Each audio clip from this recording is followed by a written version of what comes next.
日落跌进迢迢星野，人间忽晚，山河已秋。苏启背着双手，迎着落日，悠悠说道。在他身边站着的女孩，此时正一脸花痴地看着他。苏学长，你还是那么文采斐然。女孩崇拜道。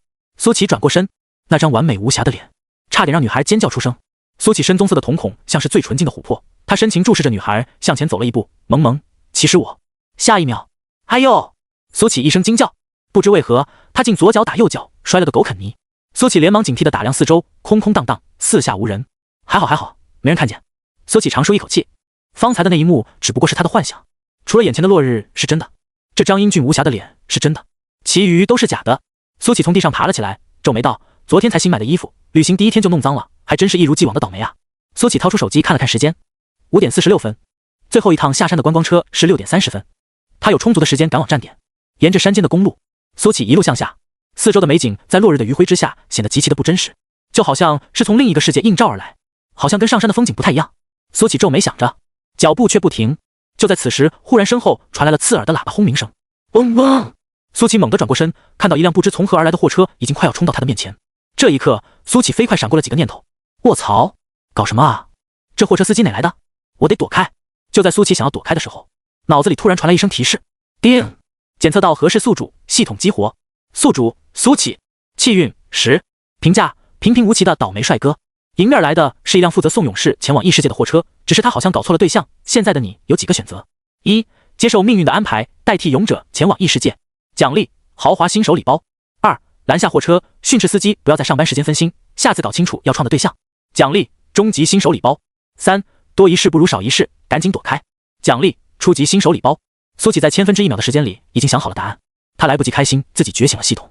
在生死危机来临之际，我才不当勇者，还拦货车？你逗我呢？螳臂挡车是吧？我选3。叮！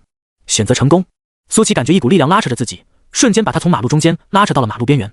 不出意外的话，我安全了。苏启松了口气。只因你太美 ，baby。货车内，司机摇头晃脑地听着音乐，这首音乐很上头，旋律优美，朗朗上口，让他想起了闻鸡起舞的日子。货车司机虽然分心听音乐，但他眼角的余光时刻注意着那名被选中的勇者。勇者想逃，这可不行！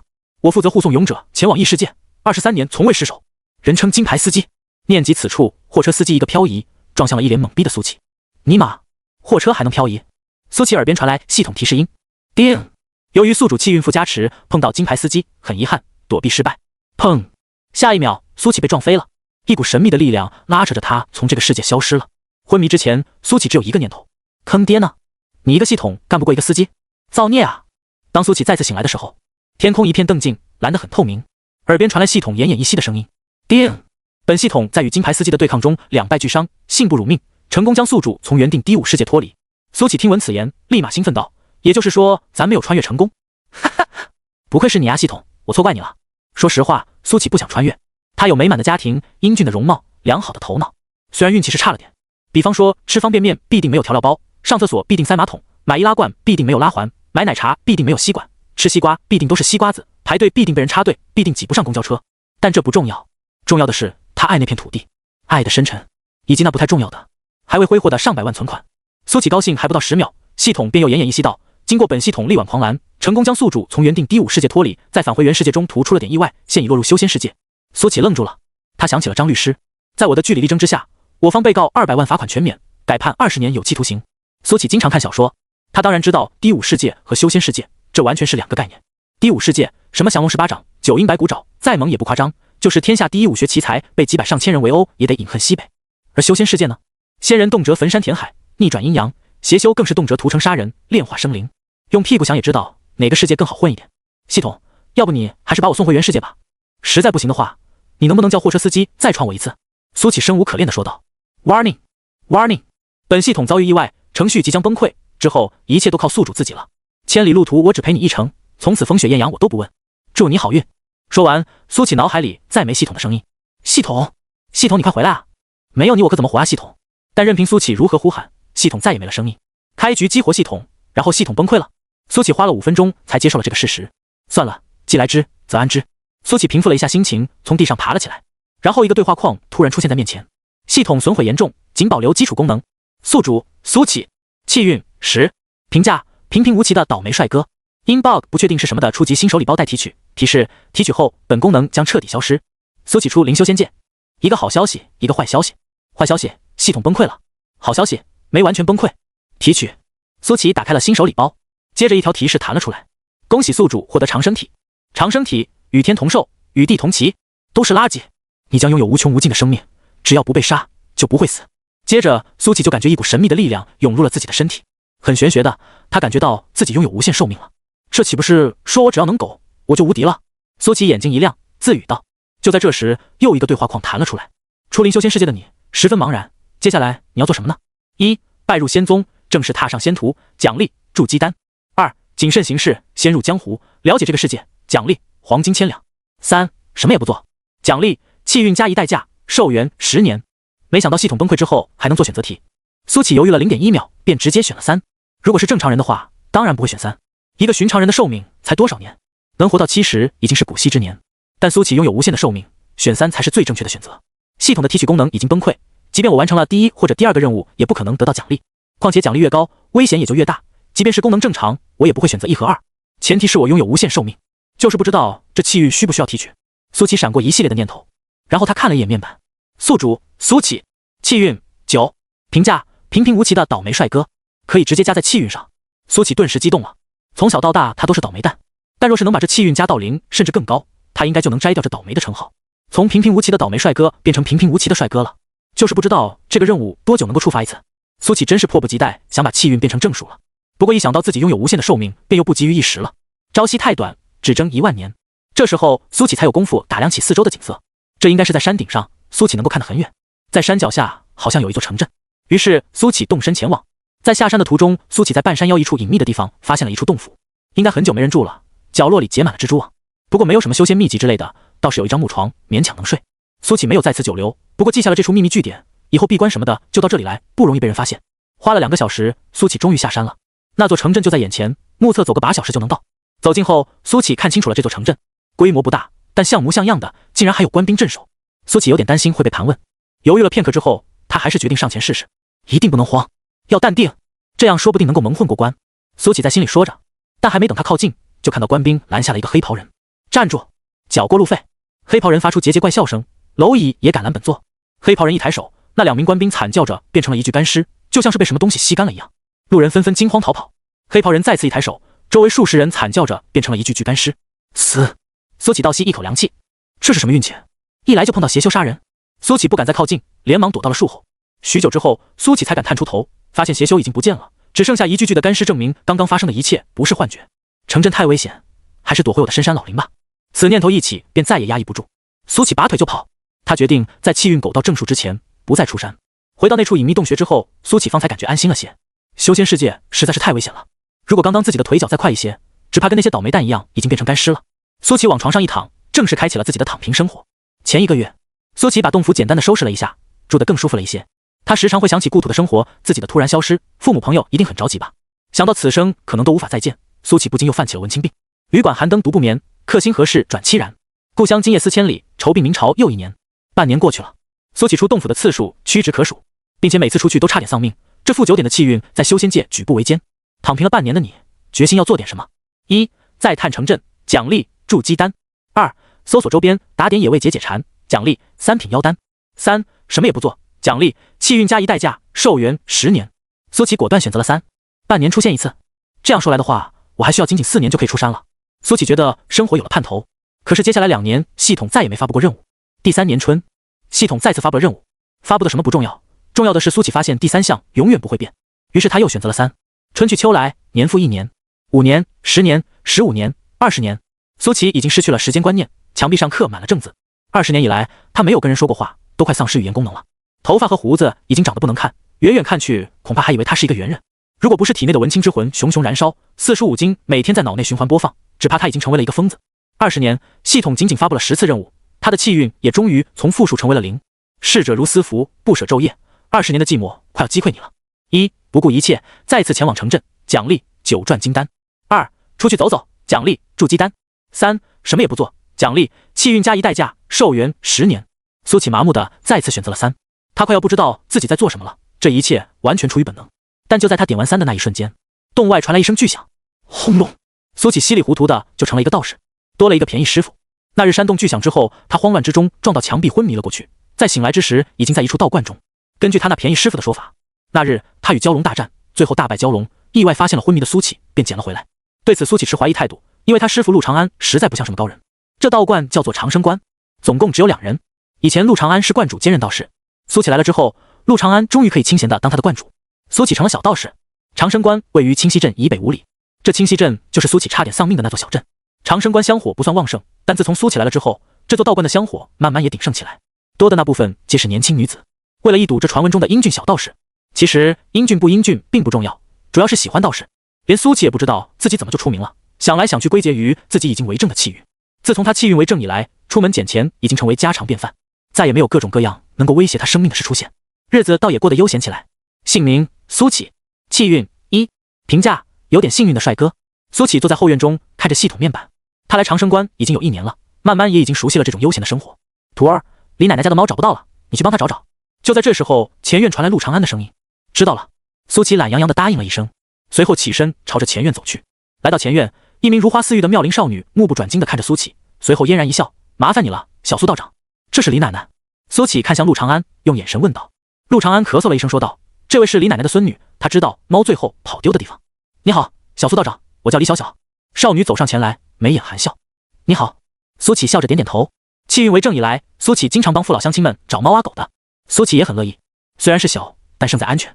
2人一起走出道观，道观通向清溪镇的方向有一条长达2里的桃林，正值初春时节，桃花盛开，入眼之处一片粉红，地上也铺满了粉红色的花瓣。人间4月芳菲尽，山寺桃花始盛开。长恨春归无觅处，不知转入此中来。苏启脑子里闪过这么一首诗。小苏道长。李小小轻唤了一声。苏启转过头看向李小小，在桃花烂漫里，李小小好像比桃花还美艳。你的道袍脏了。李小小向前走了2步，心脏砰砰直跳。越是靠近苏启，越能感觉到他那惊心动魄的英俊。随后他从苏启肩头掸去2瓣桃花。在这种浪漫的环境下，你想做点什么？1. 勾起李小小的下巴，说一句女人你引起我的注意了，奖励筑基丹。2. 告诉李小小桃花落肩，不算脏了，奖励催心刀。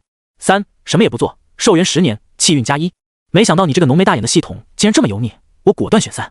苏启腹诽了一句。气运变成2的那一刻，苏启精神一振，感觉自己好像有点变化，不过这种变化是肉眼看不出的。多谢李姑娘。苏启说道。李小小简直就是福星。不用谢。李小小红着脸说道。李奶奶的猫是在哪里丢的？苏启问道。话音刚落，一只大花猫突然从林子里窜了出来，对着2人喵喵叫。小花。李小小惊喜地抱起了花猫。这就找到了。苏启越发觉得气运这种东西的重要性，虽然很玄学，但很实用。自己之前气运为1的时候还需要象征性的找，现在气运为2都不用动腿了，自动就送上门了。既然李姑娘已经找到了猫，那我就回去了。苏启笑着说道。小苏道长，谢谢你。李小小开心道。不用谢。苏启转过身潇洒离开。回到道观，陆长安正在打坐修行，看到苏启回来，惊讶道：这么快就找到了？苏启点点头说道：刚到桃林他就自己跑出来了。你这运气。陆长安哑然失笑，随后说道：徒儿，你也来道观1年多了，我瞧你心性不错，今日正是传你修行之法。苏启眼睛一亮，忙说道：谢谢师傅。陆长安从衣服里掏出一本破旧的书，上面写着炼气诀。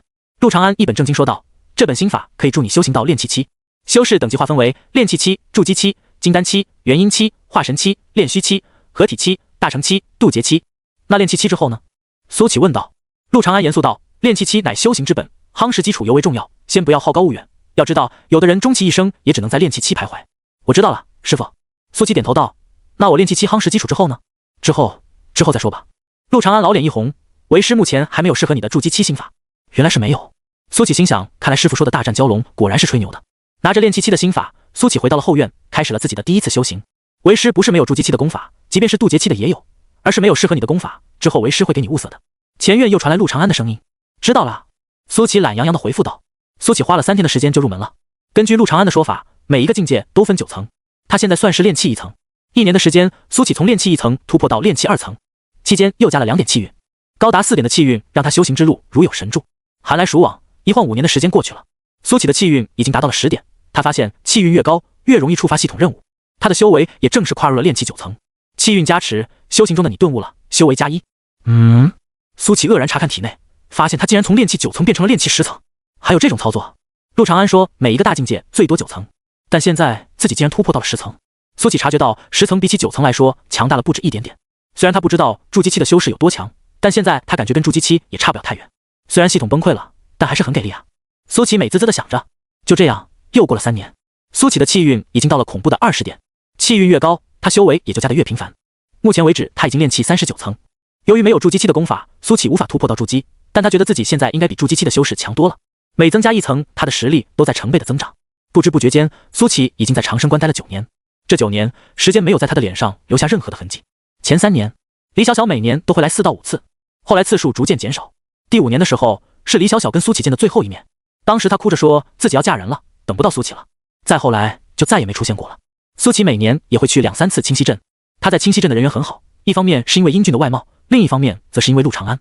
陆长安身为清溪镇周边唯一的修士，无论是江湖人士还是普通民众都对他十分敬重。若碰到邪祟妖魔，还得拜托陆长安出手。虽然清溪镇作为一个边陲之地，邪祟妖魔并不猖獗，但一年总还是有那么1、2起。所以陆长安至于清溪镇而言，是一个守护神一样的存在。9年的时间，苏琪见过太多的生离死别。他原本就是一个伤春悲秋的文艺青年，遇到这种情况难免心有触动。但这种事见得多了，他也就渐渐麻木了。相比凡人100年的寿命而言，修仙之人的寿命要漫长得多。或许修仙，一方面修的是长生，另一方面则修的是心。第10年春，苏琪从打坐中睁开了眼，就在刚刚，他已经突破了炼气50层。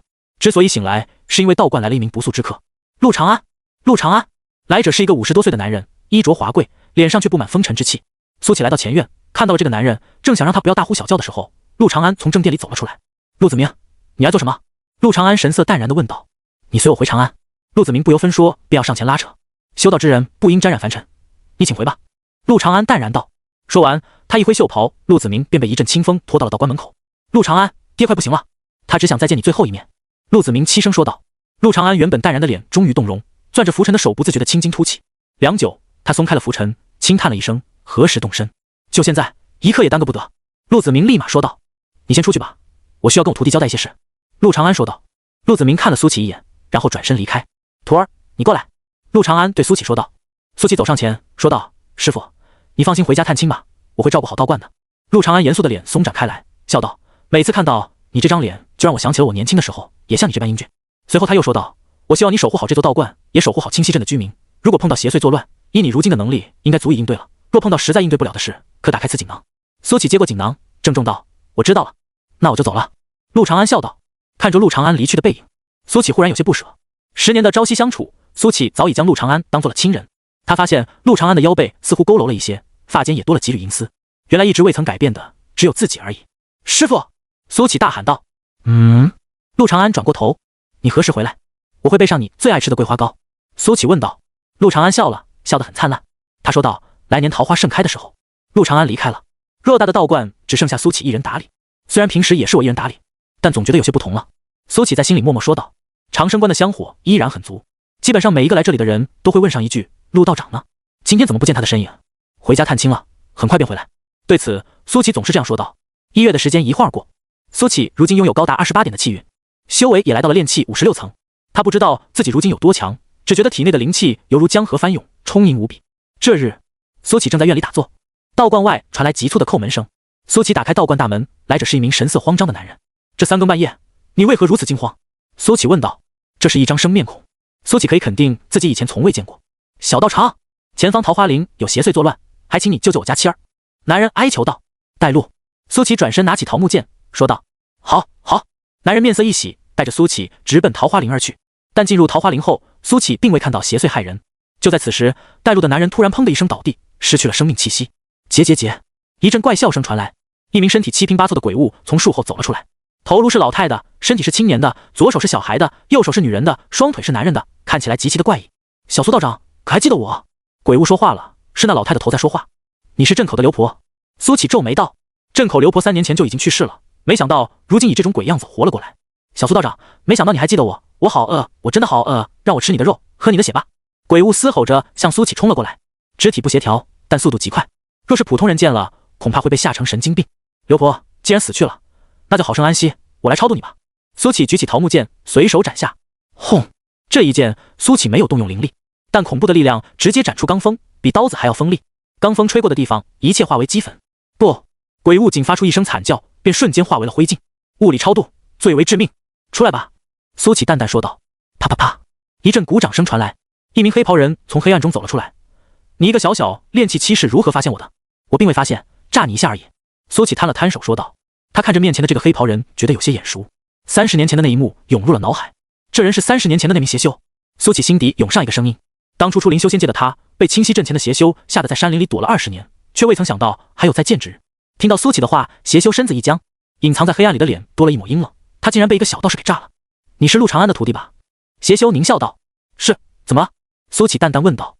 那就对了，30年前他将我重伤，如今我修成金丹，虽然他运气好回家探亲躲过一劫，但我要让他回来之后看到他守护的清溪镇钟爱的徒弟，包括他那破道观，全都化为灰烬。邪修疯狂大笑，恐怖的威压如潮水般涌出，这股威压之下，陶林都发出痛苦的哀鸣。苏启却像是不受影响似的，拔腿就跑。想跑？邪修狞笑着追了上去，直到来到一处空旷的地方，苏启才停了下来。跑啊，怎么不跑了？邪修狞笑道。师父说过，桃花盛开的时候他会回来，我怕桃林没了，他也就不回来了。苏启淡淡说道。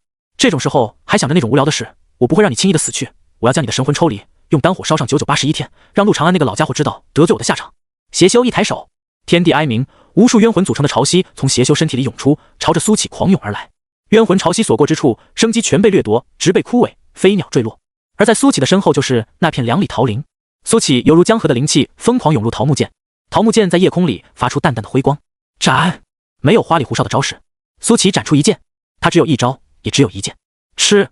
破空声传来，一道长达10丈的剑气狂涌而出，剑气所过之处，未曾接触的地面也寸寸皲裂，剑气所带的罡风将地皮都给掀了起来，铺天盖地，就像是一座大山朝着邪修撞了过去。所谓的冤魂潮汐，还未被剑气接触到，已然崩溃瓦解。这道剑气照亮了夜空，也照亮了邪修写满惊恐的脸。他身体动弹不得，脑子却异常活跃。这他妈啥玩意儿？这是炼气期？元婴期的修士能斩出这样的一剑吗？早知道我来招惹他干啥啊？现在后悔还来得及吗？等等，我有话。邪修话还没说完，身体已经被剑气吞没，化为齑粉。剑气一路冲入长空，直到最后被黑暗吞没，消失不见。苏启收回剑，满脸后怕之色。好险，还差一点自己就要被那冤魂潮汐吞没了，就差那么一点点。看样子自己的实力还有待提高。不过那个邪修似乎说自己是金丹，我才炼气56层，怎么可能打得过金丹期修士？他这金丹应该是假丹，吹牛逼的。唉，不知道什么时候才能正式踏入筑基。不知不觉间又过了3月，这期间苏启再没碰到过邪祟鬼魅以及不长眼的邪修。清溪镇一派安宁祥和，苏启的境界再次提升，来到了炼气57层。他知道自己现在很强，但强到什么程度没有具体的认知，粗略估计应该有金丹的战力。毕竟传说中金丹修士可以摧山断江，自己现在好像也能做到。在清溪镇这个边陲之地，莫说金丹期，就是炼气期也可以称王称霸。苏启终于觉得有了一些安全感，至少在清溪镇周边自保有余。此外，苏启依然帮居民做着寻猫找狗、添砖加瓦的小事。日子一天天过去，眨眼间便来到了冬日。每年的冬天，清溪镇总会飘起鹅毛大雪。苏启常常站在院子里看雪，也看到关外的桃林。以往每年冬天的时候，陆长安总会在道观门口堆上2个大雪人，当做门童，说是有门童气派一些。苏启来到道观门口，开始堆雪人。小苏道长又在堆雪人啊？这时，一名妇人带着一名小女孩走了过来。是啊，张婶。苏启手上不停，笑着说道：“今年师傅不在，这活就由我来干了。”妇人乐呵呵地说道：“陆道长什么时候回来？许久不见，大家都怪想他的。快了，明年桃花盛开的时候他就回来了。苏哥哥，我也可以跟你一起堆雪人吗？”小女孩眨巴着灵动的大眼睛，奶声奶气地问道。“可以啊。”苏启笑着说道。“甜甜，那你跟小苏道长一起堆雪人，妈妈先进去祈福好不好？”妇人对小女孩说道。“好。”小女孩奶声奶气回答道。小女孩根本不会堆雪人，只是觉得好玩，但苏启很有耐心地教她。小女孩倒也聪慧，很快就堆起了一个小小的雪人。“苏哥哥，你看我堆的雪人好不好看？”小女孩撒娇道。“好看，甜甜真聪明。”苏启夸赞道。受到鼓舞的小女孩很快又堆了一个跟她身子一般大的雪人，就是样子看起来有些滑稽。妇人很快祈福完便出来了，和苏启聊了会天之后，便带着女儿离开了。“妈妈，苏哥哥好温柔，我以后也要成为他那么温柔的人。”“好好好。”母女俩渐渐远去，又剩下苏启一人。他很耐心的，一丝不苟的堆起了2个大雪人。与往年不同的是，在2个大雪人前面多了一个小雪人。“师傅，今年我们道观有3个门童了，我比你厉害吧？”苏启轻笑道。“如果陆长安在这里，只怕又要和他争论一番了。”爸。苏启转身看了看桃林，笼罩在一片银装素裹之下。随后，苏启朝道观内走去，暖炉里面燃烧着炭火，温暖的火光将屋内的严寒驱散。苏启慵懒地躺在陆长安常用的那张躺椅上，只觉得格外惬意。冬天来了，春天还会远吗？随着日子一天天过去，春节的气氛越来越浓郁，各家各户都开始张贴春联和福字，乡亲父老每年都会给长生观送来春联和灯笼等等，今年也不例外。苏启在道观门口挂了2个大红灯笼，张贴了春联和福字，让道观也多了几分喜庆的气息。大年30，除夕之夜，鞭炮声震耳欲聋。即便是在清溪镇这样偏远的地方，热闹也不减分毫。苏启站在道观门口，遥望着清溪镇的热闹，和长生关的清冷形成了鲜明的对比。往年陆长安都会放2串鞭炮，让道观显得热闹一些。鞭炮声一直持续到深夜，苏启也站到了深夜。待万籁俱寂，苏启方才关上道观门，回屋歇息。第二日一早，清溪镇迎来了2名不速之客，一男一女。男人长着一张马脸，眉宇之间有肃杀之气；女人容貌姣好，英气逼人。镇摩司办案，2人直接去了镇长的宅邸。老镇长孔和看了2人的腰牌之后，惶恐道：“2位大人来到此处，可是有妖物作乱？”众所周知，大唐镇摩司乃皇家创办的机构，专职负责镇压邪修、邪祟妖物之流，保国泰民安，社稷无恙。能让镇摩司出手的妖物，必然是为祸一方的存在。清溪镇创立这么多年以来，镇摩司只来过2次。第一次是在50年前，一名大妖逃到了清溪镇，肆意屠杀，差点灭镇，后被镇摩司镇压。这是第2次。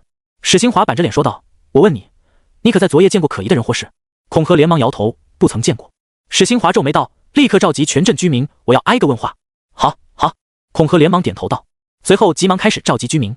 江月对史兴华说道：“史师兄，说话柔和一些，大可不必这么急躁。”史兴华脸色舒缓了一些，叹道：“江师妹，事急从权，此次雪女叛逃，如不尽快缉拿归案，恐怕会搅得大唐境内鸡犬不宁。”江月叹了一声，说的也是。清溪镇居民皆被叫到了广场上。史兴华挨个问话，一名小女孩的话引起了他的注意。你说昨夜你看到一个陌生女人？史兴华来到小女孩面前，凶神恶煞地问道。小女孩似乎被史兴华吓到了，一个劲往母亲身后躲藏。都叫你不要这么凶了。江月把史兴华推开，笑着对小女孩说道：“小妹妹，告诉姐姐，你昨夜看到的那个陌生人去哪了好吗？”小女孩点了点头，怯怯说道：“昨夜我在镇口看到了一个受伤的姐姐，后来她往雪山方向去了。”可是穿着白衣？史兴华问道。是。小女孩点头道。不好。史兴华面色大变道：“我们还是来晚一步，若让雪女恢复伤势，你我2人都不是她的对手，得尽快启程。”江月也知道事情的严重性，2人急速朝着雪山的方向而去。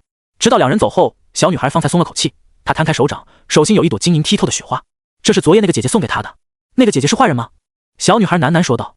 长生关内，苏启正在扫雪，突然一男一女闯入，正是史兴华和江月。镇摩司办案。史兴华冷喝一声：“镇摩司？”苏启一脸茫然之色，显然从未听说过。小道士，昨夜可见过一个穿着白衣的女子？史兴华又问道。苏启皱眉，还在想着镇摩司这个名称。见苏启不搭理自己，史兴华大怒：“小道士，我在问你话。”啊，不好意思。苏启不好意思地挠了挠头说道：“我只是在想着镇摩司这个名字挺气派的。你不知道大唐镇摩司？”江月好奇地打量着眼前这个英俊至极的小道士，大唐子民竟然还有不知道镇摩司的，真是稀奇。不知道。苏启摇了摇头，忽然问道：“我知道长安，你们这镇摩司离长安远吗？”江月笑道：“我们镇摩司本部就在长安。”那你们是从长安来的？苏启眼睛一亮说道：“不该打听的别打听。”史兴华冷哼了一声说道：“我问你，昨夜可曾见过一名白衣女子或者可疑的事？”苏启有点不爽眼前这个男人，一副你们欠我500万的样子，关键老是打断自己。没见过。苏启没好气地说道：“浪费时间。”史兴华冷哼了一声，用神识扫了一圈道观之后，对江月说道：“雪女应该已经逃进雪山，师妹，我们快走吧。”走之前，江月笑着问道：“小道士，你想知道长安的事？”想。苏启点头。那等我办完事，我们再好好聊聊。江月抿嘴笑道：“好。”苏启随即说道：“如果碰到什么困难，可以找我。小小练气期修士也敢大言不惭。”史兴华冷嘲热讽了一句，随即转身离开。在路上，史兴华问道：“江师妹，你该不是看上那个小道士了吧？”江月微笑道：“我觉得他很有意思。”史兴华有点吃味，他除了那张脸英俊一些，修为真是差到不能看，这样的男人根本靠不住。江月想了想说道：“你说的对。”史兴华嘴角扬起，但下一秒江月又说道：“那让他靠我不就好了吗？”史兴华久久无言。妈的，这小子真该死啊！没事长得那么帅干什么？我们这种丑修士的痛，谁懂？2人进入雪山，金丹修士的神识大概可以覆盖100米，相比于这大雪山来说，确实不够看。但好在雪女身受重伤，他们只要仔细搜寻，总能找到蛛丝马迹。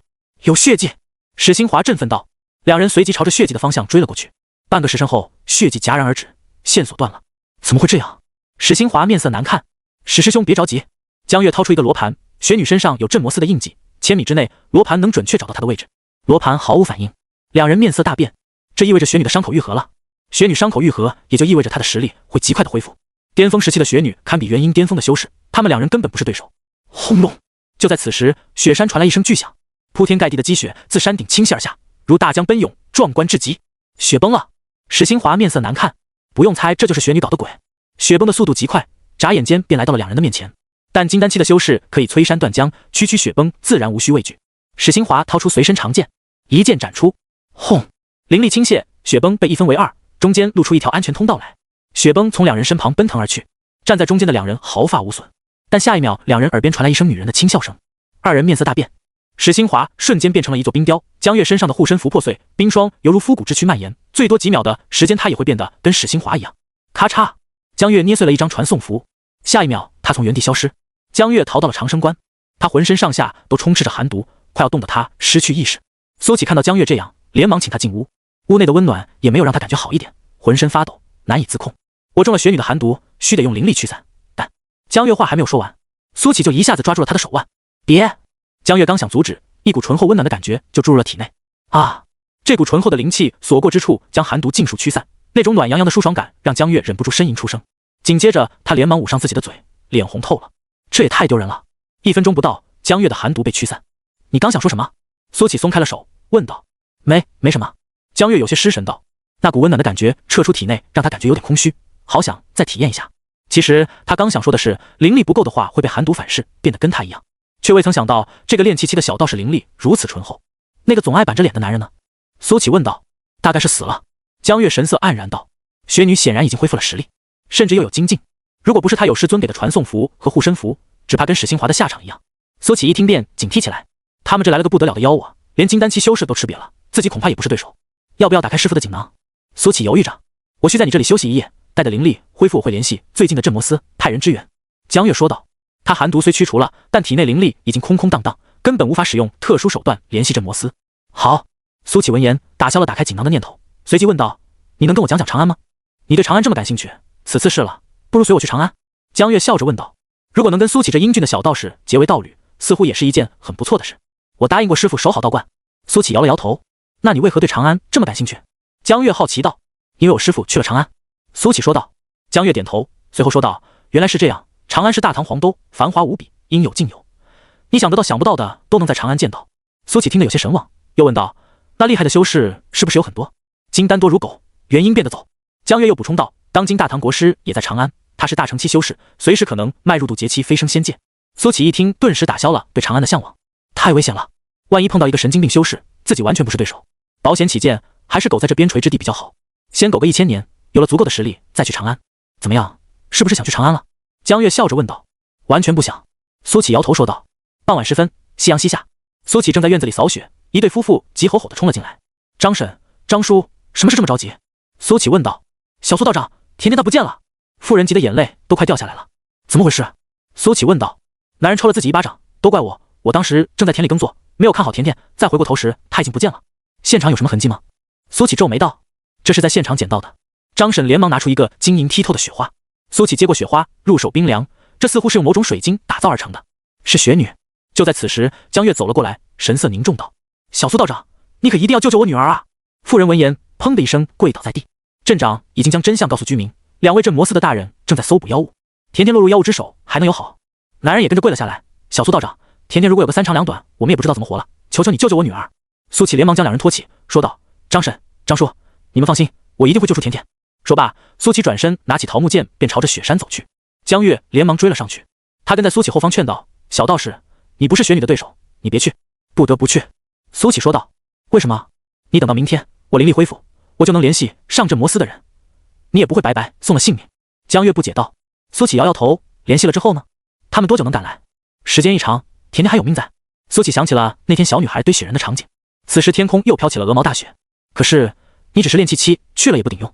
江月无奈道。而且有雪的地方，雪女就可以随时移动，你根本找不到她。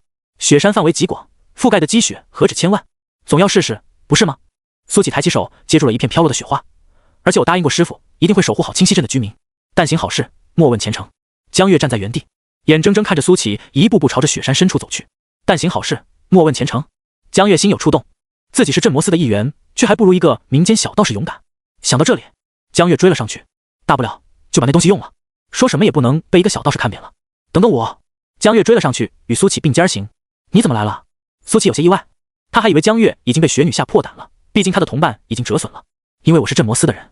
江月灿然一笑，总不能让你一个民间人士顶在前面吧？可是你的腿在发抖。苏启指着江月的腿说道。江月脸色一红，心想你不说话要死呀，连忙道。我这是冷的，我现在体内没有灵气，抵御不住这种严寒。那你回去吧，不要来拖我的后腿。苏启说道。江月被气得脸通红，这家伙怎么一点也不懂得怜香惜玉？如果真的发生战斗，你不要求我救你？江月哼了一声说道。你顾好自己就行。苏启说道。他之所以赶来，是因为他已经练气60层，他感觉每提升1层，实力都在成倍的飙升。不出意外的话，他现在应该比金丹期修士要厉害一丢丢。走了半个时辰，江月和苏启来到了老地方。小心点，我们之前就是在这里受到了雪女的袭击。江月警惕道。想到史新华可能就埋葬在这厚厚的积雪之下，江月感到有些窒息。这里发生过雪崩？苏启问道。对，雪女引来的雪崩。江月说道。轰隆！话音刚落，雪崩又来了，如第一次一般。江月面色大变，飞快地掏出了一个瓷瓶。打开瓷瓶之后，一粒晶莹剔透的丹药露了出来。江月脸上浮现出肉疼之色，但为了他的生命安全着想，他还是吞了下去。你吃的是什么？面对雪崩，苏启似乎一点也不紧张，反而扭头问道。4品丹药，大补丹。江月解释道，可以让我短暂的提升实力，灵力暴涨。你躲我后面。吃下大补丹的江月气势暴涨，祭出一枚符箓扔了出去。轰！符箓炸开，变作一只火龙，朝着雪崩冲了过去。哇！苏启惊叹，相比于他朴实无华的剑招，这也太帅了。火龙所过之处，积雪纷纷融化，雪崩硬生生被阻挡了下来。咯咯咯！但就在这时，苏启听到了一阵仿佛来自天外的轻笑响起。他看到一个穿着白衣的女人突兀地出现在火龙面前。这个白衣女人吹了一口气，火龙顿时熄灭了。轰隆！雪崩更猛了10倍，铺天盖地地朝着两人冲了过来。江月银牙紧咬，一口气拍出12道符箓，12道火柱冲天而起，与遮天蔽日的雪崩撞在了一起。12道火柱将苏启和江月护在里面，又与雪崩持住了。但雪崩仿佛无穷无尽，仔细看去就会发现火柱在被一寸寸的往下压。我还有一枚传送符，待会你抓紧我。江月额角不停滴下汗珠，由此可见他非常的辛苦。要不还是换我来吧。苏启掏出了桃木剑，连我都不是对手，你更没戏。江月苦笑着，话还没说完，就见苏启一剑斩了出去。吃！破空声传来，10丈剑芒喷涌而出，掀起恐怖的罡风。江月瞪大了眼睛，他看到自己的火柱还有雪崩都在这一剑之下崩溃，随着罡风一同消散。剑芒所过之处，积雪就像是碰到太阳一般，瞬息间蒸发气化。那连绵不绝的雪崩就这样消失了，雪山上留下了一道青黑色的印记，就像是被人一剑劈开了似的。仔细看去，原来是积雪被融化，露出了石头本来的颜色。江月大脑一片空白，这是小道士干的？他不是炼气期吗？有这么厉害的炼气期吗？好厉害的小道士！就在江月还在发愣的时候，一道银铃般的笑声传来，一名白衣女子出现在半空之中，她的身边还在不停地飘着雪。雪女！江月面色巨变，这雪女果然已经恢复了伤势。清溪镇的那个小女孩在你手上？苏启问道。不错，你是为这小女孩来？雪女痴痴笑道。把她交出来。苏启淡淡说道。她回不来了，因为她已经被我杀了。雪女痴痴笑着，雪越下越大，就像下雨一般。苏启原本平淡的双眸慢慢变得凌厉。那个记忆中可爱的小女孩死了，是不是很想杀了我？雪女越笑越大声。可是啊，你拿我没办法，这里就是我的天然主场，我可以出现在任意有积雪的地方。你的剑气虽然很强，但砍不中我。咯咯咯，是吗？苏启也笑了，他也不知道是愤怒还是难过，只是觉得那个天真烂漫的小女孩不应该就这样死去。她明明还有大把的人生。想起到关门口的那个小雪人，苏启就感觉到阵阵难过。可是他明明已经见惯了生离死别，照理说不该那么难过的。无穷无尽的灵力涌入桃木剑，桃木剑辉光大作，隐隐传来剑鸣之声。但这灵力太过磅礴，桃木剑上竟然出现了条条裂纹。那没有血不就好了吗？苏启淡淡说道。一剑挥出，斩！这一剑他用尽了全力，接近1000丈的剑芒犹如太阳一般耀眼，与天际火红的落日交相辉映。这一剑含怒而出，这一剑携带着世间最可怕的罡风，这一剑无法用语言形容。剑芒所过之处，大地皲裂，地动山摇，地皮被罡风掀起，携带着漫山的积雪一同被吹向天际。剑芒穿过冰冻的河流，穿过巍峨的雪山，飞向无尽的星空。那座雪山消失了半截，一同消失的还有漫山遍野的积雪。时间仿佛在这一刻凝结，原本下个不停的鹅毛大雪被罡风带着反方向飘去，就像是从地面向天上下似的。我有一剑，可容积雪，可斩东风。江月张大了嘴，可以塞下鸭蛋。这是炼气期？如果这是炼气期的话，我的金丹都修到狗身上去了。然后江月就悟了，苏启肯定不是炼气期，应该是某个隐世大能。隐世大能修为高绝，看不出来年龄也情有可原，也只有这样才能够解释为什么这个小道士看起来只有炼气期，但却这么厉害。要做到这个程度，至少也得化神期。半空中的雪女瞳孔地震，她慌了。不是，我开玩笑的呀，怎么一言不合就把山都掀了？现在你还有地方可以躲吗？苏启眸子里泛着幽冷的光芒，问道。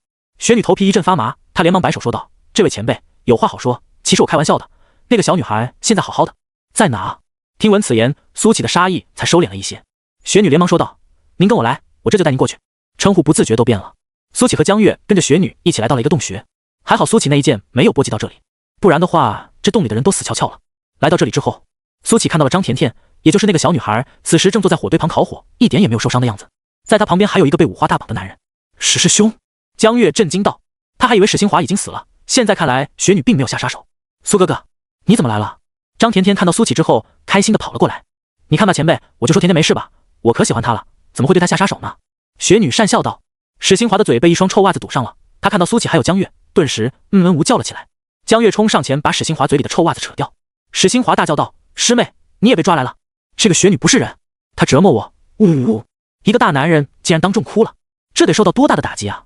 不过苏启竟然觉得有点暗爽，这家伙之前拽得跟啥似的，看来这雪女还挺有手段的，这到底是怎么回事啊？苏启问道。雪女老老实实的把事情的来龙去脉说了。原来她之前被迫跟镇魔司的某个大人物签订了主仆契约，受尽了屈辱。后来有一天，这大人物突发意外暴毙了，她得以解脱，于是便一路从长安逃到了此地。但镇魔司那边的人并不肯放过她，要将雪女抓回去，跟另外一人签订主仆契约。像雪女这种顶级天赋，必须掌握在手中方才安稳。之前她受了镇魔剑一剑，实力大跌，史新华和江月无意之中发现了雪女的踪迹，这才一路跟了过来。雪女不喜杀人，只想安稳的过自己的生活，所以史新华才保住一命。而鲁张甜甜一事也是误会，雪女非常喜欢这个小女孩，找她玩的时候，张甜甜主动要求来玩雪，雪女才把她带过来。听完雪女的话，史新华还有江月都被颠覆了三观。镇魔司总部发出的通告是雪女坑杀了她的主人，叛逃，要求全国通缉，却未曾想到与事实大相径庭。前辈，我实在不想再回到那个满是披着人皮的恶魔的地方，求您放我一马。雪女匍匐在地上说道。史新华失魂落魄的说道，测谎服务异常，雪女说的都是真的，堂堂大唐镇魔司竟藏污纳垢，蝇营狗苟。史新华一直以镇魔司为傲，如今这档子事让他有种信仰破碎感。江月倒看得开一些，他安慰道，史师兄，这天下之大，总有阳光照不到的地方，镇魔司虽然有坏人，但大部分都是好人，只要可保大唐社稷无恙，人民安康，我们的坚持就有意义。你的事我不管，只要你不伤害清溪镇的居民即可。苏启说完，拉着张甜甜朝着洞外走去。甜甜，你爸妈都着急了，以后可不能这样贪玩了。知道了，苏哥哥。张甜甜奶声奶气地回应道。苏启一走，雪女便从地上站了起来，她看了一眼史新华还有江月，神色冷淡道，你们现在应该很想抓我回去吧，换得一官半职以后便衣食无忧了。史新华苦笑道，雪女，你太小瞧我们了，既然你根本无罪，我自然也不会执意要捉拿你，就当我们从未见过吧。说完，史新华也朝着洞外走去。我对你的遭遇深表同情，从此之后我们就当从未见过。江月对雪女说完便也离开了。同为女人，她太理解雪女了。等到所有人都离开后，雪女像是被抽空了一身力气，跌坐在地。今天发生的一切都如梦似幻，那个突然出现的小道士太可怕了。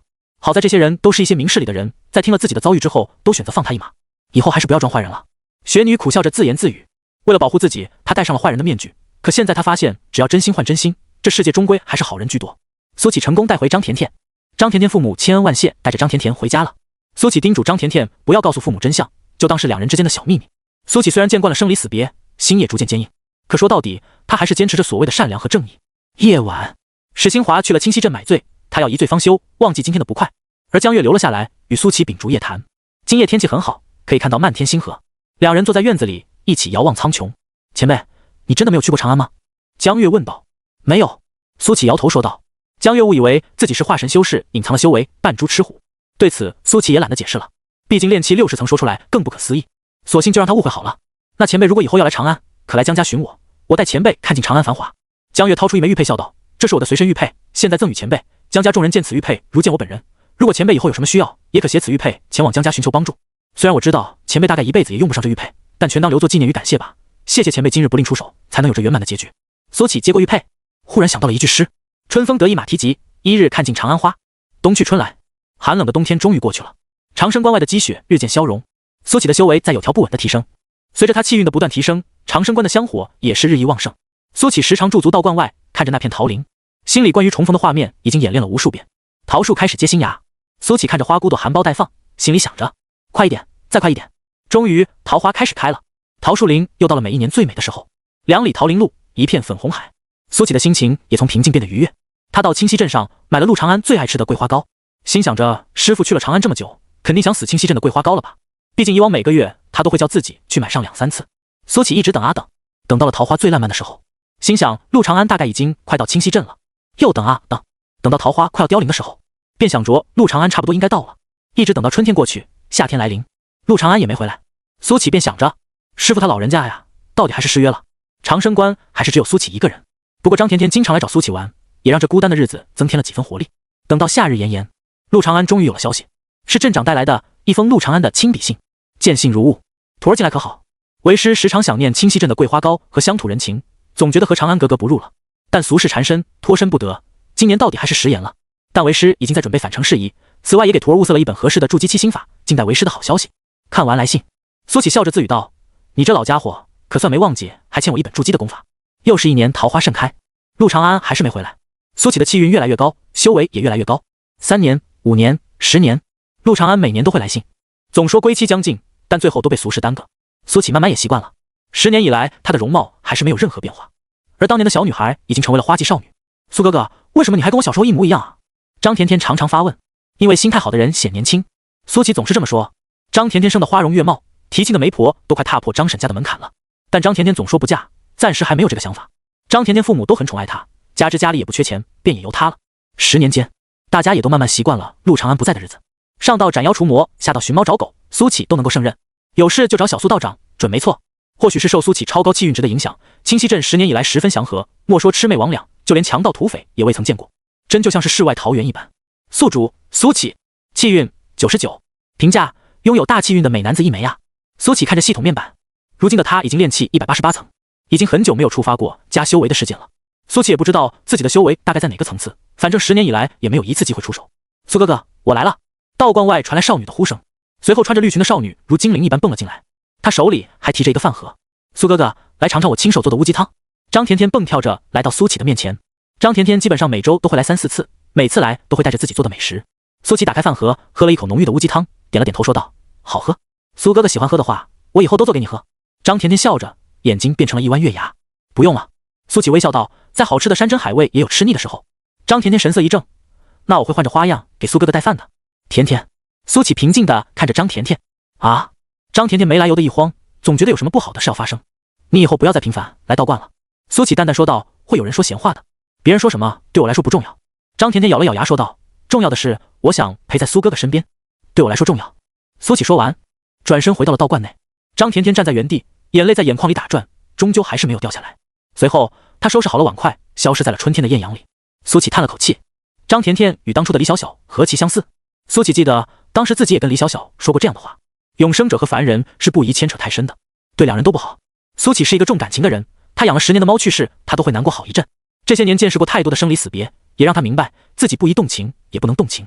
此后，张甜甜果然减少来的次数，从原来的1周4、5次变成了1月1次。时间总还是要继续向前走。3月之后，大唐境内迎来了一个喜讯，大唐国师飞升了。国师守护大唐300余年，终于功德圆满，渡劫飞升，举国欢庆。但在这狂欢背后，却是风起云涌。皇家失去国师庇护，无疑失去最大的倚仗。不过半年，天下第一家族赵家起兵谋反，天下大乱，无数民众流离失所，流寇强盗日益增多，大唐皇室节节败退，无数州市接连失守。这带来的直接后果就是大唐镇摩司停摆，各地邪修鬼祟大大增加，一副民不聊生、末世之景。明眼人都知道大唐气数将尽了，但无论外界如何战火连天，清溪镇作为一个边陲小镇，依然过着安逸祥和的生活。这座小镇就像是被遗忘了一般，没有人打扰。就这样又过了3年，苏乞依然每天过着规律的生活。陆长安的信件已经有3年没来过了，他不知道外界发生了什么，消息没有传到清溪镇，自然也无人告诉他。苏乞只当是陆长安碰到俗事缠身，连信件也没时间写了。直到这天，新官上任，改朝换代的消息才终于传到了这座消息闭塞的小镇里。朝代更迭，王朝兴衰，都乃历史的正常进程。官是新朝的官，但人还是老朝的人。新官上任之后，震惊于清溪镇的安宁祥和。原本他还以为这种边陲小镇肯定民不聊生，如今看来，人民却是安居乐业，幸福快乐，未曾受到流寇侵扰。新上任的镇长叫罗盔甲，人如其名，一个拥有钢铁般意志的男人。罗盔甲上任后，并未对清溪镇做出大刀阔斧的改变，反而觉得维持现状就很好。他在详细了解了清溪镇的历史之后，又亲自前往道观拜访苏乞。小苏道长，久仰大名。罗盔甲来的时候带着一壶上好的茶，以前没有见过你。苏乞平淡道：“我是新来的镇长，以后还望多多关照。”罗盔甲笑着说道，接着又把大唐亡了的事说了一遍。现在国号未送。苏乞听闻此言，思绪却飘向了远方。难怪师傅3年没来信了。战乱时期，连一只鸽子都飞不出长安，何况是一封书信呢？长安现在如何？沉默了片刻，苏乞还是问道：“长安已经不是黄都，现在的黄都是开封。”罗盔甲说道。苏乞点了点头，心里便想着，不知道师傅如今的俗事忙完了没有。罗盔甲走了，两人相谈的还算愉快。其实只要清溪镇还有长生关不受到损害，谁来当这个皇帝，对苏乞来说没有任何区别。又过了半年，清溪镇来了一批江湖人士，这个世外桃源一样的地方让他们颇为欢喜。这批人到来之后，安稳了3个月，便起了幺蛾子。在一个夜黑风高的夜晚，一名生得猥琐的男人趁夜出行。他身高不足5尺，一袭黑衣几乎融入在黑夜里。没有人知道他就是江湖上颇为有名的采花手袁光。袁光这一生祸害少女无数，性急之时连老太甚至猪圈里的母猪也不放过。袁光恶名远扬，却鲜有人见过他的真面目，由此可见他的谨慎。袁光来到一处独立民宅，身轻如燕地翻了进去。他今夜的目标便是清溪镇之花张甜甜。小美人，大爷来了。袁光目露淫邪，喃喃自语。很快，他找到了张甜甜的房间。他熟练地在窗户上开了一个小洞，看到了熟睡中的张甜甜。袁光掏出迷烟，往房内吹去。但就在这时，一阵不知从何而来的风自房间里刮起，迷烟尽数被袁光吸了进去。完了！吸入大量迷烟的袁光站立不稳，从房顶摔落，昏死过去。第二天，张甜甜早起时发现了院子里的袁光，吓得立马报了官。袁光的身份很快便被查了出来，罗盔甲大喜过望，这臭名昭著的采花贼落入自己之手，这可是大功一件。袁光直到被送入大牢，也没想通自己为何会失手，只当是运气不好，吸入自己的迷烟导致落网。经袁光这么一试，让罗盔甲提高了防备，对来的这10来名江湖人士挨个彻查了身份，还真让他检查出了问题。其中有3个都是逃犯，还有一个是女扮男装。逃犯都被罗盔甲抓了起来，这个女扮男装的江湖人士卸去伪装后，露出了那副清秀的容颜，正好就长在了罗盔甲的心巴上。罗盔甲坠入了爱河，不过暂时还是单相思。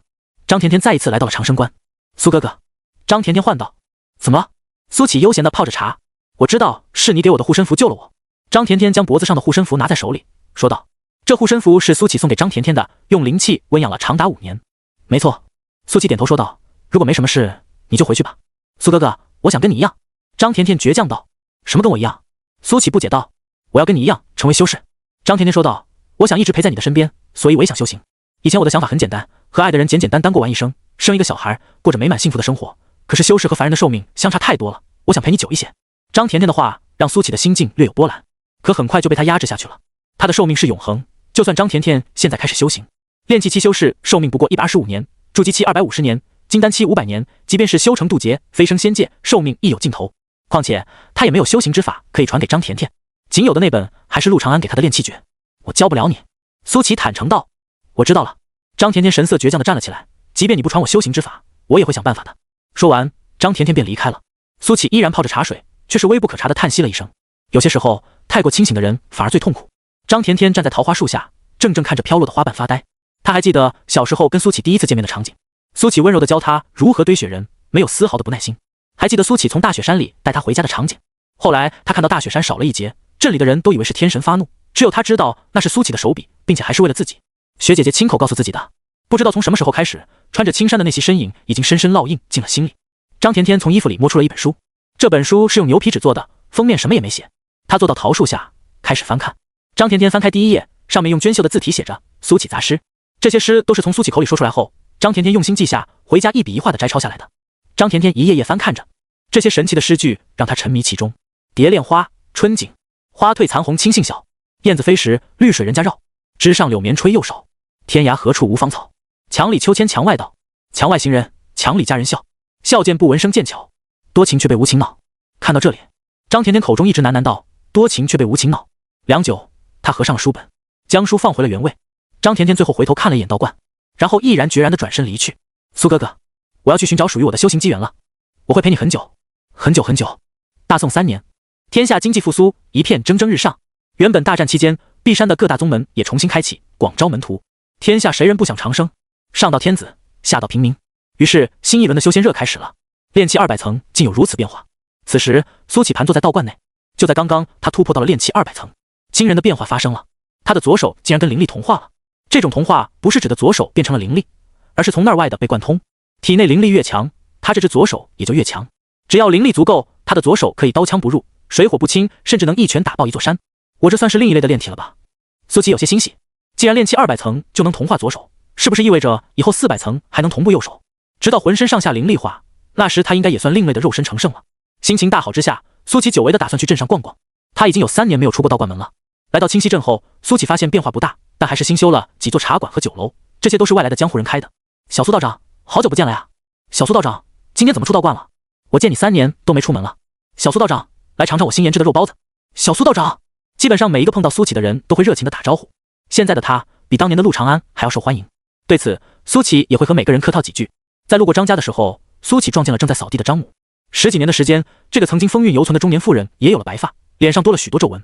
小苏道长，看到苏启，张母脸上闪过一抹欣喜。张婶，苏启笑着点头。哎，如果甜甜在家的话就好了，她一定会很开心的。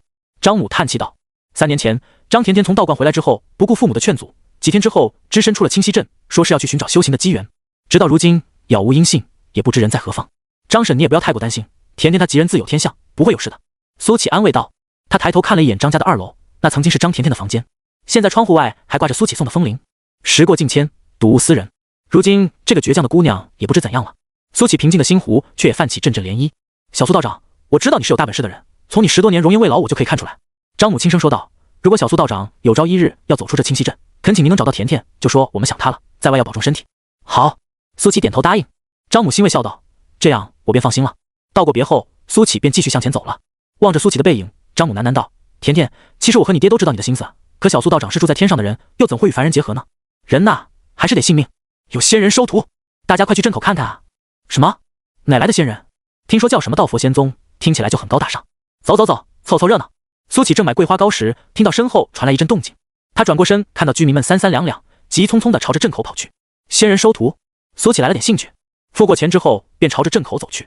待来到镇口之时，看到一名仙风道骨的老道和一名俊俏的小和尚，这搭配很是吸人眼球。吾乃道佛仙宗长老，如今广招门徒，有意者可上前测试仙根。老道摸着自己的白胡说道。在他面前摆着一块晶莹剔透的石头，大概2拳那么大。道长，你们这个道佛仙宗位于何处？实力如何？有人问道。道佛仙宗位于开封城外飞霞山，当今大宋国师便是我道佛仙宗宗主。你说我宗实力如何？老道浅笑着说道。我听说当今大宋国师乃半步大成，实力强悍无比，居然是道佛仙宗的宗主，不知道我有没有机会加入？我也想加入，我也想长生。老道的话引起了热议，但此时又有人问道，道长，为何你还带着一个和尚？阿弥陀佛。那名俊俏的小和尚双手合十，随即说道，佛道本为一家，我宗一直秉持着这个理念，还望诸位不要见怪。老道笑道，诸位看到的这个小和尚是我座下2弟子，在其他宗门看来，佛门和道门不可相提并论，但在我们宗门始终坚持佛本是道的理念，佛道同修，方可铸就无上修士。此话一出，不少人都纷纷点头。什么是格局？这就是格局啊！一听这宗门就有大格局。于是一名青年率先走上前去，我来测试一下。老道指着那块透明的石头说道，把手放上去。青年照做，将手放了上去。这时老道又说道，闭上眼睛，用心冥想，想象你正在御剑飞行。青年闭上眼睛，开始屏息冥想。片刻之后，石头金光大作，有点晃眼睛。老道一声惊呼，竟然是上品金灵根。年轻人，你叫什么名字？青年面露欣喜之色，连忙说道，回道长，我叫杨帅。好好，确实挺帅。老道欣慰笑道，你可愿加入我道佛仙宗？我们会重点培养你，以你的天赋，只要不中途夭折，修到渡劫期飞升仙界也不是不可能。我愿意。杨帅急忙说道。他现在无比庆幸自己今天没有睡过头，不然岂不是错过了这天大的机缘。虽然不知道这上品金灵根是什么意思，但一听就很牛逼，这让杨帅不自觉地挺直了腰背。以前你们一直看我不起，今后我要让你们高攀不起，有没有搞错？杨帅这小子都能有上品灵根，我不信我比他差，我也来试试，我也要试试。杨帅测出上品灵根，刺激了众人。要知道杨帅平时好吃懒做，在家啃老，连这样的人都能上品灵根，自己还能差了？不大一会，不断传来老道的惊呼声，你是上品水灵根，你是上品火灵根，你是上品土灵根，这位姑娘，你竟然是极品木灵根。没想到区区清溪镇竟有如此之多的好苗子，真是让我大开眼界。老道惊叹道。一旁的苏启看得津津有味，原来修仙世界还真有测试灵根的说法。想到这里，苏启升起了一股强烈的欲望，他要测测自己是什么灵根。想到这里，苏启走上前说道，这位前辈，帮我测测如何？小苏道长竟然也要来测试仙根？当然了，小苏道长毕竟也是凡人嘛，自然想要修长生。可是小苏道长本就是修行之人啊，不然也不会10多年来容颜不老。散修终究还是比不上宗门，有宗门的培养，小苏道长能够走得更远。众人议论纷纷，而老道摸着自己的白须笑道，当然可以，把手放上来吧。苏启走上前，将手放在了那块石头上。手放在上面之后，苏启感到传来阵阵冰凉之感，心里便想着还真是好东西。闭眼冥想，想象你正在御剑飞行。这时候老道又说道。苏启闭上了眼睛，心中开始幻想自己御剑9天的样子。他现在虽然炼气200层，但是御剑是不会的，御剑飞行至少要化神期才可以。众人都紧紧盯着那块石头，在他们看来，苏启本就是修道之人，天赋应该会很牛逼。可是过了半晌，石头一点反应也没有。咦？不少人都轻疑出声。又过了片刻，石头终于开始闪烁光芒，不过是一种灰扑扑的光芒，跟其他人测试的结果都不太一样。好了，睁开眼吧。老道皱着眉说道。苏启睁开眼后，一脸期待道，前辈，我的资质如何？老道摇了摇头说道，你不过是下品无属性灵根，实在拙劣啊，这种资质在我们仙宗只能混一个外门杂役弟子。苏启听后深以为然，自己之前运气一直比较差，好像下品灵根倒也合理，如果不是系统加修为的话，自己现在只怕还在炼气9层徘徊。老道见苏启不说话，还以为他伤心了，便又说道，不过你也不用难过，成为我们杂役弟子之后，还是有机会晋升为内门弟子的，晋升为内门弟子之后，你甚至有可能获得逆天改命的仙丹重塑丹。重塑丹有什么用？苏启好奇问道。重塑丹可以彻底改变你的资质，说不定就能从下品灵根晋升为上品灵根，我们也是有过先例的。老道笑着说道。小苏道长竟然只是下品灵根，听起来就不怎么样啊。我们镇好像许多人都比小苏道长的资质要好吧？如果得到修行之法的话，应该比小苏道长还要厉害许多。现在小苏道长应该很难过吧？许多人都面怜悯看向苏启，结果发现苏启好像一点情绪波动都没有，至少从表面上来看是这样。多谢前辈解惑。苏启说完退到了一旁，又开始看起了热闹。小苏道长，不管怎么样，你永远是我们心中最棒的。苏启回到队伍，还有居民暖心的安慰他。这场测试持续了足足1个时辰，基本上所有的年轻人都测试了一遍，其中70个年轻人有40名都是上品灵根，10名是极品灵根，剩下20名都是下品灵根，其中又要以苏启的无属性灵根垫底。无属性的灵根无论修行什么功法都格外的慢，因为没有加成，而那些有属性的灵根只要修习跟属性契合的功法便会事半功倍。不过无属性的灵根有一点好处，那就是万金油，对功法这一块没有特别的要求，没有相生相克之说。就比方说金属性灵根的修士就无法修行火属性的功法，这样只会伤及本身根基，甚至危及性命。在测试完灵根之后，老道便说有意愿者可以去蓬莱客栈找他，他会在那里歇息一夜。不少测试出天赋不错的年轻人都动了心思，谁不想长生，谁不想成为高高在上的修士呢？苏启对此倒没有兴趣，他只想守护好清溪镇还有道观。就在他要离开清溪镇回道观去的时候，那名俊俏的和尚叫住了他。这位施主，请留步。俊俏和尚走上来，双手合十行了个礼。有什么事吗？苏启问道。瞧你这身打扮，你应该是一个道士吧？俊俏和尚说道。没错。苏启点头道。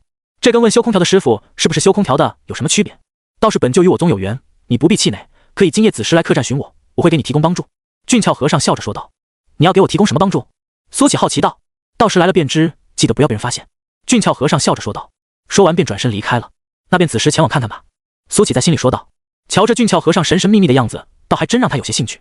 只要是让他感兴趣的事，他都想要了解一下，毕竟永恒的生命太过漫长，不找点乐子岂不是无聊死了？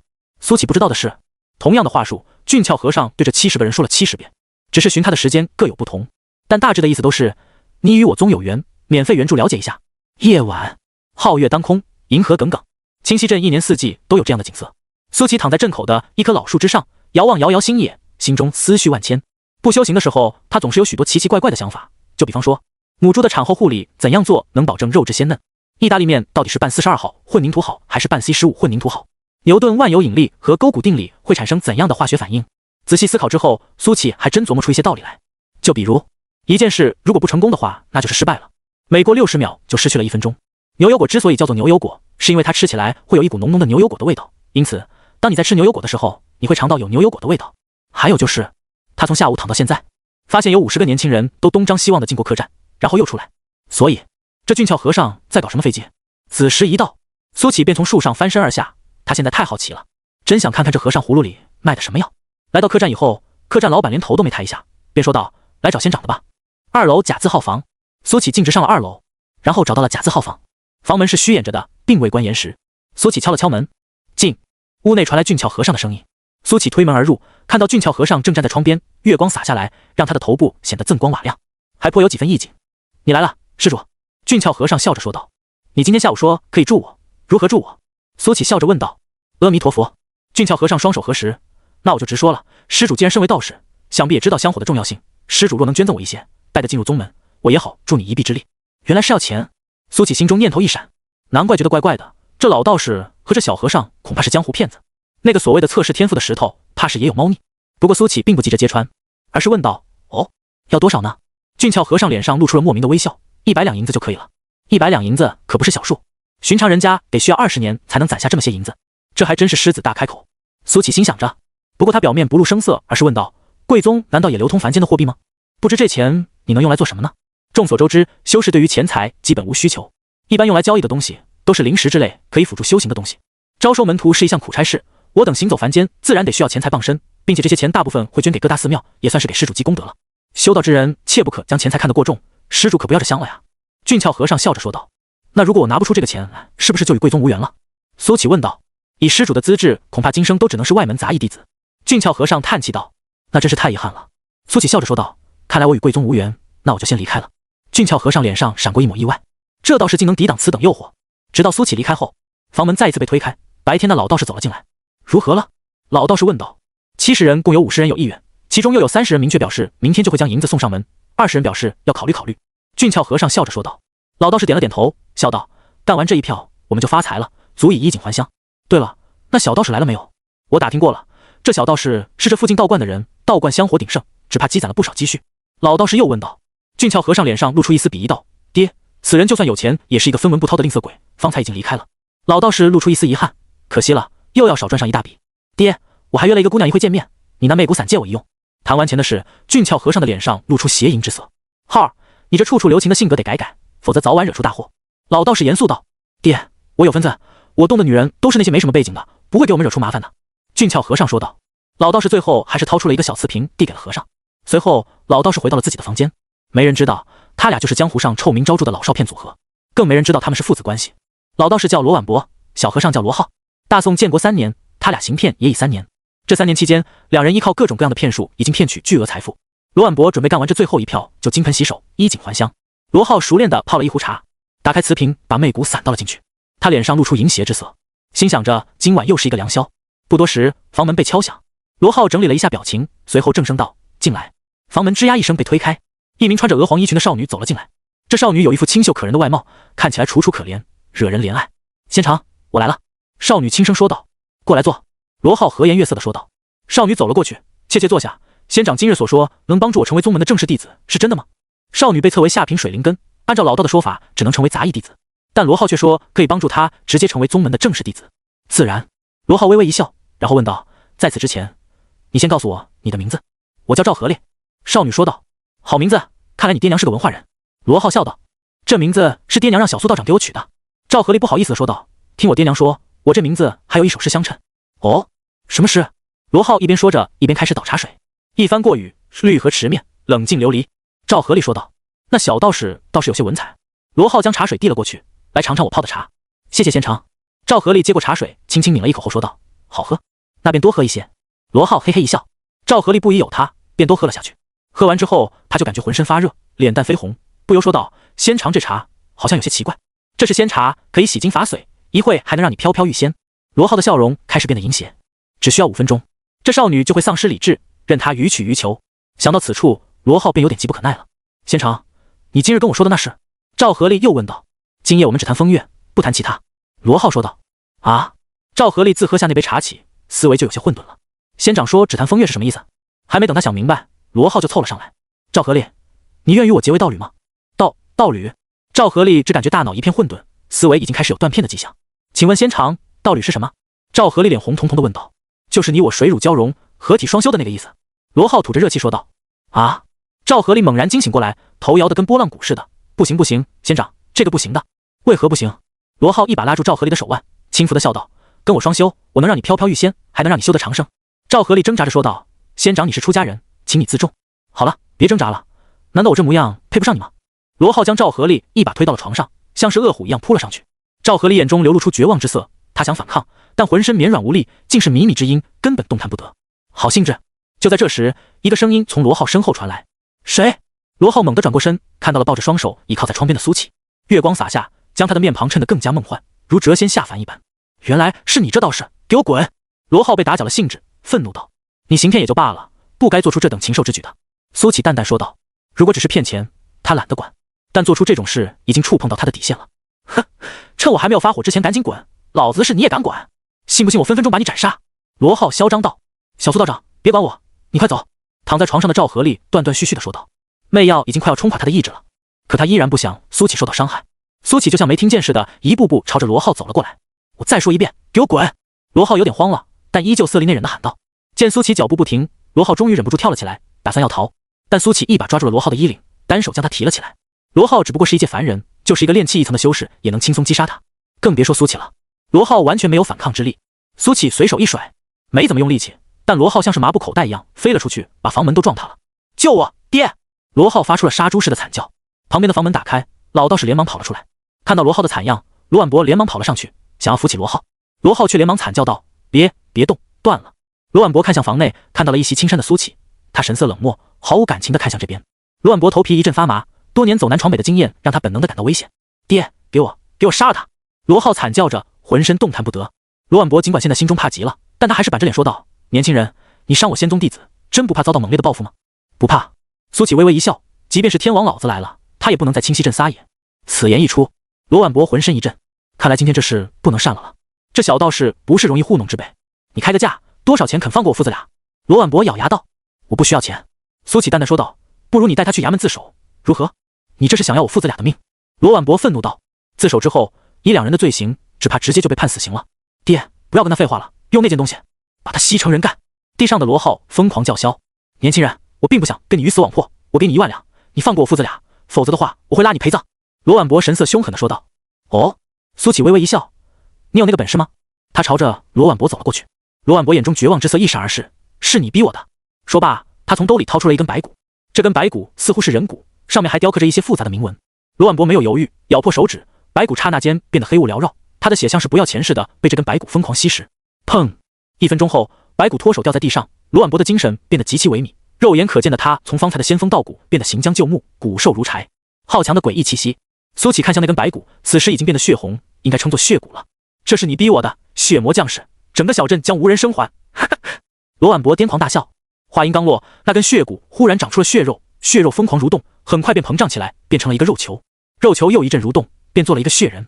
血肉，血肉，血人一直喃喃念叨，恐怖的诡异之气从他身上喷射而出。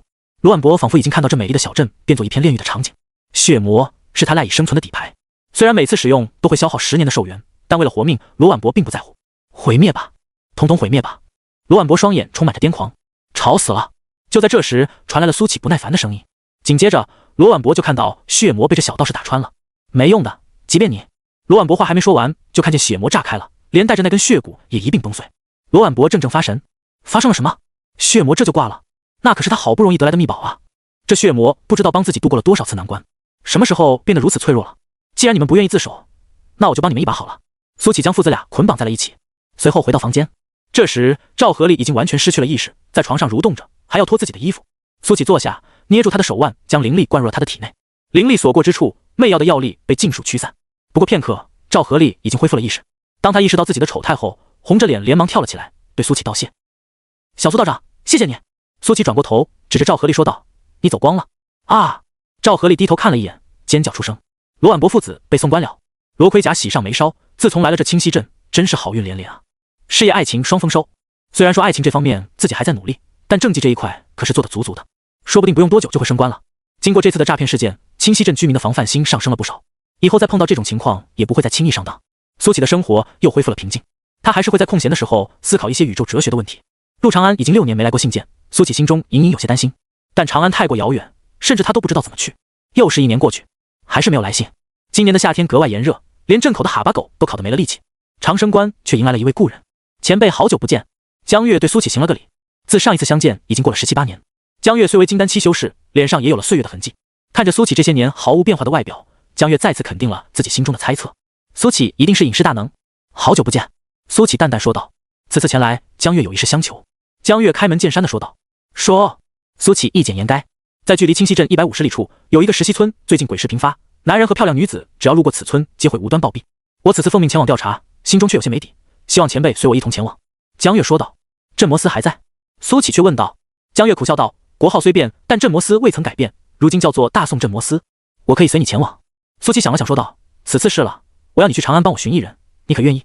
江月闻言连连点头。前辈放心，无论你要找谁，只要他还在长安，我一定帮您找到。那便多谢了。苏启点头说道。稍事准备，苏启拿上那把满是裂痕的桃木剑，便跟着江月去了。而他也在道观门口张贴了一张告示：近期有事外出，焚香祈福，可自行前往。江月看着苏启背后的那把桃木剑，却动了心思。看苏启这把桃木剑应该是一把普通的桃木剑，可能再挥上一次就会破损了。或许自己可以送上一柄剑。150里的路程不算近，若御剑飞行只需要半个时辰，但两人都不是化神修士，只能步行前往。一路上，江月都在跟苏启说话，絮絮叨叨地说着这些年来发生的事。如今的他已经从当初的金丹初期到了金丹圆满，等踏入元婴期，他的寿命会再次翻倍，届时便可恢复10多年前的模样。苏启问到了当初他的那个拽师兄。江月笑着说，史新华自雪女事件以后，意兴阑珊，没多久便辞去了镇魔司的工作，回家娶妻生子去了。如今过得也算幸福美满。赶了小半天的路，两人终于到了江月口中的石溪村。如今的石溪村只留下几户人家，大部分人都已经逃了。江月和苏启找到了仅剩的几户人家。江月叩门，半晌之后门才打开。一名满脸皱纹的妇人打开了门。你好，我是大宋镇魔司的人，奉命前来调查石溪村鬼事。江月掏出一块令牌说道。老妇人看了江月手中的令牌一眼，刚想说些什么，屋子里传来一个戏谑的男声：“你们镇摩司还来做什么？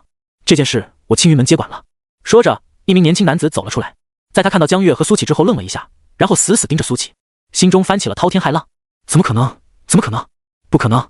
不可能会有男人这么帅！郑帅在心中疯狂呐喊。他有一双三角眼，他鼻梁、倭瓜脸，凡是能想到关于丑的词语，几乎都能够套在他的身上。在见到苏启之前，他从不知道有男人可以生得如此英俊。随即，这种震撼就化作了熊熊的嫉妒之火，态度更冷了3分。郑帅哼了一声，说道：“镇摩司来得晚也就算了，一个金丹期，一个炼气期，来送死的吗？我劝你们赶紧离开。你是青云门弟子。”江月没有生气，而是问道。他感应到这丑男人是元婴期的修士，能在这个年龄修炼到元婴期，也算是天才了。不错。郑帅说到自己宗门的时候，有着浓浓骄傲之色。众所周知，天下宗门无数，但称得上顶尖的唯有3大宗门：青云门、九天剑宗、凤仪轩。顶尖宗门超脱世俗，不仅不受皇家管辖，各朝各代都得给这些宗门大开方便之门，否则便有倾覆之险。所以郑帅对于江月的身份并无半点敬畏。随后郑帅又说道：“此次石溪村鬼事由我负责，你们哪来的就回哪去吧。”接着郑帅又恶声道：“尤其是你，一个炼气期修士来凑什么热闹？简直胡闹！大家都穿道袍，你这家伙穿出了宗主的气质，我穿着就像个杂役弟子，这让郑帅气不打一处来。”苏琪感觉被针对了，但是又不知道这个家伙为什么针对自己，不过他也不在乎。江月连忙说道：“这位道长，你虽然是元婴修士，可也未必十拿九稳，有我旁边这位前辈坐镇，确保万无一失。”郑帅闻言猛地一惊，金丹修士叫炼气期修士前辈，这是什么套路？郑帅连忙仔细探查了苏启一番，可无论怎么看，这也只是一个炼气期的修士。那么现在就只有2种可能了：第一种，这家伙就只是一个炼气期的修士罢了；第二种，这是一个扮猪吃虎的大佬。郑帅倾向于第一种，但江月的态度让他拿捏不准。心有忌惮的他也不再坚持赶2人走，而是哼了一声说道：“待会别拖我后腿就行。”见郑帅松口，江月松了一口气。如果郑帅执意要赶他走，他还真没有办法，就怕苏启一怒把这家伙拍死了，那镇摩司跟青云门就结下仇了。青云门可是有大成期修士的，当今国师也不过半步大成而已。这时，那名老妇人忽然说道：“你2位赶紧离开吧，天一黑大壮就要回来了，到时2位性命不保。”一旁的郑帅嗤笑了一声：“听到了吗？赶紧跑吧！”但当他转过头看到老妇人看着自己的时候，当即就炸了。什么意思啊？你是在说我？郑帅急得跳脚。老妇人点了点头：“你和这位小姑娘，我堂堂青云门天骄，岂会怕了区区魑魅魍魉？”郑帅又指着苏启说道：“再说了，为什么我们俩性命不保？他呢？”这老妇人的潜台词岂不是说自己比苏启弱？自己可以比苏启丑，但绝对不能比他弱。他长得帅。老妇人说道。一个问号缓缓从郑帅头上升起。长得帅有特权？面对郑帅的质问，老妇人点了点头：“有，因为大壮专杀丑男人，还有漂亮女人，岂有此理！”郑帅暴怒：“区区诡异，竟然还搞区别对待！丑男吃你家大米了！”郑帅感觉到了这个世道深深的恶意。奶奶，你说的这个大壮是谁？江月问道。老妇人叹了口气说道：“大壮本名武大壮，本来是我们村里一个卖煎饼的小伙子，他有一个如花似玉的媳妇，叫潘小莲。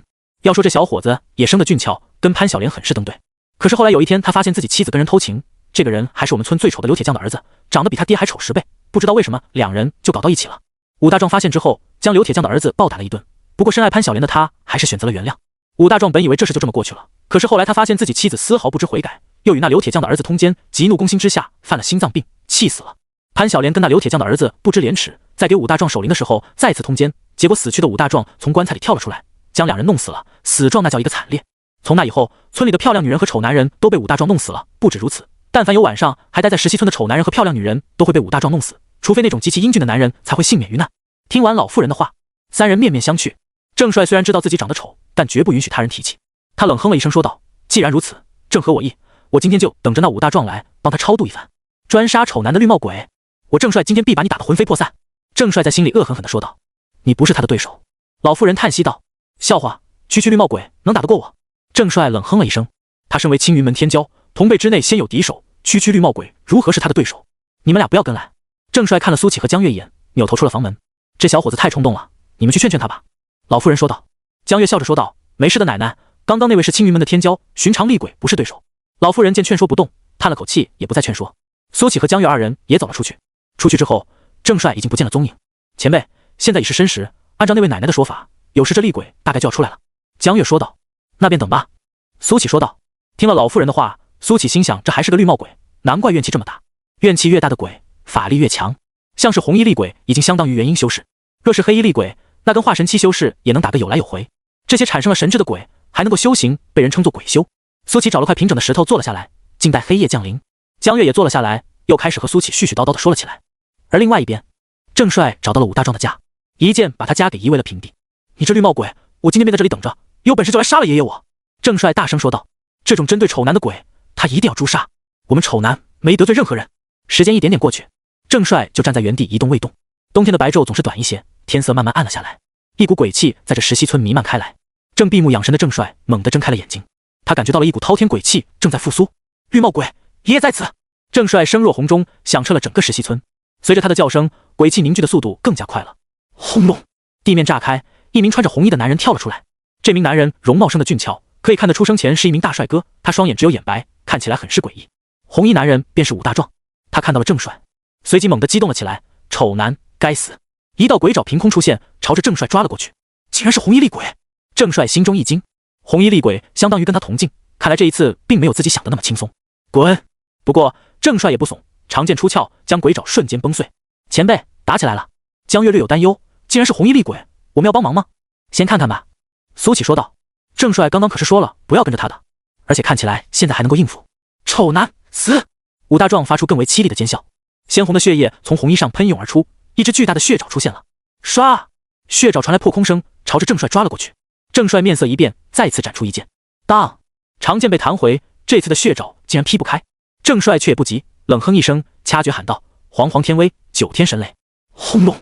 一朵乌云在天空凝聚，一道筷子粗的雷电劈了下来。哇！在远处观战的苏启发出惊叹声：这招帅啊！就是这雷电细了一些，如果自己学会的话就好了。是青云门的九天神雷诀。江月略带可惜的说道：雷电乃世间至阳至刚之物，天生克制邪祟，就是火候还差了一些。雷电劈下，那血爪顿时崩碎。原本十分疯狂的武大壮也露出了短暂的畏惧之色。不过当雷电消失以后，他的脸上又被疯狂弥漫。丑男，都给我死！武大壮的脚下形成了一个血池，他浸泡在血池之中，身上的血色越发的浓重。一颗巨大的血色球体在他的头上凝聚，就像是心脏一般在跳动。煌煌天威，九天神雷！郑帅再次掐诀结印，乌云在武大壮的头顶凝聚。轰隆！筷子粗的神雷再次劈了下来，血色的球体猛地一颤，出现了些许裂纹。在球体之下的武大壮浑身一颤，发出一声尖笑。球体上的裂纹很快便被鲜血覆盖，再次恢复如初。郑帅一咬牙，再次发动九天神雷。轰隆轰隆轰隆！一连3道神雷下去，那颗球体遍布裂纹，却始终没有破碎。被鲜血覆盖之后，又瞬间恢复。郑帅额角有冷汗滴下，九天神雷诀极其耗费灵力，他现在体内的灵力已经不多了。郑帅越来越萎靡，但这武大壮的气势却越来越强盛。随着他头顶的那颗血球越来越大，武大壮的气势也节节攀升。前辈，可以出手了。江月说道。不急。苏启说道。他想看看这颗血球到底有什么用。江月无奈，却也只能遵从。郑帅心中已经萌生退意，他现在有点后悔为什么要使用九天神雷，自己一旦灵力用光，那还不成为待宰的羔羊。煌煌天威，九天神雷！郑帅再次掐诀，高喝道。武大壮怒吼一声，头顶的血球越发膨胀，但下一秒，郑帅竟然拔腿就跑，溜得还很快。来无影去无踪，疾风咒！郑帅快速结印，双腿被无形的风包裹，咻的一下就窜出了上百米。后拔！武大壮本来在怒吼，准备应接这一击，结果发现郑帅跑了，顿时一愣，都发出鸭叫了。可随即他就更愤怒了。郑帅逃跑的一幕让他想起了当初铁匠的儿子也是跑得这么快。丑男，死！血球炸开，方圆1000米都开始下起了血雨，然后形成了一道血色光幕。结界！江月惊呼道：这武大壮竟然会结界之术！结界是领域的雏形，真正的领域只有到了炼虚期才能施展，在自己的领域之内，修士就是绝对的神。结界就是弱化版的领域，在这结界之中，谁能进谁能出，都凭武大壮的意愿。除非有碾压武大壮的实力，直接破开结界，否则的话就是无解的。并且在这结界之中，他的实力还会大幅度提升，起码跟元婴圆满的修士差不多。江月没想到，这武大壮成为厉鬼之后，天赋竟然如此惊人。砰！郑帅一头撞在结界边缘，顿时倒跌出去，脑门上多了一个包。结界！郑帅一副见了鬼的表情。实际上他的确是见鬼了，但是这绿帽鬼竟然还会结界，凭什么？这可是他都没有领悟的术法呀！就在郑帅愣神的功夫，武大壮已经御空飞来，血雨之中，他的表情狰狞，浑身血红。但最惹眼的不是他的一身红衣，而是他头上那顶绿油油的帽子，绿得发光，绿得发黑。郑帅笑得比哭还难看。鬼兄，其实我们有点误会，如果我说我把你的房子夷为平地，是为了帮助你，你信吗？回答郑帅的是一只血红色的鬼爪。操！郑帅像泥鳅似的一个翻滚，堪堪躲开，但被爪风刮过的地方，衣服破碎，露出了大半的大白屁股。你是变态啊！郑帅大惊失色，没等他换上一身衣服，2道血红色的鬼爪又抓了过来。你个绿帽鬼，不讲武德，偷袭！郑帅一边叫着，一边再次躲开。这次他的衣服又惨遭撕碎，露出了骨瘦如柴的上半身。现在他只剩下下半，还有一块遮羞布。你不要太过分啊！我要发火了！郑帅怒喝道：是可杀不可辱，你扒我衣服算什么？刷刷刷，3道血色鬼爪飞了过来。煌煌天威，9天神雷。郑帅一咬牙，乌云在武大壮的头上凝聚，筷子粗的雷电劈了下来。这一次的雷电形成的很快，武大壮来不及反应，被劈了个正着。袭向郑帅的血爪顿时崩碎。空中的武大壮嘶吼着，浑身颤抖，就像是在跳舞一样。老子劈死你！郑帅咬破了手指，飞速结印。轰隆！通过燃烧精血之力，大片乌云凝聚，鸡蛋大小的雷电划破夜空，劈了下来。所过之处，连血雨都蒸发了。轰！这道神雷劈在武大壮身上，让他身上的血色都暗淡了不少，发出更为凄厉的惨叫。不愧是青云门的天骄，江月惊叹道。连他都没想到，郑帅竟然能绝地翻盘。只要再来上2道雷电，这武大壮必死无疑。但此时郑帅已经是强弩之末，他一屁股跌坐在地上。嘶！由于屁股上已经没有衣物了，他直接坐在了水荡上，冷得一哆嗦。还逞什么强？该倒下了！绿帽鬼！郑帅扯着嗓子喊了一声。原本正在颤抖嘶吼的武大壮闻言猛地睁开了眼睛，他原本木然的眼神爆发出无尽的仇恨之色，身上的衣物又变得血红一片，红得发黑。丑男，给我死！武大壮一字一句，吐字清晰，一阵噼里啪啦的声音从他身体里传来，然后双臂猛地张开，数不清的血色鬼爪朝着郑帅挥舞了过去。粗略估计，起码有成百上千道。要死了！郑帅苦笑道，他已经没有力气躲避了。再说了，这也根本躲不开啊！都说要死之前会快速回想自己的一生，郑帅确实开始回忆，但他发现很多记忆都已经模糊了，似乎自己成为修仙者以来，凡世间的许多事都已经成了过眼云烟。好可惜啊，还没有飞升仙界，看一看更壮阔的风景。郑帅叹了口气，缓缓闭上了眼睛。但就在这时，他看到一个英俊至极的青山道士，闲庭信步地穿过这漫天的血爪，来到了他的面前。你耍雷的那招很帅，能不能教教我？青山道士对他露出了笑容。郑帅的回忆被打断，他突然想起来了，这次来制裁绿帽鬼的还有镇魔司的2人，这不就是那个练气期的小道士吗？万千鬼爪已经朝着他们席卷了过来，要将2人搅成粉碎。小心！郑帅大喊道。然后他就看到苏启抬起左手，随手一拳，咚！郑帅感觉到空气似乎都为之一凝，漫天的鬼爪停滞。下一秒，轰隆！空气传来音爆之声，漫天的罡风瞬间将血爪尽数崩碎。天空中的那个绿帽鬼满脸的错愕以及不可置信，仅仅是拳风，他的身体已经开始崩解了。绿帽鬼抬起头，看到那个提供给自己源源不断力量的绿帽也崩解了。不知为什么，他竟然觉得心中的一块大石落地了。往昔记忆如电影放映，他看到了自己与潘晓莲快乐的时光。潘晓莲正在那边朝着自己招手，如多年前那般说着：“相公，快回家了。如果有来生，我再也不要戴绿帽了。一定一定。”绿帽鬼足。郑帅忽然觉得今夜月亮格外刺眼，面前的身影如此高大，如此英俊，如此强大，一行眼泪夺眶而出。为什么啊？郑帅是连夜回去的，他发誓不修到化神期再不下山。太特么的打击人了！这个世界上怎么可能存在又帅又强的修士啊？而且看起来比他还要年轻。不过他如今才80多岁，他相信自己未来未必不能超越苏启。如果苏启知道了他这个想法，只会说上一句：“孩子，你还是太年轻了，我只会越来越强。”击杀绿帽鬼之后，苏启竟还有意外之喜，大气运加持，击杀绿帽鬼，获得特殊法宝绿帽诅咒。使用此法宝之后，让人必戴绿帽。苏启从绿帽鬼身上拿起一顶绿帽子，陷入了沉思。让人必戴绿帽，这多邪恶啊！苏启一边想着，一边把绿帽收了起来。说不定还是有用的，以后看谁不爽，送他一顶绿帽，你可得接好了。前辈，这绿帽鬼竟还有遗物？江月好奇道。很邪恶的东西。苏启点头说道。江月虽然好奇，但见苏启不想多说，便也没再多问。前辈，既然绿帽鬼已被击杀，我也该回去复命了。江月说道。别忘了答应我的事。苏启说道。前辈放心，我就是把长安掘地3尺，也会找到您想要的消息。江月保证道。他现在只想抱紧苏启的大腿，以后有什么搞不定的案子，直接来请神。什么魑魅魍魉，都不是我苏前辈一合之敌。想到以后的美好场景，江月嘴角不自觉地露出了浅笑。这时，苏启无意之间看到郑帅刚刚跌坐的水荡，好像有一抹亮光。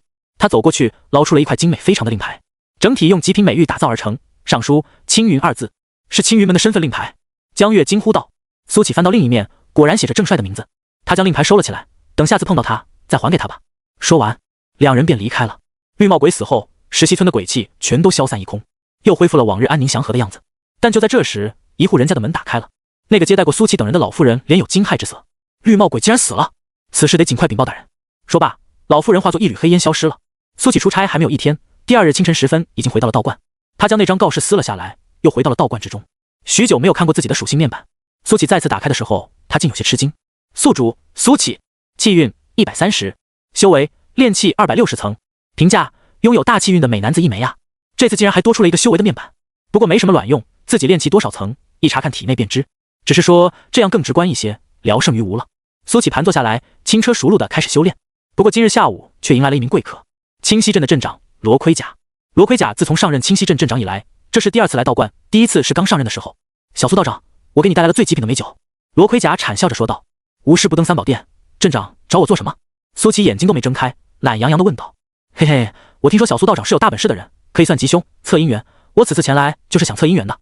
罗盔甲不好意思地说道。镇长有喜欢的人了？苏琪问道。果然还是瞒不过小苏道长。罗盔甲脸上露出幸福之色。我从未见过如此奇女子，一直女扮男装，后来无意之间被我发现，从见到她的第一眼开始，我便坠入爱河了。你惨了，你坠入爱河了。苏琪依稀记得，似乎自己在穿越之前，经常在某软件上面听到这么一句话：你把你们的生辰八字还有名字写在纸上。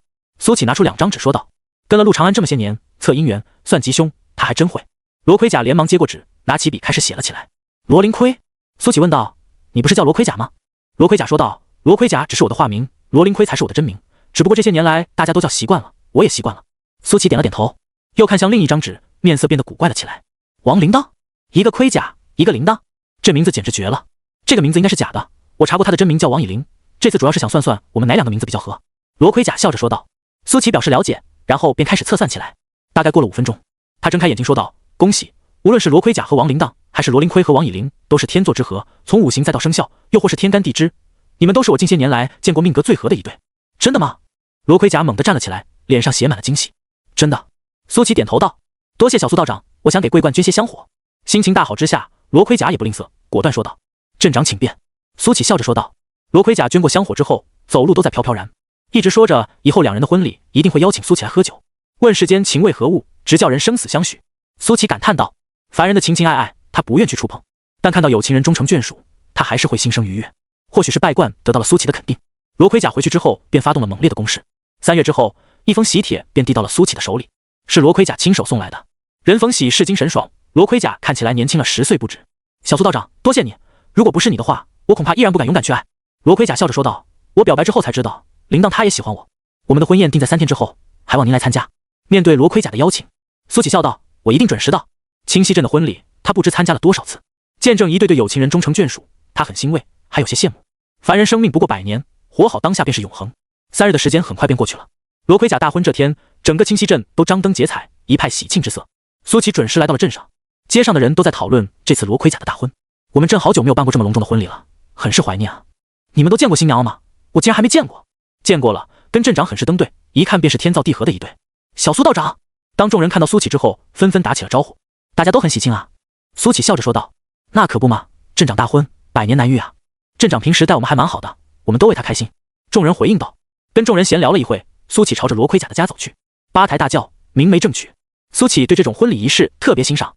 到了傍晚时分，新娘的花轿终于来到了罗府，路边无数人起哄，盖着红盖头的新娘从花轿上走了下来。作为新郎官的罗盔甲满面春风，满眼深情地看着新娘。宾客们都欢呼着，新娘和罗盔甲一同进入家中。接下来便是拜堂仪式。赞礼人是小镇内有名的老先生，他高呼道。拜堂仪式现在开始。罗盔甲和王铃铛站在2侧，1拜天地，2拜祖先，3拜高堂，夫妻交拜，礼毕。罗盔甲掀下红盖头的那一刻，众人都被新娘惊艳到了。美艳不可方物。罗盔甲脸上露出迷醉之色。此刻的王铃铛在他的眼里就是最美的存在。铃铛，我终于娶到你了。罗灵盔轻声说道。王铃铛羞涩的红了脸，低头轻轻说了一声罗盔甲转过身对众人说道。今天感谢大家来参加我罗某的婚礼，罗某再次向各位宾朋保证，以后王铃铛就是我的结发妻子，生死不离。好。众人纷纷鼓掌。接着罗盔甲又看向苏琪，感激道。我和铃铛有今天这一切，都要感谢小苏道长，如果不是他说我们命格天造之合，我恐怕不会鼓起勇气表白。众人都看向苏琪，苏琪手里拿着一个木盒子，笑着走了上去。这是送给你们的礼物，里面是一柄牛角书，寓意结发为夫妻，恩爱两不疑。谢谢小苏道长。王铃铛也感激地说道。他本以为自己会一直流浪，直到遇见罗盔甲才发现家的方向。好，接下来宴会开始，大家尽情享用美食。罗盔甲宣布道。就在众人要动筷子的时候，一道怒吼自门外传来。王以灵，你好大的胆子！众人看向门外，一名身着华服的英俊青年龙行虎步地走了进来。什么情况？不知道啊，不会是新娘的前夫吧？你脑子里装的都是屎吧？我觉得应该是新娘以前的恋人来抢亲了。王铃铛看到来者，原本红润的脸变得一片惨白。你是谁？罗盔甲将王铃铛护在身后，皱眉说道。你该死！青年看向罗盔甲，厉声说道。士兵，给我把这人押出去！罗盔甲心中隐隐有些不安，不过更多的是愤怒。几名士兵围堵了过来，要把青年架下去。我看谁敢！青年哼了一声，一股恐怖的威压席卷而出，那几名士兵瞬间跪倒在地，身体再难动弹分毫。我乃开封叶家三公子，非刘宗宗门正式弟子叶良霄。青年指着王铃铛说道。而这女人是我的未婚妻，开封王家大小姐王以玲。今天这场闹剧让我很生气，后果很严重。众人大惊失色。开封王家和叶家都是顶级家族，家中都有在朝中当官的一品大臣。谁敢想罗盔甲的这个妻子竟然有如此身世？罗盔甲面色惨白，看向王铃铛。铃铛，他说的一切都是真的吗？王铃铛先是点了点头，又摇了摇头，凄然道：我为了解除这个婚约，以自愿脱离王家，我早已不是那个家世显赫的王家大小姐，现在的我只不过是一介草民王铃铛罢了。我的婚约岂是你想解除就能解除的？叶良霄冷笑道：从来都只有我叶良霄退别人婚的份，我告诉你，你逃不脱我的手心，即使是追到天涯海角，我也要让你知道，我叶良霄的东西别人抢不走。铃铛他不是东西。罗盔甲喝道，然后觉得有点不对劲，又说道：我的意思是说，铃铛他不是物品，而且他现在已经不是大小姐王以玲，而是草民王铃铛，你不能干涉他的婚姻和人生。从叶良霄看向罗灵盔，笑得很冷。你是什么东西？区区一介蝼蚁也敢在我面前大呼小叫？今日在场之人全都得死，只有这样，我所受屈辱才不会传出去。话毕，叶良霄气势攀登到了顶峰，他掏出一把长刀，猛地砍向了罗盔甲。这一记刀芒极其耀眼，眼看着罗盔甲就要被斩于刀下，王铃铛一把推开了罗盔甲，要替他去死。不要！罗盔甲凄厉地喊道：我爱你，盔甲。王铃铛眼中有无尽的柔情，或许共赴黄泉，做一对亡命鸳鸯也不错。砰！就在此时，一只手突兀的出现，瞬间把刀芒打散，然后一把抓住了叶良霄的长刀，动辄就要杀人，是不是太霸道了点？苏启微笑道。叶良霄目光一凝，这小道士能徒手破开他的刀芒，并抓住刀身，实力不容小觑。滚开！我叶家的事你也配管？叶良霄怒喝道。你叶家的事我管不了，但来到清溪镇，一切都得听我的。苏启淡淡说道。好大的口气，我就看你如何保得住这些蝼蚁。叶良霄猖狂大笑，说着手里出现了一张火红色的符箓。焚天符！叶良霄眼里流露出疯狂之色，猛地拍散了符箓，一条火龙从符箓形成的漩涡里咆哮着探出头来。只要火龙一出，此处将会顷刻间灰飞烟灭，连同着这座小镇，叶良霄都要让其消失。砰！下一秒，叶良霄像见了鬼似的，猛地瞪大了眼睛，笑声戛然而止。他看到火龙才探出一个头来，就被那个小道士一拳打爆了，连火星子都没剩一滴。你这玩意不经打呀！苏启一脸遗憾地说道。叶良霄不知道该说什么了，长这么大还是头一次有人在他面前装逼，并且让他哑口无言。我该怎么装回去？在线等，挺急的。你确定要跟我叶家作对吗？叶良霄神色阴地说道。你们叶家实力怎么样？有几个大成期修士？苏启忽然问道。小说里面都是打了小的来了老的，如果对方实力太强，苏启已经打算换个地方苟个上千年，到时候即便叶家大成期的修士没有飞升，自己的实力应该也足以应付了。但叶良霄却被问住了，这小道是什么意思啊？一来就问大成期。要知道当今国师也才半步大成期，除了那些顶尖宗门，这天底下的大成期修士可谓是凤毛麟角，他们叶家最强者也不过炼虚期而已。难道这道士竟然背靠有大成期修士的宗门？不然他为什么这么问自己？道士大成期？叶良霄越想越心惊，这家伙该不是青云门的吧？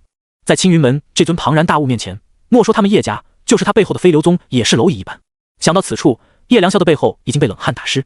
区区清溪镇怎么会有青云门天骄在？难道这里有什么吸引青云门的地方吗？脑中各种念头闪过，叶良霄一改嚣张姿态，他小心翼翼地问道：请问阁下可是青云门弟子？叶良霄是嚣张，但他不是傻子，得罪了青云门的天骄，莫说他小命不保，可能整个叶家都会万劫不复。不是。苏启摇了摇头说道。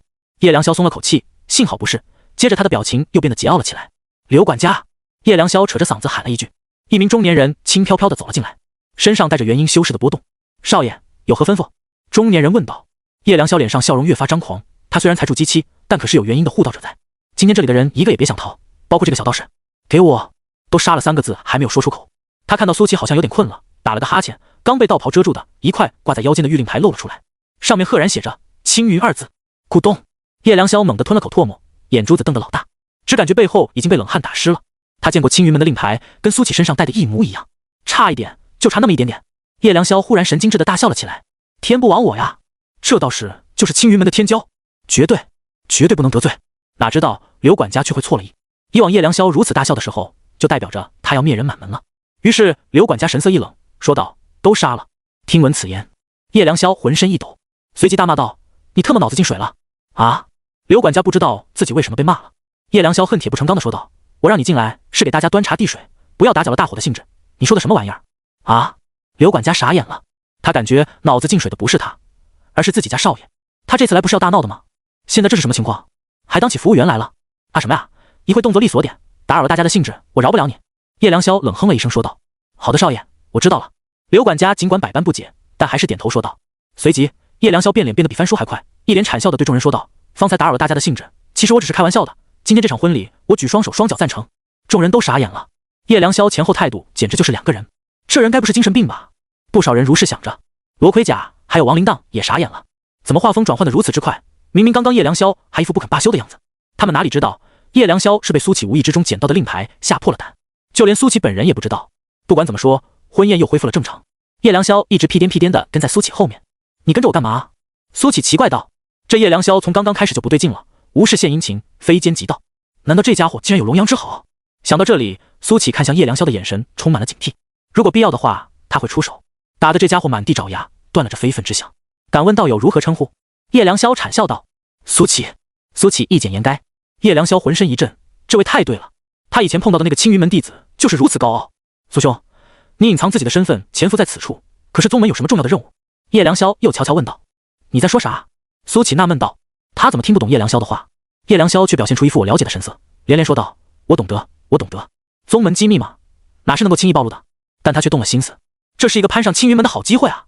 跟苏启打好了关系，自己就等于有了青云门的关系，如此一来何愁叶家不兴？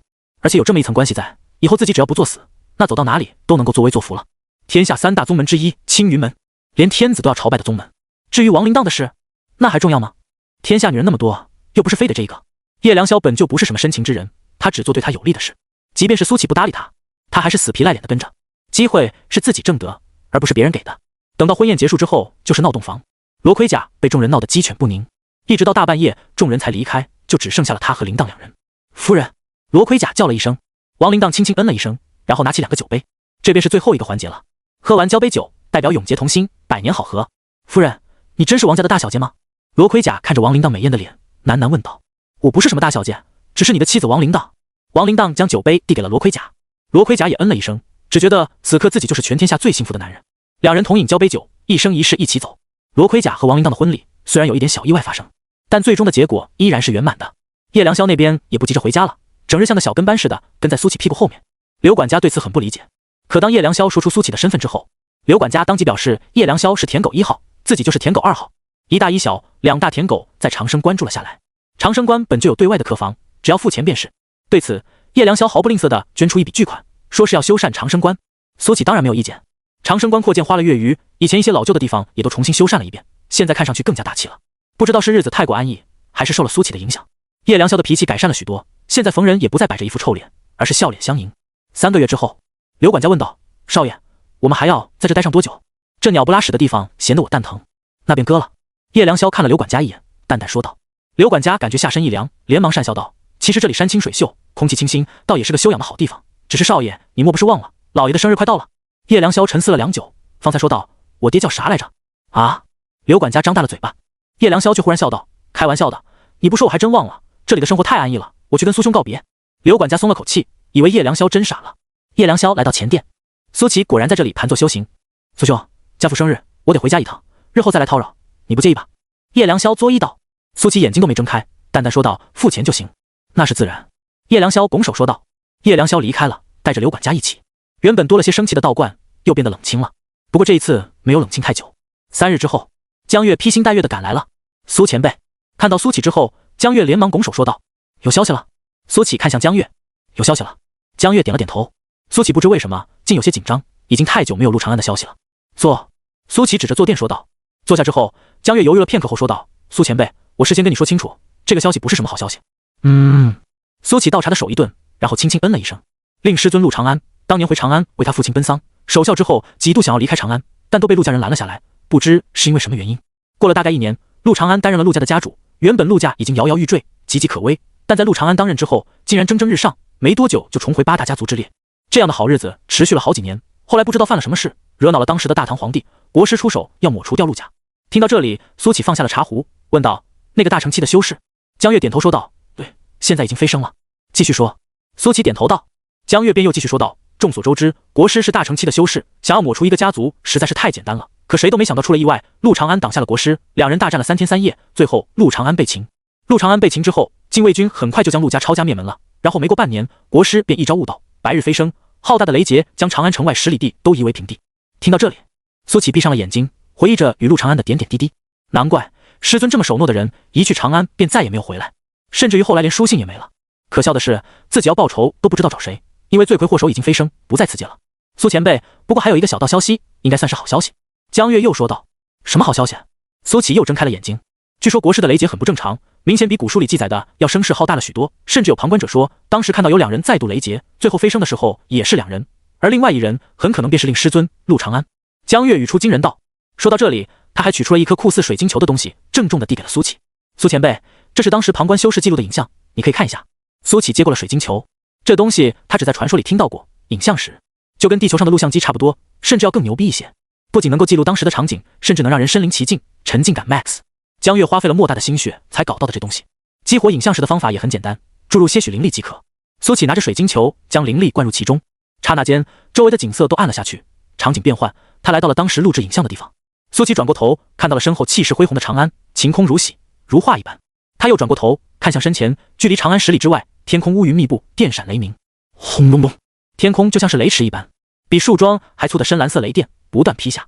在雷劫中心，有2道人影，竟然还在打斗。一道身着黑衣，一道身着青衣。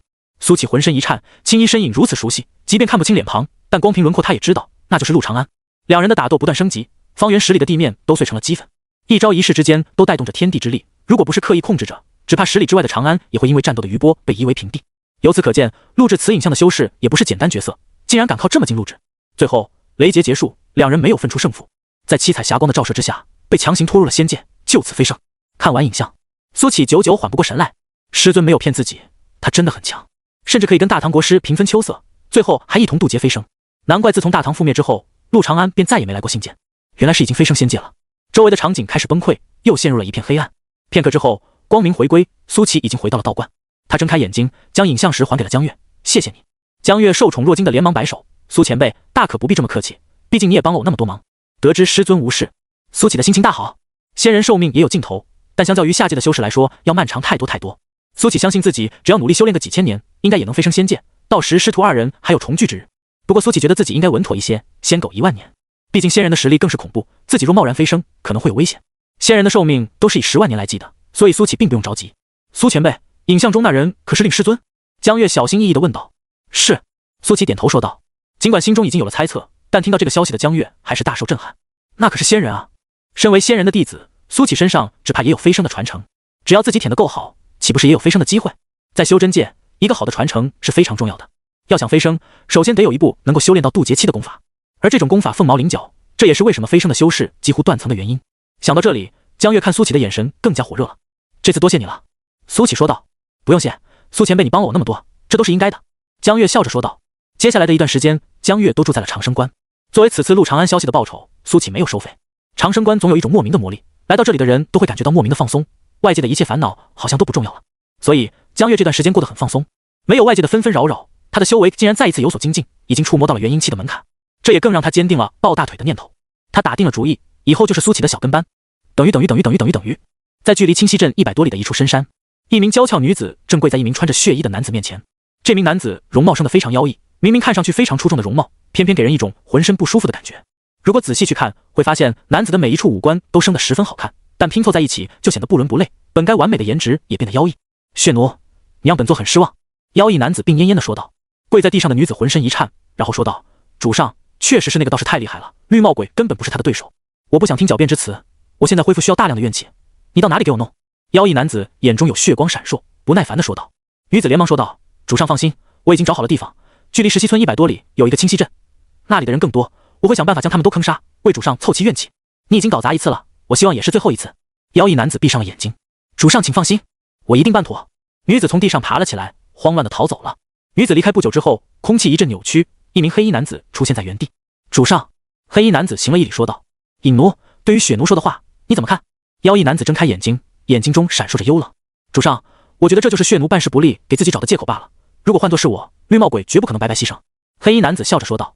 此次行动你在暗中协助血奴，这次任务只许成功不许失败。妖异男子重新闭上了眼睛。是。黑衣男子领命，空气一阵扭曲后消失。等于，清溪镇来了一群姑娘，这些姑娘个个花枝招展，容貌不俗，而领头的则是一名风情万种的女人，人称媚娘。据说这些姑娘都是从长安来的。没过多久，一家挂着销阁牌子的娱乐场所建立了起来。清溪镇这弹丸之地，哪里有过这种阵仗？无数男性居民抱着好奇的心态进去探索了一番之后便沦陷了。潇湘阁的姑娘个个容貌娇俏，且有才艺在身。虽然潇湘阁的规矩是卖艺不卖身，但丝毫阻挡不住男性居民的热情，隔三差五的便约上3、5好友，前往这潇湘阁吟诗作对，企图引来姑娘们的青睐，一清芳泽。罗盔甲虽在清溪镇担任镇长，但他也是见过大世面的人，这种娱乐场所在长安、开封等地不知道有多少。如果不是已经有家室，他倒也想去这里一探究竟，看看这潇湘阁的老板是何许人也，竟然把店开到了清溪镇。别看潇湘阁好像人声鼎沸的样子，其实熟客来来回回也就那么几个，并且消费能力还不强。把店开到这里，不妥妥亏钱吗？这日，江月到镇上买些炭火，当看到潇湘阁的那块牌子之后，有些难以置信。潇湘阁是长安3大青楼之一，分店遍布全国各地，但大多都在热闹的城市。清溪镇为何会开上一家？江月乃土生土长的长安人，加上镇摩司的身份，长安的大小消息他门清。但对于潇湘阁为何会出现在清溪镇，他就是想破头也没搞懂。不过他的直觉告诉他，潇湘阁此番动作必定有其深意。想到这里，江月决定一探究竟。他乔装了一番，转眼间变成了一个潇洒的翩翩公子。公子里面请。走到潇湘阁门口，龟奴看到江月眼睛一亮，连忙招呼道。在龟奴的带领下，江月走进了潇湘阁。你们在此地开设多久了？江月四处打量着问道。龟奴闻言连忙说道，我们已经开业1月了。江月点着头，这装潢跟各地的潇湘阁如出一辙，是真正的潇湘阁没错了。在进来之前，他还在想着是不是假扮的，如今看来并非如此。公子这是第一次来我们青楼吧？就在这时候，一名绝美的女子走上前来。江月看到这名女子后，心中惊讶不已，竟然是媚娘。连她都从长安来到了清溪镇，看来此次潇湘阁所图甚大，也不算第一次来。江月笑着说道。虽然不知道潇湘阁这次来清溪镇为了什么，但已经引起了江月的兴趣。乔公子气宇不凡，想必不是清溪镇的居民吧？媚娘抿嘴笑道。旅人而已，不曾想到长安赫赫有名的潇湘阁竟开到了这穷乡僻壤之地，原本以为只是假冒，但看到媚娘，我便肯定不是了。江月轻笑道。公子既认识奴家，想必也是长安人。媚娘媚眼如丝地看着江月，他乡遇故知，公子陪奴家喝一杯如何？好啊。江月欣然同意。等于，清溪镇外终于搞定了，准备了月余鱼，此次我要一举坑杀这5000余人，为主上收集足够的怨气。血奴埋下最后一块脏器，眼中闪烁着兴奋之色。他花费了1个多月的时间来准备这血海阵，就是确保万无一失的。血奴已经计算过，要给主上准备足够的怨气，这清溪镇的5000余人一个也不能逃。血海阵开启之后，这清溪镇将会变成一座人间炼狱。血奴忽然转过头，对着空气说道：“淫鬼，你跟了我那么久，真以为我不知道吗？”空气一阵扭曲，一身黑衣的影奴出现了。有意思，你竟然能发现我！影奴鼓掌说道。你是怎么发现我的？影奴又接着问道。你放的屁多臭，你不知道吗？只要你一放屁，方圆5里都能闻到味道。血奴冷笑道。而且你好几次都放出声了。影鬼脸色一黑，感觉有被冒犯到，他连忙岔开话题，赶紧启动血海阵。此时他脚趾头尴尬的想要就地挖出武士两听。不用你说。血奴冷哼了一声，将手一把插进了自己胸口，噗嗤，血液飙射而出，无数猩红的血液流进了地面，形成了一条小河。轰隆，地面一阵颤动，清溪镇外数十处同时喷射出血液喷泉，这些血液似乎无穷无尽一般，朝着天空蔓延而去，形成了血色巨幕。巨幕蔓延的速度极快，顶多3分钟的时间就将笼罩整个清溪镇。等于，公子请喝。媚娘递上酒杯，眼中宛若一汪春水，酒杯里是透明的酒液，一股浓厚的酒香味弥漫整个房间。长安天仙醉，你们竟然把这东西也带到了清溪镇。江月笑眯眯地说道。公子好眼力，竟然还识得天仙醉。媚娘称赞道。江月端起酒杯一饮而尽，随即道：好酒，可否再来一杯？江月将酒杯推了出去。当然可以。媚娘又给江月满上了一杯。江月再次一饮而尽。公子现在是不是感到全身无力？媚娘笑靥如花地问道。还有点头晕。江月脸色红润地说道。公子许是醉了。媚娘说道。酒不醉人人自醉。江月双眼迷离地说道。那公子不如说说，你究竟是醉仙楼的人呢，还是迎春院的人？媚娘靠近了江月，吐气如兰地说道。都不是。江月眼神迷离地说道。好晕。随即他一头栽倒在桌上，昏睡了过去。都不是。媚娘皱着眉站了起来。喝了迷药应该不会说假话，难道真的只是长安的一介旅人？媚娘喃喃说道。轰！就在这时，地面剧烈震颤起来，房间内映照上一层血光，就像是浸泡在鲜血中一样。地震持续了数秒便停止了。媚娘站稳之后，急忙打开了窗户。天穹朦朦胧胧，一片血红，就好像有血海倒扣。血海阵。媚娘身边传来一个声音。媚娘猛地转过头，却看到刚才好像已经醉得不省人事的江月，一脸凝重地看着天空。你没醉？媚娘失声道。江湖伎俩对我无用。江月从窗户一跃而出，来到了街上。你躲好。江月随手一挥，潇湘阁的门窗自动关上。修士！媚娘再次惊呼。修士对于江湖中人来说是高不可攀的存在，没曾想到今天自己竟然遇到了一个，自己还妄图用迷药控制他。想到这里，媚娘已经冷汗涔涔，还好这修士没有追究，否则10个自己也不够人家杀的。天空中的异象让清溪镇居民纷纷来到了街上，对着天空中的异象指指点点。怎么天突然就变得血红一片了？这是有宝物要出事了吗？什么宝物？我感觉心慌慌的，似乎有什么不好的事要发生，恐怕是大凶之兆啊！速去长生关请小苏道长。清溪阵已经出不去了，阵口被鲜血堵住了，可以把兵刃都溶解。好压抑，我感觉快要不能呼吸了。江月已经恢复了原貌，他的声音在灵力的作用下传遍了整个清溪镇。都回家躲好，这是邪修布下的血海阵，会让人意识迷乱，变成嗜杀的野兽。听到江月的话，镇民们纷纷往家跑去。他们都认识江月，经常跟在小苏道长旁边的那个姑娘，自然他说的话大家也都信服。虽然居民都躲回了家中，但江月依然面色凝重。血海阵他只在镇魔司的记录中看到过，这还是第一次碰到。血海阵是一个极其恶毒的阵法，它会放大人心中的恶念，逐渐失去理智，开始互相残杀。时间越久，人会变得越疯狂，喝人血食人肉，宛如人间炼狱。能布下血海阵，至少是化神期修士，我根本不是对手。江月面有忧虑，看向长生关的方向，只希望苏前辈能发现清溪镇的异常，尽快赶来。就在这时，江月听到了一阵拐杖杵地的声音，他看向空无一人的街道，一个杵着拐杖的老妇人缓缓走了过来，脸上露出诡异的笑容。小姑娘，好久不见了。是你？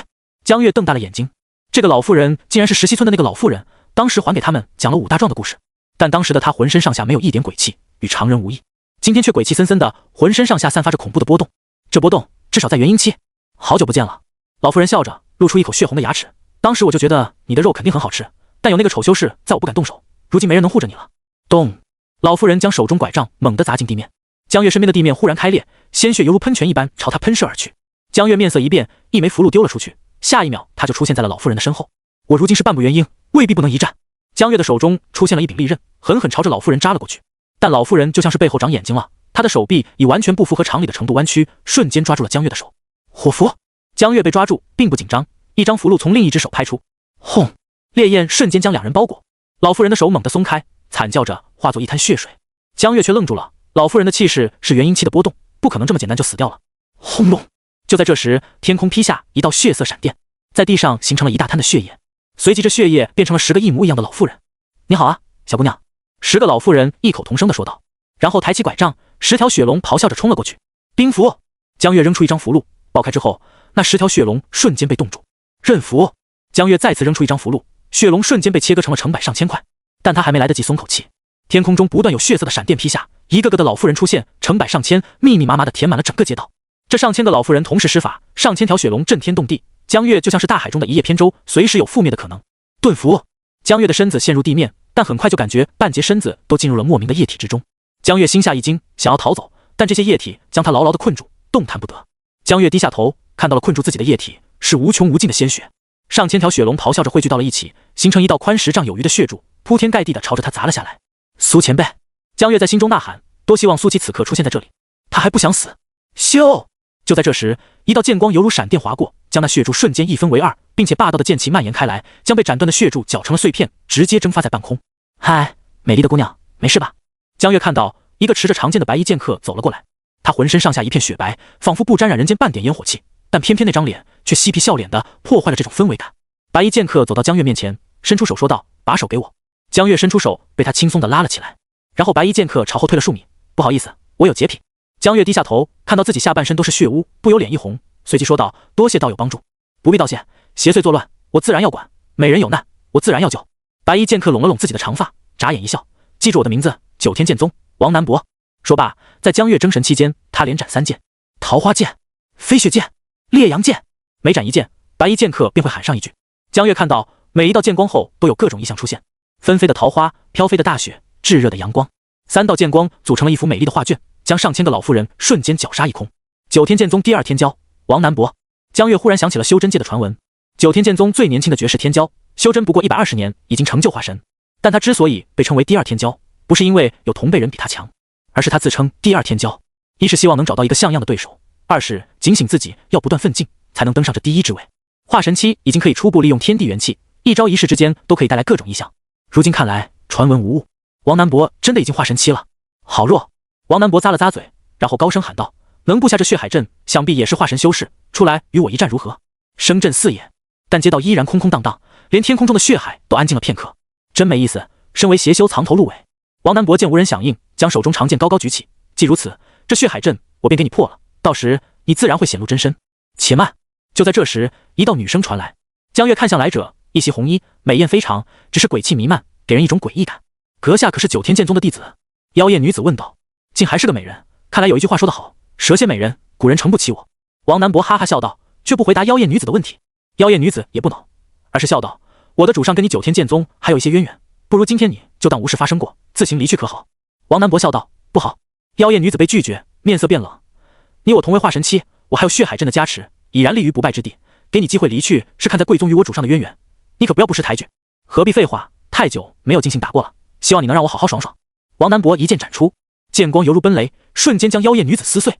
但下一秒，妖艳女子出现在另一侧，她面色阴冷。既然你不识抬举，那今天便永远留下吧。天地震动，无数居民惊慌失措地从房里跑了出来，他们怕房子垮塌，被砸死在家里。血海阵炼化，天上的血海犹如开了闸的水库，铺天盖地奔涌下来，血海汹涌，要将整个小镇都吞没。如果真让这血海掉下来，大部分普通人会当场死亡。完了完了，我还没有娶妻生子，我还不想死，谁来救救我们啊？求求了，小苏道长在哪里？快来救救我们吧！绝大部分人都面露绝望之色，在这血海之下，每个人都感到了死亡的气息。王南博原本漫不经心的脸也略显认真了起来，他笑道：你猜猜你这血海能不能掉下来？你阻挡不了我。妖艳女子冷笑道：今天这里的人都得死，包括你。恭喜你，答错了。王南博笑眯眯地回复道，随后将剑高高的举了起来，一剑斩银河。这一剑猛地挥出，赤，空气如破帛一样碎裂，极致的剑气犹如黑夜里的光，瞬间便穿过了整个小镇。那磅礴的剑意犹如彗星拖着长长的尾巴，剑意所过之处，空气都从中间裂开，星光点点，竟然形成了一条银河。虽然知道这不是真正的银河，而是天地元气幻化而成，但江月还是被震撼到了。这就是顶级天骄的实力吗？化神期就能够把天地元气利用到这种程度，简直不可思议。这条银河阻断了血海，血海掉入银河之中，便被瞬间吞没，一点浪花都翻不起来。妖艳女子脸色大变，这一剑竟然切断了她跟血海镇的联系。同为化神期，但面前的这个男人简直强得不像话，这是真正的顶级天骄。你猜接下来我能不能一剑斩你呢？王南博拿着剑笑眯眯地问道。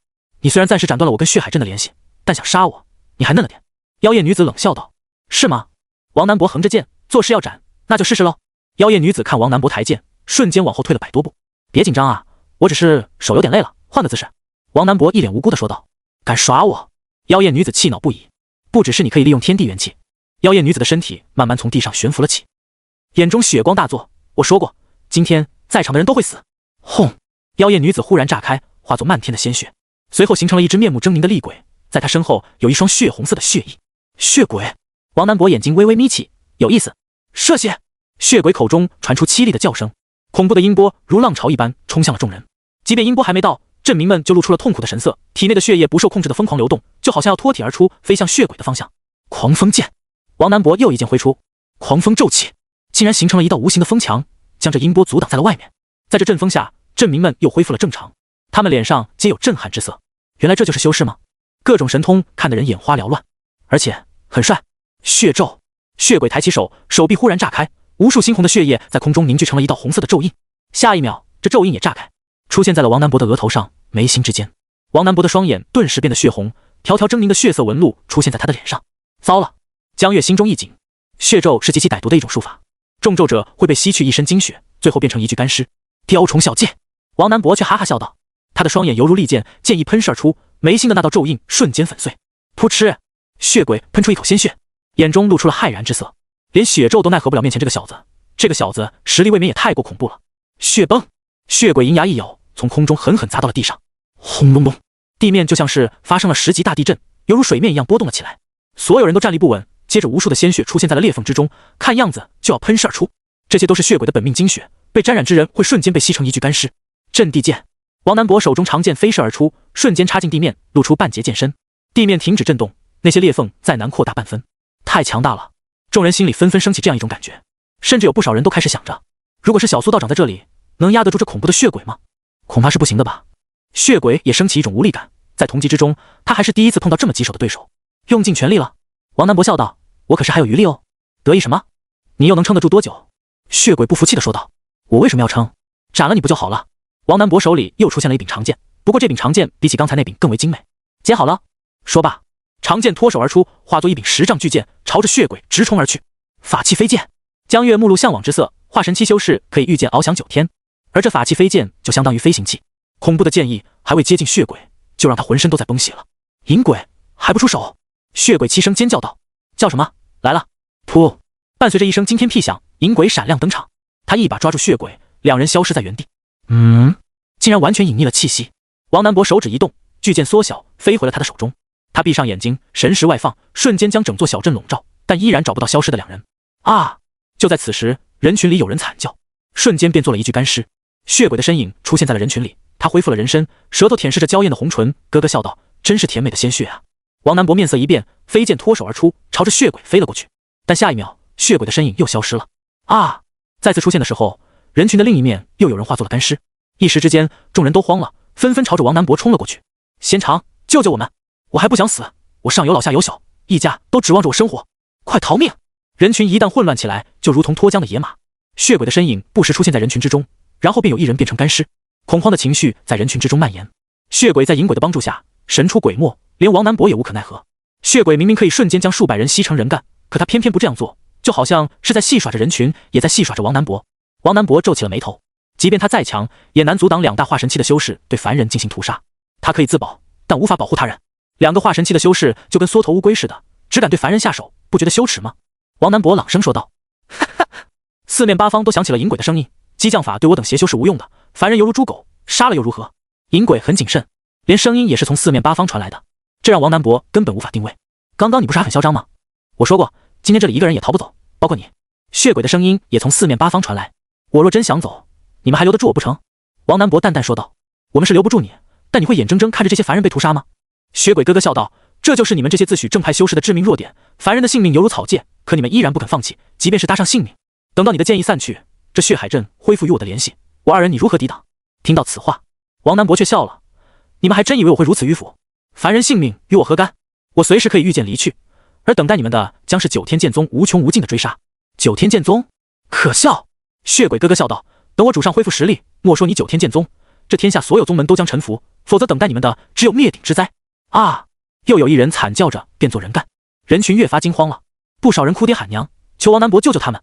王南博踩着飞剑立于半空之中，现在的他也感觉到了无力，是不是感觉很无力，很愤怒？哥，这些凡人会在你的见证下一个个死去，顶级天骄又如何？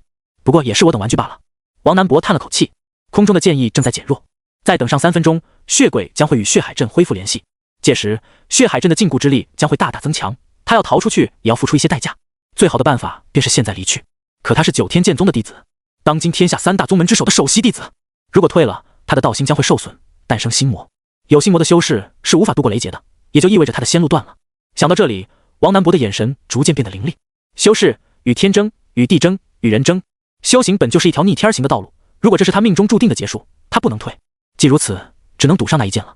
王南博的脸色变得严肃，那一剑他尚未完全掌握，贸然使用可能会重伤自己，伤了道基，想要恢复就难如登天了。但王南博没得选了。就在这时，下方却传来了江月的声音：“王南博，城北5里，寻苏起，苏前辈，他可以破此局。”听到江月的话，王南博愣了一下。苏起，苏前辈，如果他没记错的话，这个苏起就是大家口中的小苏道长。他曾暗中观察过，这个道士不过练气7罢了，如何破局？将希望寄托给别人，不如靠自己。王南博淡淡说道：“把苏起带来也无济于事，多了一个累赘罢了。”王南博，你信我，苏前辈很强。江月着急道：“你要去寻便去，我为你打开通道。”王南博冷哼了一声说道：“他走不了。”这时又传来了血鬼的笑声：“今天这里的人一个也走不了，原来城北5里还有道观，我最讨厌道士了，收拾了你们之后，我便去屠观。哥，真以为我拿你们没办法了？”王南博脸上重新浮现出笑容：“既然你们找死，那我便成全你们。”说罢，王南博一招手，他脚下的飞剑忽然变成了2把，道生1，一生2，二生3，三生万。王南博每念一句，他脚下的飞剑便增加1把。念到最后一个字的时候，他顿了一下，满脸通红，青筋暴突。剑！王南博几乎是咆哮着念出了最后一个字。3把飞剑停滞了一下，在众人震惊的目光中，瞬间化作漫天剑海。9天剑宗万剑诀！江月瞪大了眼睛，震撼的无以复加。万剑诀，1把飞剑可化作成千上万柄飞剑，每一柄飞剑都拥有独一无二的能力。可要幻化万柄飞剑，至少也得练虚期修士。王南博竟然在化神期就做到了。此时的王南博凌空而立，狂风将他的衣袍吹得猎猎作响，长发狂舞，英俊的面庞一片冷意，犹如谪仙一般。现！王南博淡淡吐出一字，一柄金色的飞剑爆发出刺眼的金光，将整个小镇都照亮了。阳光猛烈，万物显形。原本隐匿的银鬼和血鬼显露出了身影，他们2人眼中都有惊骇之色。此时他们被漫天剑影锁定，就像是被万斤大山压住，根本动弹不得。找到你们了！王南博微微一笑，想要抬起手，但却重若千钧，冷汗已经将他的后背完全浸湿。此时的他光是维持着漫天的剑海，就已拼尽全力。去！噗！王南博强行抬起手，漫天剑海刚要冲出去，他便一口鲜血喷出，从空中栽了下来。他力竭了，漫天剑海消失。王南博苦笑想着，终究还是赌失败了，可明明就差那么一点点了，他不甘心，吓死老子了。银鬼长舒一口气，刚刚那一瞬间，他还真以为要死了。保险起见，我这就炼化这些人。血鬼也心有余悸，空中剑意消失，他已经恢复了跟血海镇的联系。血海炼化，血鬼抬起手，漫天血海再次奔涌而来，要将所有人都吞没。众人皆面露绝望，仙长都倒下了，我们完了。妈妈，我不想死啊，我不想死。江月捏紧了拳头，心里想着，苏前辈，你快发现啊，快出手啊，没人能救你们了。血鬼脸上露出满足的笑容，将人吸成干尸，这就是艺术。血海奔涌，已经不足众人5米，下一秒就要将整座小镇吞没。咚！但就在此时，一声沉闷的响声传来，一股狂风吹来，血鬼还未来得及反应，便鲜血狂喷。这要倒扣下的血海凝滞在半空中，下一秒尽数湮灭。血海阵被破了，血鬼目眦欲裂，惊骇欲绝。啪嗒啪嗒啪嗒，一阵脚步声传来，一个穿着青衫的身影由远至近。小苏道长，小苏道长来了，我们有救了，我们有救了！无数镇民喜极而泣。苏启就是清溪镇镇民的希望，即便是天塌下来，也有小苏道长能够顶着，这便是大家对于苏启的信任。苏启看着狼藉的现场以及地上的几具干尸，面无表情，眼中平静，平静的没有一丝波澜。对不起，我来晚了。苏启对众人说道。小苏道长，你来了就好，来了就好。小苏道长，我们相信你一定会来的。小苏道长，请诛杀这2只妖邪，为死去的镇民报仇。苏启看向血鬼和银鬼2人，血鬼浑身颤抖，抖得厉害，而银鬼则皱眉，来的这个家伙不过是一个炼气期的小修士，那么血海阵是被谁破了？血鬼，你抖什么？即便打不过，我们还能跑。银鬼不满道。血鬼颤抖着说道，他就是我说的那个道士。哪个道士？银鬼皱眉，一拳打爆绿帽鬼的道士。血鬼颤颤巍巍地说道，他当初亲眼目睹了绿帽鬼是如何被打爆的，就一拳，那不是你胡编乱造的吗？银鬼皱眉说道，什么胡编乱造？我说的都是真的。血鬼都快哭了，跑，赶紧跑！一个炼气期的道士能有多厉害？我还就不信了。银鬼看向苏启，狞笑道，小道士，是谁帮你打破了血海阵？不如叫出来见见。苏启默然看着银鬼，面无表情。吓傻了？我还真就不信你有多厉害，来尝尝我的厉害。银鬼肆无忌惮的大笑，恐怖的黑暗从他身体里蔓延而出。无尽黑暗！银鬼仰天长吼，无穷无尽的黑暗自他的身周开始蔓延，速度极快，瞬间将整个小镇都笼罩进了黑暗之中。伸手不见五指的黑暗让人恐惧。银鬼张狂的声音传来，在这无尽黑暗之中，你们全都是待宰的羔羊，劫！我要杀光！轰！银鬼话还没有说完，一声巨响传来，然后天亮了，黑暗如同潮水般退去。银鬼的狞笑还僵在脸上，觉得胸口似乎空空荡荡的，他的瞳孔缓缓扩张，然后低头看了一眼胸口，他的半边身子都已经没了。这尼玛什么啊！我不干！砰！他重重倒在了地上。银鬼足！血鬼汗如雨下，一股难以抑制的恐慌在胸腔蔓延。银鬼如同绿帽鬼一般被秒杀了，也是一拳。凡人或许看不到黑暗中发生的事，但他看得到，那个小道士仅仅一拳，银鬼就死了，孱弱的如同一个婴儿。要知道，银鬼的实力比他还要强上3分。血海阵被破，他已经元气大伤，现在如何能敌？就连逃也是一种奢望。王南博瞪着眼睛，他实力超绝，自然也看得清黑暗里发生的事。那个他以为只是炼气期的小道士，竟如此凶猛。王南博忽然明白了江月为什么叫自己去寻苏启了。苏启确实能破局，这肯定是一个隐世大佬。血鬼知道自己今天难逃一死，凄惨笑道：“能不能给我留一个全尸？那些人都是你杀的？”苏启淡淡问道：“是我。”血鬼面色颓败：“我只求好死。”说罢，他忽然抬起头，神色疯狂：“但你记住，主上会为我报仇。等他恢复实力，君临天下那一刻，我的牺牲将被世人称颂。你不会被人称颂。”苏启从地上拔起了王南博的那把长剑，永远不会。赤，耀眼至极的剑光，如同一轮天上月，让血鬼神情一阵恍惚。好美的月亮！血鬼喃喃自语。那段被血污尘封的记忆回来了，他想起来了，他什么都想起来了。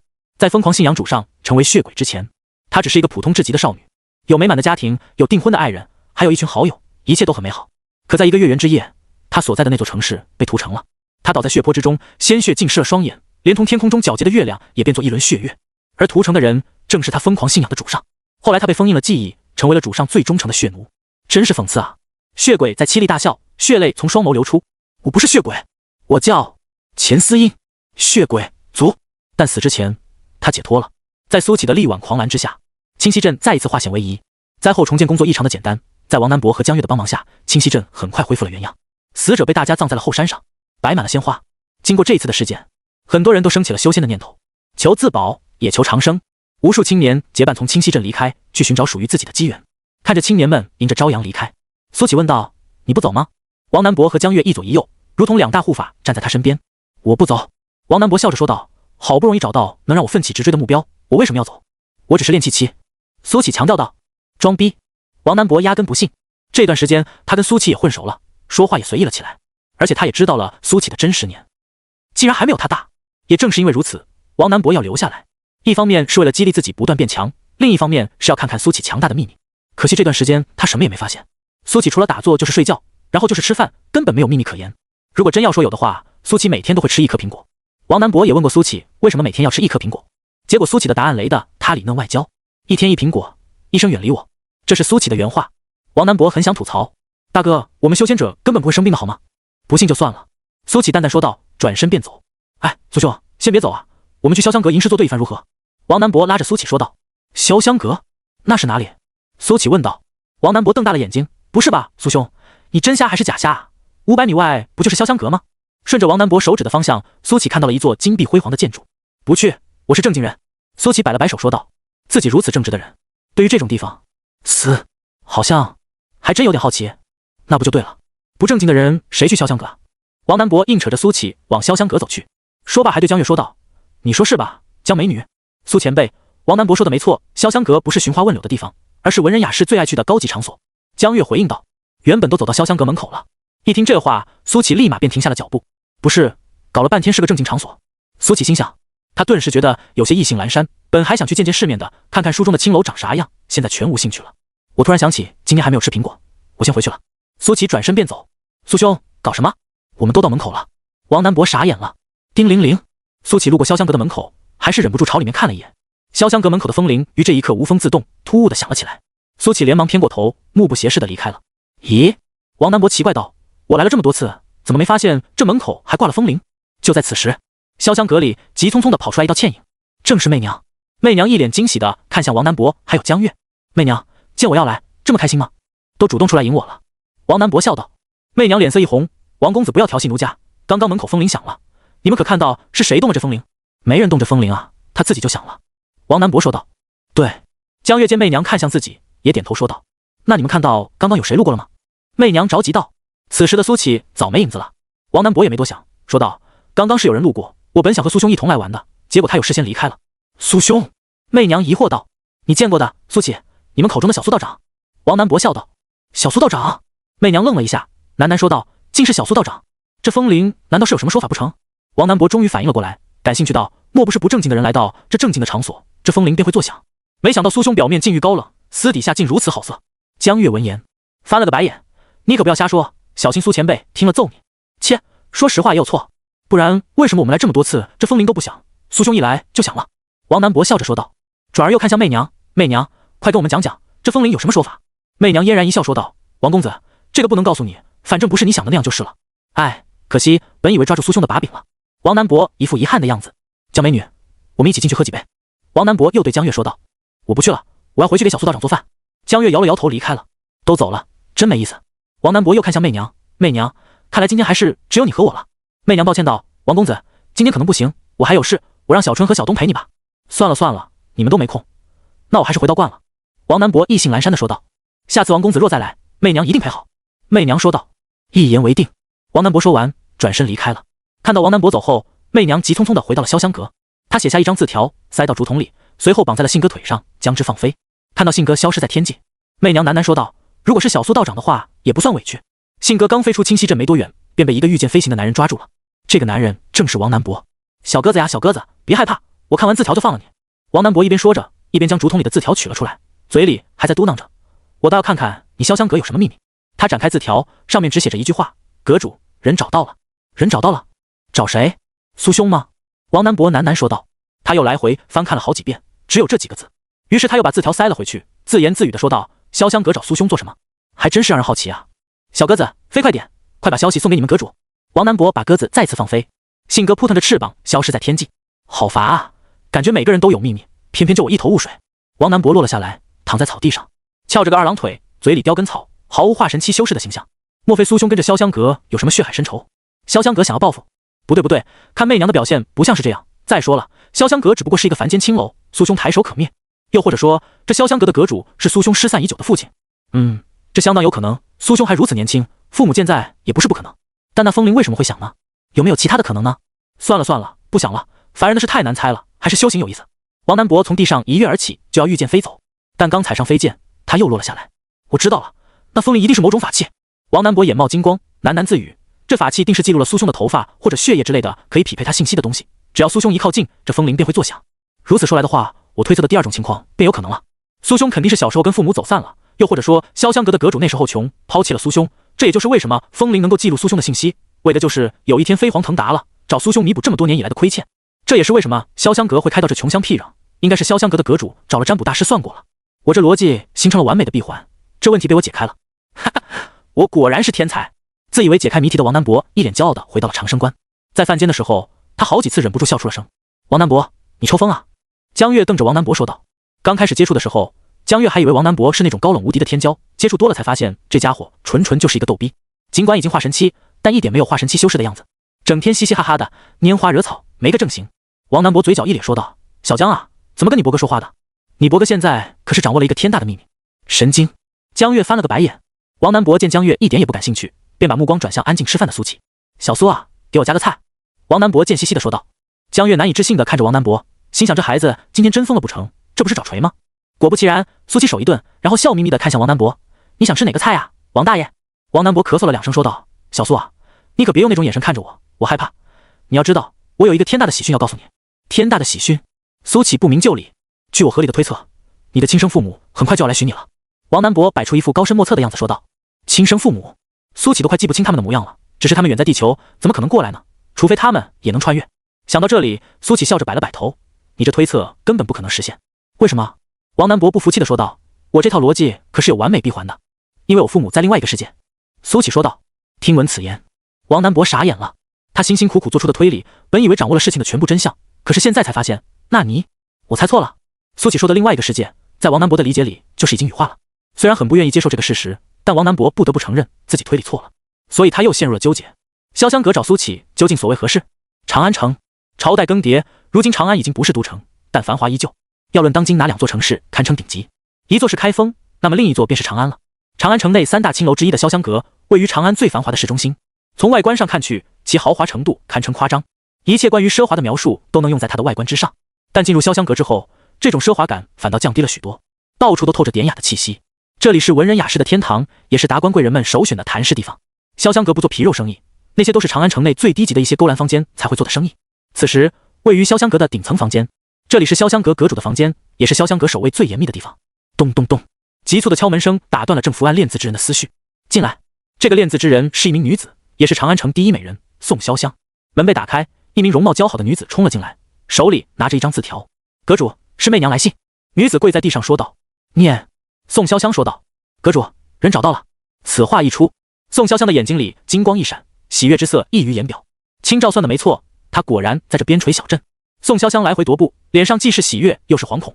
跪在地上的女子偷偷打量着宋潇湘，还是第一次看到阁主有如此慌乱的时候。她可是潇湘阁阁主宋潇湘啊，长安第一美人，达官贵人们都要巴结的对象，甚至连前朝皇帝和当今圣上也给潇湘阁赐过字。潇湘阁的能量远比想象中要大得多，而宋潇湘本人也是无数权贵弟子倾慕的对象，只是他一直对于这些人不假以颜色，所以宋潇湘也被人称作长安第一冷美人。很难想象阁主会有这样的一面。宋潇湘停下脚步，看向跪在地上的女子，说道：小春，通知下去，我要即刻前往清溪镇。啊！小春抬起头，嘴巴微张，写满了惊讶。宋潇湘从未出过长安，皇帝要见他一面都得来长安，如今他竟然因为一个消息就不远万里，要去到那个边陲之地。阁主一直在寻的那个人究竟是什么样的人物？别愣着了，快去！宋潇湘催促道。是。小春连忙点头，跑了出去。等于。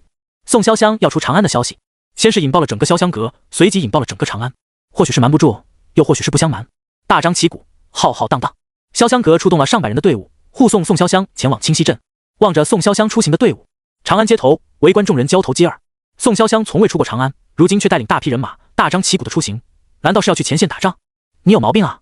宋潇湘一介女流如何带兵打仗？再说了，现在国泰民安，边线也无战火，万国来朝，为何需要打仗？但这么大批人马，还有大批马车，肯定是要运送物资去什么地方，这样只怕会遭山贼惦记啊！哈哈，你可知道宋潇湘的护卫队里都是些什么人物？就拿那李鬼来说，以一当百，不在话下。山贼强盗见了跑都来不及，还敢惦记？你这只是凡间的力量，听说宋潇湘还有仙门的关系，凤仪轩知道吧？当今3大宗门之一，听说宋潇湘的大姨是凤仪轩的长老，这种关系何人敢动？与此同时，另外2大青楼的掌舵人同聚一堂，另外2大青楼分别是醉生楼和一人居。醉生楼的掌舵人是一个儒雅的中年男子，名为张万里；一人居的掌舵人则是一个千娇百媚的女子，名为乔依依。张大哥，这个贱人从未出过长安，如今却带领大批人马如此大张旗鼓的出行，必然所图甚大，我想掺一脚。乔依依面带寒霜的说道。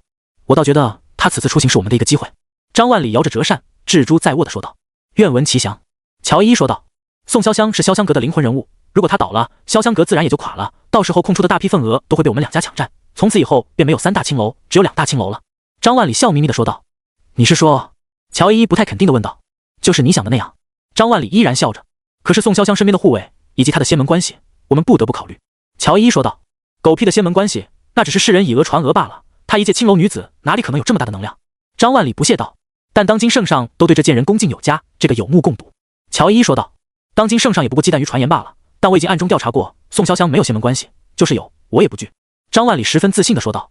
难道说，张大哥，你也有仙门关系？乔依依捂着嘴问道。不错。张万里摇着折扇，笑道。我最近结交了一名9天剑宗的天才。9天剑宗？乔依依捂着嘴，眼中异彩连连。张大哥，能把这天才介绍给我认识一下吗？正有此意。张万里低声说道。乔妹，只要你能攀附上这天才，让他拜倒在你的石榴裙之下，恐怕以后我都要仰仗你了。我理会得。乔依依连忙点头说道。这可是9天剑宗的天才啊，传说中的修士。即便是张万里不说，乔依依也会想尽一切办法接近这名天才。有了这层关系，那宋潇湘有的待遇，他乔依依也会有。张万里站起身，笑道。那我这边去请这位天才。张万里离开以后，乔依依连忙拿出铜镜，整理仪容仪表，她要将最好的一面展现出来。不大一会，门再次被推开，张万里十分恭敬地跟在一名青年身后。这名青年容貌一般，但身上有一股凌厉的气息，让他显得高高在上。你就是乔依依？青年看向乔依依，脸上露出暧昧的笑容。小女子见过仙师。乔依依脸上露出羞涩的笑容。还是厨子吗？青年邪笑着问道。至今还是完璧之身。乔依依点头说道。不错。青年嘴角一咧，记住我的名字，我叫黄强，以后你就是我的女人了。说罢，黄强手一挥，张万里顿时不受控制地飞出了房间。滚，别打扰我的兴致。黄强邪笑道。张万里不敢废话，从地上爬起来，还鞠了一躬，祝仙师今晚玩得愉快。啪！回应他的是房门猛地自动关上。房内，黄强一脸淫笑地看着乔依依。自己过来。黄强坐在凳子上，拍了拍大腿说道。乔依依面露羞涩，故作扭捏地走了过去，跪下。黄强冷笑道。啊！乔依依愣了一下。我叫你跪下！黄强一声怒吼，恐怖的气势直接让乔依依双腿一软，跪在了地上。自己服侍我。黄强邪笑道。乔依依觉得自己好像犯了一个错误，这个仙师跟想象中的不一样，一点也不懂得怜香惜玉。不过他知道自己已经没得选了。第二天，黄强神清气爽地走出了房间。张万里已经候在房门外。黄强拍了拍张万里的肩膀说道。你给我找的这娘们不错，再接再厉，仙师喜欢就好。张万里谄媚道。好了，我要去修炼了，在此期间别打扰我。黄强摆了摆手说道。那上次跟仙师说的事？张万里忙问道。等我修炼完以后再说吧。黄强不耐烦地摆了摆手。张万里不敢再多言。等到黄强走后，张万里走进了房间。房间里充满着一股淫糜的味道。张万里看到乔依依瘫软在床上，衣衫不整，跟烂泥一般。乔小姐，辛苦你了。张万里说道。乔依依眼里有恐惧之色，昨晚的经历简直就像是噩梦一般。不过她也得到了想要的东西，黄强的承诺。想到自己遭受的这些屈辱，乔依依心中便燃烧起了熊熊的怒火。凭什么宋潇湘高高在上，仅仅依靠一个传闻就能活得自由自在，而自己却要卖身求荣？张大哥，我要那个贱人去死！说说你的计划。乔依依坐了起来，用手拉上衣服，遮住了乍现的春光。我已经安排了人手截杀宋潇湘。张万里顿了一下，又说道。不过不能保证100%截杀他。如何才能保证100%？乔依依有些失控地说道。只要你能说动黄仙师出手，宋潇湘必死无疑。张万里说道。所以我献身给黄强也是你计划的一环。乔依依终于明白过来，眼中泛着幽冷的光。乔小姐，这件事你并不吃亏。张万里笑着说道。你现在已经攀附上黄仙师，相当于有了9天剑宗做靠山，以后还不青云直上？再说了，这何尝不是你自己的选择呢？听闻此言，乔依依沉默了片刻后说道。我知道了，但宋潇湘一死，潇湘阁的地盘我要9成。成交。张万里眼里闪过一丝金光，后低头笑道。清溪镇，潇湘阁。王南伯坐在媚娘对面，不停说道。媚娘，你就行行好，赶紧告诉我那铃铛为什么会响，你们有什么计划？我现在茶不思饭不想，一直在思索这个问题。媚娘无奈说道。王公子，这个我真的不能说，阁主已经在赶来的路上，到时候你就知道了。他赶来需要几天？王南伯问道。长安到清溪镇路途遥远，保守估计也得1个月左右。媚娘说道。1个月？王南伯抓耳挠腮道。可是我等不了1个月，算了算了，问了你也不会说，那我便再等等吧，喝酒喝酒。苏前辈，这王南伯天天往潇湘阁跑，不务正业，也不知道怎么修道的化神期。道观里，江月无奈道。这可能就是天才吧。苏启笑着说道。距离宋潇湘出行已有半月，这半月黄强闭关未出，乔依依和张万里都很着急，尤其是乔依依，她牺牲这么大，就是为了能够夺得潇湘阁的地盘。这宋潇湘一日不死，她就如鲠在喉，寝食难安。乔小姐，你再去催催仙师。张万里来回踱步，有些焦虑地说道。我怎么敢去催？他说过闭关的时候不能打扰，你想我死是吗？乔依依不耐烦地说道。哎，你若不催，等宋潇湘回到长安，仙师也动不了他了。张万里叹气道。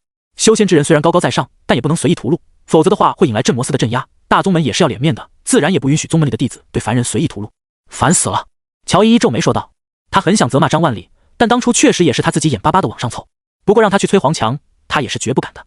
尽管才接触短短1夜，但黄强那种暴力霸道的性格，他已经领略得淋漓尽致。我的人已经劫杀失败，接下来就看你了。张万里抛下这一句就离开了。废物！乔依依看着张万里离去的背影，骂了一句。张万里出门后，脸上露出了老狐狸似的笑容。我就不信你能忍得住，蠢女人！不出张万里所料，乔依依思虑再三，终于还是按耐不住，来到了黄强的房间外。咚咚咚，乔依依轻轻敲门，一脸的紧张。她不知道黄强会不会大发雷霆，但是自己身为他的女人，应该也会有些特权吧。等了半晌，无人应答。咚咚咚，乔依依再次敲响房门，她的手心已经紧张的出汗了。轰！门忽然炸开，4分5裂，一柄飞剑猛地悬停在了乔依依面前。乔依依吓得双腿一软，直接跪在了地上。屋内一脸阴沉的黄强走了出来，他高高在上的看着乔依依，我有没有说过不要打扰我？对不起。乔依依满脸的恐惧，如果不是看在你是我女人的份上，你已经死了。黄强一招手，飞剑缩小，被他一口吞了进去。谢谢夫君。乔依依强压下恐惧，笑得比哭还难看。不许叫我夫君，认清自己的身份，以后叫我主人。黄强的眼中露出幽冷之色。是，主人。乔依依低下了头，感觉很屈辱，又有一种别样的刺激感。跟我进屋。黄强转过头，看也没看他一眼。乔依依低着头跟了进去，不一会屋里就传来了靡靡之音，一直持续到大半夜。乔依依瘫软在床上，连说话的力气都没有了。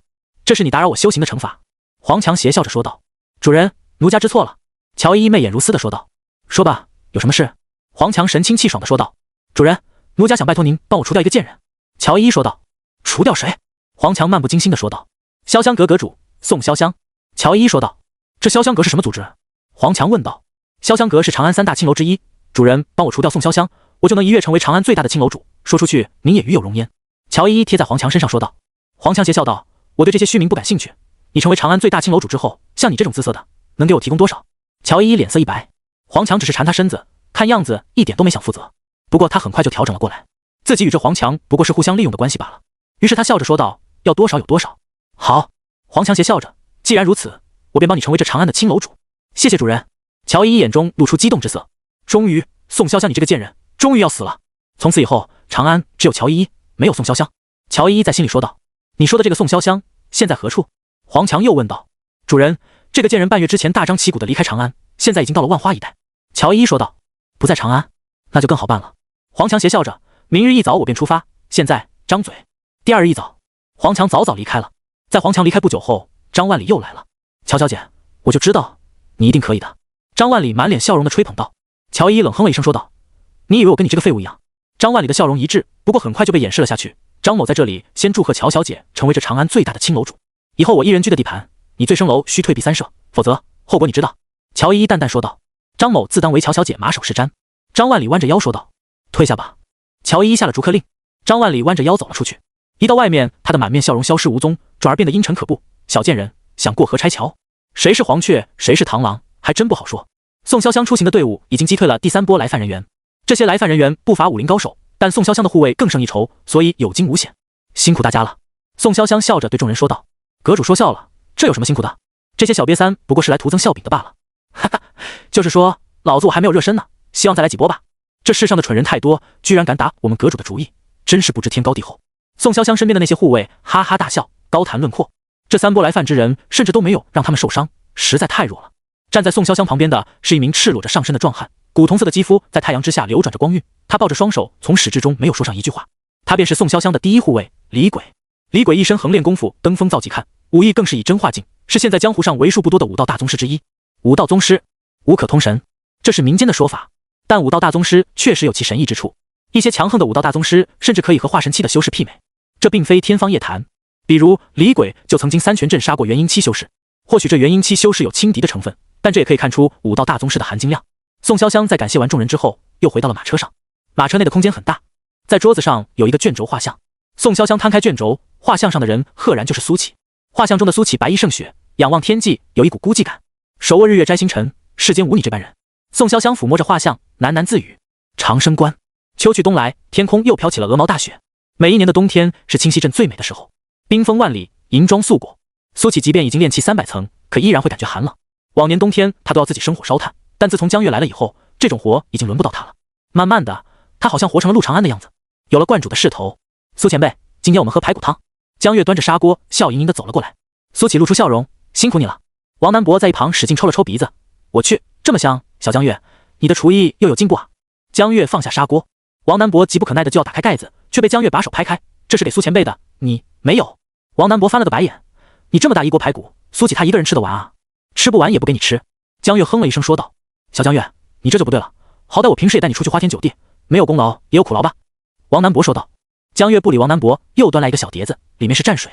苏前辈，这个是我秘制的辣碟，配上这排骨绝了，你试试。江月笑着说道。苏启点点头，他打开砂锅，晶莹剔透的汤把排骨映得十分好看。咕咚，王南博吞了一口唾沫说道，我去，萝卜排骨汤，冬吃萝卜夏吃姜，不劳郎中开药方。小江月有心了呀。江月翻了个白眼，全当没有听到王南博的碎碎念。苏启夹起一块排骨，蘸了一下辣碟，然后将排骨放入了口中。排骨肉质绵软 Q 弹，入口即化，配上这秘制的蘸碟，味道确实绝了。怎么样？江月一脸期待地问道。很好吃。苏启肯定道。我也试试。王南博拿起筷子，以迅雷不及掩耳之势蘸了辣碟，然后把排骨放入口中。我去，绝了！吃完一块排骨之后，王南博竖起大拇指，小江月，以后谁娶了你，一定是他的福气。巧了，谁娶了你，他一定会服气。江月笑眯眯地说道。纠正一点，我可不会被娶。王南博连连摆手说道。那说不准呢。江月说道。苏启已经习惯了两人拌嘴了，如果有一天不拌嘴，他才会觉得奇怪。小苏道长，小苏道长，小苏道长在吗？就在这时候，道观外传来一男一女的声音，接着两道人影慌乱不堪地跑了进来。张婶，张叔，你们怎么了？苏启连忙站了起来，两人身上沾满了风雪，脸色苍白，眼中还有泪花在闪烁，这与10多年前的一幕何其相似。苏启记得那也是一个雪天，两人慌乱跑来，道观告诉他甜甜丢了。小苏道长，甜甜他有消息了。张婶手里拿着一张信纸，激动地说道。这是好消息啊，你们这是怎么回事？苏启问道。听到张甜甜的消息，他竟也有些开心。小苏道长，你自己看吧。张婶叹了口气，把信纸递了过来。苏启接过信纸，展开看了起来。父母亲大人，万福金安。自我离乡已经5载有余，万幸，我寻到了机缘，目前已经拜入锁月楼。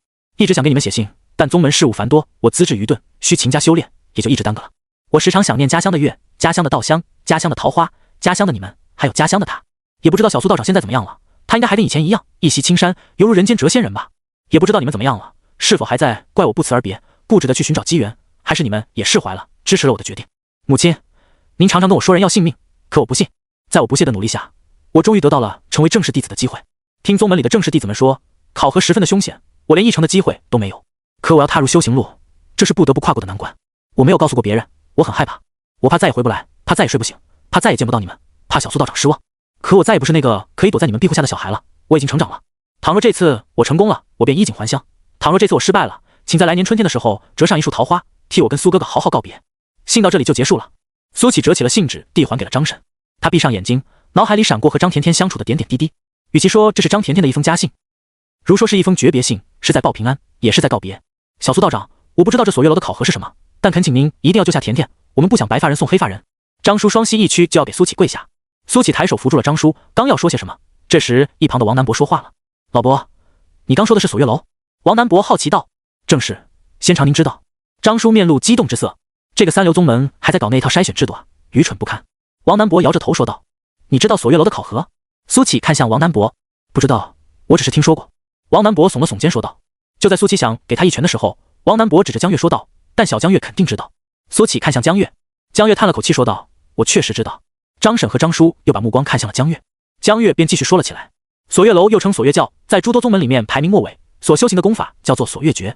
但这锁月诀不是什么正经功法，存在很大的副作用，所以他们便设下了一套考核机制，只有通过这考核机制才能成为正式弟子，才能够修行锁月诀。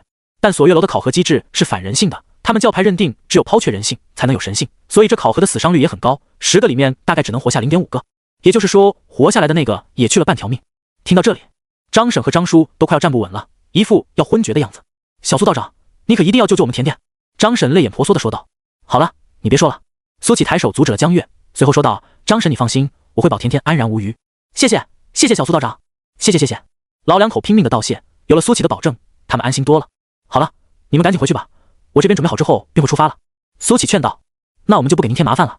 张叔和张婶走了，苏启看着他们的背影消失在鹅毛大雪里。锁月楼在哪？苏启轻声问道。在山岳城外100里，距离清溪镇很远。江月说道。那便即刻出发吧。苏启说道。不必这么着急。就在这时，王南伯说道，距离锁月楼的考核还有10天的时间，我们明天一早再出发也行。你怎么知道的？苏启问道。没吃过猪肉，还没见过猪跑吗？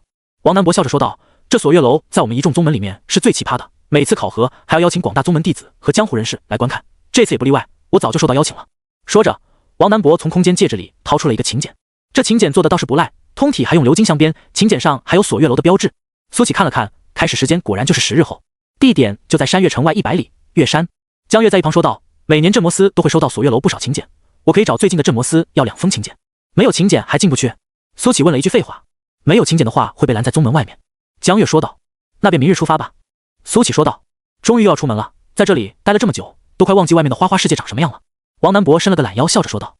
你可没少去潇湘阁。江月在一旁说道。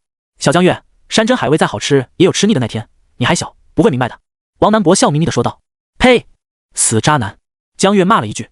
今日都早些休息吧，明天我们一早出发。苏启说完，转身回了卧室。看着苏启离开，王南伯一脸八卦地问道，小江月，这个甜甜是谁？看苏启这么紧张，不会是他的老相好吧？江月摇着头说道，当然不是。随后把当年发生的事说了一遍。听完之后，王南伯摸着自己的下巴说道，没想到苏启这家伙也有着急的时候，以前我一直觉得什么事也无法让他动容。苏前辈他是一个面冷心热的人。江月说道。心热不热我不知道，不过身上肯定是热的，要不要哥们帮帮你？王南伯坏笑着说道。滚！江月踹了王南伯一脚。山岳城距离清溪镇山高路远，即便是骑上一匹快马，不眠不休的赶路，也需要1个月的时间才能赶到。不过还好有王南伯在，如果是御剑飞行的话，算上中途休息的时间，慢慢悠悠，仅需3天的时间就能赶到。第2天一早，苏启轻装上阵，一件换洗的衣物，还有一柄桃木剑，就是他全部的家当。此外，他还在道观门口张贴了一张告示，有事外出，闭关半月。比苏启还潇洒的是王南伯，他2手空空，什么也没带，因为他身上有空间戒指。空间戒指这种东西比较奢侈，大多修士使用的都是储物袋。就比如江月，他腰间别的那个粉红色的小袋子就是储物袋，大概巴掌大小，但是能够容纳数百斤的东西。你这妖牛逼的一个修士，还背着布包和桃木剑，这像话吗？你的空间戒指呢？王南伯看到苏启的这副打扮，嚷嚷道。没有。苏启淡淡说道。在江月和王南伯来之前，他甚至都没有见过储物袋和空间戒指。我靠，你都练虚期以上了，还没有空间戒指？自己炼制一个呀。王南伯张大了嘴巴。金丹期的修士就可以自行炼制法器了，不过像是空间戒指这种法器，要使用到空间时，这东西比较罕见，所以金丹期就能拥有空间戒指的修士凤毛麟角。如果真碰到金丹期就拥有空间戒指的修士，要么就是有大背景，要么就是运气太好。在王南伯眼里，苏启怎么也得练虚期以上了，练虚期的修士再怎么穷也不可能没有空间戒指的。毕竟修士要提升境界，最重要的是天赋，其次便是物资。我都跟你说了几百遍了，我是炼气期。苏启淡淡说道。行行行，你是炼气期。王南伯压根不信，翻了个白眼后说道。小江月，你是做我的飞剑还是做苏启的？说着，王南伯手一挥，金光闪过，一柄飞剑出现在他的面前。这柄飞剑通体呈现金色，流转着淡淡的光泽，还雕刻着一些繁复的花纹，一看就不是凡品。江月正要回话，苏启却率先说话了。你好像搞错了一件事。苏启说道。什么事？王南伯摸不着头脑。你不应该问江月做你的飞剑还是我的飞剑，因为我们俩都要做你的飞剑。苏启笑道。啥？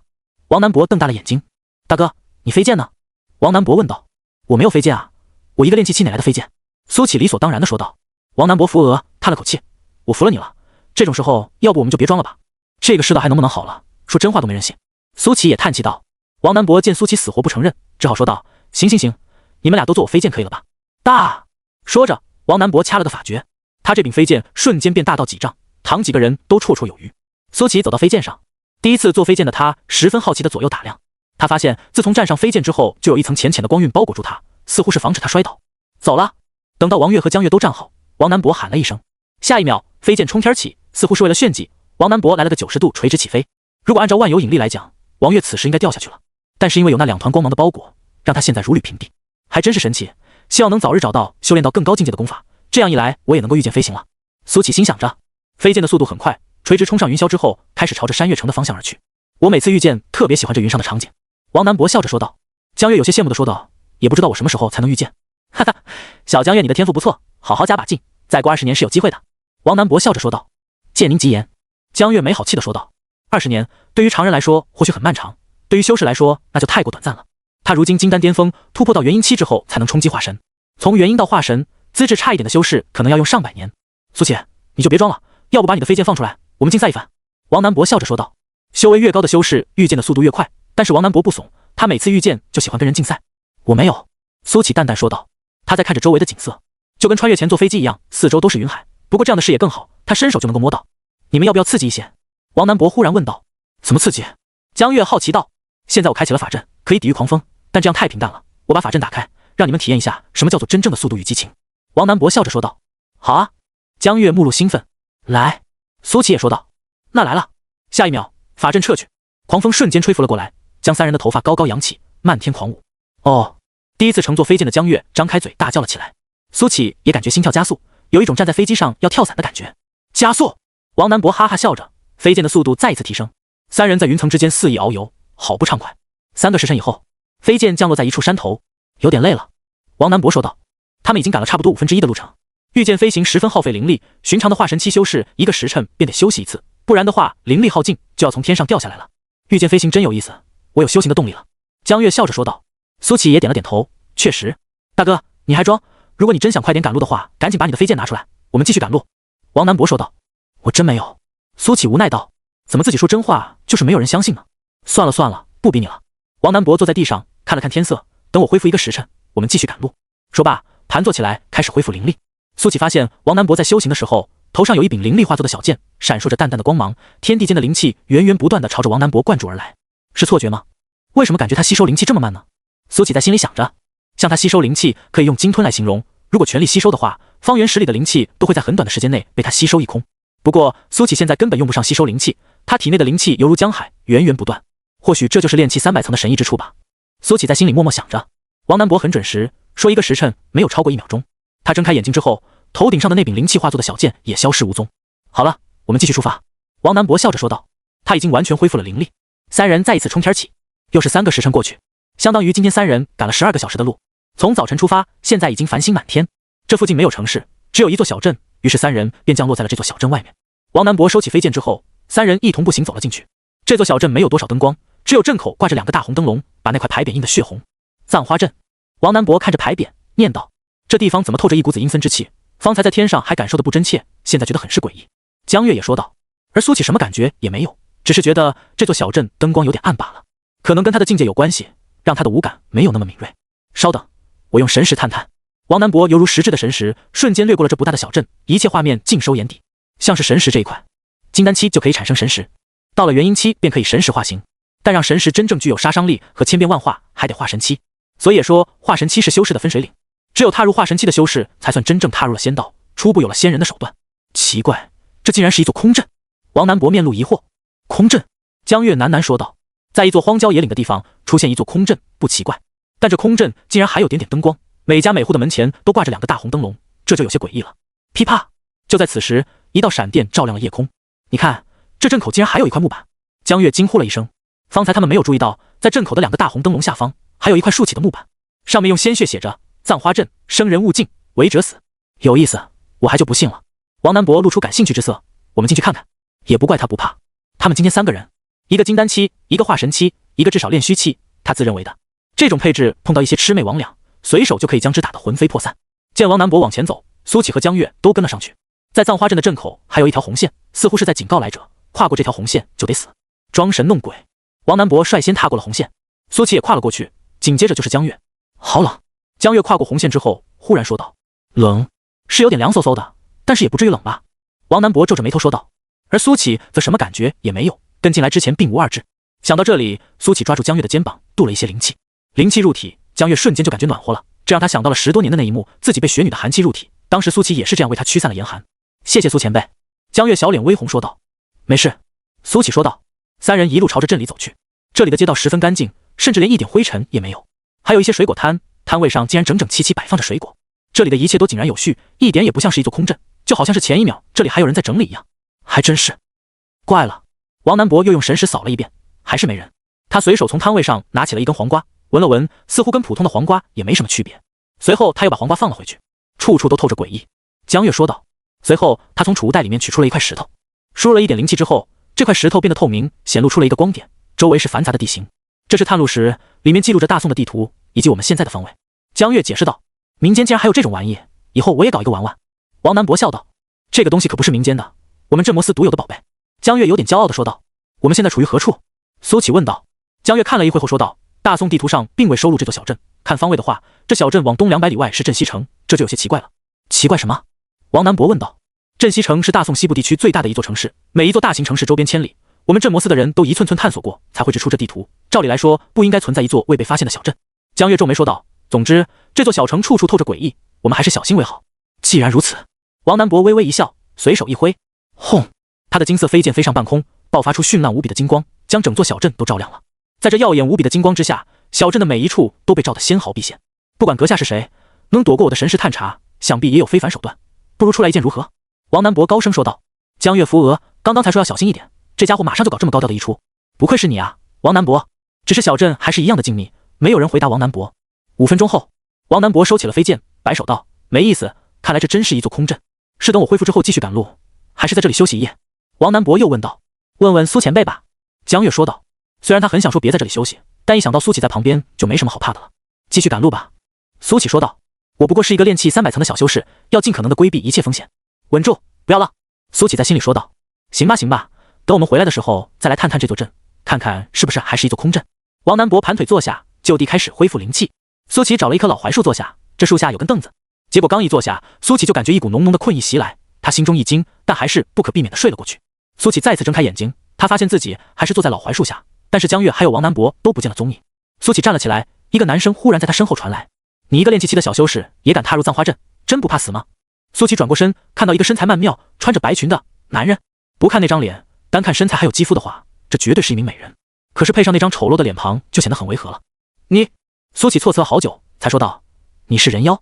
苏启分明看到这男人头上升起了一个大大的问号，然后他指着自己的脸说道：“你说的是这张脸，不过是我的面具罢了。”说着，他一把撤掉了这个十分逼真的面具，露出了一张更加丑陋的脸庞。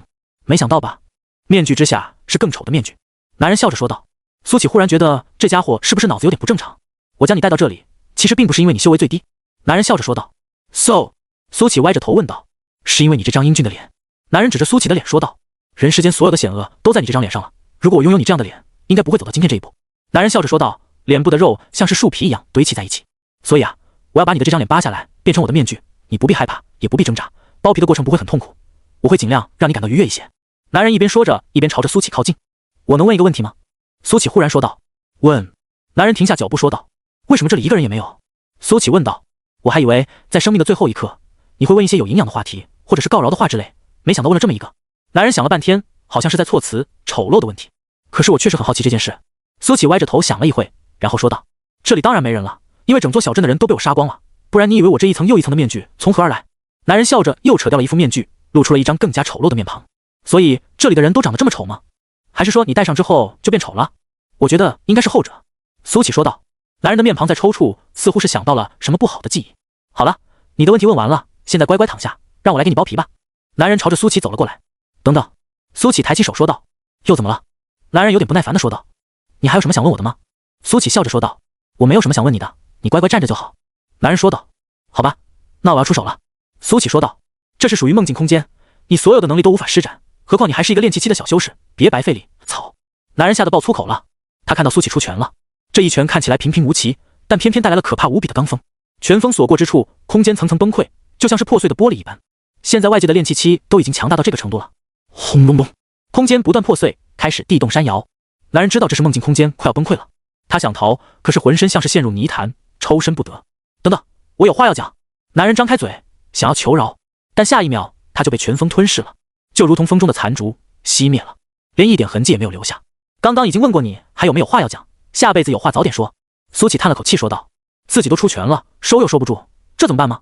轰隆，这片空间在男人死后轰然坍塌。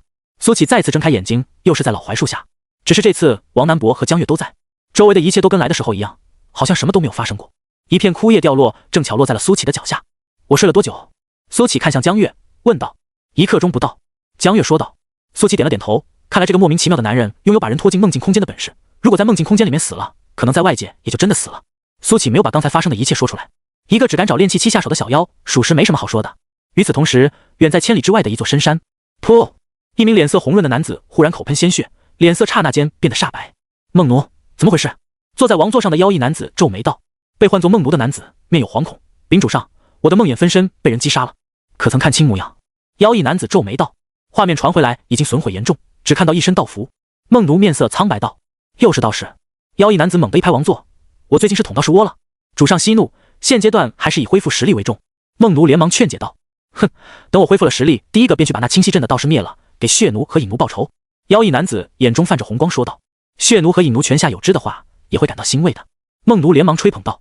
一个时辰以后，王南博恢复了灵力，带着苏启和江月二人冲天起，远离了这座诡异的小镇。他们打算在镇西城歇息一夜，第二日继续出发。1刻钟左右的时间，三人到了镇西城。镇西城作为大宋西部最大的一座城池，其繁华程度虽不能跟长安、开封等地相比，但也是热闹非常。王南博降落在城外，几人步行而入。一般来说，修士在外都不会太过高调，避免一些麻烦。镇西城门口的士兵十分精神，一双虎目巡视着来往行人。苏启等人进城并未被盘问，很顺利的便进入了城内。进入城内之后，街道上灯火通明，可能是因为晚上的缘故，行人不算太多。这里既然有醉生楼，不如我们去玩玩。王南博看到了一座灯火通明的建筑，眼睛一亮说道，玩就知道玩，我们是出来办正事的。江月没好气的说道，也不耽误嘛，人生在世，及时行乐。王南博坏笑着说道，这个醉生楼和上次的潇湘阁比如何？苏启迟疑道，各有千秋，都是正经场所。王南博拍着胸膛说道，不去。苏启果断道，也不是因为场所正不正经，主要就是因为困了，我们苏前辈才没你那么浪荡。江月得意的说道。苏启在一旁跟着赞同的点了点头，切，假正经。王南博撇了撇嘴。三人最后找到了一家客栈，从外面看规模还挺大的，名字叫天涯。苏启觉得这个名字不错，便选择了这家。在这天涯客栈的门口还有2块木牌，上面写着同是天涯沦落人，相逢何必曾相识。苏启看到这句诗后精神一振，心想开这家店的老板难道也是穿越而来的，否则的话怎么会知道地球上的这句诗呢？一进入客栈，里面的装潢很简单，掌柜是一名中年男人，从面相上来看是一个敦厚老实的人。几位客官，要住宿还是吃饭？掌柜走上前笑着说道，住宿，给我们来3间上房。王南博笑着说道，好。掌柜笑着说道，我这就让小二带着各位去看看房间，小六带几位贵客去3楼的上房。好嘞。一名十分精神的小伙从房间里跑了出来，跟掌柜截然相反的是，这个小伙子从面相看就是一个十分精明的人。几位客官，这边请。被叫做小六的青年一脸笑容的说道。苏启等人跟了上去，小六在暗中偷偷打量着几人。这3人看起来就不简单，中间最俊朗的男子看起来是一个道士，应该是有大本事的人。左边这位一看就是一个贵公子，肯定腰缠万贯。右边这名女子，眉宇之间的英气，还有从这气势来看，很有可能是官家的人啊。小六暗暗心惊，同时打起了一些小主意，心想能不能攀附上这些达官贵人。来到3楼之后，小六给3人看了一下那3间房。几位客官，这些都是我们客栈的上房，有窗，可以看到城内的景色，光照还好，保证几位晚上睡得舒心。不错。王南博满意说道。他住过那么多的客栈，这间客栈给他的感觉还是不错的。如果几位客官有需要的话，可以随时吩咐我一直都在。小六又笑着说道。知道了，你先下去吧。王南博摆手说道。好嘞。小六退走了。我睡第1间吧，剩下的你们2个选。王南博说道。第1间是最小的房间，第2间是最大的，第3间次之。在江月的强烈要求之下，苏启住进了第2间房。安顿好之后，王南博又来叫苏启一同前往醉生楼玩乐，不过被苏启义正言辞的拒绝了。你误会了，我可不是去正经场所的人。苏启严肃的想着。最后王南博只好一个人前往醉生楼。夜很静谧，窗外有一轮又大又圆的明月。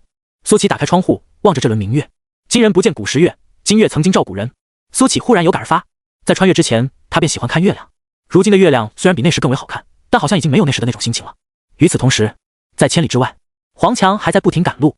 驾！黄强一边挥舞着鞭子一边喊道。他觉得自己身为一名修士，还要骑马出行，实在是有点 low。不过没有办法，还没有到化神期，只能选择这样的方式。如今我已经元婴巅峰，等我修到化神期便可以遇见了，到时才有一点仙人的风范。黄强心想，9天剑宗第1天才迟早会是我的。王南博，你等着吧。黄强望着天际的明月，豪情万丈地喊道。苏启正准备关窗睡觉，可就在这时，他看到圆月之上竟然有一道人影。这道人影负手而立，一身衣袍纷飞，看不清脸，但有一股高人风范。苏启揉了揉眼睛，从肉眼来看，这个人没有踩飞剑，能凌空飞行不借助飞剑的修士至少都是大成期了。大成期修士出现在这里干什么？苏启有些疑惑，可下一秒他就知道发生了什么。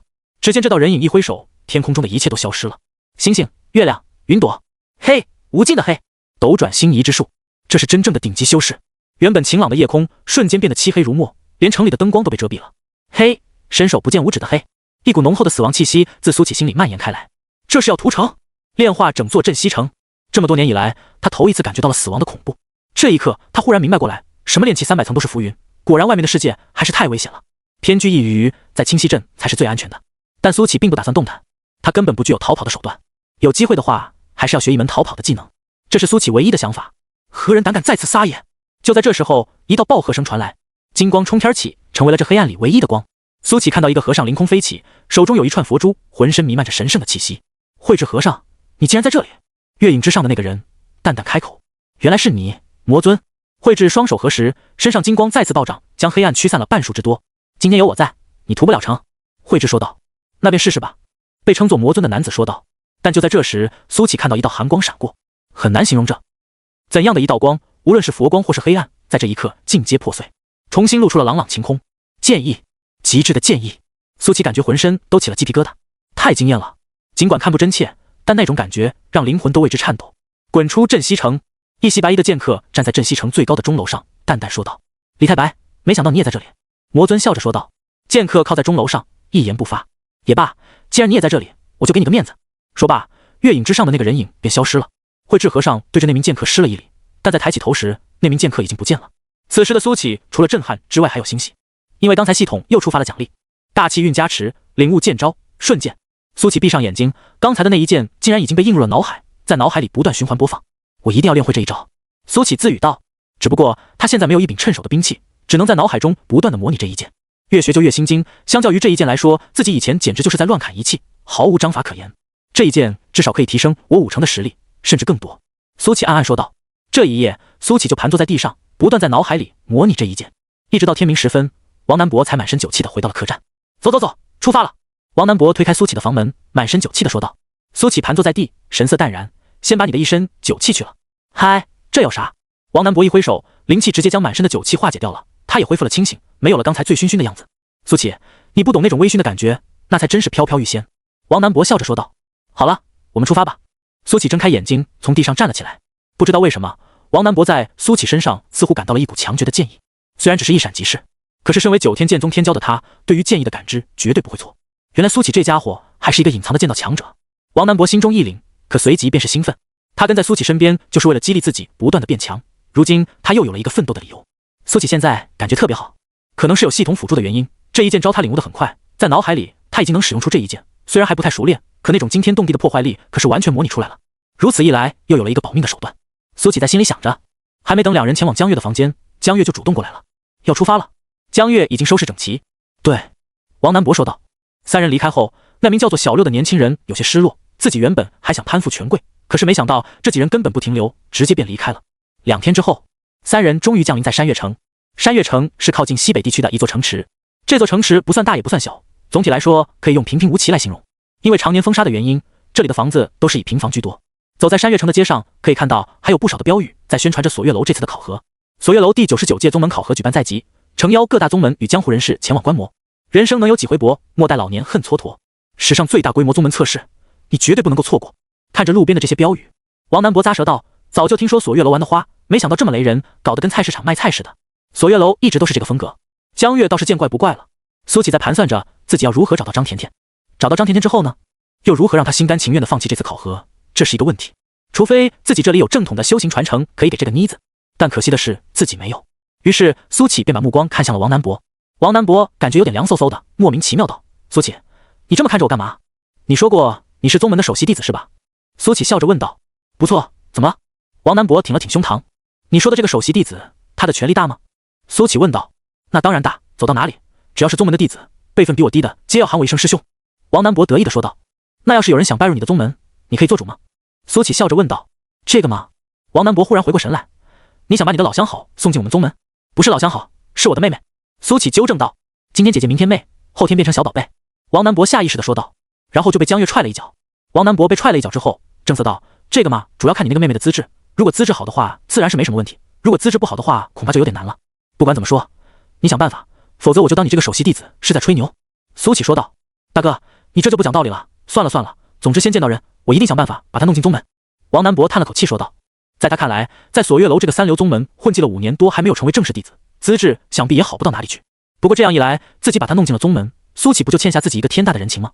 为了这个人情，王南博觉得值。在说服了王南博以后，苏启的心情好多了。9天剑宗作为超一流的宗门，张甜甜即便是从锁月楼脱离，也没有任何负担。几位一看就不是本地人，是不是来观摩仙门测试的？我这里有邀请函，要不要？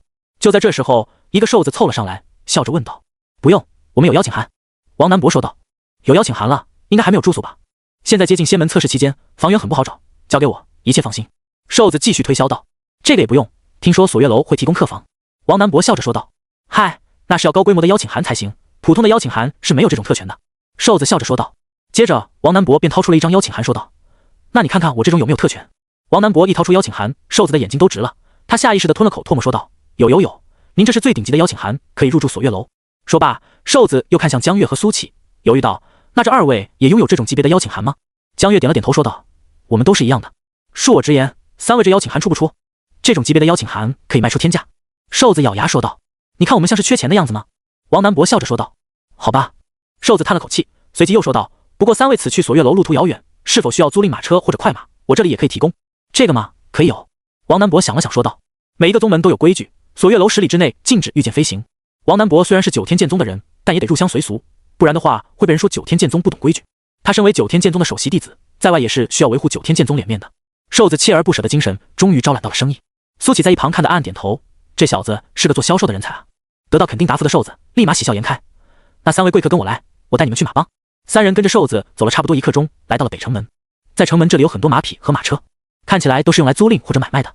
瘦子带着3人走上前，与站在那里的中年人交谈。这名中年人脸上有一块刀疤，几乎贯穿整张脸，看起来有点狰狞可怖。“马大王，我带这几位贵客来照顾您的生意了。”瘦子十分客气地说道。中年人看了苏启等人一眼，问道：“租马还是租马车？”江月想了想说道：“马车吧，马车10两银子一天，押金100两，还马车时退还。”中年人说道：“100两银子，对于凡人来说，这是一笔巨款。由此可见，能够租得起马车的人也都是非富即贵。”江月瞄了一眼王南博，掏钱。他1个月的俸禄不过几百两，这种时候自然要找冤大头王南博了。王南博喜欢在人间玩乐，身上常有数万两银票。王南博假意在衣服兜里掏了一番，然后掏出1叠银票。这1叠银票把瘦子还有中年人都看傻了，每一张面额至少是1000两，粗略看去起码数万两。中年人眼里露出一丝贪婪之色，不过很快又隐没。100两这种小钱还真不好找。王南博直接丢出一张1000两的银票，说道：“这样吧，你这马车我买了，不用找了。”老板大气，不过我这马车1000两银子还真买不了，至少得2000两。中年人笑着说道：“2000两便2000两吧。”王南博又扔出去一张银票，像是扔废纸一样。对于修士，特别是高阶修士来说，人间的货币还真跟废纸差不多，所以他并不在乎。你傻呀！就在这时候，一道清丽的女声传来，众人回头一看，一名穿着淡绿色长裙的漂亮女子走了过来，脸上表情似嗔似怒：“这马车顶多30两就可以买到，你出2000两？”女子叉着腰说道。中年人脸色阴沉：“这位姑娘，断人财路犹如杀人父母，这道理你不会不懂吧？”女子翻了个白眼说道：“我就是看不惯奸商，怎么了？”王南博当然不傻，他只是不把钱当钱，看到这名仗义直言的女子，他升起了一点兴趣。“姑娘，你说的30两的马车在哪里？可否带我们前去？”女子笑着说道：“当然可以。老板，银票给我吧。”王南博笑着对中年人说道。中年人黑着脸，瘦子连忙凑到王南博身边说道：“这位公子，我劝你最好不要这样做。”哦，王南博露出一副洗耳恭听的样子。这位老板叫马稠，以前是降马子，手下兄弟上百，个个都是好手。你若得罪了他，在这城里倒没什么，出了城以后只怕就危险了。瘦子低声说道。降马贼？王南博露出感兴趣之色。他以前只是听说过，没想到还真能碰上。降马子又称降马贼，通俗点来讲就是拦路抢劫的强盗。嘘！瘦子连忙伸出手指说道：“马大王最讨厌别人叫他马贼了，千万别让他听到。2000两就2000两吧，我看你也不缺钱，就当破财消灾了。”马稠抱着双手，面上挂着冷笑，不时用余光打量着方才坏他生意的那名女子。他相信瘦子跟这贵公子模样的小子说明自己的身份之后，这小子只要脑子没问题，都不会再要求自己退款。岂料王南博前脚刚跟瘦子说完知道了，后脚就朝着马稠伸手了。“好了，老板，退钱吧。”马稠一脸疑惑，难道瘦子没跟这小子讲明他的身份？不过在山岳城内，他不能做得太明目张胆。给你，都是成年人了，要为自己做的事负责。马稠把银票递了回去，皮笑肉不笑地说道。王南博全当没听见。拿回银票之后，在那名漂亮女子的带领下，他们去了另外一个城门。东城门这里也有马帮，并且这些马看起来比北城门的要膘肥体壮一些。不知姑娘你叫什么名字？王南博跟女子搭话道。我叫姚纯，开封人。女子笑着说道。她笑起来的时候很好看，像月牙一样。好名字。王南博赞赏道，随后又说道：“今天多亏了姑娘仗义直言，我该怎么报答你？”姚纯犹豫了一下，然后偷偷跟王南博说道：“你们是不是去看锁月楼宗门测试的？我能跟你们一起吗？这次我背着家里人跑出来，身上没有背多少银两。”王南博眼睛一亮，热情地说道：“当然可以，这是我们的荣幸。不知道你有邀请函吗？没有的话，我可以给你搞一张。”这个有的。姚纯说道。行，那你就跟我们一起吧。王南博笑着说道。随后他对苏启和江月两人说道：“来来来，大家都互相认识一下，以后大家都是朋友了。这位姑娘是姚纯，开封人，也是来看这次锁月楼宗门测试的。”王南博先是指着姚纯介绍道，江月和苏启都笑着跟他点头。随后王南博指着江月说道：“这位美女叫江月，是我们团队里的主饭婆，做的一手好菜。”滚！江月柳眉倒竖，踹了王南博一脚。王南博笑着躲开说道：“看吧，这女人还是个暴力狂，要小心一点。”姚纯抿着嘴笑：“你这么说，这位姐姐不打你才怪。”然后王南博又指着苏启介绍道：“这位看起来比我英俊一点点的小伙，是我们团队里负责跳大神的。”苏启看了王南博一眼，王南博立马改口说道：“哈哈，开玩笑的，这位是道士，相信你也能看得出来。”姚纯眼睛亮晶晶地看着苏启，心想这位小道长是真的很英俊啊。介绍完毕之后，姚纯算是融入了这个团体。买马车的30辆是江月出的，因为王南博没有碎银子。马车从东城门出去，山岳城距离岳山也就100多公里，马车赶过去也就3-4个时辰的样子。在苏启等人出城以后，北城门的马筹第一时间收到了消息。呵呵，看来这次要发财了。马筹阴笑着，脸上的刀疤越发的狰狞。马大王，您看能不能给小的一点好处？瘦子期期艾艾的说道。放心，少不了你的，没有你我怎么能找到这种肥羊？马筹拍了拍瘦子的肩膀笑道。马车一路向西，岳山在最开始并不叫岳山，而是一座荒山。只因为锁月楼在这里开宗立派之后，这荒山才有了姓名。王南博充当马夫的角色，姚纯就坐在旁边陪着他。苏启和江月则在马车内。苏启即便是在坐马车期间，依旧盘坐着，在脑海里不断的模拟那一剑招，感觉自从穿越以来，好久没有这么刻苦的修炼过了。不知是因为大气运加持的缘故，还是什么原因，苏启感觉自己修炼起来格外的快，他好像就要抓住这一剑的精髓了。到时候他这一剑的威力将会成倍的上涨。王南博走南闯北这么多年，花言巧语学了不少，经常一句话就逗得姚纯哈哈大笑。这趟旅程倒也并不枯燥。马车走了1个多时辰以后，已经远离了山岳城。忽然身后传来了一阵马蹄声，还伴随着嬉笑怒骂声。姚纯回头一看，脸色大变，糟了，是强盗！马群很快超过了马车，大概50-60人包围住了马车。拉车的2匹马受惊，停了下来。马群里分开一条道，方才西城门的马筹骑着马走了出来，肩上还扛着一把大刀，看起来十分狂野。喂，又见面了。马筹脸上露出戏谑的笑容，王南博脸上却无一点惬意，笑嘻嘻的说道：“诸位这是何意啊？是觉得我们去岳山不安全，所以派人护送？哈哈，这小子莫不是个傻子吧？还护送？爷爷们是来抢钱抢娘们的，乖乖把你车上的2个娘们交出来，爷爷们留你全尸，跪下给爷爷们磕几个。”一群人嬉笑着说道。马筹脸上带着得意，听到了吗？这就是我们来的目的。姚纯面色惨白，但还是咬牙说道：“大胆马贼，我爹是兵部尚书姚任，如果不想惹麻烦的话，劝你们速速离去。”哟，没想到还是官宦子弟，难怪这么嚣张。马筹嘴角一咧，狰狞道：“但这里山高皇帝远，莫说你爹是兵部尚书，你爹就是大宋皇帝也不顶用。”姚纯被吓得面色苍白，却是说不出话来了。好了，吓唬小姑娘算什么本事？王南博打了个哈欠说道：“赶紧走吧，我不想大开杀戒。”哈哈，这小子莫不是傻了？装逼没完了是吧？我们这么多人在这里，你倒是来大开杀戒啊？一会把这家伙的脑袋砍下来当球踢。马贼们传来一阵哄笑声。马筹笑着说道：“小子，我不管你是哪家公子哥，听到兄弟们的话了吗？今天你必须死在这里。”对不起，王大哥，我连累你们了。姚纯充满歉意的说道。他知道今天众人怕是难逃一劫了，一群蝼蚁罢了，有什么好怕的？王南博趁机握住姚纯的手，轻笑道。姚纯脸色一红，却没有抽开手。见这2人还敢在众人面前打情骂俏，一名马贼实在是看不下去了，直接冲了上来。狗男女，吃我一刀！这名马贼高高举起大刀砍了过来，砰！下一秒，这马贼直接飞了出去，飞出数百米远，直接没了人影。什么情况？一众人面面相觑，远方还残留着那个马贼的惨叫声。没人知道那名同伴是怎么飞出去的，都没看到有人出手。我再说一遍，快滚，不然我就不客气了。王南博一边握着姚纯的手，一边笑着说道：“是你搞的鬼！”马筹心中发怵，面前这小子怕是有古怪。王南博不置可否地看着他：“老大，怎么办？”一众小弟看向马筹，刚才诡异的一幕都让他们心生一动。其实王南博只要愿意，吹一口气就可以让这些人全军覆没，只是他实在提不起兴趣屠杀凡人。马筹虽然想放弃，但是一想到那数万两的银票以及车上2个极品女人，他就不甘心。这小子一定是有什么一次性的法宝，想要借此威慑我们。如果他真有碾压我们的实力，早就出手了，富贵险中求。想到这里，马筹的眼神变得凌厉。给我上！男的杀了，女的留下！马筹举起大刀吼道：“冲！”马贼们群情激愤，冲了上来，场面还有些壮观。小姚纯，看我给你表演一个魔术。这时，王南博转过头对姚纯笑道：“什么魔术？”姚纯看着前方的人山人海，有些紧张。王南博伸出2根手指往上一抬，轻轻笑着起。一阵狂风吹来，把这50-60人都给吹得东倒西歪，接着不受控制的飞了起来。人和马都在天上飞，马传来嘶鸣声，人在空中乱蹬。妖术！妖术！空中不断传来惨叫。面前的一幕尤为壮观，50-60人在空中漂浮，极具视觉冲击力。姚纯瞪大了眼睛说道：“你是仙师？”他身为兵部尚书的女儿，对于修士自然是有所了解的。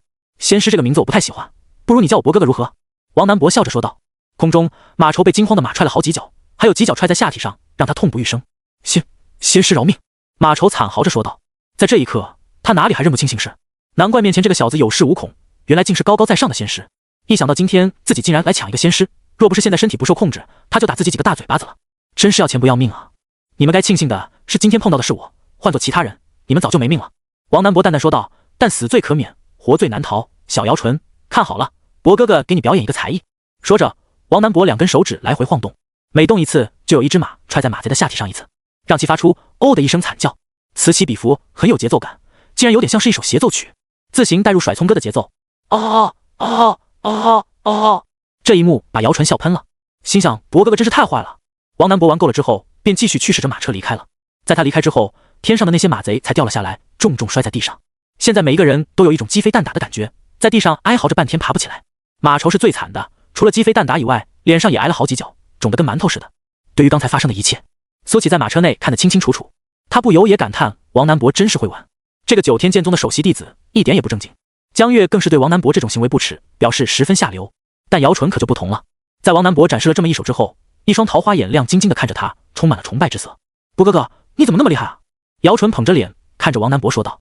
对付几个凡人而已，谈不上厉害。王南博笑道。你羞的那几手可以教教我吗？我以后碰到坏人就不怕了。姚纯问道。小姚纯，这个不是我不教你，想学会我这一手，你至少得修炼个几十上百年，你确定还要学吗？王南博笑着问道。啊，要学那么久啊？姚纯吐了吐舌头说道。那还是算了，我受不了枯燥的修真生活，我只想游历大好河山，看遍这美丽世界，跟我的理想一样，我们还真是相逢恨晚啊。王南博盯着姚纯的眼睛说道。姚纯被王南博盯得脸红，连忙低下头。你不知道对多少女孩子说过这话了？怎么可能？我对每一个女孩子说的话都不一样。王南博喊冤。4个时辰以后，4人终于到了锁月楼的宗门前。在锁月楼的宗门前已经停放了不少的马车或马匹，还有专门负责帮人停马车或马的工作人员。这种一般都是锁月楼的外门弟子。停放好马车以后，苏启看了看四周，没什么特别的，就连入宗的那个山门也不太气派。锁月楼这3个字也写得歪歪扭扭的，看起来不像是一个修仙宗门，倒像是一个旅游景点。在山门处有专门负责验收请柬的弟子，弟子的修为很低微，跟苏启一样是炼气期。4人的请柬都是那种最高规格的请柬。验收过后，弟子十分客气地对众人说道：“几位贵客一直往上，大概1个时辰就可以到我们的客房区域。”多谢。苏启说道。随后几人便一路往上。王南博边走边和姚纯聊得火热，把姚纯逗得直乐。而苏启自从踏进这锁月楼之后，就有一种心旷神怡的感觉，他可以感觉到空气中的灵气比外界要浓郁了不少。看来锁月楼选择在此开宗立派还是有原因的，光从这灵气的浓郁程度来讲，便是这100里之内最好的地方。苏启在心里想着。1个时辰以后，他们来到了锁月楼的客房区域。这客房区域修建的面积还算比较宽阔，总共修建了100多座楼宇，有高有矮，有华丽有简陋。几人请柬虽然说等级都一样，但分配的客房却不一样，这算是唯一的区别。我分在天区。王南博看着请柬说道。我们的在地区。江月和苏启都是在地区。我在黄区。姚纯看着请柬说道。这里总共分为天地玄黄4个区域，越靠前的区域越豪华，越靠后的区域越简陋。由此也可以看出锁月楼对于来者的身份不同，重视的程度也是不同的。小姚纯，不如你跟我去天区怎么样？我们住一个屋子。王南博坏笑着说道。啊，我还是住我的黄区吧。姚纯脸红道。虽然他对王南博有好感，但并不是那种随便的女生。我又不是坏人。王南博摸着自己的脸说道。有这么帅的坏人吗？哎呦！然后王南博背部又挨了一脚，他一转头看到是江月，立马说道。小江月，你怎么回事？看你太恶心了，姚妹妹，不要被这家伙哄骗了。这家伙是青楼常客，自称浪里小白龙。江月说道。我去青楼那是为了吟诗作对，只论风月，高雅得很。王南博说道。一路上，苏启看到了不少的达官贵人，穿着都气派得很。这些达官贵人在黄区很多。姚芊芊，你怎么在这里？就在这时候，一名中年人惊讶地说道。姚纯看过去，惊喜道：刘叔叔，你也来了呀？被唤作刘叔叔的中年人看了苏启等人一眼后，又说道：姚大人不是说不会参加这样的活动吗？你莫非是偷偷跑来的？姚纯吐了吐舌头说道：对啊，我是瞒着父母跑出来的。中年人说道：还好我生了个儿子，不然的话得操心死。随后他走到江月面前，施了一礼说道：在下翰林大学士刘良俊，见过镇魔使江月大人。你认识我？江月惊讶道：在下去镇魔司的时候见过江月大人，可能你对我没有印象。刘良俊笑着说道。镇魔使？姚纯张大了嘴巴问道。江姐姐，你竟然是镇魔使？大宋镇魔司的威名如雷贯耳，传闻镇魔司中的镇魔使个个都能摧山断海，是守卫大宋不被邪魔侵扰的中坚力量。是。江月笑着点头道。那博哥哥不会也是吧？姚纯问道。他是个屁。江月没好气地说道。你博哥哥的身份可比什么镇魔使高多了。王南博得意地说道。您想必是9天剑宗首席弟子王南博，王仙长吧？刘良俊笑着说道。哟呵，不错呀。你居然认识我？王南博眼睛一亮说道，这不就可以装逼了吗？九天剑宗是传说中那个三大宗门之首的九天剑宗吗？姚纯捂着嘴惊呼道。不错。王南博点点头，装出一副高人风范。不知这位是？刘良俊看着苏启问道。他也在暗暗心惊，没想到姚丫头的运气这么好，认识了这么多的大人物。两位大人物隐隐以苏启为首，他猜测这道士的身份恐怕也不会简单。长生观，苏启。苏启说道。久仰大名，久仰大名。刘良俊连忙笑着说道，心中却在想着这长生观是什么势力，怎么好像从来没有听说过。他自信天下宗门他都知道，这长生观还真没听过。刘大人知道长生观？苏启笑着问道。哈哈，一时未曾想起，但应该是听过的。刘良俊打着哈哈说道。寒暄了一番之后，苏启等人便离开了。刘良俊看着苏启等人离去的背影，心想以后要多跟姚任走动走动了。他女儿认识了这么大人物，以后仕途只怕也一帆风顺。小姚纯，那我们就先走了，等我安顿好了再来找你玩。王南博笑着跟姚纯告别。博哥哥再见。姚纯挥舞着手，依依不舍地说道。告别姚纯之后，江月对王南博说道，你不会真要祸害人家小姑娘吧？王南博呵呵一笑说道，什么叫祸害？我只是享受跟各种各样的女孩相处的快乐罢了。死渣男！江月骂道，我又不跟他们发生肉体上的碰撞，只是灵魂上的伴侣，如何称得上渣男？王南博淡淡笑道，对，不渣，只是变态。江月翻了个白眼。不一会，苏启和江月到地方了，他们两人的房间是挨着的。苏启进入房间看了看，该有的都有，跟那些客栈的房间也差不多。而王南博继续往他的住处去了。苏启坐在房间里，思考着要如何找到张甜甜。现在的情况就是待客区域跟宗门弟子的区域并不在一个地方，自己人生地不熟，根本无从下手。看来要找一个宗门弟子问问。苏启如是想着，他出了住处，四处寻找锁月楼的弟子，即便是客区，也是由锁月楼弟子四处巡查的。很快，苏启看到了一名穿着锁月楼服饰的男弟子。苏启走了过去，那名弟子看了苏启一眼，还没待他说话便问道，有什么事吗？贵宗这次参加考核的人员在哪里？那里有我的朋友，我想跟他见一面，可以吗？苏启笑着问道。男弟子上下打量了苏启一眼，随后笑道，瞧你生的这般英俊，你那个朋友不会是女的吧？如果是的话，我劝你还是别找了。哦，这有什么说法吗？苏启疑惑道。男弟子笑道，女修在我们锁月楼很少，所以每一名女修都是我们锁月楼都是珍惜资源，不管俗世有什么牵挂，都需要斩断。简单来说就是俗世的情情爱爱全得斩断，有丈夫有男友入了我宗之后都得断绝关系，重新再择一名本宗弟子做伴侣。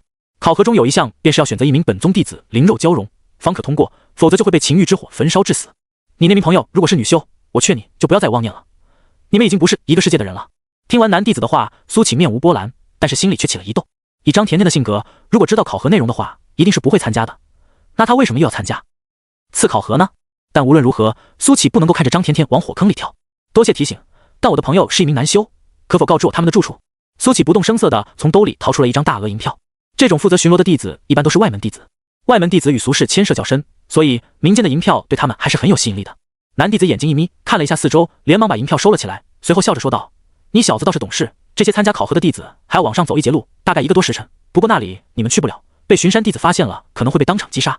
那你能不能帮我想想办法？苏启又从兜里掏出了一张银票。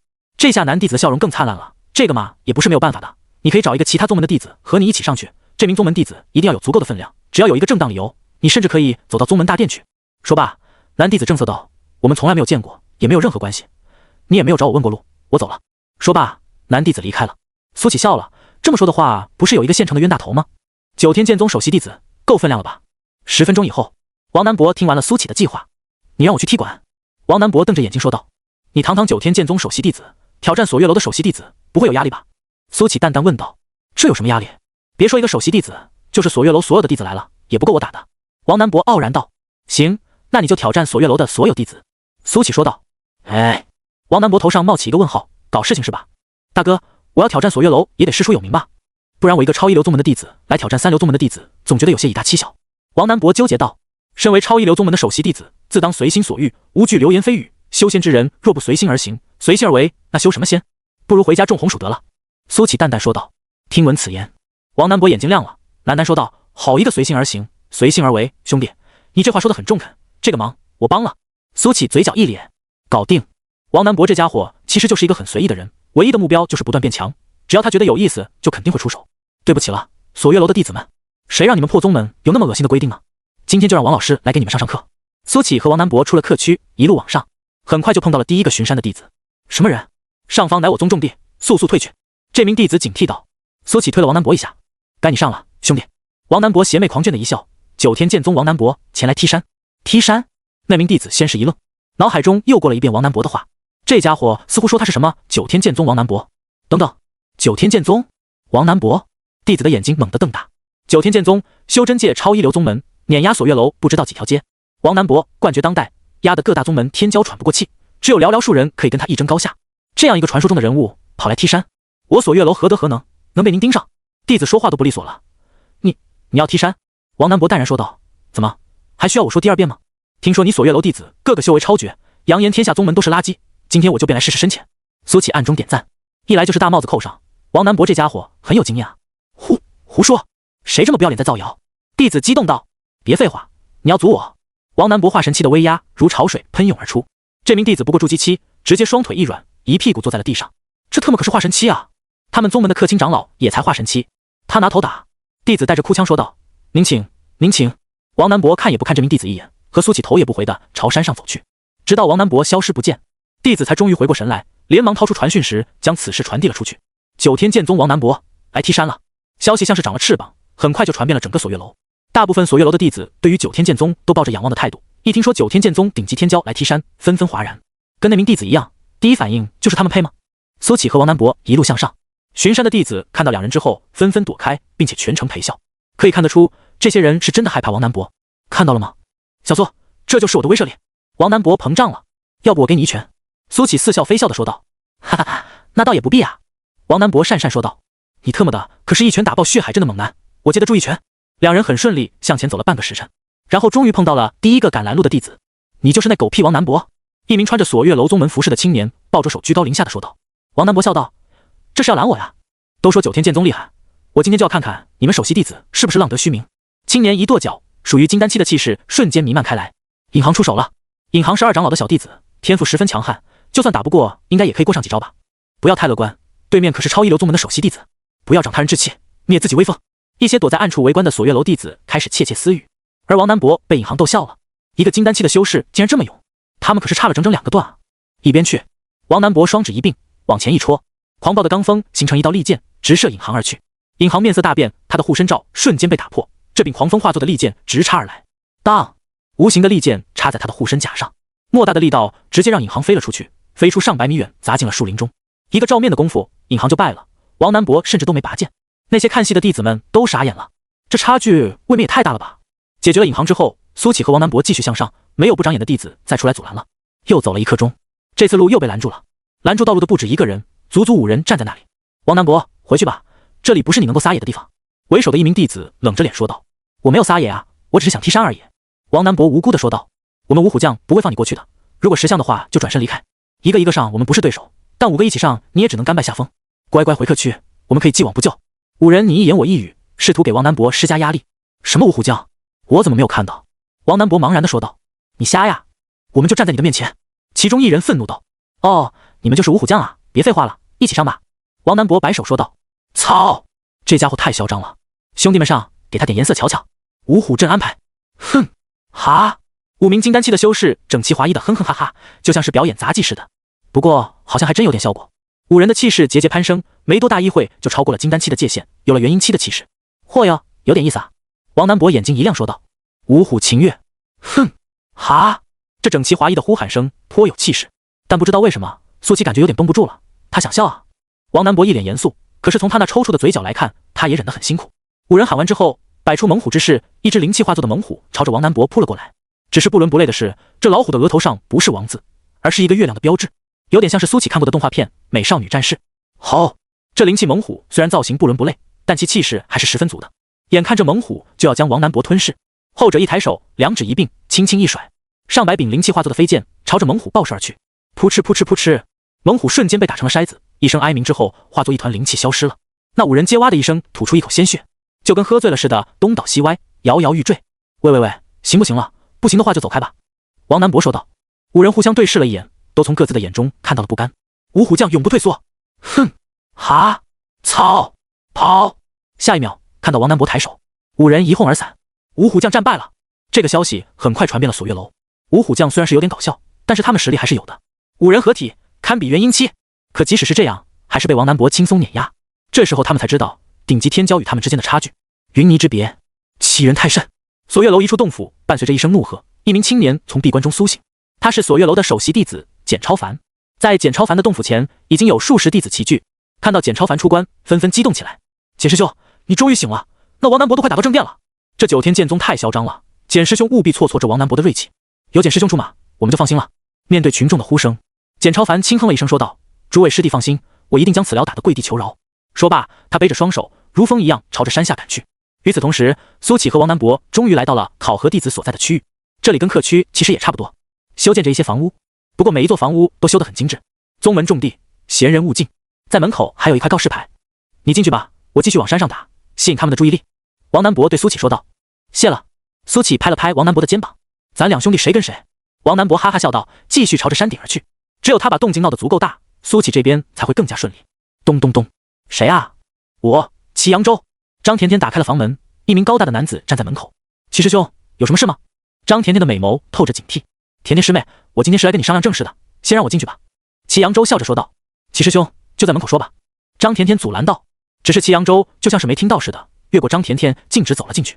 张甜甜无奈道：“祁师兄，这是我的住处，请你自重。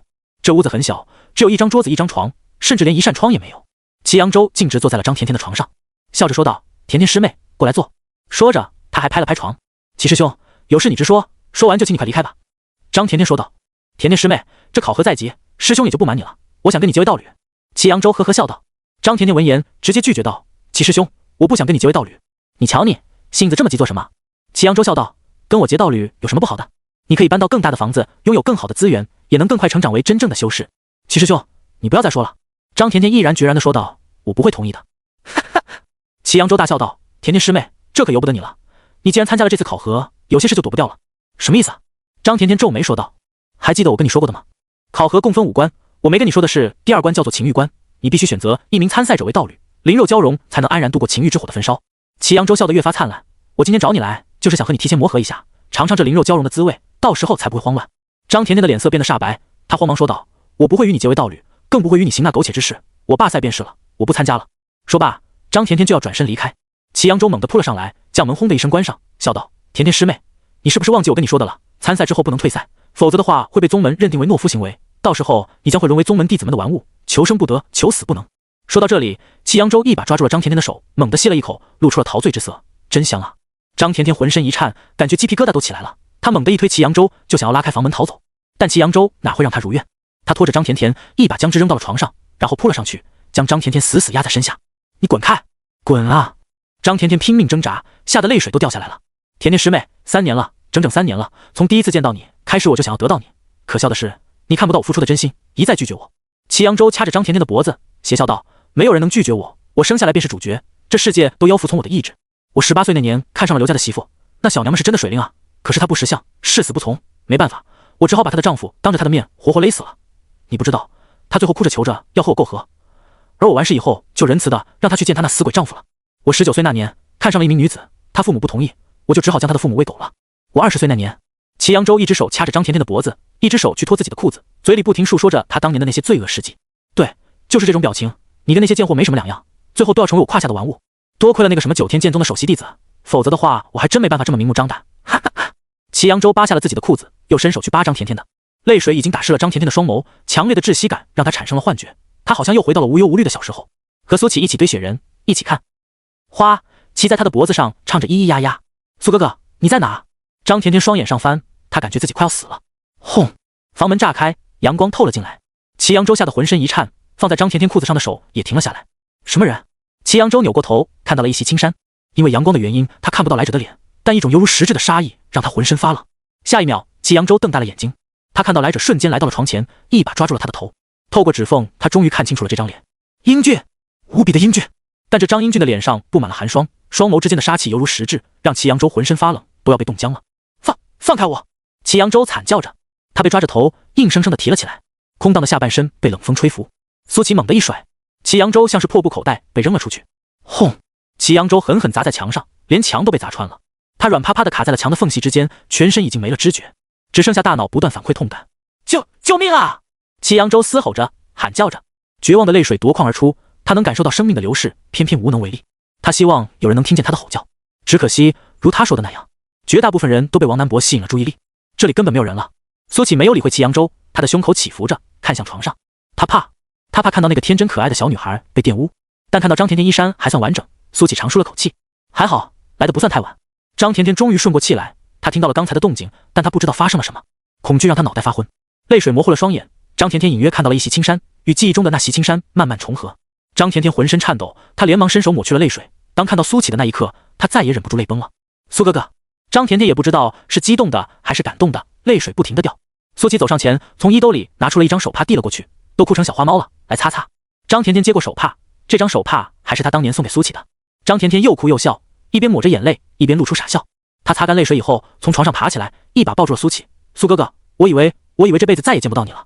苏启轻轻抚摸着张甜甜的头，轻声说道：“这不就见到了吗？”张甜甜哽咽着，怀抱如此温暖而真实，让她想要把这些年来所受的委屈一股脑的全倾诉出来。但最后，张甜甜还是忍住了，她只想享受这一刻的温暖。如果这一刻是永恒就好了。张甜甜在心里想着。救命！救命啊！但这时，祁阳州又开始了嘶吼，把张甜甜吓了一跳。当他看到祁阳州的惨状以后，吓得呀了一声。苏哥哥，我们快走吧，你打伤了宗门弟子，会被追杀的。张甜甜担心地说道。苏启摸着张甜甜的头，淡淡说道：“我今天不但不会走，我还会让锁月楼给我一个交代。”啊！张甜甜抬起头，似乎是不太明白。很快你就明白了。苏启走向祁阳州，祁阳州原本还在惨叫着，可当看到苏启走过来，立马就噤声了，闭上眼睛想要装死。啪！苏启一巴掌抽在祁阳州的脸上，祁阳州从墙缝里掉了出来，在地上滚了好几圈，惨叫着睁开了眼睛。你是谁？在锁月楼的宗门撒野，你死定了！祁阳州色厉内荏地吼道。我可以一拳把你打成肉泥，但我不会这么做。苏启微笑道，我会让锁月楼给我一个交代。说罢，苏启一把扯住祁阳州的头发，将其提了起来。祁阳州惨叫着连连求饶，但苏启就像是没听到似的，拖着他走到了张甜甜面前。上来，甜甜。苏启蹲下身子说道。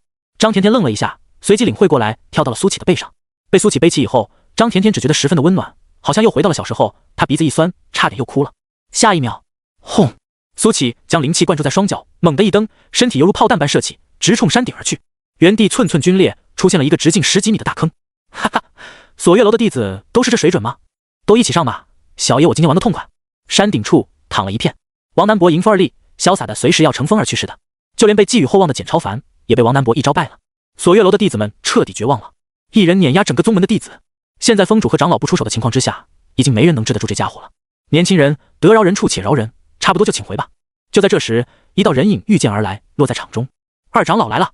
二长老对不起，我们没能维护住宗门颜面，二长老一定要为我们做主啊。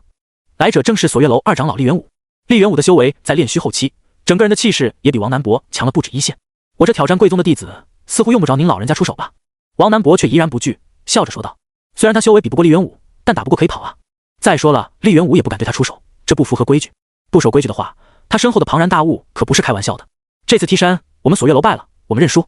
厉元武淡笑道。年轻人，你可以回了吧？还是说你不只想挑战弟子，还想连我们这些老家伙一起挑战？王南博知道话都说到这一步了，他再闹下去也就讨不了好了。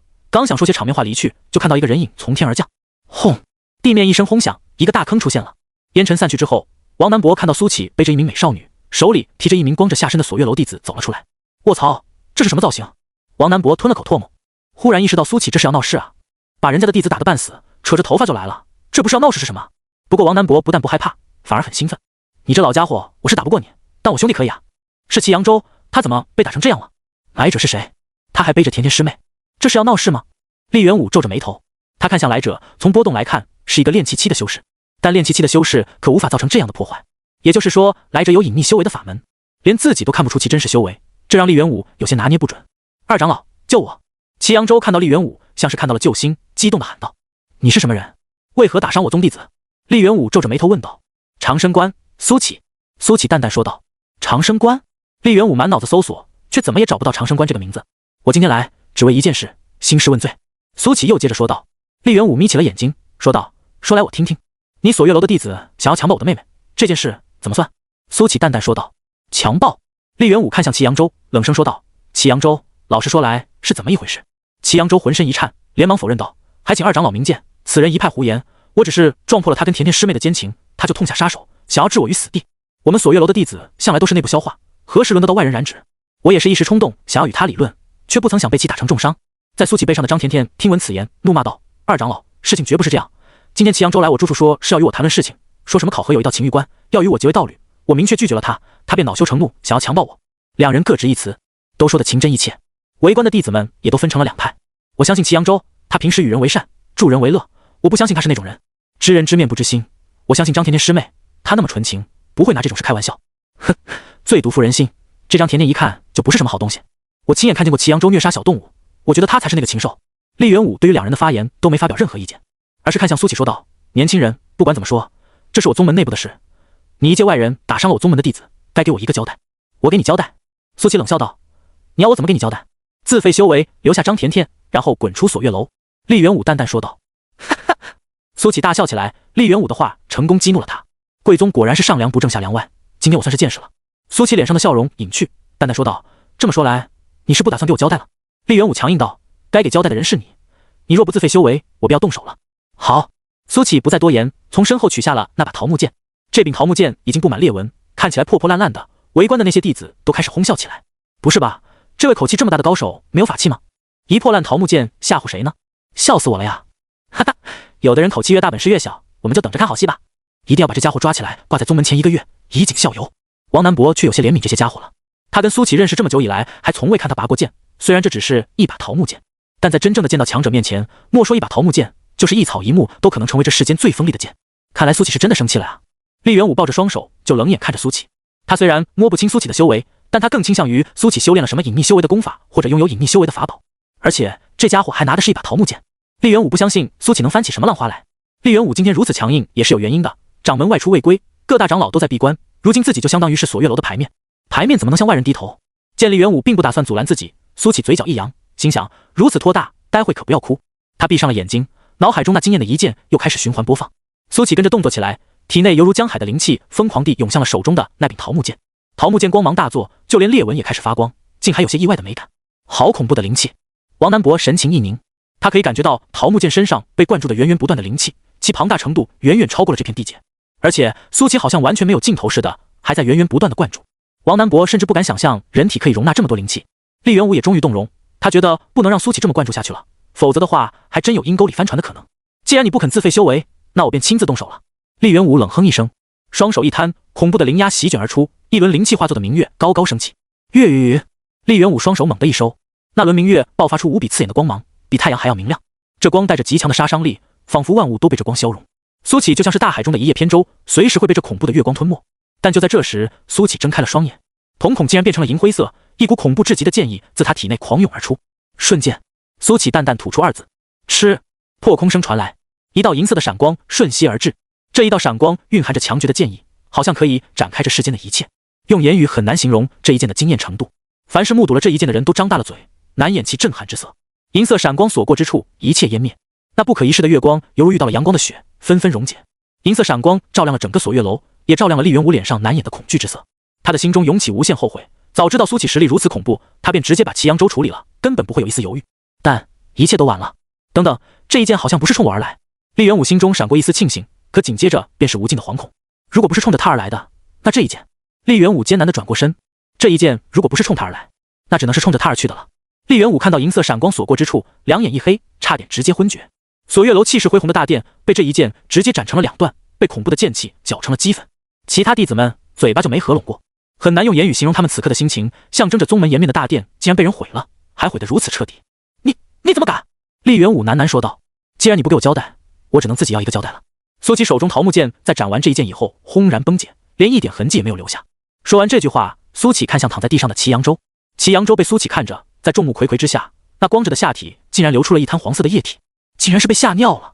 既然你锁月楼管教不好弟子，也不肯管教，那我便代劳好了。苏启笑着说道。饶命！祁阳州带着哭腔喊道，但回应他的是一片激射而来的落叶。这片落叶直接洞穿了祁阳州的脖子，结束了他罪恶的一生。正如王南博那句话，见到强者，一草一木皆可为鉴。厉元武眼睁睁看着祁阳州身死，像是老了10岁似的，颓然低下了头。他知道苏启饶了他一命，那一剑他接不住，如果是冲他而来，他现在也在那一剑之下溶解。你跟李太白是什么关系？厉元武沙哑着声音说道。一面之缘。苏启淡淡说道。一面之缘，好一个一面之缘。厉元武惨笑着，他压根不信，他认的那一剑李太白的成名技瞬剑，如果只是一面之缘，李太白怎么可能把此技传授？走吧。苏启懒得解释，转过身对王南博说道。哦好。王南博回过神来，表情也有些复杂，他也认得这一剑。苏启这家伙竟然还跟李太白有关系，李太白可是连他都仰慕的剑道强者，没想到苏启竟然会他的绝技。王南博决定了，回头一定要死缠烂打，让苏启带自己见一面李太白。教练，我也想学剑。苏启背着张甜甜朝着山下走去，张甜甜像一只小猫，乖巧地趴在苏启的背上，怔怔出神。这一幕多像是20多年前那一幕啊！那时苏启一剑削平了半座山，这次一剑毁了锁月楼的大殿。唯一相同的是，2次都是为了自己。想到这里，张甜甜竟然感觉有些甜蜜。苏启和王南博回到客区，叫上江月便离开了。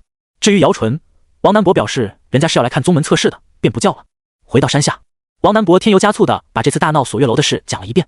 在王南博的版本里，他威震八方，打得锁月楼诸弟子抱头鼠窜，最后打了小的来了老的，苏启出现将之震慑，并毁掉了对方的大殿。其实王南博讲得很贴近现实了，只是在他的讲述里，他是最帅的那个，苏启只是工具人罢了。阁主，再有3天，我们就要到清溪镇了。天色已晚，宋潇湘的马车队停在野外扎营，一名侍女笑着说道：“终于快到了，可是我竟然有些紧张。”宋潇湘喃喃说道：“阁主像是有心事啊。”这时，一名护卫抱着柴火走了过来，笑着说道：“哈哈，估计阁主是在想那个未见之人吧？我老牛到时便要看看是什么样的人，能让阁主如此魂牵梦萦。阁主已经是天人一般的人物，想必要见的这人也不会差到哪里去。”众人议论了起来，这半月多的时间，不知道讨论了多少次。轰！就在其乐融融的时候，外围忽然传来了轰响。敌报！敌报！有强敌来袭！外围传来了嘶吼声。妈的，烦不烦？这是第10波了吧？哈哈，管他那么多呢，一些送菜的小虾米罢了。总有不长眼的人喜欢来送死。宋潇湘身边的护卫都提着家伙准备干了。这种情况他们已经经历太多次了，现在都见怪不怪了。但很快，众人就发现了不对劲。这次来者只有一人，是一名穿着土黄色袍子的青年，闲庭信步地走了过来。他路过的地方，那些人像是见了皇帝似的，纷纷跪倒在地。看来这次是一个高手，老牛去会会他。一名5大3粗的护卫笑着说道。随即，他拿着2柄大锤一跃而起，像是流星一样朝着青年砸了过去。扑哧扑哧，这名护卫还没接近青年，便不知道被什么射得浑身血雾，从天上掉落，软趴趴的倒在地上，不停抽搐，眼看着就不行了。老牛！护卫们纷纷惊呼：“一个垃圾也敢在我面前张牙舞爪！”青年面带微笑走了过来，笑道：“自我介绍一下，鄙人9天剑宗黄强。”9天剑宗，修真界的那个超级宗门，这人是修真者。黄强此话一出，众人顿时惊呼道。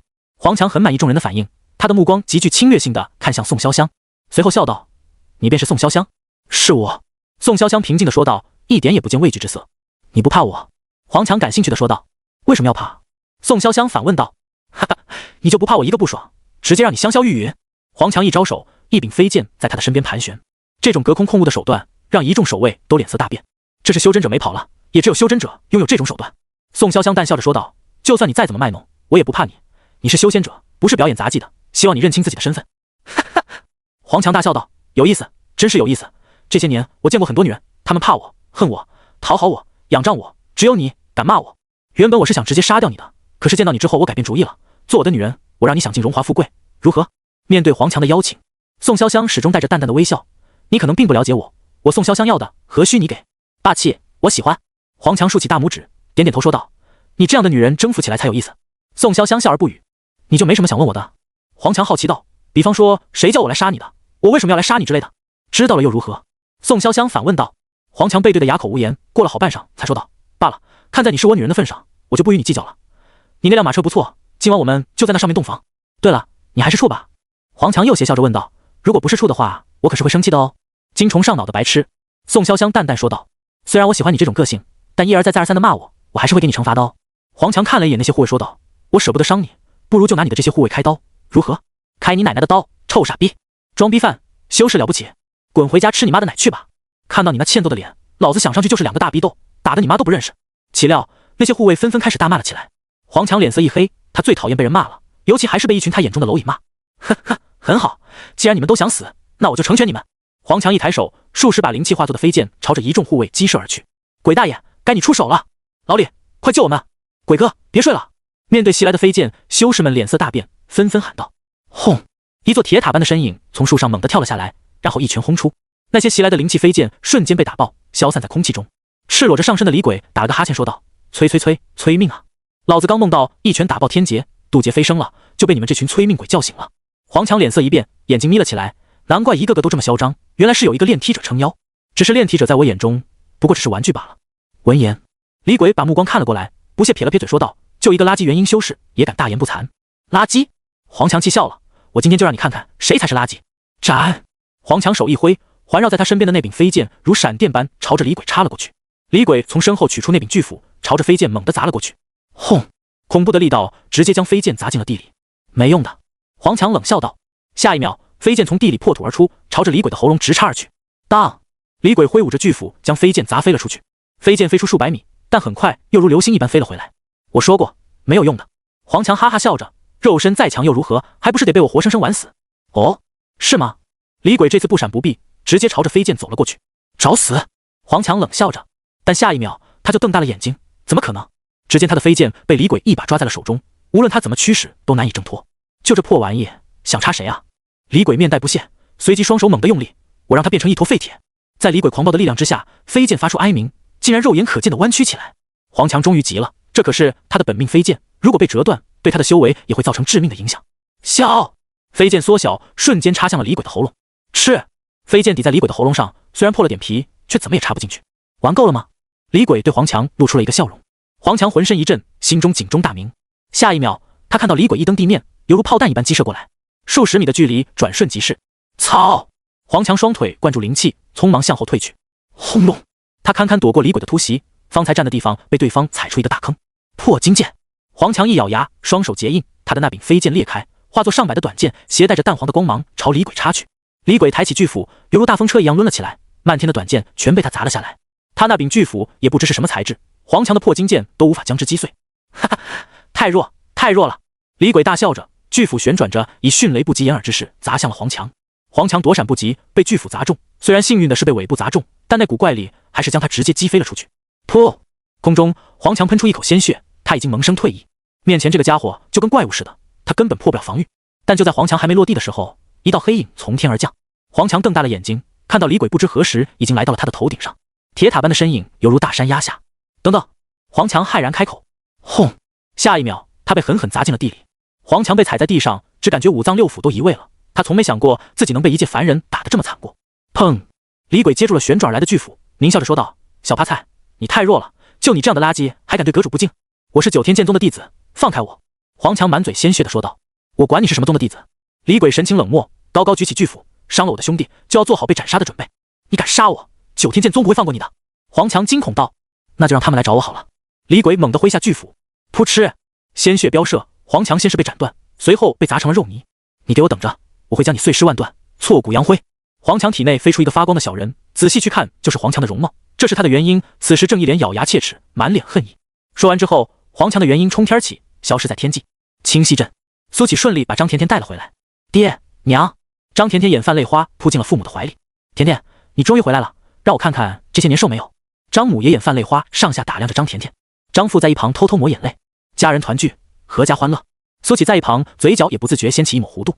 小苏道长，太感谢你了，我们都不知道怎么感谢你了。张母说着就要给苏启跪下。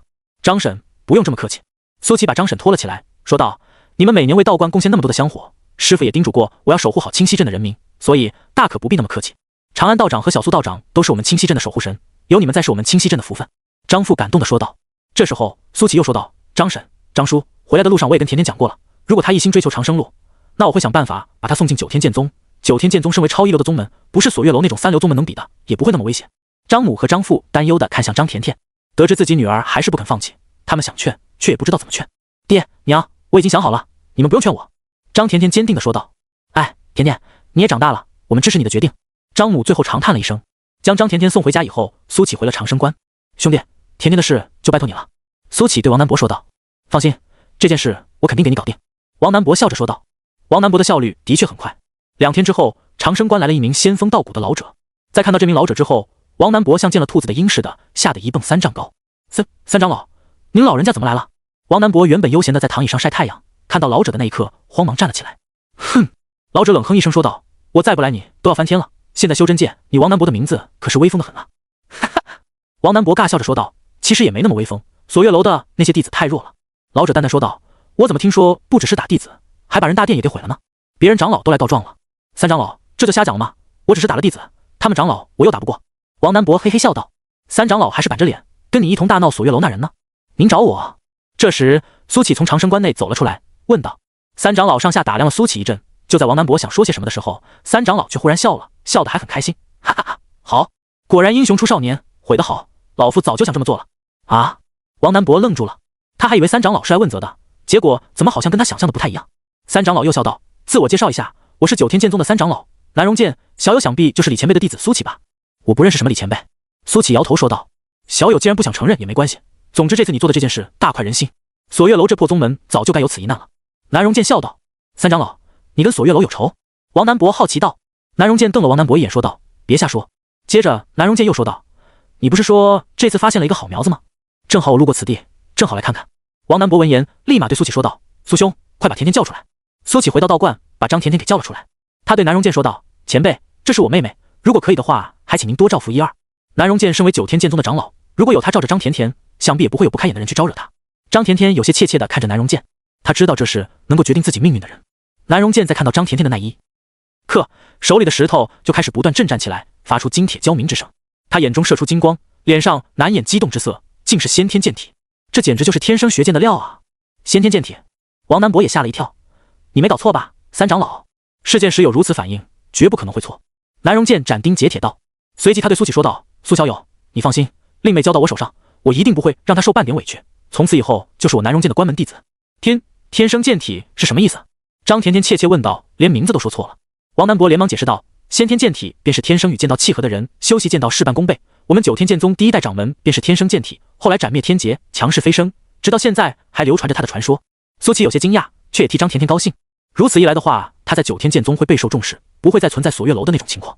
南荣剑越看张甜甜越喜欢，心想还好自己今天来了，否则的话岂不是错过了这么一个好苗子？如果被掌门还有师兄弟发现了，肯定要争相收他为徒。可惜自己今天捷足先登了。想到这里，南荣剑忍不住想要仰天大笑。你叫张甜甜？南荣剑和颜悦色地问道。张甜甜怯怯道，是的，仙长。以后不要叫仙长了，叫师傅。你可愿意拜我为师？南荣剑笑着问道。跟着您可以变得很厉害吗？张甜甜眼睛亮晶晶地问道。可以。南荣剑点头说道。我愿意。张甜甜连忙说道。好。南荣剑开心大笑，那你尽快随我回宗，我带你前往剑池洗精法水，然后便正式开始修行。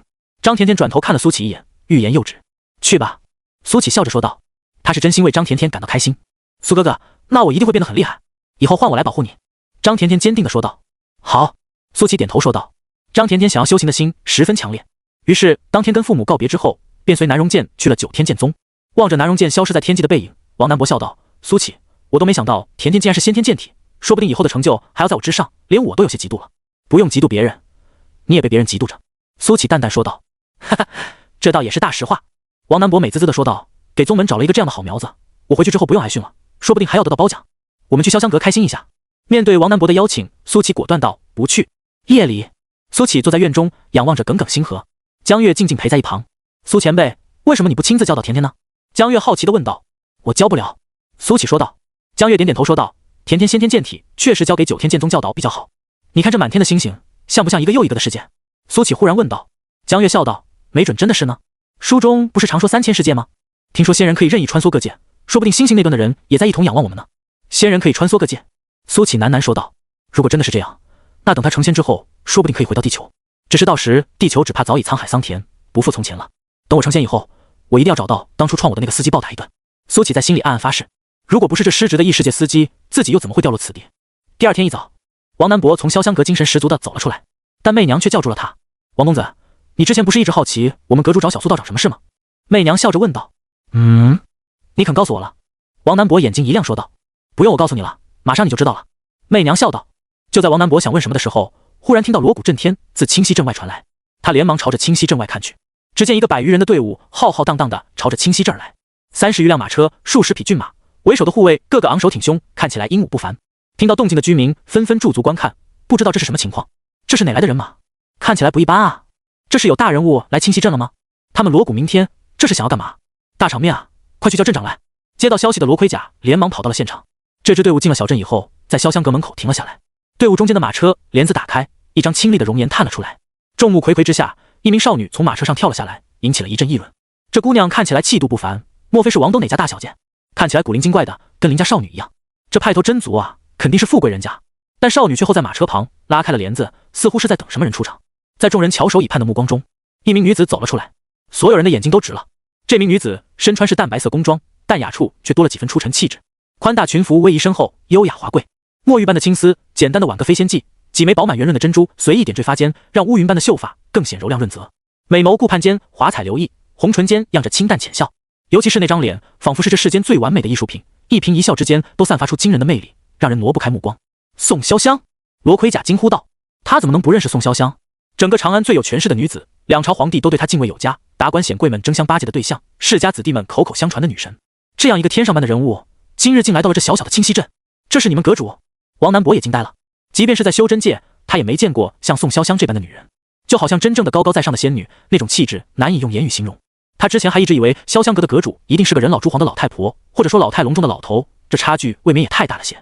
是，媚娘笑着说道，随即匆忙迎了上去。阁主，你终于来了。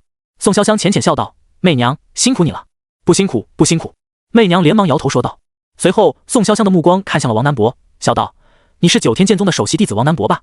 正是，没想到宋姑娘竟认得我。王南博回过神来，笑道，洛灵跟我提起过你。宋潇湘笑着说道。王南博脸色一变，说道，宋姑娘跟那洛妖婆是什么关系？姐妹关系。宋潇湘想了想说道，宋姑娘可要离洛妖婆远些，免得被带坏了。王南博吐槽道，洛灵要是听到你这么说她，估计得发飙了。宋潇湘似笑非笑的说道，宋姑娘可千万不要告诉她。王南博面色一变，挠头笑道，能让王南博如此惧怕的同辈，只有一人，那便是凤仪轩首席弟子洛灵。洛灵不仅是凤仪轩第一，同时也是修真界年轻一代当之无愧的第一，真正的横推当代，无人可出其右。让一个女人当第一，广大男修当然不服，但最后都被打服了。王南博也是其中一员，当时的战况简直就是被单方面的碾压，都快给他打出心理阴影来了。你现在跟苏公子的关系很好吗？宋潇湘忽然问道。王南博注意到，在提到苏启的时候，宋潇湘竟一改方才的冷艳，甚至多了一丝紧张。难道说……王南博闪过一个电光火石的念头，随即笑道，那必须的，过命的交情。那你能不能跟我讲讲苏公子的喜恶？作为交换，你刚刚的话我就不告诉洛灵了。宋潇湘说道。可以是可以，但我更好奇这次宋姑娘找我兄弟所谓何事？这个问题已经困扰我1个多月了，宋姑娘能否为我解惑？王南博问道。提亲。宋潇湘此言一出，石破天惊。提亲？王南博怀疑自己听错了，他瞪大了眼睛说道，你刚刚说的是提亲？对，提亲。宋潇湘再次重复道。王南博感觉世界观都崩塌了，竟然还真有女人跟男人主动提亲的，关键这个女人还这么优秀，你图啥呀？图苏启英俊吗？不过王南博转念一想，苏启确实有一点点英俊，不过以王南博对苏启的了解，这个不解风情的家伙99%都会拒绝啊。于是王南博劝道，宋姑娘，不是我打击你，你这样去提亲，成功的可能性无限接近于0。宋潇湘笑道，总还是有可能的，不是吗？太乐观了。王南博叹气道，这些就不用你操心了，不如还是跟我讲讲苏公子的喜恶吧。宋潇湘说道。没办法，王南博只好事无巨细的把苏启的喜恶讲了一遍，不是他想讲的那么详细，而是宋潇湘问的详细。详细到什么程度呢？详细到苏启每天起床先睁开左眼还是先睁开右眼？这王南博哪知道啊，只好说有没有可能是2只眼睛一起睁开。宋潇湘边问还边做笔记，看得王南博都傻了。没想到这个看上去跟仙女一样的女人，竟然也有这样的一面。我终日浪迹情场，自诩风流倜傥，却还是不及苏兄半分。王南博痛定思痛，看来我以后要走不一样的路线了，走苏兄这高冷禁欲的路子。宋潇湘做完笔记以后，回到了马车上，车队继续启程，直奔长生关而去。这种热闹的场面，王南博当然不会错过。他想看看面对宋潇湘这种等级的女人，苏启会是怎样的反应。马车上，宋潇湘翻阅着笔记，喃喃念叨着。一旁的少女从未见过阁主这样，不由说道：“阁主，这苏公子真的那么好吗？竟然值得您为了他这么做？”我不知道。宋潇湘浅笑道：“我只是与他在梦里见过128次罢了。”在梦里？少女小嘴微张，感觉阁主好像在说一种很新的东西。所以你们仅仅是在梦里见过？少女再次确认道：“对啊。”宋潇湘点头道：“天哪！”少女扶额，简直没法想象，阁主这样一个冷静的人，怎么会忽然恋爱呢？还是跟一个梦中人？小秋，你没法理解的。宋潇湘眉眼含笑，从梦里第一次见到他开始，我就知道他是我这一世的命定之人，否则的话，同心灵也不会想。所以无论如何，我一定要和他在一起。好吧，但愿您的这个梦中人真的值得。少女叹气道。清溪镇的居民都很好奇，这车队为何朝着长生关而去，于是不少人都跟了上来，打算看热闹。罗盔甲也在此列，他很想知道宋潇湘此次前来所为何事。从目前的方向来看，是冲着长生关去的。难道说小苏道长和宋潇湘有故事吗？强烈的好奇心驱使着众人也往长生关而去。而此时的苏启并不知道将要发生什么，他盘坐在道观内，还在不断领悟着脑海中的那一剑。上次虽然施展出了瞬剑，但苏启觉得并不完美。一来是力道控制的不完美，二来是招式施展的不完美。即便如此，可那一剑还是惊艳了众人。苏启可以想象，如果自己完全掌握了这一剑，那得多可怕。越是学习这一剑，苏启越是感觉到那日在镇西城白衣剑客的强大。苏前辈，桃林那边传来了锣鼓声，好像很多人朝着道观来了。江月走进道观，对苏启说道。苏启睁开眼睛，有疑惑之色。经江月这么一说，他好像也听到了锣鼓声。出去看看。苏启站了起来，走到了道观门口。他看到桃林方向大队人马敲锣打鼓的向长生关走来，后面还跟着一群清溪镇的居民。这是要做什么？苏启更加疑惑了。待到队伍近了，车队的人也看到了苏启，为首的那些护卫顿时惊为天人。看到苏启的第一眼，他们便肯定了这倒是定是阁主的梦中人，气质太过出众了，容貌也如谪仙一般。原本他们都好奇阁主的梦中人会是什么样的，但见到的这一刻都没有疑惑了，忽然就觉得确实般配，不存在谁高攀谁的说法。车队在长生关前50米停下，随后队伍分开，中间那辆马车来到了最前方，帘子打开，宋潇湘再一次从车上下来。人群里，王南博兴奋地看着这一幕，心想好戏就要上场了，待会一定要看看苏启那家伙的反应。看到宋潇湘的那一刻，苏启也确实被惊艳到了，只不过他只是在心中惊艳，面上并未表现出半分。宋潇湘一抬头便看见了站在道观门口的苏启，微风吹来，撩动了苏启的衣摆，他额前的发丝随风而动，那双灿若星辰的瞳孔与宋潇湘在梦里见到的别无二致。陌上人如玉，公子世无双。宋潇湘脑子里闪过了这么一句词，两人的目光交汇，一眼万年。过了不知多久，宋潇湘嘴角泛起微笑，将心中的羞怯强行压在心底。他向前走了几步，高声说道：苏公子，今日我宋潇湘携带黄金万两，丝绸千匹，珠宝百箱，骏马百匹，前来提亲。哗！全场哗然，围观群众都炸开锅了。这仙女竟然是来跟小苏道长提亲的，还携带着这么多贵重的东西，我是在做梦吗？你要确定自己是不是在做梦，别他妈掐我啊，掐你自己。向来都是男方向女方提亲，怎么如今反过来了？宋潇湘是长安的那个宋潇湘吗？如果小苏道长答应了，岂不是一跃成为长安最有权势的男人？被这样美丽的女子提亲，就是没有聘礼，我也愿意。人群一片喧嚣，苏启原本古井无波的脸也终于露出了丝丝愕然。他甚至在想，今天是愚人节吗？这个忽然冒出来的女人在向自己提亲，谁能告诉他究竟发生了什么？一旁的江月也张大了嘴，他当然认识宋潇湘，但是宋潇湘跟苏前辈提亲，这未免太魔幻了。谁能告诉他发生了什么？宋潇湘此言一出，很多人都凌乱了，场面一时之间安静了下来，落针可闻。只有不时传来的鸟叫声可以证明时间还是正常流动的。我有一个疑惑。苏启沉默了半晌之后说道：请说。宋潇湘说道：我们好像第一次见面吧？苏启问道：是也不是。宋潇湘怕苏启听不懂，便又说道：我在梦中与你相见过128次。苏启直接被干沉默了，在梦里见过，所以就要来跟自己提亲，这是什么剧本？真的，不信你看。宋潇湘展开了手中的那幅画卷，画中人跟苏启果然一模一样，除了衣服不一样以外，就连气质也一般无二。这个是我凭借梦里的印象画出来的。宋潇湘解释道：玄学，太玄学了。苏启脑子里闪过这样的念头，不过修仙世界本就充满了玄学。我知道了。苏启淡淡说道：只是我不能答应。果然拒绝了。王南博虽然早有预料，但还是感觉有些惋惜，这样一个美人主动求爱，竟然还被拒绝了。小子，你敢拒绝我们阁主？我的大刀按捺不住了，怎么有这么不识好歹的人？小子，有种你再说一遍。还没待宋潇湘说话，他手下的一众人先忍不住了，那些护卫纷纷站了出来，为宋潇湘打抱不平。都退下！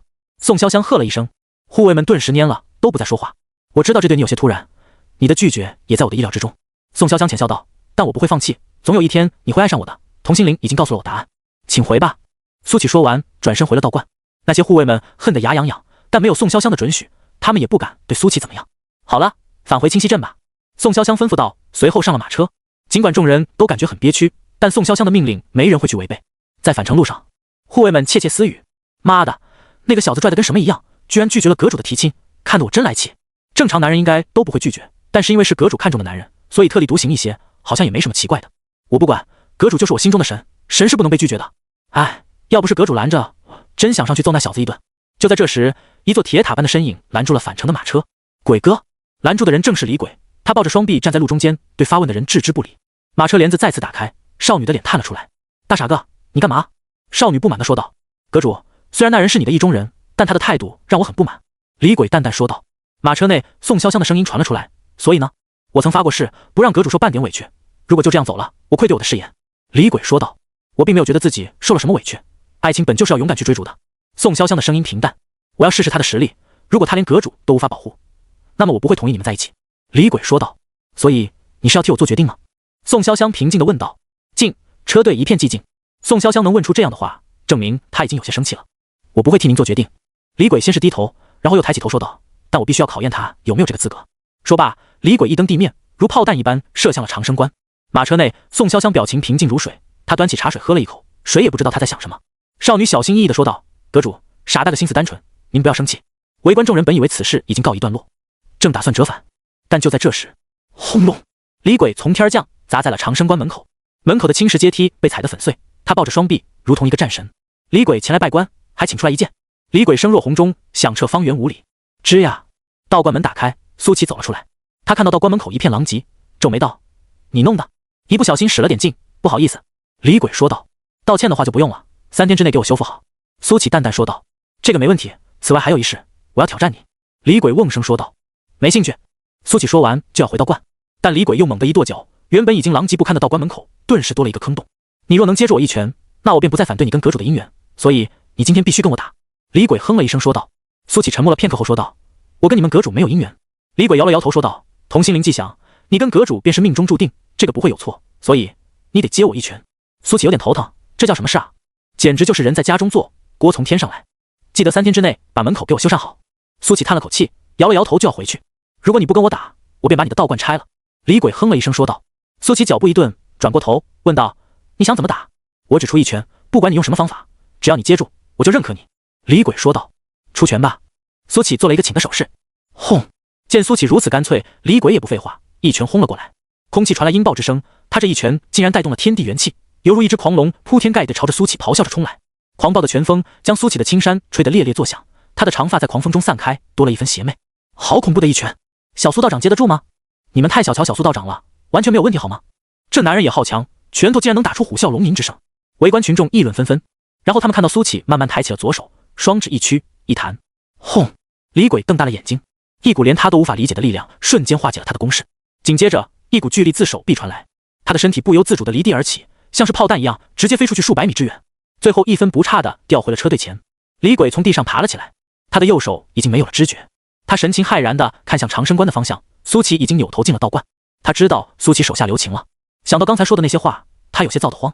不顾周围那些护卫的目光，他径直来到宋潇湘所在的马车前，二话不说单膝跪了下去，双手抱拳说道：“李鬼不听劝阻，一意孤行，给阁主丢脸了，还请阁主责罚，仅此一次，下不为例。”马车内传来宋潇湘的声音：“多谢阁主。”李鬼心悦诚服道。对于苏启，他已经彻底服气了。李鬼虽然大脑缺根弦，但是对于真正的强者，他向来敬重。第二天，宋潇湘独自来了长生观门口的青石阶梯，李鬼已经连夜修好。进到道观内后，江月看到宋潇湘后，笑着打招呼：“宋阁主，你好，你是江月吧？”宋潇湘也笑着回应道：“是的，宋阁主，你这次来。”江月欲言又止，宋潇湘浅笑道：“我来跟苏公子培养感情。”哟，宋姑娘来了。这时，王南伯走了出来，笑着说道：“苏启在打坐呢，那我在这里等他。”宋潇湘说道。王南伯给宋潇湘搬来凳子：“先坐吧，估计还得好一会。”谢谢。宋潇湘安静地坐在凳子上，开始打量起了道观。江月把王南伯拉到一旁，小声说道：“你说宋潇湘是真心跟苏前辈提亲的吗？还是说有什么目的？能有什么目的？”宋潇湘什么也不缺，我看就像他说的那样，苏启跟他是命中注定。王南伯笑着说道。可是这也太荒诞了。江月有些纠结，从情理上他相信宋潇湘说的，但从理智上又觉得不可能。换作是他的话，就算有梦中人，但也绝不会像宋潇湘一样不远万里前来提亲，毕竟婚姻不是儿戏。宋潇湘就一直安静坐在殿前，一直等到将近中午，苏启才从殿内走了出来。他看到宋潇湘后，面色没有任何变化，只是问道：“姑娘祈福还是算卦？”“祈福也算卦。”宋潇湘浅笑道。“请随我来。”苏启说道。宋潇湘跟着进入殿内，给长生观添了些香火。祈福之后，他又盘腿坐到了苏启对面。“姑娘想算什么？”苏启问道。“姻缘。”宋潇湘直勾勾看着苏启。“生辰八字。”苏启说道。宋潇湘给了以后，苏启起卦。苏启闭眼1刻钟以后方才睁开眼，说道：“情深缘浅，有缘便行。”宋潇湘浅笑道。苏启便又说道：“姑娘还有什么事吗？”“没什么事的话，就请回吧。”宋潇湘说道。“观内不许逗留吗？”“姑娘请便。”苏启说道。不一会，江月端着饭菜来了，一同而来的还有王南伯，他手中拿着4副碗筷。“吃饭了，吃饭了。”王南伯吆喝道。苏启看到王南伯手中的4副碗筷，充满疑惑，这家伙什么时候被宋潇湘收买了？原来是客，苏启你不要那么小气嘛。王南伯看到苏启的目光，笑着说道：“谢谢。”宋潇湘也笑着说道：“以前都是3人吃饭，现在陡然变成了4人，气氛有些怪异。”饭间，王南伯试图不断带动气氛，但可惜还是沉闷。用完餐以后，苏启又开始打坐，宋潇湘在旁边陪着，一直到傍晚时分，他才离去。等到宋潇湘离开以后，王南伯找到了苏启。“苏启，你就一点不心动？”王南伯问道。苏启反问道：“你收了别人什么好处？”“没有。”王南伯否认道。“我又看不上俗世的那些东西，我只是觉得你该给别人一个机会，也给你自己一个机会。你又不是和尚，沾不得情爱半点。长生者不宜跟凡人又过多牵扯，对双方都不好。”苏启说道。“瞎扯。”王南伯说道。“凡人一生不过100年，敢爱敢恨才活得精彩。修士一生漫长无涯，若没有情爱调节，岂不是太过枯燥？青春易逝，容颜易老。”苏启说道。“倘若你心爱之人看着自己一天天老去，你却依然风华正茂，他会怎么想？倘若你看着他生老病死却无能为力，最后亲手将之埋葬，你又会怎么想？”苏启不碰感情，不是因为没有感情，而是太重感情，所以他不敢碰，也不能碰。女人只会影响他拔剑的速度。剑谱第一页，忘掉心上人，心中无女人，拔剑自然神。王南博摩挲着下巴说道：“你说的这个我还真没体验过，毕竟我的爱宝之妻最长只有3个月，在他们最美好的时候拥有过就足够了。只要女友换得快，没有悲伤，只有爱。”王南博完美诠释了这一点。对此，苏琪只能嗤之以鼻，死渣男。接下来的日子，宋潇湘风雨无阻，每天都会来道观，从早带到晚。刚开始，宋潇湘只是陪着苏琪打坐，后来又增加了一项修缮和装饰道观。对此，苏琪也默认了。宋潇湘先是在道观内开辟了花圃，种上了各种各样的鲜花，然后又扩宽道观，新建了许多建筑。长生观从原来的一个小道观变得越来越气势磅礴。不过短短3月的时间，来祈福的镇民们都快不认得长生观了。长生观的香火越发鼎盛，其中宋潇湘贡献了绝大部分。此前长生观翻修过一次，叶良霄做的贡献。不过宋潇湘的财力自然不是叶良霄可以相提并论的。1年以后，长生观成了10里8乡最出名的道观，不仅是清溪镇，就连清溪镇周边的乡镇也不远长途过来祈福。这一切当然也有宋潇湘的影子在里面。作为长安最大的青楼主，在经营这一块，他可以说是天赋拉满了。阁主，长安那边醉生楼和一人居见您长时间未归，又起了幺蛾子，谣传你已经客死他乡，想要抢占我们的地盘。清溪镇潇湘阁内，媚娘说道：“该怎么处理就怎么处理，无需请示我。”宋潇湘看着墙上的地图说道：“阁主，您这边醉心于发展长生观，是有什么深意吗？”媚娘好奇道：“没什么深意。”宋潇湘笑道：“我只是想送他一座天下第一道观罢了。1年的时间，不仅长生观的变化大，清溪镇的变化同样大。要把长生观发展成天下第一道观，人流量是必不可少的。清溪镇作为一个边陲小镇，最缺的就是人流量，但这都不是问题。宋潇湘花了重金修建基础设施，以前的清溪镇小而美，现在的清溪镇逐渐开始朝着城镇的方向发展。在金钱开路之下，一切都变得格外简单。罗奎假脸都要笑烂了，本来他被奸人所害，被发配到清溪镇，基本上是告别了政治生涯。但宋潇湘的大动作让他又看到了希望，这简直就是送上门的财神爷啊！这都是自己政绩上浓墨重彩的一笔。清溪镇的居民们也都把宋潇湘当成了活财神，大批银两撒下，受益最大的自然就是清溪镇的居民们。所谓想要富，先修路。宋潇湘首先在交通这一块就下了大功夫，数以10万计的银两撒了出去，直接打通了清溪镇周边上百个乡镇。距离清溪镇最近的城市在300里开外，名为芙蓉城。从芙蓉城到清溪镇有大概200里的泥路和山路，破烂不堪，久未修缮。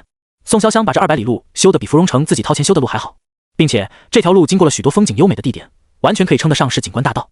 那些有闲情雅致的人顺着这条道一直走，便会走到清溪镇，并且宋潇湘还让人在沿途插上了宣传清溪镇的标语：湖山遥相映，绝美清溪城；春之城，月之都，梦之旅；浪漫山海湾，修仙清溪城；古今相宜地，山清水秀城。一系列的标语压根没把清溪镇当成镇来宣传，而是城。不过清溪镇也确实有向着城市发展的趋势，现在已经远远超过了一般的乡镇。交通搞定以后，宋潇湘又开始大力发展起娱乐项目。大宋正值经济发展高速阶段，文娱项目蒸蒸日上。首先是蹴鞠，也就是现代的足球。宋潇湘在清溪镇外修建了剧场，并且举办蹴鞠比赛，设置了高额的奖金，甚至还设立了男子组和女子组，吸引了不少人参加。然后便是酒，长安天仙醉名声在外，潇湘阁只在长安出售这种酒，所以大批爱酒人士想喝到这种酒，只能前往长安。宋潇湘开始在清溪镇卖天仙醉。大宋饮酒文化下到市井，上到朝堂，爱酒人士多不胜数。这一举措吸引了不少人来，毕竟长安路途遥远，距离清溪镇较近的那些城市乡镇只能选择这里。第三，宋潇湘又在清溪镇专门修建了一条街，称作勾栏瓦舍，里面设有酒楼、茶坊、食肆、勾栏、棚和勾栏都是表演相扑、杂剧、皮影戏、傀儡戏、幻术、说书、唱曲等娱乐节目的场所。宋潇湘花重金从全国各地请来了许多江湖卖艺人，让文娱项目在清溪镇遍地开花。文娱项目搞定以后，宋潇湘又开始大力发展经济。经济基础决定上层建筑，只有让一些商人觉得清溪镇有利可图，他们才会自发加入建设清溪镇的行列，让这里真正长久可持续的发展下去。关于经济这一块，实在没什么好介绍。宋潇湘就是砸钱，不停的砸钱，大批银两砸下去，即便是铁树也能开出花来。1年又1年，3年的时间转瞬即逝，清溪镇也在3年的时间里真正发展成了清溪城。无论从经济、交通还是文化方面，清溪镇都达到了城市的条件。宋潇湘一封手书直接传到了当今皇帝手中，于是皇帝一纸诏书宣布清溪镇正式变更为清溪城。罗盔甲从镇长一跃成为了城主，他开始感谢那个当初陷害自己的对头，如果不是他的话，自己能有今天这一步。清溪城与芙蓉城遥相并立，成为了大宋西南地区的双子星。清溪城虽是新贵，但就城市的发展而言，比起老大哥芙蓉城还要好不少。不少芙蓉城内的世家公子、纨绔子弟甚至打算长居在这里。无他，潇湘阁在。清溪城可是西南地区唯一拥有潇湘阁的城市。城市既然发展起来了，长生观的香火自然也就越发鼎盛起来了。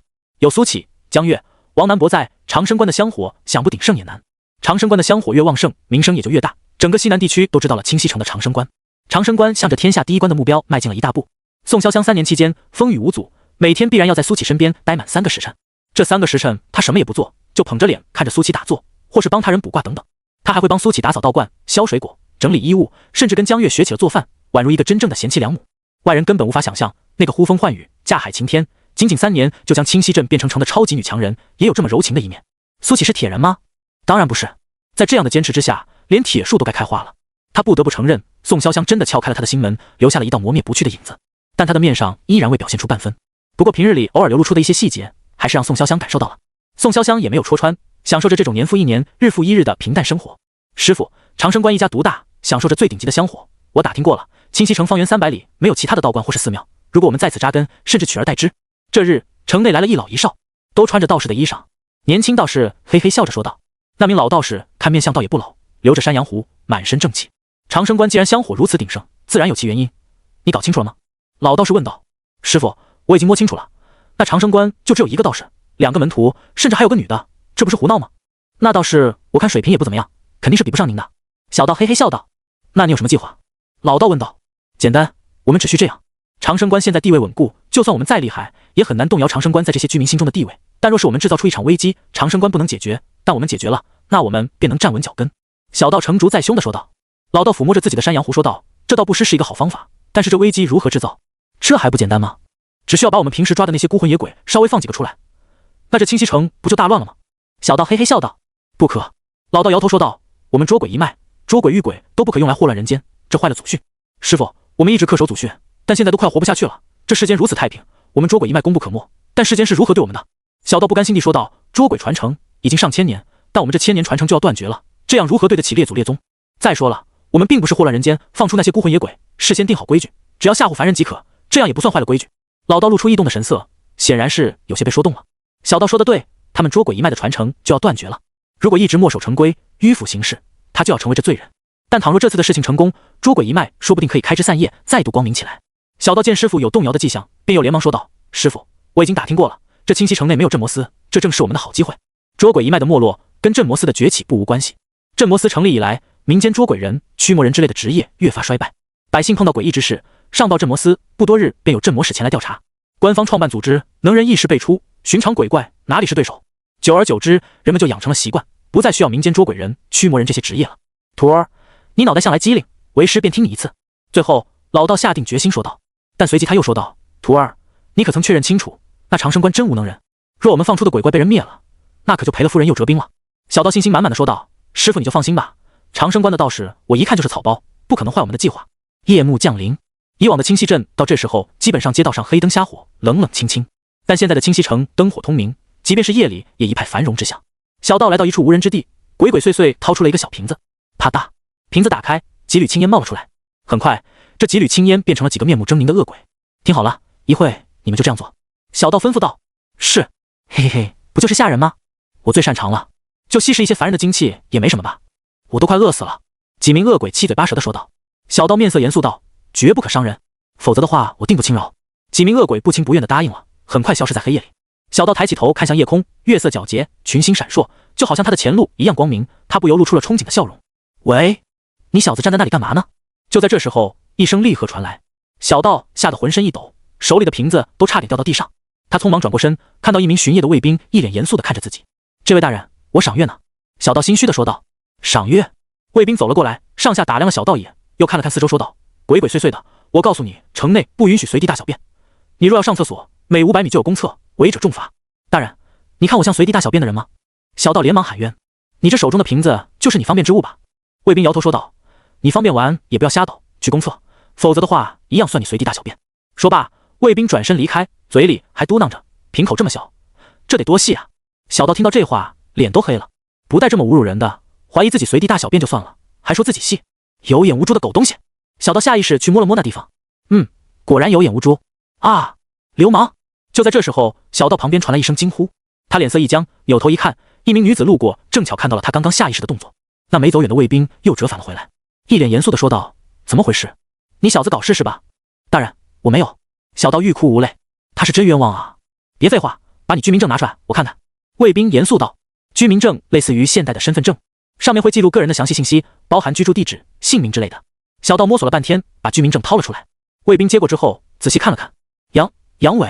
卫兵原本很严肃，但念完之后忍不住嘴角一抽，联想到那个瓶口，扑哧一声笑了出来。小道感觉受到了侮辱，他脸色涨红道：“大人，你笑什么？”我想到高兴的事情。卫兵又接着念了下去，居住地址细软村。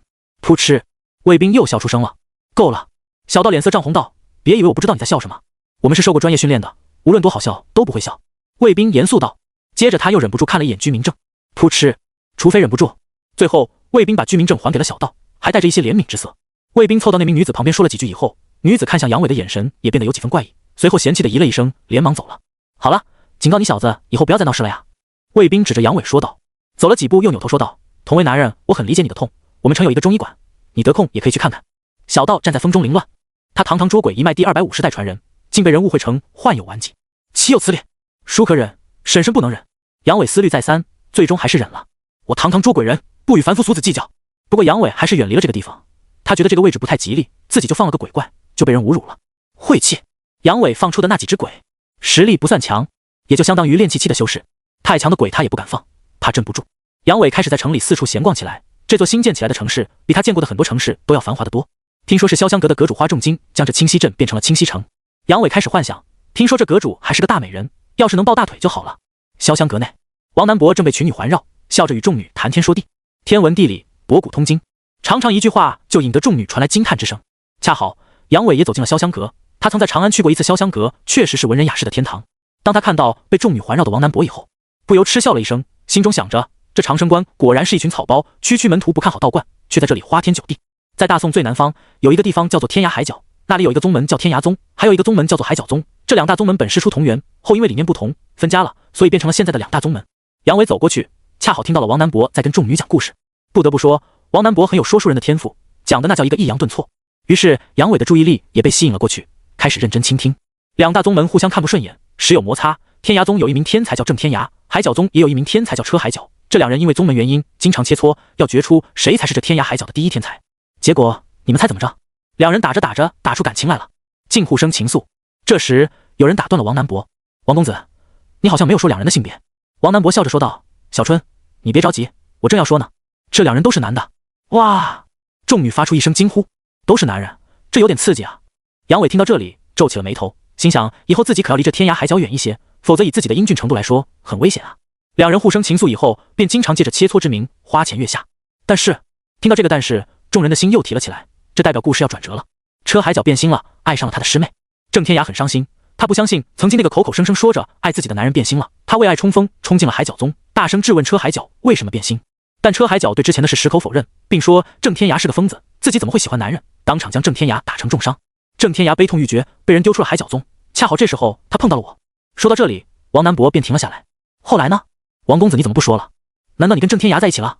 面对众人的催促，王南博微微一笑说道：“口有点渴了，今天城南酒肆大折扣，谁给我一点赏钱？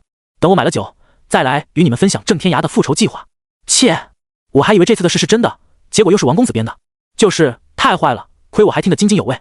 王公子，你又不是没钱，自己去买吧。众女娇嗔着，七嘴八舌地说道。王南博这种伎俩已经使用了不下20次了，每次讲到最后都是要钱买酒。其实呢，买了酒就绝口不提这件事了，因为这事本来就是编的。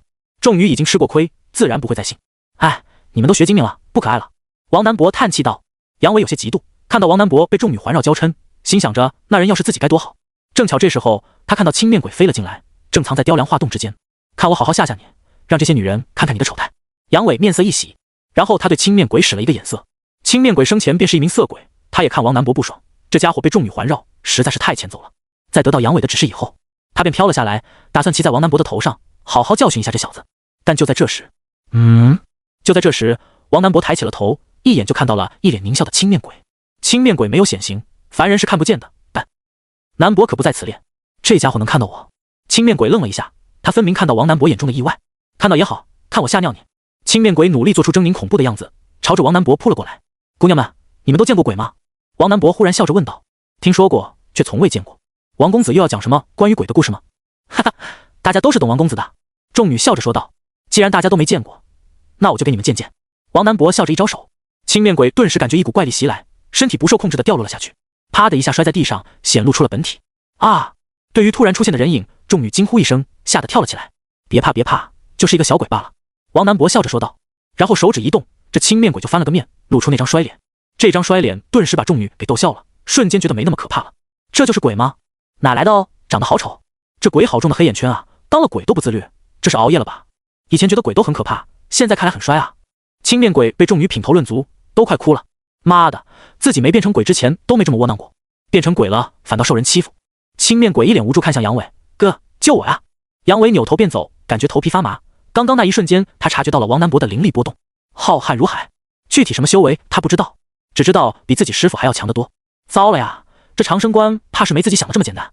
杨伟从潇湘阁离开以后，匆忙将放出去的那些鬼都收了回来。情报出现严重失误，他要重新制定计划。而青面鬼，他知道已经回不来了，落到这种修士手里，还能讨得了好？第二天，长生关来了一名男人。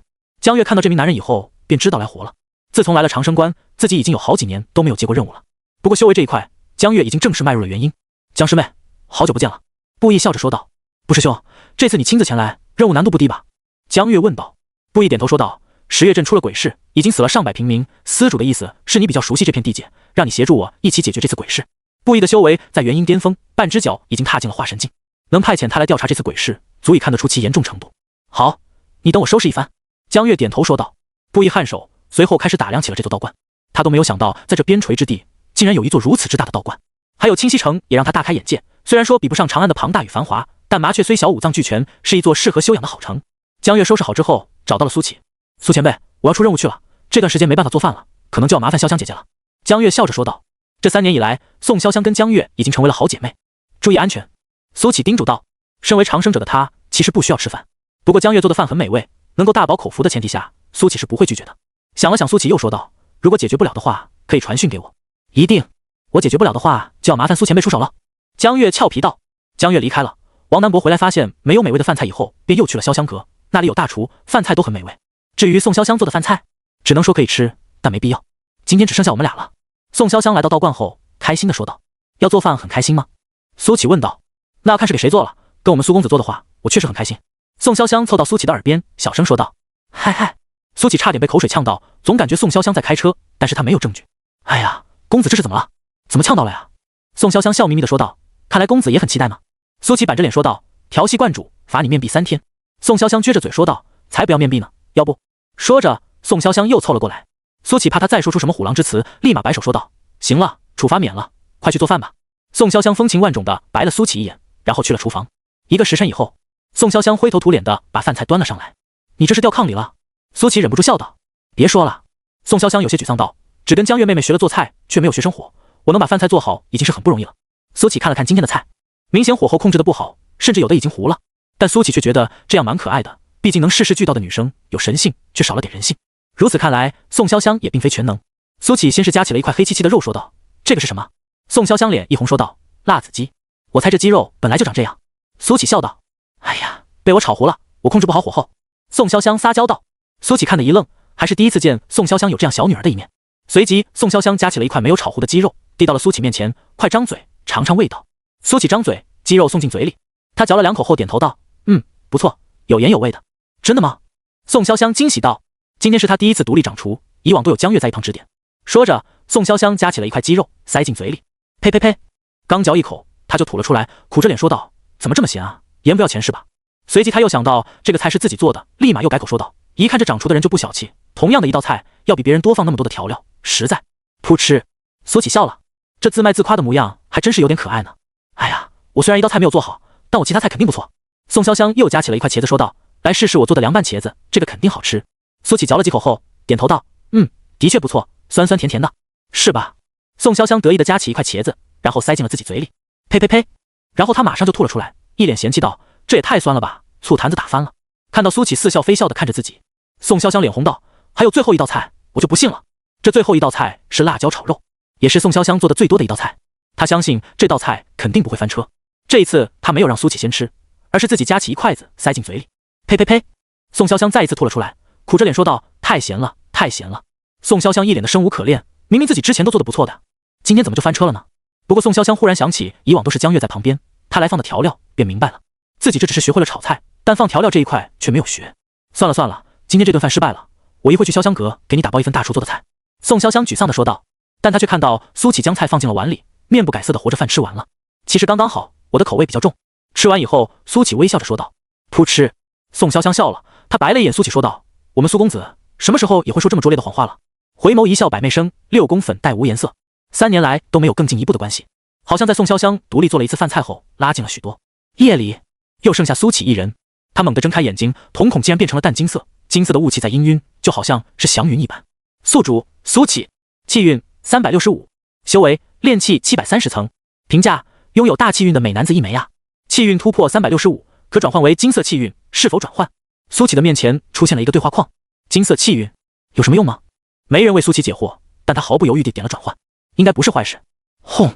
点完那一刻，长生关上方出现了一个漩涡，霎时间风起云涌，风雷阵阵，金色的雾气在漩涡中凝聚，将乌云都染成了金色。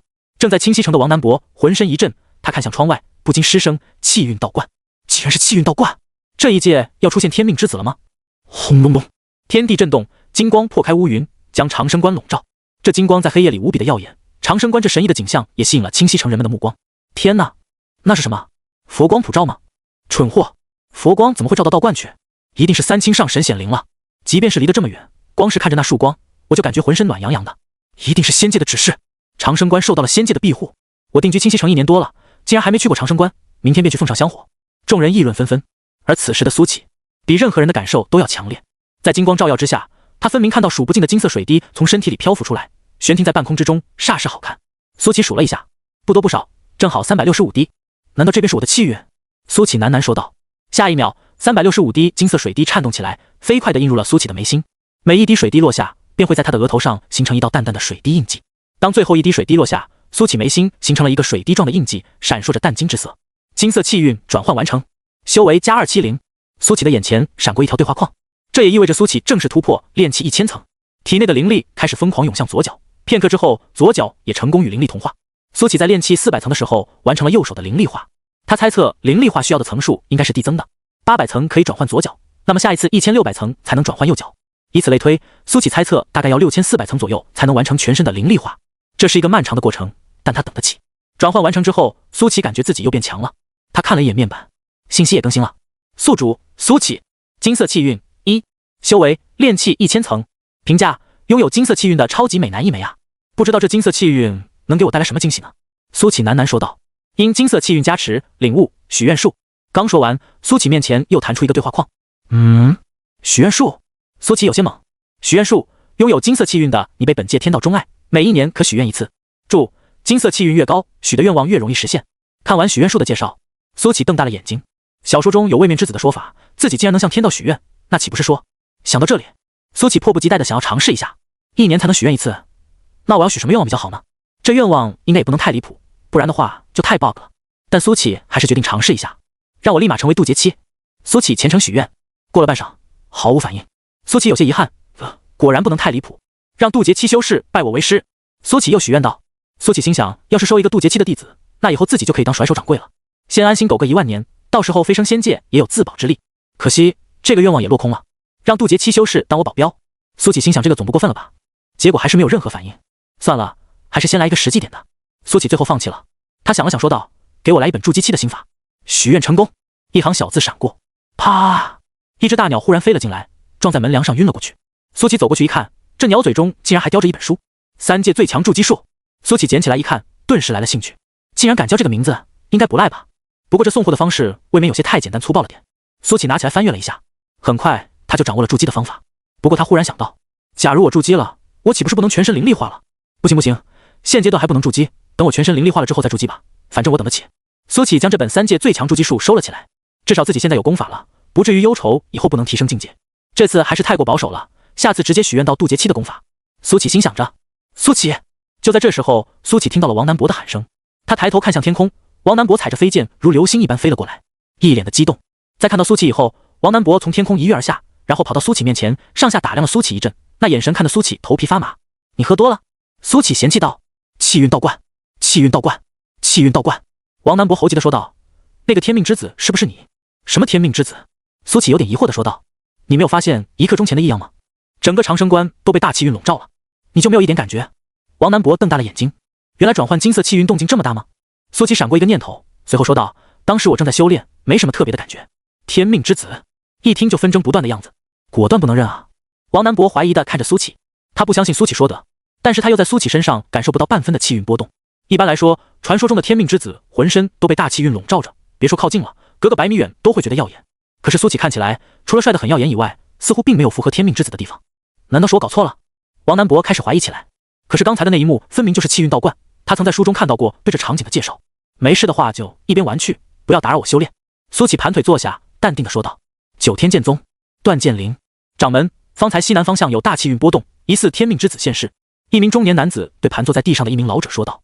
这名老者便是大名鼎鼎九天剑宗宗主聂雪峰。聂雪峰睁开了眼睛，无形的剑气瞬间将身前的一柄断剑搅为齑粉。准确吗？聂雪峰问道。应该不会有错，气运牌破碎了，这也是1500年以来第一次有了反应。中年人说道。好。聂雪峰站了起来，仰望着天空说道。这是机缘，也是危机，务必找到天命之子。我们这一届已经没落太久了，该争了。是。中年人领命离开了。凤仪轩，身为一个只收女修的宗门，凤仪轩一直是众男修向往的地方，但没有男修敢来凤仪轩撒野。千百年以来，这里都没有男人踏足过了。凤仪轩的最高峰凤凰山，这里沐天地元气，灵力充沛，也是宗主居住的地方。凤仪轩的宗主名为东方舒，当年被称作修真界第一美人。即便那已经是数千年前的事了，但现在的东方舒依然美艳不可方物。舍身崖边，下方是无穷无尽的云海，如大江奔涌，夕阳将云海映得火红，美丽的让人窒息。但此等美景，这里天天都有。2名绝美的女子竟然在这崖边对弈。灵儿，此次天命之子现世，你务必将他带回凤仪轩。东方舒说道。洛灵面色漠然。师尊，倘若他是一个男人呢？男人？东方舒轻笑道。男人又如何？带回来便是。可是这违背了规定。洛灵抬起头，绝美的脸上充满了不解。规定？东方舒将白子放下，美眸含笑。这规定不也是我定的吗？我要改，谁又敢有异议呢？我知道了。洛灵站了起来，将黑子猛地放下。师尊，你输了。说罢，洛灵转身离去。我会将人带回来。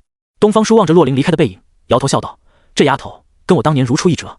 青云门，天命之子现世，这人与我青云门有缘，务必争取。一名须发皆白的道士对面前的一名青年道士说道。这名白须道士便是青云门的门主陈敬之。师傅，这什么天命之子真有那么玄乎吗？青年道士是陈敬之的关门弟子，也是青云门的首席弟子左骁。天命之子现世，大争之年即将开启，以后的修真界不会再这么平和了，争取到天命之子，可保我宗无虞，甚至更进一步。陈敬之说道。左骁依旧不解，可修真界从来都不平和，我们与邪物之间的斗争从未停止，这些不过是小打小闹罢了。陈敬之哑然失笑，上一个大争之年，九天剑宗不过是一个18流的小宗门，可正因为他们出了一个天命之子，所以才有了如今的地位。九天剑宗不见得比我们强吧？真不知道为什么大家都以为我们青云门要低一头。左骁有些不服气地说道。九天剑宗的底蕴远远不是你可以想象的。陈敬之摇了摇头说道。总之，天命之子务必争取到，如果争取不到也没关系，至少混个脸熟，以后会有大用。知道了，师傅。左骁点头说道。清溪镇外100多里的深山，那名妖异男子神经质的大笑。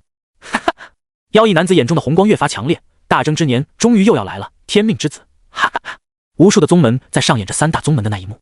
大争之年，新一代的修士没有经历过，可是老一代的修士都知道有多恐怖。上一个大争之年死了80%的修士。大争之年，争什么？争气运。气运这东西比修为更为重要，一界的气运高低直接影响到修士的多寡以及飞升的人数。若一界的气运消耗殆尽，那么将不会再产出新的修士，现存的修士也将因为各种原因陨落。到时这一界将彻底沦为低等位面。作为引起此次风暴的人，苏启并不知道清溪城已经成为了众宗的目的地。要是知道的话，他估计现在就要换地方。人多的地方不安全，他指的是修士多的地方。苏启发现，自从转换为金色气运以后，他每一次运转炼气诀，自己体内的灵力似乎在发生某种不可逆的变化，似乎是被气运沾染了，笼罩着一层淡淡的金雾。这些金雾渗入灵力之后，很快便与灵力同化，似乎多了一种奇怪的力量。变异的灵力吗？不知道有什么妙用。苏启喃喃说道。第二天，道观来了很多人，以前很多没有来过道观的居民，今天都争相来焚香祈福，这导致长生观的香火又旺盛了一大截。小苏道长，久仰大名，以前一直没有来过，今天我想给桂冠军上万两香火。小苏道长，早就听说你是我们清溪城的活神仙，却一直未前来拜会，还请不要怪罪啊。小苏道长，我一直觉得我跟道观有缘，以前就想当一名道士，请务必满足我这个愿望。我也是。长生观这么大一个大官，不能总由苏关主你一个人打理吧？我以前是当和尚的，还俗了，现在想做一名道士。苏关主，其实做不做倒是不重要，最主要的就是想感受您的熏陶。面对这些生面孔却又异常热情的居民，苏启来者不拒，正好他也想当一个甩手掌柜。既然你们都想来干杂活，求之不得。这样一来的话，他又可以有更多的时间修炼了。道观大了，需要人手的地方也更多。此前苏启还在考虑要不要招几个道士。嘿，这冤大头不就送上门了吗？既然大家如此热情，正好道观最近也需要一些人手。苏启说道。所有人都瞪大了眼睛，一脸的期盼之色，希望能够被选中。你，还有你！苏启随手指了几个人，这几个人一脸欣喜地走出人群，都面有骄傲之色。瞧，我们被选中了。只是还没等他们骄傲完，苏启就说道：“被淘汰了，走吧。”啊？为什么？那几人都傻眼了。道观不收心术不正之人。苏启淡淡说道。这几个人由内而外都透着一股猥琐劲，一看平时就没少干偷鸡摸狗的事。身为一名道士，苏启算卦看人的本事还是有的。人群传来一阵哄笑之声。刚刚那几人搔首弄姿、得意傲娇的样子，跟现在的结果形成了鲜明的反差。一名贼眉鼠眼的男人不服气地说道：“我本以为这长生关是一个名门大关，结果不过是徒有其表，浪得虚名罢了，竟还以貌取人，我呸！”说着，他一口浓痰吐在了地上。这破地方，老子还不稀得来！说罢，男人就要离开。站住！苏启淡淡说道。干嘛？贼眉鼠眼的男人转过身，嗤笑道：“后悔了，揭穿了你虚伪的面具，要恼羞成怒了。把地擦干净。”苏启淡淡说道。哈哈，臭道士，老子不擦你能怎么样？男人哈哈大笑道。还擦地？我呸！说着，又一口浓痰吐在地上。男人得意地说道：“小爷，我走南闯北这么多年，什么场面没见过？一个臭道士也想吓唬小爷我？”周围的那些人纷纷开始谴责：“你这人真没有素质，快给我们小苏道长道歉！就是，赶紧把你的浓痰擦干净，真特么的恶心！把没素质当成牛逼，真有你的！所谓相由心生，这家伙长得就一副猥琐样。”面对众人的谴责，男人嬉笑着说道：“骂吧，可劲骂吧，小爷我就不擦，我呸！”说着，他又一口浓痰吐在了地上。3块墨绿色的浓痰在地上看起来极其的恶心。苏启皱眉，虽然他不愿跟凡人计较，但面对一些作死的人，他觉得没必要忍。但就在这时候，一个清冷的女声传来：“不愿意擦，那就舔干净吧。”男人闻言，立马嬉皮笑脸的说道：“舔？你舔给大爷看一！”话还没有说完，男人仿佛被痰卡住了，怎么也说不出最后一个字。他瞪大了眼睛，看着人群里走出来的那个天仙一般的绝色美女，脑门却在不断冒汗，手脚都开始发抖。宋潇湘冷眼看着男人，冷声道：“说呀，怎么不继续说了？”砰！男人双腿一软，直接跪在了地上，疯狂求饶道：“宋阁主饶命，宋阁主饶命！”此时他的模样与刚才的嚣张判若两人，由不得男人不害怕。他有一个平时花天酒地的狐朋狗友，就是栽在宋潇湘手里。两人刚来清溪城的时候，在大街上撞见了宋潇湘，当时就惊为天人。两人都属于魂不吝的性格，特别是他那个狐朋狗友，仗着家里有些势力，平时没少干欺男霸女的事情。当时就吹嘘着今晚肯定把宋潇湘弄到床上去。结果宋潇湘根本不搭理他那狐朋狗友，那家伙也是胆子大，伸手就要去拉宋潇湘。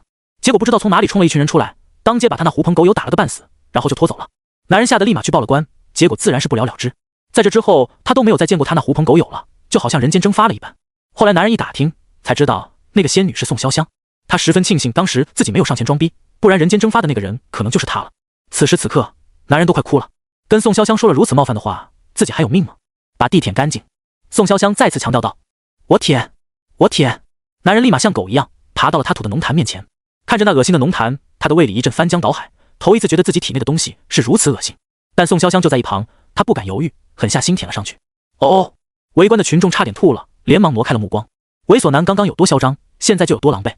苏启看向宋潇湘，他还是第一次看到宋潇湘这样的一面。以往宋潇湘在他面前都是一副小女儿的样子，这让苏启习惯性的忽略了这女人是长安最大的青楼主，也是长安最有权势的女人。猥琐男很快便把3块浓痰舔干净了，现在的他满脸的酱紫之色，吐的时候很爽快，可是要把吐出来的东西吃进去，那就很恶心了。宋阁主，我舔完了，我可以滚了吗？猥琐男低眉顺眼的说道。即便是舔完了浓痰，他也不敢站起来，双腿实在是没有力气，这是极度的恐惧带来的。人在极度恐惧的时候，双腿会无力，根本站不起来。我指的把地舔干净，是整个长生关。宋潇湘面无表情的说道。听完这话，男人瞪大了眼睛，围观的群众也瞪大了眼睛。整个长生关，那他就是舔上3天3夜也舔不完啊，可能舔不到1/10，舌头就废了，人也废了。宋阁主，你放过我吧，我上有老下有小，无心冒犯了您，是我不对，只求您放我一条生路。猥琐男疯狂磕头，一把鼻涕一把泪的喊道。你好像搞错了道歉的对象。宋潇湘淡淡说道。你该道歉的人是他。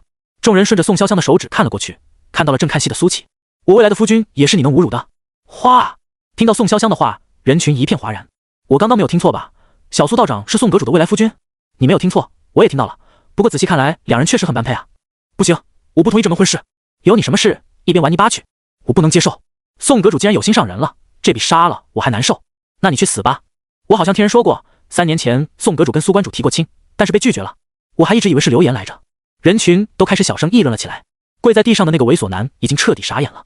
如果早知道苏启的靠山是宋潇湘，他怎么敢胡来？巴结都来不及。砰砰砰！猥琐男跪在地上疯狂磕头。苏关主，您大人不计小人过，像放屁一样把我放了吧，我知道错了，我以后再也不敢了。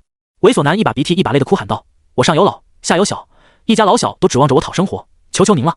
猥琐男疯狂磕头，磕得头破血流也不敢停止，因为他知道只要苏启不发话，自己难逃一死。宋潇湘权势滔天，大宋再大，他又能逃到哪里去呢？恐怕就连这清溪城也走不出去。不少人都动了恻隐之心，但更多的人是抱着看戏的心态。毕竟刚刚这家伙那么嚣张，现在如此狼狈，也是因为惧怕宋潇湘的势力。这种事就仁者见仁，智者见智了。苏启觉得有些无趣，不过这猥琐男罪不至死，宋潇湘的惩戒已经足够了，相信他往后余生应该不会再乱吐口痰了。苏启对宋潇湘点了点头，宋潇湘心领神会，淡淡说道：“滚！是，我这就滚，我这就滚。”猥琐男产生了一种劫后余生的幸福感，连忙从地上爬了起来，跌跌撞撞的逃了。你继续。猥琐男一走，宋潇湘又恢复了温柔的样子，柔声对苏启说道。周围的人都有些羡慕，那可是宋潇湘啊，竟然倾心于一个道士。这个道士就是这世界上最成功的道士吧？苏启又看向人群，你还有你。苏启又指了几个人说道，被淘汰了。经历了刚才的事，这些人压根不敢废话，低着头就出了道观。最后苏启将大部分人都叫走了，只留下3个人。这3人从少年到青年都有，这3人一看便是心思纯良之辈，眼中没有那种被世俗污染的浑浊。你们叫什么名字？苏启笑着问道。我叫米杰。最小的那名少年连忙说道。他看起来不过12、13岁，不过衣物破破烂烂的，头发也乱糟糟的，整个人瘦瘦小小的，看起来营养不良的样子。不过他的那双眼睛就如同黑宝石一般，看起来惹人怜爱。你为什么想来长生关？苏启笑着问道。我没有地方可以去了，只要能让我能吃饱饭就行。米杰挠着头说道。你爹娘呢？苏启问道。我奶奶说我爹娘去了很远的地方，等我长大以后他们就会回来了。米杰说道。那你奶奶呢？苏启又问道。我奶奶睡着了。米杰的眼神暗淡了下来，他也希望奶奶只是睡着了，是他也知道奶奶永远不会醒过来了。以后道观的杂活你来负责吧。苏启说道。谢谢观主，谢谢观主。米杰眼中有激动之色，连忙说道。苏启又看向第2个少年，这个少年看起来大一些，大概16、17岁。我叫彭川。少年说道。这名少年看起来跟米杰截然相反，锦衣玉食，风神俊朗，一看便是不缺吃穿的富家子弟。你为什么想来道观？苏启问道。苏观主，我想来道观是因为你。彭川眼睛亮晶晶的说道。因为我？苏启疑惑道。对，因为你。彭川激动道。我听说过苏观主的事迹，我想拜您为师，学一点真本事。我不收徒。苏启摇头说道。你如果想来，跟米杰一样，也是负责道观的杂活，我愿意。彭川毫不犹豫的说道。虽然说苏启现在说不收徒，但以后可说不准呢。最后，苏启把目光看向了那名青年。这名青年长得很普通，属于丢到人群里就找不出来的那种，神情也有些畏畏缩缩，看起来十分的不自信，年龄大概在20多岁。我叫王凡熙。青年有些畏缩的说道。说完这句话，耳朵竟然变得通红。你为什么想来道观呢？苏启依然问道。王凡熙犹豫了一下说道。我的运气一直很差，昨晚我看见道观被金光笼罩，又听人说这代表道观被神仙眷顾，所以我想来这里工作，想让运气变得好一些。听完王凡熙的话，苏启想到了以前的自己，在山洞里躲了20年，才终于过上了正常的生活。你也是负责道观的杂活，没有问题吧？苏启问道。没有问题的。王凡熙连忙说道。招了3个人以后，苏启又变得轻松了许多。3人或许是因为刚来，又或许是想要留下一个好的印象，打扫起来做得一丝不苟。道观内外都被打扫得干干净净。既然招了人，那自然是要管饭的。本来苏启是想要招一个做饭师傅的，但王凡熙主动揽下了这个活。当天，苏启尝了一下王凡熙做的饭菜，别说，还真不错。苏启也终于体会到了做甩手掌柜的快乐。不过3人都很有眼力见，宋潇湘陪着苏启的时候，没有一个人来打扰。那我就先回去了。天色渐晚，宋潇湘站了起来，浅笑着说道。路上小心。苏启叮嘱道。你这是在关心我吗？宋潇湘笑着问道。怎么不算呢？苏启也笑道。你对我笑了，你在撩拨我。看来我们离成亲不远了。宋潇湘说完，笑着转过身。好了，就别来送我了，我已经知道你的心意了，等我挑个良辰吉日便来娶你。没等苏启回应，宋潇湘便走远了。或许他并不想听到苏启的答案，只要没被拒绝，就不算被拒绝了。苏启笑着摇了摇头，总觉得被宋潇湘拿捏了，但他并不讨厌这种感觉。十月镇，在清溪镇崛起之前，这里曾是10里8乡最繁华的镇，因为这里的地理位置四通八达，是各镇来往的枢纽。江月和布衣来到这里之后，却发现十月镇一片萧条之景，原本热闹的大街上空空荡荡，连一个人影都见不到。巅峰时期的十月镇居住着超过10万的居民，现在的这萧条之景虽然有清溪城崛起的原因，但更多的还是因为妖魔作乱。好浓的一股妖气。布衣皱着眉头说道，有如此浓重的妖气，要么是因为这里来过大妖，要么就是因为妖的数量过多，看来情况比我们想象中还要严重的多。江月也皱眉道。两人走在空荡荡的街上，基本上大半的房屋都已经搬空了，大多数房屋门口杂七数八的落了很多日常用品，可以看得出来搬家的人走得很急。这些人都去哪里了？来的路上我们好像也没有碰到逃难的人。江月问道。布衣摇了摇头说道，兴许不是往清溪城去的，这里四通八达，去哪里似乎都有可能。两人继续向前走。来到十月镇中间位置，终于发现了人烟。相较于外围的荒凉来说，靠近镇中的位置还维持着相对的热闹，只是大部分脸上都是一副心事重重的样子。请问镇长府在哪里？江月拦住了一名路人问道。前方右转就到了。路人指完路以后便匆匆离开了。跟随着路人的指示，江月和布衣来到了镇长府，但镇长府前却拉起了白布，摆放着花圈。江月和布衣对视了一眼，皆看到了双方眼中的疑惑。走进镇长府以后，这里竟然已经搭设好了灵堂。什么人？就在这时候，一名捕快走了上来，厉喝道。布衣掏出镇魔司的令牌说道：镇魔司办案。捕快连忙行礼道：见过镇魔使大人。这是怎么一回事？布衣指着灵堂问道。捕快叹气道：报告镇魔使大人，昨晚镇长遇袭，不幸牺牲了。妖物所为？布衣追问道。是一只猫妖，镇长被割破了喉咙，当场死亡。捕快说道。现在这里谁做主？布衣问道。暂时由我们队长做主。捕快说道。带我们去见他。布衣说道。捕快带着江月和布衣二人来到了镇长府内。一名看起来身材有些臃肿的男人正坐在椅子上饮酒。队长，我带2位镇魔司的大人来了。捕快连忙说道。那名男人一听，连忙放下酒壶，站了起来，随后一脸谄媚的朝着二人走了过来。二位大人，终于等到你们了。男人谄媚道。对了，忘记自我介绍了，鄙人卢静，暂代镇长之职。卢静笑起来的时候，脸部的肉堆气将眼睛都给遮住了。布衣面有不喜，公职人员不可工作期间饮酒，你不知道吗？卢静连忙说道。还请大人原谅，现在十月镇人心惶惶，我也实在是心中烦闷，才会饮酒消愁，下不为例。布衣也知道现在不是纠结这个问题的时候，转而问道：现在十月镇的伤亡如何？现在十月镇死亡987人，重伤125人，轻伤1823人。卢静叹气道：怎么这么多？奏折中不是说上百人吗？布衣有些震惊。那是1周以前的数据了。卢静苦笑道：最近妖物活动的越发频繁，实在是没有办法。咚咚咚！就在这时候，房门敲响，一名捕快站在门口喊道：队长，马道长到了。卢静面色一喜说道：请他进来。不用请，卢队长，我自己来了。门口传来一阵爽朗的笑声，一名中年道士走了进来。中年道士看到江月和布衣，眼中一缕金光闪过，疑惑道：这二位是？卢静连忙介绍道：马道长，这二位是镇魔使大人。久仰久仰。中年道士闻言露出了然之色，态度敷衍地对两人拱手道。卢静又对二人说道：二位大人，给你们介绍一下，这位是我们镇最厉害的道长马和道长，多亏了他，我们的伤亡才没有更加惨重。你们镇魔司也来得太慢了，如果不是我的话，这十月镇的居民只怕十不存一，是不是该给我颁个奖什么的？马和语气里充满着不屑。敢问马道长做了哪些贡献？江月笑着问道。马和哼了一声说道：你镇魔司山高路远，这十月镇经常闹妖事也没见你们管过，贫道20年间斩妖数百，是否当得起这个奖励？数百妖物？布衣面有疑惑之色，这又不是妖潮，哪来的这么多妖物？马和呵呵笑道：如果我猜的不错，十月镇附近应该是藏了一尊妖母，最近这十月村或是频发，我猜是这妖母将要进化，他的那些妖子不得不为他掠夺大量的生机。妖母？消息可准确？布衣面色凝重。如果此地真有妖母，那么确实可能有数百上千的妖物。妖母便是妖潮的雏形，会诞生无数各式各样的妖物。若妖母成功进化为妖潮，妖物数量至少会翻100倍以上，并且产出的妖物修为也将大大增加，后果不堪设想。所以如果发现了妖母，镇魔司都会第一次时间进行铲除，避免造成更加严重的后果。8九不离10。马和老神在在地说道。也就是说马道长也不确定？江月问道。马和嗤笑一声：我当然确定，只是那地方妖物太多，我不敢前往，没有亲眼见过的情况下才说是猜测。事不宜迟，请立刻带我们前往。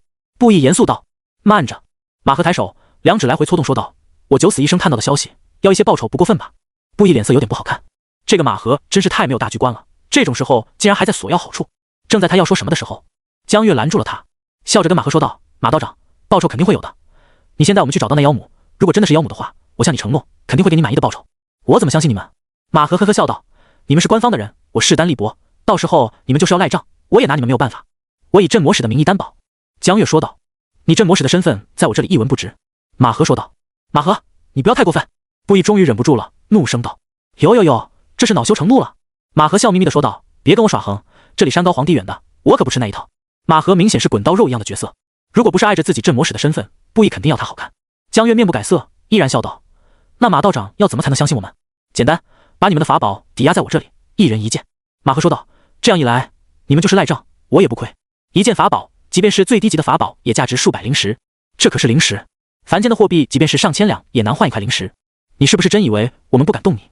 布衣冷着脸说道。他真要火了。动我？你们试试。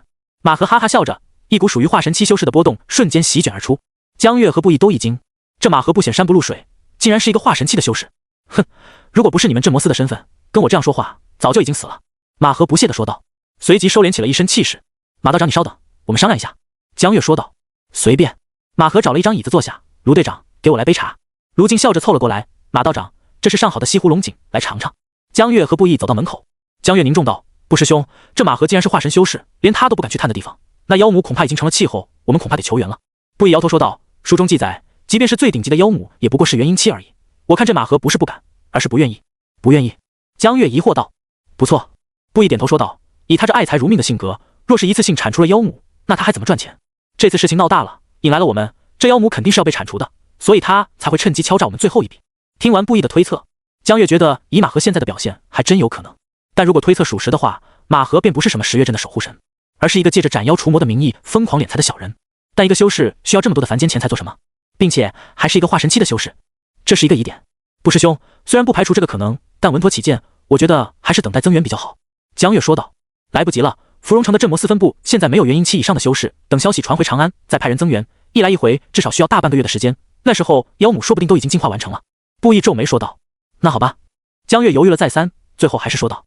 他本想求援苏起，但一想到自己都没有去过那地方，都不知道能不能解决就求助，未免有些太依赖苏起了。修士终究还是要靠自己的，毕竟心魔还有天劫，没人能帮你扛。两人商量了一番之后，决定先满足马河的要求。看到两人回来，马河呵呵笑道：“怎么，考虑好了？”布衣冷着脸不想搭理他。江月笑道：“马道长，我们同意你的要求，早这样不就好了，耽误时间。”马河哈哈笑着站了起来，摊开手说道：“拿来吧。”布衣冷哼了一声，掏出一把短剑扔了过去。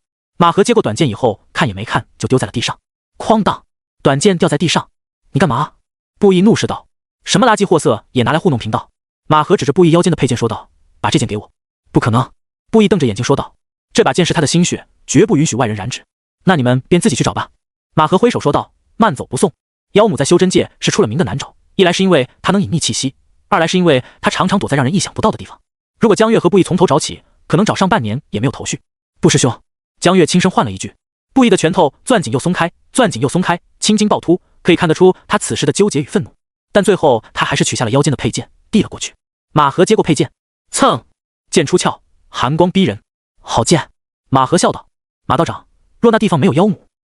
江月说道。“放心，若没有妖母，我分文不取。”马河笑眯眯地说道。“也别苦大仇深的，我又不要你们的法器，只是为了防止你们赖账而已。”布衣闻言，阴沉的脸方才缓和了一些。“还有你的法器呢？”马河又看向江月。江月掏出一个八卦盘说道：“可还入得马道长的眼？不错，是个好东西。”马河接过八卦盘把玩了一番。“既然你们已经拿出了诚意，我当然不会食言，现在跟我来吧。”马河将两件法器都收了起来。三人出了镇长府。“跟紧了。”马河看了两人一眼，随即像是离弦之箭一般窜了出去。二人连忙跟上。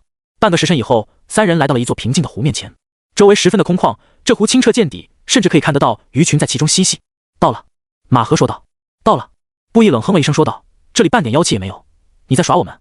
蠢货！”马河手中燃起灵火，猛地拍在湖面上。“现在再看看呢！”轰隆，湖面燃起熊熊灵火，灵焰滔天。那湖面像是纸张一样被烧掉，露出了下方的真容。这下方竟然是一个天坑，在天坑的墙壁上攀附着许多绿色的粘液，冲天的妖气在这一刻尽数散发了出来。布衣面色大变，他的神识朝坑底探去，神识如利剑冲破黑暗，看到了坑底的怪物。这怪物生着一张女人的脸，肚子如小山丘一样大，不停地蠕动，每隔一阵便会从中裂开，一只又一只丑陋的妖物爬了出来。是妖母。布衣收回神识，杀意狂飙。元婴期的妖母，妖母诞生的那些妖物品级都会低一些，从筑基期到金丹期不等，但架不住数量多呀。凡人世界别说成百上千的妖物，就是一只金丹期的妖物也能屠城灭阵。布衣正想要从这天坑跳下去，江月却拦住了他。“布师兄，现在坑底有多少妖物？”江月问道。“大概上百。”布衣想了想说道。“蠢货！”一旁的马河却忽然嗤笑道。“你说谁蠢货？”布衣转过头怒声道。“有勇无谋，难当大用。”马河摇头说道。“尽管去送死，我在这里给你收尸。”马道长这是何意？”江月问道。“我看你还是别跟这蠢货待在一起，容易被害死。”马河笑呵呵地说道。“坑底妖物何止上百，连敌人数量都没搞清楚就贸然前往，这就是镇魔使。”江月闻言也将神识探了下去。他虽然修为稍弱于布衣，但在神识这一块可不弱。他也看到了坑底的妖母，心里陡然一紧。这妖母显然已经成了气候，距离进化妖潮不远了。江月又用神识仔细扫描了一番坑底，仔细数了数，总共只有108只妖物。但马河的意思，这坑底妖物不止这些。江月又仔细探查了一番，还是没有发现更多的妖物。难道是我修为太低了？江月产生了自我怀疑。他正打算收回神识，但看到妖母微笑的脸后，却产生了一丝怪异感。他不知道这种怪异感从何而来，就是本能的觉得不对劲。如何？把你探查的结果跟这蠢货分享一下吧。马河的声音传来。江月收回了神识，面露沉思之色。怎么样，江师妹？布衣问道。他虽然不信马河的话，但看对方如此成竹在胸的样子，也难免泛起了嘀咕。江月先是摇了摇头，然后又点了点头，说道：“不师兄，我没有发现更多的妖物，但却觉得那妖母有些奇怪。”哪里奇怪了？布衣问道。哈哈。这时马和大笑了起来。我本来以为只有这个小子是蠢货，现在看来，堂堂镇魔司竟找不出一个可堪大用的人，真是可悲可叹。你闭嘴！布衣冷喝了一声，说道。罢了。马和叹了口气道：“既然你俩都看不出来，那我便告诉你俩好了。神识探入妖母的身下，看看那里有什么。你俩死了，我的报酬可就没戏了。”听闻此言，布衣和江月的神识再次探入坑底。我倒要看看妖母身下有什么。布衣怀揣着愤怒。江月的神识刚走到一半，他电光火石闪过一个念头，忽然明白过来是哪里不对劲了。糟了，布师兄！江月急忙往回撤神识。噗嗤！但已经晚了，两枚泛着黑光的铁钉同时扎进了江月和布衣的胸口，鲜血狂飙，一股虚弱的感觉蔓延全身。江月生生斩断了那缕神识，面前的场景已经变换，这是一个虚幻的空间，成百上千扇门环绕在四周。这时布衣也清醒了过来，他想用灵力逼出体内的铁钉，却发现灵力如同一潭死水，不听使唤。马和！布衣嘶吼道：“哈哈，说你们是蠢货，果然是蠢货！你们镇魔司都是一群没脑子的蠢货！”上千扇门同时打开，里面一片虚无，却传来马和的嘲笑声。布衣嘶吼道：“镇魔司不会放过你的，镇魔司根本不会知道你们出事了。”马和得意地说道：“你是不是想着肉身被毁，镇魔司的命牌会碎裂，到时候便能查到我的头上，甚至想着你原因可以逃走？哈哈，我告诉你，别做梦了，我不会让你们死的，即便是要死，也要等到那一天的来临。你们会死得光辉，死得伟大，所以不用太过害怕。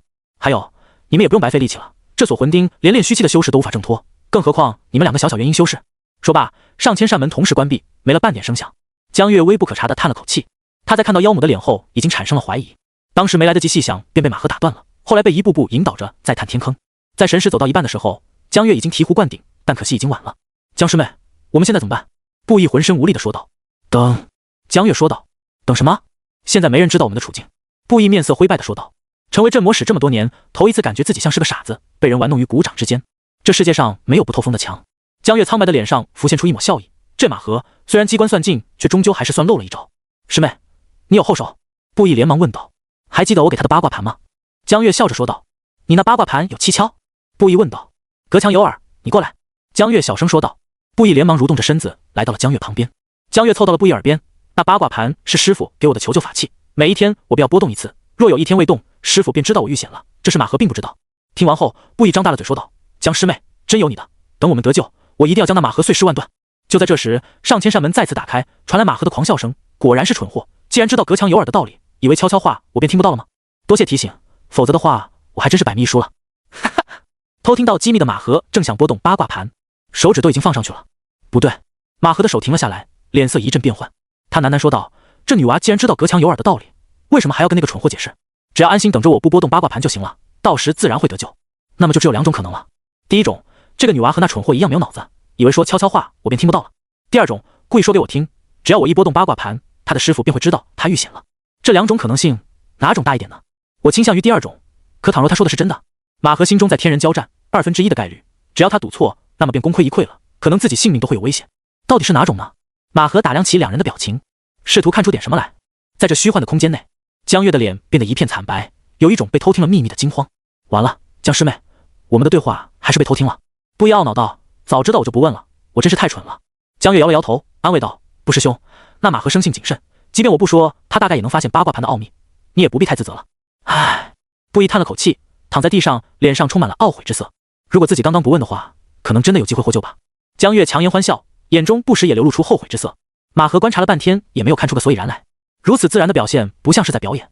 马和心里想着，可他总觉得有些不妥当。拨还是不拨，这是一个问题。马和拿着八卦盘，陷入了一个两难的选择。有没有第三种选择？马和忽然想到，如果我把这东西毁了呢？不行不行，毁了的话，制作这八卦盘的人一定会有所感应，此为下下策。马和随即否定了自己的想法。实在举棋不定的他，决定再试探一番。哈哈，上千扇门再次打开。马和狂笑着说道：“差点被你给糊弄了。你以为故意诱导我去拨，我便会去拨吗？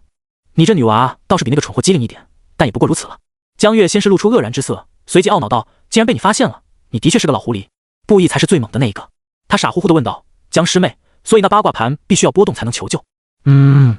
江月叹了口气说道：“操！”布衣恶狠狠地骂了一句，连他都被骗了，竟然还没有骗过这个阴险的马和。他现在觉得勾心斗角实在是太累了，直来直去不好吗？我们是修仙，可不是玩心计的。马和试探完毕，心中还是举棋不定。江月表现得太自然了，可越是自然，越是让他心里没底。他将目光放到了八卦盘上，但眼角的余光却注意到，江月的面部表情微微扬起了一个弧度，好像是计谋得逞的那种笑容，随即便恢复了正常。持续时间连1秒的时间都不到，一股凉意直冲天灵，差一点，就差那么一点点。马和相信自己不会看错，江月那绝对是如释重负的笑。如果这样纠结下去，马和知道自己最后的选择一定是不拨动八卦盘，到那时便真的落入了陷阱。虚虚实实，实实虚虚，让他都差一点着了道。只可惜姜还是老的辣。马和笑着拨动了八卦盘，这一场我大胜。远在清溪镇的王南博，在马和拨动下轮盘的第一时间便得到了反馈。其实那个八卦盘不是江月师傅炼制的，而是王南博无聊的时候炼制的。功能也很简单，一拨动他便能感受到。这东西王南博炼制了很多，大概有上百个。最主要的功能就是用来泡妞用的。他遇到心仪的女孩，便会把这东西送给别人，并说上一句：想我了就拨动它，我会即刻出现在你的面前，无论千万里，我都会与你见上一面。靠这小玩意，他还真捕获了不少芳心。让我看看是哪位姑娘想我了。王南博嘿嘿一笑，他正与苏起下棋，眼看要输了，这震动来的正是时候。王南博打算看完之后，假装要赴约直接溜走，这样便不会输了。王南博看完之后，面色一变，猛地站了起来。行了，别演戏了，这是你这个月第18次了。苏起喝了口茶说道。小江月出事了。王南博严肃道。苏起抬起了头，目光瞬间变得凌厉。小江月在去10月镇之前，曾找我要了一块八卦盘。王南博掏出一块八卦盘说道，就是这玩意，只要一波动，无论多远我都能感受到。他跟我说，如果遇到危险，便会想办法拨动八卦盘。看来他现在有麻烦了。苏起站了起来，目光凌厉道，那还等什么，走吧。王南博也不废话，片刻之后，带着苏起冲天起，朝着10月镇方向赶去。虚幻空间内，江月闭着眼睛，他不知道自己刚刚的表演有没有骗过马和。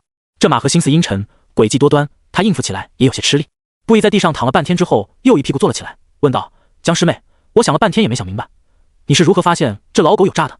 天坑中的妖母不对劲，它摆头的频率每60秒便会重复一次，甚至还会出现片刻的卡顿，所以我认定那只是幻境。这马和发现我察觉到了异常，便刻意打断了我的思路，故意引导我。结合前后情况，这马和如此处心积虑，必然有所图谋。江月说道。你竟然观察得那么仔细。布衣张大了嘴，相比于江月的细心来说，他简直就是一个莽夫。就在这时，上千扇门再次打开，马和的笑声再一次传了出来。女娃，你很聪明，但你的队友太蠢了，而你终究还是略逊我一筹。哈哈，尽管被马和嘲讽，但布衣已经不想反驳了。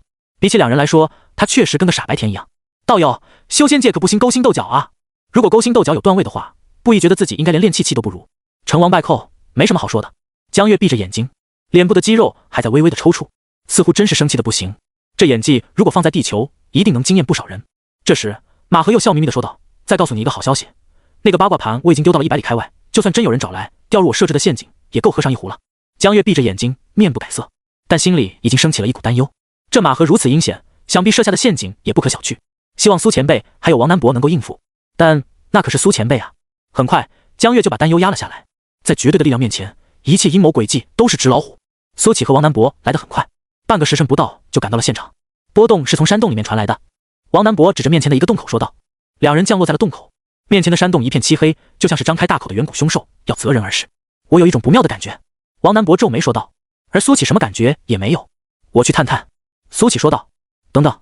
王南博拦住苏起说道。有心算无心，如果真有陷阱怎么办？一力破10会。苏起淡淡说道。你在这等我。他在炼气300多层的时候就感应汉炼虚气的修士，现在炼气1000层了，做事自然不需要畏手畏脚，总不能有大成期的修士埋伏自己吧？王南博点点头说道。那我在洞口等你，如果真有什么变故，我摇人。背靠大宗门的好处便是，遇到解决不了的事，那就摇人，总有人能解决。苏起踏进洞口的那一刻，马和便有了感应。他在洞中布置了无数监视的阵法，可以清晰地看到苏起的一举一动。这女娃真会演戏。马和呵呵笑道。不过还是我技高一筹。在拨动八卦盘以后，马和隐隐觉得不妙，便把八卦盘放进了这洞里。这洞看似普通，却步步暗藏杀机。马和花费了20年的时间，将这洞穴打造的机关重重，堪称修士坟墓。这里有无数针对修士的暗器与法宝，只要中招，就是炼虚气的修士也休想动用半分灵力，成为待宰的羔羊。先来尝尝我第一个陷阱。马和阴笑着说道。第一道陷阱，锁魂钉陷阱。他在墙壁设置了上百道机关，只要一触发，便会射出上千根锁魂钉。锁魂钉无声无息，甚至可以屏蔽神识，在这漆黑的环境之下，极容易中招。咔嚓，苏起感觉踩到了什么东西。下一秒，咻咻咻，无数锁魂钉朝着他射了过来。但还没等苏起躲开，便忽然诡异的偏离了轨迹，叮叮当当的撞成一团，散落了一地。苏起看着散落满地的铁钉，陷入了沉思。自己这是踩中了机关？不确定，再看看。苏起继续向前，观察到这一幕的马和傻眼了。我这千钉阵竟然存在如此之大的漏洞，日后定要改良一番。马和最后归结于自己没有设计好。没关系，我还有第2道陷阱，独孤阵。马和暗暗说道。刚刚踩到机关，苏琪谨慎了许多，开始留意起脚下。他走过一截漆黑的路后，前方忽然有亮光，除此之外，还有一阵咔嚓咔嚓的声音。苏琪走过去一看，发现了许多发光的紫色蘑菇，都闪烁着梦幻的色彩。这蘑菇大概人头大小，但此时已经美丽不起来了，因为有很多老鼠竟然在啃食蘑菇，大多数的蘑菇都被啃得七七八八的。这些啃了蘑菇的老鼠浑身都在发光，眼中竟然有满足的之色。有的老鼠甚至躺在地上，用手抚摸着鼓胀的肚子，惬意极了。操！这特么哪来的是灵鼠？远在百里之外的马和爆粗口了。这些蘑菇可不是普通的蘑菇，而是王维诗里的呸！重新来！这蘑菇可不是普通的蘑菇，学名散灵菇。这种蘑菇最神奇的地方在于，只要有修士路过，便会自动爆开，散发出一种奇香。闻到奇香的修士，体内的灵力会被蒸发，并且一段时间内无法吸收灵气。一株散灵菇影响较小，但上千株散灵菇可以瞬间将炼虚期的修士抽干。而是灵鼠是一种喜欢吞噬其真异草的老鼠，无论是有毒的还是没毒的，对他们来说没区别。难道这老鼠是陷阱？苏琪很快便否定了自己的想法，因为这些老鼠对自己根本没兴趣，都在专心啃蘑菇。被破坏了的散灵菇已经失去了本来的功效，苏琪无惊无险地通过了。他开始觉得，或许这洞穴真的只是普通洞穴而已，自己都走了上千米了，一点危险都没碰到，这像话吗？今天真他妈邪门了！马和咬牙切齿地说道：“这第3道陷阱，我看你运气还有没有那么好？”第3道陷阱，明火阵。马和在此地铺设了上万块明火石，只要苏琪一走上去，他便立马引爆法阵，届时整个洞穴都将化作一片火海。明火是一种从至阴之物身上提取的火种，不仅可以灼烧肉身，还可以灼烧元神。上万块明火石产生的火焰足以将炼虚期的修士活生生烧死，这次不可能再出任何的意外。马和冷笑着说道。在马和的监视下，苏琪走到了那片区域。苏琪看到了孤零零躺在地上的八卦盘，他走上前将这八卦盘捡了起来。就是现在！马和阴险笑道：“给我爆！”看来有人故意将八卦盘丢在了这里。苏琪看了四周一圈，到这里洞穴已经到头了。咔嚓！然后他听到一声脆响，无数石块从洞顶掉了下来，就像是下雨一样，哗啦啦掉了一地，却一块也没砸中他。就这，苏琪捡起一块湿漉漉的石头，陷入了沉思。难道这布置陷阱的人想用这种小石块砸死自己？未免有些太天真了吧？苏琪又抬头看了看洞顶，水珠密布，格外的潮湿。随即他露出了然之色。我懂了，这布置陷阱的人大概是觉得受潮的石头比普通的石头更重一些。根据重力加速度的公式 ，G 等于 gmr2，石头受潮，重量增加，下落速度增快。然后我编不下去了。这人有点想法，但不多。另一边，马和已经在疯狂咆哮了。真他妈邪门了！我丢八卦盘的时候还专门检查过，没有任何问题。为什么这前后不到半个时辰的时间，我的3大陷阱全部莫名其妙的失效了？有人在搞我？不可能，我有监视阵法，没有人进去过。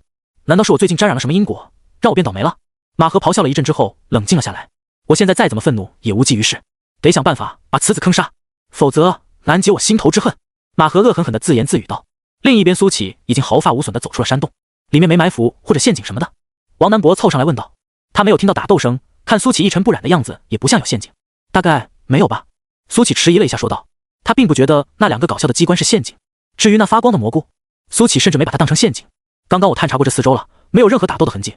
我猜应该是有人故意把八卦盘丢进了洞里面。王南博说道。去十月镇看看吧，应该会有线索。苏琪点了点头说道。随后2人赶往了十月镇。赶到十月镇以后，王南博便皱眉说道：“好浓的妖气。”随后他又仔细抽了抽鼻子，疑惑道：“但这妖气又不太对劲，不像是妖物散发出来的，更像是妖物身上某个器官散发出来的味道。这你都能闻得出来？”苏琪有些惊讶。难道王南博是属狗的？那是当然。王南博有些得意地说道：“这是我其中一项天赋，万物都有属于自己独特的味道。曾经我在青楼被蒙住了眼睛，可我凭着味道就准确地说出了每一个姑娘的名字。这个青楼，它正经吗？”苏琪问道。嗨嗨，王南博难得红了脸。什么正不正经的？不是正经的谁去啊？我是在跟你讨论青楼正不正经吗？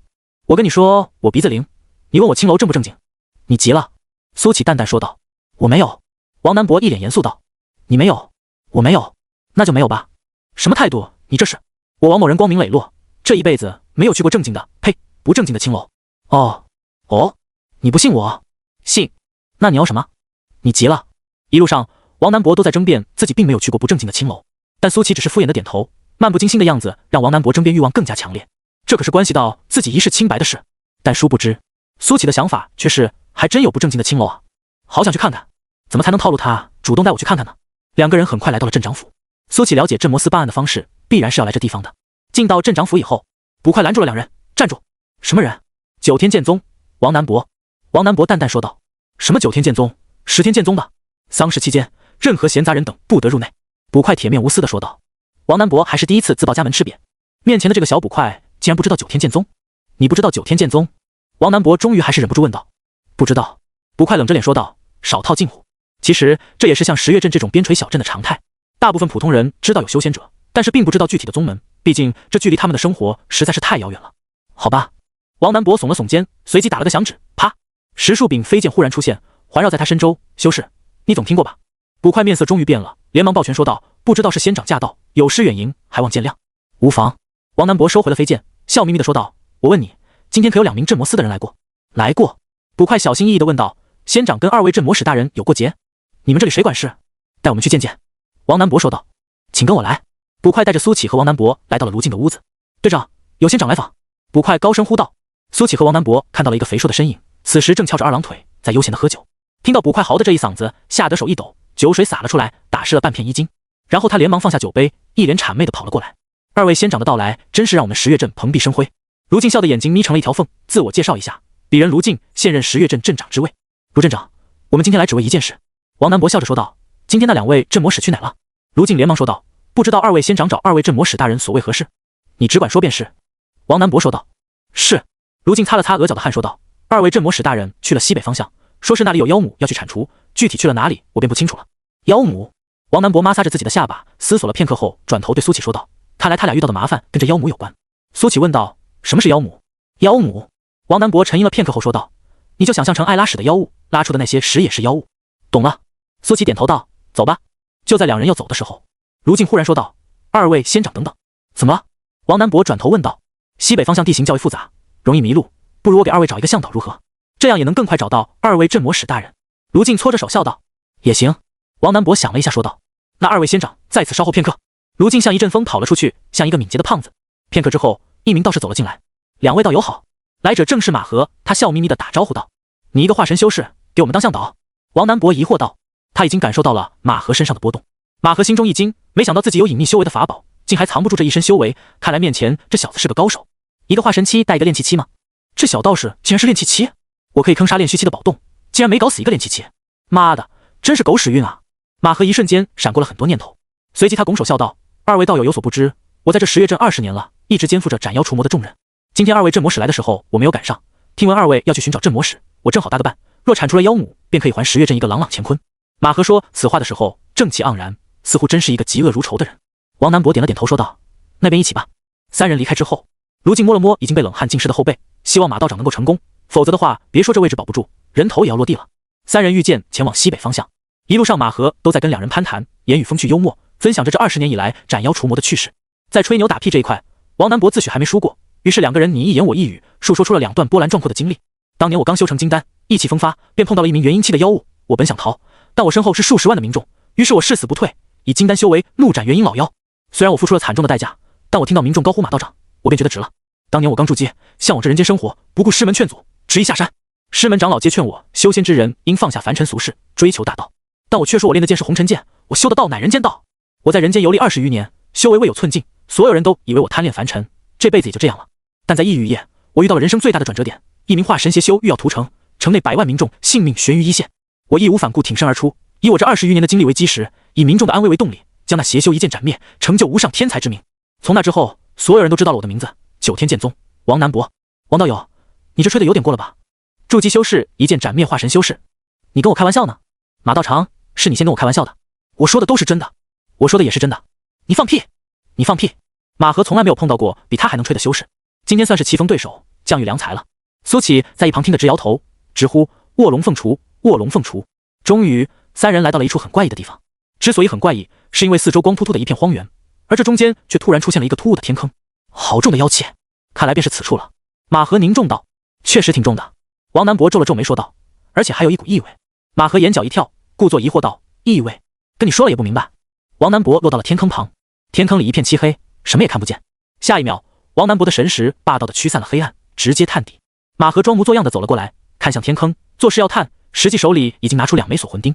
苏启也走到坑边，他没有神识，无法探底，只能看到一片漆黑。道友，你是不是看不到这下面的情况？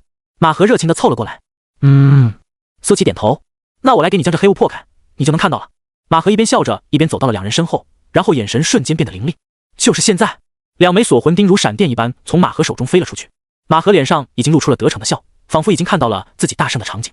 或许是太过得意的缘故，马和浑身舒坦，忍不住要摆个 pose 庆祝一下。咻！他没注意到两枚锁魂钉在快接近苏启和王南博的时候，竟然掉了个头，对着他击射而来。噗嗤，噗嗤，两朵血花爆开，两枚锁魂钉一前一后，先后扎进了马和的两个肾。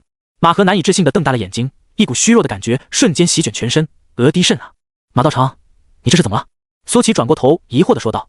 王南博的神识收了回来，正要说些什么，便看到了马和瘫坐在地上，两只手捂着肚子，很是痛苦的样子。他也十分疑惑，马道长，你肚子疼？马和露出一个比哭还难看的笑容，出了点意外，身体不太舒服。我他妈这是被天道诅咒了？为什么会如此倒霉？马和在心里咆哮道。他忽然想起两枚锁魂钉为什么会击射回来了，因为他在摆 pose 的时候一不小心动用了灵力，等于说是我扎我自己。轰！一声巨响传来，马和脸色巨变，心中一片死灰，完了，全完了。只见方才的那个天坑像是玻璃一样破碎，地面肉眼可见的往回缩，片刻以后出现了两个人，五人面面相觑，场面一度过分安静。苏前辈，你们来了！还是江月率先打破了沉默，惊喜地喊道：“小江月，你们怎么出现的？”王南博张着嘴，一时之间有些懵了。苏启看了看江月，又看了看脸色灰败的马和，好像有些明白了。10分钟以后，真相水落石出，在江月的讲述之下，马和的身份被揭露了。王南博听完之后，仰望天际，久久无言，然后对马和说道：“马道长，你就算心生忏悔，知道不敌我俩，也没必要自残吧？体面一点不好吗？自己扎自己，这是什么神奇的操作？”王南博想不明白。马和不答，垂手反省，究竟是哪一步出错了？自己今天为什么这么倒霉啊？这时，一阵脚步声传来，马和抬起头一看，竟然是王南博。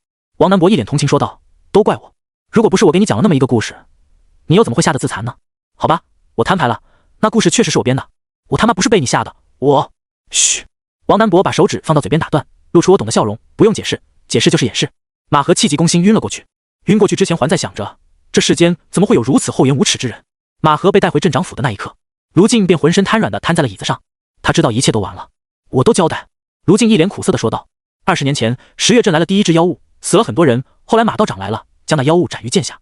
那时的我不过是一个小小的捕快，后来无意之间发现马道长竟然能制造妖物，那时我才知道，原来这不是天灾，而是人祸。我本来想要将此事揭露，可马道长发现了我，告诉我要么死，要么活，活下来的代价就是配合他演好每一场戏，作为交换，他会将斩妖的报酬都给我，并且助我直上青云。我当然想活，于是便答应了。往后每一年都会闹一场妖事，每次都会死几十人，最后妖物都会被马道长除掉，而那些死去的人再也回不来了。我曾疑惑过马道长这么做的目的是什么，他一不要报酬，二不要名利，后来我才知道他不过是要这些生命用于献祭罢了。”如今的脸上充满着苦涩，又有些许解脱。对于他而言，20年来的罪恶终于被揭露，他也可以解脱了。午夜梦回的时候，卢静也曾良心不安过，只可惜金钱的诱惑和死亡的威胁，终究还是战胜了良知。众人听完卢静的话后，看向了浑身无力的马和。马和面无表情，看不出来他在想些什么。你献祭这么多人做什么？布衣趁机给了马和一脚，他早就想抱他这家伙了。挨了一脚，马和却神经质地笑了起来，哈哈哈，笑个锤子！布衣又是一脚，给马和踹出去4、5米，撞在了墙上。马和却越笑越大声，你们如果早来10年，或许还有机会破坏我的计划，但可惜啊，已经太迟了。说到这里，马和恶狠狠地看向众人，大争之年即将来临，主上必会王者归来，君临天下，我的牺牲将被世人称颂。说完，马和的肉身竟然肉眼可见的枯萎腐烂，前后不过10秒的时间便做了一具干尸，然后化作飞灰消散。大气运加持，鬼魔分身死亡，获得特殊法宝置换珠大妖鞭。置换珠使用此法宝以后，可制造以假乱真的幻境，幻境大小受使用者修为影响。大妖鞭，某尊大妖的鞭可散发冲天妖气，对于妖族是大补之物。苏启面前又弹起了系统的对话框，他捡起了那颗珠子，在珠子旁边还有一根妖鞭，看起来和虎鞭差不多。苏启嫌弃的往后退了2步，王南博等人凑了过来，好奇道：“这是什么？”可以制造幻境的珠子。苏启解释道，随即说道：“你们谁要？我不要，我也不要，你们都不要，那我也不要了。”看到3人都说不要，苏启便收了起来。这东西比那什么绿帽法宝要实用的多，制造幻境倒是有些意思。苏启打算回去以后试一试。这时，王南博从地上捡起了那根妖鞭，抽了抽鼻子，惊呼道：“就是这玩意！小镇的妖气，还有那天坑的妖气，都拜这玩意所赐。只是这味道有点冲鼻子，不知道是什么玩意，应该是个宝贝吧？”“是宝贝。”苏启淡淡说道。“那是妖鞭。”“妖鞭？”王南博先是一愣，然后猛然反应过来，脸色大变，瞬间把这玩意丢了出去。“秃草名草，你不早说！”最后，这根妖鞭被布衣收了起来，想要拿回镇摩斯换些贡献点。此间事了，布衣要回去复命了。本来江月也需要一同前往，不过最后他还是坚持留了下来。镇摩斯的生活已经吸引不了他了，还是在长生关自由自在一些。若不是江月的师尊是镇摩斯的大佬，他都打算辞去镇摩斯的职务了。回到长生关以后，苏启又开始了舒服的闲鱼生活。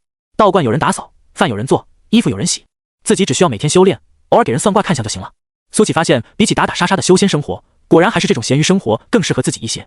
时光飞逝，寒来暑往，1年的时间很快就过去了。第2年春，那名叫做彭川的富家子弟扛不住离开了。他待了整整1年，一直想找机会拜苏启为师。不过后来他发现苏启确实没有收徒的打算，也就心灰意冷的离开了。而王凡熙和最小的那名少年米杰并没有离开的打算，两人兢兢业业，日复一日地维持着道观的清洁工作。虽然很枯燥，但两人还是做得甘之如饴。这天，苏启将两人叫到了房间里。你们俩对未来的打算是什么？苏启笑着问道。米杰愣了一下，摇头说道：观主，我没有什么打算，我只想在道观一直待下去。苏启点点头，又看向王凡熙。王凡熙笨拙地挠了挠头，说道：俺也一样。那你们想不想修仙？苏启又问道。修仙？米杰和王凡熙都愣住了。修仙这个词对于他们来说太过遥远，甚至从来没有考虑过。修仙有什么好处吗？观主，米杰小心翼翼地问道。修仙可以让你变得很厉害，可以更好地保护长生关。苏启想了想说道。那我要修仙。米杰连忙说道。我想守护好长生关，观主。你呢？苏启又看向王凡熙。王凡熙脸一红，俺也一样。好，我知道了，那你们先回去工作吧。苏启笑着说道。好的，观主。王凡熙和米杰离开了。新的一年，新的许愿机会。苏启想了很久，决定许愿一本渡劫期的功法。自己是没法一直留在长生关的，以后还要飞升仙界去寻找师傅。那么长生关谁来打理呢？米杰和王凡熙都是不错的人选，并且传承是可以延续的。想到这里，苏启发动了许愿术。我想要一本渡劫期的功法。话音刚落，长生关上方原本晴朗的天空霎时间变得阴云密布。轰隆隆，噼啪，雷声轰鸣，一道碗口粗的闪电从天而降。苏启所在的屋子房顶被炸出一个大洞，一块古朴的玉简掉落下来。苏启接住了玉简，入手之后一片温润之感。送货就送货，炸我房子干嘛？苏启有些无语。随后他开始打量起手中的这块玉简，充满了古朴之意，有一种沧桑的气息。苏启尝试将灵力注入了进去，海量的知识顷刻间涌入脑海。玄雷明典，这是功法的名字。苏启看完之后发现，确实是一部很不错的渡劫期功法。这是最正统的传承，可以一路修炼到渡劫期，并且练成以后可以御雷，和青云门的9天御雷真诀有些相似。砰砰砰！这时候房门被敲响，传来米杰的声音：观主，你没事吧？你怎么被雷劈了？苏启打开了房门，看到了一脸紧张的米杰，还有王凡熙。我没事，苏启说道。看到苏启没事，两人松了口气。观主，那房顶的洞我一会去给您补上。王凡熙说道。好，辛苦你了。苏启点头说道。不辛苦的，不辛苦的。王凡熙连忙摆手，红了耳根。身为男人如此害羞，确实是挺少见的。苏启在厨房找到了江月。苏前辈，有什么事吗？江月问道。我想向你请教一下，修仙界是不是有灌顶的说法？苏启问道。灌顶？江月愣了一下，然后点头说道。确实有，但灌顶强行提升修为可能会伤及对方根基，而且靠灌顶提升的境界也虚得很，所以一般不建议这么做。苏启说道。如果说我不提升修为，只是想把功法通过灌顶的方式输送给对方呢？江月闻言笑道。苏前辈，那就不叫灌顶了，直接传功就行了。怎么传？苏启眼睛一亮说道。像这样。江月将玉手放到了苏启的背部。苏前辈，你闭上眼睛，集中精力。苏启闻言闭上了眼睛，随后他感觉背部传来一阵温暖的感觉，江月的灵力顺着四肢百骸进入了他的身体。此时江月浑身一颤，他看到了苏启体内浩瀚如海的灵力，无穷无尽，看不见尽头。天哪！江月瞪大了眼睛，他从未见过如此骇人听闻的灵力储备，这些灵力都泛着淡淡的金光，给人一种十分舒服的感觉。相较于苏启的灵力来说，自己体内的灵力那简直就是涓滴细流。江月甩了甩头，把杂念甩出了脑海，然后开始传功。传什么？把传功的方法印入了苏启的脑海。苏启1刻钟的时间不到就掌握了，确实不是什么高深的招式。掌握之后，苏启对江月笑道：你转过身。啊？哦。江月愣了一下，随即转过身。苏启的大手放到了江月的背部，醇厚温暖的灵力进入了他的身体。醇厚的灵力让他四肢百骸都暖洋洋的，舒服的又想要叫出声。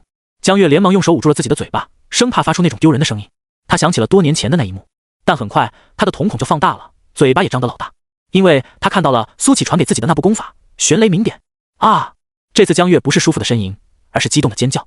这就是他心心念念的渡劫期功法呀！有了这功法以后，自己也有了飞升的机会。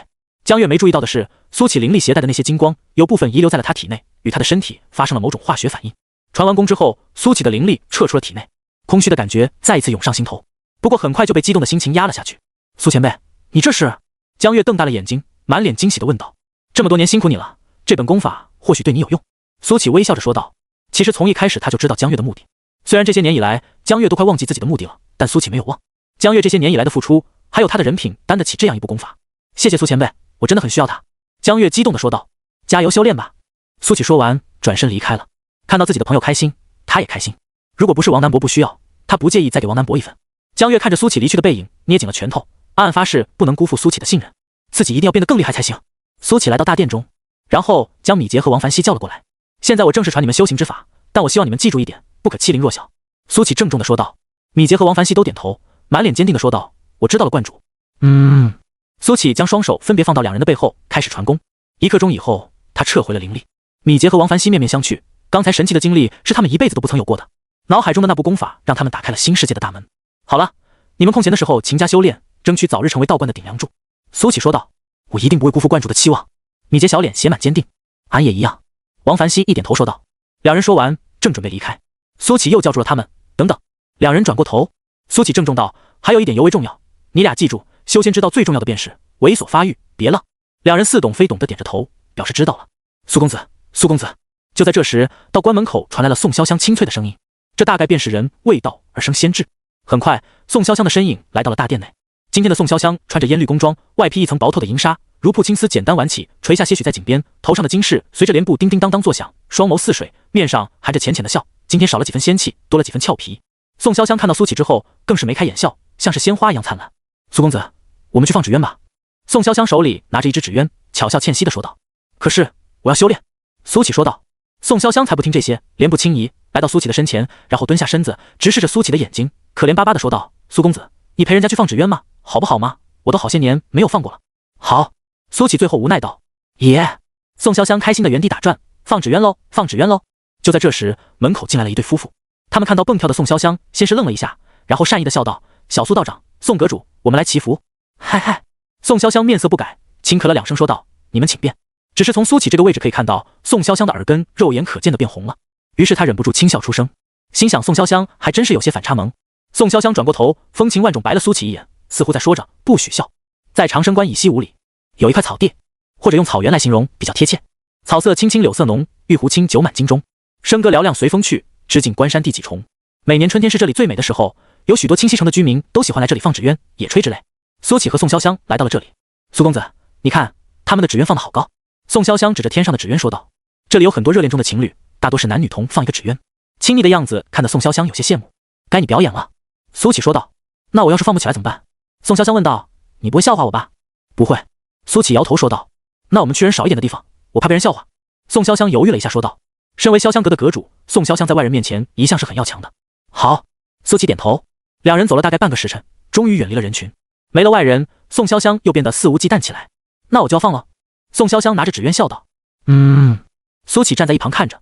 宋潇湘跑动起来，或许是因为没有风的原因，试了好几次都飞不起来。几次之后，宋潇湘有些沮丧。苏公子，是不是我太笨了？纸鸢都放不好。不是。苏启摇头说道。那你教我放好不好？宋潇湘跑到苏启面前，巧笑嫣然地说道。好。苏启沉吟了片刻后说道，然后伸手接过了纸鸢。接过纸鸢以后，他走到一旁，一只手拿着纸鸢高高举起，另一只手自然垂落，不跑也不动，跟个木头人似的。苏公子，你要跑起来，不然纸鸢飞不起来的。宋潇湘喊道。我在等。苏启回应道。等什么？宋潇湘不解道。等风来。苏启露出了笑容，那只垂落的手向前一推，狂风吹起，纸鸢脱手而出。苏启站在原地，看着纸鸢越飞越高，然后抓紧了手中的线轴。他走到宋潇湘面前，将线轴递了过去。给你，现在他是最高的那个了。宋潇湘接过线轴，风撩起了他的发丝，头上的金饰叮当作响，那张绝美的脸上露出了开心的笑容。苏公子，你作弊有吗？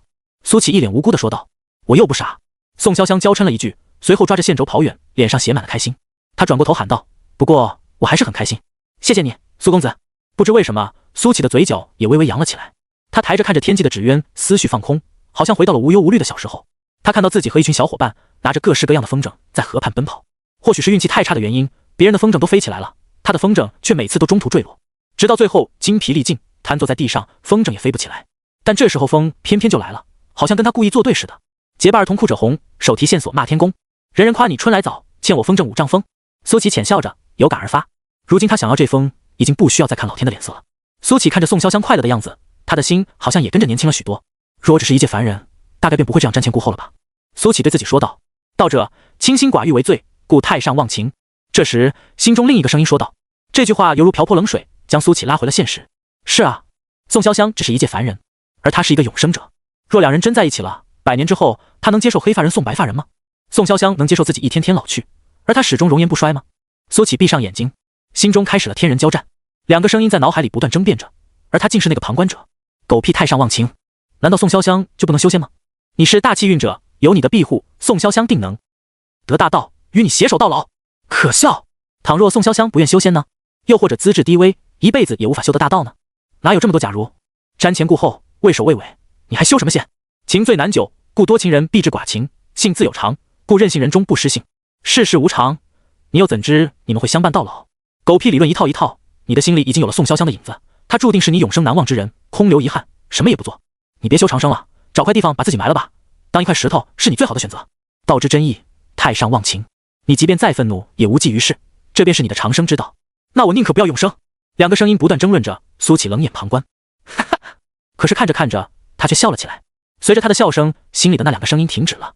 说啊，怎么不继续说了？苏起笑着问道。心里还是没有声音，就好像他在对空气说话一般。不说了。苏起微笑道。那换我来说吧。太上忘情，忘情而致公，得情忘情，不为情绪所动，不为情感所扰。忘情是情深而不落情垢，忘情而不忘恩负义。忘情并非无情，而是有情。我虽还做不到圣人描述的那个层次，却也绝不会被二等流言所扰，想从心底瓦解我的意志，班门弄斧，尤其可笑。给我滚出去！话音落下，苏起体内金光大作，阳光猛烈，万物显形。他体内的一道黑影被照了出来，仔细一看，正是马和的轮廓。道心竟如此坚定，实乃我生平仅见。黑影笑着说道：“你像一个小丑。”苏起淡淡说道：“他平生最爱便是读书，上到四书五经，下到肉蒲精评，论辩论，他还没输给过谁。”从这声音响起的片刻，他便察觉到了不对劲，只是他没有拆穿，而是静静看完了马和的表演。哈哈，没有关系，虽然乱不了你道心，但主上归来之际，便是你的死期，他最好是赶来。苏起淡淡笑道。马和口中的主上，他大致有了猜测。当初击杀血鬼和银鬼之前，血鬼便高声喊着主上会为他报仇，他将会名垂青史云云。这马和与那血鬼何其相似，想来侍奉的应该是同一个主上。你一个练气期的修士，也敢如此大言不惭？你以为你这满身气运能成为你的依仗？马和笑道：“我虽然牺牲了这道分身，但摸清楚了你的底细，也算不亏了。气运守得住才是你的，守不住那就是别人的嫁衣。”说罢，马和的黑影化作一道黑烟消散了。苏起睁开了双眼，就好像什么也没有发生过。马和的这道黑影是什么时候进入他心里的，他并不清楚。不过细细想来，应该是那致幻珠的原因。说不定马和将一缕神识藏在了致幻珠内，自己拿起之后便顺势入侵了自己的心海。只可惜你的演技太差了，苏起在心中说道。但对于马和口中的那个主上，苏起产生了危机感。他们口中的主上应该是个狠角色，用这么多生人做献祭，想来是一个惊天动地的邪修，要尽快提升实力了呀。苏起感叹道。本以为练气1000层已经很厉害了，现在看来不可骄傲自满，要尽快将全身灵力化。全身灵力化之后，苏起估计渡劫期的修士都破不了他的防。不过6400层确实有些遥遥无期，苏起已经在想着要不要搞一些威力强绝的大招了。就比如说李太白的瞬剑，这招应该是自己最强的一招。难道说我要专门去找大成期修士，看他们打架，趁机偷学他们的招式？苏起闪过一个念头，随即立马否定了。不行不行，此事可遇不可求。如今的我应该还不能和大成期修士扳手腕，要是被波及到，可能会有性命之忧。如此一来的话，便只能等每年一次的许愿树了。明年的愿望有了，要一本很厉害的秘籍。就在苏起规划未来的时候，宋潇湘跑了过来。苏公子，你怎么了？我刚刚看到你好像浑身在发光。宋潇湘一脸好奇道。亮不亮？苏起却笑着问道。刚刚与马和辩论了一番之后，他好像也豁达了许多。有时候即便懂再多的大道理，也很难过好自己的一生。苏起决定一切顺其自然。啊？宋潇湘小嘴微张，然后点了点头，确实挺亮的。是吧？这叫大天白亮。苏起一本正经地说道。好冷的笑话。宋潇湘白了苏起一眼。你的纸鸢呢？苏起看着宋潇湘空荡荡的手说道。啊！宋潇湘惊叫一声，我刚才担心你把他给忘了。纸鸢随着风飞走了，到最后也没找着。没了纸鸢，两人只好返程了。返程路上，宋潇湘还闷闷不乐的，直言都还没有玩够。回到道观以后，苏起便开始了修炼，回想自己之前似乎有点咸鱼了，疏于修炼，导致最近都没有长过气运，修为也未有寸进。刚这么想着，系统弹窗便出来了。马和的话让你升起了紧迫感，你迫切的想要提升自己的实力，去寻找大成期的修士吧，挑拨离间，让他们打起来。你当个老六在一旁偷学。奖励：仙人一指。2. 大宋以北滨河城是一个适合修行的好地方，可以快速提升实力，前往调查。奖励：窥天术。3. 什么也不做。奖励：金色气运加 0.1， 代价寿元100年。苏起看着3个选项，果断选了3。没想到现在竟然能直接加金色气运了，才扣100年寿元，太少了，要不扣1000年，给我加一金色气运吧。苏起喃喃说道。只可惜系统已经崩溃了，不然的话，说不定还真能讨价还价一番。滨河城，懂了，以后绝不可能踏入半步。苏起也留意到了第2个选项，虽然他不知道窥天术是什么，但依照以往的经验来讲，应该是不俗的奖励。然并卵，系统的提取功能都崩了，这些实物奖励通通不能提取，没什么用，并且这种高奖励必然伴随着高风险。苏起只想说，猥琐发育，别浪。加了 0.1 金色气运之后，苏起开始运转起炼气诀，果然不一会就触发了加修为的提升，成功来到了炼气1001层。1金色气运可以让我炼气1000层，那么 1.1 我应该可以修炼到1100层。苏启在心中说道。接下来的半年时间，苏启没有再出过道观半步。半年的时间，他的修为又加了7层，来到了1008层。眨眼之间，秋天来临了。秋天的清溪城也有别样的美景。秋天是丰收的季节，清溪城外的麦田浓雾繁忙，而在道观内也多了许多落叶。虽然每天王凡熙和米杰都有打扫，但还是挡不住已经降临的秋意。苏启站在院中，望着满地的落叶，感叹道：“驴庭多落叶，慨然已知秋。”苏兄，你整天待在道观修行，居然还如此有骚情，在下佩服佩服。王南伯在一旁拱手笑道。苏启瞟了王南伯一眼，说道：“你不是都在潇湘阁住下了吗？怎么今天得空回道观了？”“胡说，我什么时候在潇湘阁住下了？”王南伯嘿嘿一笑说道：“最近我都在城南9寺快活，不知道这老板哪来的本事，竟然把开封的竹叶青搞到了，跟这长安天仙最有的一拼。那你回来做什么？去快活呀。”这时江月走了出来，没好气的说道：“有小江月做的饭菜，我怎么舍得不回来？”王南伯哈哈一笑说道：“没煮你的饭，你就看我们吃吧。”江月摆手说道：“小江月，你这人啊，就是刀子嘴豆腐心。”王南伯笑道：“我刀子嘴斧子心。”江月瞪了王南伯一眼说道：“算了算了，不跟你瞎扯了。”王南伯正色道：“我有一个重大消息要公布，清溪城接下来恐怕要不太平了。”“什么不太平了？”江月问道。苏启也看向王南伯。王南伯虽然平时喜欢开玩笑，但是涉及到正事还是很靠谱的。清溪城现在人民安居乐业，幸福感很高，一般来说不会是从内部出了问题。如果说要有什么变故的话，那只能是外部因素了。王南伯说道：“我发现最近清溪城来了很多各大宗门的弟子，刚开始我还没在意，但是数量多起来以后，我就觉得有些不对劲了。结果我一打听，还真出问题了。”说到这里，王南伯咳嗽了2声，说道：“有点渴了。”“别卖关子。”江月做事要踹王南伯。王南伯连忙说道：“小江月，你这么暴力以后可不好找夫君。”“滚！”江月一脚踹了上来。王南伯连忙躲开了，随后笑道：“好了，不闹了。这件事其实很简单，这次几乎所有的宗门都来人了，为了寻找传说中的天命之子。”说这句话的时候，王南伯盯着苏启看，想要看出点什么来。之前气运道观长生观的时候，他就怀疑苏启是传说中的天命之子，但一直没有具体的证据。但苏启还是很平静，一点变化也没有。天命之子？江月好奇地说道：“我也听过天命之子的传说，但这世界上真的有天命之子存在吗？”之前气运道观长生观的时候，江月去了10月镇，所以发生的事他并不知道。当然存在。王南伯有些骄傲地说道：“上一个天命之子便出现在我们9天剑宗。天命之子是什么？”这时苏启问道。天命之子就是被天道眷顾的大气运者。王南伯说道。这种大气运者运气非常的好，在修行意图上几乎没有瓶颈，他周围的人或是都会受到大气运的影响，从而变得幸运。当然这只是一方面，最重要的是天命之子是这一方世界的气运守护者和争夺者。听到这里，苏启若有所思。江月却问道：“我们这一方世界，难道真如书中所说，这天下有3000世界？何止3000世界？”王南伯摇头说道：“宇宙无穷，世界无尽，莫说3000世界，3万世界，30万世界也是有的。”对于王南伯说的这个理论，苏启是相信的，因为他就是穿越过来的，就是不知道那个货车司机是哪个世界的，以后自己要如何寻仇。这时王南伯又说道：“虽说世界无穷，但一方位面的世界却是有限的，就比方说我们这个位面总共有108个世界。”听到这里，江月张大了嘴巴：“你从哪里听说的？为什么我不知道？”“你当然不知道，这个是我翻遍了藏书阁所有的书籍才知道的秘密。”王南伯笑道：“每一任天命之子出世，就意味着大争之年要到来了。那个马和好像也说过这大争之年，这大争之年到底是什么？”江月问道。“我刚说过，我们这一方位面有108个世界，但这108个世界的实力却有强有弱，你们知道为什么吗？”王南伯没有正面回答的江月的问题，转而说道：“为什么？”江月问道。“因为一方位面的气运有限，这108个世界有强有弱，便是因为这气运高低导致的。而天命之子代表着各自的世界，大争之年争的就是气运，天命之子可以掠夺其他世界的气运来增强自己的世界，同时也要守护自己的世界气运不被掠夺。”江月听得入迷了，他又问道：“那如果气运被掠夺了怎么办？”“那要看气运被掠夺了多少，气运越低，世界等级越低，对修士的压制越强；气运越高，世界等级越高，对修士的增幅越强。”王南伯说道。“那我们这个世界在108个世界里面的排名如何？”江月问道。“倒数。”王南伯苦笑着说道。“啊，倒数？”江月有些难以置信地说道。他想过各种可能，但是没有想到他们的世界竟然排名倒数，一时之间有些难以接受。苏启却有截然不同的想法，还好系统当时掉落的是这个倒数的修仙世界，否则的话我可能还没苟到20年就 G 了。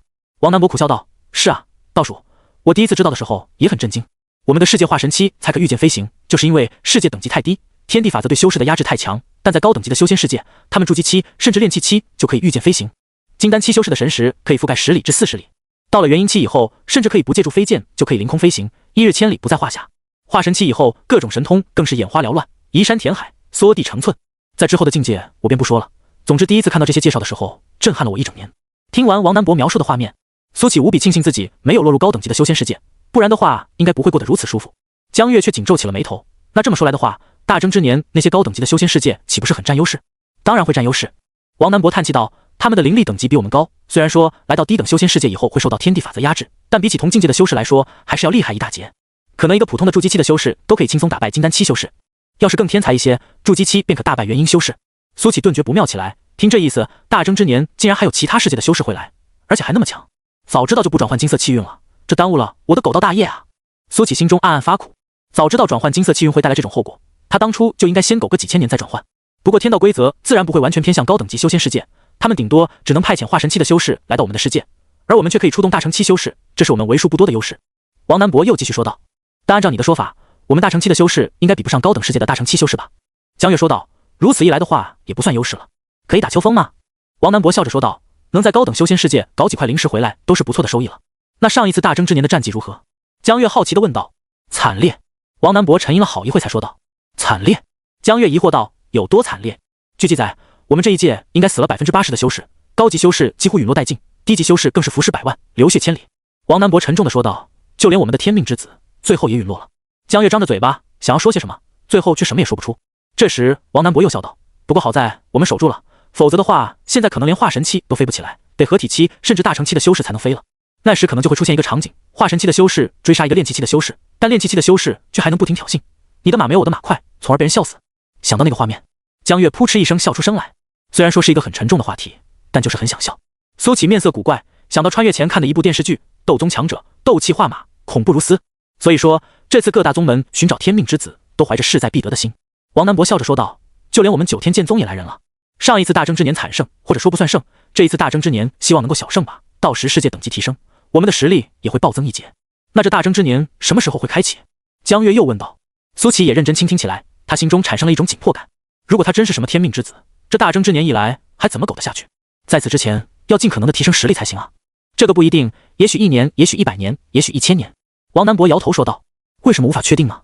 江月又问道。因为大争之年的开启条件是108个世界，所有天命之子现世，这现世顺序是按照世界排名来的，我们世界的排名在99，代表后面还有9个世界的天命之子没有现世。王南博说道。也就是说天之子现世的时间不一定。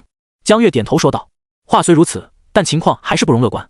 王南博叹了口气说道，气运越低的世界，天命之子出现的时间会越短，因为那一届总共也就那么些气运了。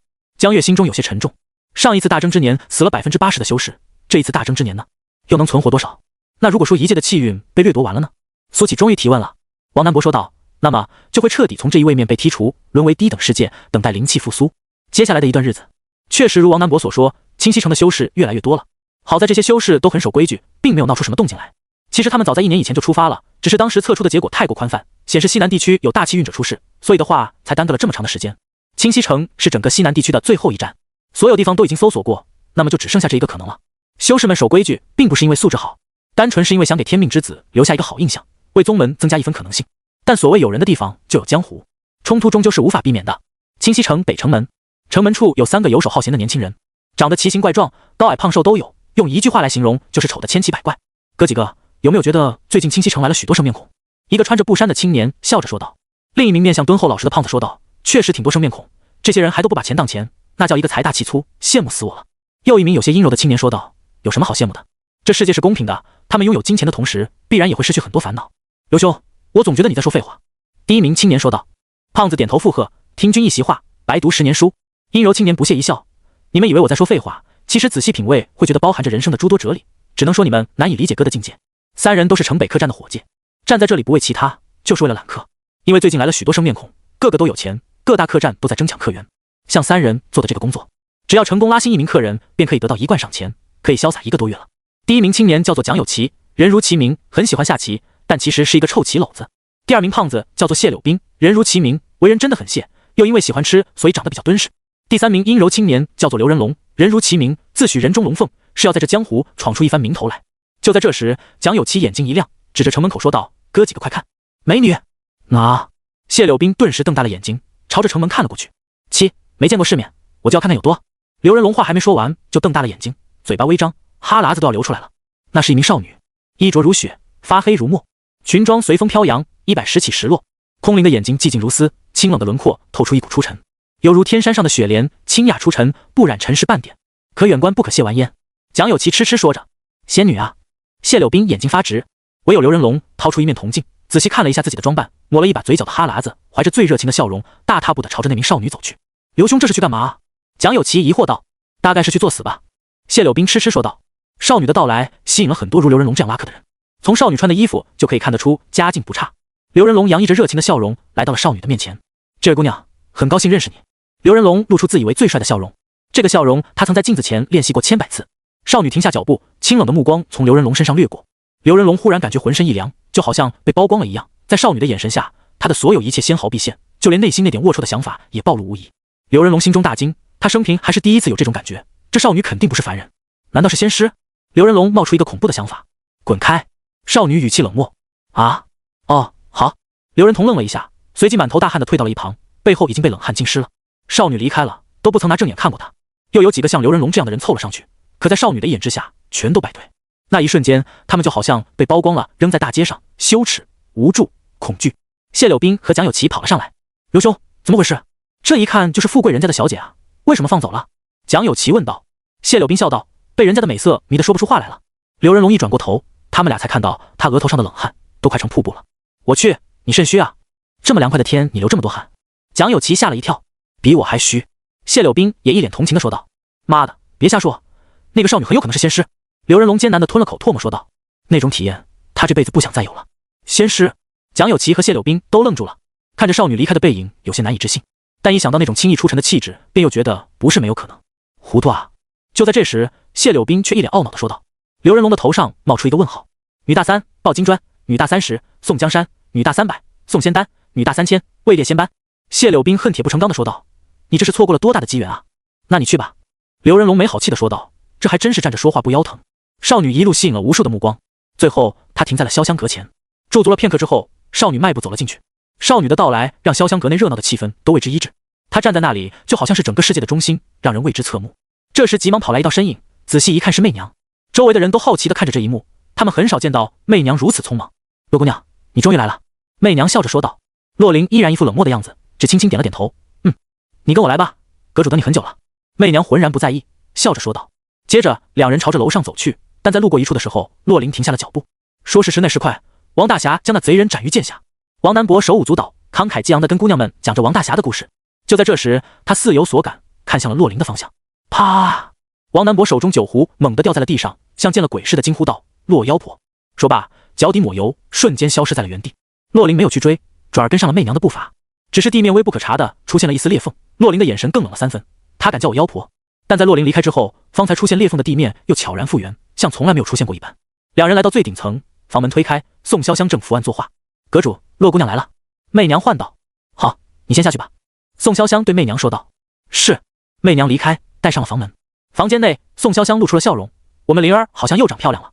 洛灵脸上的冰霜解冻，连眉眼都变得乖巧起来。师姐，你这么久都不回凤仪轩，我还以为你都把灵儿忘了。尾音竟还带一点奶音，若熟悉洛灵的人见了，只怕会惊掉大牙。我们灵儿多可爱啊，我又怎么会忘记灵儿呢？宋潇湘像哄小孩一样说道。洛灵走到了宋潇湘面前，看到了桌子上还未完成的画卷。画卷里是一个道观，道观前站了一个穿着青衫的身影，脸部还未勾勒出来，但那种淡然出尘的气质却淋漓尽致。师姐，你画的是谁？洛灵被画卷吸引。我未来的夫君。宋潇湘脸上露出了甜蜜的笑容。什么？洛灵惊得目瞪口呆，结巴说道：师姐，你什么时候有夫君了？都说了是未来夫君了。宋潇湘有些脸红道。洛灵还从未见过师姐这样，他心中升起了对画中男子无限的好奇，以及那么一丝丝的敌意。被师姐看中的男人应该很优秀吧，但也不排除师姐被渣男哄骗。若此人是渣男，我必将他斩于剑下。洛灵在心中说道。似乎是察觉到了洛灵的心思，宋潇湘摸了摸洛灵的头说道：灵儿不许对你姐夫有敌意，不然我会生气的。知道了师姐。洛灵拉长了尾音，随后又说道：师姐以后不许摸灵儿的头了，灵儿已经长大了。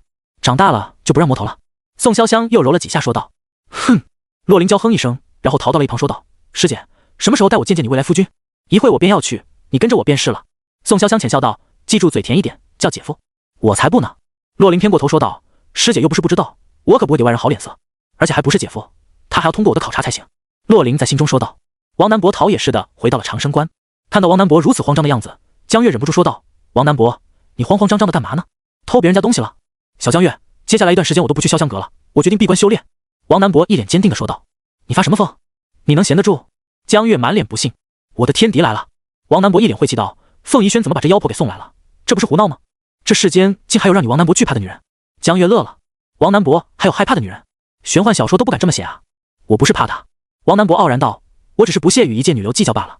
这时苏启从一旁路过，手里还拿着一个水壶，显然刚刚浇完花。那日我与王南博一同去买酒，但在结账的时候他却不见了。我问老板，王南博呢？江月，你猜老板怎么说？苏启停下脚步问道。怎么说？江月感兴趣地问道。老板说，王南博装起来了。苏启说罢离开了。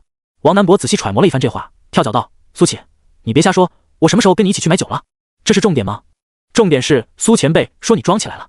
江月抿嘴笑道，他以前竟还没有发现苏前辈还有如此幽默的一面。反正我最近不外出了，正好我已经触摸到了化神后期的门槛，是时候突破一下了。王南博说道。洛灵的到来让他升起了紧迫感。如果说他是天才，那么洛灵就是实打实的妖孽。王南博和洛灵第一次交手的时候，两人都是金丹期的修士，但当时王南博没有走过3招就败了。后来他到了元婴期又挑战了一次洛灵，这次好一点，撑过了5招才败。化神期以后他又找洛灵打了一次，这次撑过了100招。世人皆以为他称自己为第2天骄世自谦，但鲜有人知道这是因为洛灵。王南博把超越洛灵当成目标，这才有了第2天骄的由来。你整天喝酒玩乐，竟还能提升境界？江月有些不服气地说道。喝酒玩乐又何尝不是一种修行？王南博略显得异地说道。这时他看到苏启放下水壶回了房间，脑海中忽然闪过一个念头，对呀，可以怂恿洛妖婆和苏启打一架，挫挫他的锐气，让他知道人外有人，天外有天的道理。我王南博虽然打不过你，但我兄弟可以，这不也变相说明我比你强吗？我简直是个天才。清溪城北城门又来了一对吸引人眼球的组合，这是2名道士，一个帅一个丑，帅的那个确实帅，丑的那个确实丑。此时两人正在对话。左师兄，你非得把我拉来干嘛？我最多还有20年就可以化神了，我都发过誓不到化神绝不下山了，你这是让我破坏了我的誓言啊！郑帅生无可恋地说道。整日待在山中修行有什么意思？一众师弟中我最看好你，所以便带你来了。左骁笑着说道。真的吗？郑帅眼睛一亮说道。哎，那也没办法，既然左师兄如此看好我，我也只能舍命陪君子了。师弟果然是爽利人。左骁笑着说道，心中却在想着，我的傻师弟啊，为什么带你？因为你长得丑啊，你越丑越能凸显我的帅气，绿叶衬鲜花，自古如是。就在这时，3个青年凑了上来。2位道长，住客栈吗？我们城北客栈今日大酬宾，入住就送免费早餐，还有12时辰全天候管家式服务。蒋有奇、刘仁龙、谢柳斌3人，你一言我一语的说道。师兄，听这服务不错啊，要不我们就选这。郑帅说道。左骁沉吟了片刻后说道，那便去看看吧。3人对视一眼，都从中看到了振奋。这可是2个人啊，只要拉客成功，那就是2贯钱的报酬，可以潇洒好一阵子了。苏兄，平时我待你如何？王南博与苏启席地而坐，面对面交谈。不如何？苏启淡淡说道。上次城南酒4打折，是谁给的钱？王南博说道。是你。苏启说道。那就对了。王南博哈哈一笑，就要说些什么，但最后都是你喝了，我一口没捞着。苏启补充道。嗨嗨。王南博尴尬的咳了2声，又说道，那是一个意外，不说这个，上次有人要斩妖除魔，你挪不开身，是谁替你去的？是你。苏启点头说道。左兄弟在心中。王南博拍着胸脯就要继续往下说，结果你把人房子给拆了，害我赔了50两银子。苏启补充道。嗨嗨。王南博疯狂咳嗽了几声，那也是一个意外。那好，我们再说别的，上次有个女孩捐了100两香火，大声告诉我是谁的功劳？还是你？苏启淡淡说道。兄弟不用感谢我，若真要谢。王南博慷慨激昂地说道。结果你转头把那女生甩了，她再到关门口骂了3天3夜，一句话没重复，让人看了3天的笑话。苏启喝了口茶，淡淡说道。王南博终于泄气，他说道，好吧，虽然兄弟我确实好心办坏事，经常把事情搞砸，但现在是苏兄你以德报怨的时候了，绕这么大一圈干嘛呢？说吧，什么事？苏启问道。苏兄，你知道凤仪轩的洛灵吗？王南博问道。不知道，怎么了？苏启问道。人称洛妖婆，当是第1天骄。王南博说道。然后呢？苏启又喝了一口茶，总觉得王南博没憋着什么好主意。他这个女人非常臭屁，非常自大，非常……王南博话还没说完，到关门口走进了2个身影，一白一黑，白色的是洛灵，黑色的是宋潇湘。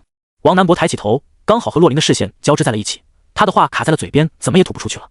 洛灵皱起眉头，对苏启的第一印象直接跌到了谷底。跟王南博是好朋友，这个姐夫不能要了。苏公子，我来了。宋潇湘唤了一声。苏启转过身，看到了2人。在他转过身的那一刻，洛灵冷漠的眼神不禁也有了片刻失神。这世界上怎么会有如此好看的男人？洛灵冒出这样一个念头：修仙者如果不是天生骨相太丑，基本上都是俊男美女，但帅到苏启这么离谱的，他还真是没有见过。难怪连师姐也会坠入爱河，跌入谷底的好感度又回到了路人水准。至少在颜值这一块，这男人能跟师姐配对。苏兄，我还有些事，就先走了。王南博说完，脚底抹油，直接溜了。他不知道刚刚说的那些话洛灵有没有听到，如果听到了的话，这个小心眼的女人肯定会发飙的。洛林看着王南博的背影，心中冷笑，眼中有杀气。王南博，你给我等着！你来了，这位是？苏启看着洛林问道。这位是我的师妹，洛灵。宋潇湘笑着介绍道。洛灵？苏启忽然明白过来，为什么王南博跑了，原来是说坏话的时候正主来了呀。随即他笑着对洛灵说道：你好。洛灵冷着脸，本不想搭理，但宋潇湘轻咳了一声。你好。洛灵面色不是很自然地说道。宋潇湘又对洛灵说道：灵儿，这位是苏关主，苏启。知道了。洛灵冷着脸说道。苏公子，你先忙吧，我带灵儿去帮江月妹妹。宋潇湘笑着说道。好。苏启点头道。洛灵跟着宋潇湘问道：师姐，我们这是去哪？做饭。宋潇湘笑道。做饭。洛灵的声音大了8度，像是受到了惊吓。小点声，别大惊小怪的。宋潇湘敲了洛灵的头一下。洛灵眼中露出愤然之色，刚刚对苏启拉回路人的好感度再一次跌破谷底。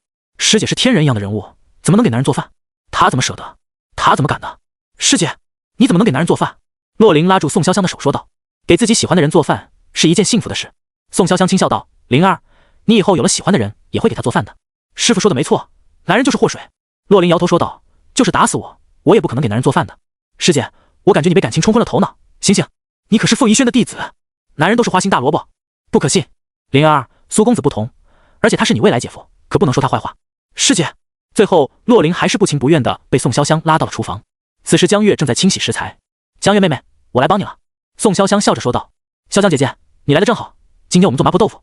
江月笑着说道。随后他注意到了洛灵，问道：这位是？宋潇湘介绍道：这是我师妹洛灵。然后他拍了洛灵一下：灵儿，叫江月姐姐。我不要。洛灵板着脸说道。江月陡然一惊，洛灵这个名字为何如此耳熟？很快他就想起来了，凤仪轩洛灵，王南博口中的洛妖婆，连王南博都害怕的女人。江月脸上露出了笑容，连忙说道：不用叫我姐姐，洛灵你好。你好。洛灵脸色舒缓了一些，她对江月的第一印象还不错，这丫头从小就被宠坏了，江月妹妹莫怪。宋潇湘带着歉意说道。不会。江月连忙说道。其实他对洛灵还蛮好奇的，这个让王南博都害怕的女人得有多厉害。宋潇湘上去帮忙了，洛灵就在一旁看着，可是越看他就越生气。师姐如此熟练，只怕没有少给那个姓苏的做饭。想到这里，他再也站不住了，扭头出了厨房，直奔正殿而去。洛灵回到正殿，苏启正在打坐修行，洛灵便更愤怒了。师姐在那里忙前忙后，这家伙跟个没事人一样，稳坐钓鱼台。姓苏的！洛灵娇喝一声。苏启睁开眼睛，看到了一脸愤然的洛灵。洛姑娘，怎么了？苏启有些茫然。你还是不是个男人？洛灵说道。苏启沉吟了片刻后说道：准确来说，我还是个男孩。洛灵先是愣了一下，然后指着苏启说道：你跟我出来，我要挑战你。啊！苏启更茫然了，这洛灵受什么刺激了？怎么一言不合就要挑战他？不敢吗？洛灵昂起雪白的下巴，哼道：我是不会让一个怂包软蛋当我姐夫的。苏启犹豫了一下说道：可是我好像没说要当你姐夫啊。洛灵瞪大了眼睛，愤怒之火熊熊燃烧。这是人话，我今天必须要替师姐教训你，你跟不跟我打？一股强绝的威压从洛灵身上喷涌而出，整个正殿都摇晃了起来。等等！苏启连忙抬手说道。洛灵收起了威压，如宝石般璀璨的双眸紧紧盯着苏启。你是化神七修士吧？苏启问道。洛灵点头道。要不我叫王南博跟你打吧？苏启说道。正在暗中偷听的王南博瞬间瞪大了眼睛，咬牙切齿地想着：苏兄，我真是谢谢你啊！我要是打得过，我躲什么啊？他我之后会教训，现在我只想教训你。洛灵冷冷说道。可是，苏启有些犹豫道：你不是我的对手。轰！果不其然，此话一出，洛灵身上的威压再次爆发，一字一句地说道：你说神吗？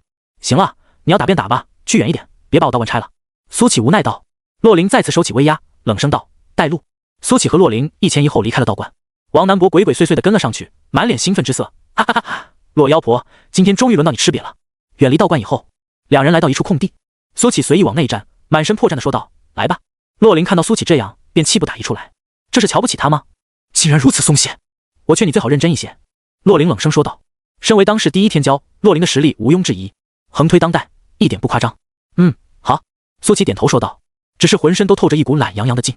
躲在暗中的王南博暗爽，哈哈，苏兄干得好啊，气死这个妖婆。洛灵神色越发冰冷，既然他已经提醒过对方，对方不当一回事，那就别怪他下重手了。轰！恐怖的威压排山倒海般朝着苏启压了过来，地面因为承受不住这股恐怖的压力，寸寸开裂，一条条触目惊心的裂纹朝着苏启蔓延而去，空气哀鸣，生生被这股威压碾爆，形成了一片真空区域。这是化神？苏启有些惊讶，感觉比王南博强多了呀。但苏启只是站在那里，不闪不避，虽然看起来挺厉害的，但实际上对他没有一点影响。这股威压如果换作一般的炼气修士，只怕瞬间就会被碾爆，变成一团血雾。不，应该是说金丹期以下的修士都会被瞬间碾爆，元婴修士估计也得跪下。这就是横推当代的第一天骄的实力。轰！恐怖的威压作用在苏乞的身上，他脚下的地面瞬间裂开，犹如花骨朵盛开一般。苏乞单薄的身影仿佛在与天地对抗，狂风呼啸，一袭青衫猎猎作响，头发被吹起，露出了他那双灿若星辰的眼睛。如此压力之下，苏乞背负着双手，眼神中满是云淡风轻，有一种他强任他强，清风拂山岗的洒脱。王南博喃喃说道：“卧槽，这太他妈的装逼了，帅死了！”洛林眼中露出一丝意外，他已经释放出了70%的威压，苏乞竟然毫无反应，看来自己小瞧了他。给我倒下！洛林的双眸染上了一层淡金，更为恐怖的威压席卷而出，天地元气都被这威压带动，变作一柄大锤，朝着苏乞狠狠砸了过去。地面犹如波纹荡漾，随后层层被掀起，化作百丈巨浪拍向苏乞。这是真正的天地伟力。洛林仅在化神期就将天地元气运用到了极致。咕咚！暗处的王南博猛地吞了口唾沫。上次他百招被洛林打败，那时的洛林还没有这么恐怖，这时又进步了，还是说当时根本就在放水？王南博闪过一个念头。苏乞还是未动，背负着双手，双眸淡然地面对着恐怖的攻势，乱发狂舞，他的嘴角掀起一点弧度，很厉害。但是啊，还不够。天地元气化作的大锤与地面形成的百丈巨浪，于此刻同时砸向了苏乞。他抬起右手，轻轻一拳，轰！大锤与巨浪于此刻溃散，眨眼间便消失殆尽。苏乞的眼前再无遮拦之物，他微微笑着，将手又放回了背后。洛林的瞳孔猛地一缩，苏乞的强大超出了他的意料，但随即他的嘴角也扬了起来，内心燃起了昂扬战意。好久都没有遇到有意思的对手了。洛林笑了，犹如雪莲盛开，圣洁而美丽。但我一定要教训你！轰！洛林身上忽然燃起了熊熊惊焰，那是天地元气幻化而成，他的瞳孔彻底变为了金色。随后，在王南博震惊的目光之下，洛林竟然缓缓离地而起，朝着半空飞去，不借助任何法器。洛妖婆竟然把天地元气运用到了如此程度。王南博双目失神，喃喃说道。这一刻，他感觉自信心严重受挫，可紧接着就是无尽的战意升起。我一定会超过你。王南博坚定地说道。洛林越飞越高，很快来到了30米的高空。此时的洛林浑身充满着圣洁不可亵渎的高贵气息，已经不似凡人，更像是9天之上的仙女。苏乞眯起了眼睛，虽然洛林此时没有散发出方才那种霸道的威压，但他能感觉到蕴藏在他体内犹如火山喷发般的恐怖能量。姓苏的，洛林淡淡说道，你若能接住这一招，以后我便叫你姐夫。我还是那句话。苏乞微笑着说道，我可还没说要当你姐夫，这是你自找的。洛林银牙紧咬，惊艳滔天。凤舞9天。话音落下，锵锵，天空之中传来了凤凰的鸣叫声。凤凰于飞，何鸣锵锵？苏乞喃喃说道。这还真跟书中记载的一样，一只身逾100丈的金凤在空中展开双翼，金色的祥光照耀数十里地。他竟然已经修炼到了化凤阶段了吗？王南博喃喃说道。凤仪轩的至高绝学，洛林竟然已经修得七七八八，不愧是当时第一天骄。姓苏的，现在认输还来得及。金凤体内传来了洛林的声音。不认。苏乞淡淡说道。开弓没有回头箭，你可想好了？洛林问道。来吧。苏乞背着双手说道。锵锵，100丈金凤动了，犹如闪电朝着苏乞扑腾而来，犹如火山喷发，强盛至极的能量喷涌而出。这些溢散出来的能量，就连元婴期的修士沾染一下也得当场暴毙，是不是玩大了？王南博喃喃说道。这一击他完全接不住，不过想到苏乞的战绩，他又放心了。这一击虽然恐怖，但对苏乞来说应该不算什么。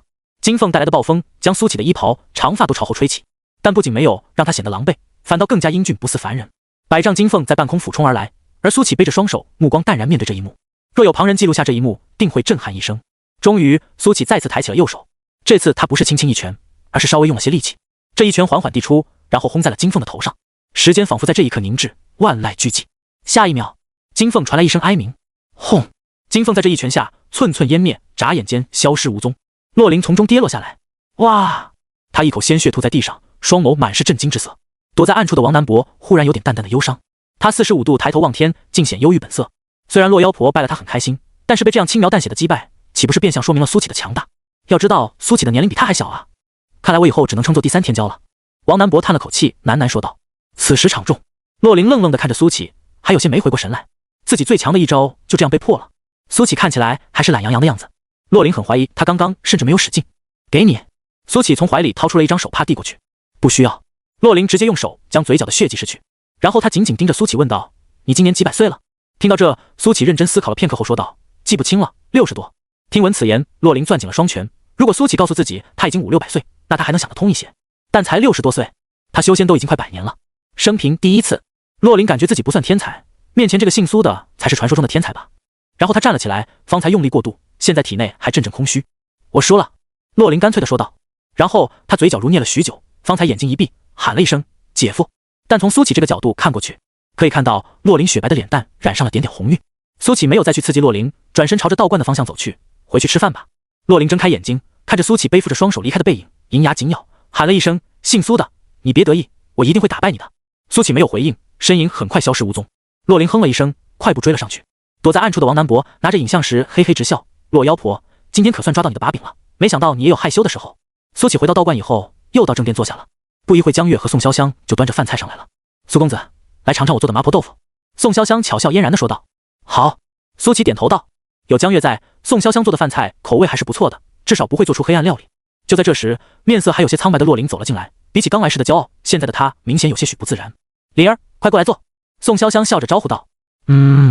洛林兴趣缺缺地应了一声。这一路上他都在想着苏启打败自己的那一拳，他可以肯定苏启没有用任何功法，就普普通通的一拳自己就败了。他甚至怀疑两人之间的境界差了2个大等级，不然没道理输得这么惨。在看到这些色香味俱全的饭菜后，洛林有些惊讶道：“师姐，这是你做的？”“这几道是我做的。”宋潇湘指了几道菜后说道，“其他都是江月妹妹做的。”“哎呀，我是不是来晚了？”就在这时候，王南博的声音从门外传来，他一脸春风得意地走了进来。“哟，这不是洛妖婆吗？好久不见啊！”王南博装作才看到洛林，笑着说道。洛林的面色转冷，冷哼道：“王南博，你是不是想死？哎呀，今天天气不错，我就随便在周围逛了逛，说来运气不错，该看的不该看的都看到了。”王南博嘿嘿笑道。洛林瞬间便明白了，王南博这家伙肯定是躲在暗中偷看了，这是拿着自己的把柄了，难怪有恃无恐。把你今天看到的都给我烂在肚子里，不然的话我饶不了你。洛林利用神识传音道。那就要看你表现了。王南博脸上露出坏笑，毕竟你也不想看到自己叫姐夫的影像流传出去吧？你如果敢流传出去，我就跟你以命换命。洛林的声音充满羞恼。王南博神色一凛，洛妖婆可是说到做到的狠人啊，可不能把她逼急了。于是王南博连忙传音道：“怎么还急眼了？我开玩笑的，只要你以后对我客气一些，我保证这影像不会流传出去。”成交。洛林回应道。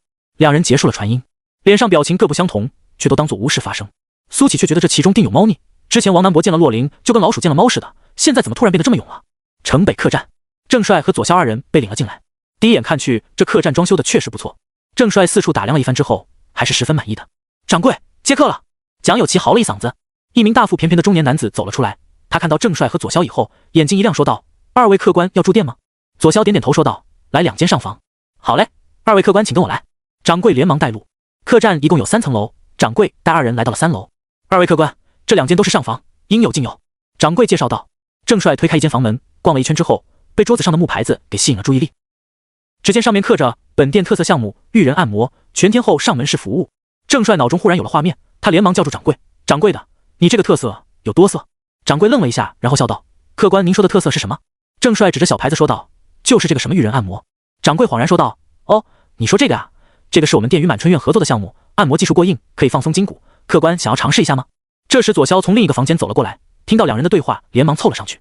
当他看到那个牌子以后，脸上露出了男人都懂的笑容，仿佛在说：“师弟，还是你玩的花啊。”郑帅轻咳了2声说道：“正好舟车劳顿，有些疲惫，师兄，你要不要也试试？”左骁摆手说道：“我就不是了，任务要紧，我先出去转转。”说罢，左骁先离开了。掌柜，那就给我安排上吧。郑帅的丑脸上露出了期待的笑容。好嘞，客官稍等片刻，我这边去安排。掌柜离开了。郑帅躺在床上有些期待，以前总听师兄弟们说凡间有不正规的按摩，没想到他今天终于见识到了。身为一名两耳不闻窗外事，一心只修登天道的优秀修士，郑帅从不为女色所动。好吧，其实是因为长得太丑，没有人看得上他，忘记叮嘱掌柜要一个好看些的姑娘了。郑帅有些懊恼地自语道。半个时辰以后，门外传来了叩门声。进来。郑帅眼睛一亮，正襟危坐地说道。随后房门被推开，一名穿着红裙的女子走了进来。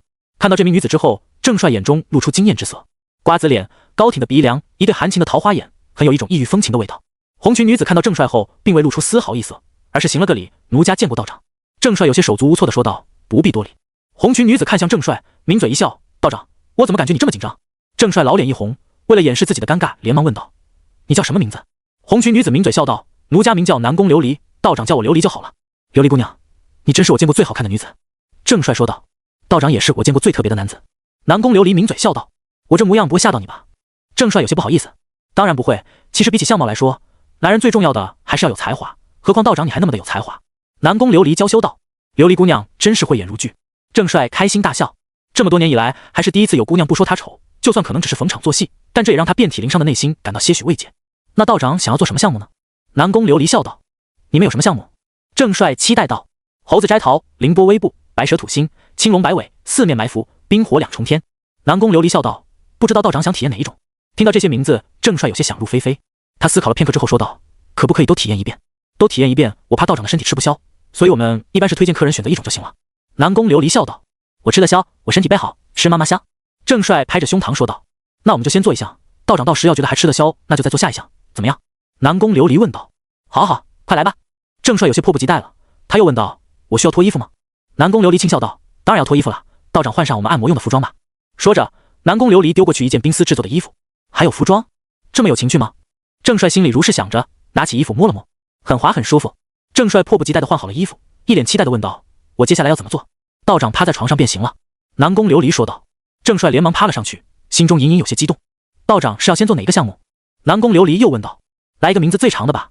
郑帅故意说道。其实他就是想体验这个项目，听名字就很不正经啊。好，这个是最刺激的项目，道长要做好心理准备哦。南宫琉璃说道。如果坚持不住，随时可以叫停。放心，我肯定没问题。郑帅把胸膛拍得梆梆响。接着，郑帅听到了一阵窸窸窣窣的声音，是在宽衣解带吗？郑帅心里隐隐有些小期待，为了不破坏这种氛围感，他没有使用神识。道长，我来了哦。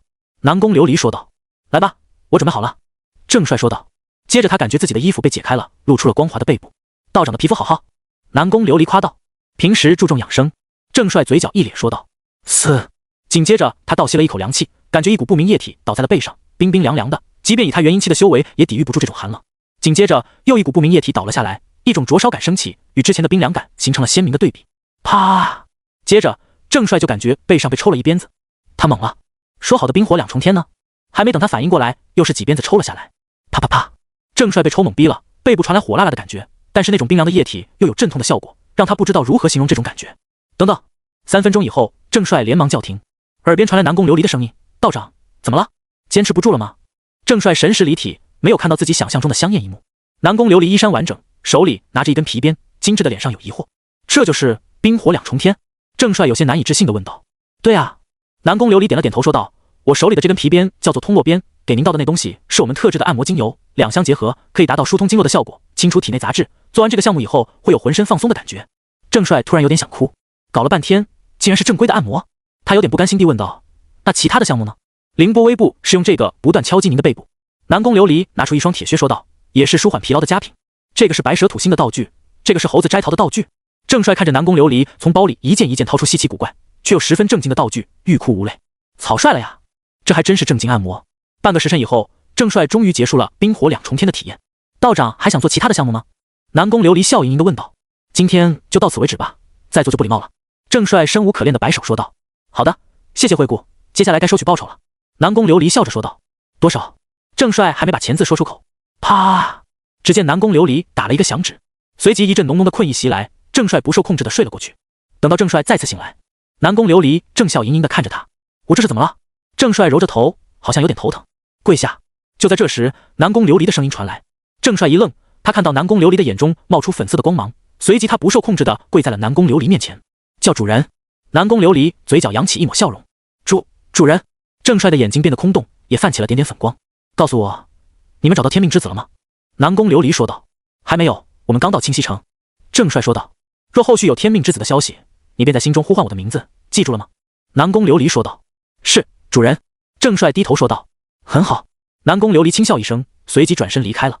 直到许久以后，郑帅眼中的粉光消失，他猛地回过神来。刚刚发生了什么？郑帅只觉得头疼欲裂，方才发生的一切都记不起来了，只依稀记得好像叫了一个不正经的按摩。夜色降临，清溪城外鬼气涌动，一个浑身笼罩在黑袍中的身影忽然出现在原地。如此多的修士聚集在此处，看来我来对地方了。黑袍内传出一个沙哑的男声，犹如刀划玻璃，让人十分的不舒服。说罢，他手里出现了一块泛着金光的石头。黑袍人喃喃说道：“气运石显示此处气运远高于其他地方，但明显还达不到天命之子的程度。难道说并不在城内？”随后他朝着城内走去。刚一走进去，黑袍人就看到3个青年朝他跑了过来。他皱了皱眉，心里寻思着：难道暴露了？他的手背在身后已经准备好了杀招。这位大哥，住客栈吗？我们城北客栈今日大酬宾，入住就送免费早餐，还有12时辰全天候管家式服务。熟悉的开场，熟悉的话语，又是蒋有奇这3人组。黑袍人悄无声息收敛起了杀意，后说道：“带路。”好嘞，客官请跟我们来。蒋有奇高兴道。加上这位顾客，他们今天一共可以收入3罐赏钱，一人可以分到1罐，可以说是十分完美了。第2日一早，王凡熙和米杰在院子里打扫落叶。经过这段时间的修行，2人都踏入了练气期。力气明显变大了，身体素质也有了长足的进步。尤其是米杰，以前的他可以用骨瘦如柴来形容，但现在脸上有肉了，精气神发生了翻天覆地的变化。凡西哥，我昨晚突破了炼气2层，你看看我有什么不一样了？米杰笑着说道。看不出来太多变化。王凡西仔细端详了一番米杰后，笑着说道：“我感觉体内的灵力好像又壮大了一些。”米杰说道。正在王凡西还想说些什么的时候，道观外走来一名青年。这名青年穿着一袭白袍，剑眉星目，看起来很是英俊。2位小道长好，请问王南伯是住在此处吗？青年笑着问道。南伯哥哥确实住在这里，你找他有什么事吗？米杰抬起头看着青年问道。那麻烦小道长知会他一声，就说他的师弟聂飞鹏来了。青年客气地说道。我去叫吧。王凡西说道。10分钟以后，王南伯打着哈欠从道观内走出。大早上的，你小子怎么来了？王南伯问道。就你一个人，其他人呢？聂飞鹏笑道。师兄，这次我爹就派我一个人来，他说有你在就足够了，我主要过来给你打下手。东西带了吗？王南伯问道。什么东西？聂飞鹏愣了一下。自然是气运石，不然你怎么找天命之子？王南伯说道。啊，这个自然是带了的。聂飞鹏手一翻，掌心出现了一块晶莹剔透的石头。咦？聂飞鹏都还没拿热乎，就看到石头瞬间被金色填满，然后爆发出刺目金光。看来天命之子就在此处。聂飞鹏惊喜道。还真是踏破铁鞋无觅处，得来全不费功夫。众所周知，气运石爆发的金光越强，证明离大气运者越近。果然，苏兄你就是那个天命之子。王南伯脸上露出笑容。他虽然肉眼无法观察出苏启的气运，但气运石不会骗人。师弟，跟我来。王南伯说道。他决定现在就去找苏启。聂飞鹏连忙跟上王南伯的步伐。走了一截路之后，聂飞鹏连忙说道：不对啊，师兄，这气运石的反应越来越弱了，你是不是走错方向了？不可能错的，你跟我来。王南伯头也不回地说道。很快，两人来到了正殿，苏启正打坐修行。苏兄，你瞒得我好苦。王南伯高兴地说道。苏启睁开了眼睛，露出了疑惑之色。什么？还装？苏兄，你就是那个天命之子，我已经知道了。王南伯得意道。苏启心中一跳，心想还是瞒不过去吗？这时聂飞鹏拿起手中的气运石说道。师兄，你是不是搞错了？气运石的反应反而比刚才更小了。肉眼可见，气运石没有那种刺目的金光了，只有一股淡金色。怎么可能？王南伯不信邪，将气运石拿了过来。气运石的光芒明显比刚才刺目了许多，这代表着王南伯的气运比聂飞鹏高出一截，但还是比不上刚进道观的时候那股光芒来的强烈。这是什么？苏琪指着王南伯手中的石头问道。苏兄，这个叫做气运石，可以测出一个人气运的高低，你敢测吗？王南伯笃定道。我敢肯定，你将这石头拿在手中，必然会爆发出最为猛烈的金光。苏启心中一动，自己的气运是系统奖励的，除了在转换气运的时候闹出过大动静以外，其余时候没有显露任何异常。这石头能比系统更厉害吗？显然不可能。有什么不敢的？苏启伸手说道。王南伯瞪大了眼睛，将气运石放到了苏启的手上，但气运石非但没有爆发出金光，反倒暗淡了下去，重新变为了一块晶莹剔透的石头。无气运者。王南伯难以置信地说道。众所周知，气运石只有在无气运者手中的时候才会一点反应也没有，像一块普通的水晶。王南伯傻眼了，刚开始他笃定苏启肯定是天命之子，是因为他看到过气运道观长生观的那一幕，但气运石不会说谎，莫非说天命之子真的另有其人？怎么会？苏兄，你怎么会是无气运者？这不科学啊！王南伯神色困惑，喃喃说道。早说我不是了。苏启微笑着把气运石递了回去。气运石回到王南伯的手中后，重新散发出金光。如果不是气运石可以正常检测，王南伯甚至怀疑是不是气运石出问题了。师兄，刚才我拿出气运石的时候，门口只有你我和2名小道长，天命之子应该出现在他们2人之间。聂飞鹏说道。怎么会这样？王南伯还是不肯相信。那2个小道士他是知道的，是气运道观后第2天才拜入的道观，没道理他们会是天命之子吧？不过现在事实就摆在眼前，王南伯不信也得信了。于是他们2人又返回到道观门口，米杰和王凡西2人还在打扫落叶。小米，你过来一下。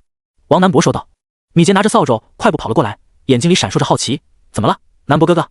来，你拿着这个东西试试。王南伯笑着说道。好。米杰接过气运石，轰！气运石爆发出10丈金芒，将这片地界照亮。好夸张的气运！聂飞鹏在一旁说道。王南伯张着嘴，半天合不拢。如此看来，这天命之子还真有可能是这小子。但是这小子目前才炼气期，若真等到大争之年开启，他们这一届半分气运也休想争夺到，说不定还会被掠夺不少。王南伯不信邪，又对王凡西说道。小王啊，你也过来试试。王凡西走了过来，有点怕怕的说道。我拿着就行了吗？对。王南伯点头道。王凡西从米杰手中接过了气运石，轰！又是10丈金芒闪耀。两个天命之子。聂飞鹏张大了嘴，震惊道。2个天命之子，这简直闻所未闻，见所未见。从古至今，一界向来只有一个天命之子。果然如此。王南伯摩挲着下巴说道。这2人的气运都远高于常人，乍一看似乎真是天命之子，但这不可能，这是违背天道法则的，所以真相只有一个，这2人都不是天命之子。王凡西和米杰2人好奇地看着手中的石头，不知道为什么这石头能发光，难道这是传说中的夜光石？聂飞鹏被王南博的话搞糊涂了，他说道：“可如果两人都不是天命之子的话，谁才是？一定在这道观之中。”王南博笑着说道：“这道观除了他们俩以外，就只有我、江月、苏启三人常住。既然我和苏启都不是，那这个天命之子便只能是小江月了。”只是有一点，王南博还没有想明白。气运道观之时，江月前往了十月镇，照理来说不会出现此等异象。不过，江月是不是天命之子，一测便知。王南博带着聂飞鹏找到了正在厨房的江月。平时除了修炼，江月大部分时间都是在厨房研究各式各样的菜肴。小江月，王南博搓着手，一脸谄笑的走了进来。你发什么疯？江月皱着眉头说道。王南博这个样子很像一个变态。小江月，根据我合理的推测，您8成就是天命之子。王南博笑道。你没发烧吧？江月莫名其妙的说道。我天命之子？你开玩笑吧？真的。王南博将手中的气运石拿了出来，此时气运石尚未接触到江月，已经爆发出刺眼无比的金光。你看，这是气运石，只有靠近大气运者的时候才会爆发出刺眼的光芒。王南博说道。江月是听说过气运石的，但他还是不相信自己就是天命之子。是与不是，一试便知。王南博将气运石递了过来，江月将信将疑的接过了气运石。下一秒，轰！整个厨房都被金芒吞没了，这些金芒像是潮汐一样向外蔓延，蔚为壮观。站在门外的聂飞鹏眼中金光大亮，不会错了，这才是天命之子。这一幕将江月都惊到了，他连忙丢下气运石，这壮观的景象瞬间便又消失了。王南博笑眯眯地从地上捡起了气运石，然后说道：“我果然是个天才，看吧，小江月，你就是传说中的天命之子啊！”江月大脑一片空白，我天命之子？怎么可能？江月仔细回想自己的一生，好像也没有多幸运啊，甚至于之前都完全没有发现有此征兆。我知道你一时之间很难接受，但你就是天命之子。王南博笑着说道：“小江月，不如加入我们九天剑宗吧。”聂飞鹏也凑了上来，露出温暖的笑容：“你好，我爹是九天剑宗的宗主，我是少宗主聂飞鹏，诚挚邀请你加入我们九天剑宗，我们会给到你最好的资源以及待遇，帮助你在大征之年开启之时有足够的自保能力。”江月有些手足无措，就好像你是一个普通人，突然有一天有人找到你说，你其实是一名超级英雄，世界等待你去拯救一样离谱。等等等，江月连忙抬手说道：“我可以确定我不是什么天命之子，你们应该是搞错了，我从小到大的运气一直都不怎么样。”王南博点头说道：“那就更对了，你之前应该是没有被天道选中，自从上一次气运道观以后，你想一想，你的运气是不是变好了？”什么气运道观？江月愣了一下说道。至于运气变好了这一块，他仔细想了一下，好像还真有，自己最近买菜必然碰到打折，理由各式各样，并且这些菜的菜品还都非常好。还有就是以前买东西碰到打折促销的活动，通常中奖都是再买一壶、再买一瓶之类的奖项，现在竟然都能中再来一壶、再来一瓶了，这难道不就是运气变好了吗？莫非我真是天命之子？江月都被自己的想法吓了一跳。你当时去十月镇了，没有看到那一幕，所谓气运道观便是天命之子现世的征兆。王南博说道。既然我都没在，说我是什么气运之子有点牵强了吧？江月说道。虽然我也不清楚是怎么回事，但目前苏启和我都不是天命之子，那就只能是你了。王南博笑着说道。江月脑子有点乱，一直以来他都觉得自己是一个配角，这是要晋升为主角？不应该啊，顶级的修炼资源取之不尽，用之不竭，那自己的实力可以得到飞速提升，相信没有修士不心动。但江月却觉得，就算自己真是什么天命之子，他也不想加入九天剑宗，长生关才是他的归宿。想到这里，江月摇头说道：“王南博，就算我真是什么天命之子，我也不会加入九天剑宗，我会继续留在长生关。江姑娘，万万不可！”聂飞鹏连忙说道：“现在各大宗门都在寻找你，包括万妖谷和万鬼门的人，他们若发现你在长生关，不仅是你，就连长生关都有倾覆之险。”江月脸色一变，万妖谷、万鬼门也来了。聂飞鹏点头说道：“当然，每一个大征之年，这两大宗门都会搞事情。若是被万妖谷的人发现了还好说，顶多被种下奴蛊，成为他们的奴隶。但若是被万鬼门的人发现，就不得了了。这些鬼修可以吸食人的气运，若落入他们手里，只怕一身气运和精血都会被吸食殆尽，最后变作一具干尸。万妖谷是妖修创建的宗门，万鬼门是鬼修创建的宗门，这两大宗门既是竞争对手，也是合作伙伴，因为他们都以对抗人族修士为目标。这两个宗门都是庞然大物，可以和一流宗门媲美。”江月听闻此言，脸色变得惨白。如果真是这样，不背靠一个大宗门，无异于自寻死路。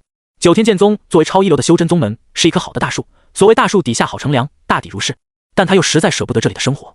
我考虑考虑吧。江月咬牙道。好，我等你的决定。聂飞鹏连忙说道。随后江月来到正殿，将此事告诉了苏启。苏启听完之后皱起了眉头，他本意是隐藏自己，好猥琐发育，但似乎自己的气运已经影响到了身边亲近的人，他们远超常人的气运，反而将他们置于险境。现在要怎么办？是个问题。如果说让江月加入九天剑宗，似乎是一个很完美的选择。一方面可以得到巨额的修行资源，一方面他也可以很好的隐藏自己。可如果后续大征之年正式开启，九天剑宗发现江月并非天命之子，又该如何收场？一时之间，苏启陷入了一个两难的选择。清溪城，潇湘阁，宋潇湘勾了下最后一笔，随即将毛笔放下。历时100来天，他终于完成了这幅画作。画中的苏启栩栩如生，那股超脱凡尘的气质也被勾勒得淋漓尽致。师姐，就在这时，门被推开，洛灵走了进来。他来到宋潇湘旁边，看到了画中的苏启，撇了撇嘴说道：“师姐，你把这姓苏的画得这么好看，做什么？我这只是还原了苏公子的美貌。”宋潇湘浅笑道。洛灵虽然很想反驳两句，但仔细想想，好像没有反驳的点。这画确实只是还原，甚至没有半点的美化。最后，洛灵决定换个话题：“师姐，你知道这清溪城内谁的运气最好吗？”问这个做什么？宋潇湘奇怪道：“师傅说天命之子现世了，要我将人带回凤仪轩。我找遍了整个西南地区，只剩下这清溪城了。那天命之子多半就在这里。”洛灵毫无隐瞒地说道：“天命之子。”宋潇湘呢喃了一句，随即心底突然涌上一个声音：“大征之年。”紧接着，一股剧痛涌上头部。宋潇湘眼前一黑，一只手捂着头，一只手撑着桌子，神色痛苦。“师姐！”洛灵惊呼一声：“你怎么了？”“大征之年。”宋潇湘喃喃说着，声如蚊呐。“什么？”洛灵没有听清，宋潇湘实在是太小声了。“大征之年。”宋潇湘眉头紧皱，无数画面和声音涌入脑海，头疼欲裂。信息量太大，宋潇湘一时之间根本消化不了。“师姐，你到底怎么了？”“师姐！”一旁的洛灵都快急哭了。他伸手去抓宋潇湘，却被对方一把推开。“洛灵，你先出去，不要让任何人进来。”宋潇湘轻声说道。“师姐。”洛灵满是担忧地说道。“出去。”宋潇湘睁开眼睛，那是洛灵从来没有见过的眼神，有不耐，有痛苦，有哀求。洛灵心间一颤，最后还是退出了房间，将房门轻轻带上。当房间只剩下宋潇湘一人，他蜷缩在椅子上，将头深深埋进双腿之间，一行清泪无声地从脸庞滑落。宋潇湘没有哽咽，没有出声，任凭泪水顺着脸颊不停滑落。大征之年，大征之年，大征之年。为什么？为什么？为什么是这样？不，这都不是真的。不，这都是真的。但我不愿。宋潇湘抬起头，睁开了双眼，神色痛苦，泪水犹如断线珍珠不停掉落。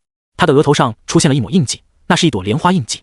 宋潇湘张开嘴，没有发出半点声音，但他在嘶吼，无声的嘶吼。不知道过了多久，宋潇湘似乎是累了，他脸上的痛苦散去，趴在桌子上沉沉睡去。只是在睡梦中，他的眼泪也还是止不住，似乎是梦到了什么不好的事情。洛灵一直站在门外，1个时辰，2个时辰，3个时辰，从白天等到黑夜。洛灵心中的焦虑也在不断增加。“师姐，你到底怎么了？”洛灵在心中说道。“不管了，师姐怪就怪吧。”洛灵再也忍不住，想要推门而入，但这时房门吱呀一声打开了。宋潇湘一脸疲惫地走了出来，眼角的泪痕早已擦尽，但红肿的双眸却掩盖不住。“师姐。”洛灵想说些什么，宋潇湘轻柔一笑，摸了摸洛灵的头说道：“灵儿，没事了。”洛灵小心翼翼地问道：“师姐，你刚刚只是想到一些旧事，情难自已，现在已经没事了。”宋潇湘笑着说道。见宋潇湘不愿意说，即便洛灵再怎么担心，却也不敢再去问。“灵儿，你陪我去一趟长生关吧，今年还没有去，苏公子可能会担心。”宋潇湘说道。“师姐，你就这样去见姓苏的吗？”洛灵指着宋潇湘的眼睛说道。“啊，对啊，你不说我都没注意。”宋潇湘闭着眼睛说道。“灵儿，帮我把红肿消掉。”“洛灵点了点头，用手指在宋潇湘的眼睛上轻轻一抹。宋潇湘的眼睛肉眼可见的消肿，重新变回了平时的样子。“这样就好了。”宋潇湘笑道。“那我们走吧。”洛灵说道。他心中却在想着，要不要把这件事告诉姓苏的。姓苏的是师姐的心上人，如果换他来问的话，说不定能让师姐敞开心扉呢。“灵儿，今天这件事，你不要告诉任何人。”就在这时，宋潇湘忽然说道：“不然的话，我会生气的。”宋潇湘又接着补充道：“好，我知道了。”洛灵叹了口气，点头道。两人出了潇湘阁，今夜的月亮格外的圆，像是一轮银盘挂在天上，在月亮周边是闪烁的星河，格外美丽。洛灵和宋潇湘朝着长生关走去，穿过2里桃林，远远便看到了夜色中的长生关。月光洒在长生关上，让这座气派的道观多了一分庄严和圣洁。一路上，宋潇湘都没有说话，洛灵好几次张口又合上。他并不是一个善于言辞的人，所以甚至都不知道该如何去安慰宋潇湘。这时，眼尖的洛灵看到了道观门口站着一个人，定睛一看，是一身青衫的苏启。他看着两人来的方向，脸上似乎挂着淡淡的笑容。“师姐，姓苏的在等我们。”洛灵说道。“我看到了。”宋潇湘脸上也露出了淡淡的笑容，脚下不自觉也快了几分。很快，他们就来到了长生关门口。宋潇湘笑着说道：“苏公子，你这是专程在这里等我吗？”“我在赏月。”苏启望着天空中的明月：“你不觉得今天的月亮格外的圆吗？”“什么赏月？我刚刚明明看到你在看我们。”洛灵冷哼了一声说道。这姓苏的明明心里就有师姐，却还装作不在意的样子，真不知道这些臭男人的脑子里在想些什么。“灵儿，你先去其他地方玩一会，我想跟苏公子单独说会话。”宋潇湘对洛灵说道。“好。”洛灵没有犹豫，直接走进了道观。在路过苏启的时候，还专门小声说了一句：“姓苏的，好好哄哄我师姐，她今天心情不太好。”苏启面不改色，就好像没听到似的。待洛灵进入道观以后，宋潇湘提起裙摆，3两步跳上了青石阶梯，来到了苏启身旁。“苏公子，我们一起赏月吧。”宋潇湘嫣然一笑：“好啊。”苏启点头，然后径直坐在了青石阶梯上。宋潇湘也不嫌脏，跟着一起坐了下来。两人并肩坐着，一起仰望着天际的明月。苏公子，我上一次看到这么圆的月亮还是在3年以前，你呢？宋潇湘问道。我也是。苏启说道。昨夜我做了一个梦。宋潇湘又说道。什么梦？苏启问道。我梦见我去了一个很远的地方，那里没有潇湘阁，没有凤仪轩，没有洛灵，也没有你。宋潇湘轻声说道。苏启偏过头，看到宋潇湘的眼中倒映着明月，绝美的侧脸似乎有些哀伤，但那里也有一轮这样的明月。宋潇湘说到这里，忽然把头转了过来，四目相对，他巧笑嫣然地说道，所以无论我身处何方，我们都能看到同一轮明月的，你说对吗？苏启愣了一下，若有所思地说道，你这是要离开了吗？是啊，长安有些事，我要去处理。宋潇湘面带微笑，嘴巴微微抿起，所以我要回去了，你会想我吗？苏启沉默了，他想到了师傅陆长安的离开，也是说回长安，却再也没有回来。那宋潇湘呢？是否也是一去不回？苏启心中有不舍，这种不舍与当初陆长安离开的时候来的一样强烈。喂，这时宋潇湘皱着鼻子说道，你也太无情了吧，我都要走了，你都不知道说谎话安慰我一下。苏启回过神来，脸上露出了笑容，当然会啊，哈哈，谢谢你安慰我，苏公子。宋潇湘笑道，是很重要的事吗？苏启又问道。宋潇湘愣住了，以他对苏启的了解，他是不会说这种话的，除非还有没说出来的话，比方说不走可以吗？他仔细盯着苏启的眼睛看，那双仿佛藏着星河的眼睛好像熄灭了几朵星光。你是不是舍不得我？宋潇湘忽然问道。是。这一次苏启没再回避，直视着宋潇湘的眼睛说道，说到底他只是一个穿越而来的凡人，虽然获得了永生体，但修道也不过30多年，即便是神仙也有7情6欲，除非修的是传说中的无情道，苏启又怎能免俗呢？若始终碰不到心动的人，他不会觉得有遗憾，但如果真碰上了，什么也不做，空等错过，何尝不是一种遗憾呢？以前总能麻痹自己，时间还长，但现在的他不想再逃避了。宋潇湘再一次愣住，小嘴微张，似乎没想到苏启今晚竟如此大胆直白，随即他眉眼都化开，笑容比天上的星月更加明亮。那等我办完事就回来，好不好？宋潇湘问道。苏启点了点头，转过头再次抬头望月。你就不问我什么时候回来吗？宋潇湘好奇道。不问了。苏启说道。没有期待便不会有失望。陆长安的来年桃花盛开，他已经等了1年又1年。人有悲欢离合，月有阴晴圆缺，此事古难全。但愿人长久，千里共婵娟。我很快就回来，大概1个月左右的时间。宋潇湘笑着说道。苏启又转过头，很想说一句不许骗人，但最后还是没有说出口，转而问道，洛灵跟我说你今天心情不好，是碰到什么事了吗？宋潇湘眉头一皱，这丫头都叫他不要瞎说了。随即他又嫣然笑道，其实也不是什么大事，也就是我这次回去要处理的问题，如果有什么需要我帮忙的，可以告诉我。苏启说道。好啊。宋潇湘笑着说道。随后2个人便又抬头看起了天上的月亮，风吹过，树叶沙沙，撩动了苏启的衣摆，也撩动了宋潇湘的发丝。2人都没有说话，享受着难得的静谧时光。另外一边，洛灵等得无聊，便拿出了气运石。谁料在城里只发出淡淡荧光的气运石，现在竟照亮了周边数十米。难道天命之子在这里？洛灵闪过一个念头，他拿着气运石一路朝着道观深处走去。气运石发出的亮光越来越强。洛灵停在了一处房门前，咚咚咚，洛灵敲响了房门。吱呀，房门打开了，江月探出头来。当他看到洛灵以后愣了一下，然后又看到了洛灵手中的气运石，便明白他为什么找过来了。你好呀。江月率先打招呼。洛灵直勾勾地看着江月，随后笑道，没想到江月姐姐竟然是天命之子，跟我回凤仪轩吧。其实我不是天命之子，只是气运比你普通人高上那么一点点。江月解释道。不会错的，气运石有如此强烈的反应。洛灵摇着头说道。但就在这时，远远传来了聂飞鹏的声音，江姑娘已经答应加入我们9天剑宗了，洛姑娘你还是放弃吧。洛灵转过身看到了聂飞鹏，聂飞鹏面带微笑的走了过来。真的吗？江月姐姐。洛灵眨巴着大眼睛问道。江月连忙摇头说道，都说了我不是什么天命之子了，我不会加入任何一方势力的。洛灵嘴角上扬，然后转身对聂飞鹏说道，听到了吗？江月姐姐可还没答应你呢。聂飞鹏笑道，洛姑娘，我们9天剑宗才是最好的选择，因为我们出过天命之子，知道怎么去保护，你们凤仪轩就不要掺和了吧。你的意思是你比我强了？洛灵歪着头问道，要不我们打一架？聂飞鹏脸色一僵，王南博都不是对手，他哪里打得过啊？那不是找聂吗？于是他讪讪一笑，洛姑娘说笑了，我不是你的对手，但不可否认我们9天剑宗的底蕴更雄厚一些，我们凤仪轩也不差。洛灵淡淡说道，我答应过师傅要带天命之子回去，想跟我抢人，除非你能打过我。聂飞鹏如嗫着说不出话来了，人家用硬实力压你，怎么办吗？但让聂飞鹏就此放弃，他也是做不到的。至于王南博，干脆就没出来。作为好朋友，王南博不会逼江月做选择，选择哪个势力都好，全凭江月的意愿。就在这时，苏启和宋潇湘走了过来。我想你们确实搞错了，江月并非什么天命之子。苏启淡淡说道。姓苏的，气运石是不会骗人的。洛灵哼了一声说道。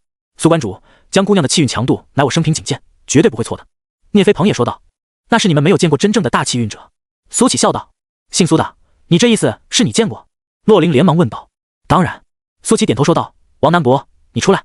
躲在暗处的王南博苦笑着走了出来。苏兄，你怎么知道我在的？哪里有热闹都少不了你。苏启翻了个白眼说道。看热闹多有意思啊。王南博嘿嘿笑道。你不是亲眼目睹了气运道观吗？实话告诉你吧，我有一个朋友。苏启沉吟了片刻后说道。所有人都聚精会神地听了起来。我那个朋友住在深山老林中，每一年都会来道观祈福一次。气运道观那日，他刚好来了。我亲眼见到无数的金色气运涌入他的身体，他的额头上出现了一个水滴印记，那水滴印记也是金色的。我当时站在旁边，只觉得浑身都暖洋洋的。苏启绘声绘色地描述道。不对吧？气运道观之后我就赶到了，没有看到人啊。王南博疑惑道。你来晚了一步，他这个人性子比较孤僻，觉得闹出这么大的动静肯定会引起轰动，便离开了。苏启说道。姓苏的，你说的那个朋友该不是你自己吧？洛林一脸怀疑地说道。怎么可能？苏启面不改色。王南博已经测过了，我是无气运者，心中却想着女人的直觉惹不起啊。反正我是不信，除非我能见到真人。洛林撇嘴道。其他人也是这个想法。没问题啊，算时间的话，后天就是他祈福的日子了，到时候你们可以来偶遇一下他。苏启点头说道。好，我到时候便要来看看。洛林说道。苏关主，到时候可能还烦请您引荐一番。聂飞鹏抱拳道。后天我要去驱魔，不在道观。苏启说道。你们不是有那什么气运石吗？到时候自行辨认便是。见苏启如此笃定，众人都开始将信将疑起来。莫非江月真不是什么天命之子？天命之子另有其人。不过后天一切都可以见分晓。洛林和聂飞鹏两人便不再纠缠江月了。苏公子，那我就先和洛林回去了。道观门口，宋潇湘笑着跟苏启告别。等等！就在这时，苏启叫住了宋潇湘。怎么了？宋潇湘转头嫣然一笑，舍不得我呀？要给我一个拥抱吗？来吧。说着，宋潇湘笑着闭上眼睛，张开了怀抱。一旁的洛林连忙转过身，心想果然还是姓苏的才能让师姐开心起来啊。苏启的脚步声渐近，宋潇湘甚至能够感觉到他火热的呼吸。宋潇湘虽然闭着眼，但脸却红了，心想苏公子该不是要亲我吧？有点害羞又有点期待，是怎么回事？接着宋潇湘感觉脖子一凉，似乎有什么东西挂在了脖子上。好了，苏启说道。宋潇湘睁开眼睛，看到脖子上挂了一条吊坠，竟是一道符箓。这个是传送符。苏启解释道，如果真碰到什么危险，你就捏碎这东西，他会将你随机传送。这个东西是江月送的。江月本身就会制作各种符箓，但传送符用的材料比较珍贵，所以这些年来总共也就做了3枚，其中1枚送给了苏启。苏启觉得宋潇湘或许更需要这个东西。谢谢你，苏公子。宋潇湘嫣然一笑说道。回去吧。苏启站在道观门前，月光洒下，让他英俊绝伦的面庞更镀上一层辉光。宋潇湘一步3回头，最终和洛林消失在黑暗中。苏启转身回到道观。第二天一早，江月便来到了正殿，手中拿着一个精致的玉瓶。苏前辈，你要的易容丹我已经搞到了。江月说道。好，多谢。苏启笑着接过了这传说中的易容丹。苏前辈，你要这易容丹做什么？江月好奇地问道。易容丹这东西是4品丹药，市面上还真不太好找，还好镇魔司里可以用贡献点换，解决你的麻烦。苏启说道。难道苏前辈你要用这东西？可你不是无气运者吗？江月捂着嘴巴说道。我自然有我的办法。苏启笑道。这件事本就因他而起，自然也要由他去善后。苏启打开瓷瓶，里面有一枚晶莹剔透的丹药，看起来就像是一粒珍珠。这东西的有效时间是多久？苏启合上盖子问道。吃下丹药后，12个时辰内都能保持易容的模样。江月说道。好。苏启点了点头说道。苏前辈，我当真不是什么天命之子吗？这时候江月又问道。当然不是。苏启轻笑道。总之你放心，明天之后你的生活就能恢复正常了。谢谢苏前辈。江月感激地说道。每次碰到问题，总是苏启站出来遮风挡雨，这让江月感到格外安心。这一天的时间过得很快。苏启在傍晚的时候便离开了道观，确定没有人跟踪自己之后，他跑进了道观后方的大山之中。远远望去，当时那座被削掉了半截的青山在夕阳余晖中格外的好看。苏启有些出神，这一晃好多年过去了，物是人非，只有他始终如一。苏启将灵力灌注在双脚之上，然后轻轻一跳，上千米的距离一晃过，他不过3、2下之间就来到了当初的那个山洞前。我这跟飞应该也差不了多少了吧？苏启自言自语道。他现在已经练气1050层了，估计再有个1、2年就能修到1100层。苏启也想过，如果按照修炼等级来算的话，每一层9个境界，他可能早已经超越渡劫期了，但实际上却不能这么算。每一个大境界的提升，力量都会发生质变，所以即便他练气1000多层，能不能打过大成期的修士还是一个问号。苏启走进了洞中，洞中格外的干净，竟然不见一丝杂尘，就好像时常有人打理一样。难道是雪女？苏启心里想着。他继续往里面走，很快便来到了当时史新华被绑的地方。在这里竟然立起了一座冰雕，仔细一看，这冰雕正是按照苏启的样子来雕刻的，还真是雪女。苏启笑着摇了摇头。除了这一座冰雕以外，洞里再无他物。苏启便在冰雕旁边盘坐了下来，开始打坐修行。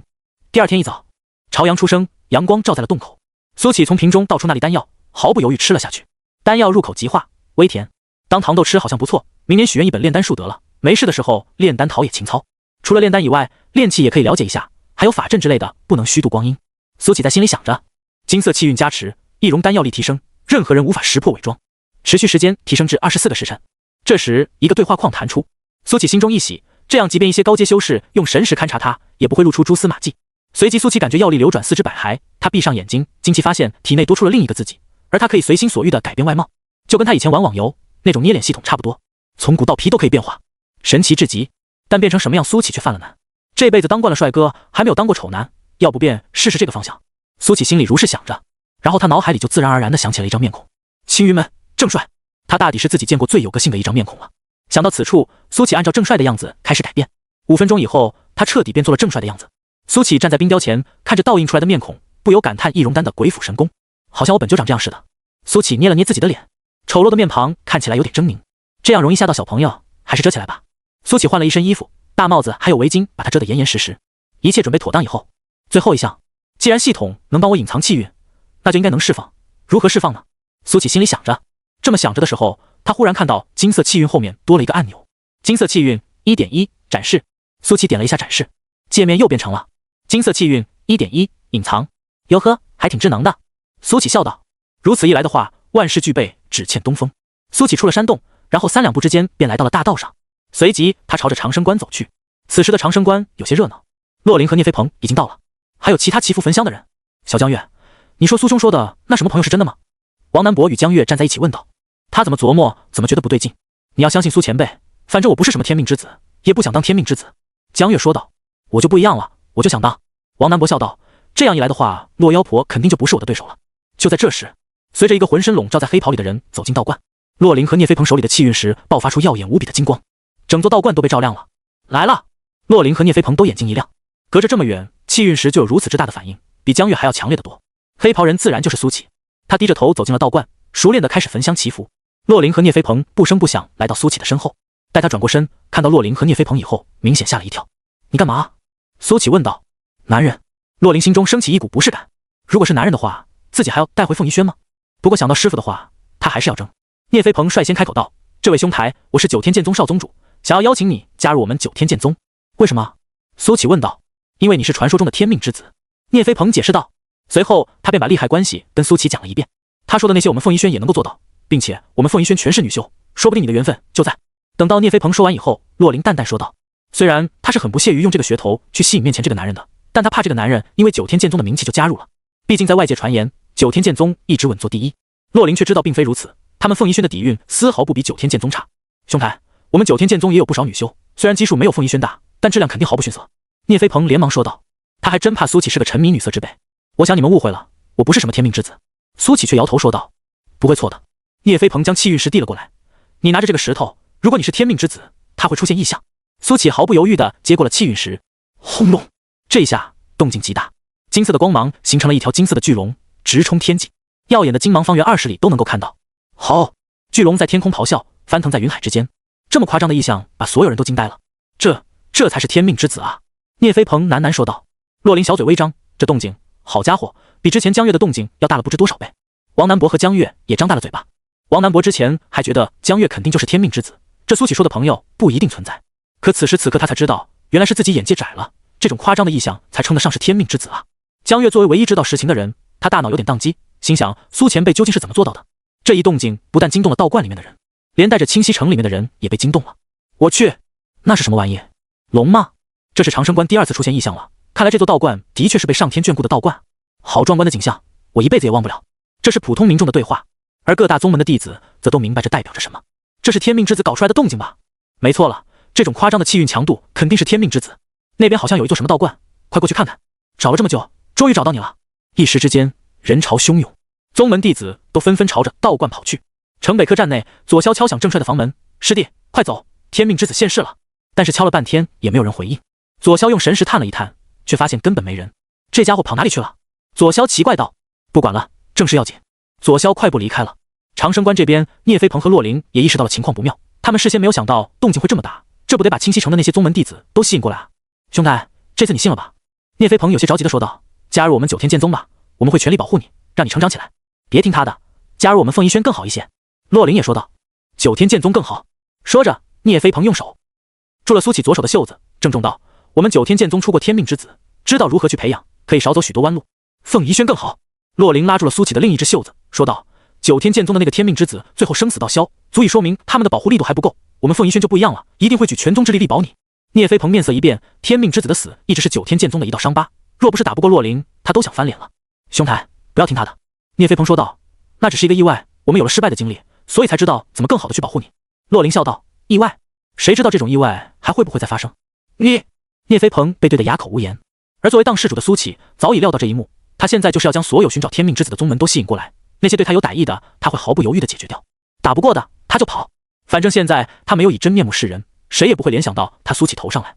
哈哈，我是不是来晚了？就在这时，道观门口传来爽朗的笑声。仔细一看，原来是左骁到了。他前脚刚进来，后脚就又来了10几20几个人。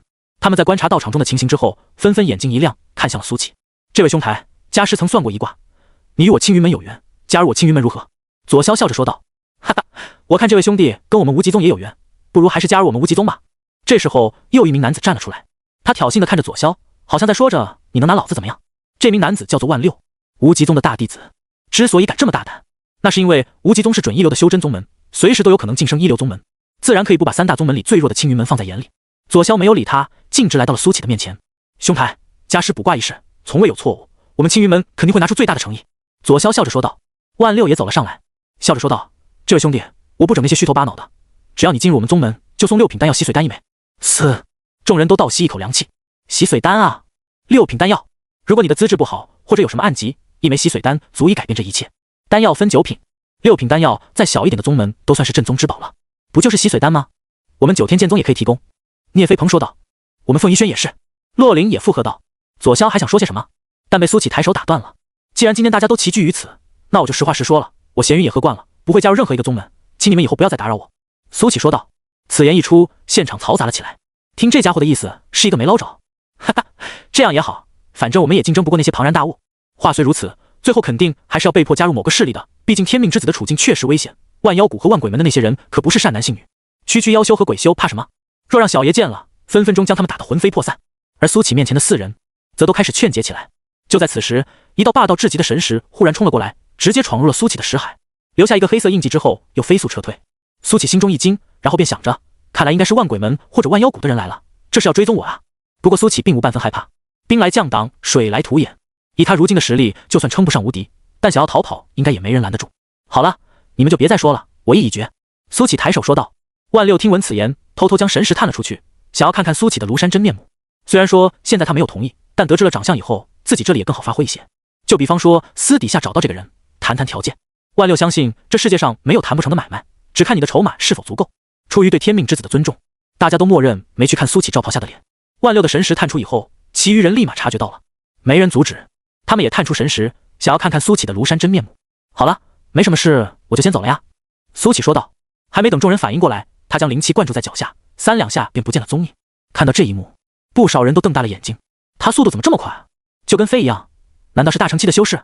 不可能是大成期的修士，不然的话抬手就可以把我们全驱逐了，何必自己离开？不管怎么说，确实牛，这个速度没有大成估计也合体了吧。而方才围在苏启身边的4人，他们都变了脸色，他们甚至都还没有反应过来，天命之子就不见了。众人手中的气运石重新变得暗淡，这意味着对方已经走远了。都怪有的人要用神识去看人家的真面目，现在好了吧，把人都得罪走了。左骁阴阳怪气地说道。虽然说他刚刚也动用了神识，但如果不是万六先破坏规矩，他肯定不会这么去做。其余人也把目光看向了万六，有些虎视眈眈。万六冷笑了一声，说的你好像真人君子似的，你刚刚就没有动用神识？就在众人争吵之际，谁都没有注意到一个黑袍人离开了人群，朝着后山走去。只要将这天命之子吸干，我便能成为真正的天命之子，我将是万鬼门千古功臣。黑袍人阴笑着自语道。他刚刚已经在苏启的体内种下了一道追魂印，无论他身在何方，自己都可以找到他。虽然目睹了苏启刚刚逃走的那一幕，速度是很快，但逃跑的速度快没用，他直接凌空而起，以厉鬼姿态开始飞行。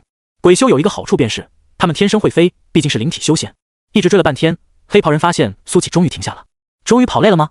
是挺谨慎的，只可惜你碰到了我。10几分钟以后，黑袍人看到了苏启，此时这家伙正双手撑在膝盖上，看起来很是劳累。黑袍人狞笑着从半空中落下，落到了苏启的面前。年轻人怎么不继续跑了？黑袍人戏谑地说道。万鬼门的人。苏启抬起头，看到了鬼气弥漫的黑袍人。算你还有些眼力见。黑袍人桀桀笑道。我还从来没有吸食过天命之子，你不要反抗，我给你一个痛快。你能把气运变成自己的？苏启好奇地问道。当然。黑袍人傲然说道。将你吸食殆尽之后，我就将成为新的天命之子。可是我不想被你吸食怎么办？苏启问道。那就由不得你了。黑袍人桀桀笑着，一抬手，地面突然裂开，几只血红色的鬼爪将苏启抓住。桀，黑袍人怪笑着，你是无法挣脱的，放弃抵抗吧。啪！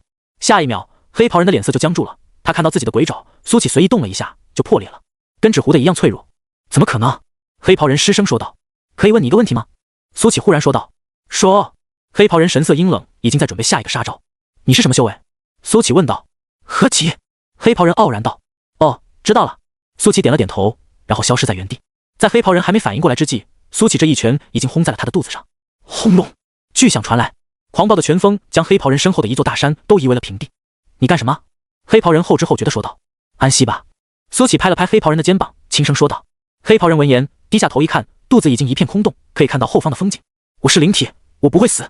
黑袍人喃喃说着，可紧接着他的身体就不受控制的溃散。黑袍人抬头，眼中还有惊骇之色，成为天命之子的美梦于此刻彻底破裂，下一秒化作飞灰散去。黑袍人足。黑袍人身死以后，苏启将伪装全都解除掉，露出了那张正帅的丑脸。憋死我了。苏启将那些伪装随手丢在了地上，随后四处看了看，确定没人以后便离开了。在苏启离开后不久，一名女子从一处巨石后探出了头，正是之前的南宫琉璃。吓死宝宝了。南宫琉璃拍打着自己的胸脯，心有余悸。他是跟踪黑袍人来的，本想坐山观虎斗，自己来当这个渔翁，结果谁料那个黑袍人都没接住一拳，直接就化成飞灰了。这一届的天命之子有点过分强大了呀。南宫琉璃自言自语道。随后他捡起了放在巨石前的影像石，刚刚他不敢露头，但影像石可是全程记录的。南宫琉璃将灵气注入，打算好好再看一次。当他看到一半以后，忽然手一抖，影像石掉落在地。南宫琉璃额头疯狂冒着冷汗，因为他看到了那个人的长相，这不就是自己中蛊的那个丑男吗？南宫琉璃只觉得浑身发冷，他绝不会认错，这么有个性的一张脸，看过一次便绝对不会忘记。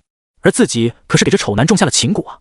情蛊这东西虽然好用，但不能用于高太多等级的修士，否则的话，对方随时能够通过这情蛊拿捏下蛊之人，相当于把性命交到了别人手中。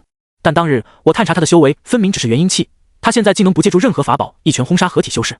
南宫琉璃有诸多疑问，但不断分泌的恐惧却在侵蚀着他的理智。他甚至怀疑这丑修士在下一盘很大的棋。不行，我得把情蛊收回来。南宫琉璃坐不住了。此时的郑帅并不知道外界发生了什么事，他最近常常闹肚子，按理来说，身为一名修士，他不应该出现这种症状。他怀疑是客栈的饭菜不太干净导致的。再次从厕所出来以后，郑帅感觉浑身轻松，就好像是体内有什么东西彻底消失了。希望以后别再拉肚子了。郑帅最近拉的都快虚脱了。他扶着自己的腰说道。苏启发现了一个严重的问题，那就是易容丹的效果没有解除之前，他只能保持郑帅的样子，还没有办法主动解除。如此一来的话，他只能顶着这张面孔再等1天多的时间。为了避免不必要的麻烦，苏启便躲回了雪女的那个山洞。1天多的时间一晃而过，第3天的时候，苏启睁开双眼，容貌已经恢复如初。于是他径直回了道观。结果刚一回到道观，苏启就发现那些宗门弟子还没有离开，估计是想要守株待兔，等待传说中的天命之子再次光临。苏兄，你可算回来了。王南伯率先凑了上来。你说的那个朋友果然来了，他就是传说中的天命之子。你是没见到那个动静，实在是太惊人了。王南伯绘声绘色地描述着，而苏启始终面无表情，维持着一贯的高冷人设。没了吗？等到王南伯讲完以后，苏启问了一句。没了。王南伯摊手说道。最后天命之子离开，众人都还没有反应过来，仓促而又突然。苏观主。这时聂飞鹏迎了上来。苏观主，您那个朋友可以给我引荐一下吗？我们9天剑宗是真的很有诚意，邀请他加入的。聂飞鹏说道。洛林也凑了上来，面无表情地说道。苏启，你也不希望我在师姐面前说你的坏话吧？苏启淡淡说道。这位朋友浪迹四方，不在道观祈福之时，我也不知道他去了哪。既然他已经明确表示过不加入宗门，那你们还是放弃吧。唉，聂飞鹏叹了口气说道。不能放弃啊，大征之年至关重要，我们这一届已经输不起了。苏启摊手说道。那我也爱莫能助了，他的想法也并非我能左右的。见苏启如此回答，聂飞鹏也没有办法了，只好说道。那我便在此等候吧，多谢苏观主了。不客气。苏启淡淡回应道，随后朝着正殿走去。洛林却跟了上来，根据他的第六感，他觉得苏启肯定能联系上他的这个朋友。但刚走到正殿门口，一个人影就站了出来，拦住了苏启的去路。你就是这道观的观主？很高高在上的语气，让人听得想打人。苏启抬头一看，一名眉眼都透着高傲的青年正高高在上的盯着他，正是那无极宗的万六。有什么事吗？苏启心平气和地问道。我打听过了，之前道观出现过气运道观，你应该跟那天命之子关系不浅吧？万六咧嘴一笑道。然后呢？苏启又问道。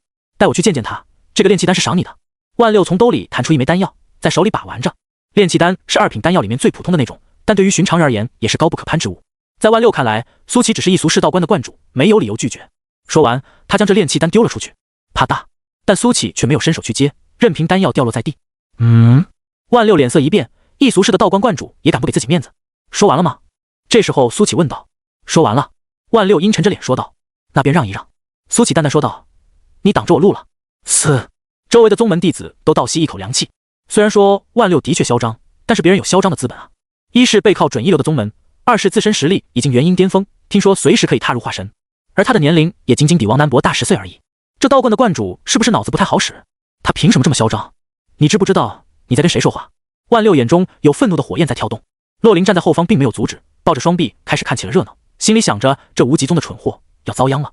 苏启没有跟万六废话，在众人还没有反应过来的时候，直接提起他的衣领，像是垃圾一样丢了出去。轰！空气传来音爆声，万六眨眼间就消失在了天际。空气一阵凝固。刚刚什么东西飞出去了？哦，是万六啊，那没事了。等等，那些宗门弟子都瞪大了眼睛。万六什么实力，他们可都很清楚啊。这个看起来十分英俊的观主，这么恐怖的吗？顿时，一些打苏启主意的人都偃旗息鼓了。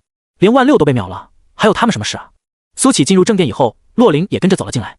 姓苏的，洛灵喊道。苏启盘腿坐下，眼睛都没抬一下，懒洋洋地问道：怎么了？你老实跟我说，你是不是能够联系上你那个朋友？只是你不想联系。洛灵双眸带着质疑问道。我真联系不上啊。苏启摊了摊手，无奈说道。不可能。洛灵走到苏启面前，鼻子轻轻抽动，片刻后他微微一笑道。姓苏的，你还说你联系不上？你们最近还见过面吧？你身上分明就沾染了他的味道。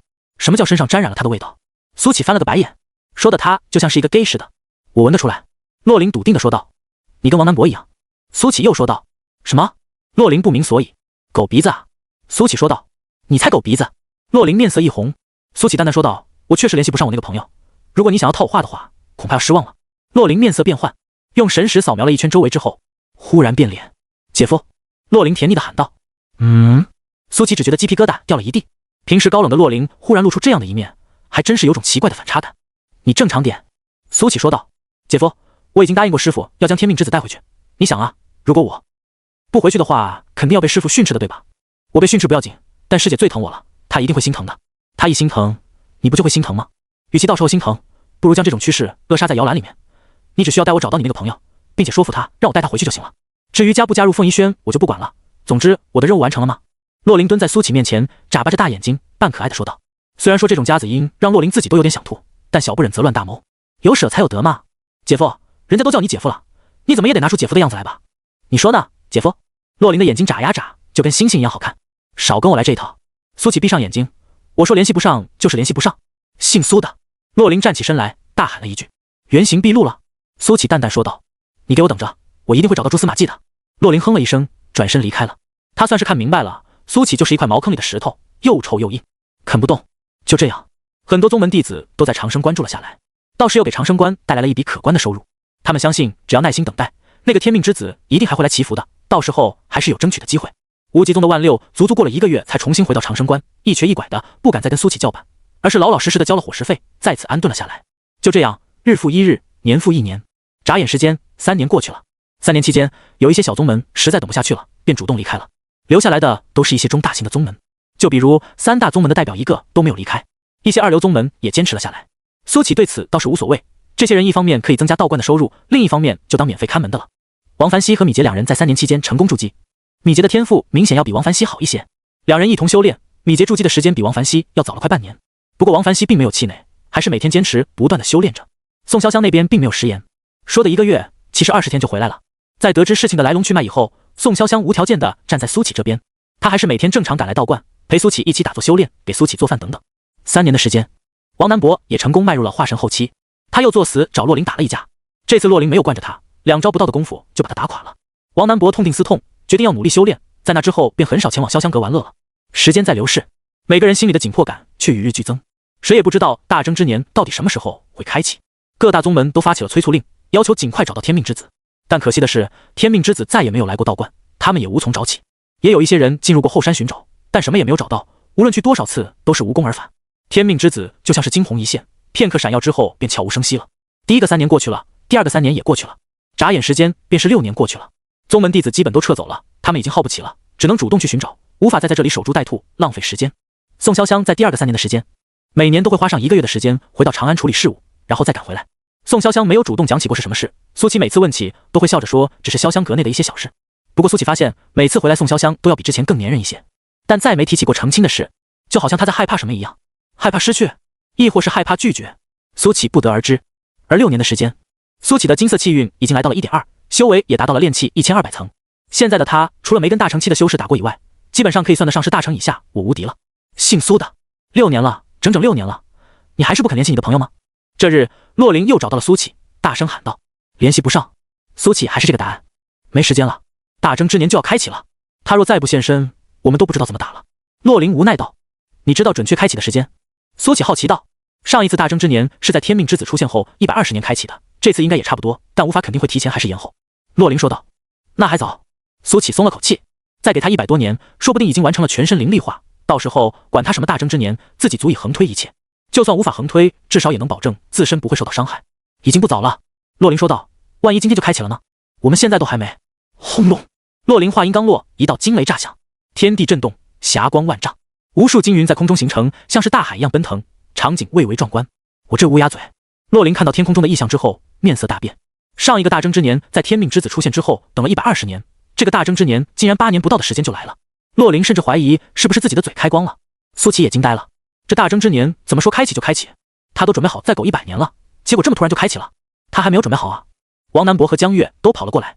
王南博面色凝重地说道，跟书上描绘的场景一模一样，这是大征之年要开启了，现在应该是108个世界的天命之子都已经觉醒了，不知道此战之后还剩下多少个世界。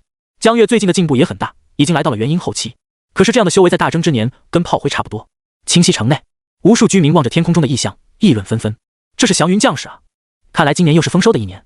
我怎么觉得这金云有点瘆得慌呢？总觉得有什么大事要发生了。别瞎猜，这是吉象，是福不是祸，是祸躲不过。与此同时，在这方世界的各处都能看到一模一样的场景，普通民众不知道这代表着什么，但各大宗门可是清楚得很。一时之间，各大宗门都进入了一级战备状态。首先是九天剑宗发出召回令，命令所有弟子即刻回宗，等待下一步安排。随后其他宗门也纷纷效仿，散落在外的宗门弟子接到命令之后，都得第一时间返回宗门。大征之年开启，并不是说马上其他世界的天命之子就会传送过来，这其中还有一个缓冲期。这出现异象只是第一步，代表着108个世界的天命之子都已经觉醒了。而第二步就是开启传送门了。传送门会在这个世界的任意一个角落打开，打开以后位置固定，不可变动，且一个世界只有一个传送门，所有世界的修士都需要通过这一个传送门进入到这一个世界，或者去到另一个世界。也就是说，传送门出现以后，所有人要第一时间找到传送门的位置，守护好传送门，保证不被其他世界的修士趁虚而入。寻找传送门并不是一件容易的事情，毕竟世界那么大，所以这时候一般需要动用到天命之子。身为大气运加深的天命之子是可以感应到传送门位置的。最为重要的一点，只有天命之子才能携带本界修士前往另外一个世界。上一个大征之年的携带上限是10人，这也是为什么各大宗门都要竭力寻找天命之子。一旦没有及时找到传送门的位置，那么后果不堪设想。谁都没有料到这次大征之年开启的这么突然，打断了许多宗门的布局。洛灵和王南博几乎在同一时间收到了宗门发出的召回令。苏兄，我要回九天剑宗了，天命之子那一块你能找到话就尽快找到他，必须要第一时间找到传送门才行。王南博面色凝重地说道。传送门大概什么时候会开启？苏启问道。这个时间是固定的，在天地异象之后7天之后就是传送门降临的时间，也只有天命之子能够第一时间感应到传送门的位置。王南博说道。洛灵也叹了口气说道，现在说什么也没用了，这次大征之年开启的太过突然，姓苏的，我不管你能不能联系得上你那个朋友，你都要告诉他不能独善其身了，这是关乎一件命运的大事。这一次苏启没有再推脱，我会转达的。苏启点头说道。他虽然还没有准备好，但这世上并不是所有的事都是等到你准备好了之后才会发生。如果这一届的气运真的被人掠夺一空，自己只怕永远也无法飞升了。大征之年要开启了，正值宋潇湘返回长安的这段时间，他也是凤仪轩的弟子，应该也会直接返回凤仪轩。苏启自语道。如此一来的话，两人再见之时应该要等到传送门开启之后了。这时只剩下江月还没离开。镇魔司没有发布召回令吗？苏启问道。江月答道，苏前辈，镇魔司的职责是斩妖除魔，守护江山社稷与百姓安危，一般来说不会参与修真界的纷争。苏启点头说道，原来如此。稍微一想，他便也明白了，大征之年影响的主要是修真界的气运。如果说这一届沦为低等世界，所有修士尽皆陨落，那谁获利最大？自然是黄泉。现如今在黄泉之上还压着各大修仙宗门，就如同一座座难以逾越的大山，倘若有一天大山倒了，黄泉自然便可以一步通天。镇魔司说到底还是服务于黄泉的，所以对于大征之年自然没有多么热忱。清溪城外100多里的深山，王座上的妖异男子从沉睡中苏醒，他的眼中仿佛有2朵妖异的红莲在变换。这次大征之年为何开启得如此之快？妖异男子问道。主上，您的实力恢复多少了？王座之下有无数的鬼修，这些鬼修的身上都散发着恐怖的波动，至少都是元婴期。60%。妖异男子说道：“我还需要至少20年才可以恢复全盛时期，但我现在没时间了。主上，以您全盛时期60%的实力，再有我们相助，称霸天下不是问题。”一名鬼修桀桀笑道：“不够稳妥。”妖异男子眼中有忌惮之色，其他世界的修士很强，若不恢复10%实力，我没有把握成为这百界之主。若把天命之子吸光，主上的实力应该会恢复全盛吧？这时候，一名浑身笼罩在阴影之中的鬼修问道：“那是自然。”妖异男子点头说道：“既然如此，我们把那天命之子抓来不就可以了？”有人说道：“就是，我们现在就去抓天命之子。”那就走吧，还等什么？等一下，天命之子是谁？你们知道吗？对啊，天命之子是谁？本来众鬼修都信心满满的要去抓天命之子，可这时候突然发现并不知道要抓谁。嘿嘿。这时一阵怪笑传来，那名浑身笼罩在阴影之中的鬼修手一摊，一个道士的影像出现在半空之中。都看到了吗？清溪城长生关的那个道士便是天命之子。这名鬼修说道：“其实他便是鬼奴本体，马和正是他的分身之一。”顿时场中炸开了锅，竟然长得这么英俊，这细皮嫩肉的，一看就很好吃。清溪城不就是离我们100多里的那个城吗？我还去过那里，人确实还是挺多的。姐姐，还废话什么？给主上抓道士去了，加我一个。面对如此乐观的众人，鬼奴又阻止道：“大家稍安勿躁，这个道士的实力非常可怕，已经多次破坏过主上的计划，如果要抓他的话，得事先做好万全的准备。”此话一出，场面一下安静了下来。妖异男子微微点头道：“鬼奴说的不错。”听到主上也这么说，大部分鬼修心里都打起了小九九，显然这是一块硬骨头啊。鬼奴这时又笑着说道：“不过大家也不必担心，对付他我自有办法，按照我的方法来便是。”长安醉生楼，张万里和乔依依两人席地而坐，皆有愁容。相比于10年前的意气风发，他们现在可谓是焦头烂额。那时候的张万里和乔依依甚至敢算计宋潇湘，后来黄强再也没了消息，只是宋潇湘也一直未归，两人便趁机开始四处散布谣言，想要抢占潇湘阁的地盘。那几年他们确实占尽了上风，潇湘阁的地盘也被抢占了4、5成。但自从宋潇湘回来一次之后，他们的噩梦开始了。两人又想起了被宋潇湘支配的日子，一人居和醉生楼的地盘不断缩水，时至今日已经犹如风中残烛，随时可能熄灭。张大哥，要不我们还是跟那贱人讲和吧？乔依依面有不甘地说道。虽然他很想再放手一搏，但他知道已经没有机会了。一人居和醉生楼两大势力加起来还不够人家一根手指的力量。张万里喝着闷酒，一杯又一杯下肚。10年之前，他野心满满，想要接管这长安大小青楼，成为长安新的青楼主。可最后失败来得如此惨烈，让他不能接受。我们还能打？许久之后，张万里方才红着眼睛说道：“这还怎么打？”乔依依愣了一下，说道：“我还有底牌。”张万里举起酒杯，一饮而尽。啪！酒杯被他狠狠摔在地上，4分5裂。张万里恨声说道：“宁为玉碎，不为瓦全。”啪啪啪！一阵鼓掌声传来，一个娇媚的女声传了进来：“好一个宁为玉碎，不为瓦全，不愧是一代枭雄。”谁？张万里猛地回头，只见一名穿着红裙的女子走了进来。媚娘，你怎么进得来？张万里瞳孔猛地一缩，媚娘抿嘴笑道：“你醉生楼的防守形同虚设，我自然是想进就进。”来人，来人！张万里吼道：“别叫了！”媚娘抿嘴笑道：“你的那些兄弟都已经倒下了，你们潇湘阁到底想干什么？赶尽杀绝吗？”张万里冷静了下来，怒道：“这可是在长安。其实我今天来只为一件事，阁主交代了，送2位上路。”媚娘还是笑着，只是这笑容在两人看来格外恐怖。乔依依吓得两腿一软，瞬间跪倒在地，不停磕头道：“放过我吧，放过我吧，媚娘，我已经打算放弃在长安的事业，回乡找个老实人嫁了，只求您高抬贵手，放我一条生路。”张万里右眼直跳，他却还强撑着：“别忘了，这是在长安，杀人可是犯法的。”李鬼！媚娘笑眯眯地喊了一句：“轰！”铁塔般的身影踩踏了房顶，将怒目圆睁的张万里瞬间踩为肉泥。一旁的乔依依瞠目结舌，一股寒气直冲天灵，括约肌一阵难受，差点就要被吓尿了。放我一马吧，求求你了！乔依依疯狂磕头，谁也没有想到，曾经风光无比的3大青楼之一的主人会有如此狼狈的一面。啪！回答他的是李鬼的一个巴掌。乔依依足。到死之前，乔依依都没有想到李鬼竟然这么不怜香惜玉。媚娘捂住自己的眼睛，吐槽道：“李鬼，你怎么可以对女孩子下这么重的手呢？这到了地府都毁容了，在下粗人一个，自然控制不好力道。”李鬼嘿嘿笑道：“这乔依依曾多次在公开场合言语攻击过宋潇湘，他早就想这么干了。”一夜之间，一人居和醉生楼都覆灭了，长安再也没有3大青楼，只剩下一个潇湘阁独占鳌头。长安潇湘阁顶楼，一袭白衣的宋潇湘望着天际变幻的云彩，双眸没有焦距，似乎是在发呆。风吹动她的裙摆，让她像是谪仙一般，似乎随时都要乘风而去。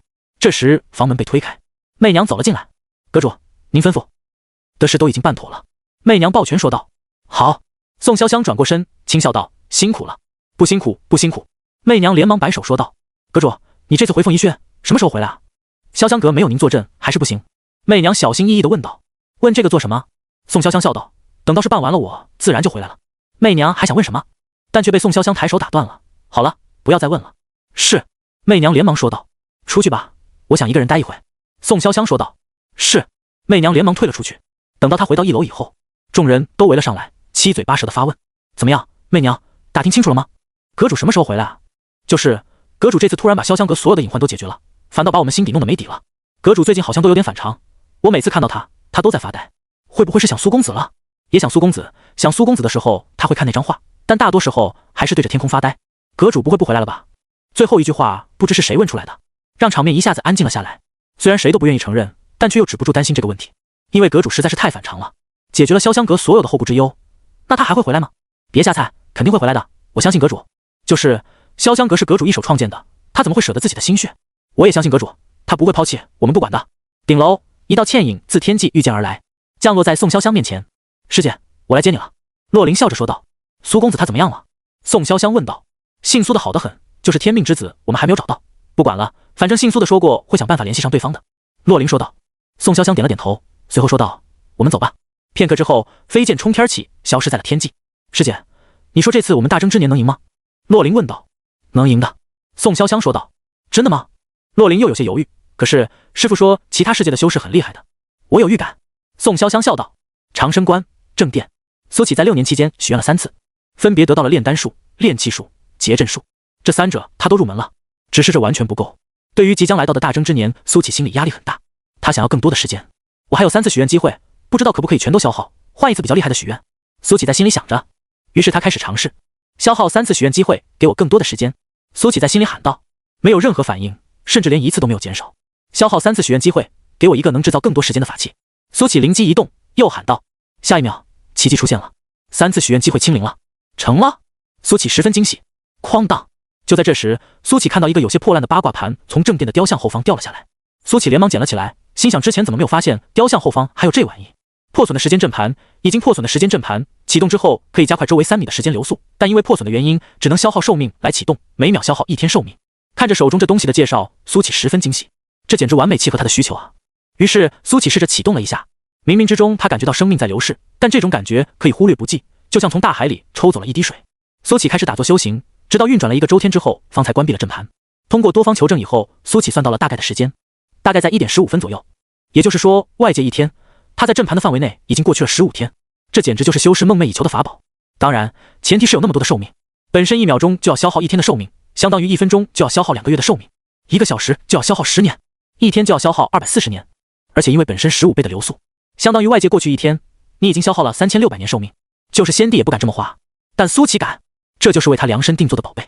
有了这东西以后，苏启连忙拿着回到了房间，告诉了米杰和王凡熙还有江月，不要让任何人打扰自己，自己这边要先闭关一段时间。虽然目前修为暂时无法提升，但苏启决定先钻研一下自己的3大道，能把这3大道登堂入室，那么接下来他的生存几率将会大大提升，对付敌人的手段也会变得更加多样化。时间一天天过去，眨眼之间，外界已经过去了5天。仓促之下，各大宗门虽无法做到尽善尽美，但还是安排好了守门的人选，这是关乎整个修真界的大事。所以这个时候没有教派之分，所有宗门会进入一种千年难遇的和谐状态。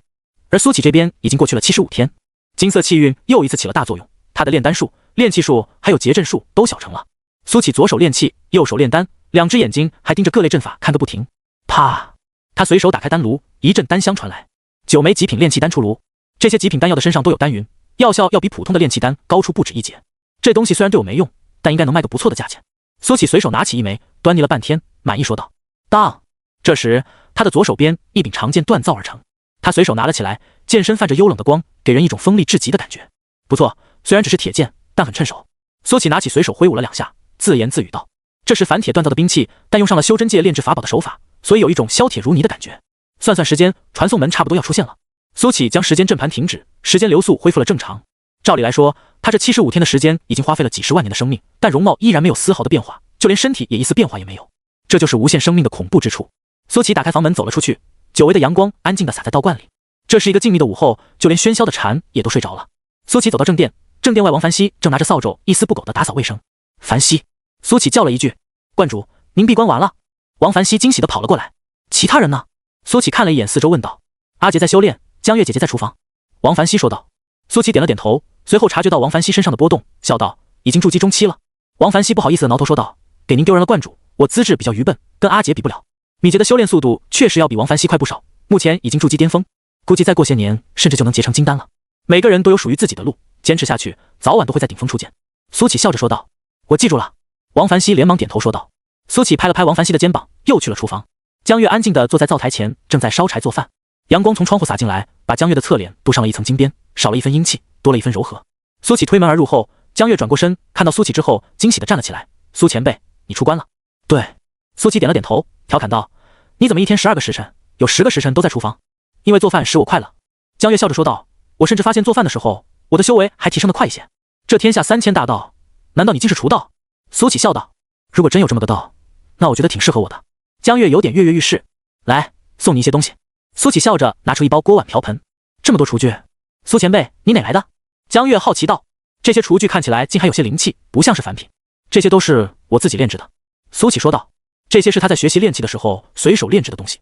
苏前辈，你竟然炼制这种东西，你也是够特别的。”江月本想说够无聊的，但考虑到苏启的感受，便改口了：“无聊的时候随手炼制的。”苏启笑道：“好吧。”江月点头道。看完江月后，苏启又出了长生关，朝着清溪城走去。桃花林依旧美丽，带着苏启好像穿越了数十年的时光，回到了刚来这世界的时候。穿过桃林以后，苏启站在清溪城前，这座西南双子星之一的星城让他有一种陌生感。自从清溪镇变为清溪城以来，他便很少来了。虽说这里日新月异，但苏启还是怀念从前10来分钟就能从镇口走到镇尾的日子。清溪城的人多了，主动跟苏启打招呼的却少了。苏启看到了许许多多的生面孔，脸上都写满了故事。但苏启已经不好奇了，他漫无目的的漫步在人潮汹涌的街头，他也不知道自己在做什么，或许只是单纯的想要再看看那些年、那些人、那些事。在走到一家包子铺前的时候，苏启停了下来：“行行好吧，行行好吧，我已经3天没吃了。”一个玩世不恭的老乞丐拿着一个破碗，搬了一根凳子坐在包子铺前，嘴里说着可怜的话，面上却未表现半分，而是带着淡淡的笑容，似乎只是觉得好玩而已。在有人路过他的时候，他还会跟路人搭上2句话：“姑娘，昨日我夜观星象，发现紫微星弱而天狼北犯，此乃大凶之兆啊！可愿意与我一起拯救世界？”神经病！这位兄台，我瞅你面泛桃花，头顶隐隐发绿，恐怕有雨滴落在青青草地啊！我这有一道蔬菜套餐，要不要了解一下？滚，臭乞丐！这位老伯，我瞅你武曲作命，是财运亨通之象啊！不知是否缺个义子，为您颐养天年？您若不嫌弃，我叫你一声义父可好？杀千刀的老头都调戏，妖兽了！看到这个乞丐，苏启觉得有些意思，他便走了过去。老乞丐翘着2郎腿，不停上下抖动，嘴里还不停说着：“行行好，行行好，2天没吃了呀，2天没吃了呀。”就在这时候，碗里一沉，老乞丐一愣，发现一只雪白的大肉包放进了他的碗里。嗨哟，多谢贵人！老乞丐也不看是谁放的，抓起大肉包3下5除2的便吃了精光。吃完之后，他摸着自己的肚皮，意犹未尽道：“能否再来一包？”苏启又给乞丐买了一个肉包，一连干了3个大肉包。老乞丐方才心满意足道：“多谢贵人，你是这3天以来第一个肯给我买肉包的。”苏启笑道：“你如此行乞，应该不会有多少人觉得你真饿了。”老乞丐嘿嘿笑道：“这天下人皆以为乞丐都需要跪着讨饭吃，我偏偏要坐着把饭讨了。”说着，老乞丐站了起来，将凳子扛在肩上。今天讨饭任务已经结束，贵人跟我来，我带你去个好玩的地方。苏启有些好奇地跟了上去。这个特立独行的乞丐勾起了他久违的好奇心。乞丐走在前面，大摇大摆的样子一点也不像乞丐，倒像是一个长不大的老顽童。他带着苏启穿过了大街小巷，然后来到了一个角落里，将凳子放下。“你等等我！”老乞丐对苏启比了个手势，然后他飞快窜进一旁的小巷子里，不一会又搬来了一根凳子，手里还拿着一把瓜子。“贵人，过来坐。”老乞丐连忙招手道。苏启走了过去，也不嫌弃还有些灰尘的凳子，一屁股坐了下去。“这里有什么好玩的？”苏启看了看四周问道。“这四周什么也没有，就是一个普通的角落。”“嘿嘿，好戏就要上演了。”老乞丐从手里抓了一把瓜子递给苏启。“贵人，尝尝我自己种的瓜子，这些瓜子个个品相不凡，饱满圆润，就连瓜子仁也格外大一些。”苏启有学有样，一老一少，翘着2郎腿，嗑着瓜子，画风清奇。不多时，一男一女从远处走来，女人抱着双臂，一脸生气，而男人则在后方不停说着好话。啪！到最后，女人要走，男人却跪了下来，哀求道：“求求你了，不要抛下我！瞧瞧你这窝囊的样子，我以前怎么会喜欢上你这样一个窝囊废？”女人恶狠狠地说道：“可是当初是你说喜欢我这粘人的样子。”男人愣了一下，眼中有泪花闪烁。恶心！女人骂完，头也不会离开了，只剩下男人失魂落魄地跪在地上，潸然泪下。苏启和老乞丐2人看得津津有味。这种桥段，苏启早在穿越之前就看过不知多少了，所以并没有多大的感触。但老乞丐却笑道：“贵人是不是觉得这男人很窝囊？”苏启摇头道：“不算窝囊，这还不算窝囊。”老乞丐感兴趣道：“莫非贵人见过更劲爆的？”苏启点点头，想起了穿越前的那些在网络上爆料的狗血事。见苏启并不想多说，老乞丐又说道：“不过这男人的却不算窝囊，反而是一个知名情种。虽然看起来为每一个女人心碎，但其实他同时交往12个女人。”听到这里，苏启肃然起敬。每一个你认为的舔狗，其实有可能是战狼啊！果不其然，1刻钟以后，地上的男人站了起来，脸上的失落一扫而空，春风满面的走了。这世界上唯有人心最奇怪，深爱的人可以装作不爱，不爱的人可以装作深爱，把老盖我都搞糊涂了。老乞丐晃着二郎腿，笑着说道。一下午的时间，两人都坐在这里，看见了无数的奇闻异事。看到最后，老乞丐都啧啧称奇，表示之前1年的时间都没今天一下午来的精彩。夕阳西下，橘色的夕阳为街道铺上一层梦幻。苏乞和老乞丐瓜子也嗑光了，戏也散场了。贵人，我该走了，下次有缘再见。老乞丐笑着说道。好。苏乞点头道。老乞丐扛着2根凳子，潇洒地朝前方走去，走到一半忽然停了下来，转身笑道：贵人，你看了一下午的生离死别，有什么感触吗？戏挺不错的，我很喜欢。苏乞淡淡笑道。少时春风马蹄疾，不信人间有别离。老乞丐笑着离开了。直到老乞丐的身影消失，苏乞也扭头离开了。夜，皎月当空，蝉鸣阵阵。苏乞在躺椅上乘凉，越是接近大征之年，他的心情反倒越平静了。冥冥之中，他已经能够感应到传送门降临的方向，在北方，很北的地方。苏乞打算明日一早便动身。这时，江月端着一盘子的西瓜走了过来。苏前辈，来吃西瓜，我刚从瓜田里摘的。江月笑着说道。好。苏乞笑道。米杰和王凡熙也跑了过来。江月姐姐，观主，我也想吃西瓜。米杰撒娇道。自己拿便是。苏乞说道。吃西瓜喽。米杰笑着拿起2块西瓜，递给了王凡熙1块。凡熙哥，你的。谢谢。王凡熙接过西瓜，连忙道谢。道观4人在这漫天星河之下，随着蝉声伴奏，愉快地吃起了西瓜。小杰，凡熙。吃完之后，苏乞正色道。怎么了？米杰问道。观主。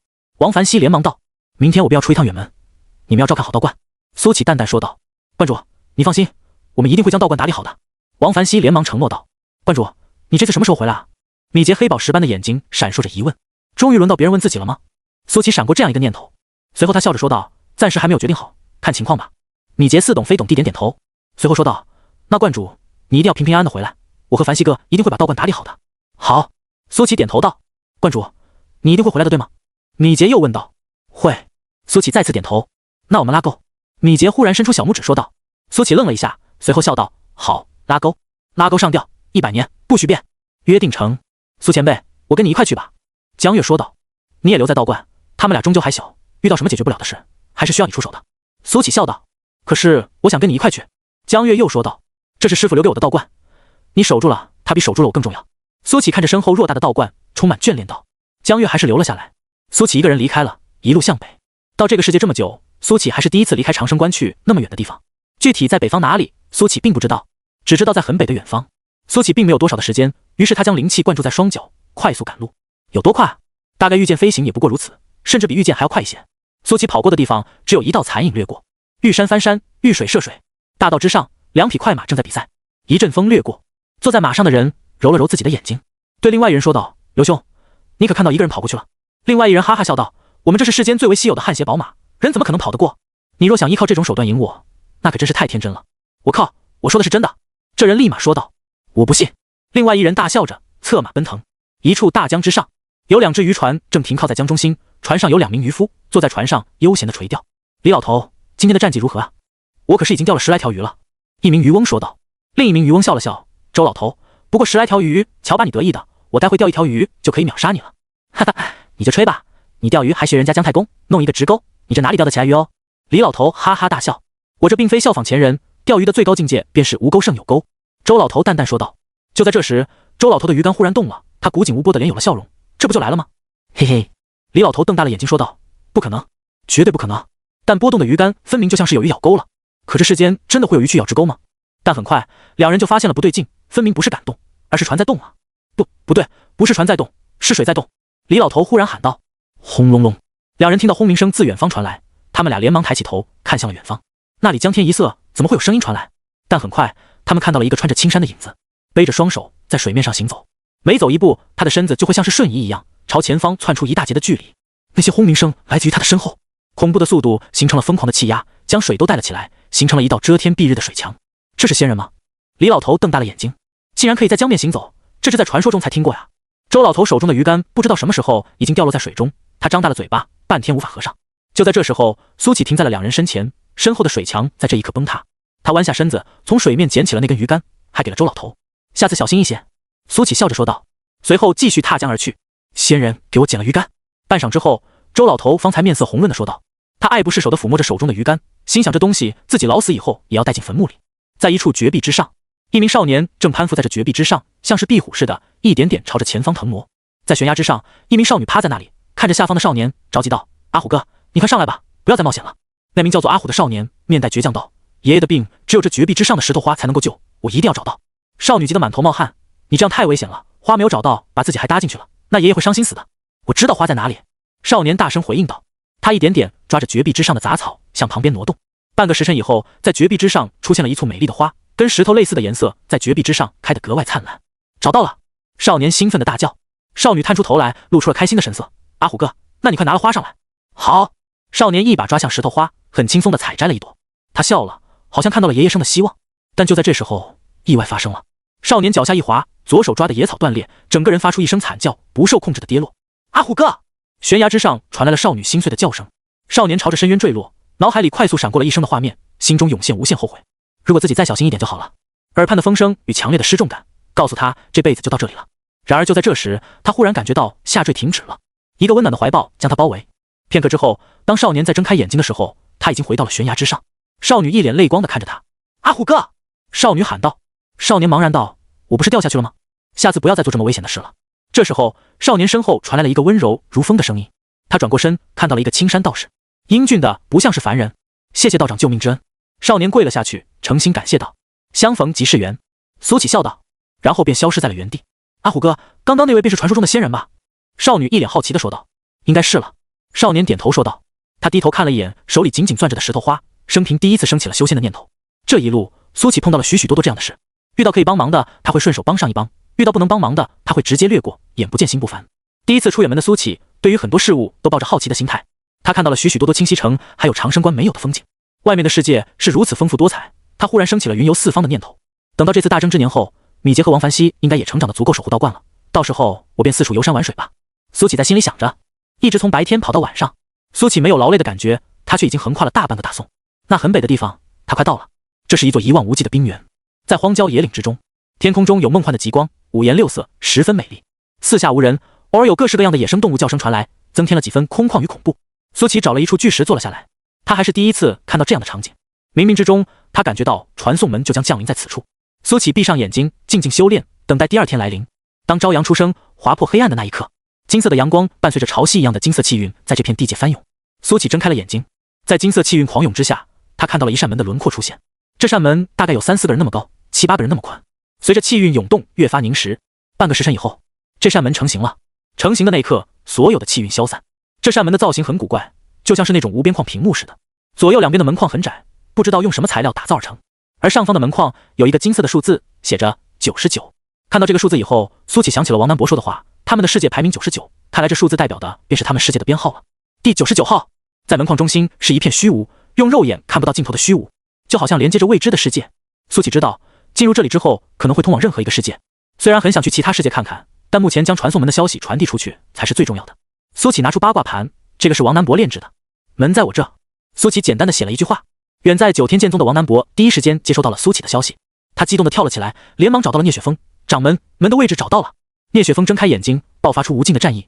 在哪？王南博感应了一下苏起的位置后，将准确的地址告诉了聂雪峰。九天剑宗诸弟子听我号令，传送门位置已经找到，随我前往。聂雪峰的声音响彻九天剑宗。战！无数弟子热血沸腾的吼道。九天剑宗出动了。传送门的消息也于此刻昭告天下，所有的宗门都知道了位置。无数修士前仆后继赶往传送门的地点，守护修真界，这是所有修仙之人的意愿。苏起就坐在原地盯着传送门的位置，他希望在大部队赶到之前不要有其他世界的修士来，但事与愿违。传送门中心的虚无一阵波动，一个穿着麻布衫的青年出现在原地。其他世界的修士？苏起眼神一凝，那名青年睁开了眼睛，一眼便看到了坐在石头上的苏起，他嘴角扬起，嗨，你好啊，兄弟。回去。苏起淡淡说道。我这才刚来就让我回去，好像有点不礼貌吧？青年笑着说道。苏起没说话，但浑身的灵力已经在疯狂调动。他不知道面前的这个青年实力如何，但谨慎起见，苏起决定全力出手。喂，兄弟不要紧张。青年似乎是看出苏起想要动手，连忙说道，我没有恶意，自我介绍一下，我来自108号世界，我叫莫13。108号世界？苏起愣了一下，心想居然是倒数第一的世界。莫13回头看了一眼传送门上的数字，然后说道，我本来还说去排名前10的世界看看的，怎么传送到如此靠后的世界了？说罢，莫13摆了摆手说道，兄弟，我先走了呀，我要去排名前10的世界看看。说着，他走进了虚无之中，人影消失不见。苏起松了口气，刚刚他差点就要出手了。不过，这个来自末尾世界的修士，他并没有摸清楚修为。殊不知，此时的莫十三远远没有表面看起来那么云淡风轻。特么的吓死我了！刚才那男人太恐怖了。莫十三拍着自己的胸膛自语道：“他拥有一个能够感知危险的法宝，危险越大，这法宝反馈的力度越大。刚刚那一瞬间是他这辈子经历过最危险的情况。他感觉到刚才的那个男人出手的话，自己会瞬间暴毙。一个排名倒数的世界，竟然还有如此恐怖的修士，真是难以理解啊！”莫十三喃喃自语道。莫十三再次出现的时候，眼前正在爆发大战，两队人马打得热火朝天。他飞快地看了一眼上方的数字53，嘿嘿，这里竟然已经打起来了，正好可以浑水摸鱼。莫十三趁机远离了传送门，冲入了这个灵气充足的世界。与此同时，这样的场景在各大世界不断发生，有的世界已经爆发了大战，而有的世界目前还无人问津，全凭运气。半个时辰以后，苏启迎来了第一个有敌意的修士。这个修士出来以后，二话不说就朝着苏启攻了过来。死！这名修士是一个红衣青年，身上散发着化神修士的波动，但比起苏启世界的化神要强太多了。他就往那里一站，光是那股威压就将周边上千米的地形夷为平地，比洛林还要强大的化神，一看便是来自高等的修仙世界。苏启被这股威压挟裹着，狠狠砸进了地里。红衣青年脸上露出了轻蔑之意。99号世界，如此靠后的世界真是天助我也，今天我便要把这世界的气运全都掠夺。但就在这时，他面色大变，看到那个被自己威压砸进地里的小子竟然爬了起来，并且毫发无损的样子。你来自几号世界？苏启拍了拍身上并不存在的灰尘，淡笑道：“蝼蚁不配问我。”红衣青年脸上的震惊转换为了阴沉，恐怖的威压再次席卷而出。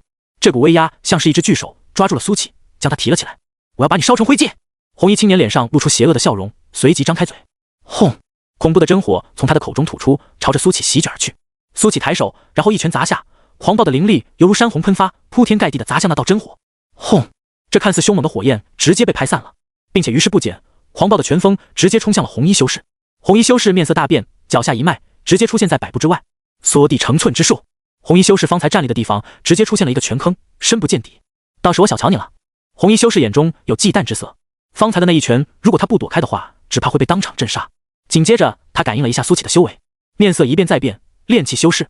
他一个化神修士竟然打不过炼气修士，如果不是知道这是99号世界，他甚至会想是不是处于1号世界。但即便是1号世界，也不可能存在这么恐怖的修士吧？回去，苏启淡淡说道。你不过是肉身实力恐怖一些，炼气期的修士跟化神期还是有跨越不了的鸿沟。红衣修士冷笑道。轰！下一秒，铺天盖地的神石化作一柄利剑，直接冲进了苏启的识海。炼气期的修士虽然还没有形成神识，但还是存在识海的。如果识海被破，那么这个人也就废了，轻则永远无法结丹，重则直接变成白痴。这也是高级修士对于低等级修士的降维打击。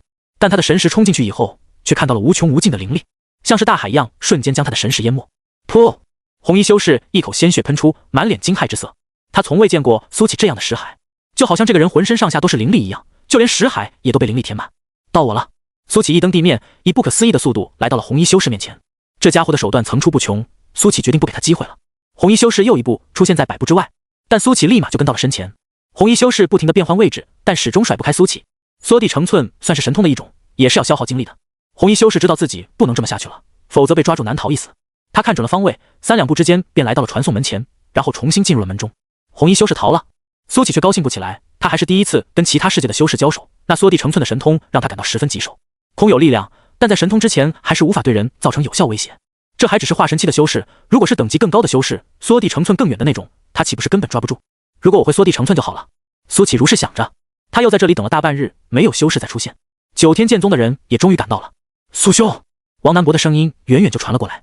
他抬起头一看，无数修士御剑而来，场面蔚为壮观。大家看到苏启身前的那扇传送门都露出了凝重之色。王南博降落到苏启面前，看着那扇传送门啧啧称奇，原来这就是传送门啊，我还是第一次见。随即他又四处张望，你朋友呢？他该不会自己进入传送门了吧？苏启始终笑而不语。你就是苏启吧？就在这时候，空中传来一个浑厚的男声。苏启抬头看向空中，那是一个犹如出鞘利剑的男人，此时脸上正带着和煦的笑容。这位是我们宗主聂雪峰。王南博偷偷跟苏启说道。见过聂前辈。苏启不卑不亢地说道。这可是真正的大成期大佬。但苏启却没有第一次见到大成期的那种危机感了，也不知道是因为实力变强了，还是说这个大成期对自己没有杀意。哈哈，苏启，让我猜猜，你就是那传说中的天命之子吧？聂雪峰笑着说道。苏启不置可否，既不承认也不否认，但王南博却帮他否认了。掌门，苏兄他不是天命之子，天命之子是他那个内向的朋友。苏启有点想笑，王南博这家伙单纯的时候是真单纯啊。就在他们聊天的时候，又有大批修士御剑而来，仔细一看，竟然全是女修。凤仪轩的人来了，不知道我的灵儿女神现在怎么样了？我的花儿姐姐好久没见了，不知道她来没有？凤仪轩好多漂亮的姑娘啊，要是我能找一个道侣就好了。九天剑宗众弟子都小声议论了起来。苏启的目光在凤仪训的队伍里来回扫动，却没有看到想见的身影。姓苏的。就在这时候，凤仪训的队伍分开一条道，一身白衣的洛灵飞了出来。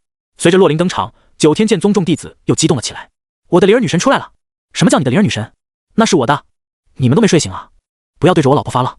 呵呵，谁尿黄？把他给我呲醒！苏启却看向洛灵身边，依然没有看到那抹熟悉的倩影。洛灵在众目睽睽之下，径直降落在苏启面前。那个男的是洛灵的谁？看起来关系不一般啊，不会是我想的那样吧？不许想，把你的龌龊思想给我甩出去！九天剑宗的那些修士又小声嘀咕了起来。师姐没来，他还有自己的任务。洛灵说道。苏启点了点头，心中难免有些失望。这是他送给你的。这时候，洛灵拿出一条项链，丢给了苏启。苏启接过这条项链，入手一片清凉感。这条项链用密银锻造，中间是一颗红宝石，看起来价值十分昂贵。苏启不知道宋潇湘为什么会送自己这样一条项链，但他还是郑重地收了起来。这条项链是师傅送给师姐的，里面蕴藏大成修士的一击，若你碰到解决不了的问题，将灵力注入那红宝石之中，即可触发攻击。洛灵解释道。苏启闻言有些愕然，宋潇湘竟然送了这样珍贵的一件东西给自己，可这东西明明对他更有用一些。你帮我还给他。苏启说道。送出去的东西哪有收回来的道理？洛灵翻了个白眼。你就收着吧。苏启无奈，只好收了起来，同时打定主意，下次要将这东西还回去。这可是能救命的东西。洛灵见苏启收下了项链，又继续说道：你那个朋友呢？不会真的一个人前往其他世界了吧？苏启想了想，嘴角露出一丝笑容。你猜？我猜你个头。洛灵没好气地说道。眼看现场的人越来越多，苏启不是很想待在这里了。他笑着说道：既然你们都到了，那我就要走了。去哪？回道观吗？王南博问道。这种时候不留下来尽一份力吗？洛灵也说道。他知道苏启的实力很强，如果留下来的话也是一大助力。去那里？苏启指着传送门说道。苏兄，让你朋友也带上我。王南博眼睛一亮，连忙说道。还有我。洛灵立马举手说道。传送门形成初期，天命之子可以携带至多10个人，随着这场争斗白热化，能够带的人也会越来越多，战况也会越发惨烈。苏启想了想后说道。那走吧。闻言，洛灵和王南博连忙跟了上来。看到苏启往传送门走去，很多人都躁动了起来。这家伙难道是天命之子吗？这是要穿越了吗？不是说可以带10个人吗？怎么就带了2个？我也想去，可以带上我吗？前往其他的世界其实是一件很吃香的事，如果有幸到其他的高等世界一趟，活着回来了，那么将会甩开其他同代人一大截，因为高等世界的规则更加完善，更容易感悟大道。等等，就在这时候，一个浑厚的男声传来，这个声音直接在苏启耳边炸开，震得他脚步一顿。随即，一个裸露着上半身的男人从天空飞了下来，落在苏启的面前。我是无极宗的大长老武无极。男人高傲地说道。有什么事吗？苏启淡淡问道。我们宗要3个名额。武无极说道。什么3个名额？苏启愣了一下。天命之子可以带10个人去其他世界，我要3个名额不过分吧？武无极呵呵笑道。你脸还真大啊，我们九天剑宗都没开口，你们无极宗算哪根葱？王南博直接开火。呵呵，我知道你，王南博。武无极略带威胁地说道。天下第2天才嘛，但是只有成长得起来的才叫天才，你说呢？武无极，真当我是空气不成？就在这时，聂雪峰开口了。武无极面色一变，对于聂雪峰他还是十分忌惮的，于是他笑着说道。聂宗主，每一次大争之年，这名额之争都是重头戏，我们各凭本事，您应该不会干涉吧？哼，争名额就争名额，威胁我家小辈是什么意思？聂雪峰淡淡说道。聂宗主，这个的确是我的错，还请见谅。武无极认怂了。虽然都是大成期，但大成期之间也是有差别的。像聂雪峰这种就属于大成期绝顶修士，他最多算是大成期的新手，正要打起来，他可能在聂雪峰手下走不过100招。不过这种特殊时期，没有深仇大恨，一般不会内讧。聂雪峰没再理会武无极，而是笑着对苏启说道。苏启，我厚颜跟你要3个名额，王南博也算其中一个，我给你1件极品法宝，还有3次剑池淬炼的机会来换，如何？听到聂雪峰的话，无数人倒抽了一口凉气。这可是极品法宝啊，而且还附带3次剑池淬炼的机会。谁都知道九天剑宗的剑池对修士有莫大的好处，就是九天剑宗的弟子想要进入剑池，也需要大量的贡献点来换才行。吴妹妹现在过得如何了？苏启却换了个话题。过得很好。聂雪峰笑道。张甜甜现在已经成为了核心弟子，修炼资源一大把，修为更是1日千里。你许诺的这些东西都给甜甜吧。苏启说道。好。聂雪峰笑道。飞鹏、沈冰，你们俩过去。聂雪峰说道。聂飞鹏还有沈冰从队伍中出列，在众人羡慕的目光下来到了苏启身边。苏关主，又见面了。聂飞鹏笑着打招呼。苏启点头。而沈冰是一个欲解释的人物，满面的冰霜，往那一站一言不发。现在只剩下6个名额，越来越多的宗门赶到，根本就不够分的。武无极连忙说道。小子，我刚刚跟你说的3个名额可以吧？只要你给我3个名额，我赠予你3次出手的机会。武无极的话把不少明眼人都逗笑了，这是在空手套白狼呢。九天剑宗为了3个名额付出可不小，可是这无极宗倒好，3次出手机会，虽然说大成期修士少，但这价值跟名额相比确实不值一提。不带。苏启更是直接说道。他对无极宗可没有什么好印象，当初那个万六就是无极宗的。今日看到无极方才知道，原来是上梁不正下梁歪。见苏启这么干脆的拒绝自己，武无极怒了。好歹他也是一个大成期的修士，居然这么不给他面子。小子，我再给你一次机会。武无极冷哼了一声说道。这次苏启根本懒得搭理他了。洛林这时候开口说道，姓苏的，我们凤仪轩也要3个名额，我占其中一个，报酬你随便提。可以。苏启点头说道，报酬就不必了，我已经说过了。姓苏的，算你还有良心。洛林笑着说道，然后他扭头对队伍喊道，竹师姐、花师姐，你们下来吧。凤仪轩队伍里出来2名绝美的女修，从外貌上来说虽然略逊于洛林，但也是修真界难得一见的美人了。灵儿，平时没有白疼你。一名衣裙上绣着牡丹的女子笑着说道，另外一名衣服上绣着青竹的女子也笑着说道，我们灵儿最懂事了。名额一下子又少了2个，只剩下最后4个名额。就在这时，青云门的人来了。苏小友，老道后言讨要2个名额，9天御雷真诀还有这柄困龙剑当做报酬，如何？一道醇厚的男声传来，众人定睛一看，竟然是青云门的门主陈敬之，而他口中的报酬更是惊掉了一众人的眼球。9天御雷真诀就不说了，那可是青云门的至高绝学，修到后面甚至可以御9天神雷，多少人眼馋这功法呀！可如今青云门竟然为了2个名额，连这种功法都可以送出去，实在让人大跌眼镜。而陈敬之手中的那柄困龙剑就更加如雷贯耳了。上一个大征之年，陈敬之正是靠着这柄剑斩落无数其他修士的大能，铸就无上威名。苏启，赶快答应他。回过神的王南博连忙说道。正好苏启对于9天御雷真诀感兴趣，也缺少一柄长剑。可以。于是苏启没有犹豫地说道。好。陈敬之笑着，手一挥，2道流光直接朝着苏启飞了过去。2道流光精准无比地落在了苏启手里，一枚玉简和一柄金色的长剑。这柄金色的长剑剑鞘之上纹着一头五爪金龙，栩栩如生，好像随时会活过来一样。苏启拔出长剑，一抹寒光闪过，好剑。苏启赞叹了一句，又将剑收回了剑鞘。无数人眼热地看着苏启，现在的他俨然成为了香饽饽，但没人敢在这个节骨眼上找他的麻烦。左骁、郑帅，你们俩下去吧。陈敬之笑着说道。是，掌门。郑帅神色复杂，和苏启又见面了，但2人的差距不但没有拉近，反而更远了。但他忽然释怀了，有的人即便是穷其一生也难追寻，与其跟他们较劲，还是和自己较劲吧。郑帅相信自己就算永远也无法赶上苏启的脚步，可他依然能活得精彩。还剩最后一个名额了，苏兄，这最后一个名额可得待价而沽，卖他的天价。王南博凑到苏启旁边说道。不是还有2个吗？苏启笑着说道。可是你也占一个名额啊，你朋友不占名额，因为他是天命之子。王南博说道。摊牌了，不装了，其实我就是天命之子。苏启说道。不可能，别开玩笑。王南博满脸不信。我当时测过你，你是一个无气运者，我身边全是气运颇高之人，你就没有奇怪我为什么偏偏无气运吗？苏启说道。王南博面色一变，经苏启这么一说，他也觉得不对劲了。这么说来，苏启还真有问题啊。天命之子来的那天，他也刚好不在道观。苏兄，你瞒我瞒得好苦。王南博悲愤道。我就知道。这时候洛林却毫无意外地说道。你知道？你也是刚刚才知道的吧？王南博不服道。如果连洛林都知道了，那不就显得他最呆吗？从这姓苏的消失那天，我就有所怀疑了。洛林淡淡说道。如果苏启是天命之子的话，他打败自己也就没什么意外了。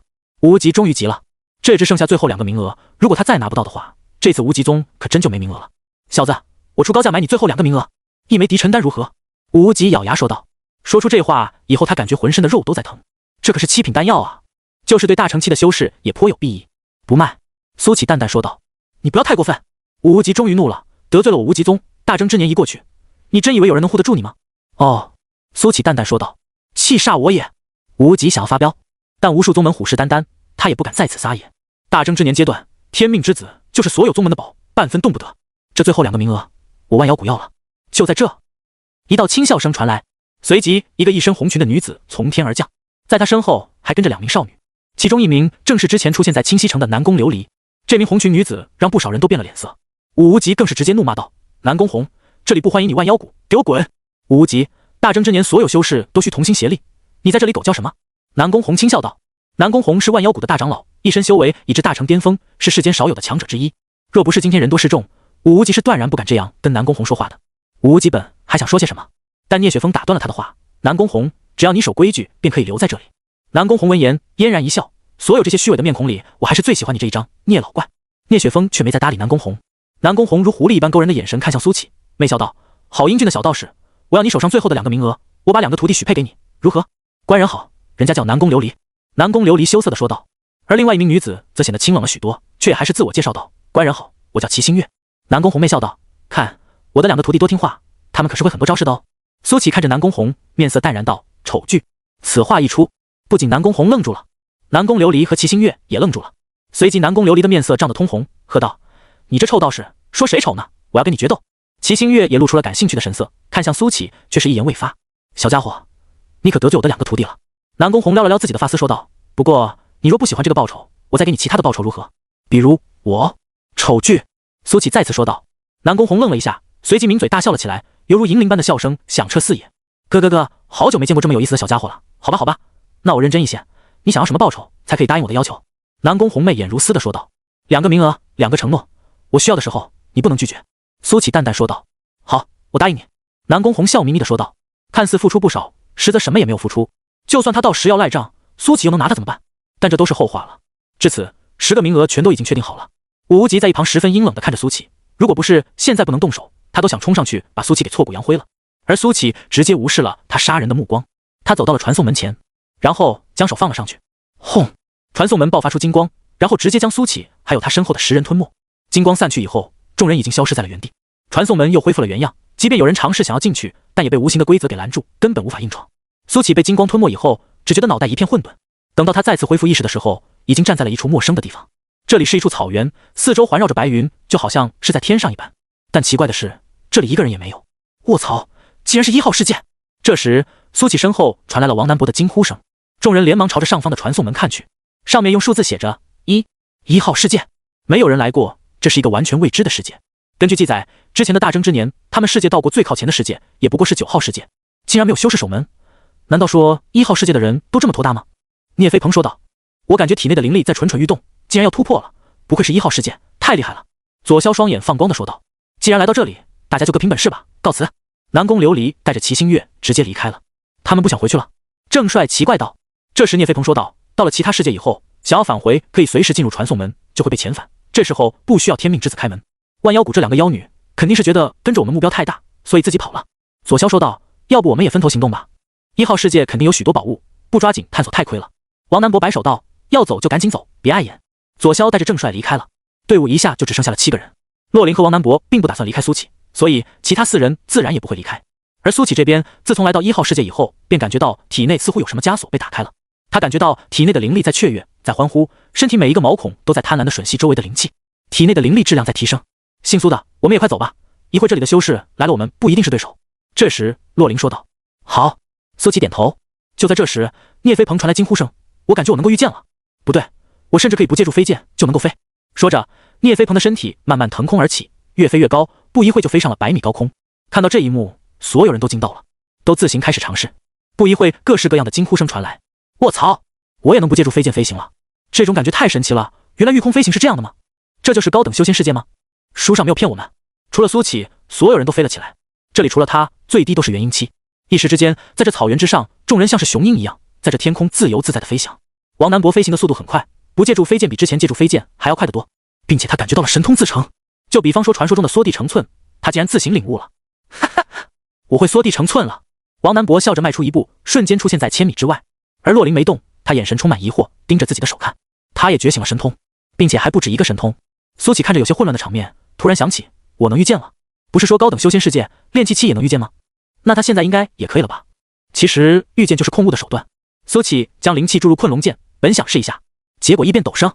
好，随着他灵气的注入，困龙剑发出一声龙吟，直接飞上了半空，爆发出无尽金芒。苏启愣了一下，对着困龙剑招了招手，咻！困龙剑瞬间飞回了他的面前。御剑！苏启在心里喊了一声，困龙剑顿时变大，他站了上去。走！苏启将灵气注入困龙剑，下一秒，吃！破空声传来，苏启瞬间消失在了原地，所过之处形成了一片真空地带。5秒之后，一股恐怖的暴风才陡然成型，将地面的草皮都掀了起来，遮天蔽日。王南博张大了嘴巴，心想：苏兄这是干什么？御剑动静这么大。苏启现在的心情前所未有的畅快，生平第一次御剑。尽管速度很快，但在困龙剑上的他丝毫没有感觉，只觉得周边的景色不断逝去。随着他不断注入灵气，飞剑的速度还在提升，到最后，在外界看来，他甚至变成了一颗拖着长长尾巴的彗星。所过之处，所有空气都被蒸发，形成了真空地带。短短5分钟的时间，苏启冲入了无尽的高空。哈哈，这就是御剑的感觉吗？爽！高空不断传来他的欢笑声。这是这么多年以来，苏启第一次笑得如此开心。哪个男人没有一个御剑飞行的梦？现在的他圆梦了。一直在空中飞行了将近半个时辰，苏启才返回了传送门的位置。这半个时辰的时间，他已经完全掌握了御剑飞行的诀窍。这也是苏启头一次感受到了高等修仙世界的好处。苏兄回来了。苏启刚一出现身影，王南博就看到了。苏启稳稳停在众人面前之后，王南博说道：“苏兄，你刚刚是不是去探路了？看到什么了吗？”苏启愣了一下，探路？他刚刚只是去玩了呀。我看到天挺蓝的。苏启淡淡说道。众人一片沉默。洛林说道：“我们走吧。”即便是又过了半个时辰，这传送门也没有来人，由此可见是不太正常的。众人决定离开传送门的位置，去其他地方看看。欲见乘风来，除魔天地间。有酒乐逍遥，无酒我一颠。一饮尽江河，再饮吞日月。千杯醉不倒，唯我酒剑仙。天空之中，一柄赤红色的飞剑之上，一名脸色红润的老翁半躺姿势，手中还拿着一壶酒。他睡眼朦胧，看上去随时要醉倒一样。轰！下一秒，还真醉倒了。飞剑直接从半空俯冲下来，一头扎进了地里，正巧就落在苏琪等人身前。什么情况？王南博愣了一下，说道。等到烟尘散去，众人看到一个醉倒在地的老翁。这是1号世界的修士吗？王南博仔细端详了一番后说道。看样子还是个醉鬼。聂飞鹏掏出长剑说道。做掉。不可。王南博说道。我们直接绕过他就行了，反正他醉晕了，也不知道我们来过。好吧。聂飞鹏收起长剑。众人绕过了老翁，继续向前走去。半个时辰以后，众人来到了这座草原的终点。一块石碑上面写着2个字：云野。而最让众人震撼的是，这座草原竟然位于天上，在云野的尽头，下方有山川河流，烟雾缭绕，一派壮美景象。等我在这里做个标记，免得之后我们找不到了。王南博说着，将一道印记打在了云野之上，随即众人朝下方飞去。离开云野的范围之后，众人朝下飞了近千米，才看清楚了下方的景象。这里层林尽染，漫山红透，无数的彩铃点缀成了一幅壮美的秋景。好美的地方。洛林忍不住说道。竟然一个修士也没有看到，难道这里的修士根本就不担心气运被掠夺？聂飞鹏奇怪道。身为天命之子的苏启，能够感受到这个世界的不同，蓬勃的生机，完善的规则，无处不在的气运。但这些气运都是不可被掠夺的。只有在西北方向，苏启感受到了大量流动的气运，那些应该就是能够被掠夺的气运了。苏启相信，就算这里没有修士，但在流动气运那里，肯定会有修士镇守。嗡！就在这时，一道悠远空明的声音响彻长空，很难形容这是什么样的叫声。但随着这道叫声以后，万籁俱寂，原本生机勃勃的山川河流，在这一刻都安静了。这样诡异的场景让众人心中发毛。快下去！洛林面色一变，连忙说道。众人以最快的速度一头扎进了山林之中，地面铺满了彩叶，厚厚的一层几乎要没过小腿。嗡！那道空明的声音再次响起，这一次感觉更加接近了。周围一片寂静，让这叫声更加诡异。众人面面相觑，皆有凝重之色。一般来说，能造成这种异响，那发出这声音的生物应当恐怖无比。嗡！第3次叫声响起，这一次黑暗降临，巨大的阴影将这片地界都遮蔽了。众人抬起头，看到了终身难忘的一幕，那是一只巨鲸，在天空游动的巨鲸，巨大的身体一眼望不到尽头，它在云层之间遨游，仿佛那就是它的海洋。这是什么生物？聂飞鹏忍不住低语了一声，但就是这一句，异变陡生，天空中的巨鲸停住了身体，慢慢调转，那颗巨大的头颅在朝着众人的方向看来。危险！所有人的心中同一时间警钟大鸣，但一股毁天灭地的威压顷刻之间降临，牢牢压制着众人，让他们半分动弹不得。巨鲸调转头颅，张开了那张血盆大口。嗡！悠远空明的声音再次响起，但这一次伴随着恐怖的吸力，被压制的众人根本无法反抗，不受控制的被吸上了半空，像是一颗颗流星飞向了那张血盆大口。不过短短几秒的时间，众人就被吸进了大嘴，彻底消失不见。巨鲸合上嘴巴，再次调转头颅，继续朝远方游动。等到苏启再次恢复意识的时候，他感觉有什么东西压在自己的身上，他揉着头疼欲裂的脑袋，睁开了眼睛，发现洛林有半个身子都压在了他的身上，而王南博有半只腿压在他的脚上。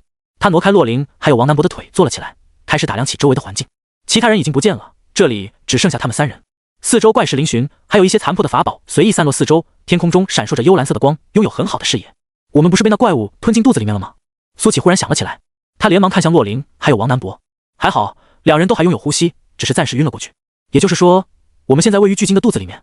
苏启有些难以想象，这巨鲸的肚子里竟然别有洞天。疼！就在这时，洛林嘤鸣一声，悠悠转醒。他睁开眼睛以后，揉着自己的脑袋，头疼欲裂。姓苏的，我们这是在哪里？洛林看到苏启以后，有些痛苦地问道。巨鲸的肚子里。苏启说道。闻言，洛林猛地睁开眼睛，有难以置信之色。好疼！这时，王南博也醒了。3人醒来的时候都感觉头疼欲裂，但此时的苏启已经不疼了。在搞清楚状况以后，洛林和王南博都陷入了长久的呆滞之中。你们有没有觉得浑身的灵气在消散？这时候，王南博忽然说道。听到这话，洛林面色一变，仔细感受了一番之后，点头道：确实在消散，速度还不慢，并且这怪物体内竟然无法感知到天地灵气，也就是说，我们如果不找到出去的道路，灵力得不到补充，最后会沦为废人，甚至被消化。王南博面色沉重道：我们现在不能随便使用灵力了。洛林点头说道。苏启闻言也感受了一下体内的灵力，确实在消散，但相较于他浩瀚如海的灵力来说，就像是从大海里蒸发了一滴水，根本无足轻重。炼气1200层的优势也在此刻尽数体现了出来。不过苏启也产生了一种危机感，照这种速度蒸发的话，他可能过个几十万年或者100万年就没有灵气了，所以还是要找到出去的道路才行。倒也不用那么拮据。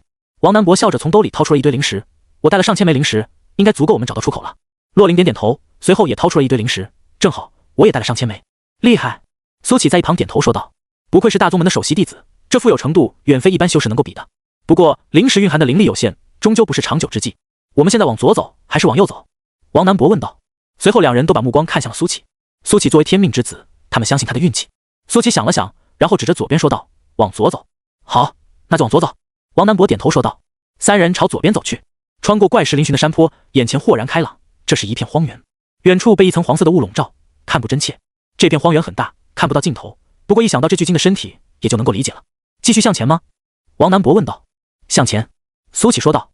三人继续往前走，走到荒原之上后，偶尔可以看得到枯死的树木，在树木之下还有动物的骸骨，偶尔还可以看见人骨。整个荒原充满着一片死寂，给人一种很不舒服的感觉。好在一路之上并没有碰到什么意外，三人走了1个多时辰，终于穿过了这片死寂的荒原。我本来还以为会在荒原之上碰到点危险，如今看来跟着苏兄走果然是最正确的选择。王南博笑眯眯地说道。前面好像有树林，跟我们在外面看到的彩铃很像。洛林说道。苏琪也看到了彩铃，跟外界的彩铃几乎一模一样，他怀疑是这巨鲸直接吞进来的，然后在这里扎根生长了。三人走了过去，还未走近，便听到彩铃之中有人说话的声音。今天好像来新人了，在乱石滩那边，听说有2个女人，长得还可带劲了，嘿嘿。这些刚进来的新人可都是肥羊，怕是已经被盯上了吧？当然被盯上了，不过嘛，还没有人下手，等到先看看他们的实力再说，毕竟全怕少壮，我们这些人都在混吃等死，刚进来的那些人可还强壮得很，再强壮也没用，女人可是硬通货，估计不用3天就会被抓起来，嘿嘿。啧，我已经好几百年没有尝过女人的滋味了，真有点怀念啊，要是能让我尝尝，我就是现在死了也愿意。这些说话声断断续续的传进了苏启三人耳中。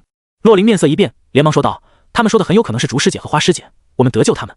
这些人听起来在这巨鲸肚子里住挺久了，先把他们抓起来问一下。王南博说道。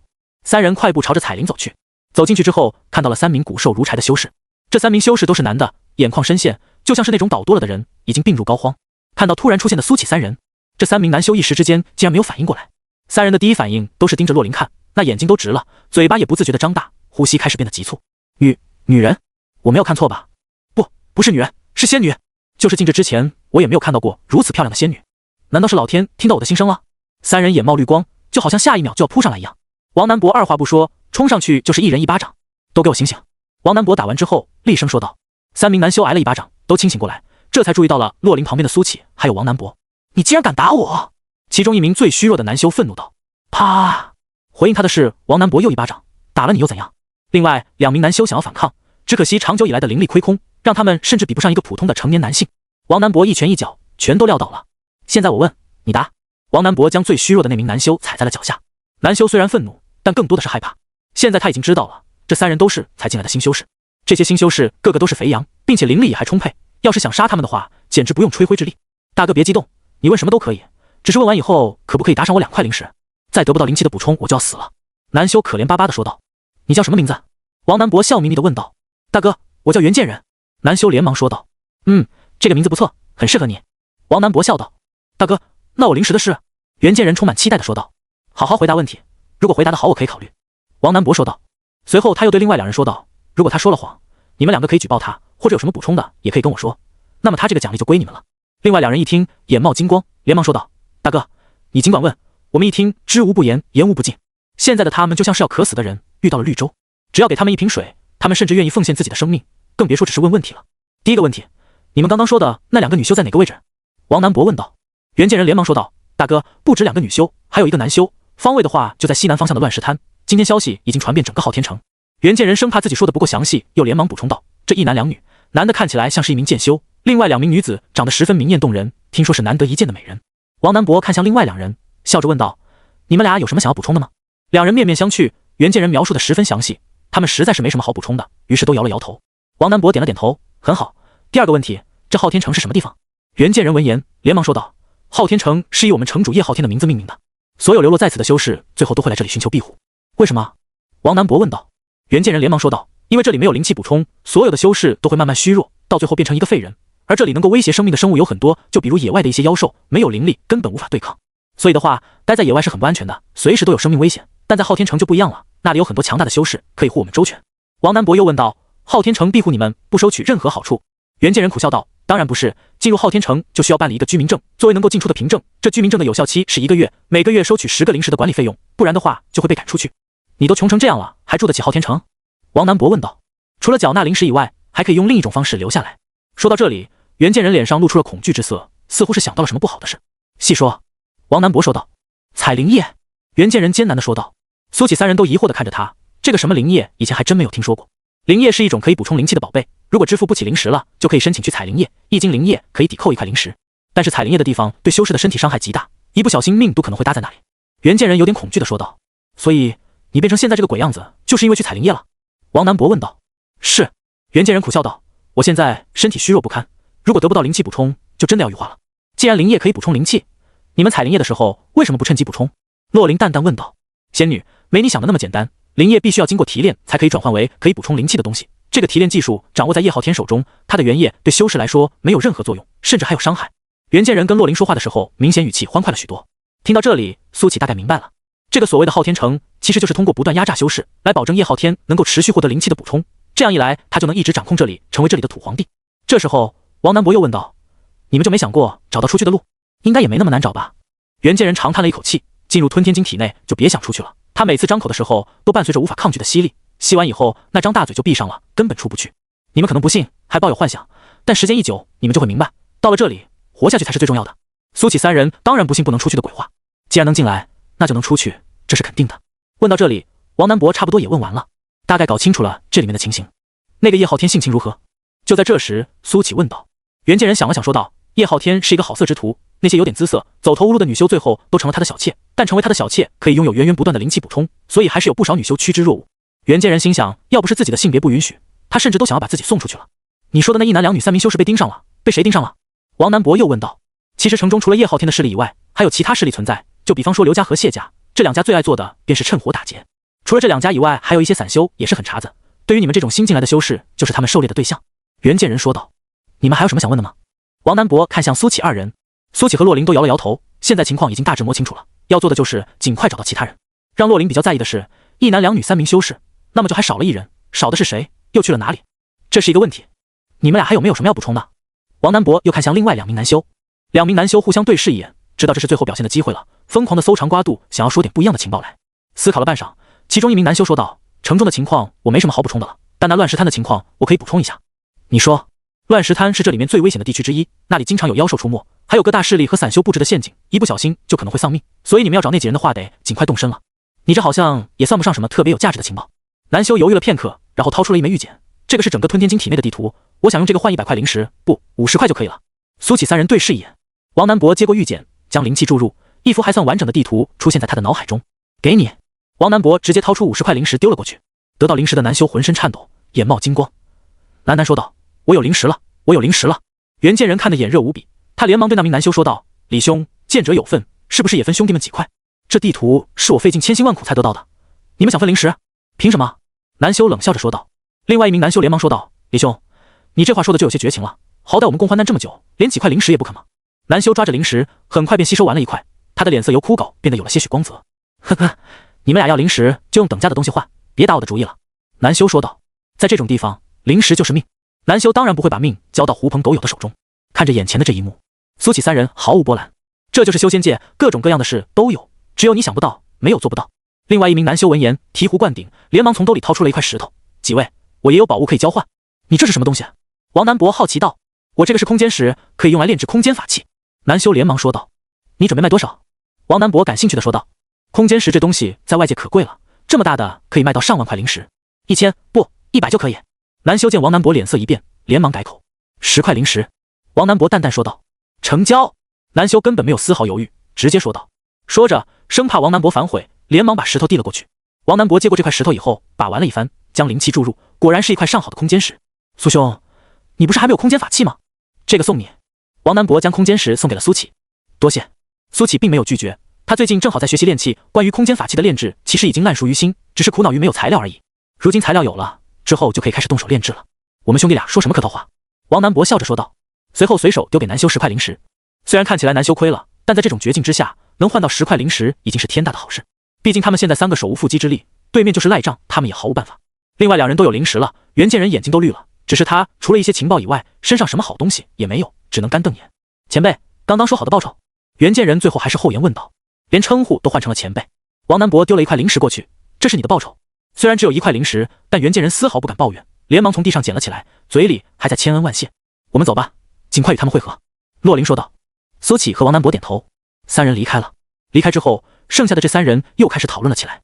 刚没有仔细去看这3人的修为是什么水平，李姓男修问道。我也没有仔细去看。另外一名男修摇头说道。袁建仁悠悠说道，我们可以把他们的情报卖给谢家，这样一来又能换一些灵石。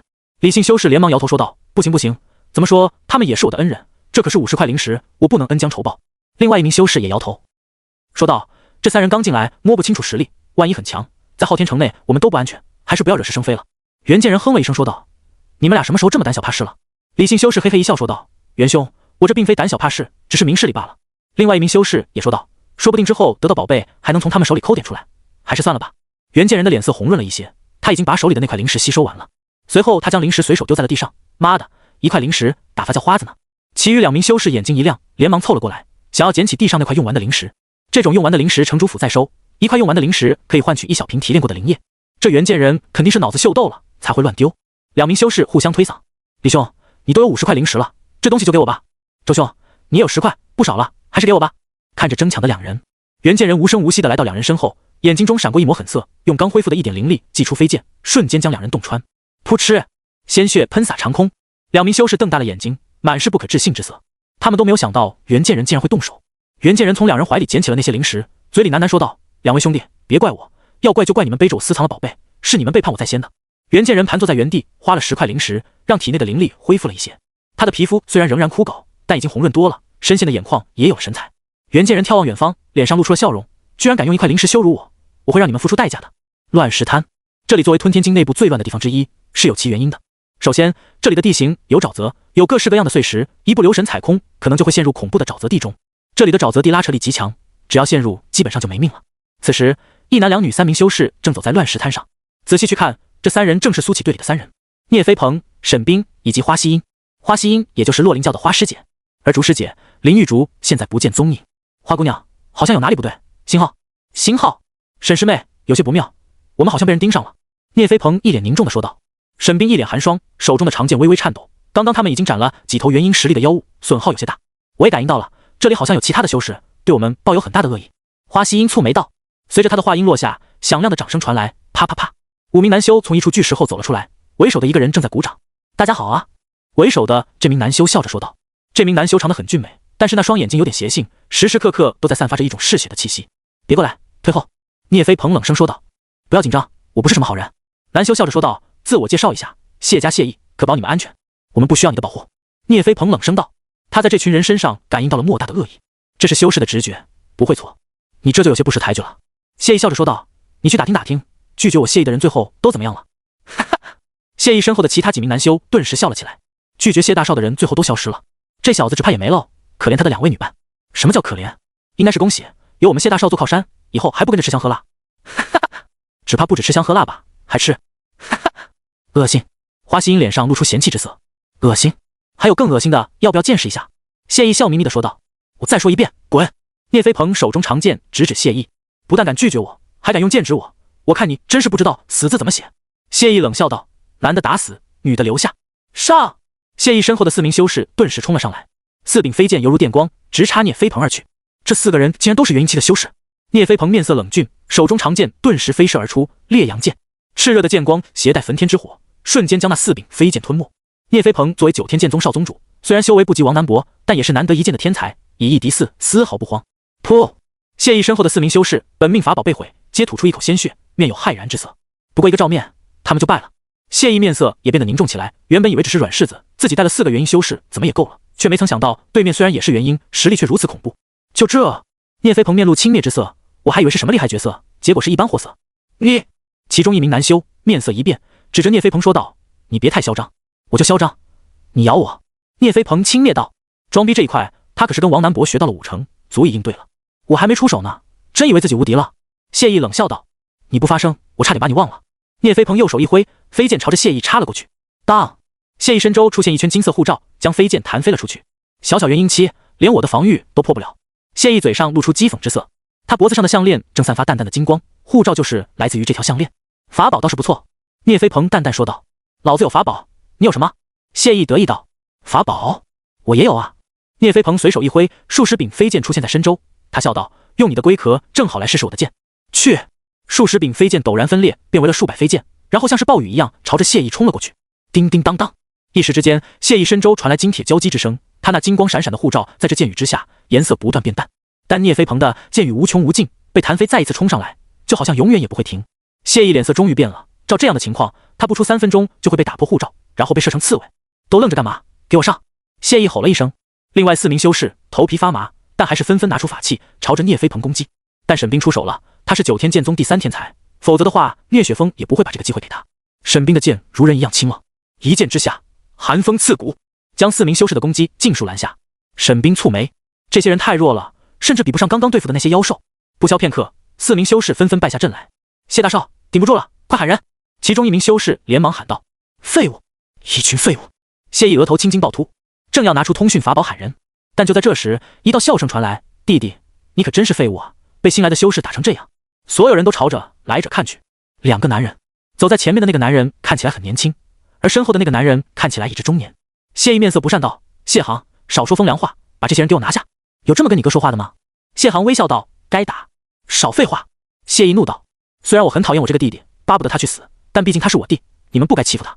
谢航看向聂飞鹏等人，笑眯眯地说道：要打便打，哪那么多废话。聂飞鹏调转漫天剑雨，朝着谢航爆射而去。年轻人这么冲动，可是要吃大亏的。谢航面不改色，依然笑着说道。但他身后的男人朝前一步，恐怖的威压席卷而出。轰！这无形的威压形成一股冲击波，直接将漫天剑雨打散，变回了数十柄飞剑。然后中年男人一招手，神识化作的大手直接将飞剑抓在手里带了过去。噗！聂飞鹏喷出一口鲜血，面有骇然之色，法宝竟然失去联系了。这个中年男人的实力非常恐怖，不错的法宝。中年男人将数十柄飞剑把玩了一会，直接收进了储物空间，随后抬头看向聂飞鹏，笑道：小子，还有没有其他法宝？都拿出来我瞧瞧。聂飞鹏面沉似水，他感觉这个男人深不可测，具体的修为他看不出，但可以肯定的是至少化神以上。谢意又嚣张了起来，怎么不叫唤了？真以为自己无敌了？聂飞鹏对花希音和沈冰传音道：你们待会先走，我会尽量拖住他们。要死一起死。沈冰面色不变道：我也不走。花希音摇头：玉竹不见了，我还得跟你们一起去找。糊涂！你们找到王师兄还有苏关主他们还有希望，但要是落入这些人手中，只会求生不得求死不能。聂飞鹏传音道：求生不得求死不能，这话说得很中肯。就在这时，那名中年男人忽然说道：他们3人传音的内容竟然全部被这男人捕获了，由此可见他的实力十分恐怖。不过想跑就省省吧，没人能在我手底下逃出去。中年男人又笑着说道。谢航走到谢意身边，笑着说道：弟弟，这2个女人我看上了，你就别打主意了。凭什么？这2个女人是我先看上的。谢意怒道：就凭我是你哥，我说了算。谢航微微一笑，随即转身离开。谢意捏紧了拳头，他虽然不甘心，但是知道这个结局已经注定。我要那小子神魂俱灭！谢意指着聂飞鹏吼道。好！谢航抬手说道。谢叔，秒了吧？谢航笑着对中年人说道。中年人点点头，然后看向聂飞鹏，露出了一个淡淡的笑容。小子，下辈子见。哦不对，你没有下辈子了。轰！中年人的神识狂涌而出，瞬间将聂飞鹏包围，将他禁锢在原地动弹不得。先废了你！中年男人的神识正要钻入聂飞鹏的识海，但下一秒就被一阵金光给挡住了。竟然有保护识海的法宝，果然是富家子弟啊！中年男人笑道。滚开！聂飞鹏虽然被禁锢的动弹不得，但嘴上可不饶人。这东西保得了你一时，保不了你一世。中年男人的神识开始疯狂侵入，那道金光越来越弱，看样子根本护不了多久。刚才的一切不过发生在一瞬之间，沈冰反应过来以后，直接朝着中年男人斩了过去。噗！但中年男人的神识化作一柄巨锤，直接锤在沈冰的胸口，让他口喷鲜血飞了出去。花希音还没来得及动弹，也被神识给禁锢了。这个中年男人的神识实在是太强大了，身为元婴期的他们根本无法反抗。2个小女娃不要着急，你们可是要给我谢家多留几个种的，伤了你们我会心痛的。中年男人笑着说道。你做梦！花希音红着眼睛说道。沈冰从地上站了起来，眼神如冰，鲜血将衣服沾着点点残红，就像是一朵朵盛开的花。他缓缓举起手中长剑，还要出手，但下一秒也被神识给禁锢了。好了，该结束了。中年男人脸上露出残忍的笑，神识化作一柄利锥，聂飞鹏识海的金光再也护不住，就要被破开了。轰！但就在这时，一柄飞剑携带恐怖至极的波动，朝着中年男人插了过去。中年男人神色一变，抽回了攻击聂飞鹏的神识，想要挡住这柄飞剑。飞剑在半空确实停滞了下来，但还是在一寸寸的向前压进。桃花剑、破金剑、冬雪剑，一道淡淡男声自远方传来。又有3柄飞剑携着异象冲了过来。中年男人的神识被破开，四柄飞剑朝他直冲而去。给我滚！中年男人怒吼一声，一道更浑厚的神识涌出，将四柄飞剑全都弹飞了出去。是王师兄他们！聂飞鹏振奋地说道。沈冰和花希音眼中也有了神采。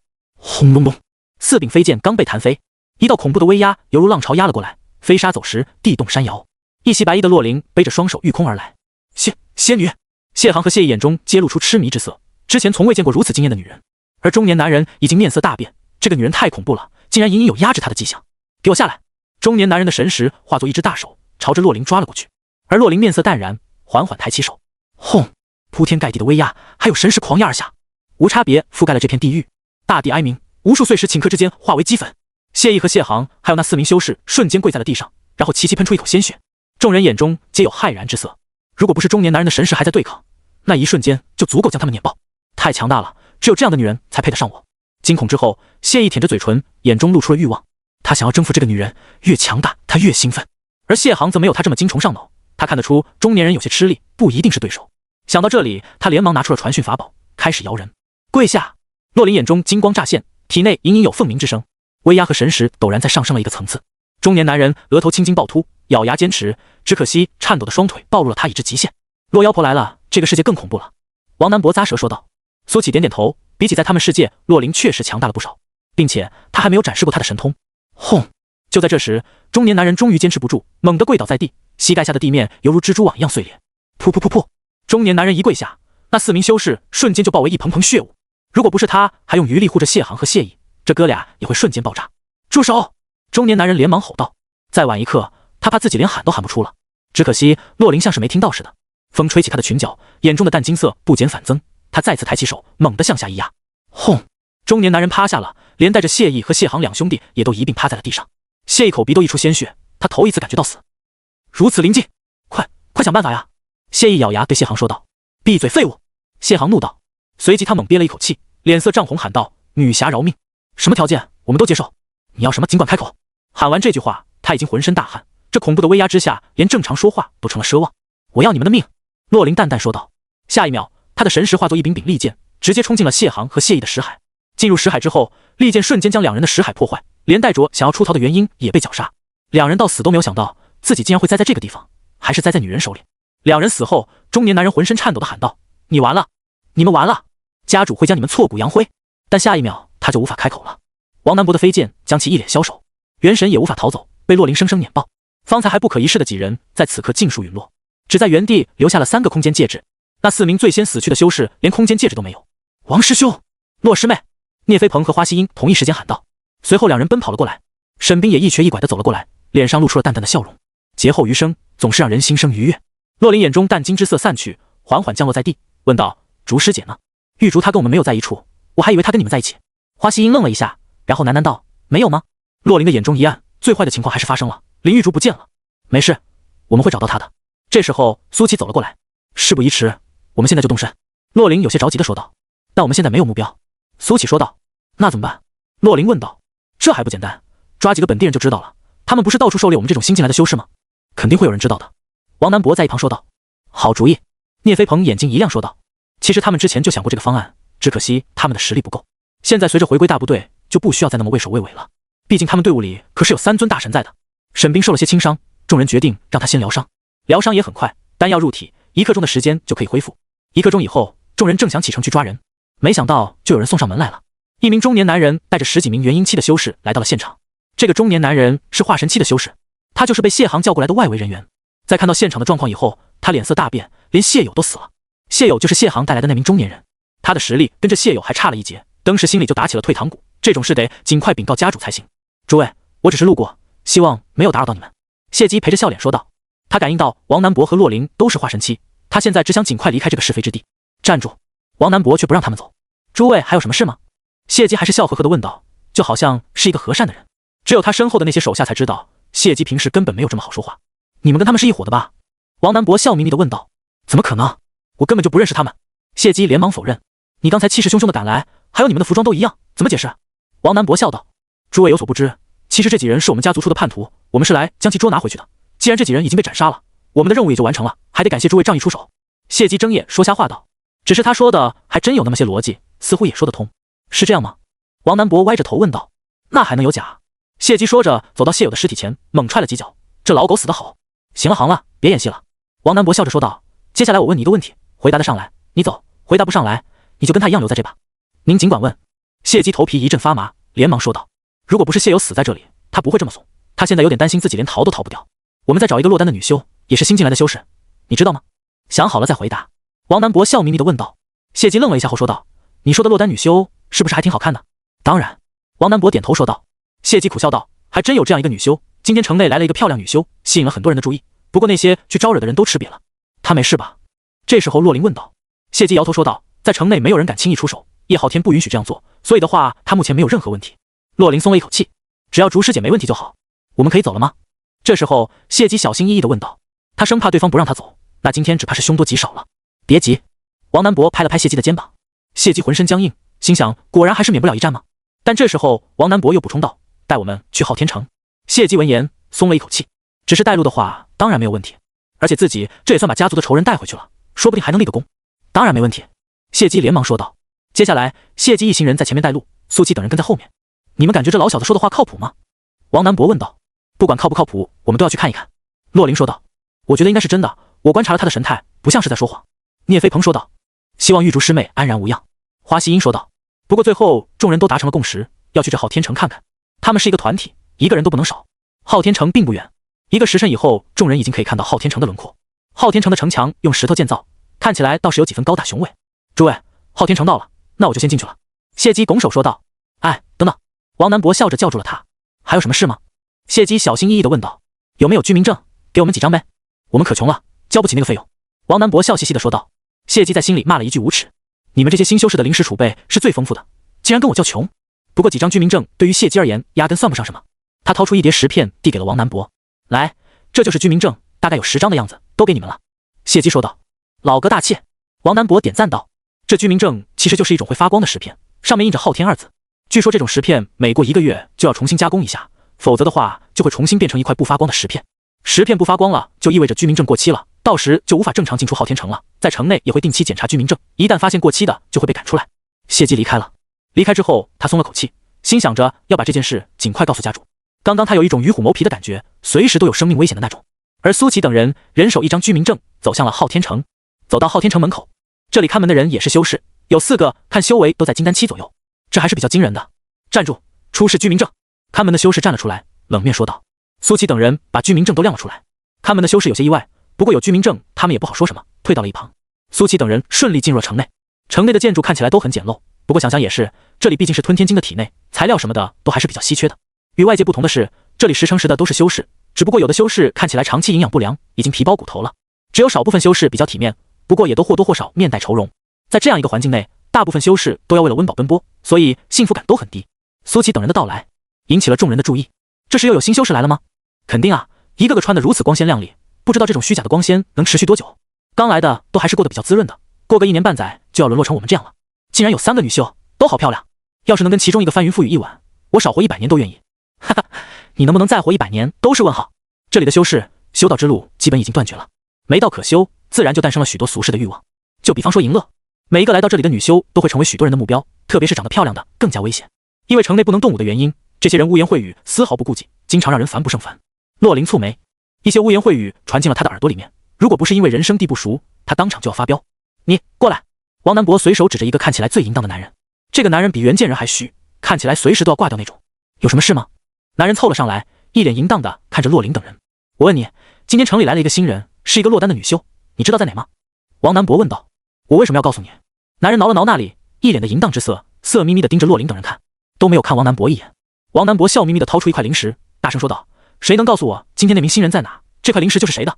一听这话，那些修士顿时疯狂了，纷纷涌了上来。我知道，我刚刚还看到那个新人了，现在位于昊天客栈。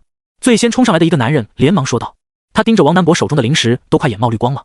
不错，王南博笑着将这块灵石弹到了男人手中。我有灵石了，我有灵石了！哈哈！男人拿着灵石状若癫狂，疯狂大笑。用不上你了，滚吧！王南博对色眯眯的男人说道。色眯眯男人就像是傻了似的，嘿嘿一笑，挠着那里离开了。真是恶心死了！花希音忍不住吐槽道。这里大多都是这种精虫上脑的修士。王南博一脸怜悯，真可怜。如果我有一天变成这样，还不如死了算了。在距离王南博等人不远的地方，有一行人正在对着他们品头论足。啧，那个队伍里的3个妞是真正点啊，这要是卖给叶昊天，肯定能卖一个不错的价钱。比起卖给叶昊天，我倒是想要自己尝尝这滋味，牡丹花下死做鬼也风流。嘿嘿，我们这种人就别想了，为了活下去，已经拼尽全力了。这次的新人这么多，这可是一笔巨额财富，不知道哪家能够吃得下来。放心吧，不会只有一家出手的，这些人最后会被各大势力瓜分。类似的一些话题，在昊天城各处都在上演，暗潮汹涌。苏琪等人已经被盯上了。昊天城除了那些混吃等死的修士，其余人手上或多或少都沾染着肮脏之血。每一次新来的修士，先有安然无恙的，要么是被榨干，最后落魄潦倒，成为混吃等死的一员，要么就是直接陨落，再也见不到天日。最惨的一种当属女修，不仅会被榨干，最后还会成为所谓的大人物的玩物。而稍微好一点的，便是那种有些姿色的女修，会成为大人物的痉挛，虽然不自由，但也有了安身立命的资本。所以昊天城又是一座罪恶之城，这里几乎每个人都有罪，犯着不同的罪。苏启一路走来，已经感受到了无数充满恶意的目光，这些目光都恨不得将他们生吞活剥。但这并不是最可怕的，最可怕的是他在路边看到了许多衣衫褴褛的修士，这些修士骨瘦如柴，眼中已经失去了光。他们有的三三两两聚集在一块，对着行人品头论足，不时传来癫狂的笑声；有的躺在地上，用充满恶意的眼神打量来往的路人，身体不时传来一阵抽搐。这里的人已经病了，没有信仰，没有希望，没有廉耻，只为活着，像野兽一样活着。尽管他们也不知道活着的意义是什么，或许只是单纯的不敢面对死亡。他们迫切的希望所有人都变得一样，这样自己才不会被视作异类。苏启抬头，一眼便看到了位于半山腰的金碧辉煌的建筑，与城里的破败潦倒不同，那里是整个昊天城最奢华的地方，没有疾病，没有痛苦，宛如仙界。那里就是城主府，叶昊天居住的地方。昊天客栈并不难找，听名字也知道这是叶昊天的财产，所以这里比起其他地方来说要正常许多。至少住在里面的修士看起来都是正常人，但是价格也很贵，一间普通的客房需要10颗灵石1晚。这也是为什么大多数人选择露宿街头，因为客栈和酒楼把控在各大势力手中，想要住店就得需要灵石。他们甚至不需要动用一兵一卒，就能兵不血刃的通过各种手段榨干你手中的灵石，直至最后变成流浪街头的一员。昊天客栈。随着苏琪等人的到来，无数人看了过来。店小二漫不经心的招呼道：“欢迎几位贵客，吃饭还是住店？”找人。王南博笑着说道：“找人？”店小二抬起头，眼中露出意外之色，随后不耐烦说道：“我们这严格保护住客隐私，不住店或者吃饭就走吧。”但就在这时，苏琪看到了一个熟悉的身影，一袭红衣，充满异域风情的南宫琉璃正从楼上走下来。南宫琉璃也看到了苏琪等人，眼中闪过一抹惊喜，快步跑了过来：“你们也来这鬼地方了？”众人一阵沉默，忽然都想到了一种可能，那就是谢姬口中的女修很可能是南宫琉璃，并不是林玉竹。洛林脸色变得苍白，如果林玉竹还没有进入城中，那么她现在又在哪里？是否安全？这就你一个人？王南博问道。你那个小跟班呢？那是我师妹。南宫琉璃翻了个白眼，然后又说道：“你们来了，我就不是一个人了呀。我们走吧。”洛林说道。说罢，扭头就走。他现在心乱如麻，林玉竹去哪了？众人转身便走。对于一来就脱离队伍的南宫琉璃，其实大家是没有什么感情的。不过南宫琉璃可不打算脱离大队伍了，他已经知道了这个看似平静的昊天城其实暗流涌动，一招不慎可能就会陷入万劫不复之地。于是他径直跟了上去。沈冰对南宫琉璃没有好感，见他跟上来，冷声道：“你跟着我们干什么？我们是一个团队啊。”南宫琉璃笑着说道：“谁跟你是一个团队的？刚来你就脱离了队伍，现在好意思说这种话？”沈冰冷声道：“不要在意这些细节，虽然说我人脱离了队伍，但是心还在这里。”南宫琉璃笑道。沈冰发现对于死缠烂打的南宫琉璃，他还真没什么太好的办法。虽然说自古正邪不两立，但现在情况特殊，双方都迎来短暂的和平期，你如果不能够创造价值，就不要跟着我们。这时聂飞鹏说道：“价值？不知道你们队伍少的那个人算不算？”南宫琉璃笑着说道。此言一出，众人顿时停下了脚步。洛林转过身走了过来：“你知道竹师姐在哪里？”南宫琉璃笑着点头：“当然，说起来还是我救了她一命，不过她现在的情况可不太好，被妖兽重伤了。这次我来这里就是为了给她买点疗伤的药物，只可惜这里的丹药都是天价，我买不起。”南宫琉璃无奈道：“带我们过去。”洛林说道：“我们这么多人，目标太大了，现在盯着我们的势力太多了，一出城可能就会遭遇危险。”南宫琉璃说道：“谁来谁死。”洛林眼中闪过一抹戾气。南宫琉璃浑身一麻，洛林的气势太可怕了，竟然让他有种头皮发麻的感觉。不过他还是说道：“我都打听清楚了，这里各大势力的头都有炼虚期的修为，特别是那叶昊天竟然有合体期修为，我们还是稳妥一些比较好。”听到这里，众人都面露凝重之色。炼虚期已经很可怕了，合体期更是恐怖，那可是仅次于大成修士的存在。炼虚期的修士可以真正意义上使用天地元气炼制分身，寿元可达4000年；而合体期的修士可将分身合二为一，实力飙升，出掌大神通，寿元可达8000-12000年。不过好在这吞天经内部没有天地元气存在，炼虚期的实力也会有一定程度的削弱。但合体期的修士可就不同了，这里对神通基本上没有限制，可以说是横行无忌。如果叶昊天出手的话，众人随时可能有倾覆之险。叶昊天应该不会随便出手，没这个必要，但是各大势力的头应该会出手。王南博说道：“我来应付。”苏启淡淡说道。炼虚期的修士他又不是没有打过，那时候他不过才炼气300多层，如今的他实力已经不可同日而语。南宫琉璃见过苏启出手，当时把他吓得肝胆俱裂。好吧好吧，既然你们一定要出城，那我就舍命陪君子了。南宫琉璃咬牙说道。其实主要还是不敢一个人待在城内，他原本就在思考脱身之计，如今正是一个好机会。众人浩浩荡荡地朝着出口走去，各大势力第一时间得到了这个消息，各路眼线都被派了出去，紧紧盯住苏琪等人的行踪。在那皇宫式的城主府里，一个穿着睡袍的青年被众女环绕，他脸上带着惬意，享受着这种帝王般的待遇。就在这时，一个男人跑了进来：“城主，那些新修士出城了。”男人跪在地上汇报道：“哦。”叶浩天脸上露出意外之色，随即说道：“他们就不怕被各大势力吃干抹净？他们最高修为多少？”“有3名化神修士，应该便是他们的最高战力了。”男人说道。“给各大势力下发命令，那个最漂亮的女修我要了，谁抓到了都得送过来。”叶浩天脸上露出邪魅的笑容。“好。”男人领命退下。坐在叶浩天旁边的一个千娇百媚的女人撒娇道：“城主，你又要给我们找新姐妹吗？你忙活得过来吗？小瞧我，让你尝尝我的厉害。”叶浩天扑了上去，一时之间，这房间内充满了旖旎春色。苏琪等人出城以后，直接便召唤出了飞剑，一方面是为了尽可能甩掉眼线，另一方面则是为了早点找到林玉竹。根据南宫琉璃的描述，林玉竹现在的情况不容乐观。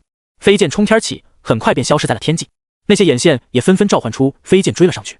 但是追到一半，忽然漫天剑雨袭来，一些没有反应过来的修士直接被射成了刺猬，从空中栽倒下去，这可吓坏了不少人，当即也不敢追得那么紧了，只是远远吊着。第99号事件，传送门一阵闪烁，各大宗门严阵以待。10名其他世界的修士出现在门前，还没等他们反应过来，漫天的攻击还有法术就过来了。轰隆隆，地动山摇，一轮法术洗礼以后，方才的10人只剩下5人还站着，但也是狼狈不堪，摇摇欲坠。撤！为首那人目眦欲裂，狠狠说了一句，5人便又快速返回了传送门，只留下5具残缺的尸体。哈哈，这些其他世界的修士也没那么可怕嘛，跟个二愣子似的。我们这么多人守在这里，连一只苍蝇也别想飞出去。原本我还有些担心，现在看来都是多余的，来多少人都给我死回去。众人欢呼雀跃，对于打退了第一波侵略而倍感欣喜。但谁都没注意到，一阵风吹来，将5具尸体下方的一粒尘埃吹了起来，随风一起飘向远方。半个时辰以后，南宫琉璃带着众人来到了一处山坳，这里杂草丛生，还有一阵迷雾笼罩。我在此处布置了迷魂阵，你们跟紧我的脚步。南宫琉璃说道。随后他一头钻进了迷雾之中，众人跟了上去。苏启进入迷雾以后，便四处打量，很快便摸清了这个迷魂阵的底细。这是一个十分简陋的迷魂阵，如果他愿意的话，可以在10秒之内破阵。由此可见，南宫琉璃的阵法基础不算特别好，又或者是他的阵法基础太高。苏琪也不懂，反正他一直都是在闭门造车，还没有一个实践的机会。穿过这简单的迷魂阵，在众人面前出现了一个山洞，洞内燃着火光，一名女子躺在地上，另一名女子正悉心照料。听到脚步声，那名正在照料的女子抬起头来，脸上露出惊喜之色。师姐，你回来了。这2名女子正是齐星月和林玉竹。洛灵和花希音急忙跑了过去，看到了一脸苍白的林玉竹。此时的林玉竹紧闭双眸，眉头微蹙，看起来正忍受着痛苦。竹师姐，洛灵轻唤了一声。林玉竹的眼皮动了几下，好像是听到了，却没有力气回答。我来看看。花希音用手指抵住了林玉竹的额头，随后一股翠绿的光芒涌入林玉竹的体内。片刻之后，花希音睁开眼睛，一脸凝重道：玉竹师妹元婴受损，需要固神丹。洛灵闻言，从储物戒指里掏出了一瓶丹药。我有。固神丹乃3品丹药，虽算不得珍惜，但价格昂贵，所以能够随身携带的修士还是比较少的。有了固神丹，一切都好解决了。花希音将丹药给林玉竹喂了下去，然后辅以灵力治疗。1刻钟以后，林玉竹睁开了眼睛，苍白的脸庞也有了一抹红润。洛师妹，花师姐，我还以为再也见不到你们俩了。林玉竹脸上露出微笑。发生了什么？你怎么伤得这么重？花希音问道。我醒来以后没有看到你们，就想去找你们，结果刚走一截路就碰到了几头妖兽，这些妖兽实力极强，最后如果不是齐姑娘和南宫姑娘，我可能已经死了。林玉竹将当时遇险的过程说了一遍。听完以后，洛灵对南宫琉璃和齐星月顺道：我欠你们一个人情。众人对南宫琉璃和齐星月的印象也有所改观。之前众人因为他们俩万妖谷的身份，其实是有些膈应的。那这个人情我就记下了，等我要用的时候，希望你不要赖账。南宫琉璃俏皮一笑，只要不是违背我原则的事。洛灵说道。放心，我不会让你难做的。南宫琉璃说道。轰！就在众人放松的时候，洞外传来巨响，山洞一阵摇晃，差点让众人站立不稳。洞里的人都给我滚出来！外面传来一个愤怒的男声。这么快就追来了？王南博嘀咕了一句，随后便说道：我出去看看。苏启跟着王南博一起出了洞。一个锦袍老者凌空而立，双眸如电，气势骇人。给吾儿偿命！看到王南博和苏启走出来，锦袍老者二话不说就出手了。属于炼虚期的气势疯狂涌动，天地震动。锦袍老者手中出现了一团火焰，然后他将火焰丢了下来。轰隆！火焰迎风变长，瞬间化为一片火海，要将苏启和王南博2人吞没。这时压根不想多废话，想要直接把他俩烧成灰烬。苏兄，打爆他！王南博怪叫了一声，反正这火焰他是接不住。苏启手中的困龙剑随着无穷无尽的灵力涌入，已经开始颤抖，这是在兴奋。斩！苏起一剑斩出，一种前所未有的酣畅淋漓感涌来。之前他使用桃木剑的时候，并不敢全力出手，始终留了一分力，因为怕剑体承受不了如此庞大的灵力，直接爆开。但他现在不用顾忌了。吃！破空声传来，空气犹如裂帛被撕开，一道万丈剑气瞬间展开火海，斩向了一脸懵逼的锦袍老者。此时的他心情很复杂。不是，我没看错的话，这是炼气期吧？什么时候我也开始老眼昏花了？不对，我特么得跑啊！这一剑下来，我哪里还有命在？老者想逃，却发现身体动弹不得，已经被这道浩大的剑气给锁死了。任凭他如何挣扎，身体也难以移动分毫。不，有话好说！老者吼出声，但下一秒他就被剑气吞没了。万丈剑气继续飞向远方，所过之处，天地都被照亮。一些正在天空飞行的妖兽忽然就觉得身体无法动弹了。等到他们反应过来的时候，意识已经开始崩坏。等等，本妖得罪谁了？不就是偷吃了几颗妖蛋吗？罪不至死啊，大人！昊天城，谢家。噗！一名老者一口血箭射出，将桌子都洞穿了。他双眸露出惊惧之色，喃喃说道：“我的分身竟然死了！发生了什么？”老者的气息萎靡，一身修为暴跌3成，分身的死亡对他的打击太大了。谢天霸现在很慌，他的分身死亡了。对于炼虚期的修士而言，分身就是他们的另一条命，也是进阶合体期的必需品。分身拥有自己的意识，共享本体之前的所有记忆。他们可以双修，正经的双修，提升修为，也可以各自去寻找机缘和修为。简单来说，我就是你，你就是我。等到冲击合体期之时，分身会与本体合二为一，将多年来的阅历与修为尽数反哺。一旦合体成功，踏入合体期，那就是打通了通天之道，全力冲击大成，迈入渡劫，最后成就金仙。由此可以看出分身对于修士的重要性。分身拥有跟本体完全一致的实力，并不会削弱半分，但分身一旦死亡，本体也会遭受反噬。毕竟那可是一个修士的心血。谢天霸最近都在闭关，一切事务都由分身处理，他并不知道发生了什么。谢天霸再也坐不住了，打开房门走了出去。家主，您出关了。谢天霸刚一走到后庭，谢姬就一脸媚笑的迎了上来。谢姬，谢家最近可发生了什么大事？谢天霸脸色阴沉的说道。谢姬闻言露出悲痛之色，报告家主，大公子和二公子陨落了。谢天霸眼前一黑，脚下一个踉跄，差点直接气晕过去。分身死了，儿子也死了。不对，还是分身的事比较重要。儿子没了可以再生，老子没了那可就什么都没了。谢天霸强自打起精神说道：“此事我的分身知道吗？”此事二家主也知道了，此时应该已经捉拿了贼人。谢姬连忙说道：“捉拿个屁！”谢天霸大怒，这个猪脑子啊，为什么要擅作主张，以身犯险，导致自己起码损失了800年修为？谢姬吓了一跳，连忙说道：“家主为何发怒？你可知道谁是凶手？”谢天霸深吸了一口气问道：“报告家主，是几名新来的修士，只有区3名化神期，不足为虑。”谢姬说道。啪！谢天霸一巴掌甩在谢姬的脸上，大怒：“放你娘的狗屁！”谢姬惊恐万分，连忙伏地求饶：“家主为何发怒？”谢天霸面色阴沉的说道：“你不如说都是一群炼气期的修士好了。”谢姬连忙磕头说道：“对不起家主，我没有说完全，他们中还真有一个炼气期的修士。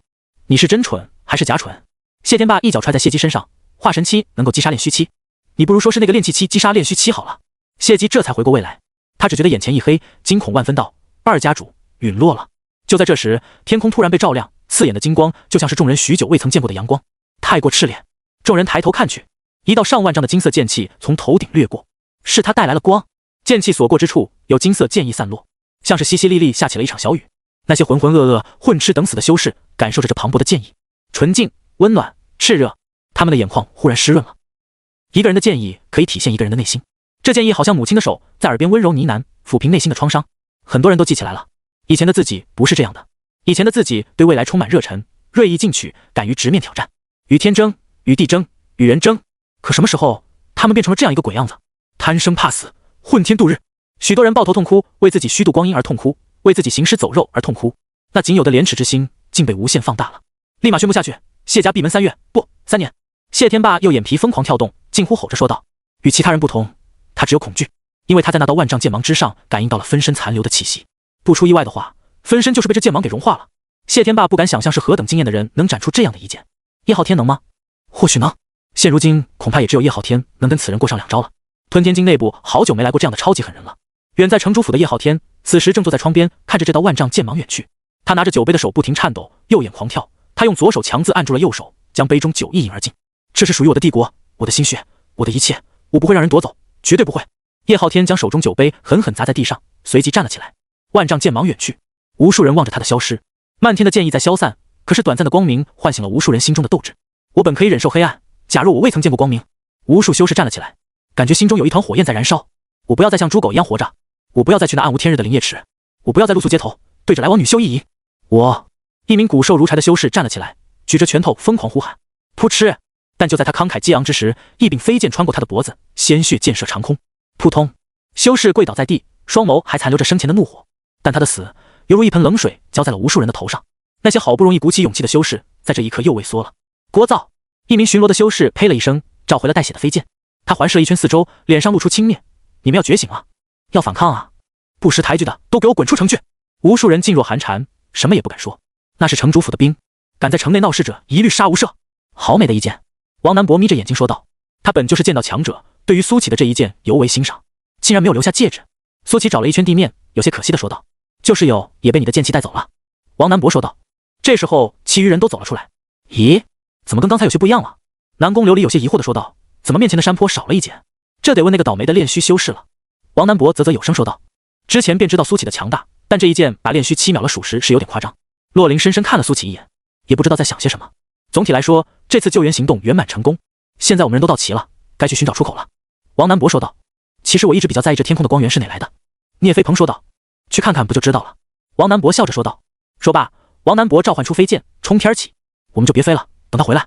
洛灵说道。在这里飞行对灵力的消耗也不小。其余人也都点头同意。虽然说身上还有不少的灵石，但是这种特殊时期能省则省。半个时辰以后，王南博飞了回来，面色古怪。师兄，探查清楚了吗？聂飞鹏问道。王南博点点头，手里拿着海藻似的东西，发光的就是这玩意。这是什么东西？众人好奇地打量着王南博手中的海藻。这东西散发着淡淡的蓝色光芒，颜色煞是好看。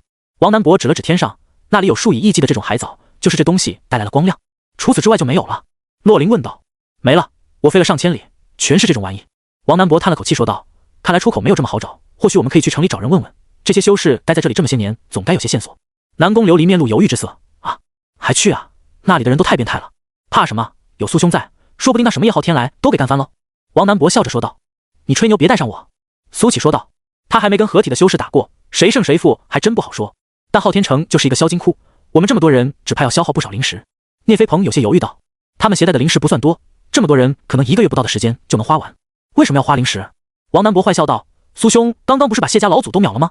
我们直接去谢家住就好了，他们还敢不答应不成？苏启看了王南博一眼。狗还是你狗啊？不过这确实是一个好主意。其余人也都眼睛一亮，这的确是个好主意啊。吃谢家的，喝谢家的，住谢家的，一分不花，想想都有些刺激。那就这么定了。聂飞鹏嘿嘿一笑说道。师兄，还是你脑子灵光，那不然能当你师兄？王南博和聂飞鹏两人勾肩搭背，嘿嘿坏笑了起来。沈冰在后面扶额叹气，让这两货代表9天剑宗的门面，也不知道是好是坏，不会让外人误会9天剑宗都是这样的货色吧。第99号世界，那里随风飘散的尘埃一直飘过上万里，远离了传送门的地界，直至落在了一处不起眼的小溪中，又随着小溪一路朝着远方流去。小溪穿过山间，穿过低谷，最后汇入江河。江河奔涌，一路向东，花费了无数个日夜，汇入大海。尘埃犹如浮萍，随波逐流，最后落入海底深处。不知过了多久，尘埃开始发光，一个青年突兀出现在了海中。海水自动被分开，青年站在大海底部，环顾四周，只是深海地区一片漆黑，什么也看不清。嘿嘿，一帮蠢货，岂能料到我有小世界法宝？青年嘿嘿一笑，他来自于9号世界，名叫归墟。身为9号世界的天命之子，因为觉醒时间早的缘故，得到了不少天才地宝。这小世界就是其中一件。而海水之所以被分开，是因为它的另一项法宝碧水珠。归墟正想腾空而起，却发现纹丝不动。卧槽，这99号世界的压制也太强了，我居然飞不动了。归墟惊呼了一声。就这样一个低等世界，当时是怎么偷走我们世界一缕气运的？归墟骂骂咧咧说道。都是一帮草包饭桶，这次我就要把这99号世界的气运抽干，让这低等世界彻底被除名。说罢，归墟召唤出了飞剑，冲天起，心里还想着还好飞剑可以使用。从海中冲出以后，归墟看到的只有茫茫大海，他闭眼感受了一番，随即便感受到了气运所在的方向。嘿嘿，归墟大爷来了，99号世界臣服于本大爷的脚下吧。归墟狂笑着，身影消失在天际。昊天城，苏琪等人又回来了，各大势力都有些懵逼，他们的眼线还在满世界找他们，结果居然主动回来了，而且还多了2个女人。不过这对于各大势力来说是一个意外之喜，多了2个女人就代表多了2份财富。王南博随手招来一个路人，谢家在哪？路人愣了一下，听到谢家的名号都不敢嚣张了，连忙指着一个方向说道，一直往那走就到了。苏琪等人在众多势力的注目下径直去了谢家，这引起了一片猜测，这些人去谢家莫非是要投靠谢家？但他们恐怕是打错主意了，谢家吃人不吐骨头，连皮都剩不下，不能让谢家独占这么一份大礼，我们周家也要去分一杯羹才行。谢家这狗屎运也太好了，我们刘家也不能落后，必须要分蛋糕，我就不信这谢家敢独吞。再探再报。苏琪等人来到谢家府邸前，谢家的势力在这昊天城也算是名列前茅，所以占地面积也很大。砰砰砰！王南博走上前就开始叩门。以往谢家的大门都是大开的，今天不知为何闭上了，否则的话，苏琪等人可能直接就进去了。敲了半天门，门内传来一个声音：“什么人？谢家闭门3年，请不要打扰。贵客来访，谢家就是这样待客的。”王南博大声说道：“都说了闭门3年，不管是谁，一律不见。”门内的声音不耐烦地说道：“真不见？”王南博笑着说道：“不如请示一下你们的话事人，就说斩你们老祖的人来了。”砰！门内传来重物落地的声音，随即就是一阵鸡飞狗跳。那声音有点慌张地说道：“稍等，我去请示。”几分钟的时间，门吱呀一声开了。谢基探出头来，露出一个比哭还难看的笑容：“诸位好啊，又见面了。”“又是你啊？”王南博笑着说道。“是我。”谢基苦笑着点头说道：“不知道各位有何贵干？”“是这样，我们梅林是要露宿街头了，打算借贵府住上几日，你应该会欢迎我们吧？”王南博笑眯眯地说道。“啊这！”谢基愣住了，“你们这些人都没有边界感的吗？刚刚才把我们2家主打死了，这就上门来求住宿。不过他还真不敢拒绝，人家这明摆着欺负你来了，你要是拒绝了，那不就正好给了一个由头吗？以往都是谢家欺负别人，对于这种事再清楚不过了。而且城主府那边还真不一定敢管。叶昊天虽然是合体期修士，但这群人里面也有一个能斩炼虚期修士的大能。像这种大能，以谢基对他的了解，肯定是能不为敌就不为敌。所以城主府多半会睁一只眼闭一只眼。如此一来，摆在他们谢家面前就只有2条路了：一条大放留宿，不给他们由头；一条果断拒绝，寄希望于叶昊天。谢基在千分之1秒的时间便做好了抉择。怎么，不方便吗？王南博笑着问道。当然方便，有朋自远方来，不亦乐乎。谢基打开大门，一脸媚笑道。敞亮。王南博竖起大拇指说道。众人走进了谢府，这一消息很快便传遍了各大势力。刘家，看来谢家要得手了，我们晚点去拜访，说什么也要掺一脚。一名中年人志珠在握地说道。周家，哈哈，这不就是瓮中捉鳖吗？3个时辰后前往谢家。周家家主大笑道。城主府，叶昊天面色阴晴不定，这谢家莫非是想联合外人造反？能让他们做出这种选择，想必有所依仗。难道新进来的修士有合体期大能？昊天城创立了上千年，叶昊天从当初的化神一路修炼到合体，都离不开这吞天经体内的秘密。他还想靠着这秘密问鼎渡劫，飞升仙界，自然疑神疑鬼。但他生性谨慎，不会轻易出手，除非有100%的把握。城主发什么呆呢？快来啊！床上一具雪白的躯体勾住了叶昊天，打断了他的思路。敢勾引我，我要惩罚你！叶昊天如饿狼一般扑了上去，将一切烦恼都抛诸脑后。谢家府邸很大，谢基带着苏琪等人来到了客房区域。诸位，这里就是我们的客房区域，房间很多，大家自行挑选。谢基一脸笑容道。众人也都不客气，很快便挑选好了各自的房间。诸位舟车劳顿，想必有些饿了，我这就去备食。谢基笑着说道。去吧去吧。王南博摆了摆手。等到谢基离开以后，聂飞鹏问道：这家伙不会给我们下毒吧？王南博笑道：只要他不傻，就不会这么做。正如王南博所料，虽然谢基很想下毒，但是一般的毒对修士是没用的，他们随时可以排出体外，而那种奇毒他们也没有，就算有，也要考虑合体期的修士能不能看得出来，吃了会不会没用等等。简而言之，下毒的风险太大了。谢基忙前忙后，而谢天霸更是急得犹如热锅上的蚂蚁，他生怕苏琪等人发现他的本体还活着，这要是再给自己来一下，那不完犊子了。所以谢天霸打算就埋头修炼，绝不踏出房门半步。等到谢基把饭菜送上来以后，王南博叫住了他。等等。谢基脸色一变，有些忐忑地问道：请问还有什么事吗？我有些事要问你。王南博说道。但说无妨。谢基松了口气，差点以为对方要找借口大开杀戒了。你们谢家在此扎根多少年了？王南博问道。大概600余年。谢基连忙说道。那这600余年你们就没有去找过出口？王南博问道。这个当然有找过，但这里是一个只进不出的地方。谢基苦笑着说道。不可能，既然能进来，自然就能出去。王南博反驳道。谢基的话让众人有些丧气，如果说600年都找不到出口，那他们又怎么能在短时间之内找到？真的，吞天经每次张口的时候倒是可以看得到外界，只是那股吸力太过强大，恐怕连大成期的修士也无法对抗，更别提出去了。谢基说道。但苏启却灵光一闪，他们叫这玩意吞天经，金鱼这东西都会喷水的，也不知道这吞天经会不会类似于喷水的动作，但如果有的话，必然会在这内部形成异象。想到这里，苏启问道：这吞天经体内可会定期出现一些异象？异象？谢基仔细回味了一下后说道：好像没什么异象。苏启皱眉，如果没有异象的话，那他就猜错了。这吞天经可能并不会类似于喷水之类的，不过想想也是，吞天经遨游于9天之上，好像不用喷水。那吞天经内部难道就不会定期出现一些奇怪的现象吗？又或者是特别的事？洛林也问道。谢基又思索了半晌后说道：如果非要说什么奇怪的现象或者特别的事，那就是每3个月会打开一次灵液池，但那地方太过危险，都是一些走投无路的修士才会选择去卖命。灵液池3个月才打开一次？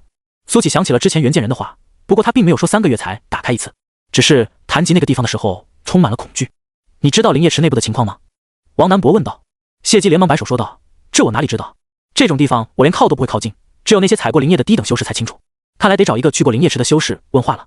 苏启在心里说道。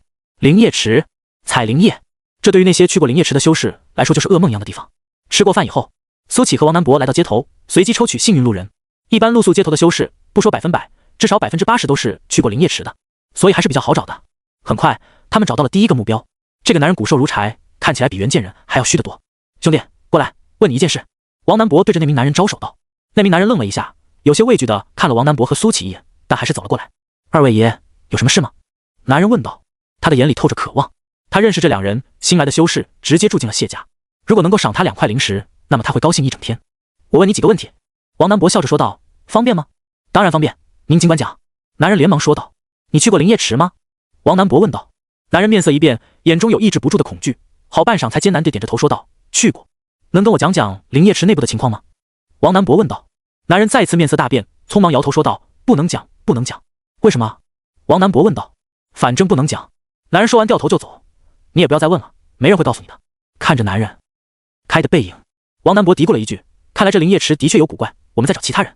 很快他们就找到了第二个目标，一样的骨瘦如柴。一问之下，果然也是进入过灵液池的，似乎这已经成了进入灵液池修士的标配。能跟我讲讲灵液池内部的情况吗？王南博还是这句话。结果这个男人也跟第一个男人一样，连忙摇头，直接就走了。王南博不信邪，又找到第三个男人，这次许诺给零食。一开始听到能得零食，男人还喜笑颜开的，可是当王南博问出那句能跟我讲讲灵液池内部的情况吗？男人立马掉头就走，连零食也不要了。确实有古怪。苏启说道。这些人提起灵液池都很害怕，似乎有什么禁忌，这禁忌应该关系到他们的生命，否则的话不会这么忌讳。这就有点难搞了。王南博说道。两人都感到有些棘手，别人实在不愿意讲，总不能用搜魂大法吧？先不说这法术惨无人道，另外他们也不会这种法术啊。需要我帮忙吗？就在这时候，南宫琉璃的声音从身后传来。你怎么帮忙？王南博问道。别忘了我可是万妖谷的人。南宫琉璃嫣然一笑，最擅长的便是下蛊。听到这里，王南博眼睛一亮。对啊，如果下蛊的话，这些人便不得不讲真话了。只是有一点，王南博要先确认清楚。你这蛊虫会对这些人的身体造成伤害吗？王南博问道。伤害极小。南宫琉璃翻了个白眼说道。而且这些修士都不是我们世界的，你难道还有心理负担？对啊。王南博犹如醍醐灌顶。这些修士压根都不是他们世界的，他那么客气做什么？可能是因为看到这些人如此可怜，下意识地把他们带入了弱势群体的角色。对于下蛊，苏琪也没什么意见。特殊时期要采用特殊手段，既然决定下蛊，他们就开始挑选目标了。首先，这个人的身体可以虚弱，但是不能太虚弱，否则的话可能直接就暴毙了。你看那个人怎么样？粗胳膊细腿的，不行，一看就营养不良，蛊虫给此人浪费了。那这个呢？高高瘦瘦的，看起来还挺有精神的。这个也不行，一看就是狡诈恶徒，我怕伤到了我的蛊虫。那就这个，看起来呆头呆脑的。这个更不行，就跟傻子似的，说不定还是个哑巴。王南博一连挑选了3个人，都被南宫琉璃否决了。最后他直接开摆，那你选吧，我选不出来了。南宫琉璃在众人身上游离，最后看中了一个中年男子。这个男子虽然也骨瘦如柴，但精神并未见有异常，双目坚毅，算是众多修士里面比较出挑的。就他了。王南博确定了一句，就他了。南宫琉璃点头说道。于是王南博走上前说道，兄弟，要零食不要？中年男人愣了一下，与其他人一听到零食就兴奋不同，他颇为淡定地问道，你想从我这里得到什么？一些情报。王南博说道。中年男人笑了笑，关于灵液池的。不错。王南博眼中金光一闪，这个中年人明显跟其他人不一样，少有的保持理智。看来南宫琉璃挑人的本事是比他强。这是一个禁忌的话题。中年男人说道。正在王南博还想说些什么的时候，中年男人又说道，但如果报酬足够的话，我可以全都告诉你。你想要多少零食？王南博问道。需要报酬就好办，最怕的就是那种给钱也不干的。我不要零食。中年男人站了起来说道，我需要一粒破厄丹，你如果能给我，我就全都告诉你。破厄丹？王南博露出茫然之色，我怎么从未听过这种丹药？那就爱莫能助了。中年男人摊手说道，我能给你。就在这时，苏琪走了过来。中年男人的脸上涌现一抹愕然，随即有些紧张地说道，此话当真？当真。苏琪点头说道，好，只要你能给我，那我什么都告诉你们。中年男人咬牙说道，那你跟我们来吧。苏琪说道。中年男人二话不说便跟了上来。王南博传音给苏琪，苏兄，没想到你拈话呀，把这家伙唬过去，给他下蛊，一切都迎刃而解，我咋就没想到？而苏琪摊了摊手说道，你误会了，这丹药我真有啊。破厄丹是一个上古丹方，苏琪在许愿炼丹术的时候，有许多稀奇古怪的丹方，其中破厄丹就是一种。虽然只是一品丹药，但是丹方早已失传。苏琪正好便炼制过几枚炼手。破厄丹，丹如其名，功效就是用来破除邪祟入体的。但这种丹药其实对修士的作用不大，主要是用在凡人的身上。凡人身体虚弱，容易被邪祟侵扰，所以这中年男子应该不是给自己用的。几人走到一旁后，中年男子竟然都没看南宫琉璃一眼，跟那些精虫上脑的修士形成了鲜明的对比。苏启从兜里掏出了一瓶丹药递了过去，你需要的破厄丹。男人接过，手有些颤抖地打开瓶塞，倒出一枚丹药，然后喃喃说道：真是破厄丹，还是品相极高的破厄丹，我儿子有救了。现在可以告诉我们灵液池内部的情况了吧？苏启问道。可以。男人重重点了点头，但在此之前，我希望你们能给我一些时间，我需要把破厄丹给我儿子服用。那我们跟你一块去。王南博说道。可以。男人没有犹豫道。随后他带着苏启三人一路穿街过巷，来到了一处民房。噔噔噔，男人轻叩了几下门。吱呀，门打开，一个老头从门后探出身子。林伯，我来看茬了。男人小心翼翼地说道。我带来了破厄丹。被叫林伯的老头沉默了片刻后说道。进来吧。至始至终都没有看过苏启等人一眼，但苏启等人还是跟了进去。进入房间以后，这是一个面积仅有10几平方米的小屋子，一张床就占了大部分的地方。此时床上正躺着一个小男孩，满头大汗，双目紧闭，身子还不时颤抖。男人来到床边，目光中满是心疼之色。难怪需要破厄丹。苏启一眼便看出这个小男孩是被邪祟侵扰。男人从瓶子里倒出了丹药，然后小心翼翼地喂进了男孩的嘴里。破厄丹入口即化，磅礴的药力瞬间席卷男孩全身。肉眼可见，他的额头出现雾气，几缕黑气从他的口鼻溢出，很快便消散在空气中。最后，男孩竟然睁开了眼睛，看到男人以后，有些虚弱地说道：爹爹，我饿了。男人大喜过望，连忙说道：饿了？等等，小陈，我给你找吃的。这时候，林伯走了过来，手里还端着一碗小米粥。小陈，张口。林伯端着小米粥，一脸笑容地说道。与刚才的冷漠判若两人。苏启看着眼前温馨的一幕，好像又回到了长生关的那些日子。凡人的生命虽然短暂，但那些温情总能治愈人心。半个时辰以后，男人说道：走吧，你们想问的，我全都告诉你们。爹爹，你去哪啊？躺在床上的小男孩看着男人问道。爹去办点事，小陈乖乖听外公的话。男人笑着说道。那爹爹早些回来。小男孩说道。好。男人笑道。说完以后，他跟着苏启等人走出了房间。为了不被打扰，苏启等人带着男人去了谢府，来到了他们休息的区域。好了，你现在可以说了。王南博说道。我想想从哪里说起。男人沉吟了片刻后说道。你们主要想问灵液池什么问题？灵液池内有没有什么异象出现？苏启问道。男人回忆了一番后点头道。会有异象，每一次我们采集灵液之时，灵液池都会随即生成一个大漩涡，这漩涡吸力极强，被卷入之后十死无生。噗！男人刚说完这话，一口鲜血喷出，气息肉眼可见的微密。你怎么了？王南博吓了一跳。男人摆了摆手笑道。没事，陈年顽疾罢了，你继续问。苏启和王南博对视了一眼。王南博犹豫了一下又问道。为什么你们对灵液池谈之色变？那里真有那么恐怖吗？男人擦了擦嘴角的血迹，笑着说道。灵液池里的灵液对修士是大补之物，但过犹不及，即便是一滴灵液也承受不住。若承受不住这种能量，自身的精元与寿命就会被灵液池抽取，化为灵液池的一部分。这也是为什么几乎所有采过灵液的修士都变成了那副鬼样子。噗！说到这里，男人再次喷出一口鲜血，眼里的神光已然暗淡无比。我没事。男人抬起头，擦了擦嘴角的血迹，笑着说道。继续问吧。最后一个问题。苏启这时说道。下一次灵液池什么时候开启？闻言，男人松了口气，说道。3天之后。这次他没再口吐鲜血。问完了，你回去吧。苏启说道。多谢。男人眼里露出一丝感激，站起身来，脚步虚浮地离开了。为什么他第3个问题没有吐血？苏兄，你问出第3个问题的时候，我都以为他要挂了。王南博有些疑惑地说道。应该是关于灵液池内部的一些信息，他们被施加了某种诅咒，不能轻易透露，否则的话便会对自身造成损害。但我问的第3个问题并非灵液池内部的信息，所以对他没有影响。总之，这灵液池的确有古怪，我打算去看看。苏启说道。不错，那我也一起去。王南博点头说道。你不能去。苏启摇着头说道。为什么？王南博问道。姓苏的，你是不是觉得我们都是贪生怕死之辈？这时候，洛林也走了过来。南宫琉璃在后方无声点头，心里想着，我是贪生怕死之辈啊。这次是谁带你们来1号世界的？苏启笑着问道。你呀。王南博说道。那谁做主？苏启又问道。你。洛林咬牙道。既然如此，听我安排就行。苏启说道。他并非是去送死或者故意涉险，他体内能够容纳的灵力远远没有达到上限，去这灵液池或许不是危机，而是机缘。但其他人就不同了，他们能够容纳的灵力有限，很可能会遭受反噬。关于灵液的说法，袁建仁和中年男子的说法不同，但苏启更愿意相信这中年男子，因为当时袁建仁说完以后并未口吐鲜血，他很有可能是在谎报。最后还有一件事，我需要你们陪我演一场戏。苏启笑着说道。谢府门口人声鼎沸，聚集了一大帮的看客，只因为这里正在上演一场大戏。苏启，今日我们恩断义绝。王南博冷着脸说道。哦。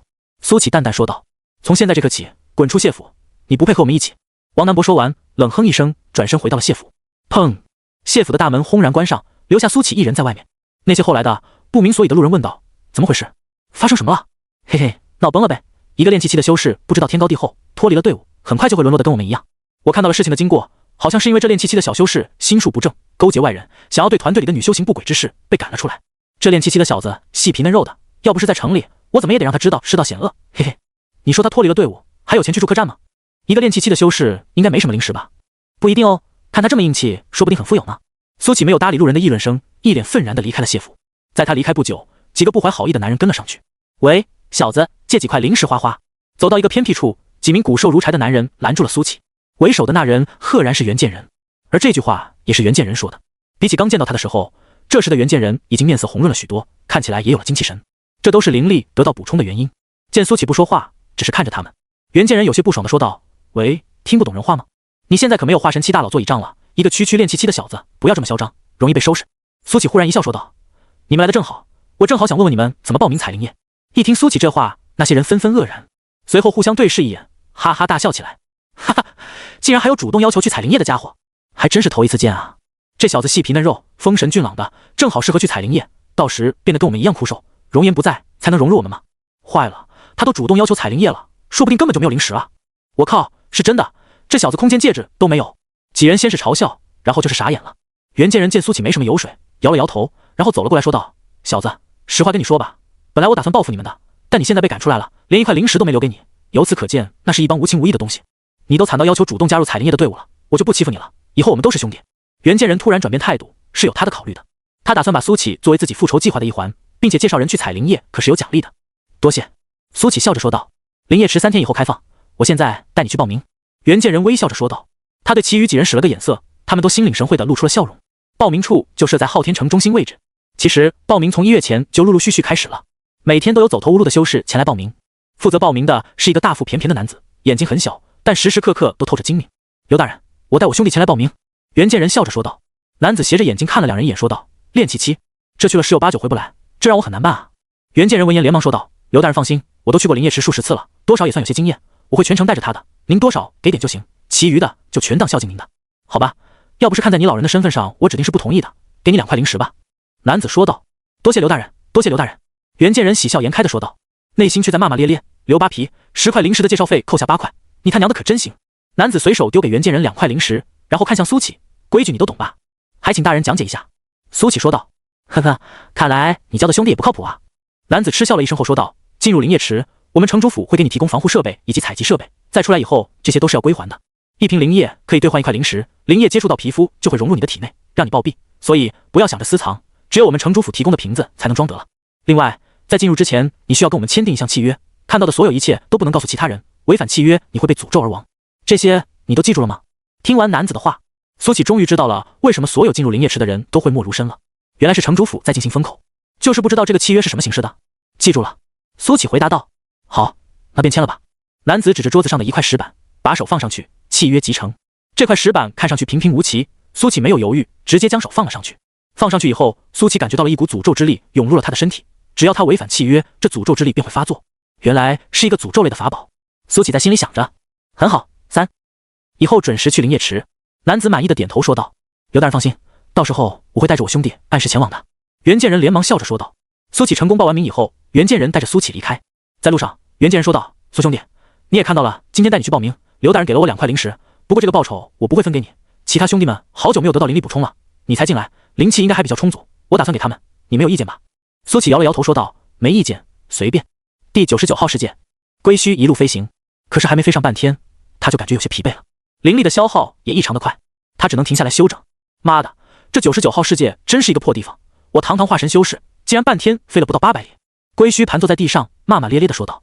以往他在9号世界，即便是不借助飞剑，半天少说也要飞上2000里地，更别说借助飞剑了。这破地方不配称作修仙世界。归墟一边骂骂咧咧，一边开始运转功法。轰！归墟的功法极其霸道，一运转，方圆10里的灵气都朝着他疯狂涌来。灵气质量也这么低？吸收了片刻以后，归墟噌的一下站了起来，满脸震惊，这简直就是在污染我的身体。归墟头疼道：“这尼玛要锤炼至少10次才能达到我的灵力质量，不行，不能随便使用灵力了，太耽误事了。”归墟将刚刚吸收的灵气全都排出了体外，他可以通过锤炼灵气来提升灵力的质量，但锤炼10次至少得花费他3天的时间，这对于归墟来说简直就是在浪费生命。他掏出一枚丹药，直接服了下去。很快，体内的灵力再次充盈，还是灵力充足的感觉好。归墟满意的说道。随后他冷哼了一声说道：“这种垃圾修仙世界没有存在的必要了，简直就是修仙界之耻。我一定要将你从108世界踢出去。吞天晶体内，3日的时间一晃而过，3月一次的灵液池又迎来了开放的日子。这3天的时间，苏启跟着袁建仁等人露宿街头。袁建仁因为有灵石补充的原因，精气神在一天天的恢复，但灵力始终只能提升他的精气神，精血和寿元却无法补充，因此他还是一副细狗样。唯一不同的是，他现在是一条精神的细狗。苏兄弟，这是你第一次进入灵液池，一定要听我指挥，这样能救你一命。袁建仁拍着苏启的肩膀说道。好，苏启点头说道。其他人也都开始调侃。苏启啊，我劝你还是找面镜子多看看现在的样子，说不定这次出来你就变得和我们一样了。哈哈哈，我觉得跟你还是不太一样的，美男在骨不在皮，一看苏兄弟的骨相就很好，说不定会变得更帅呢。哈哈，嘿嘿，菜鸟是死亡率最高的，苏启可一定要跟好我们。对于这些声音，苏启充耳不闻。他跟着众人一路向前，很快便来到了金碧辉煌的城主府前。此时已经有上百个修士站在城主府前，除了少部分人以外，大部分都是骨瘦如柴的修士。100人队伍老老实实的站在那里，而在两边是城主府的下人以及卫兵之类的。他们对着队伍里的人指指点点。这次采灵液的人好像比上次多了一点，不知道能带回来多少灵液。哈哈，管他作甚！你看那个男的腿都快比筷子细了，走路都走不稳了，还来参加，还真是要钱不要命啊！都是一群垃圾罢了。像我们这种有本事的人，永远不会变成他们那样。不要这么说嘛，没有他们，哪能凸显出我们的优越呢？要感谢这些没有上进心的家伙。哈哈，垃圾始终是垃圾，不要和垃圾共情。一群狗都不如的低贱修士。哈哈，大部分都是谩骂的声音。队伍里的人表现各异，有的垂头丧气，不敢抬头；有的昂首挺胸，似乎还挺骄傲。但最多的还是面无表情的人，他们已经麻木了。这里去过灵液池最多次的人，甚至有达到上百次的。上百次没有出事，也不知道是幸运还是不幸。在城主府的高楼上，一群莺莺燕燕站在阳台上，嬉笑着看着下方的队伍。姐妹们，这群邋遢鬼又来了。啧啧，这都不能叫做男人了吧，叫骷髅好了。都是一群不思进取的人罢了，不然怎么会沦落至此？哎，不对，姐妹们快看，队伍里有个美男。哪呢？不可能吧，垃圾里面怎么会出美玉？哎，我去，真是美男啊，好帅啊！这样的美男怎么会沦落至此啊？肯定不是不思进取，这背后的故事让人心疼。不行，我不忍心让这样的美男陨落，我要去跟城主讲讲。你不要命了？城主心眼那么小，你要是去说情，只会害了他。那怎么办？姐妹们想想办法吧，不能让这样一个美男凋零啊！苏启的出现，让这群被叶浩天养在深闺的女人们动了恻隐之心。有一句话叫做什么来着？只要哥哥长得好，三观跟着五官跑。他们完美印证了这句话。只是他们虽然心中可惜，口中可惜，却不会真的去做什么。毕竟叶浩天的性子，他们都很清楚。不大一会，几名城主府的修士走了出来，上百枚空间戒指分发到了众修士手中。苏启拿到手以后，把玩了一会，这还是他第一次接触真正的空间戒指。随即，他将灵力注入，一个大概3×3的空间出现了。这么小？苏启嘀咕了一句。这种空间戒指大概就是最垃圾的那种，在戒指里面存放着所谓的采集设备和防护设备。这防护设备就像是防护服似的，而采集设备就是上百个玻璃瓶以及一把提漏和一个漏斗，就像是那种打伞装白酒还有酱油醋之类的设备。就这，苏启脑海里冒出了2个字。分发完设备以后，在城主府修士的催促之下，队伍动了起来，依次朝着城主府内部走去。走进城主府的大院以后，队伍拐了个弯，来到了后院。这里有一个通往地下的入口，叶浩天此时正背着手站在入口处，他一言不发，就看着众人依次走进那个入口，眼神如鹰隼，每一个被他目光掠过的修士都有一种不寒而栗的感觉。这是他在威慑众人。在轮到苏启的时候，叶浩天眉头一皱，抬手说道：“你等等。”苏启停下脚步，看向了叶浩天。他后面的那些人也都停了下来，都有些意外地看向叶浩天。叶浩天从来没有拦过人，今天却一反常态。难道说这个小子有什么特别的地方？你是新修士吧？叶浩天说道。是。苏启点头道。你一个新进来的修士来灵液池做什么？你的灵石应该还足够支撑一段时间吧？叶浩天目光灼灼看向苏启，属于合体期的强大威压尽数涌出。砰！苏启一屁股坐在了地上。砰砰砰！随即他身后的那些修士七倒八歪地跪了一片。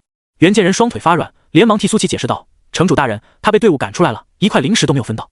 我让你说话了吗？”叶浩天看了一眼袁建仁，噗！袁建仁顿时口吐鲜血，飞了出去。好不容易养起来的精气神，在这一刻尽数被破坏，又变成了一副眼眶深陷的细狗样。若不是叶浩天想多收集一些灵液，袁建仁已经死了。对不起，城主大人，我不该插嘴。袁建仁惶恐道，他甚至不敢升起怨恨。当两人差距够大之时，就连怨恨也成了一种奢望。你说？叶浩天又把目光看向苏启。没有灵石了。苏启牙关打颤说道，就像是一个被吓破胆的炼气修士。哼！叶浩天冷哼一声，霸道的神识直接扫遍苏启全身。片刻之后，没有发现异常，便不再多言，继续背着双手站在那里。苏启颤颤巍巍地从地上爬了起来。我还能进去吗？苏启小心翼翼地问道。叶浩天从鼻子里喷出一口气。苏启忙不迭地跑了进去，脚步还有些虚浮。叶浩天眼角余光收了回来。其实关于苏启被逐出队伍的事，他早有耳闻，只不过想要再确定一番罢了。前几日那道万丈剑芒让他尤为在意，连带着对这些新修士也格外的关注。在发现苏启不是隐藏修为，确实只是炼气期的修士以后，他便不再关注了。而苏启进入地下以后，方才的惊慌尽数散去，面容重新恢复冷静。刚才的那一幕，他早有准备，如今一看，果然派上了用场。那自然的表演是他演练了无数遍的成果。倒霉的袁剑人一瘸一拐地跟了上来，他一脸怨恨地看着苏启，心想如果不是这小子的话，自己怎么会飞来横祸？这么些天的努力全都白费了，说什么也得在这小子身上找不回来才行。苏启跟着人群穿过了长长的甬道，来到了一扇石门前，都穿上防护设备。站在石门前的一名修士说道。众人从戒指里取出了防护服，然后利索地换上了服装。苏启有学有样，这防护服并不难穿。等到确认所有人都穿好防护服以后，看门的修士打开了大门。轰！门一开，一股澎湃而精纯的灵气狂风吹来，将众人吹得七倒八歪。苏启感觉到所有的灵气都被这层防护服隔离在了外面，但他能感觉到自己身体每一个细胞都在渴望着这阵灵气。苏启精神一振，果然来对地方了。如果能把自己体内的灵力全都转换成这种等级的灵气，那么自己的实力应该还会提升一大截。等到狂风以后，苏启瞪大了眼睛，他看到了什么？入眼之处皆为灵液，没有尽头，金灿灿的一片，就像是黄金一样迷人。苏启觉得这不应该叫灵液池，而应该叫灵液海，只有用海才能形容这种浩瀚与无边无际。没等他震撼多久，就被人潮推着向前，正式踏进了灵液池的范围。轰隆！等到所有人都进入以后，身后的那扇石门重重地关上了。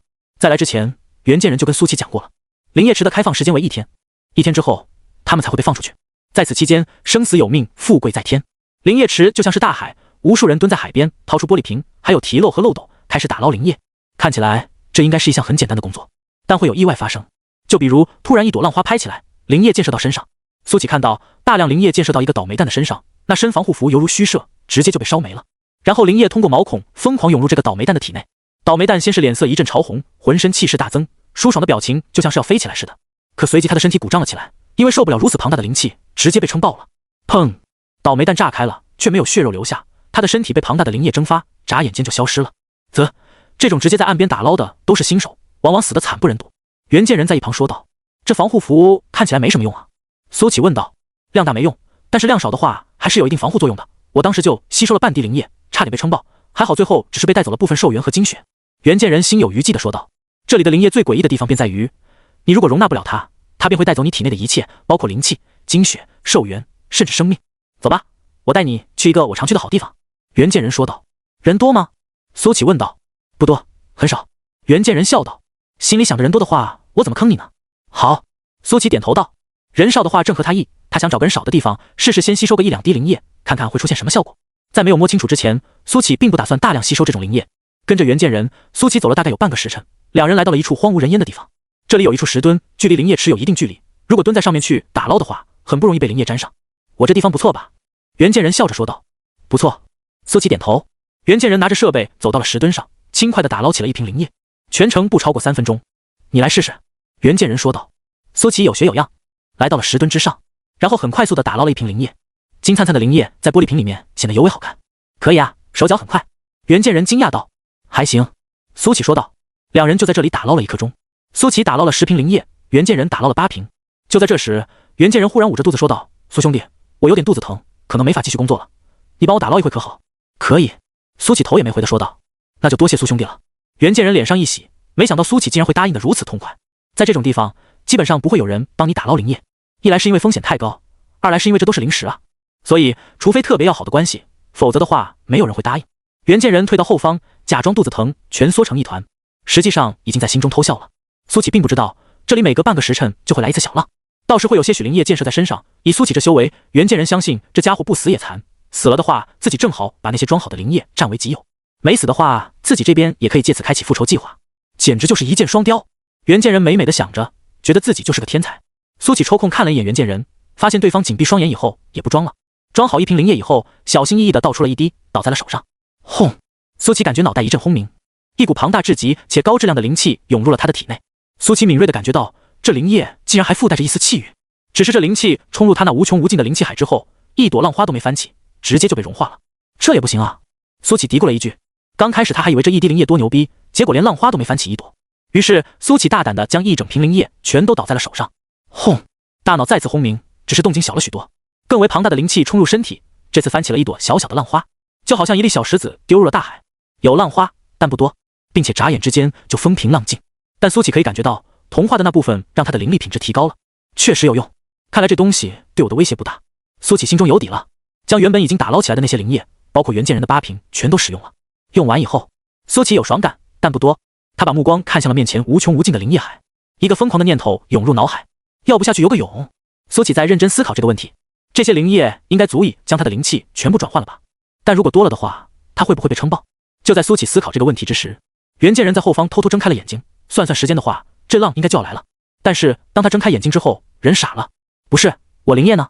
他看到地上那些空瓶子，只觉得头脑发昏，不敢相信自己的眼睛。然后他看到了更不可思议的一幕，浪花确实溅起了点点灵液，但是苏启像个没事人一样笔直地站在那里。然后他看到苏启在脱防护服，脱完以后把防护服往旁边一丢，扑通一声跳进了灵液池。袁剑人完全傻了，这家伙怎么自杀了？他连忙从地上爬了起来，跑到石墩上。只可惜这灵液池金灿灿的一片，哪还有苏启的人影？袁剑人一屁股坐在地上，又看了一眼身旁的空瓶子，忽然很想哭。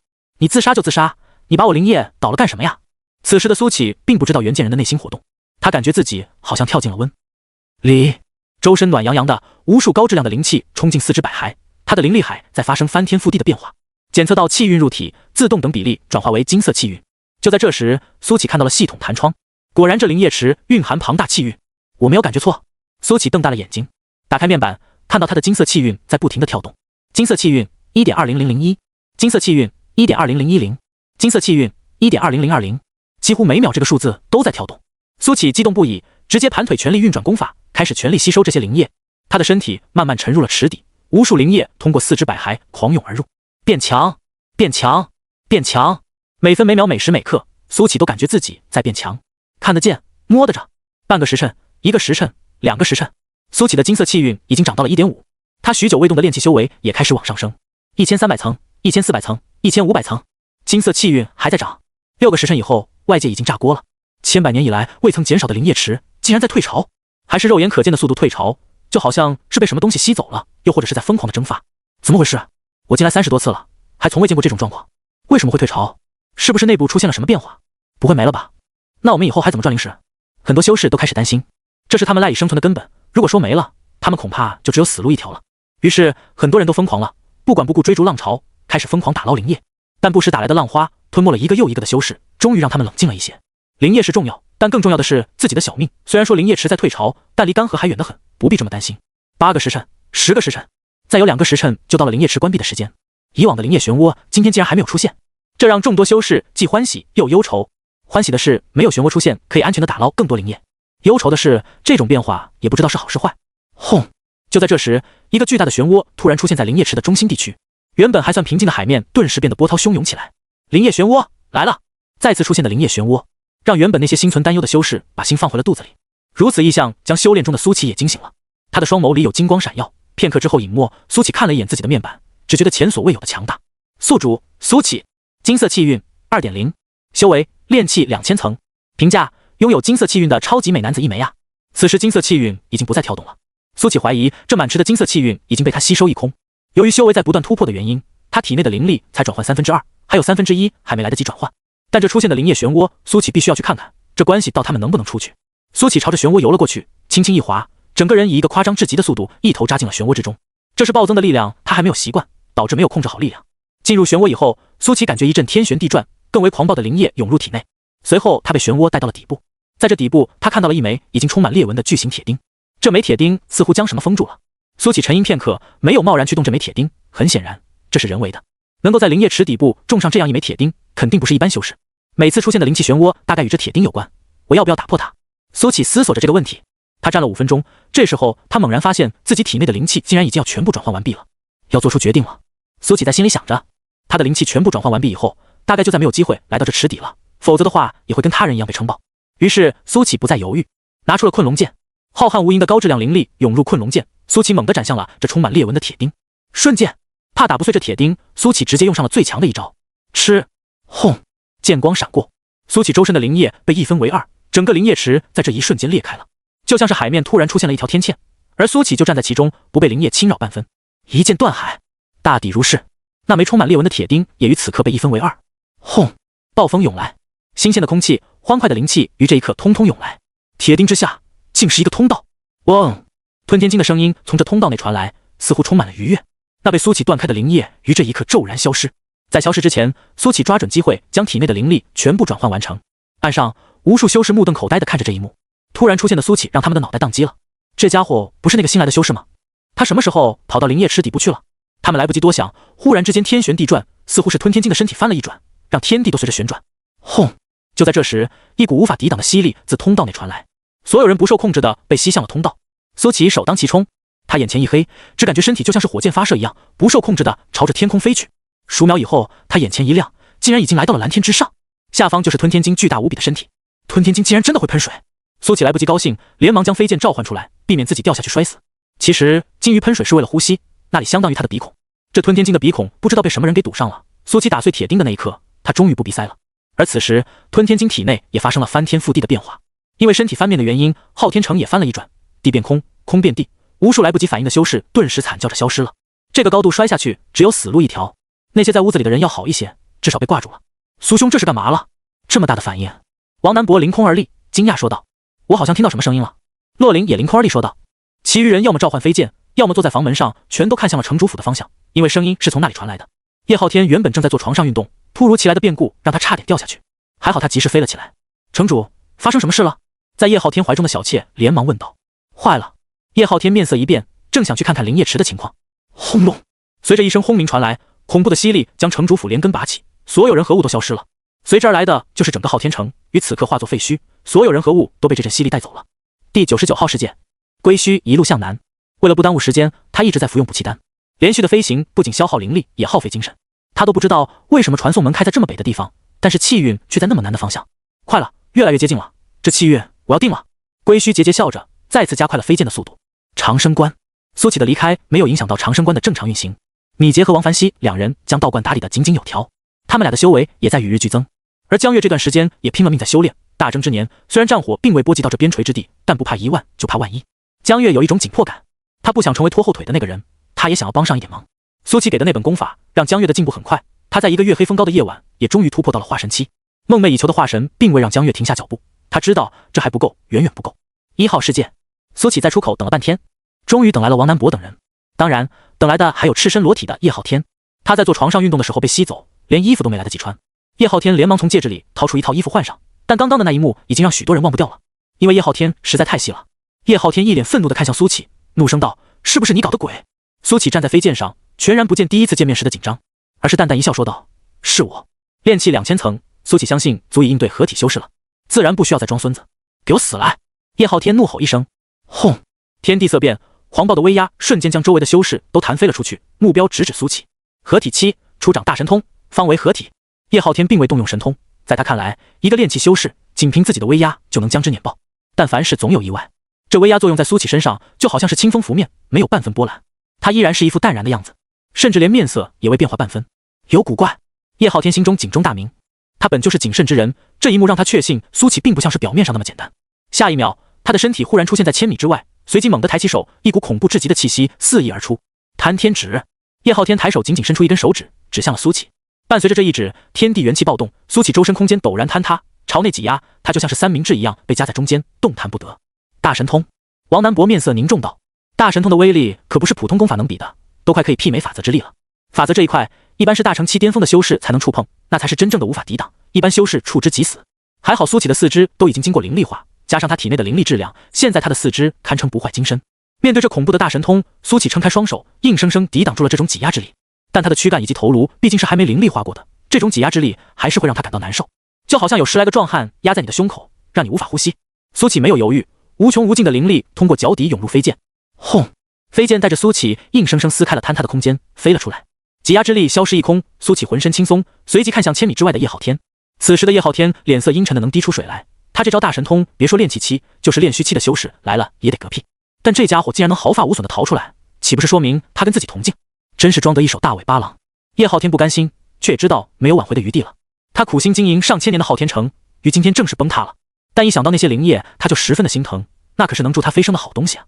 换我了，苏启笑着说道，随即猛地斩出一剑，瞬间白昼闪光，惊艳无比，万丈剑芒瞬息而至。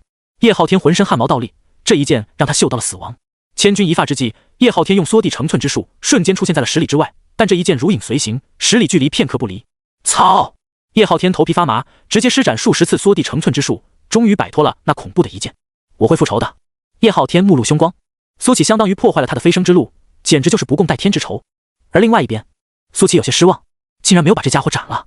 自己现在虽然力量很强，但在攻击手段方面还是太过匮乏了，碰到这种能够使用神通逃跑的修士依然无能为力，得尽快达到6400层。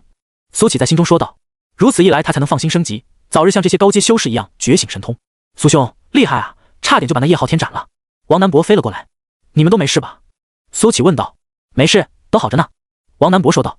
这时其他人也都相继飞了过来，看到众人平安无事，苏启点了点头，没事就好。总体来说，这次危机不仅没有带来伤害，还给他带来了莫大的机缘，算是因祸得福了。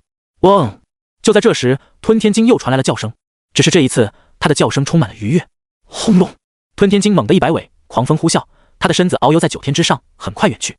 望着吞天鲸离开的背影，王南博说道，好家伙，没想到1号世界还有这么恐怖的生物，恐怕连大成期的修士也无可奈何吧。洛林说道，不管怎么说，这次大家都平平安安的就很好了。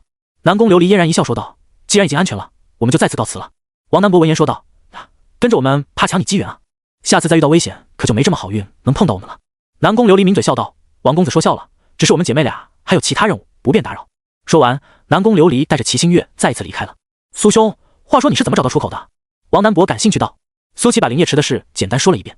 听完以后，王南博感叹道，我忽然回过味来了，这吞天鲸不停地把修士吸进他的体内，不会就是想要打通他的鼻孔吧？也不知道哪个大能修士这么缺德，竟然把人家的鼻孔给堵上了。我们现在去哪里？所有人的目光都看向了苏启，现在他已经完全成为了众人的主心骨，一剑斩炼虚，一剑退合体，这种战绩即便是在这1号世界也可以算得上是高端战力了。去找气运。苏启看向远方，那里庞大的流动气运在吸引着他，如果能够把这些气运全都掠夺，那么他的金色气运能够突破7也说不定，到时自己便可以突破炼气6400层，完成全身灵力化。走，这次让我们的世界提升几10个名次，以后也不用那么憋屈了。哈哈！众人眼中皆有战意，1号世界让他们打开了新世界的大门，一定要把自己的世界也变得更厉害才行。第99号世界，归墟一路飞行，终于来到了第一处流动气运的地点。这是一座大山，云雾缭绕，颇有意境。归墟径直飞进大山，在这山上竟还有建筑，看起来是一个宗门。什么人？一声暴喝传来，一道身影冲天起，来者是一名化神期的中年修士，一字眉，国字脸，充满正气。归墟好整以暇地看着对方，笑道，无意间路过贵地，想借一点东西。中年修士皱眉道，浩然宗100里之内禁止飞行，你不知道吗？我不知道啊。归墟耸了耸肩，随即他的神识直接掠过了整个宗门，在发现宗门只有一名炼虚修士，并且还在闭关，其余大部分都是金丹或者筑基修士之时，他笑得越发灿烂了。因为有隐蔽神识的法宝，所以站在他对面的修士并没有发现他的举动，而是冷喝道，我不管你知不知道，现在速速退去，否则别怪我不客气。别激动。归墟淡淡笑着，你叫什么名字？中年修士皱眉道，浩然宗夏波。归墟点了点头说道，不错，我见下不斩无名之辈。夏波闻言悚然一惊，刚想率先出手，但一道阴险无比的神识忽然冲进了他的识海，这道神识的阴寒让夏波的动作出现了一瞬之间的迟钝。就是这一瞬之间，归墟张开嘴，一道金光洞穿了夏波的眉心，随即这道金光冲入体内，将元神瞬间斩杀。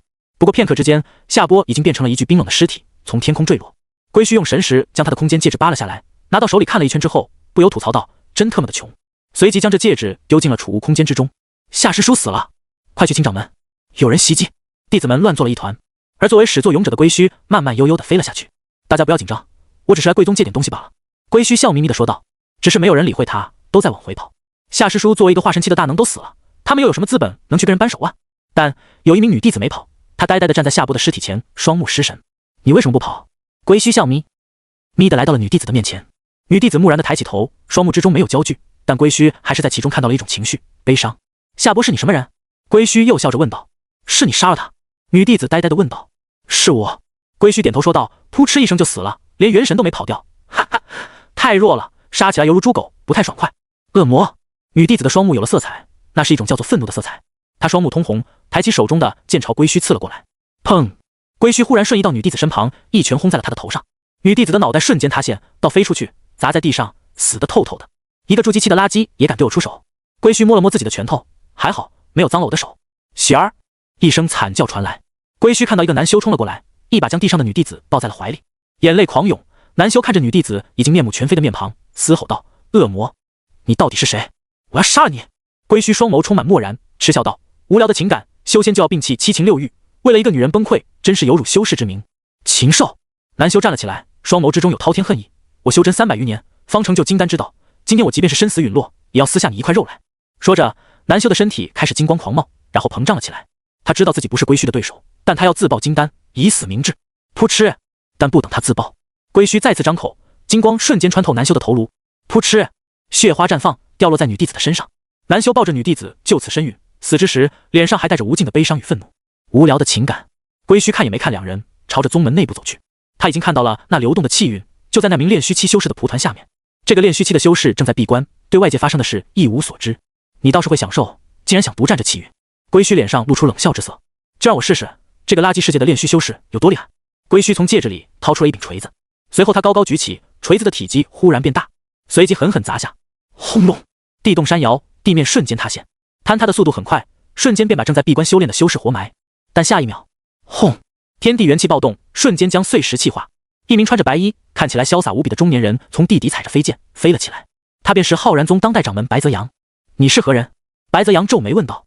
面前这个拿着锤子的男人明明只是一个化神修士，可是却给他一种危险感。归墟嘴角一咧，死！说罢，一道金光从口中射出。白泽阳一招手，天地元气幻化而成的巨手顿时把这金光弹飞了出去，露出了其本体，一柄如针细小的飞剑。嘻嘻，有两下子。归墟嬉皮笑脸的说道。你做的。这时白泽阳看到了下波还有2名弟子的尸体，面色顿时阴沉了下来。我做的，你来打我呀。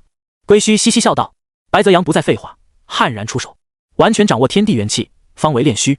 白泽阳虽然才进入炼虚期没多久，但实力也不是化神修士可以碰瓷的。但仅仅1刻钟以后，白泽阳口吐鲜血，跪倒在地，浑身已经提不起半分力气。反观归墟，只是有些喘气而已。垃圾世界的炼虚修士也是垃圾。归墟嘻嘻笑道。你不是我们世界的人，你是其他世界的修士。白泽阳捂着胸口，那里已经被鲜血浸湿。答对了，但是没讲。归墟嬉笑着出剑，白泽阳被一剑削手，死之前脸上还带着浓浓的不甘。归墟来到地底，将那缕气运硬生生从地底抽了出来，然后将之吸收。真不错。归墟冲天起，看着那些宗门弟子笑道，为了避免你们暴露我的行踪，请慷慨赴死吧。轰！归墟手中的小锤丢了出去，越变越大，整个浩然宗瞬间被砸成了废墟，那些修士都被砸成了血雾，连尸身都没留下。1号世界有许多从吞天晶体内被喷出的修士都摔死了，他们本就已经虚弱无比，体内灵力干涸，根本就飞不起来。但还有部分拥有灵力的修士活了下来，虽然不能坚持长久飞行，但在落地之前缓冲一下已经够了。袁剑人本来能活下来的，但是因为被叶浩天瞪了一眼，灵力尽失，所以惨遭摔死了。死之前他还瞪着眼睛，他有一个秘密要讲啊，真正的死不瞑目。而苏琪等人打算去西方，流动气运就在那个方向。西方极乐寺，在寺庙顶部坐着一个青年，下面有无数和尚双手合十，怒瞪着这个青年。那可是他们的大雄宝殿，而这个青年就公然坐在上方，完全无视了众人。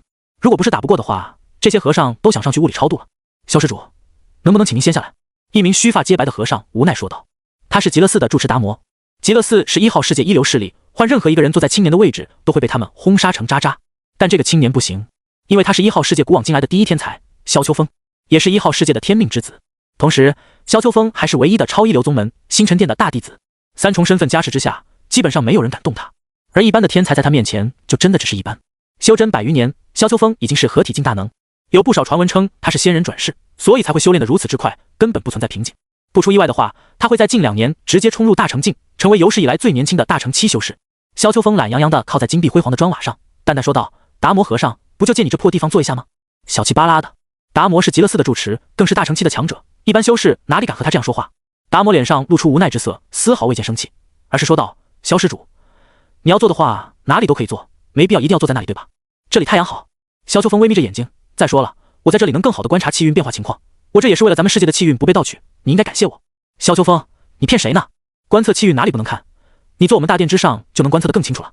这时候，一名中年和尚忍不住大声说道，而萧秋风都懒得搭理他，压根就没有放在眼里。住持，把这小子打下来吧。中年和尚忍不住对达摩说道。哎，由他吧。达摩摇了摇头说道。和尚们都不理解达摩为什么会这么纵容萧秋风，只有他知道这哪里是纵容啊。萧秋风在刚合体的时候就越境斩杀过大成修士，这是一个真正的妖孽，能忍就忍，这是所有宗门的共识。毕竟他身后站着星辰殿，自身的实力还那么可怕，一旦报复起来，谁也吃不消。就在这时，萧秋风的眼睛陡然睁开，嘴角露出一丝冷笑，还真有赶来偷气运的。下一秒，他的身影从原地消失，出现在百里之外。5名修士在这里鬼鬼祟祟的一点点偷取气运，这方圆百里的气运都浓郁的不像话，但是他们只敢在边缘偷取。几号世界的？萧秋风懒洋洋的问道。突如其来的声音吓了5人一跳，连忙转过身来，动手！其中一人叫道。定！萧秋风打了一个响指， 100米范围内的时间瞬间凝滞，一切都停止了。包裹那5名准备动手的修士，萧秋风慢悠悠地走了过去，顺手带走了4条生命，然后又回到了原地。咚！萧秋风又打了个响指，扑通扑通扑通扑通，一连4声倒地声传来。5名修士有4名都倒在地上，失去了生息。剩下的那名修士斗志瞬间被瓦解，在他的视角里，对面只是打了个响指，自己的4名同伴就暴毙了。饶命！这名修士连忙求饶，他意识到自己绝不是面前之人的对手。回答我的问题。萧秋风淡淡说道。修士愣了一下，拼命回想刚刚萧秋风说的问题。明明只过去了几秒，可是他却忽然想不起来了，这让他急得满头大汗。想不起来的话，萧秋风抬起手笑道：“那就死吧。”等等，千钧一发之际，修士忽然想起了萧秋风的问题，连忙说道：“我们是23号世界的人。”23号世界？萧秋风歪着头说道：“谁给的勇气？”没。修士的话还没说完，眼露惊恐，倒地死去，连死他都不知道自己怎么死的。没意思。萧秋风眼中露出冷色，若不是传送门限制，23号世界也就没有存在的必要了。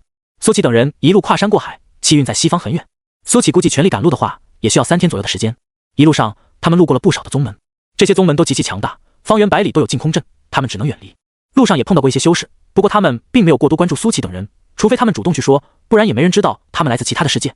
感觉1号世界的修士都太放松了，完全没有大争之年的紧张感。聂飞鹏说道。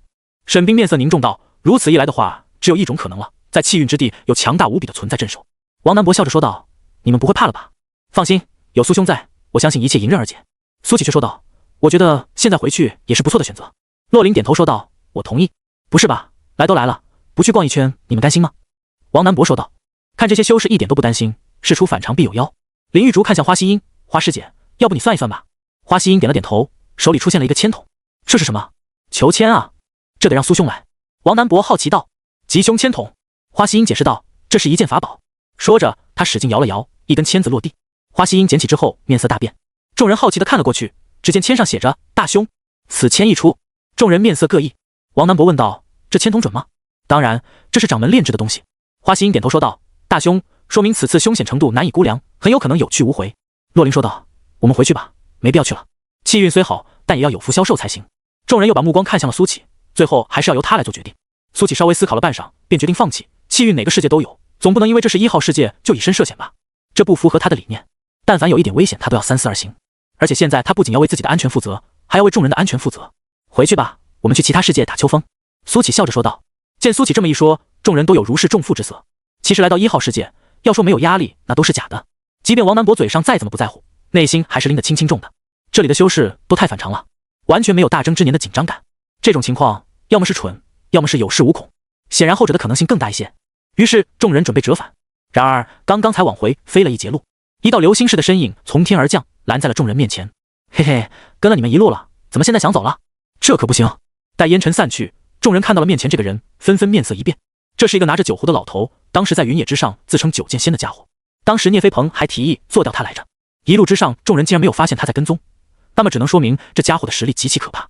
前辈，你这是何意？王南博问道。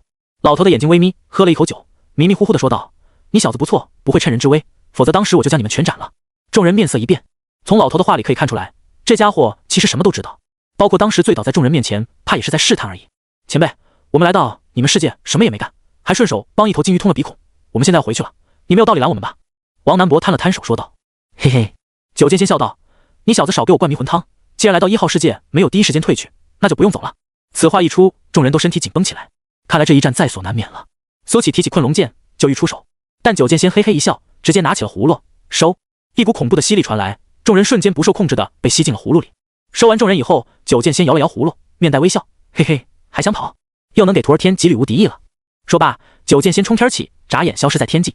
等众人再次清醒之时，他们已经来到了一处金碧辉煌的寺庙之外，浓郁的气韵几乎凝结成实质。那老头呢？王南博警惕地打量四周，周围除了他们以外再无他人，只有面前的寺庙内传来念经诵佛的声音。好浓郁的气韵！苏启面色微动，这里就是那处流动气韵所在的地方。只是那老头把他们送到这里来是什么意思？姓苏的，这里很危险，我们快走。洛林硬着头皮说道。他方才用神识探了探，面前的这座寺庙大能无数，看不透的气息无数，堪称禁地。众人都站了起来，准备离开。但就在此时，一个面带微笑的青年出现在了众人面前。来自哪个世界啊，朋友们？萧秋风笑着问道。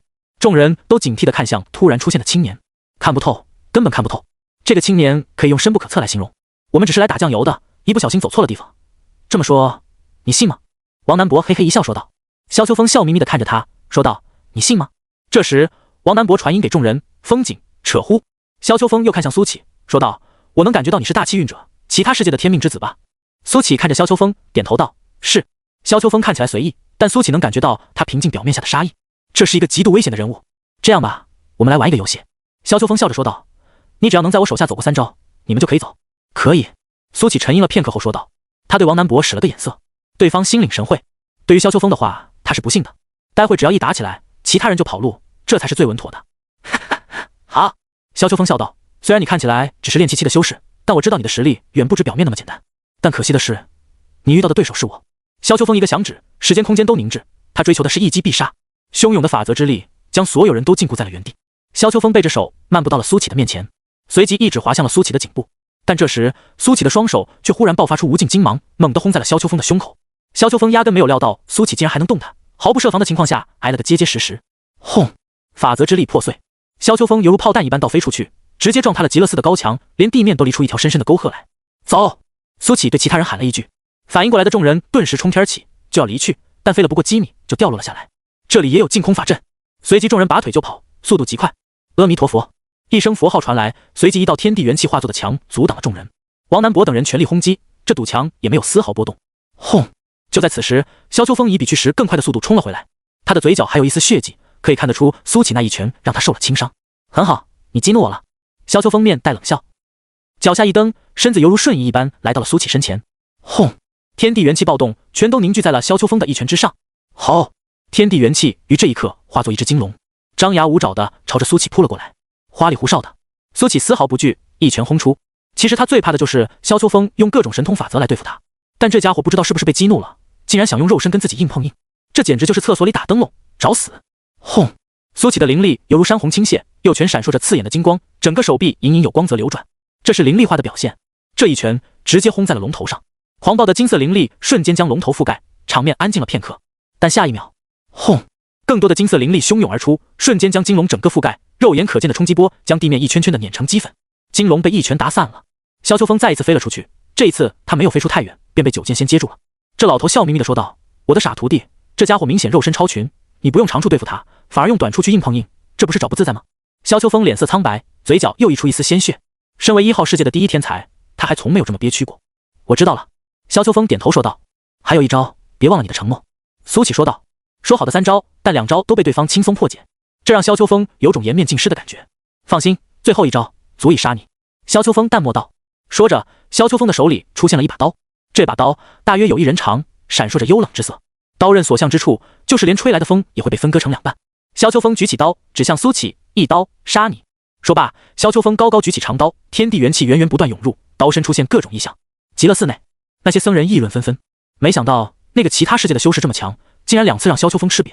不知道是几号世界的天命之子，除了我们1号世界以外，其他世界竟然也能诞生如此精彩绝艳之人吗？但萧秋风强在他的各项神通与天赋，现在连斩星刀都拿出来了，对面那个修士只怕凶多吉少了。一刀斩星辰，一刀斩日月，只闻其名，未见其形，今天要大饱眼福了。斩星刀已经超越了极品法宝的范畴，都可以算得上是灵宝了。这把刀萧秋风只用过2次，2次都是越阶挑战，一次斩了炼虚修士，一次斩了大成修士。这一次他要斩苏启。萧秋风所修之道为无敌道，这种道只许成功不许失败，若能一直胜下去，他就能成为所有人都无法仰望的神话。但如果失败，那就会道心崩溃，修为大跌，所以他只能成功不能失败。刀光照亮了萧秋风冷峻的面庞，微风撩起他的发丝，这一刻他好像与天地融为一体，天人合一。九剑仙抚摸着自己花白的胡须，满意笑道：这就对了。而洛林等人都面露担忧，这种想帮忙却无能为力的感觉实在是太糟糕了。死！萧秋风暴喝一声，悍然出刀。这一刀刚一斩出，恐怖无比的刀意就喷涌而出，以苏启为中心，方圆数百米瞬间被斩裂，露出了一个巨坑。紧接着，上万丈的刀芒劈头盖脸的朝着他砸了下去。天地元气幻化成了一幅星辰图，苏启就是这星辰图里最亮的那颗星星，而这一刀要斩灭这颗最亮的星星。此时的苏启只觉得浑身灌了铅一般沉重，这星辰图不仅是好看，更是有着束缚的作用。苏启手中的困龙剑已经在颤抖，那是兴奋的颤抖，海量的灵力让他想要冲锋陷阵，将这漫天刀芒斩碎。这是剑道与刀道的对决。苏启闭上眼睛，脑海里不断回忆着李太白那一天那一剑。之前的他无论怎么练习都难以圆满，但在此情此景之下，他竟然感觉这一缕真意自然而然地变成了。苏启睁开眼睛，双眸晶莹二色相交，一股恐怖至极的剑意冲天起。他出手了。就算有天地元气拉扯着他，也难以阻挡。瞬剑，以真化境的瞬剑，犹如剑神附体。这一剑出手，仿佛李太白在说着：“看好了，我只教一次。”吃，闪光，银色闪光，快，连脑子都反应不过来的快。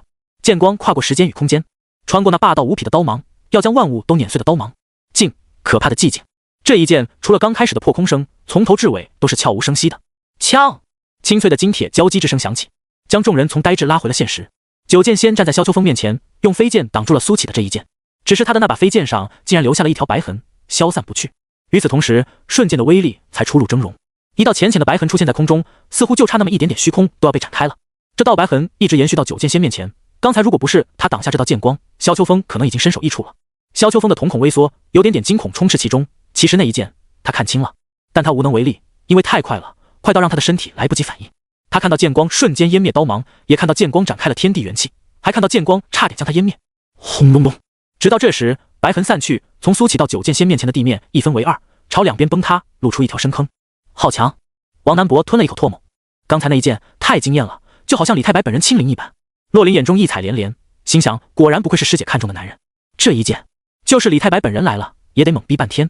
什么时候自己的绝招被人偷去了，还学得这么好？3招了，我们能走了吗？苏起淡淡问道。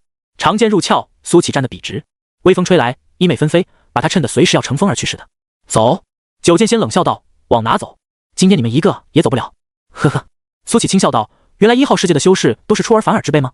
我就是这样的人。九剑仙冷笑道，养虎为患之事，我从来不做。但九剑仙留下苏起最主要的目的并不是这个，而是为了萧秋风。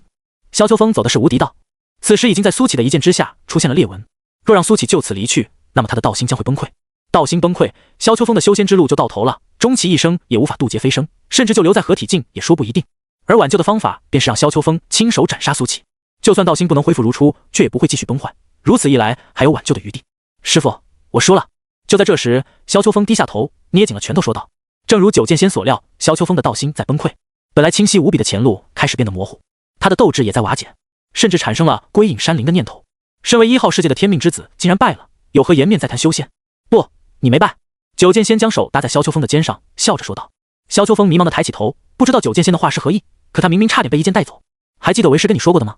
修仙，天赋、心态、气运缺一不可，但重要的是活下去。九剑仙笑着说道，活下去就有无限可能，一时的失利算不得什么。就像面前的这家伙，他以为他赢了吗？没赢吗？当然没有，活下去的那个人才是胜利者。这世上天才很多，但活到最后的才能成为一方巨擘。可我靠的是您。修仙从来都不是单打独斗，更拼的是背后的势力，这些都能算作你实力的一部分。萧秋风的眼神逐渐变得不再迷茫，九剑仙的话让他有种醍醐灌顶的感觉。是啊，活下去的人才是胜利者，一时失利并不能阻挡自己的无敌路。看到萧秋风重新昂扬斗志，九剑仙露出了欣慰的笑容，孺子可教也。随即他又说道，今天为师便送你一份大礼，让你手刃这小子，他的一身气运能让你的无敌意更上一层楼。多谢师尊。萧秋风说道。就在这时，苏起又是一记瞬剑，这次他的目标是天地元气化作的能量墙。吃，能量墙一分为二，王南博等人朝着外面狂冲而去。阿弥陀佛！就在这时，一道洪亮的佛号响起，达摩和尚凌空而来，恐怖的大乘期威压将王南博等人死死压制。看到了吗，徒弟，这就是你的势力，今天他们一个也跑不了。九剑仙开心笑道。死秃驴，大乘期修士欺负化神，不怕传出去让人笑话吗？王南博破口大骂道。达摩双手合十，凌空而立，微笑道，施主稍安勿躁，我只是受人所托罢了。绝望！两个大乘期的修士一前一后将众人夹在了中间，还都不是普通的大乘修士，而是大乘巅峰的修士。苏起的手摸向了胸口，那是宋潇湘送他的项链，蕴含了大乘期修士的一击。他在想，要不要使用？使用之后又真能逃得了吗？小子，其实我还蛮欣赏你的。就在这时，九剑仙的声音传来，如果你不是其他世界的修士，我可能会放你一马，但今天你得死。你喜欢玩剑，那今天我便在你最骄傲的领域击败你。老酒鬼，换个地方，别把我的极乐寺波及到了。就在这时，天空中的达摩说道。好。九剑仙一招手，天黑了。在片刻以后，天亮了，众人都来到了一处旷野之上。这里只有无尽旷野，除此之外什么也没有。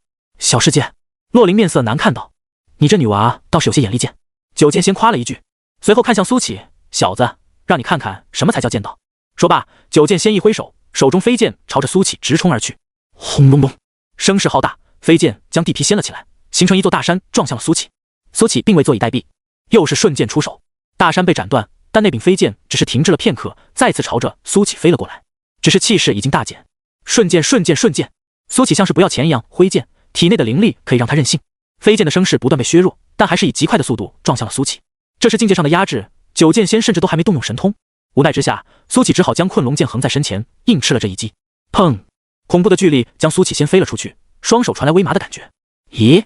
九剑仙轻咦一声，没想到这小子的肉体竟然如此强大。定！九剑仙一指之下，苏起的身体瞬间凝滞在半空之中。随后他来到了苏起面前，将他的手抓了起来，啧啧称奇：“你究竟修的是什么功法？竟然能把肉体跟灵力同化，从而达到另类的肉身成圣？”他像是欣赏艺术品一样看遍了苏起全身，随后说道：“可惜躯干和头颅还未转换，不然的话，连我都未必奈何得了你。不过嘛，都结束了。”九剑仙笑眯眯地凑了过去，刚想震断苏起全身经脉，但苏起的手忽然挣脱了法则，一拳轰在了他的脸上。轰！九剑仙脸部变形，瞬间飞了出去，脑袋一阵轰鸣。苏起挣脱了束缚，笑着说道：“脸皮倒是蛮厚的。”所有人都惊呆了，看向九剑仙。九剑仙飞出上百米，停了下来，嘴角溢出一丝鲜血。他虽然修为强大，但毕竟没有刻意锤炼过肉身，一时不妨吃了一个大亏。九剑仙怒极而笑：“多少年了？多少年没有人打过他的脸了？小子，你该死！”九剑仙一直指向苏起，噬魂指。砰！一股不知从何而来的巨力直接轰在苏起的胸口，让他飞出去数千米。噗！等到落地以后，苏起一口鲜血喷出，但这还没完，地面突然隆起，将他一把推上了天空。砰砰砰！不知从何而来的巨力一次又一次轰在苏起的胸口，让他感觉快要炸开了。九剑仙一步千米，瞬间来到了苏起身前，脸上露出阴冷的笑：“在你死之前，我会好好折磨你的。”尽管胸口一次又一次传来剧痛，但苏起并未放弃。他举起困龙剑，用尽全身力量，再一次朝着九剑仙斩了过去。只可惜很难对九剑仙造成威胁，随手将剑芒破开。九剑仙脸上带着玩味之色：“要说你这小子也是可怜，本来以你的资质，飞升仙界是妥妥的事，为什么就想不开要来1号世界呢？还恰好碰上了我。”苏起的嘴角不停溢出鲜血，已经听不太清九剑仙在说什么了。他忽然想起了那片土地，他虽然每天都很倒霉，但依然过得很快乐。他有家人，有朋友，还有喜欢的人。像他这样的人根本就不应该穿越的啊！难道这就是传说中的跑马灯吗？苏起好像已经感觉不到身体的疼痛了，嘴角露出笑容，想着：我很久以前喜欢的那个女生叫什么来着？哦对了，好像叫萌萌。可是我已经记不清她的模样了，也不知道我死后能不能穿越回去。然后突然醒来，发现这一切都是一场梦而已，但我又不想这都是一场梦。王南伯，你这家伙还欠我200两银子，什么时候还？江月，你做的饭真的很好吃，如果到了地球，肯定能成为最顶级的厨师。宋潇湘，其实我还有好多话没跟你说，以后怕也是没有机会了。师傅，你欠我的筑基期功法什么时候给我？苏起恍然发现，原来自己已经来到这个世界这么多年了。最开始的20年，他像一个野人一样活着，每天期待着气运为正的那天，日复一日，年复一年，到最后精神都不正常了。如果不是陆长安将他捡了回去，他只怕会精神失常，成为一个彻头彻尾的疯子。苏起又想起了陆长安在的那10年，他刚开始去的时候什么都不懂，是陆长安的悉心教导，将他一点点治愈。20年的估计足以击垮一个人，10年的陪伴足以治愈一个人。陆长安教会了苏起很多，所以对于他的离开，苏起一直耿耿于怀。这也是他努力修炼的动力之一，只为了在仙界与陆长安再次重逢。到时再带上一块清溪镇的桂花糕，想必师傅会很开心吧。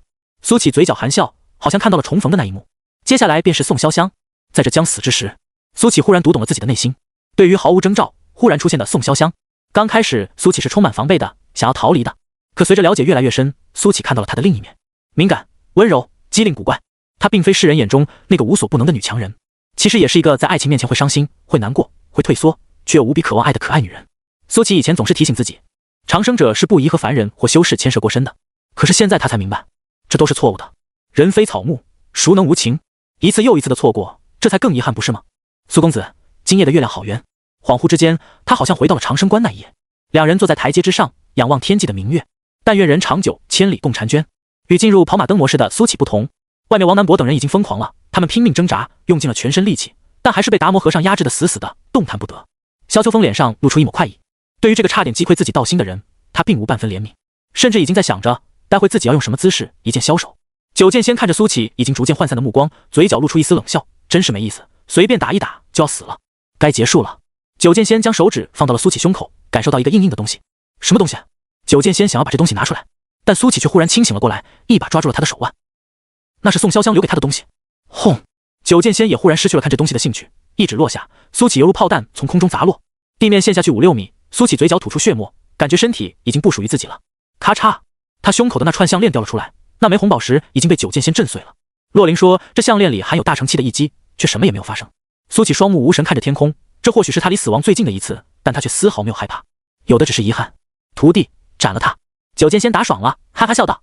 萧秋风几步来到苏起身前，看到浑身瘫软的苏起，他露出了畅快的笑意。往脖子砍，其他地方硬。九剑仙说道。好。萧秋风拿出长刀，没有丝毫犹豫，直接砍向苏启的头颅，心中满是报复的快感。死吧，以死来谢罪！轰隆！但就在此时，碎裂的红宝石爆发出10丈红光，冲天起。萧秋风手中的长刀瞬间被气化，九剑仙提着它，瞬间来到100米之外。什么东西？九剑仙心中忽然狂跳了起来，一股极其不妙的感觉涌上心头。咔嚓！原本灰暗无比的天空忽然传来碎裂之声，还没等众人反应过来，轰！天空炸裂了，阳光重新照了进来。九剑仙的脸色刹那间变得煞白，小世界炸了！这小世界与他心神绑定，炸裂之后对他的伤害极大。但让他更恐惧的是，那东西到底是什么东西，竟然能将他小世界都打炸。片刻之后，冲天起的光柱告诉了他答案。原本坚固无比的空间竟然变得扭曲，一条条裂纹出现在虚空之中，犹如蛛网蔓延。撕拉！一只纤纤玉手忽然出现在虚空之中，将这裂缝扩大。随着这只手的探出，整片空间剧烈震颤了起来。这是天地法则在排斥来者。轰！但下一秒，巨响传来，虚空彻底炸开，一名女子从空间裂缝中飞了出来。她穿着碧绿色的长裙，如瀑的黑发随风狂舞，眉心间一朵莲花标志将那绝世的容颜衬得更加梦幻。但此时脸上却是万古不化的冰冷。伴随着她的到来，整片天地都开始剧烈震颤，恐怖的气息瞬间将方圆千里全部笼罩。九剑仙双腿一软，一屁股坐在了地上，嘴巴一张一合，似乎努力想要说出什么来，却怎么也发不出声音。苏琪也瞪大了眼睛，来者竟是宋潇湘师姐。洛灵也惊呼出声，她从小便跟着师姐长大，对于宋潇湘比其他人的了解都多。宋潇湘之所以入世，是因为她根本没有修炼的天赋，可如今这一幕彻底颠覆了她的认知。师姐什么时候这么强了？竟然能强行打破虚空，降临此界，这可是传说中的神仙手段。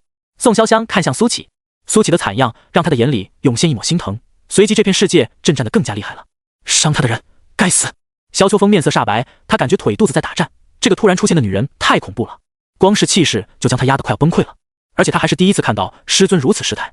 宋潇湘径直落到了苏启面前，柔声说道：“苏公子，我来了。”你……苏启想问些什么，却发现不知从何问起。嘘！宋潇湘抬起手指，柔声说道：“你先好好休息，接下来我来替你出气。”说着，宋潇湘把手放在了苏启胸口，一股神奇至极的力量在苏启体内蔓延，将他的伤势修复，把他的疼痛驱散。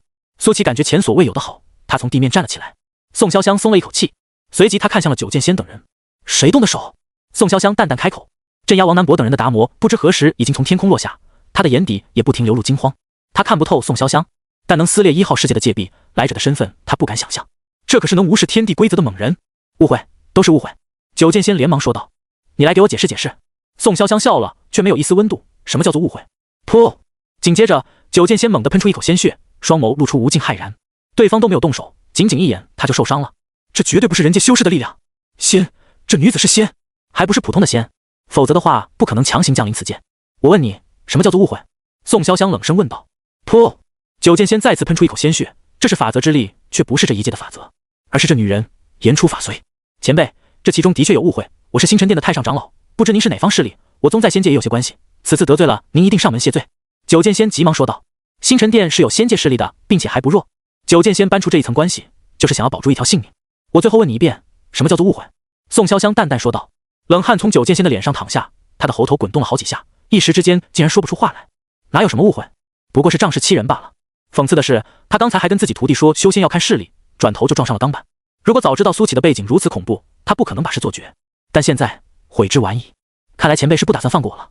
九剑仙的最后一丝侥幸散去，沉声道：“既然如此，那就来吧。”话音刚落，一柄飞剑忽然从地底钻出，射向了宋潇湘的眉心。仙人下凡，实力会严重削弱。仙人之下我无敌，仙人之上一换一。九剑仙在心里咆哮，狗急跳墙。噌！这一柄飞剑忽然化作万千流光，就像是千万道激光在虚空扫射，很酷炫，但没用。宋潇湘连动都没动，虚空就像是波浪一样褶皱，将这千万道流光全都偏离了路线。噗！九剑仙身周的空间忽然扭曲，他的右手来不及反应，直接就被拧成了麻花。剧痛之下，九剑仙没有犹豫，将整条手臂都切了下来。晚一秒，他可能半个身子都保不住了。这时，宋潇湘食指一勾，轰隆隆，空间忽然折叠，将九剑仙和萧秋风二人拍打了过来。砰！两人根本来不及反应，直接趴到了苏启和宋潇湘的身前。萧秋风实力稍弱，开始狂吐鲜血，刚刚那一下差点把他拍散架了。不要伤我徒弟！九剑仙怒吼一声，手中出现一柄飞剑，朝着宋潇湘的面门插了过去。但这飞剑在距离宋潇湘10公分的时候，便被无形的力量挡住了。给我死！轰隆！九剑仙身上燃起灵焰，飞剑也爆发出灵焰，疯狂的冲击波看起来声势骇人。但这时候，宋潇湘伸出2根手指，径直夹住了飞剑。咔嚓！飞剑出现条条裂纹，下一秒崩裂，变成了一块块的碎片。但这还没完，这些碎片径直射进了九剑仙的身体，爆出一朵朵的雪花。砰！九剑仙跪了下来，这些碎片里还含有宋潇湘的力量，在他体内疯狂肆虐破坏，让他感觉痛苦万分。萧秋风在颤抖，在他眼里，师尊一直强大的如同仙人，但在这名女子面前，竟然没有丝毫的反抗能力。你到底是谁？萧秋风失神喊道。宋潇湘没有搭理他，而是看向了达摩。达摩额头冷汗如雨，连忙双手合十说道：前辈莫要动怒，我没有做任何伤害他们的事。王南博大声喊道：宋姑娘，这老秃驴拦住我们的去路，导致苏兄重伤，一级帮凶，不可放过。洛琳点头说道：师姐，这老秃驴的确可恶。达摩都快哭了，这叫什么事啊？早知道自己就不帮忙了，这完全就是殃及无辜，虽然说他也没有那么无辜。下一秒，达摩被重叠的空间直接撞到了宋潇湘面前，达摩趴在地上，久久不愿意动弹。堂堂大成期的修士竟然也有这样的一天，他就是做梦也没有想到。但此时他只想装死，如果可以不面对面前这个煞星就好了。极乐寺内的僧人们此时也都瑟瑟发抖，这里发生的情况他们都已经知道了。这恐怖的女人要是一个不爽，恐怕极乐寺从今天开始就要从历史长河里消失了。你们千不该万不该，不该伤害她。宋潇湘的声音很平静，但说出的话却让面前的三个人如坠冰窖。尤其是你。宋潇湘看向九剑仙，你该死，你不能杀我。九剑仙痛苦的呻吟，我星辰殿在仙界也属于一流势力，你若杀了我，就是与整个星辰殿为敌。以势压人是九剑仙最常用的手段。星辰殿？宋潇湘笑了，莫说杀一个小小凡间长老，我就是在仙界把星辰殿抹平了，也没人敢说半句废话。九剑仙张大了嘴巴，一时之间竟然不知道宋潇湘说的是真是假，但宋潇湘没有再给他开口的机会。噗嗤！九剑仙体内的碎片陡然炸开，让他爆成了一蓬血雾，连尸身都没有留下。萧秋风牙关打颤，他现在大脑一片空白，师尊就这样死了，一点痕迹都没有留下。他还记得师尊说过，等到他成长起来，就要了无牵挂的不再压制境界，跨入渡劫期，飞升仙界。可如今师尊再也没有飞升的机会了。但萧秋风对面前的这个女人甚至生不起恨意，只有无尽的恐惧。他的无敌道也算到头了，就算不杀他，这一生也不可能再有寸进。宋潇湘又看向了萧秋风，萧秋风的头埋着，像是鸵鸟，不愿面对。砰！下一秒，萧秋风也爆成一团血雾，无数的气运肆意而出。宋潇湘一招手，四散的气运全都朝着他涌来，随即在手里变成了一个金色圆球。轰隆隆，天空中雷声阵阵，原本晴朗的天空变得阴云密布，开始下起雨来。一号世界的天命之子陨落了，这是天道在悲痛。但宋潇湘随手一指，这万里阴云瞬间被破开，阳光再一次普照。苏公子，这个给你。宋潇湘看向苏启的时候，冰山解冻，露出了灿烂的笑容。他把这气运球递给了苏启，苏启并未拒绝。在他接过气运球的那一瞬间，这些气运瞬间没入体内。检测到大气运入体，金色气运加 2.5， 一条系统弹窗出现在苏启面前。看到这个提示，苏启愣了一下，心想不愧是一号世界的天命之子，这气运比他还强，还不够。这时宋潇湘皱眉道，随后他再次抬手，此处的流动气运疯狂涌来，在宋潇湘的手中汇聚。达摩面露苦涩，这些流动气运本来是属于他们极乐寺的呀，一下失去这么多的气运，不仅极乐寺的发展会受到影响，就连一号世界都有掉排名的风险。但他现在不敢阻止，也阻止不了。一刻钟以后，这里的气运已经被抽干了。宋潇湘又一次递给了苏启，苏启没有推辞。检测到世界气运入体，金色气运加 2.5， 这条弹窗让苏启有些激动。如此一来的话，他的金色气运已经来到了7，只要再花些时日，他便可以达到6400层，完成全身的灵力化。那时也就意味着他可以像正常修士一样去修炼提升境界了。这时王南博等人跑了过来，师姐，你什么时候变得这么厉害了？我记得你以前不是不能修炼的吗？洛琳瞪着漂亮的眼睛问道。花希音还有林玉竹也纷纷点头，好奇看着宋潇湘。王南博也很好奇，不过既然洛琳他们已经在问了，他就洗耳恭听就行了。宋潇湘闻言浅笑着说道，我的时间不多了，就长话短说吧。在宋潇湘平淡的话语下，众人听到了一个堪称魔幻的故事。在大征之年开启以后，宋潇湘觉醒了所有的记忆，原来他并不是这一界的修士，而是下凡历劫的仙人。他必须要历劫成功才能重新返回仙界。其实那条项链也并不是东方叔制作的项链，而是他专门为苏启炼制的。无论苏启在哪里，只要一打碎这颗红宝石，他就能赶到。听完宋潇湘的话，众人都面露震撼之色。王南博张大了嘴巴，想说点骚话，却怎么也说不出来。这可是正宗的仙人啊！他还是第一次听说仙人也需要下凡历劫。不过就在王南博想问更多问题的时候，宋潇湘却笑着说道，这一届快要容不下我了，你们让我单独跟苏公子待一会吧。闻言，众人都识趣的退到了一旁。等到众人退去之后，宋潇湘俏皮一笑说道，苏公子，我突然出现，没有吓到你吧？苏启摇了摇头，笑着说道，没有，虽然有些意外，但是却又觉得理所当然。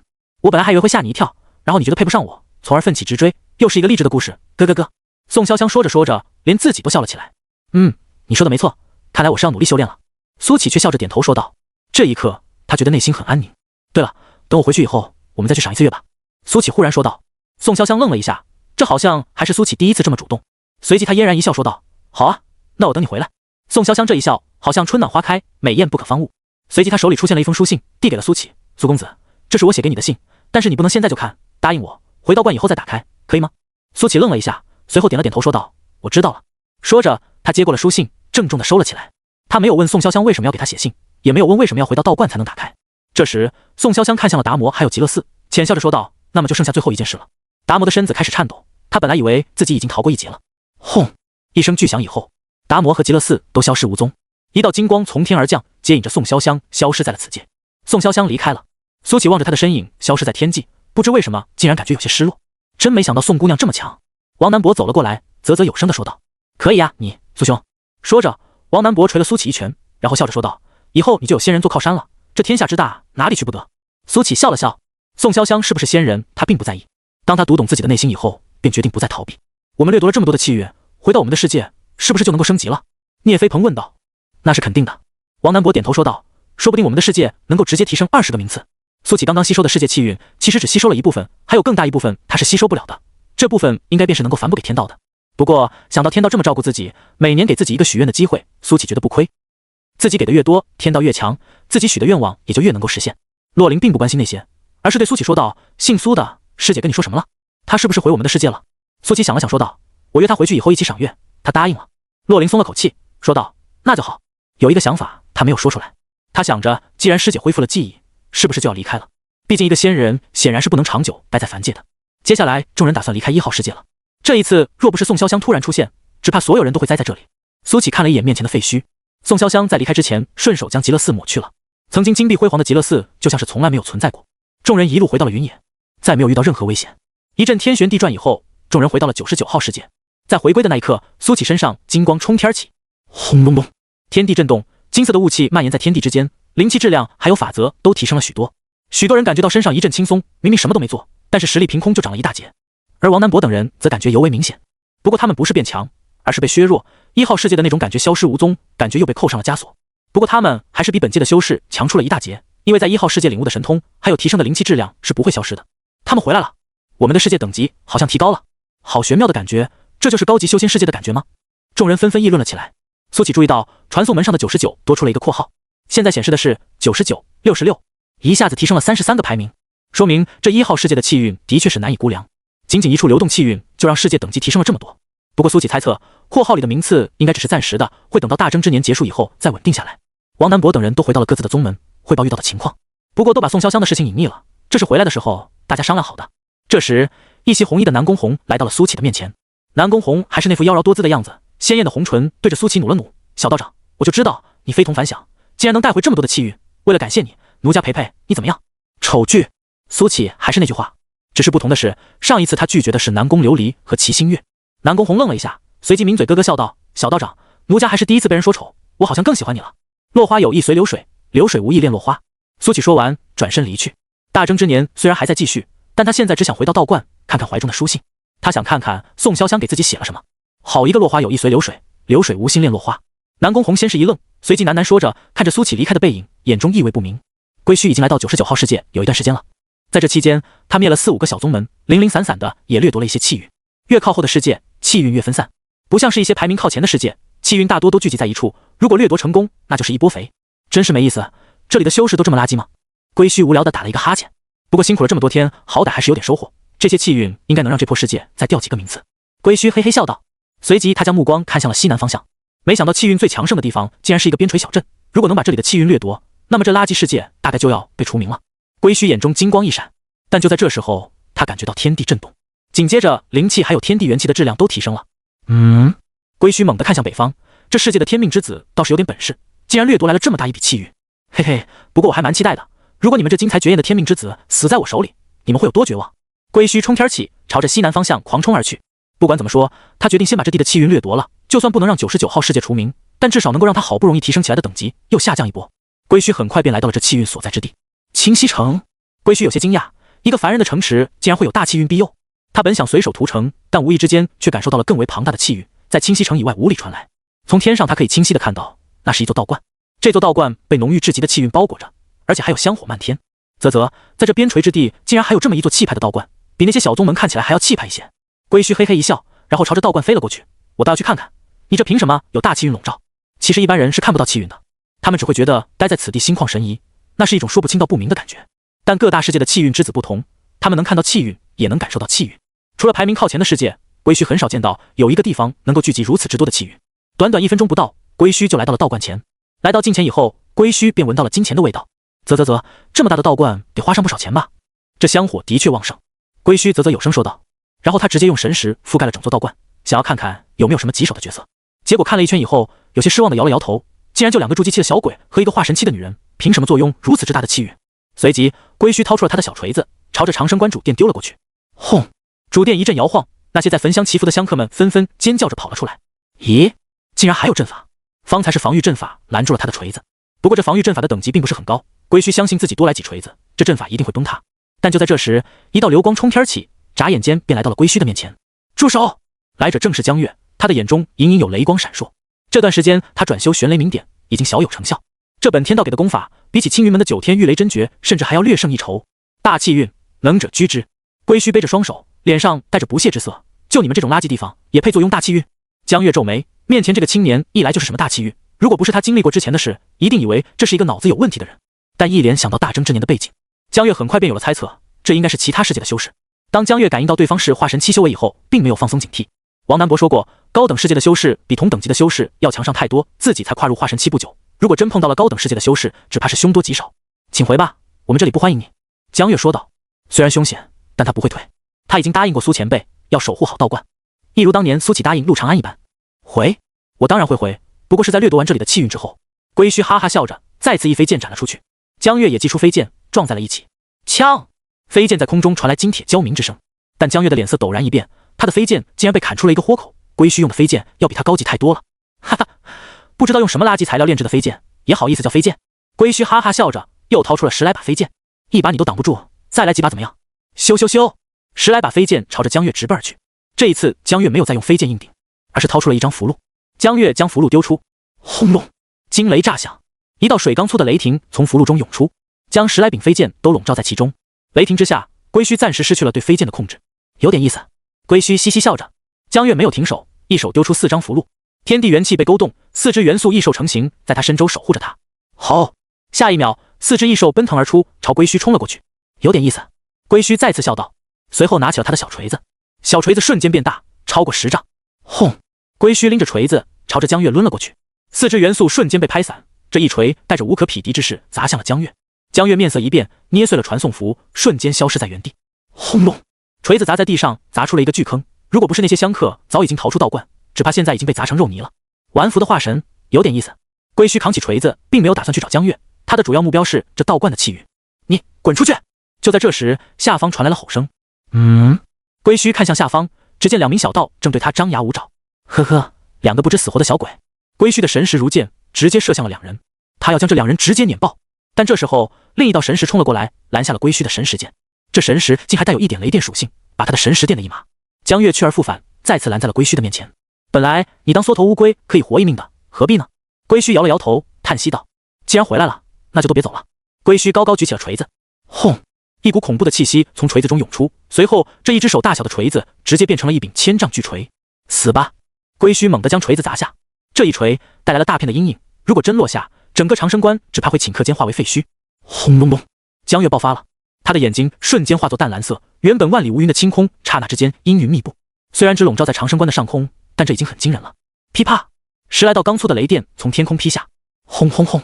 这些雷电劈在了1000丈巨锤之上，恐怖的雷霆之力顺着巨锤涌入了归墟的身体。归墟的身体一颤，衣服瞬间炸开，露出了精赤的上身。他的上身很惊人，几乎遍布伤疤，比寻常修士要强壮了100倍不止。这些雷电只阻止了归墟半晌，他哈哈笑着，手中的巨锤更加用力抡了下来。如果你这雷电在墙上那么几10倍，可能对我有些威胁，老子可是灵体双修的天才。江月咬牙，手中的传送符迟迟不肯捏碎。他想逃可以，但是道观会变成一座废墟，这是苏前辈师傅留给他的地方，他一定会伤心的吧。江月不想退，可是他知道自己不退的话，留在这里只能跟着道观一起陪葬。终于，江月不再犹豫，飞快来到了王凡熙和米杰面前，准备将2人带走。但就在这时，一道懒洋洋的浑厚声音传来：喂，过了呀。此话一出，江月看到一个翘着2郎腿的乞丐，不知什么时候坐到了道观院子里，他还在嗑着瓜子，脚下散落了一地瓜子壳。归墟瞳孔一缩，他刚才竟然没有发现这个老乞丐，好像这家伙突然就出现了一样，装神弄鬼。归墟冷哼一声，手中巨锤狂砸而下，不管什么牛鬼蛇神，他一锤之下全都要灰飞烟灭。轰！巨锤终于落下，但却没有想象中的把长生关砸成废墟。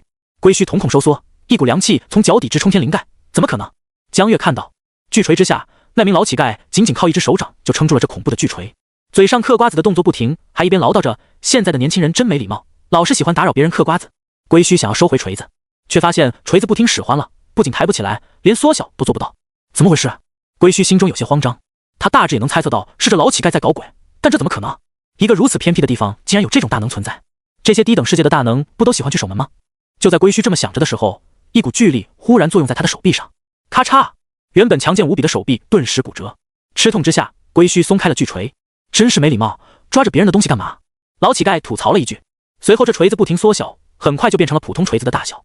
老乞丐拿在手里比划了几下后，满意说道：“这玩意拿来砸核桃不错，正好我最近想要补脑。”龟须一时无言，他的灵宝是拿来砸核桃的。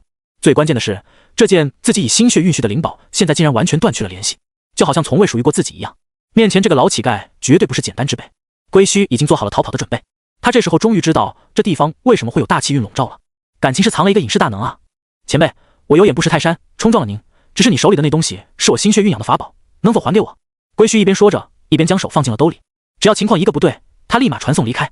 龟须格外的惜命，所以他有很多逃跑的道具，甚至曾经靠着这些东西躲避了无数大成修士的追杀。你的？你有什么证据证明他是你的？你叫他，他答应吗？老乞丐丝毫没有形象地挖着鼻孔说道：“前辈，你这就有点欺负人了。他只是一个没有诞生器灵的法宝，当然不会答应。”龟须说道。“谁说的？”老乞丐说道：“这锤子陪了我几百年，我叫他，他就能答应。那您叫？”龟须在心里大骂，这老乞丐也太无耻了，睁眼说瞎话的功夫真是一流。你叫我就叫，我是你爹。”老乞丐老神在在地说道。龟须气得胸口起伏不定，如果换了其他人，他早就弄死了。可面前这个老家伙，他打不过，就很气，知道自己的锤子是要不回来了。龟须准备离开，但就在这时候，老乞丐却说道：“等等，锤子不要了。”龟须停了下来，一秒变脸：“前辈，我就知道您是深明大义之人，不会赖我的法宝，还给我吧。我们来玩个游戏，你要是赢了，我就还给你。”老乞丐却嘿嘿一笑说道：“什么游戏？”龟须又警惕了起来。这老乞丐看起来没个正形，但龟须相信这只是他的伪装。我这游戏就叫做打拳。老乞丐嘿嘿说道：“怎么个打拳法？”龟须更加警惕了。“就是我打你一拳，你打我一拳，按照尊老爱幼的原则，我要先打，没意见吧？”老乞丐说道。“神经病！”龟须直接捏碎了传送道具，瞬间消失在原地。走之前，他的嘴里还在骂骂咧咧，这老家伙也太无耻了！你一拳我一拳，你他妈打我一拳，我还有命在！老乞丐看到龟须消失了，有点遗憾地说道：“现在的年轻人也太没有冲劲了，连我这个老头子都害怕。”这时，江月带着王凡熙还有米杰走了过来。“前辈，多谢你出手相助。”江月连忙说道。“不要叫我前辈，我只是一个老乞丐。”老乞丐嘿嘿一笑说道。“再说了，我这只是还了你们观主的肉包之恩。”接下来的几天，长生关很平静。江月把地面修复好了，长生关又恢复了香火鼎盛。那个突然出现的青年被老乞丐吓退以后，就再也没出现过了。在一个阳光明媚的天，一袭青衫的苏乞出现在了道观门口。原本正在打扫的王凡熙愣在了原地，随即激动地喊道：“观主回来了！”这一嗓子之下，米杰和江月都跑了出来，他们脸上都带着激动之色。“观主，我想死你了，你终于回来了！”米杰开心地说道。苏乞望着没有丝毫变化的道观，有种回家的温馨感。他笑着点了点头说道：“回来了，苏前辈。”这时候江月笑着说道：“辛苦你了。”苏乞温声说道。这一刻，江月忽然觉得很开心。这些日子以来发生的事，江月都事无巨细地跟苏乞讲了。关于前些天出现的那个青年，还有老乞丐也都讲了。苏乞有些感慨，没想到当时觉得挺有趣的老乞丐，竟然还是一个隐世大能，下次再去和他一起嗑瓜子。而那个差点毁掉长生关的青年，苏乞表示别让他遇到，否则的话一定把这家伙给灭了。夜晚降临，忙碌了一天的苏乞终于清闲了下来。他感觉还是长生关的闲鱼生活比较适合自己，打打杀杀什么的他不感兴趣。今夜的月亮也很圆，苏乞穿过庭院来到了道观门前，一如那年一样坐在了青石阶梯上。然后他从怀里拿出了那封书信，上面还残留着淡淡的香味。苏乞将信封小心翼翼打开，把信纸拿了起来，但才看第一句，苏乞的身子就僵直了片刻。“苏公子，对不起，我骗了你。”“骗了我？”苏乞抓着信纸的手不自觉紧了紧，有那么一刻，他甚至不想再往下看了，生怕看到什么不好的消息。苏乞深吸了一口气，不管是好消息还是坏消息，他都决定看下去。首先我要感谢你，感谢你与我相遇。其实从梦里第一次见你，我就喜欢你了，但那时我喜欢的不过是一个虚无缥缈的人，我甚至不知道他存不存在。后来我拜托青照帮我算了一卦，他算到你在这边陲之地，我便派了媚娘前来，给他定下3年时间找到你。第一次见到你，你比梦中更加真实，更加英俊。当梦想照进现实，我想要不顾一切拥抱你。我一直以为我对你是一见钟情，可后来我才知道，这不过只是早已写下结局的命中注定。我的真实身份是仙界7帝之一青莲仙帝，或者说是他的3000分身之一比较准确。我梦见你并不是所谓的命中注定，而是青莲仙帝早已设下的局。青莲仙帝所修之道为忘情道，先入情，后忘情。简而言之，我会疯狂让你爱上我，最后毅然决然抛弃你，收割你的真心还有道心。青莲仙帝观测诸天万界，将他的3000分身送往各大世界，目的就是与他选中的人先入情后忘情，好完善他的忘情道。所以，我与你梦中相会，并非是命中注定，而是青莲仙帝构筑的幻境。当我们相爱至深之时，我会觉醒记忆，被他召回，从而抽身离去。但大征之年提前开启，让我觉醒了记忆，所以我不敢再和你提成亲的事，我怕你受伤害，更怕自己不是真心。我送你的那条项链，其实是我的封印。当封印打碎的那一天，我的力量会恢复，但与此同时，我也会被青莲仙帝感应到，被召回仙界。我希望项链永远不会有打碎的那一天，我希望永远陪在你的身边。但倘若项链被打碎，一定是你碰到了危险，无论你在哪里，我会不顾一切的来救你。但我到时肯定不会忍心告诉你真相，所以我提前写好了这封信。当你看到这封信的时候，我应该已经被召回仙界。在我们这短暂又漫长的10年时光里，是我人生中最开心的时光。谢谢你，苏公子。此去没有归期，如果可以，请把我忘记。勿念。宋潇湘，绝笔。看完这封信，苏启的手微微颤抖，他一丝不苟将信纸折叠好，放回了信封里，然后再将信封折叠好，放回了怀里。微风吹来，竹林沙沙作响。苏启抬起头，明月当空，今夜的月亮很圆。恍惚间，苏启好像又回到了那一夜。宋潇湘俏皮的模样还历历在目，难怪他再也没提起过成亲的事，原来是怕自己陷得太深。只是那时候的苏启从未细想过青莲仙帝忘情道。苏启嘴里喃喃念叨着，常说仙人无情，如今看来的确如此。忘情道便是要斩断七情六欲。他真的回不来了吗？苏启胸口有些发闷，又一个对他而言十分重要的人离去了。苏启发现记性太好并不是一件好事，容易陷入往事，难以自拔。苏启就站在青石台阶之上，站了好久好久，站到月落日升，站到月升日落。来道观的人都笑着跟苏启打招呼，苏启微笑点头示意。江月等人不知道苏启怎么了，每次询问苏启的回答都是没事。就这样，苏启在这里站了1个月。1月之后，苏启又恢复了那副超然出尘的模样，没有人看得出他在想什么。苏启回到道观，拿出了八卦盘，开启了枯燥的修行。时光如梭，1月2月3年4年，外界大征之年打得如火如荼，长生关超然世外安静祥和。随着大征之年矛盾的不断激化，各大世界几乎都打疯了。99号世界反而是受到影响最小的。一方面是已经掠夺了大量气运，排名提升了一大截，现在大家的心态就是守好来之不易的气运。另一方面，由于大量高等级修士守在传送门前，其他世界来的修士基本上一来就会被轰杀或者重伤。消息传开以后，在大征之年前期就没有多少修士敢来99号世界，但这种情况不会持续太久。大征之年会持续10年，前8年高等级世界只允许化神修士出动，但最后2年这个限制将会解除，到时候才是低等修仙世界的噩梦。高等修仙世界的大成修士要比低等修仙世界的强上太多太多，但这一切苏启都不关心，他在必死关，没有人敢去打扰他。6年时间一会儿过，外界过了6年，但在苏启的房间内，相当于已经过了90年。90年的时间，苏启的修为已经提升到了炼气6000层，再有400层，他就可以完成全身的灵力化，正式开启提升境界之路。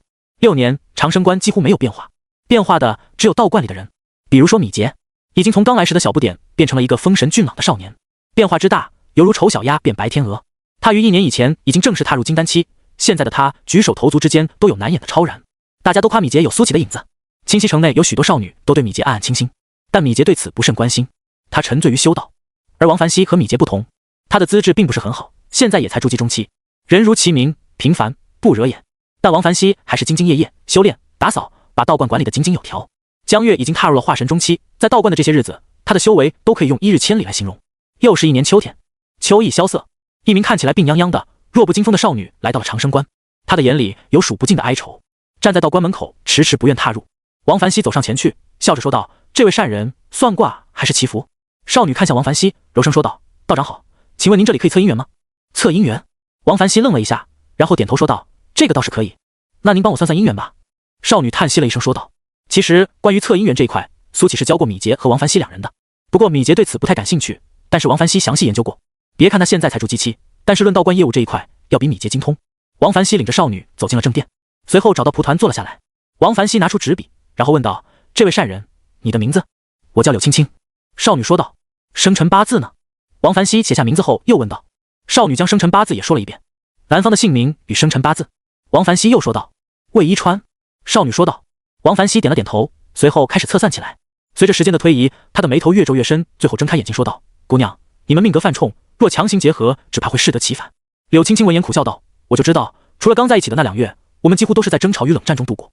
最近我发现他跟其他女人走得很近，可是问他，他总说那只是他的合作伙伴。我知道他要经营生意，平时也需要应酬，但他跟那女人太亲密了。”听着面前这个少女诉苦，王凡熙一直附和点头，其实他算到了更多，只是怕女子接受不了这个打击，没有说出来而已。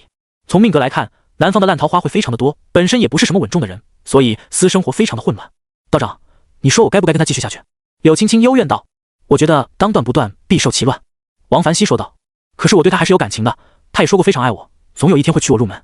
柳青青有些犹豫的说道。但我不想做小妾，他总是搪塞我，我怕最后我做不了正宫。王凡熙愣了一下，原本以为少女在意的是男人有没有在外面乱搞，结果他在意的竟然是自己能不能做正宫。王凡熙沉默了半晌后说道。总之姑娘，你自己考虑清楚了，你们的命格相冲，最后大概率是难得善终的。唉，柳青青叹了口气，站了起来，多谢道长跟我说这么多，但我还是决定再试试，就算我们命格不合，我也想要试试。所爱隔山海，山海皆可平。说罢，柳青青付过钱以后便离开了。王凡熙看着手中的钱，却忽然明白了一些道理。有些时候，人们明明意识到了不对，但还是会下意识的欺骗自己，总以为坚持能够换来美好的结局。王凡熙的道行不够，看不到更远的事情。按照他算的这一卦，两人最后必然是要分开的，就是不知道少女的坚持能不能改变这一切。王凡熙很好奇，他忽然想到观主给人算卦的时候，会不会也碰到跟他一样的困扰？如果不是苏启在闭关，王凡熙真想让苏启给这少女算一卦，看看5年或者10年以后，他的姻缘会不会有什么变化。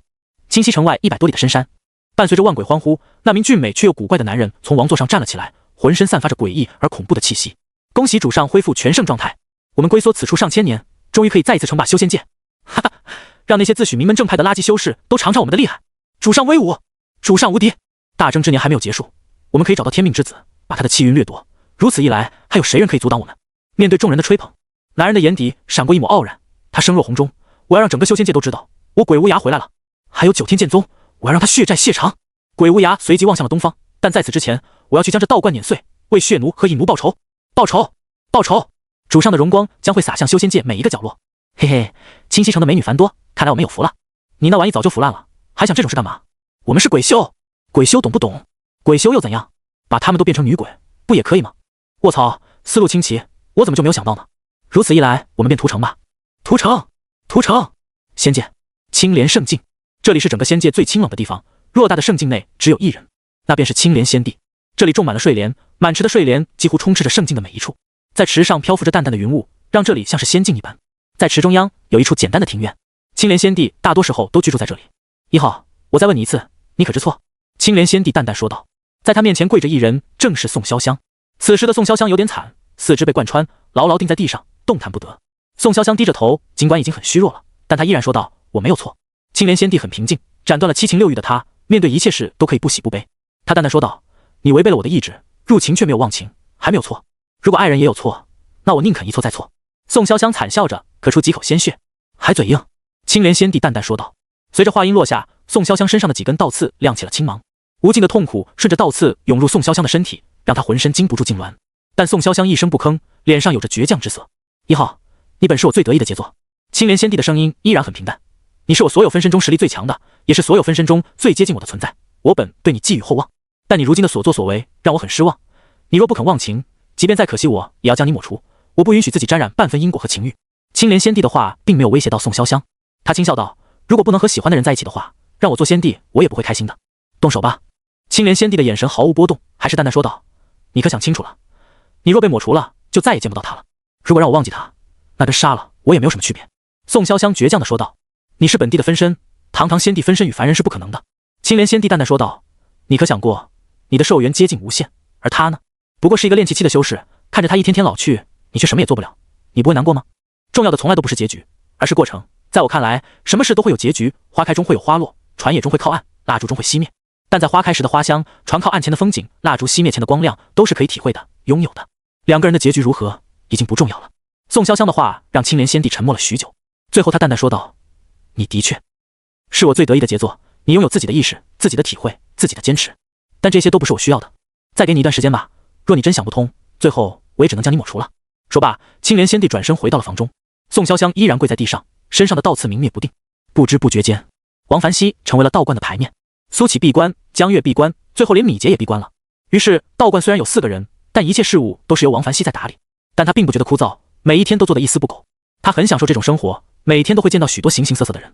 他们来到道观的目的各不相同，有求姻缘的，有求财运的，甚至还有求子嗣的。王凡熙不知道他们的愿望会不会实现，反正他从来不许愿。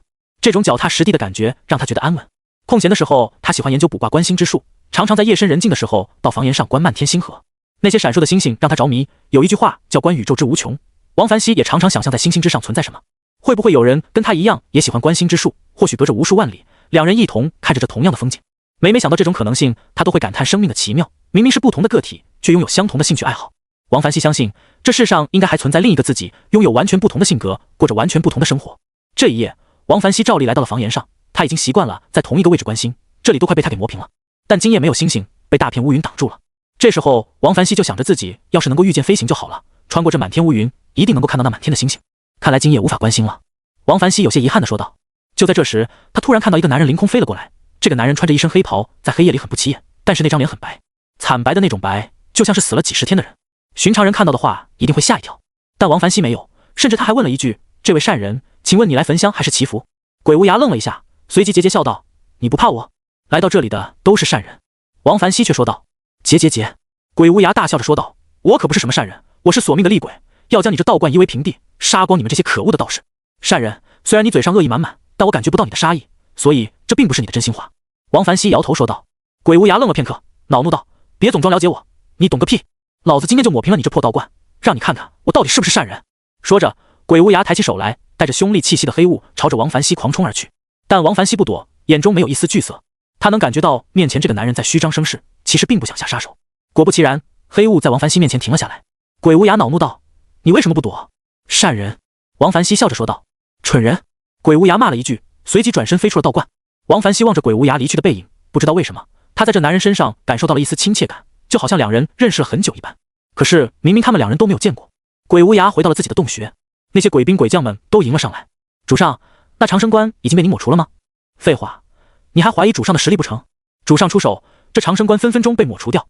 嘿嘿，早就瞧那长生关不爽了。那些凡人不知道为什么都喜欢去那鬼地方。既然道观已经抹除了，那我们是不是应该屠城了？屠城！面对兴奋的众鬼，鬼无涯不耐烦地摆了摆手，都给我退下，让我一个人静一静。鬼兵鬼将们愣了一下，不知道主上为什么一副不开心的样子，难道在去抹除长生关的时候碰到了什么意外不成？不过没有人敢多问，鬼无涯心情不好的时候，最好不要去触眉头，否则的话只有死路一条。等到鬼兵鬼将们都退下以后，鬼无涯撑在王座上，十分的烦躁，嘴里还喃喃念叨着：这蠢人怎么就转世了？转世就转世，偏偏还在这长生关当道士。他脑海里闪过了许多往事，这些不美好的记忆让他更加烦躁了，但一抹身影又让他严肃的脸不时勾勒出一抹弧度。过了良久，鬼无涯冷哼了一声：鬼奴，不要再偷看本尊，否则的话我让你魂飞魄散。黑暗中走出了一团黑影，看不清楚脸庞，但声音却是当初马道长的声音。嘿嘿，主上法力无边，一眼便识破了我的伪装。鬼奴恭维道：滚！再有下次直接抹除你。鬼无涯哼了一声：主上，我有一计。鬼奴笑道：说。鬼无涯淡淡道：若您怕这道观有陷阱，我们可以屠城，到时候那道士肯定会出来。鬼奴嘿嘿笑道：滚！鬼无涯厉喝道。鬼奴吓得浑身一激灵，连忙说道：主上心情不好，那我就先退下了。看来主上是对自己这个计划不满意。想来也是，主上实力这么强，怎么会怕了一个区区道观？鬼奴为自己的计谋感到羞愧，这是不相信主上的实力啊。鬼奴退下以后，鬼无涯面色阴晴不定，最后化作万般无奈，长叹一声说道：算了，这是老子欠你的，既然你喜欢这样的生活，我便不打扰了。随即他的表情变得很厉：9天剑宗，你欠我的我都要收回来。大征之年只剩下最后3年，苏启终于从闭关状态中脱离，炼气6399层，最后一层，他无论怎么努力都没有再触发系统的奖励。于是苏启打算出去走走，一味的闭死关是没有意义的。从房间走出，苏启有种恍若隔世之感。7年的时间，他在房间内已经过去了105年，明明应该是物是人非，但长生关依然没有半分变化。宋潇湘的离开好像也在昨天一般。苏启的心猛地一紧，100年的时间好像也没有冲淡他耿耿于怀的事，还是记性太好了。苏启无声叹息。他来到正殿前，这里有许多香客，有熟面孔，也有生面孔。人世间别说7年，就是1年也足以改变很多的事。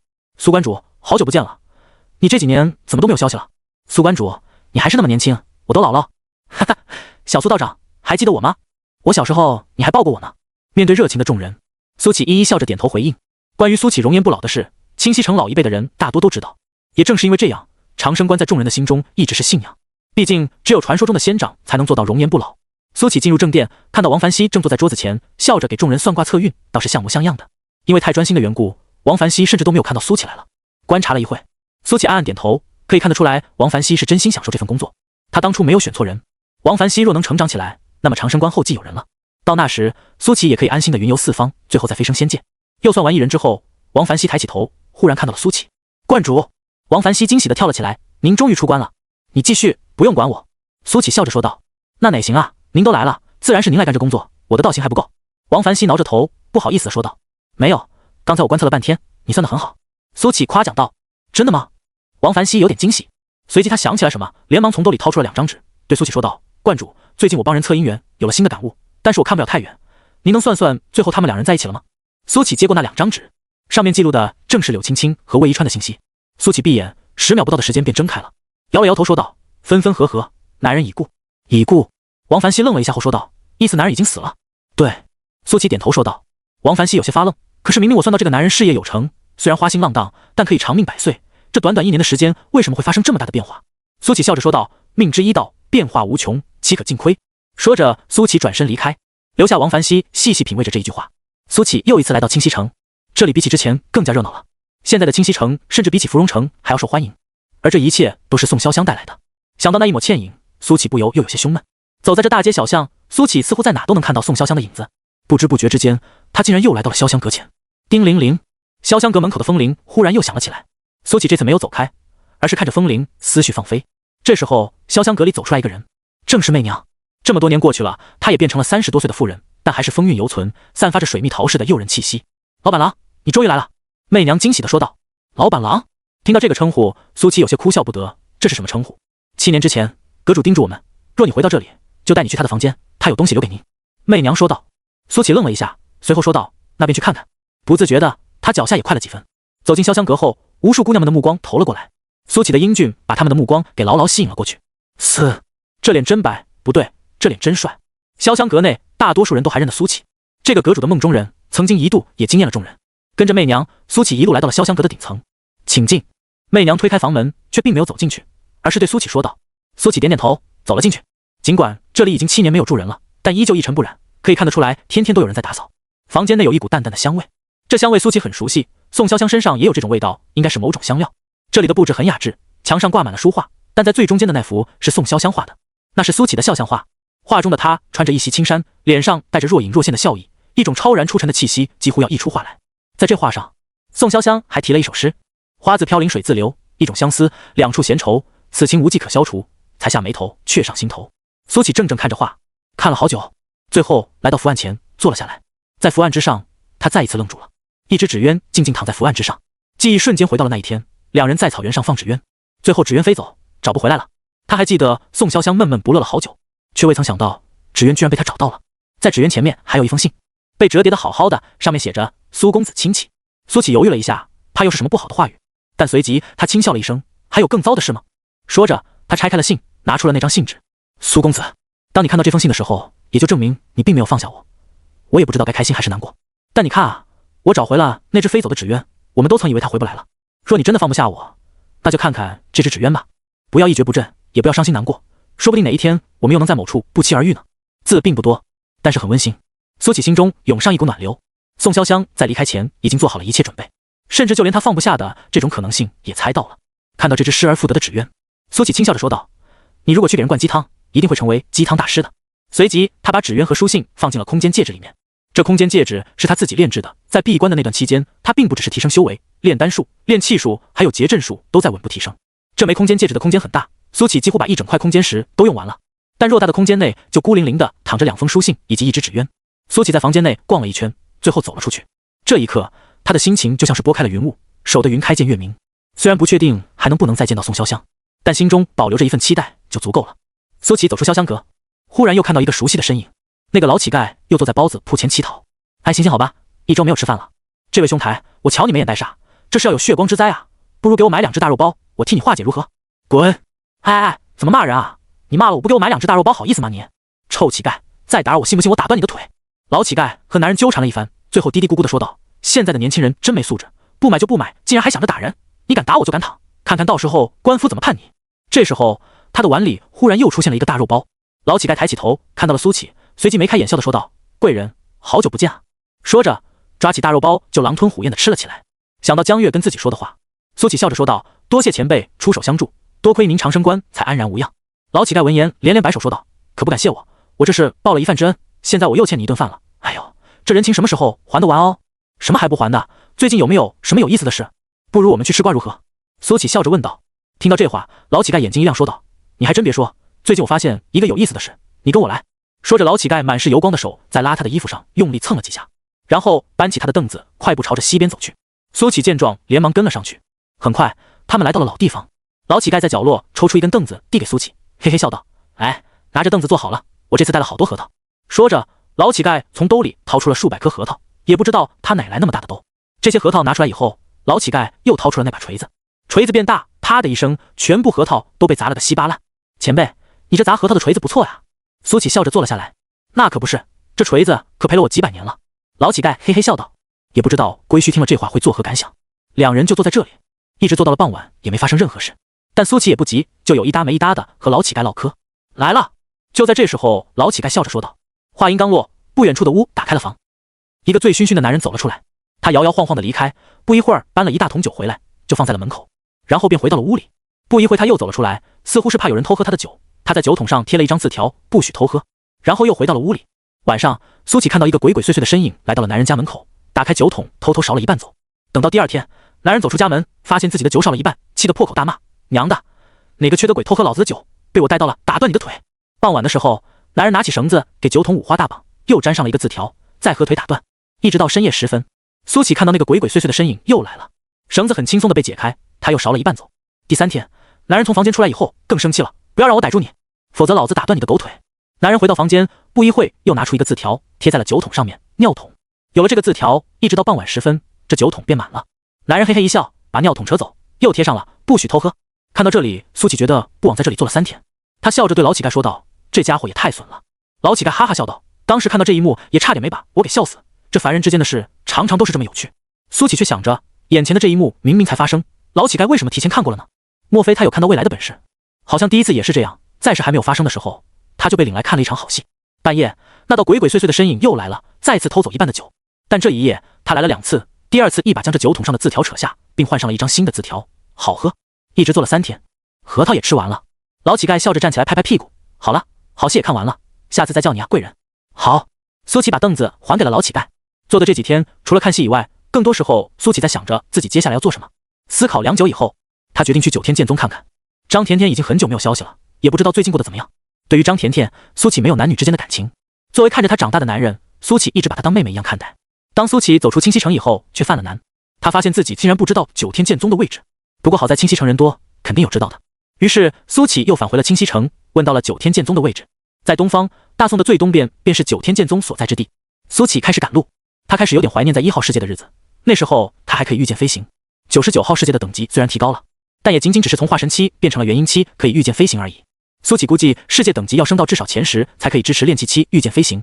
有那么一瞬间，他甚至想去其他世界搞气运了。不过想想这种事还是太累了，他便又放弃了。苏乞是在赶路，但他并不是紧赶慢赶，而是一路游山玩水，慢慢悠悠朝着九天剑宗前进。这大概是他来到这世界以后最轻松的时光了，不用担心安全，也不用担心道观，一人一剑，乐无牵挂。花了半月的时间，苏乞来到了一座美丽的村庄。村庄在半山腰，繁花锦簇，落英缤纷。最关键的是，在村庄外面有一条长达10里的桃花林，在桃花林旁边是一条清澈的小溪，其中还有鱼在嬉戏。即便是早期的清溪镇也没有这么美丽。苏乞想到了桃花源记，说这里是桃花源，一点也不过分。这时候一阵微风吹来，粉红的桃花瓣飘落，像是下起了一场雨。扑通，一只鲤鱼跃出水面，又掉入了水里。此情此景，真就像诗画中一般。兰溪3日桃花雨，半夜鲤鱼来上滩。苏乞忽然想到了这么一句诗，他沿着桃花林一路向前，初春的气息尽情拍打在脸上。穿过10里桃林以后，一座不大的村庄映入眼帘。放眼望去，大概只有20-30户人家，但此时村庄的气氛却并不那么和谐。几名长刀带血的男人正在那里嘿嘿笑着。老大玩得挺变态啊，老大不是一直都那么变态吗？哈哈，不过这少年细皮嫩肉的，看起来确实很诱人啊。在离他们不远的一处屋檐下，一个健硕的男人正在撕扯一名少年的衣物，嘴里还嘿嘿笑着。娘西皮，还是少年有味道啊，那些女人根本赶不上。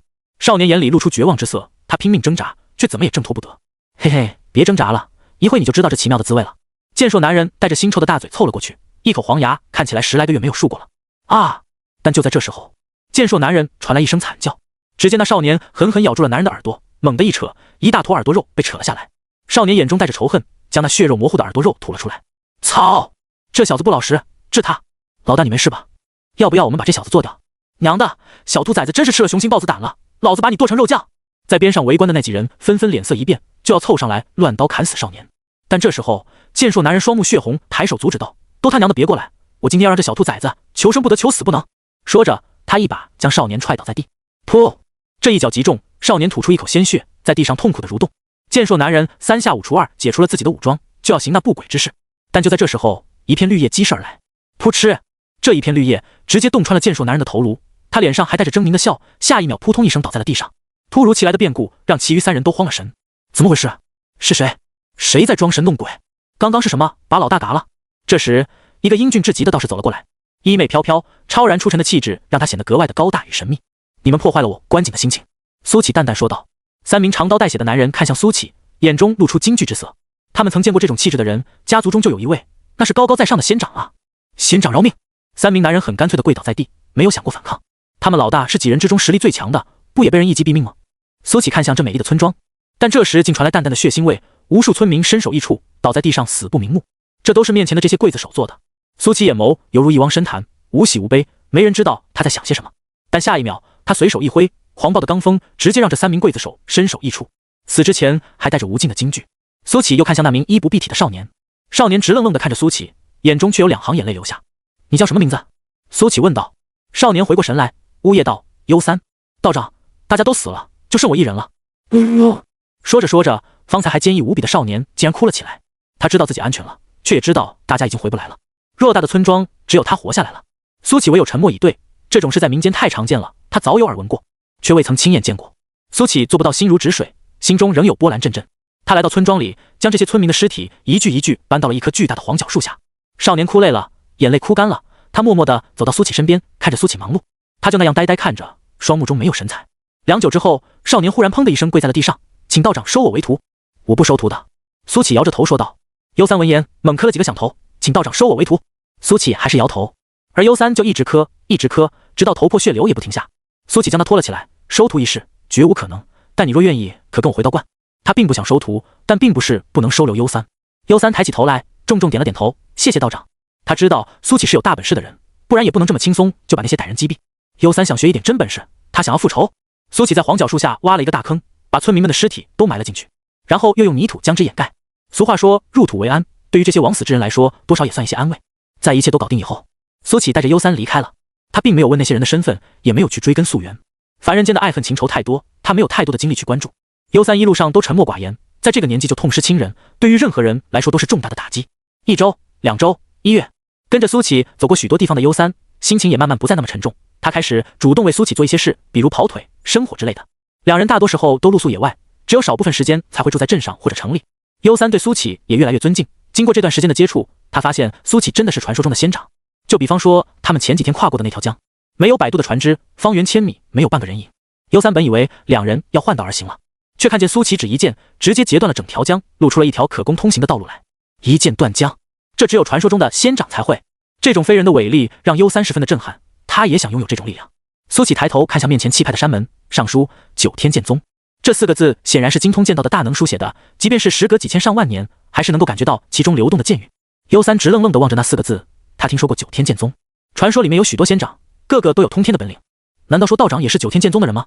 幽三在心里想着，但是道长又说带自己回道观，应该不是九天剑宗的人。看了一会之后，苏启径直走了过去，然后便被看守山门的弟子拦了下来。宗门禁地，闲人勿入。看守山门的弟子竟然有金丹期的修为，这让苏启有些惊讶。由此可以看出九天剑宗的底蕴确实不错。我是来找我妹妹的。苏启客气地笑道。看门弟子闻言便说道，你的妹妹叫什么名字？张甜甜。苏启说道。张甜甜。看门弟子脸色一变，脸色立马缓和了许多。你是甜甜师姐的哥哥？对。苏启点头说道，心中却想着张甜甜既然都被人叫师姐了，看来现在辈分的确挺高的。您叫什么名字？我这里需要报备一下。看门弟子说道。苏启。苏启说道。看门弟子连忙掏出通讯石开始核实，片刻之后面色大变，看向苏启的眼神充满了敬畏。请跟我来。看门弟子亲自带路。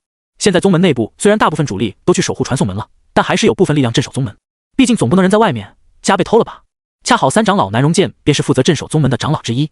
刚刚看门弟子不但核实到了苏启是张甜甜的哥哥，还核实到了他跟王南博是好兄弟，同时还是本界的天命之子。看门弟子甚至都在想着自己以后有吹牛的资本了，把天命之子拦在了门外，就问还有谁。苏启去过的宗门不多，但九天剑宗的确是最气派的那一个，不像是那什么锁月楼，进入山门以后还要走好几个时辰。不到1刻钟，面前便豁然开朗，视野无比开阔。在远处有一条似乎从天垂落的瀑布挂在山间之上，而那条瀑布的上方被云雾缭绕，隐约之间可以看到彩虹，在彩虹之间似有琼楼玉宇，若隐若现。在更远处还有更高的山，那座山竟然是剑的模样，直插云霄，即便是隔着这么远，也能感受到其中惊人的剑意。这里就像是真正的仙境，仙人才能居住的地方。苏乞尚且震撼，就更别提幽三了。从小在村子长大的他，何时见过如此震撼的场景？小嘴微张，久久无法合上。就在这时候，一道人影凌空飞了过来，正是许久未见的三长老南荣剑。看门弟子连忙施礼：“三长老。”南荣剑对看门弟子点了点头，说道：“你退下吧。”是。看门弟子得令，连忙退走了。这时，南荣剑笑着对苏乞说道：“苏小友，好久不见了。”南荣长老，好久不见了。苏乞点头应道：“甜甜那丫头一直吵着要回清溪镇，但现在她正是夯实基础的时候，又正值大征之年，我自然是不敢让她瞎跑的。”南荣剑笑着说道：“不过你来了就好了，你也帮我好好劝劝这丫头。这丫头天赋惊人，却时常不务正业，不然的话修为还要更进一步。甜甜她如今是什么修为了？”苏乞好奇地问道。“金丹期。”南荣剑笑着，脸上止不住的骄傲之色。苏乞有些吃惊，张甜甜这才拜入九天剑宗多久啊？竟然就已经有金丹了，这修炼的速度用做火箭来形容也一点都不夸张。她现在在哪？苏乞又问道。在闭关修炼，已经闭关1个多月了，预计今天差不多要出关了。南荣剑笑着说道。这事我还没告诉他，他要是看到你来了，一定会很开心的。这小家伙是……这时候，南荣剑看到了幽三。苏乞简单的把幽三的经历讲了一遍。南荣剑点了点头，却并没有表现出异样的情绪。他见过的这种事情太多了，见多了也就麻木了。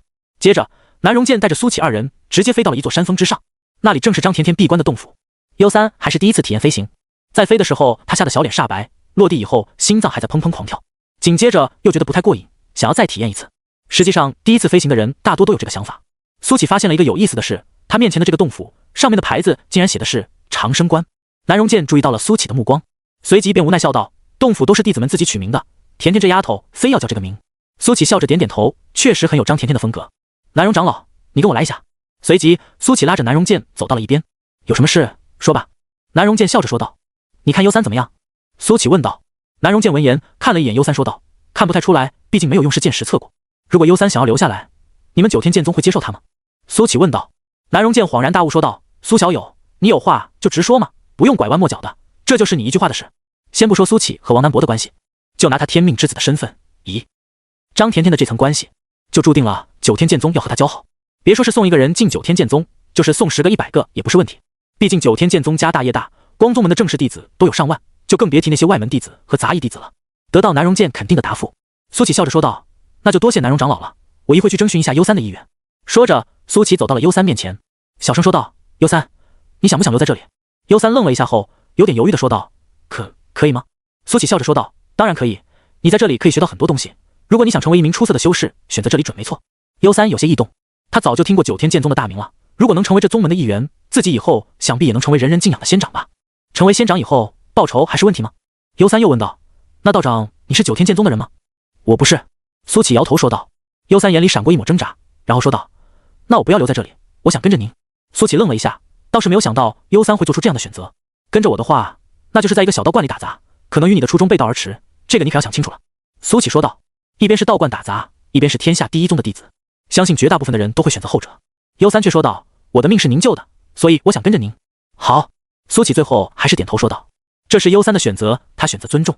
再说了，现在道观只有王凡熙和米杰两人打理，确实也比较累一点。接下来便是等待，并不算漫长的等待。等到夕阳西下，天际云雾蒸腾，烟霞满天的时候，洞府被打开了，一个娇俏的身影走了出来。师傅，我出关了，我跟你讲。张甜甜一边说着，一边朝着外面走来。可当他抬起头，看到一脸微笑的苏乞时，话都哽在了喉头。彩霞漫天，暖黄色的阳光透过云层，将光打在了苏乞的身上。这一刻，苏乞好像在发光。张甜甜使劲揉了揉自己的眼睛，确定自己没有做梦以后，尖叫了一声：苏哥哥！说着，快速朝着苏乞跑了过来，然后一把扑进了苏乞的怀里。我想死你了，苏哥哥！张甜甜赖在苏乞的怀里，撒娇道。苏乞拍了拍张甜甜的头，笑着说道：甜甜已经长大了，就不要像个小孩子一样了。在张甜甜小的时候，苏乞也经常抱她。实际上，清溪镇里面的那些小屁孩，他基本上都照顾过。只是这么多年过去了，这些小屁孩都长成了大人，只有他还是那副永远不变的模样。小孩子有什么不好的？小孩子可以撒娇，可以耍赖，可以无忧无虑。张甜甜撅着嘴说道。修行之路太苦了，资质越高，反而承受的压力越大。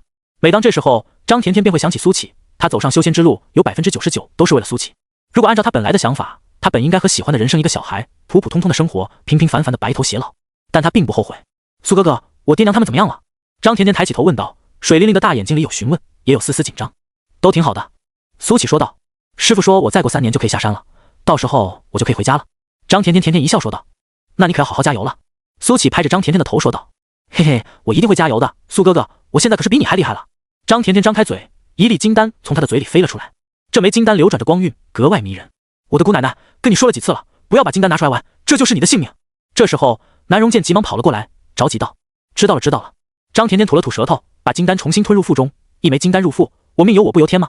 随即他又得意道：“苏哥哥，我已经结丹喽，以后换我来保护你。”在张甜甜看来，苏启现在还是练气期的修为，自己现在应该比他厉害了吧？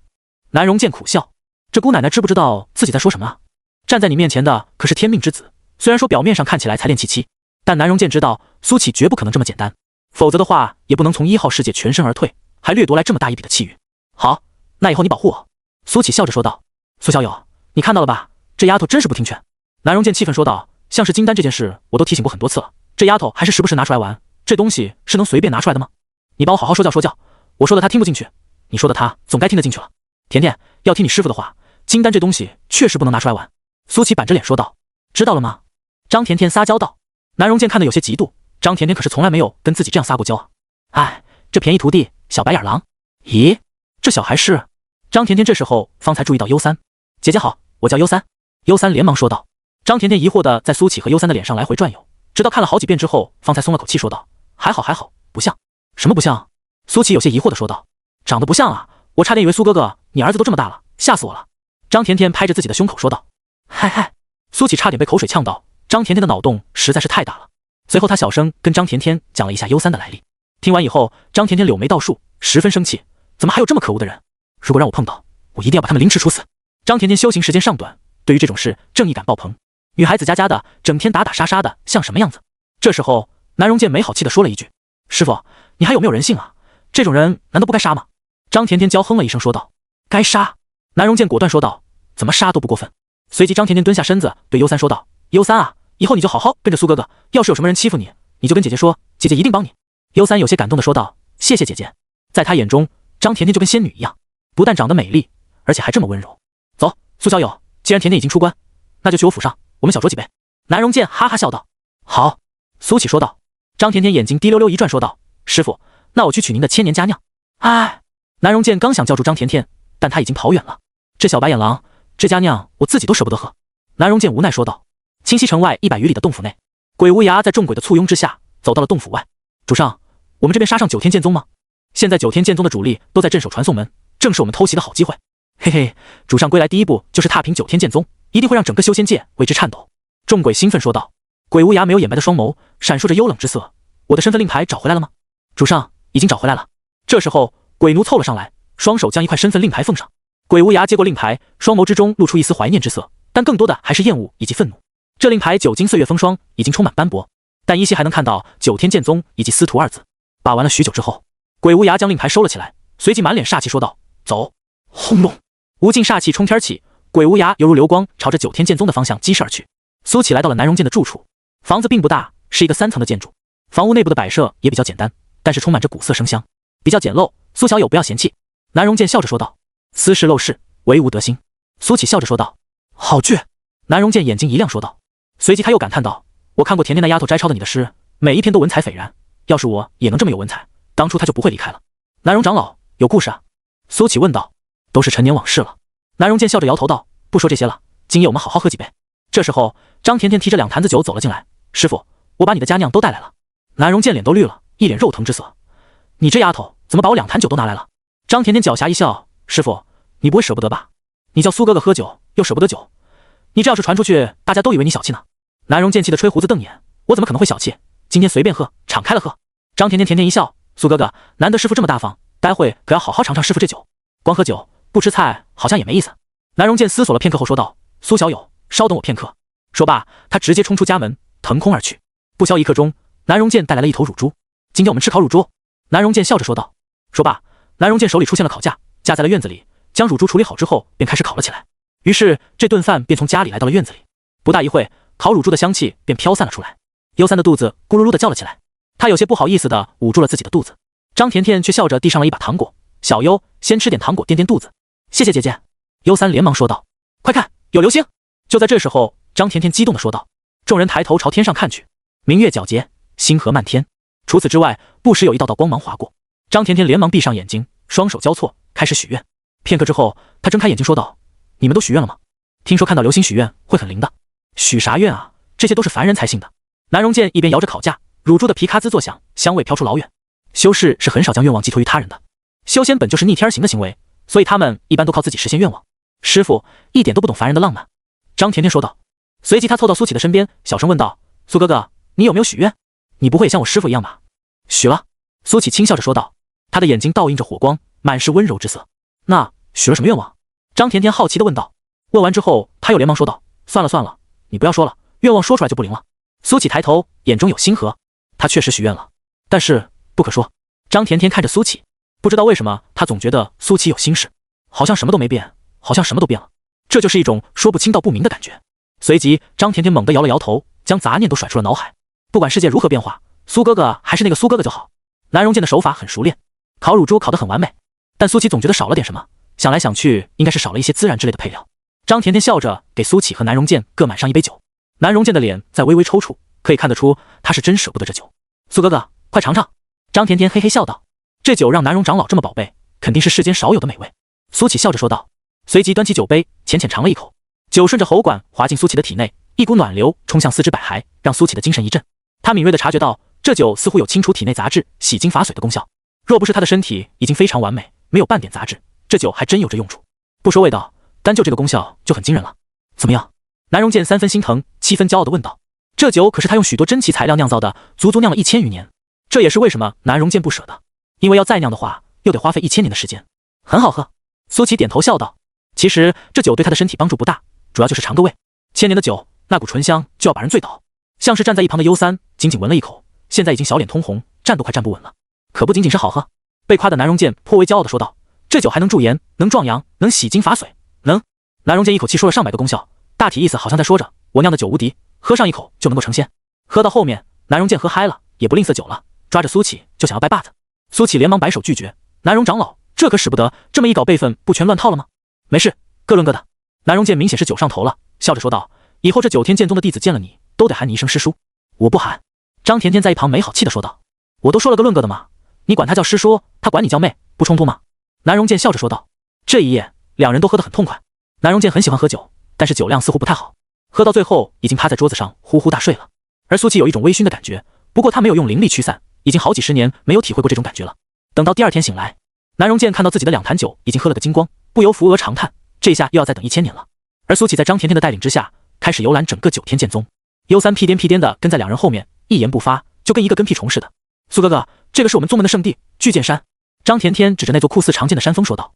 苏启抬头看去，这巨剑山看不到尽头，顶部已经耸入云霄里，这应该不是天然形成的吧？苏启问道。他在这巨剑山感受到了磅礴的剑意，如果是天然形成的，不可能会这样。不是。张甜甜摇着头说道，师傅说这里本是一座普通的山峰，是第6任宗主柳金3剑将其变成了如今的模样，那应该是个很精彩绝艳的人。苏启点头说道。张甜甜笑着说道，相反，柳金在做宗主以前都是一个很平庸的人，但是他能熬，那时候的9天剑宗还是一个18线的小宗门，他把他的师兄弟们都熬走了，才当上这个宗主。当了宗主以后，柳金还是很平庸，甚至于还没有宗内的长老们厉害，那大概是9天剑宗有史以来最没有威慑力的宗主了。不过后来9天剑宗出了天命之子，所以9天剑宗的地位扶摇直上，加之天命之子也争气，从其他世界为宗门掠夺了不少底蕴，这才让宗门一跃成为第1宗门。而柳金的实力也是那时候突飞猛进的，有传言说他是因为天命之子带回来的那些宝物才能问鼎渡劫的，这座山就是柳金成为渡劫7大能以后造出来的。听完柳金的故事，苏启点了点头，听起来9天剑宗的崛起全是因为那个天命之子，但柳金能够问鼎渡劫，想必也不是简单人物。苏哥哥，我跟你说，还有一个八卦，不知道是不是真的，我也是道听途说。张甜甜双眼放光道。什么八卦？苏启问道。据说当时有很多宗门想要挖走天命之子，但都被回绝了，原因是柳金是这天命之子的岳父。张甜甜笑道。苏启闻言点头说道，确实很八卦，我想柳金的女儿一定很漂亮，不然怎么能迷倒天命之子呢？张甜甜捧着脸说道。女生总是对爱情故事格外的向往。参观完巨剑山以后，张甜甜又带着苏启去参观9天剑宗的主殿，这里就是苏启昨天在山下看到的彩虹后面的建筑群，就一个词来形容，金碧辉煌。这里如果用摄像机记录下来，什么剧情也不用，放在网上就能有上亿的点击量，这绝对是所有人梦中的修仙世界。幽三也一脸的向往之色，那些御剑飞行的修士让他看得很是羡慕，心想那要是自己就好了。就在这时，一道流光朝着3人直冲而来，然后一个长相颇为英俊的修士从天而降，笑着说道，甜甜师妹，你出关了呀？怎么不跟我说一声，我最近新学了一道菜，正好可以做给你吃。张甜甜翻了一个大大的白眼，周阳，我不爱吃菜。不爱吃菜没关系，我也可以煮饭，正好厘米成熟了，我今天才拿回来上百斤。周阳笑道，我也不吃。张甜甜说道，这位是？这时候周阳看向了苏启，疑惑道。张甜甜眼睛滴溜溜一转，然后一把抱住了苏启的胳膊说道，这是我在苏氏的夫君。夫君？周阳吓了一跳，脸色狂变，怎么可能？张甜甜抱着苏启的手臂说道，怎么不可能？对了，说着张甜甜指着优三说道，这个是我们的孩子，连孩子都有了。周阳脸黑了下去，他有一种好白菜被猪拱了的感觉，可当他仔细去看这头猪的时候，竟然忍不住升起了自卑，自己竟然还不如一头猪帅。周阳，今天我们夫妻俩久别重逢，你就不要来打扰我们了，好吗？张甜甜笑着问道。我不光现在不会打扰你，以后也不会再打扰你了。说罢，周阳拂袖而去。张甜甜都有夫君了，而且连孩子都有了。想到这里，周阳就感到阵阵恶心，自己以前怎么会喜欢这样一个水性杨花的女人？等到周阳离开以后，张甜甜松开了苏启的手，吐了吐舌头说道，苏哥哥，你不会怪我乱说话吧？你很讨厌这个家伙？苏启好奇道，相当讨厌。张甜甜点头说道，这家伙老是自以为是，总以为这天下女子都喜欢他。苏启看着周阳的背影，若有所思。随后张甜甜带着苏启在这建筑群逛了一圈。这9天剑宗倒是应有尽有，不但有商店、酒楼，甚至还有赌坊。不过这里不用银子，用的都是宗门的贡献点，贡献点才是9天剑宗流通的货币。逛了一圈以后，张甜甜带着苏启去了剑池。剑池是9天剑宗3大地标之一，剑池可以淬体，可以磨练剑艺，是每个弟子都梦寐以求的地方。但这里什么都好，就是贵。苏哥哥，我贡献点不够，不然的话我都想请你去泡一泡剑池。张甜甜垮着脸说道。没事，看看就行了。苏启笑着说道。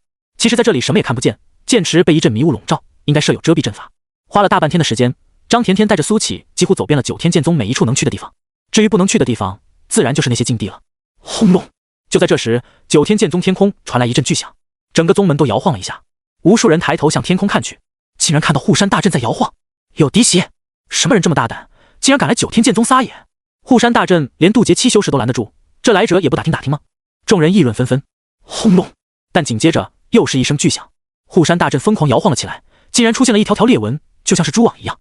众弟子面色大变，这可是护山大阵啊！渡劫7修士都拦得住，竟然被人2下就打裂了。轰隆！第3声巨响传来，护山大阵被打穿了一个窟窿，一名穿着黑袍的妖异男人从窟窿里飞了进来，天空随之暗了下来，就连阳光都被遮住了。浓浓的鬼气瞬间席卷千里，整个9天剑宗都暗了下来。来者正是鬼无涯，他双眸之中满是漠然，冷声说道：鬼无涯，今日屠宗。鬼无涯的声音不大，但穿透性极强，无数修为稍低的弟子直接双耳冒血，跪倒在地，痛苦地呻吟了起来。苏启释放灵力，将张甜甜和优三都保护了起来，否则的话，刚刚优三恐怕已经暴毙了。张甜甜脸上露出浓浓忧色，苏哥哥，这来者好恐怖的实力，我们快躲起来吧。别怕，有我在。苏启淡淡说道。就在这时，3道流光冲天起，何人敢在9天剑宗撒野？不知天高地厚，给我死！这3道气息皆为合体，但下一秒就纷纷口吐鲜血，犹如流星一样坠落，狠狠砸进了地里。什么垃圾？9天剑宗竟沦落至此了吗？鬼无涯冰冷道。狂妄！就在这时，一道剑光冲天起，万丈剑芒划破了黑暗，照亮了鬼无涯的脸庞。轰！但下一秒，鬼无涯也拿起了一柄剑，一剑挥出。他的这柄剑被浓厚的黑雾覆盖，上面散发着冲天的煞气，显然沾染过不少杀念。漆黑的剑芒瞬间将这道剑芒融化，然后朝着地面斩去。轰！漆黑剑芒被震散，南荣剑冲天起，眨眼之间来到了鬼无涯面前。你是谁？南荣剑皱眉说道。他竟然感觉面前这个妖异男子有些熟悉。鬼无涯。鬼无涯淡淡说道，未来的帝君，9天剑宗不是你撒野的地方，滚回去！南荣剑身上爆发出惊天剑意，天空中的黑暗顿时被驱散了一半。鬼无涯站在阴影里，身后是无尽的黑暗。南荣剑站在光芒里，身后是灿烂的阳光。这一幕极具视觉冲击力，即便是用几十亿的经费也做不出这种特效来。呵呵，鬼无涯笑了，手中被黑雾笼罩的剑爆发出无尽煞气。南荣剑，你到底是长进了，但还是太弱了。轰！赤黑的剑芒燃烧着血红的火焰，滔天的煞气喷涌而出。这道剑芒极其恐怖，就连虚空都扭曲了。南荣剑面色大变，随即也一剑挥出。轰！淡蓝色的剑芒包裹着金色的剑意，无尽剑意喷涌而出。这道剑芒同样恐怖，就连虚空的扭曲程度也极其相似。轰隆！2道剑芒撞击在一起，让天地都疯狂震动了起来。剑意犹如暴雨落下，所过之处，那些建筑直接化为废墟。你怎么会拔剑士？你究竟是谁？南荣剑厉喝道。我是谁并不重要，重要的是从今天开始，鬼无涯的名字将成为你们9天剑宗的噩梦。鬼无涯淡淡说道。下一秒，他再次拔剑，这次鬼无涯是左手持剑，剑意伴随着恐怖的凶煞之气，将南荣剑的半边光亮瞬间淹没。灭！鬼无涯淡淡吐出一字，剑从左手换到右手，充满了一种极致的韵律。换剑士，南荣剑眼中露出浓浓惊骇之色，你是司徒？但随即，黑色的剑芒吞没了南荣剑的声音。师傅！张甜甜着急大叫。就在这时，又有3道流光冲天起，这一次每一道都蕴含大成气的恐怖气息。轰！黑色剑芒被拍散，3道人影的出现又将半边天照亮。是大长老、2长老，还有4长老。有人惊呼道：“这3位长老平时都在闭关，这次鬼无涯的出现将几人惊醒了。阁下会我9天剑宗的招式，你究竟是谁？”大长老南荣木皱着眉头问道：“他是南荣剑的哥哥。”南荣剑连忙说道：“他是司徒，绝不会错，只有他才会那么独特的换剑士。”南荣木闻言皱眉说道：“说什么糊涂话？司徒早已经死在大征之年。”2长老李斋星笑道：“哈哈，老三这是糊涂了，司徒何等人物，怎么能跟眼前的鬼物扯上联系？”4长老王猛也说道：“不管他是谁，但绝不可能是司徒。”南荣剑摇头，他看向鬼无涯说道：“你绝对是司徒，我不可能认错。你怎么会变成如今这个鬼样子？”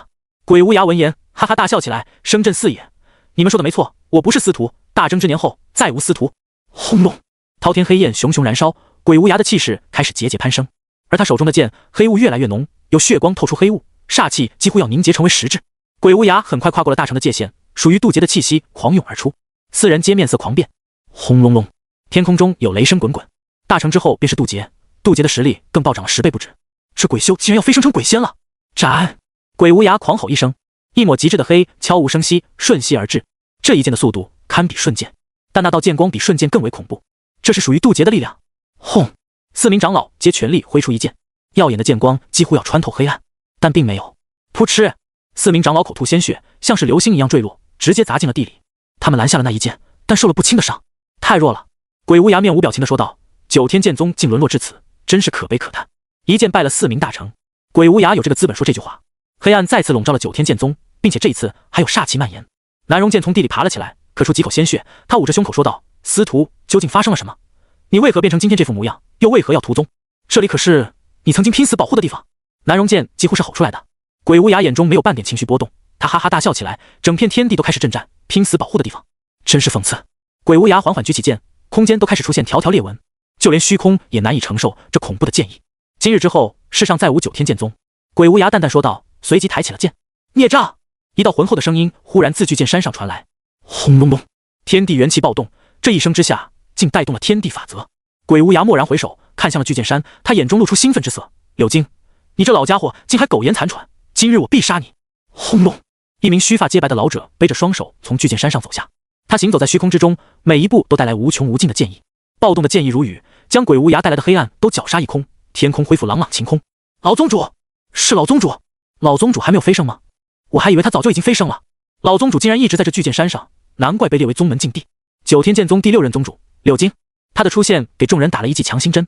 毕竟数千年前，柳京就已经是渡劫境强者了。柳京背着手，一袭黑衣与一头白发形成了鲜明的对比，带来强烈的视觉冲击。他虽然手上无剑，但往内一站，就好像是一柄绝世利剑。看到你这老家伙竟然还没死，我真是太开心了。鬼无涯哈哈大笑，当年你赠予我的一切，今日我都会如数奉还。你视若珍宝的9天剑宗，我也会在今日将之彻底抹去。你办不到。柳京淡淡说道。随着这句话落下，他的一头白发在风中狂舞，一股强绝的剑意在升起。无数人手中的剑都开始颤抖起来，似乎要脱手朝着柳京飞去。这是属于剑道至强者的意，此意之下，万剑臣服。但鬼无涯的剑没有颤抖，黑雾流转得更加快了。轰！鬼无涯一剑斩出，狂暴的黑色剑芒朝着柳京狂斩而去。柳京背着双手，狂风将他的银发撩起，在空中狂舞。在剑芒来到面前之际，他抬起双指一挥，吃！天地元气直接化作一柄利剑，将这剑芒冲散。天地元气化作的这柄剑瞬间砸在了鬼无涯胸口。轰！利剑没有穿透他的胸口，却将他砸飞了出去，飞出数千米远。但一步之下，鬼无涯又回到了原地。他狞笑道：“老家伙，你这是没吃饭吗？比起你当初可要弱太多了呀！”“不是我变弱了。”柳京淡淡说道，“而是你变强了。拿出全部实力吧，不要再藏着掖着了。”哈哈！鬼无涯仰天狂笑：“好，今日有请9天剑宗老宗主慷慨赴死！”轰！鬼无涯身上黑焰滔天，这一刻黑暗重新降临，就连柳京也压制不住。鬼无涯的气势再次攀升，在众人惊骇的目光中跨过了渡劫的门槛，来到了仙的境界。但人间不容仙，鬼无涯没有引来天地反噬，那只能说明一件事，他放弃了天仙之道，成就了地仙。柳京眼中有着复杂之色，他叹了口气说道：“没想到你的怨念竟然如此之深，宁肯放弃成仙的机会，也要走这地仙之路，少给我假惺惺了。”鬼无涯猖狂大笑，天地震动，我之所以走到今天，还不是拜你所赐吗？岳父大人，岳父大人！听到鬼无涯对柳京的称呼，众人都瞪大了眼睛。联想到之前的传闻，那么鬼无涯的身份也就呼之欲出了。上一任天命之子司徒棒，但是司徒棒不是死在了大征之年中吗？当时九天剑宗全宗上下为他守灵了1整月，这件事有不少人都知道。当年的天命之子为何与岳父反目成仇，又为何对九天剑宗如此仇视？众人都嗅到了大瓜的味道，但鬼无涯没有给众人更多的遐想，他已经朝着柳金攻了过去。剑与剑的对决，鬼无涯没有用一点鬼物的手段，他的剑意充满了疯狂、暴力、嗜血。抛开这些不谈，鬼无涯的确是一个成就极高的剑道高手。而柳金也终于掏出了剑，他的剑是一柄细长的剑，比普通的剑要格外细长一些，通体呈现淡淡的白玉光泽，不像是男人用的剑，更像是女人用的剑。你没资格用他的剑。看到这柄剑，鬼无涯身上黑焰暴动，悍然出剑，轰！带着浓浓黑焰的剑芒喷涌而出，这一剑极其恐怖，虚空直接被撕裂，狂暴的罡风吹拂而出，剑芒所过之处，虚空破碎，要将万物都碾碎。面对崩碎的虚空，柳金寸步未退，他一剑挥出，看起来软绵绵的一剑，却带来了恐怖至极的剑意。轰隆隆，虚空同样一寸寸破碎，这两道极致的剑芒撞在了一起，轰隆，剧烈的爆炸声传来，猛烈的冲击波狂涌而出，呈现环形，而这环形之中充斥着狂暴的剑意，这是足以撕碎大成修士的力量。毫不夸张地说，如果让这冲击波散开，那么整个九天剑宗会刹那之间夷为平地。万剑诀，柳金出手了，他手中细长的剑往天上一扔，刹那之间变作漫天的剑海，远远不止1万柄剑，数十万甚至上百万的剑才可以形容。这百万飞剑朝着冲击波狂冲而下，将冲击波尽数冲散。这一幕极其的壮观，苏起要是有录像的设备，他都想要录下来了。普通人可能一辈子也见不到这么壮观的场景。这百万飞剑将冲击波解决以后，全都冲向了鬼无涯。面对这百万的飞剑，鬼无涯冷哼了一声说道：老家伙，这么多年了还是没有半点长进，但我可不同。说罢，鬼无涯竟然朝着柳金狂冲而去。鬼无涯的速度极快，瞬间化作一道黑色的流光，在他身后是犹如彗星一般的黑色火焰，疯狂的剑意将虚空撕碎。这一刻，他好像化身成为了剑，即便是漫天的剑海也丝毫拦不住鬼无涯。那些飞剑还未接近他，就被焚成了灰烬。这一刻，鬼无涯将地仙的实力发挥到了极致。吃，咔嚓，虚空寸寸碎裂，长达1000丈的虚空裂缝出现在虚空之中，狂暴的罡风要将一切都粉碎。柳金的眼中倒映着鬼无涯的身影，在这千钧一发之际，他却像是放弃了抵抗，默默将手中长剑垂下。死！鬼无涯却不会留手，黑焰瞬间将柳金吞噬，而他就要将之一剑洞穿。枪！金铁交击之声传来，黑焰熄灭了。只见柳金单手举剑，横在身前，看似轻描淡写的拦下了鬼无涯这一击。你败了。但这时候，鬼无涯却冷冷说道：咔嚓！下一秒，柳金手中的剑像是玻璃一样碎裂，竟是直接崩解。而在他的胸口出现了一个碗口大的洞，还有黑焰在燃烧。嗨嗨！柳金咳出一口鲜血，脸上却是带笑。不错，你的剑术正式超越为师了。我早已不是你的徒弟，你的徒弟已经死在了大征之年，死在了你的手下。鬼无涯淡淡说道：我只是想救柔。柳金脸上露出一抹苦笑，可最后还是没能救下他。不必多言，去泉下陪他去吧。鬼无涯抬起了剑，朝着柳金斩了过去。柳金闭上眼，嘴角却露出了释怀的笑容。没人知道他这些年也过得很辛苦，每日都在无尽的懊悔与痛苦中度过。他没能做好一个父亲，也没能做好一个师傅，或许这样才是最好的结局吧。柔儿，爹来见你了。当！但就在这时候，鬼无涯的剑被抓住了。是你！鬼无涯眼中露出兴奋之色，真是踏破铁鞋无觅处，得来全不费功夫。柳金睁开眼，看到一个英俊至极的小道士拦在了自己身前，竟然徒手抓住了鬼无涯的长剑。鬼无涯已经见过苏起的影像了，不但知道他是杀死影奴和血奴的罪魁祸首，还知道他就是当世的天命之子。只要将他吸干，自己就能拿回天命之子的位置，以自己如今的实力，将这天下揽入囊中，轻而易举。我对你们的恩怨情仇还挺感兴趣的，不如大家坐下来细说。苏起笑着说道，露出了一口洁白整齐的牙齿。好啊，你和这老家伙一起去底下慢慢听吧。鬼无涯冷笑着抽剑，但随即他脸色就变了，长剑纹丝不动。自己可是地仙啊，这小道士究竟是什么怪脸？不信邪的鬼无涯爆发全力，想要抽回长剑，但还是纹丝不动。这时候他才注意到，苏起的手根本没有半点伤，自己削铁如泥的长剑在这小子手中，竟然就跟破铜烂铁似的。念及此处，鬼无涯忽然觉得背后汗毛耸立，恐怕所有人都低估这小道士了，这家伙危险至极。鬼无涯瞬间出现在千米之外，连剑都不要了。苏起愣了一下，喊道：喂，你的剑不要了呀？鬼无涯感觉有点挂不住面子，他冷哼了一声说道：斩你又何须用剑？说着，他飞上天空，单手举起。刚刚只是展示了我剑道的实力，接下来就让你见识见识我真正的力量。鬼无涯狂笑着，眼中喷涌滔天黑芒，天际的黑越发浓厚了。在鬼无涯的手中，一个几乎不可见的黑球开始凝聚，在中心处是崩碎的空间，一股危险至极的气息汹涌而至。咔嚓，鬼无涯手中的黑球在旋转，崩碎的空间也越来越大。虚空裂缝后面是无尽的黑暗，随之而来的还有锋利的罡风。虚空裂缝中的罡风很可怕，大成期以下的修士根本无法抵挡，触之即死。随着鬼无涯手中的黑球越来越大，这虚空崩碎的也越发厉害。哈哈，鬼无涯疯狂大笑，九天剑宗今日便会成为历史，而我将会成为此界新帝。轰！话音落下，鬼无涯手中的黑球刹那间直径超过100米，虚空于这一刻彻底崩坏了。无穷无尽的罡风汹涌而至，风吹过的地方将万物融化，变为齑粉。鬼无涯猛地一丢，他手中的黑球旋转着朝苏起砸了过去。黑球在旋转之中，直径还在不断的膨胀，从100米变作1000米。咔嚓咔嚓咔嚓，虚空不断崩碎。这一击如果拦不住，那么整个九天剑宗将会被虚空吞噬，就连一点痕迹也留不下。苏起的青山随着狂风飘扬，他眼中却无半点惧色。TT 下划线 Keyword 下划线 Add Data Title 等于配饰服装 Data Tag 等于精品推荐 Data Type 等于Data Value 等于1904 TT 下划线 Keyword 下划线 Add 他要出手了，否则他的衣服就要被这罡风刮碎了，到时候光着个屁股可不符合他高冷男神的人设。炼气6399层的力量，苏起的双眸变为了淡金色，金色灵力冲天起。轰！这灵力几乎化为实质，形成100丈宽的光柱，直插云霄，随即荡开阵阵涟漪，在敌去空中的墨色。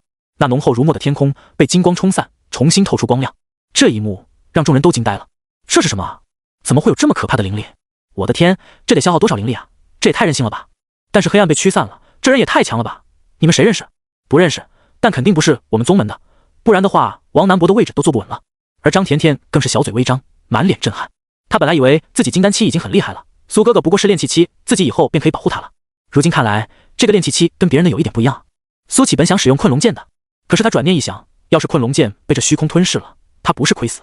于是他看向了手中的那柄笼罩黑雾的剑，在他这一眼之下，那流动的黑雾似乎都凝滞了片刻。轰！浩瀚如海的灵力冲入了黑雾剑之中，片刻之间就将黑雾驱散，露出了其本体。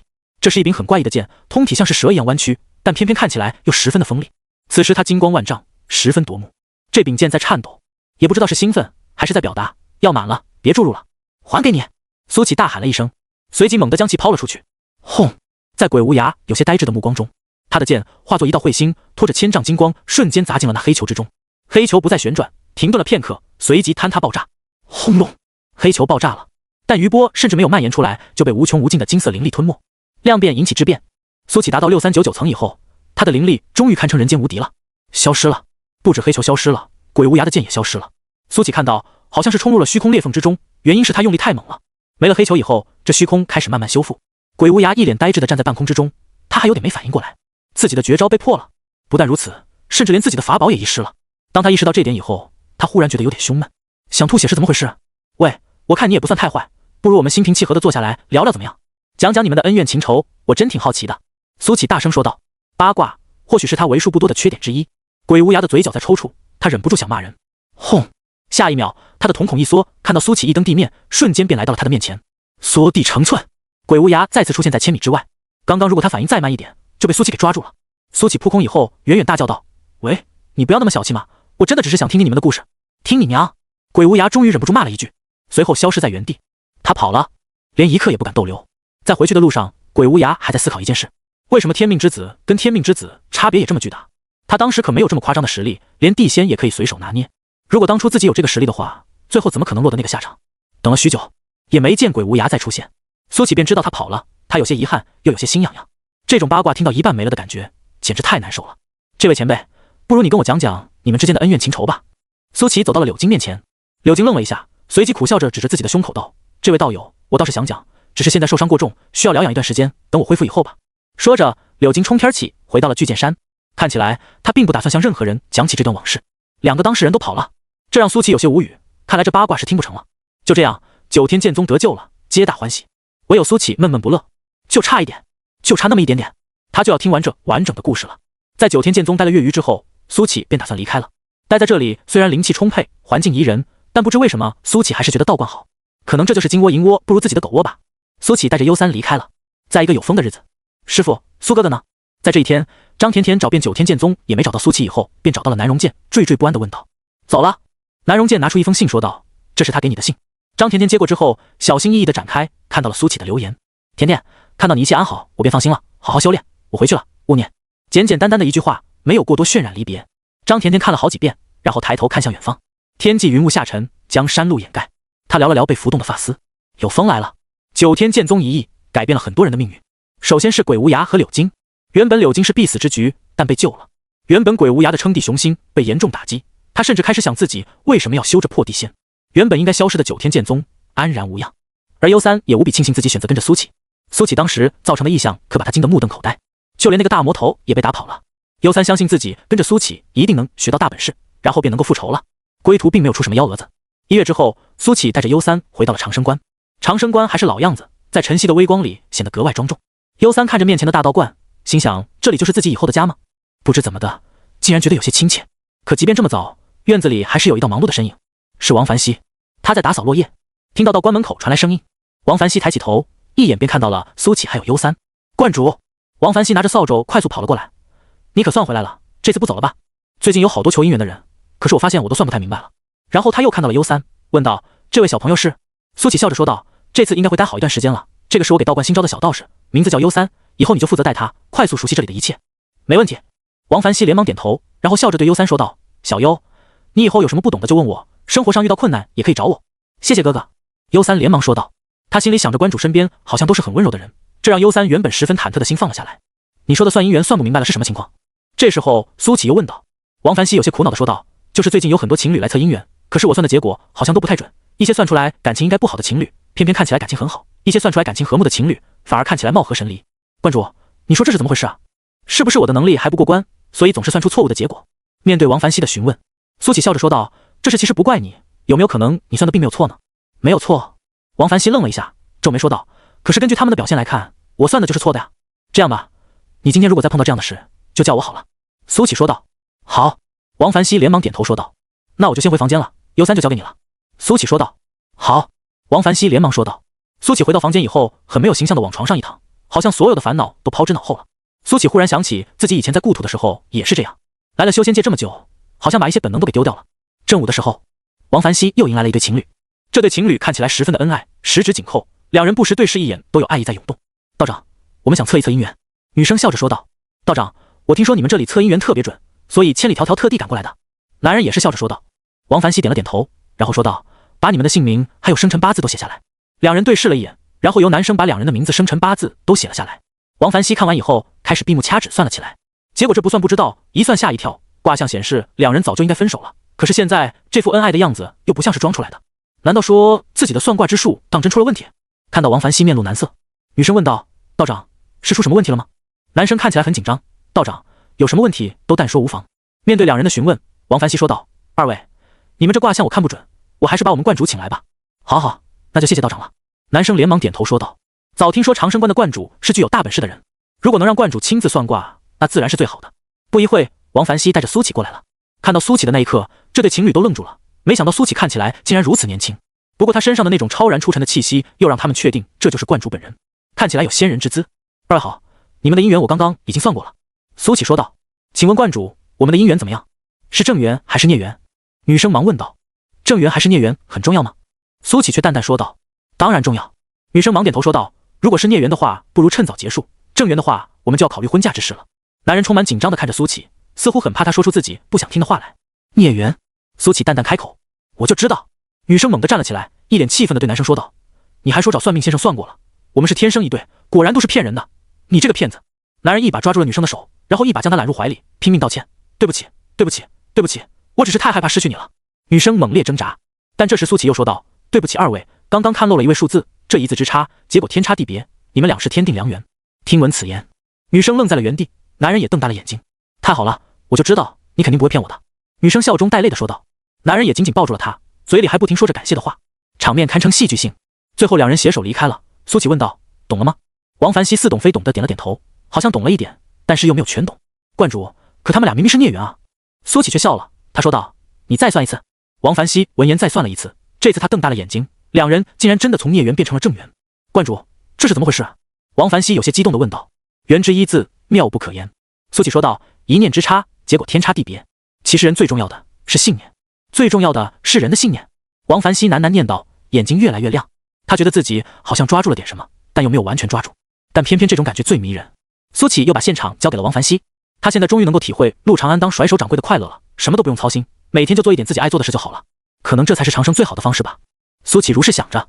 9号世界，一名青年在前面跑，一群修士在身后追。如果苏启在这里，一眼就会认出来，这就是当初自称来自第108世界的莫十三。此时的莫十三很狼狈，身上就没有一处完好的地方，但是他的眼睛很亮，嘴上带着笑，因为他刚刚偷了9号世界一大波气运。有了这些气运，他们108号世界说不定还可以提升10好几个名次。站住，否则我定要把你挫骨扬灰！大胆狂徒，竟敢到我们9号世界偷气运，被我逮住，看我不把你的神魂抽出来，让你永世不得超生！这小子真特么的猥琐，趁我们打得如火如荼的时候来偷气运。莫十三的速度很快，听到身后的那些声音，他甚至还有空转个身，笑着说道：“快来追我啊！追到我，我就让你们嘿嘿嘿，嘿你娘的头！”一名中年修士狂吼一声，加快了速度，朝着莫十三追了过来。急了，莫十三哈哈笑了一声，脚下的飞剑再次加速，瞬间又拉开了距离。后面的修士们在无能狂怒，一通法术不仅没有砸到莫十三，反倒把自己人给打倒了。这一来二去，追莫十三的人又少了一批，真是没意思。我还是那句话，莫十三将双手插在兜里，臭屁道：“那年我双手插兜，不知道。”话音还未落下，一道流光以迅雷不及掩耳之势，瞬间轰在莫十三的身上。噗！莫十三一口鲜血喷出，身子倒飞了出去。不过他很快便调整了姿势，再一次开始逃窜，边跑嘴里还在边嚷嚷：“你们他娘的不讲武德呀！我都还没装完！”这一次，他全速驱动飞剑，瞬间将众人甩开了距离。娘的，大意了！逃走之后，莫十三方才观察起自己身上的伤口。刚刚那道流光应该是飞剑，如果不是身上的宝甲，他刚刚可能就直接嗝屁了。但即便是有这个宝甲，他胸口还是出现了一块血洞，看起来有些恐怖。轰！就在这时，又一道流光从莫十三的头上落下。这一次他躲开了，随即一个面无表情的男人拦在了他身前。莫十三急停，面前这个男人身上充满气运，他瞬间便猜测到了对方的身份，应该跟他一样是天命之子。实际上，莫十三猜的没错，这个男人的却是天命之子，而且还正巧就是9号世界的天命之子龟须。龟须最近的心情都很差，在99号世界吃瘪以后，他便以最快的速度赶了回来。一方面是怕被那个恐怖的老乞丐抓住，另一方面就是想掉一掉99号世界的排名。结果不知道是不是因为99号世界气运提升的原因，他在归途中出了点意外，特别是在传送门前，把掠夺来的气运都吐了出去。这些气运他终究是没带走。龟须发誓，99号世界绝对是自己见过最离谱的世界，一大帮大成修士守在传送门门口，其他世界的修士一来，直接就被轰杀或打残。他若不是因为有小世界法宝，估计也很难逃得回来。结果好吗？一回来就感应到有人在带着他们世界的气运朝着传送门跑，这笔气运的数量还颇为不菲。这要是让他跑掉了，那他们世界说不定就要跌出前10世界了。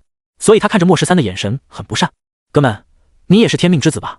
莫十三笑着说道：“我跟你说，你也别太敌视我了。我知道这9号世界哪里还有气运，几乎没有人把守。你要想到的话，我给你指路。哪里？”龟须眉头一挑，没有人镇守的气运。如果真是这样的话，那么自己世界的这些家伙们还真是草包饭桶啊！就不能学人家99号世界吗？人均老6。但是你要答应我，我告诉你，以后不能再打我的主意。莫十三笑着说道：“你没得选择。”龟须手中的飞剑闪烁着寒光。好吧，好吧，兄弟别激动，我这就告诉你。莫十三在兜里摸索，龟须眼中寒光一闪，随即一剑朝着莫十三斩了过去。直觉告诉他，这小子想耍花样，这么暴躁的吗？莫十三惊呼一声，随即身影突然消失在了原地，还留下一句话：装逼如风，长伴无身，走漏，小笨蛋。龟须的神识瞬间笼罩方圆百里，可哪还有莫十三的影子？操！下一秒，龟须朝着传送门飞速冲了过去。他怀疑这莫十三也跟他一样，在传送门附近布置了传送阵。可是等到龟须跑到传送门时，却看到莫十三就坐在传送门前等着他。看到龟须来了，莫十三露齿一笑：“兄弟，等你多时了，其实没别的意思，就是想跟你道个别。如果我没猜错的话，你应该是这9号世界的天命之子吧？不然的话不会如此激动。”龟须的表情彻底冷了下去，这个家伙就是故意在挑衅自己，专程在传送门前等自己。你是不是觉得装逼很好玩？龟须冷笑道：“不好玩，一点都不好玩。”莫十三脸上露出了欠揍的笑容。其实最好玩的是你们的表情，想干掉我又干不掉我的样子，真是有意思。龟须猛地一抛，一道流光直冲莫十三而去。莫十三很轻松地躲开了，他嗤笑道：“不会吧，不会吧，不会真有人气急败坏了吧？”这道流光冲进了传送门，传送门剧烈波动起来。然后他看到龟须冲了过来，莫十三二话不说，一头扎进了传送门。但龟须脸上却露出了得逞的笑容：“老子送你一份大礼。”莫十三心情很好，这些气运足够自己的世界提升10几个名次了。如此一来的话，就不会被踢出108世界。要说哪个修仙世界是最紧张的，那必然就是108号世界了。他们的气运本来就不多了，是最容易被踢出108世界的。所以莫十三被寄予了厚望，只有他成功了，108号世界才有一线希望。我回去以后应该会成为英雄吧？到时候就把我的英雄事迹写成一本书，传遍整个108号世界。嘿嘿，小红应该也会对我倾心，我简直就是人生赢家啊！莫十三几乎笑出了桀桀桀的声音，他太得意了，忍不住现在就想要被众人歌颂。这时眼前一亮，莫十三走出了传送门。父老乡亲们，你们的英雄回来了！莫十三对着面前黑压压的人群敬了个礼，嘴角止不住的往上翘。我好帅，桀桀桀！但就在这时，他听到了呐喊声，是其他世界的修士，给我轰！轰隆！漫天的法宝还有法术轰了过来。莫十三这才回过神来，抽空看了一眼传送门的数字，99、66。尼玛，怎么又来这世界了？莫十三对这个世界记忆犹新，当时守在门口的那个恐怖英俊男把他给吓跑了。莫十三看着漫天的攻击法术，想要再次钻入传送门中，但却被一股力量给挡了回来。老鹰别！莫十三顿时明白过来，是那个9号世界的天命之子在搞鬼。轰！漫天法术轰在了莫十三身上，他连挣扎的机会都没有，现场就只剩下了一只鞋子。哈哈，又搞定一个迷路的家伙。他刚刚出现的时候，我还愣了一下，以为这家伙是我们世界的人呢。不过这家伙连一点气运都没有留下，应该又是被派来探路的杂兵。在现场的修士们议论纷纷，他们已经习惯了这种打群架的感觉了。一群人打一个，法术像不要钱一样撒，这感觉别提多舒服了。百里之外，一个灰头土脸的人从地里钻了出来。呸呸呸！莫十三吐出几口泥，他一脸肉疼道：“娘的，浪费了我一次保命的机会，替身术就剩下最后一次机会了，我要省着点用了。小爷记住你了，9号世界的天命之子。”随即莫十三冷哼了一声：“30年河东，30年河西，莫欺少年穷。”发完牢骚以后，莫十三扭头便走。他知道传送门是回不去了，这么多修士在那里扎堆，他又没有隐藏的法宝，不被直接轰杀成渣渣才怪。只能寄希望于最后2年了，乱起来以后就是我离开的好机会。莫十三在心里想着，我现在身上还携带着大量的气运，得躲起来才行。莫十三喃喃说道：“气运这种东西可没有办法放到空间戒指里面，它现在对于各大世界的天命之子来说，比电灯泡还亮。”莫十三又想起了那日在传送门前的恐怖男人，不禁打了个寒战。他默默在心里祈祷：千万不要发现我。长生观。这几日苏乞在房间内醉心于丹道修炼，丹炉都烧废了好几个，这些丹炉都是他自己炼制的，简陋但是能用。不过炼出的丹药都是1等1的极品，可能是因为气运加持的原因，每一枚都堪称极品。苏乞现在已经能够炼制3品丹药了，更高级的就没尝试过了。倒不是不敢炼制，主要是因为没材料了。那些高等级的丹药需要的材料都极其的夸张，他现在虽然也算一个有钱人，但毕竟只是凡间的货币，有一些药材用凡间的货币根本无法购买。是时候挣些零食了呀。苏乞从床上坐了起来，他忽然意识到自己竟然一枚零食都没有，这在修仙界可属于硬通货。想到就做，苏乞在厨房找了江月。自从苏乞回来以后，江月就不闭关了，又恢复了每天研究菜谱的日子。苏前辈，有什么事吗？看到苏乞眉头紧锁，江月心里一紧，问道。苏乞看向江月，随后说道：小江，我想挣点零食，你有路子吗？其实江月之前被苏乞叫老江，后来江月强烈要求把老换成了小。挣零食？江月愣了一下，心想苏前辈难道是又无聊了？他沉吟了片刻后说道：我知道的路子不多，苏前辈想听哪个？都说说。苏乞眼睛一亮道：有路子就好啊。好吧，第一个就是成为镇魔使，像我们镇魔使每个月都是有俸禄的，除了银子以外，每个月可以领3块零食。江月说道。才3块？苏乞皱起了眉头，这3块零食连药材的1根须都买不到。零食这种东西本就珍贵，每月3块已经很不错了，毕竟有那么多的镇魔使。江月说道。下一个吧。苏乞直接 pass 掉了。镇魔使1个月3块零食，1年也才36块。他要凑齐一炉4品丹药的材料，大概需要4万块零食左右。这么一算就太遥远了，苏乞都能脑补出一部书来了。开局寿元无尽，苟在镇魔司领俸禄，寿元无限但是穷，我反手打工1000年。第二条路子，接各大宗门发布的任务。江月说道，每年各大宗门都会向天下散修发布许多任务，这些任务稀奇古怪，什么都有，报酬有高有低，高的有上万零食，低的可能只有几块零食。这个靠谱。苏乞闻言眼睛一亮，这不就相当于赏金猎人吗？比进厂打工强。但是这个也有缺点，好的任务基本上都被接完了，剩下的那些任务要么是不可能完成的，要么就是报酬低的。江月说道。苏乞说道，所以好任务还得靠抢。江月点点头说道，对，好任务都靠抢。由此在散修之间还诞生了一个职业。什么职业？滴滴代抢。苏乞头上冒起一个大大的问号。滴滴代抢，这是哪个人才想出来的名字？不会也是穿越来的吧？随即苏乞想到了那个天杀的货车司机，如果这种眼瞎的司机多几个，还真有这种可能。这种滴滴代抢都是专业的，甚至于跟各大宗门有千丝万缕的关系，有什么风声还有任务，他们都能第一时间知道。但是这用金也贵，任务完成后抽取60%的零食作为用金。江月说道。60%？苏乞眉头一挑，心中想着资本家直呼内行。虽然说用金很高，但是很多人都能够接受，毕竟这些优质的任务比起那些奇葩报酬又低的任务好了无数倍，综合算下来，赚的还是比接那些劣质任务多一些。江月说道。还有其他路子吗？苏乞对这个接任务失去了兴趣，如果都要通过什么滴滴代抢才能接到好任务，那属实是没必要。对于这种中间商赚差价的行为，苏乞非常反感。第3条路子，如果是苏前辈的话，肯定能赚很多。江月抿嘴一笑说道。哦，快讲讲。苏乞又来了兴趣。苏前辈知道天都城吗？江月问道。苏乞摇了摇头，没听说过。天都城虽然在大宋境内，却不受大宋管辖，这里没有凡人，只有修士才能进入。江月笑着说道。大宋境内竟然还有这种城市存在？苏乞有些好奇。我第一次知道的时候也很惊讶。江月说道。随后他看了一眼苏乞，嘴角一翘，在天都城内有一家店，专门招聘美男修士，越帅的男人薪资越高，据说他们的头牌每个月有10多万零食的收入。听到前面苏乞还连连点头，毕竟如果要靠脸吃饭的话，他还是有这个信心的。但听到后面就有些不对劲了，特别是头牌这个词，听起来怎么就那么不正经呢？看到苏乞疑惑的眼神，江月扑哧一声笑了出来。苏前辈，你可千万别说我调侃你，这天都城真有这样一家店？苏启淡淡说道。你说的这家店，它正经吗？正经倒是正经，性质应该跟潇湘阁差不多。江月点头说道。也就是说，相当于把那些姑娘换成了男人。苏启淡淡点了点头。对，可以这样理解。不过还真有挺多女修士去消费的。江月抿嘴笑道。一些世家小姐或者宗门的千金都是豪掷千金，灵石像是不要钱一样撒。我有幸见过一次，那个千金砸了上万灵石给他们家的头牌美男。而苏启此时想的却是，果然林子大了，什么鸟都有。一个满是修士的地方，竟然还有这种店。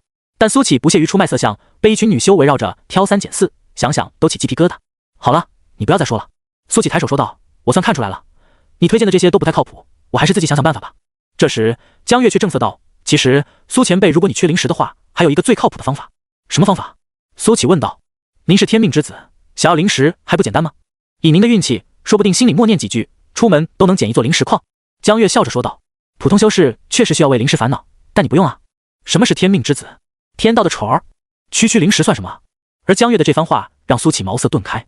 对啊，他是天命之子，每年还有许愿机会，他都好几年没许愿了，这随随便便许个愿，找到个灵石矿，不就什么都有了吗？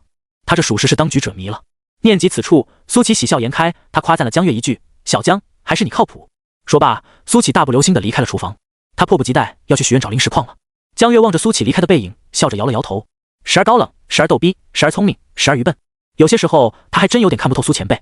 苏启来到道观之外，许久没有使用的大许愿树再次被使用。我想要找到一座灵石矿，苏启在心里默默说道。然后许愿次数减少了一次。苏启心里想着，这次天道会怎么送货？总不能从天上掉下一座灵石矿来吧？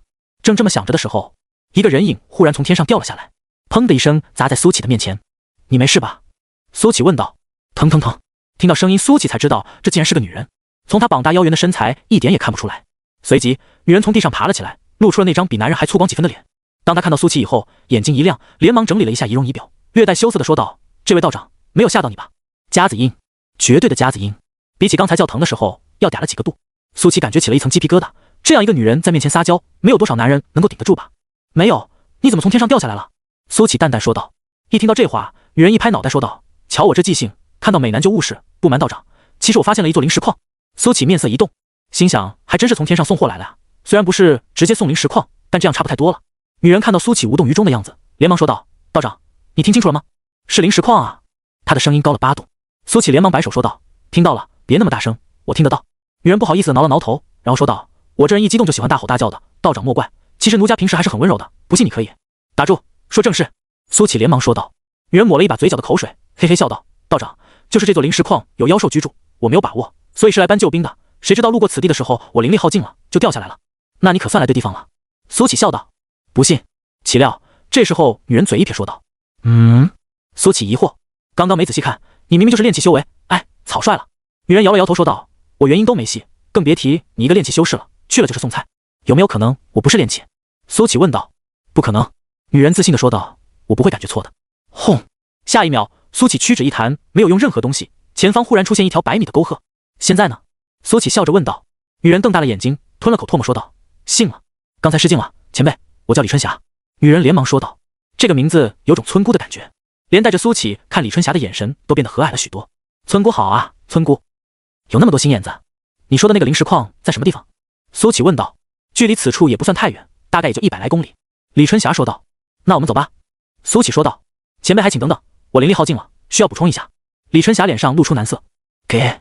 苏启随手从戒指里取出了一瓶丹药，然后倒出2枚丹药丢了过去。极品补气丹。李春霞脸上露出震惊之色。虽然这只是1品的丹药，但是极品可就不同了，这补充灵力的功效都快赶上2品丹药了。有了这丹药，李春霞很快便恢复了灵力。随后她御剑冲天起，对苏启说道。跟上我，前辈。苏启点了点头说道。走吧。李春霞飞了一截，才觉得有些不对劲，怎么苏启没有跟上来呢？她四处看了看，才看到苏启竟然在地上跑，不，准确来说应该是在地上跳，轻轻一跳就跳出数百米，比他御剑的速度还快。顿时李春霞心中升起敬仰之色，原来高人都是这样的吗？即便不用御剑都能跟上我的速度，应该是怕御剑速度太快我跟不上，前辈实在是太贴心了。100多公里并不远，半个多时辰两人就到了。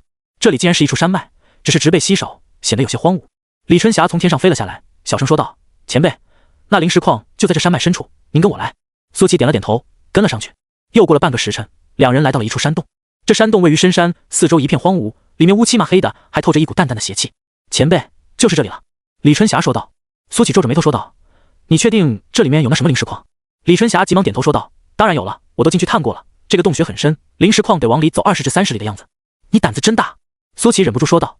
这种洞要让一般修士来，还真不敢进去，更别说女修了。嘿嘿，我们当散修的就要胆子大，不然的话怎么发财？李春霞挠了挠头说道。不过这话倒是说的没错，散修比起宗门弟子来说要辛苦得多，不仅没有势力依靠，修炼资源更是一个老大难的问题，所以胆子要格外大一些才行。修仙这东西不进则退，又不是人人都有挂的。苏琪倒是不担心，要是他愿意的话，面前的这座山脉他一剑就可以夷为平地。如果这洞穴里面真有妖兽，那该担心的是他们。33号事件，邓望宇，你不要太过分了，见者有份，难道你想要吃独食不成？今天你不分点好处，别想从这走出去。这里有8名修士，其中有3名在疯狂声讨，还有5名修士在看戏，没有出声。而他们声讨的对象就是2号世界的天命之子邓望宇。邓望宇身材纤瘦，穿着一身黑衣，脸十分的漂亮，但他是一个男人，能在一个男人的脸用漂亮来形容，可想而知有多好看。如果邓望宇不开口说话的话，没有人会认为他是一个男人。邓望宇手里掂量着几枚空间戒指，脸上露出玩味之色。你们确定要分好处？方才正叫嚣的3人看到邓望宇的表情，顿时有些蔫了。其实关于邓望宇的传言有很多，其中最被人喜闻乐道的便是他的狠辣，对待敌人从不手软。他要是杀人，必然是株连9族，不会留下一丝被复仇的风险。斩草不除根，春风吹又生，这是邓望宇始终坚信的一个道理。邓望宇，我当然要好处，毕竟刚刚我也处理了。3人里面还是有1名男修士不太甘心，说道。见他说话，其余2名修士也说了起来。就是，我们都来自2号世界，凭什么好处都是你一个人全占了？你带我们来是找气运的，结果你杀了好几波修士了，一点好处都不给我们，这说得过去吗？3人又来劲了，你们出什么力了？邓望宇脸上露出嘲笑，就在一旁摇旗呐喊，一群废物！你！一名修士刚想开骂，但脖子突然一紧，邓望宇在100米之外虚空一握，这名修士被隔空提了起来，啪！下一秒，这名修士爆成了一抹血雾。另外2名拱火的修士傻眼了，正想求饶，结果也被捏爆了。邓望宇看向剩余的7名修士，漂亮的脸上露出玩味，你们也想要好处吗？其余7名修士连忙摆手，望宇，你这就冤枉好人了，我们什么都没做，怎么好意思的？我们又不像那3个傻叉，不会提出那么过分的要求。这几个家伙活该，我们刚才什么都没有看到。众人纷纷表态，头摇得比拨浪鼓还勤。邓望宇淡淡笑道，我不需要你们多厉害，听话就行。说罢，他冲天起，朝着远方飞去。苏启跟着李春霞一起进入了洞穴。进入之后，他就闻到了一股淡淡的腐烂气息，还有血腥味，虽然并不浓烈，但是格外的清晰。洞穴很空旷，看起来像是人工开凿的。啊！就在这时候，李春霞一声尖叫，朝着苏启扑了过来。砰！然后李春霞扑了个空，一下子摔在地上。苏启淡淡问道：怎么了？李春霞可怜巴巴地说道：前辈，我怕黑，我刚刚好像看到黑暗中有影子窜过去了。萌女的外貌配上娇滴滴的声音，画面真美，有点没法看。苏启问道：那你之前是怎么往里走的？李春霞有点尴尬地挠了挠头，那不是没有您在吗？您在的时候，我就变成一个娇滴滴的小女人了。好好带路。苏启淡淡说道。他碰到过很多对他图谋不轨的女人，但是像李春霞演技这么拙劣的还真是头一次。被苏启拆穿以后，李春霞老实了许多，不过还是时不时用眼角的余光打量苏启。这么帅的男修士，他也是第一次见。苏启的帅不同于那些妖艳贱货，而是由内而外的帅，由内而外散发出的那种纯净，以及脸部的完美无瑕，让人看上一眼就会挪不开眼睛。尤其是女人，李春霞不禁暗暗可惜，如果刚刚那下扑中了就好了，这样自己绝对100年、500年不洗澡。2人朝着洞内走去，一路上除了脚步声以外，再没有其他的声音。李春霞好几次想借故靠到苏启身上，只可惜都被躲开了。终于，他们来到了李春霞说的那座灵石矿。在走了20-30里以后，洞穴有了分岔路，一条通往左边的路闪烁着迷人的白色光芒。前辈，就是这边！李春霞激动地说道。当时我就感觉到这里面有浓郁的灵气，结果我进去一看，当时就惊呆了，这里面的储备量我都不敢想象有多少。苏启点点头，随后快步走了过去。走进旁边的洞穴以后，在前方不远处，他就看到了大片的灵石矿，有大有小，有的已经被挖出来，随意堆叠在一旁，而有的还半掩埋在土里，看起来像是没来得及开采。李春霞也跟了进来，小声说道：前辈，小心一些，我怀疑这里是妖兽故意设置的陷阱，所以当时我都没敢走上去。那你是怎么知道这里有妖兽的？苏启问道。因为我感受到了浓郁的妖气，但现在没有了。李春霞有些疑惑地说道。难道这个妖兽躲起来了？哎，前辈，不要冲动啊。下一秒，李春霞看到苏启朝着那些灵石径直走了过去，但什么也没有发生。苏启将地上的那些灵石随手收进了空间戒指里面。真没事？李春霞愣住了，不过她还是有点不放心，于是就站在原地观望。而苏启这边已经开始了开心挖矿，不过挖了几块以后，苏启发现效率实在是太慢了，又怕一拳直接把这些灵石干碎了。于是他想了想，将手放到了土上，随即他的灵力疯狂涌入土里，像是流动的血液感知着土里的这些灵石。多，太多了。在苏启的灵力之下，他感知到了大片的灵石，这里的灵石储量简直了。轰！下一秒，10米的土被震塌，大量的灵石哗啦啦的掉了一地。这就是苏启的方法，先感知出灵石来，然后再把那些没用的图给震塌。看到这一幕的李春霞眼睛瞪大，呼吸急促，再也忍不住冲了上来。危险什么的都去见鬼吧！再慢一点，她怕自己连汤都喝不到了。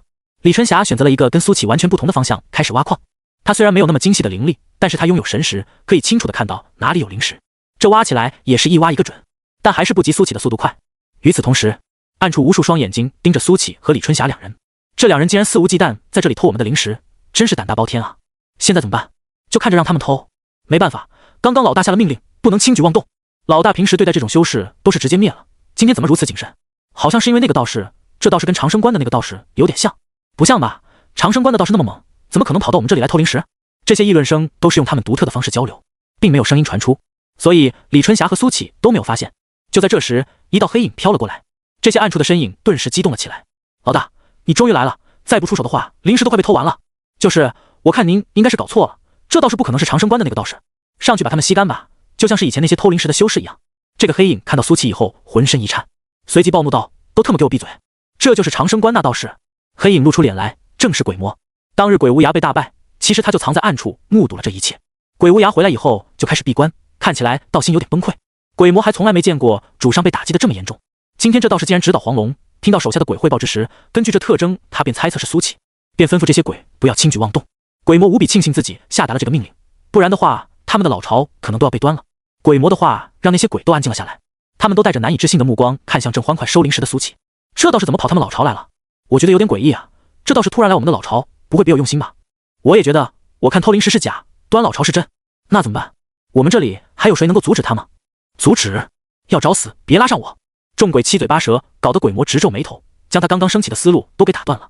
都别他妈的废话了，安静！鬼魔愤怒道。顿时又安静了。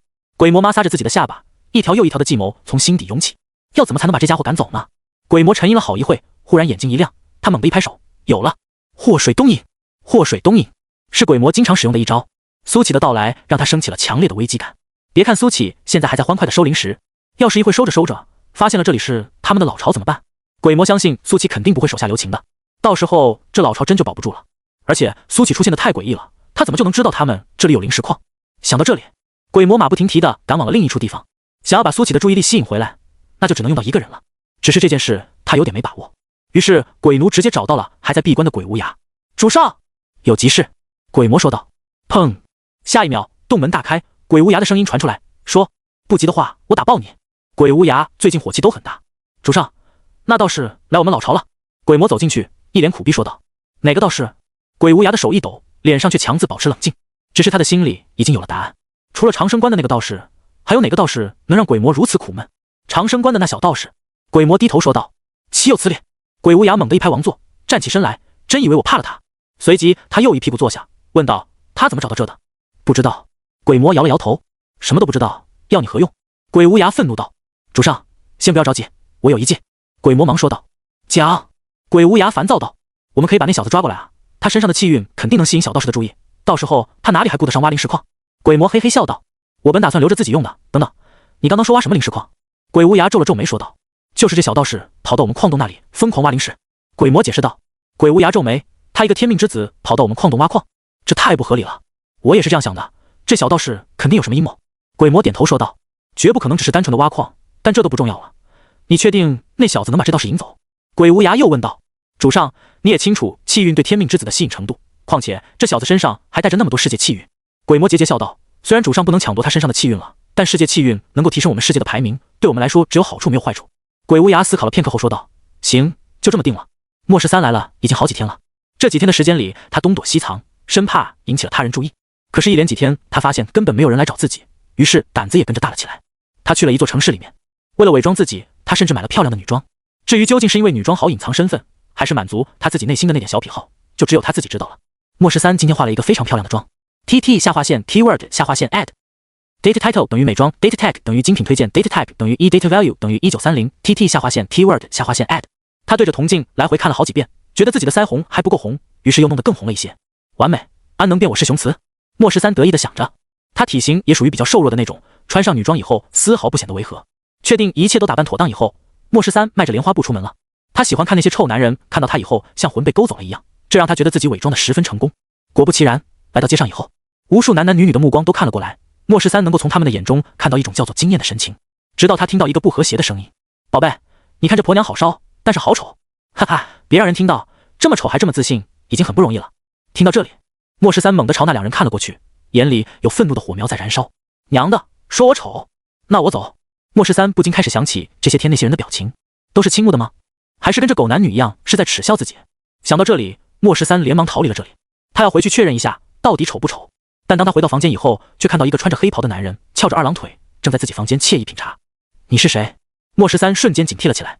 身为一个天命之子，你现在这样我都替你感到丢脸。黑袍男子笑着说道。来者正是鬼无涯，他表示现在眼睛有点辣。莫世三闻言，开始用神识打探面前男人的修为，可他发现怎么也看不透，不由心沉入海底。不出意外的话，这男人应该是大成修士，也只有大成以上的修士他才看不透。前辈，我不知道你在说什么。莫世三一边笑着，一边想将手伸进兜里，但下一秒他瞳孔一缩，只见鬼无涯瞬间来到了他的面前，一把扣住了他的脖子。被扣住脖子的莫世三只感觉浑身经脉瞬间被禁锢，让他一点灵力都无法使用了。在我面前还想耍小花招？鬼无涯嗤笑了一声，他好歹是个地仙，这世上能打过他的人基本没有，那个倒是除外。莫世三脸色涨红，前辈你想要什么我都可以给你，只求放我一命。我要你。鬼无涯慢悠悠地说道。莫世三愣了一下，脸色挣扎了半晌，忽然用手拍了拍屁股，那前辈可要温柔一点哦。这次轮到鬼无涯愣住了，他只觉得一股寒流从四肢百骸涌了上来，随即一拳打在莫世三的脸上。你他娘的死变态！挨了一拳的莫世三头昏眼花，只觉得分外委屈，我都答应给你了，你怎么还揍我？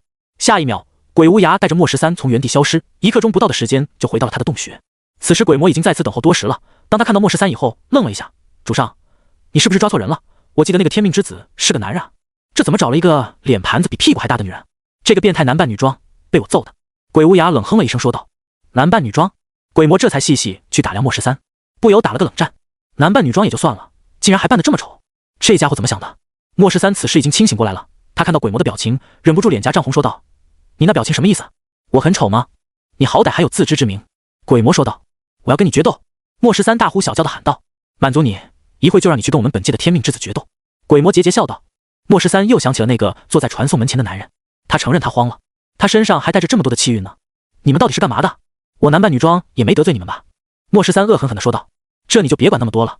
鬼魔桀桀笑道，随后掰开了莫世三的嘴，塞了一枚丹药进去。丹药入体，莫世三的眼神很快就变得迷茫，再然后变得空洞。这是迷魂丹，可以让人短暂的丧失意识。紧接着，鬼魔化作一团黑烟窜入了莫世三的体内，在莫世三意识混沌期间，他可以毫无阻碍地接管这具身体。不过仅仅是掌控身体而已，读取记忆什么的还是办不到。莫世三的眼睛重新变得有神采，不过这次他的眼珠子变得一片漆黑，没有了眼白。主上，那我就去了。莫世三对鬼无涯行了一礼，只许成功，不许失败。鬼无涯冷声叮嘱道：我办事，主上放心。莫世三桀桀一笑，朝着灵石矿洞窜去。此时的灵石矿洞里面，苏启和李春霞都已经挖嗨了。苏启原本十分空旷的空间戒指，现在已经塞了无数的灵石，这些灵石粗略估计得有30万块了。但这里的灵石仿佛还是无穷无尽一般，任由他们两人开采。李春霞也很开心，她虽然没有苏启的效率高，但好歹现在也收获了将近1万块灵石了。她从小到大都没有见过这么多的灵石。你们俩挖够了吗？就在这时候，一道冷冷的声音传来，吓得李春霞一抖，连忙停下了手中的工作。她转过头，看到了一脸冷漠的莫世三。鬼魔嫌弃莫世三原来的装扮太丑，专门恢复了正常过来的。正常的莫世三看起来还有点小帅，属于那种猥琐的帅。苏启没停下手中的动作，他现在已经完全沉溺在自己的世界里面了，对莫世三的话自动就从耳边忽略了。莫世三眼角抽了抽，这小道士还真是两耳不闻窗外事，一心只挖灵石矿啊。李春霞却小心翼翼地说道：道友，你也要一起来挖矿吗？莫世三眼角再次一抽，他冷哼了一声说道：这是我的灵石矿，你们未经我的允许就在此开采，已经犯罪了知道吗？最后这句话几乎是吼出来的。李春霞面有尴尬之色，手上却还是不停，又将一块灵石偷偷塞进了空间戒指中。道友，你这话就有些严重了，你如何证明这些灵石矿是你的？这都是野生野长的，给我死！莫世三不再废话，飞剑瞬间爆射而去。李春霞的飞剑也射了出去，跟莫世三的飞剑撞在了一块。枪！他的飞剑很轻松的就被斩断了。李春霞面色大变，朝着苏启快步冲了过去。莫世三本来可以一击毙命的，但他留手了，就是要李春霞把苏启叫醒。前辈救命！李春霞猛地朝着苏启扑了过去，但下一秒他又扑了个空，苏启下意识的便躲了过去。李春霞一把抱住苏启的腿，苏启瞬间清醒了过来。怎么了？苏启疑惑道。前辈，有人要杀我！李春霞连忙说道。谁？苏启问道。我。莫世三桀桀笑道。飞剑朝着两人射了过来。苏启扭头一看，这个男人有点脸熟，随即他随手一巴掌就把这飞剑拍飞了。枪！飞剑被苏启随手一巴掌拍进了一旁的墙壁里。我们是不是在哪见过？苏启问道。随即他感应到了莫世三身上的大气运，顿时便想起来了，你是其他世界的天命之子，知道就好，今日我必斩你。莫十三桀桀笑道，飞剑再次从墙壁里飞了出来，朝着苏乞扎了过去，但下一秒又被苏乞随手一巴掌给拍飞了。你身上好像有世界气运，从其他世界抢的吧？苏乞盯着莫十三说道。那又如何？莫十三扬着头，一副我很骄傲的样子。没啥，挺棒。苏乞竖起大拇指夸赞了一句。你还有没有事？没事的话我继续了。哦对了，不要打扰我，自己走吧。说罢，苏乞又转头开始挖起了灵矿，但这可把莫十三整不会了。他脑袋上冒出无数问号，心里想着，尼玛，大气运不比灵石重要，你这家伙到底在想什么？你不抢我的气运？莫十三难以置信地问道。我抢你干嘛？苏乞反问道。我是其他世界的修士啊。莫十三有些崩溃道。苏乞停下了手中的动作，然后朝着莫十三看了过去。莫十三心中激动，对，就是这样，快来抢我。然后呢？岂料苏乞从嘴中蹦出这么一句话，莫十三一时之间不知道怎么接话了。眼看苏乞就要转过身继续工作，莫十三眼睛滴溜溜一转，有了主意。他桀桀笑道，原来是怕我，你们99号世界的气运也不错，我这边去掠夺了，还有你那什么长生观，我也一并毁掉。结。话音刚落，一个人影忽然出现在莫十三的面前，正是苏乞。苏乞的表情十分平淡，淡淡说道，给你机会你不中用啊。莫十三额头有冷汗流下，下一秒拔腿就跑。苏乞刚想一把抓住这个扬言要毁掉道观的家伙，但下一秒他就消失在原地。传送符吗？苏乞沉吟了片刻，决定先停下手中的工作。灵石什么时候都可以挖，现在最重要的是逮住这个疯子。直到确定苏乞追出来了，莫十三方才松了口气。他就在洞口不远处等着苏乞，生怕这小道士不跟上来。苏乞一走，李春霞也不敢单独待在那里了，也跟着跑了出来。来啊，来抓我呀！莫十三背着双手在空中不断的挑衅。苏乞二话不说，一蹬地面，轰！地面100米瞬间崩裂，苏乞像是炮弹一般朝着莫十三冲了过去。空气中传来音爆之声，几乎是一瞬间，苏乞就来到了莫十三的面前。操！莫十三吓得魂都飞了，连忙加速逃跑，但他的速度还是慢了一些，仅仅是苏乞轰过来的拳风，就将他一拳轰飞了出去。噗！莫十三喷出一口鲜血，处于意识混沌的莫十三终于清醒了过来。鬼魔瞬间从莫十三体内脱离，莫十三重新掌控了身体的控制权。当他看到苏乞从天而降，朝着他冲过来之时，莫十三都快吓尿了。尼玛，我不就是迷糊了一段时间吗？这段时间发生了什么？我怎么被追杀了？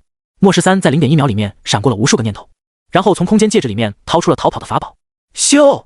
下一秒，他像是闪电一样窜了出去，瞬间拉开了1000米距离。鬼无涯就是考虑到莫十三如果想要逃，肯定需要戒指里的东西，所以才没有抢他的。否则的话，刚刚这一下莫十三就嗝屁了。苏乞看到莫十三跑这么快，降落在地以后，再次一蹬，轰！这次方圆500米的地瞬间塌陷，他犹如流星一般冲向了远遁的莫十三。李春霞都看傻了，苏乞这破坏力简直了。他急忙御剑追了上去，就算追不上这两人，他也不想待在这里，这里实在是太危险了。莫十三头皮发麻，看到苏乞冲过来的身影，他心想，娘的，这个天命之子是有什么癖好吗？追我不用飞剑也就算了，竟然用跳的。加速！莫十三的速度又快了几分，但速度还是比不上苏乞。苏乞这个速度简直比御剑还快，体内的灵力疯狂燃烧，让他像是在御空飞行一般。不对，我好像真可以御空飞行。苏乞忽然发现自己小瞧了灵力的作用，既然力可以让他飞行，那灵力作为更强大的力，岂能不支持？苏乞想到了喷射机，如果我将灵力尽数作用在脚下，能不能拖着我飞起来？苏乞脑海里闪过一个念头，想到就做。苏乞将海量的灵力作用在脚下，轰！他的速度再次暴涨，原本要坠落的身子被灵力拖着飞了起来。真的能飞？苏乞眼睛一亮，其他修士做不到他这种程度，是因为灵力根本没有这么庞大，支撑他飞行每秒都会消耗海量的灵力，相当于是一个炼气9层的修士全身灵力的10倍，这还是每秒的消耗。但这些灵力对于苏乞来说简直就是9牛1毛，甚至算不上什么消耗。看到苏乞竟然御空飞行，莫十三慌了。他知道在这种排名靠后的世界，能够御空飞行的都是大成修士，自己这是捅了大成修士的窝了吗？怎么一遇到就遇到俩？轰！下一秒，苏乞出拳了，海量的灵力倾泻而出，无形的拳罡变作最锋利的剑，刺向了一脸惊恐的莫十三。噗嗤！莫十三当场爆成一盆血雾。苏乞停了下来，他现在的状态有点像是钢铁侠，灵力拖着他的四肢朝下喷射，带动他的身体不下坠。奇怪，气运没有掉落。苏乞皱起了眉头，这种情况只能说明一件事，这个家伙没有死。百里之外，莫十三从空中掉落，头上冷汗如雨，他大口大口喘着粗气，开始干呕起来。他的替身法宝已经破碎了，这对他也有一定的伤害。不行，这世界太危险了，我要逃。莫十三抬起头来，露出坚定之色。他感觉这里随便来一个人都能要他的命，比前10的世界还要离谱。至少在前10的世界自己没有那么危险，甚至还成功的偷走了一缕世界气运。李春霞跟了上来，当他看到苏乞不借助任何道具就能够飞行以后，脸上露出激动之色。前辈，您竟然是大成修士？苏乞并没有解释，而是淡淡说道，有缘再见。说罢，轰的一声消失在了原地。没听说大成修士飞行还有声音的，这前辈应该是大成巅峰，随便一飞都能够突破音障。李春霞眼里露出了敬仰之色，她觉得自己运气太好了，竟然随随便便就碰到了一个大成修士。最关键的是，今天收获了上万块灵石。苏启本想再去挖灵石的，不过一想到那个扬言要破坏道观的家伙还没死，他便打消了这个念头。而且他也感觉这么多灵石足够了，接下来该考虑的便是去哪里换一些炼制丹药的药材。回到道观以后，苏启又闭关了几天，这几天他都在等那个天命之子，可惜的是半个鬼影子都没有。苏启想到了一种可能，该不是这个天命之子已经被他吓破胆了吧？就这样，又过了1周的时间，还是没有这个扬言要破坏道观的天命之子。于是苏启决定不等了，直接向天道许愿，把这个天命之子带到我的面前来。但这一次许愿没有生效，次数也没有扣减。难道说天道许愿对于其他世界的天命之子无效？苏启喃喃说道。但是想想倒也合理，如果说可以直接作用到其他世界的天命之子身上，那也就别大争之年了，一过去就被天道给整死了。就这样，时间一天天过去，苏启倒不是很着急，反正他的寿元无穷无尽。再说了，炼丹术的提升也并非急于一时。但莫13可就过得水深火热了，自从上次差点被死以后，他现在逢人就躲。他找到一处偏僻的地方，挖了一个洞，把自己埋了进去，并且使用了假死术。这样一来，能大大隐藏他的气运和生息。大争之年最后2年，还有3个月的时间就要来临了。传送门这边的气氛紧张，伴随着轻松。紧张的是，大家都在准备接下来可能来临的恶战；而轻松的是，传送门不需要那么多修士镇守了，所以采用了轮休制的一个方法。就比如1、3、5、9天剑宗休息，2、4、6青云门休息之类的。反正各大宗门的弟子都有休息的机会。如果长时间集中精力，也确实容易影响大家的士气和精神。距离传送门最近的一座城市叫做极光城。极光城原本只是一座小城，但随着大批修士的到来，这里也开始变得十分热闹。修士们不缺钱，所以极光城也发展得十分迅速。极光城是一座看雪的好城市，这里基本上1年4季都有雪，但冬天的时候格外美丽，就像是童话故事里的城市。此时，在极光城的一座小酒馆里，王南博正拿着一壶酒畅饮。TT 下划线 Keyword 下划线 Add Data Title 等于食品饮料 Data Tag 等于精品推荐 Data Type 等于1 Data Value 等于1903 TT 下划线 Keyword 下划线 Add。 这里的酒跟南方的酒不太一样，很烈，也很辣口。在王南博的对面坐着一个少女，这个少女脸蛋红扑扑的，看起来煞是可爱。面容的话虽然算不得沉鱼落雁，但也有小家碧玉之感，看起来充满了清纯感。王大哥，你别喝了，你都喝了一壶酒了，我怕你一会醉了。少女连忙说道。小林宇，你王大哥的酒量你还不知道吗？千杯不醉。王南博笑着说道。这个少女是王南博1年以前认识的，名字叫钟灵雨。他们当时相遇也是这样一场大雪天，后来2人迅速坠入爱河。王南博说自己的爱宝之期只有3个月，但对于钟灵雨他显然破例了，满打满算2人在一起都已经有10个月了。钟灵雨小嘴一撅，我不管吗？反正你不能再喝了。其实钟灵雨并不知道王南博的真实身份，他只是普通人，修仙对他而言太过遥远。王南博在这俗世的身份永远是从长安外出四处游历的旅人。好好好，不喝了。王南博笑眯眯地说道。看到王南博把酒壶放下，钟灵雨脸上露出开心之色，然后笑着说道，王大哥，你说到时候你见到我爹，他不喜欢你，要把你赶出来怎么办啊？王南博笑道，怎么，你怕你爹觉得你配不上我呀？钟灵雨哼了一声说道，我怕的是他觉得你配不上我，把你赶出来。王南博笑眯眯地问道，小林雨，你平时很听你爹的话吗？钟灵雨连忙点头说道，当然了，我看未必吧。王南博摇头晃脑地说道，你爹让你少吃甜食，可是你每次都偷偷吃。你爹让你不能来酒馆，可是你经常陪着我来。你爹让你不能熬夜，可是你经常熬夜。你看，你根本就不听你爹的话，那为什么他要把我赶出来，你就同意了呢？钟灵雨的脸上出现了思考的神色，看起来有点迷迷糊糊的，好像是被王南博给绕进去了。这时候，王南博又接着说道，我看啊，不是你爹觉得我配不上你，而是你觉得我配不上你。钟灵雨急忙摆手说道，没有的没有的，我一点也不嫌弃你。真的吗？王南博脸上露出笑容。钟灵雨连忙点头。那你要怎么证明？王南博嘿嘿一笑。钟灵雨思考了片刻之后，眼睛一亮说道，有了，如果到时候我爹把你赶出来的话，我跟你一块。不行不行。王南博摇头说道。怎么不行？钟灵雨疑惑地说道。你想啊，极光城这么冷，我们要是被赶出来了，我们住哪啊？王南博笑眯眯地说道。对哦。钟灵雨皱眉想了一会笑道，那我把我爹赶出去，这样我们就有地方住了。噗！王南博再也憋不住，笑出声来。王大哥，你笑什么嘛？钟灵雨脸红道。好啦，小林雨，我不逗你了。王南博笑眯眯地说道，要是让你爹听到这话，该说他的小棉袄漏风喽。砰！就在这时候，酒馆的门被人从外面一脚踹开，风雪飘了进来，随后一个男人走了进来，他的身上被雪覆盖了厚厚一层，脸被冻得通红。无数人的目光都看向了这个男人。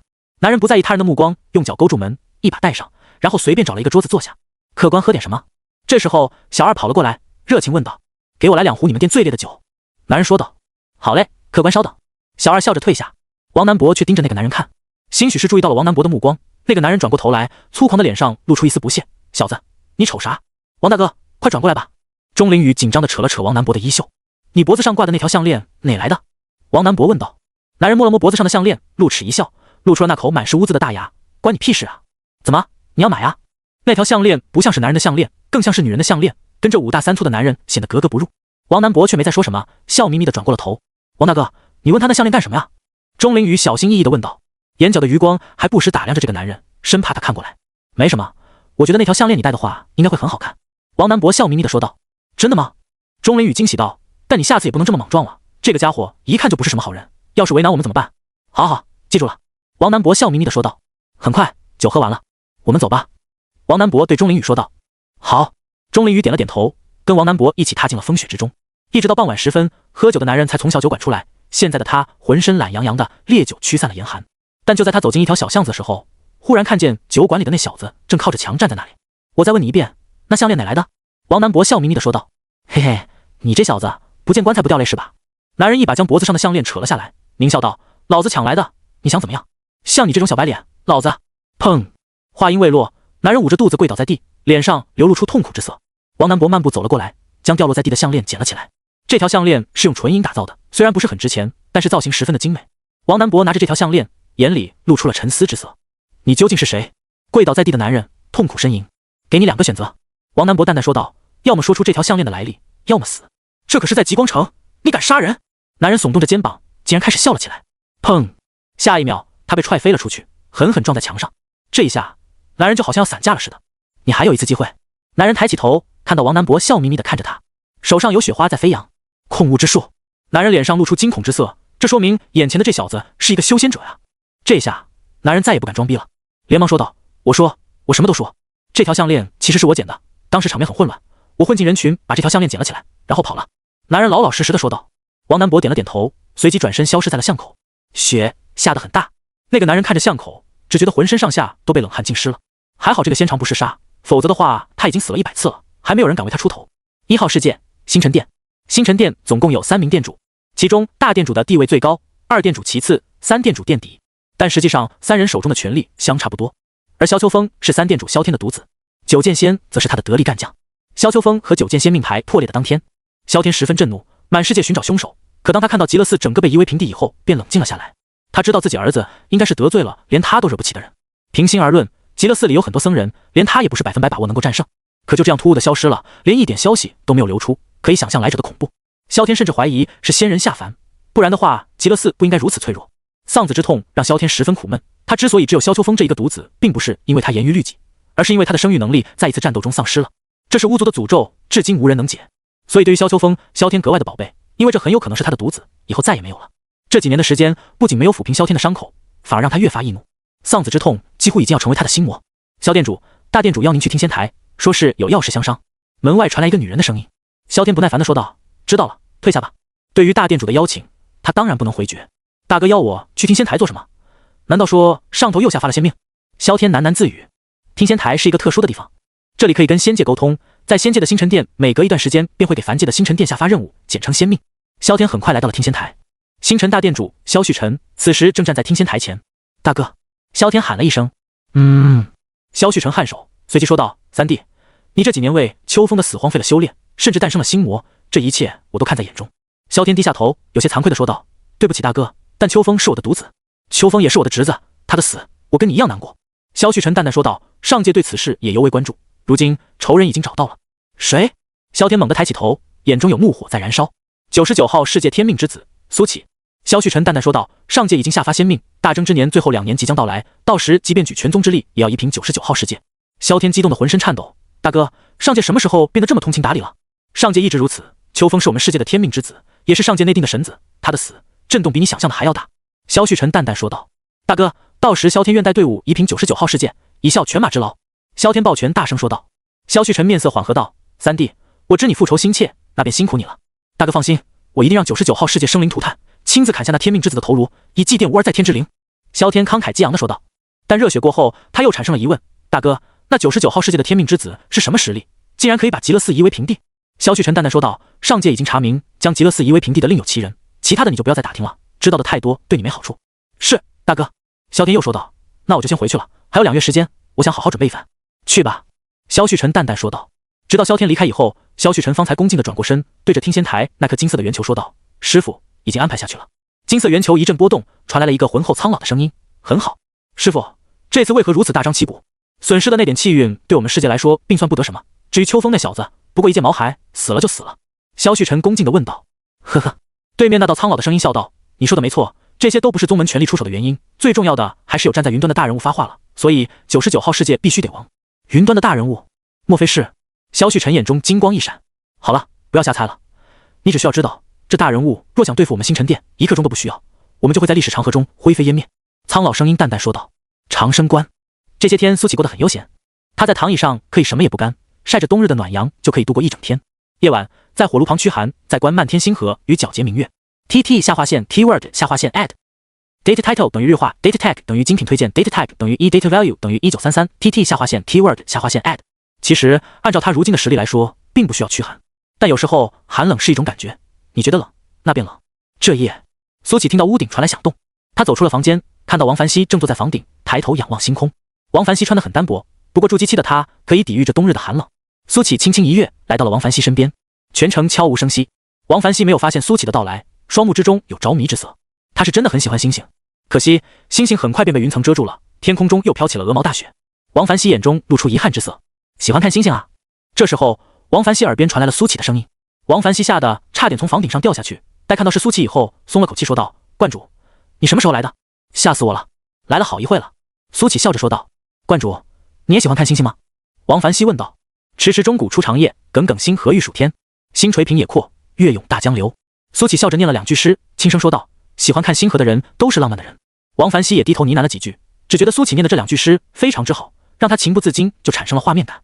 观主，这诗太好了，是你自己写的吗？王凡熙问道。不是，是我故乡的诗人写的。苏启双眸之中有缅怀之色。观主，你的故乡在哪呀？王凡熙好奇道。在很远很远的东方。苏启淡淡说道。随即他笑着问道，想再看一眼星河吗？想。王凡熙连忙点头。别紧张。苏启一把抓住了王凡熙的手臂，然后冲天起。哇！王凡熙刚一飞起来，忍不住叫出声来。两人一飞冲天，穿过了茫茫大雪，最后冲破云霄，来到了云层之上。被云层遮挡的星空再一次露了出来，下方是无穷无尽的云海。王凡熙瞪大了眼睛，看着天空中的星星，从未有一刻觉得如此靠近之过。苏启看着下方的云海，忽然之间产生了一个想法。他飞到云海之上，磅礴的灵力从体内涌出，然后注入云海之中。当脚下的那朵云注满灵力之后，跟他想的一样，可以站在上面了。只是这灵力消散得很快，所以需要源源不断的注入。苏启舒服的往上一躺，就像是躺在了云朵之上。这种只在梦里出现过的场景，现在真的实现了。观主，我们竟然站在了云上！王凡熙有些难以置信的说道。就只有这一片云，别往其他云跑，会掉下去的。苏启淡淡说道。王凡熙闻言点了点头，面色激动地盘腿坐了下来。他开始认真看天上的星河，而苏启则闭上了眼睛，开始假寐，枕着星河入睡。这是他埋藏了很久的梦想了。这庞大的灵力消耗在常人看来难以想象，但对于苏启来说根本算不上什么。就算他不吸收灵力，也能维持他在这里待上几十万年乃至上百万年，更别提他的身体每时每刻都在不停吸收灵力，达到饱和状态，所以他的消耗无限接近于零。一直看到了后半夜，王凡熙终于也有了困意。观主，我们回去吧。王凡熙小声说道。好。苏启带着王凡熙很快又回到了地面之上。观主，今天谢谢你。王凡熙笑着说道。把道观经营好，就是对我最大的感谢了。苏启说道。观主你放心，以后我一定会更加努力的。王凡熙坚定道。苏启作别了王凡熙，再一次冲天起，来到了云层之上。今天他要天为被，云为床，完成1下10的梦想。在漫天星河中，苏启慢慢睡了过去。即便是在睡梦中，灵力还是在不停注入云层之中，根本不用担心掉下去的问题。第二天，苏启是被阳光叫醒的。他伸了个懒腰，打了个哈欠，迎着清晨的第一缕阳光起床了。这一刻的苏启觉得无比的放松，可能努力修炼的意义就在于此吧。苏启笑了笑，当他从云上落下之时，才发现1晚上的时间自己早已不在道观上方了。对啊，云是流动的，我这是被吹到哪来了？苏启开始打量起四周来，看了一会之后，他确定了方位，朝着道观飞了过去。回到道观以后，苏启看到了江月，而江月也看着他。这时的江月终于确定了一件事，那就是苏前辈肯定是大成期的修士，不然的话怎么能够御空飞行呢？苏前辈早啊！江月笑着打招呼。小江早。苏启也笑道。您这一大清早的跑哪去了呀？江月好奇道。没有，昨晚在云上睡了一觉，结果一觉醒来被吹走了，这不连忙飞回来了吗？苏启笑道。睡在云上？江月流露出向往之色，睡在云上是什么感觉啊？柔软。想了半晌，苏启说道。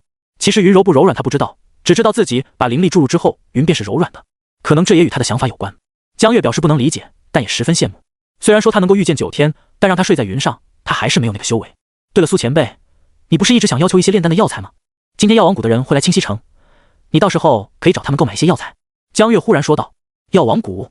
苏启有些疑惑，又是他没有听说过的名字。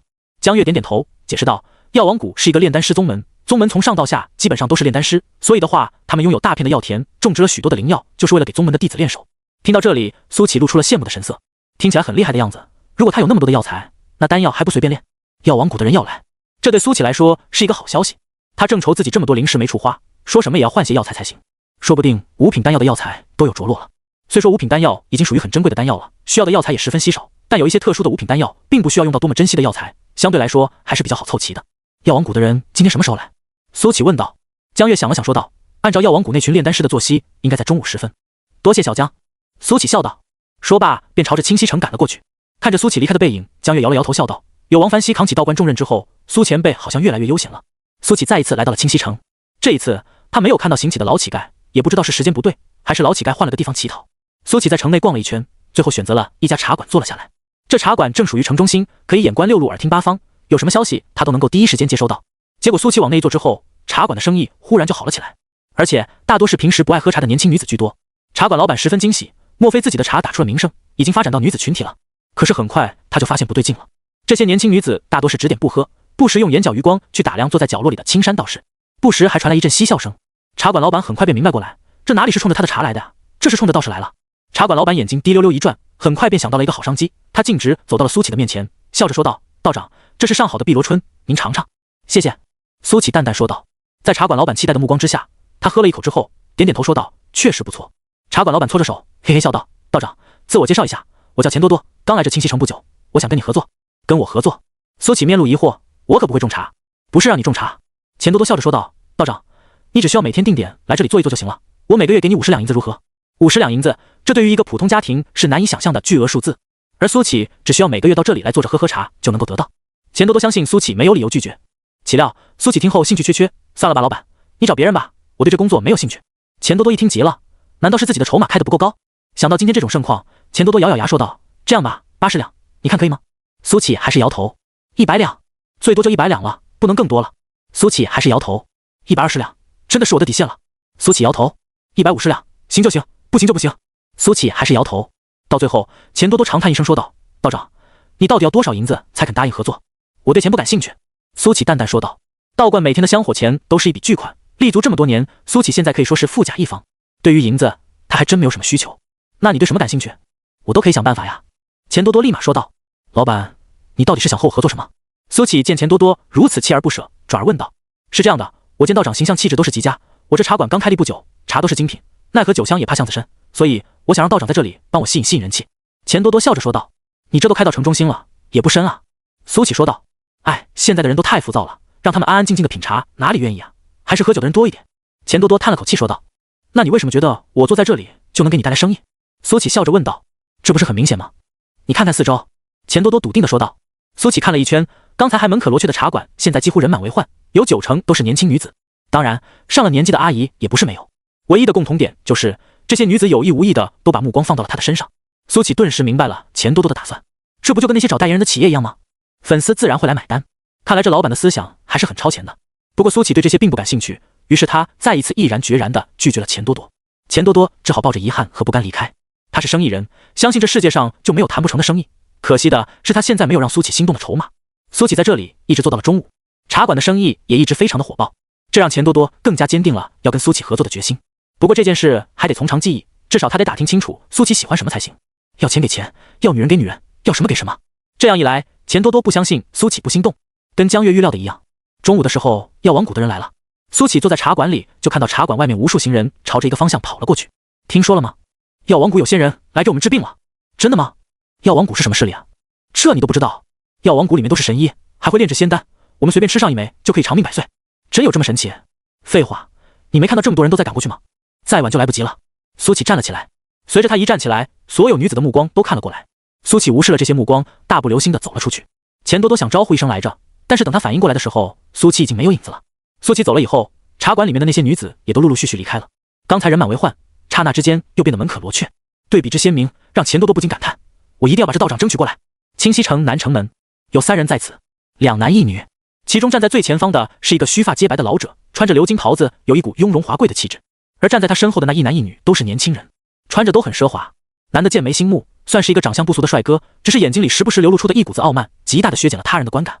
女的看起来年约18，正值花样年华，形象和气质都是绝佳，一身淡绿色的长裙，有种蕙质兰心的感觉。老者看着面前的人群，笑着说道：“自我介绍一下，鄙人药王古丹师，今日到贵地主要有2个目的，一来是为了治病救人，二来是为了寻觅一味药材。若谁家有这种药材，我花重金收购。”老者笑着说道：“请问先尝是哪种药材？”人群里有人问道。老者的手中出现了一株草，这株草有些奇特，通体呈现雪白之色，仿佛被冰雪冻结一般。就是这种冰草，生长于冰天雪地之中。老者笑着说道：“好神奇的草，我是没见过。你们谁见过？”“我也没见过。”“我好像见过，但是不确定。”人群中大家面面相觑，讨论了半天也没见有谁站出来说有。老者见状有些失望地叹了口气：“罢了，此事不可强求，还是先为大家治病吧。”话音落，那个年轻男人手一翻，一张沉香木打造的桌子出现在原地，然后又一翻，一张凳子出现，就跟变戏法似的。老者坐下以后，年轻男子哼了一声说道：“坐在你们面前的这位是我的师尊，人称丹王。今天你们这群人真是好福气，都好好排队，今天只医治100人，插队者直接剔除名额。”年轻男子口气生硬，众人却也不敢多说，纷纷开始排队。没有病的就别凑这个热闹了，把机会让给我们这些有病的人。就是我家老伴在床上瘫痪了好几年了，今天说什么我也要得到1个名额。我举报有人插队，这100个名额有限，于是人群迎来了一阵短暂的骚动。你还有你，都滚出去！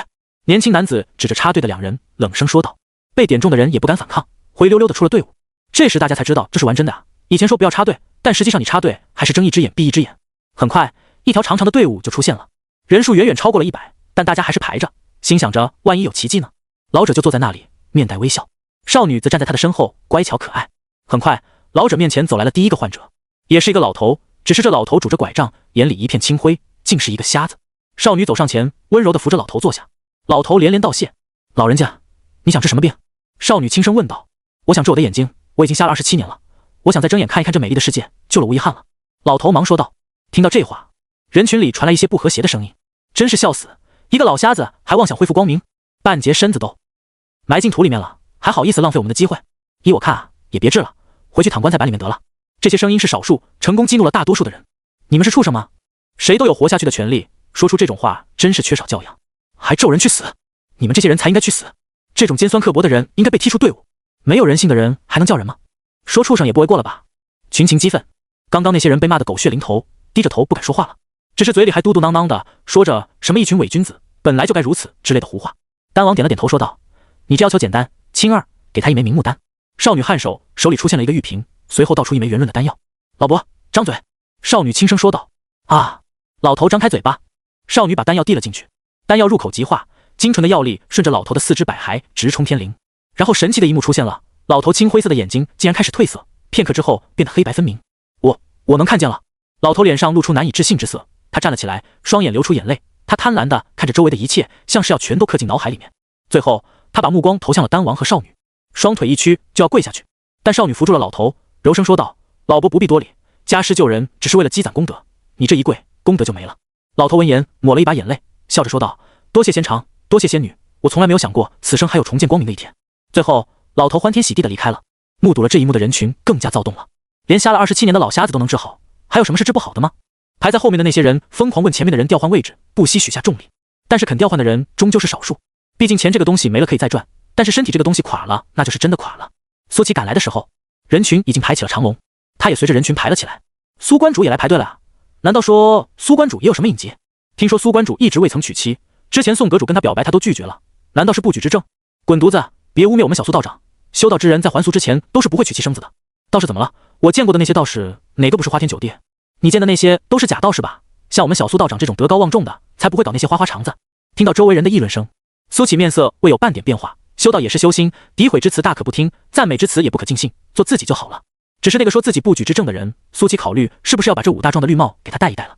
方才那个说苏起不举的人，没来由的感觉后背一凉，他不由缩了缩脖子，心想奇了怪了，平时口嗨了这么多次也没有事，今天怎么会有后背一凉的感觉？他下意识的回头看了看，心虚的打量了苏起一眼，发现对方没有再看自己以后，方才松了口气。口嗨归口嗨，真要被正主给盯上了，他觉得自己就要凉了。队伍有条不紊的向前，苏起看到队伍前方被那老者救治过的病人都欢天喜地的离开了，苏起不由心想，看来自己涉猎丹道是一个明智的决定，以后说不定还能给长生观开辟一个治病的业务。而那名年轻弟子抱着双手横在胸前，眼睛如鹰隼盯着众人，谁要是有一点插队的迹象，都会被他瞪回去。100个名额消耗的非常之快，老者治病通常是给出一枚丹药，病人吃了以后就要到病除了，用灵丹妙药来形容再合适不过。1个时辰不到的时间，100个名额就只剩下40多个了。100名以后的可以自行散去了，今天只有100个名额。这时候，年轻弟子冷声说道。此话一出，人群都吵吵嚷嚷起来。仙师，再多给一些名额吧，我们都排了这么久了。仙师，我已经病了5年了，我这个病只有老仙师能治啊！求求您了，我爹已经快不行了，您再多给几个名额吧。年轻弟子冷着脸说道。我说了100个名额，就100个名额，100名以后现在散去，就现在。最后这一声，年轻弟子是带着灵力迸发。那些排队的人大多都是带病的普通人，被这一声震得顿时七倒八歪，眼中露出恐惧之色。仙师怒了，他们自然不可能再赖着，纷纷从地上爬起来，灰溜溜地退到了一边。要说唯一没有受到影响的，大概就只有苏琪了。人群散开以后，他却径直朝前走去。站住！年轻弟子伸手拦住了苏琪，皱眉道：“你没听我说吗？只有100个名额，剩下的人自行散去。别误会，我不是来治病的。”苏琪笑着说道：“我是来做生意的。”做生意？年轻弟子脸上露出轻蔑之色。你一个小道士也敢出此狂言，劝你速速离开，否则别怪我不客气。你们药王谷的人都是你这德行吗？苏琪却淡淡问道。你说什么？年轻弟子怒瞪着苏琪。听好了，苏琪一字一顿地说道：你们药王谷的人都是你这德性吗？此话一出，年轻弟子炸了，人群中也传来一片叫好之声。苏关主骂得好，这小子那副目中无人的态度真是恶心。虽然说我们很感激他们治病救人，但也绝不会像牲畜一样被呼来唤去。这小子就是个维护秩序的，依我看啊，没有半点真本事，就知道胡咧咧。就是人家治病救人的那个老仙长都和颜悦色的，不知道这个小子在这里高潮什么。没有老仙长这小子就是一坨屎，放在那里都没人去闻。哈哈，你们都太会说了，我没有那么多词，只想说这家伙确实恶心。人群里的那些声音气的年轻弟子浑身发抖，有面前这个道士出头，似乎那些人的胆子都一下子大了起来。换做刚才，这些人恨不得把他捧到天上去，哪里是这副嘴脸？道士，你激怒我了。年轻弟子冷冷看向苏琪，我要挑战你，若你输了，我打断你的双腿；若我赢了呢？苏琪淡淡说道。赢？你还想赢？哈哈！年轻弟子仰天狂笑，区区练气期的垃圾，真把自己当个人物了。而这里的动静也终于吸引到了老者和少女的注意。老者皱眉说道：青儿，去看看这小子又在闹腾什么。好的，师傅。少女点头说道，随后朝着这边走了过来。这时候场面已经白热化，眼看着这年轻弟子就要动手，少女连忙喝止：胡来，你给我停下！被叫回来的年轻弟子闻言停了下来，他冷哼了一声说道：师姐，你不要阻止我，这个倒是侮辱我也就算了，竟然还侮辱师门，我绝不轻饶。少女看向了苏琪，只一眼她的眼里就爆发出亮晶晶的光芒，心里不由想着：天哪，好帅！师姐，你有在听我说吗？胡来疑惑道：怎么师姐看着那小子一动不动了？少女回过神来，直接一巴掌扇在胡来的后脑勺上。胡来，你真是胆大包天，连你师姐也骗！师姐，我骗你什么了？胡来懵了，他瞪大了眼睛问道：你说这位公子侮辱师门，那不是开玩笑吗？少女瞪着胡来说道：这么帅面善的公子，怎么会是你说的那种人？你在胡闹，小心我让师傅关你禁闭！师姐！胡来急了，师姐怎么胳膊肘往外拐呢？少女不理他，径直来到了苏琪的身前，带着3分羞涩7分歉意的说道：抱歉，是我没有管教好师弟，给公子带来麻烦了。没事，我也有过激之处。苏琪笑着说道。他心想这小子师姐倒是一个通情达理的人。胡来，过来给公子道歉。少女转过身，跟对苏琪的态度完全不同。我道歉？胡来指着自己难以置信的说道。他被骂了一顿，竟然还要道歉，这找谁说理去？我才不道歉，就是打死我也不可能。胡来叫嚣道。那好，我这就告诉师傅，等这次回去以后，关你禁闭3年。少女一甩头就要走，胡来慌了，连忙跑了过来。别，师姐，我道歉还不行吗？关禁闭对于胡来，或者说对于药王谷的任何一个弟子来说都是折磨。那里什么都没有，唯有无穷无尽的严寒，简直就是对身体和意志的双重打击。比起关禁闭，他宁愿不要面子了。胡来不情不愿地走到苏琪的面前，看着苏琪带着微笑的脸庞，他不由咬牙切齿。这家伙到底给师姐灌什么迷魂汤了？竟然让师姐如此维护他。对不起，我不该那么冲动。胡来不情不愿地说了一句，态度十分敷衍。胡来，少女的声音在一旁传来，冷飕飕的。胡来浑身一颤，然后低下头给苏琪鞠了一躬，对不起，我错了，这一次十分的干脆，原谅你了。苏琪微笑着说道。胡来抬起头，又看到苏琪那张英俊的脸，觉得无比的欠揍。他攥紧了拳头，又放松，又攥紧，又放松，心里已经在想着要如何找回这个面子了。而少女才不管胡来的想法，对苏琪笑着说道：公子，今天真是不好意思了，我叫胡七儿，这段时间我们会在城里小住一段时间，胡来如果再找你麻烦，你可以找我，我让师傅关他禁闭。谢谢。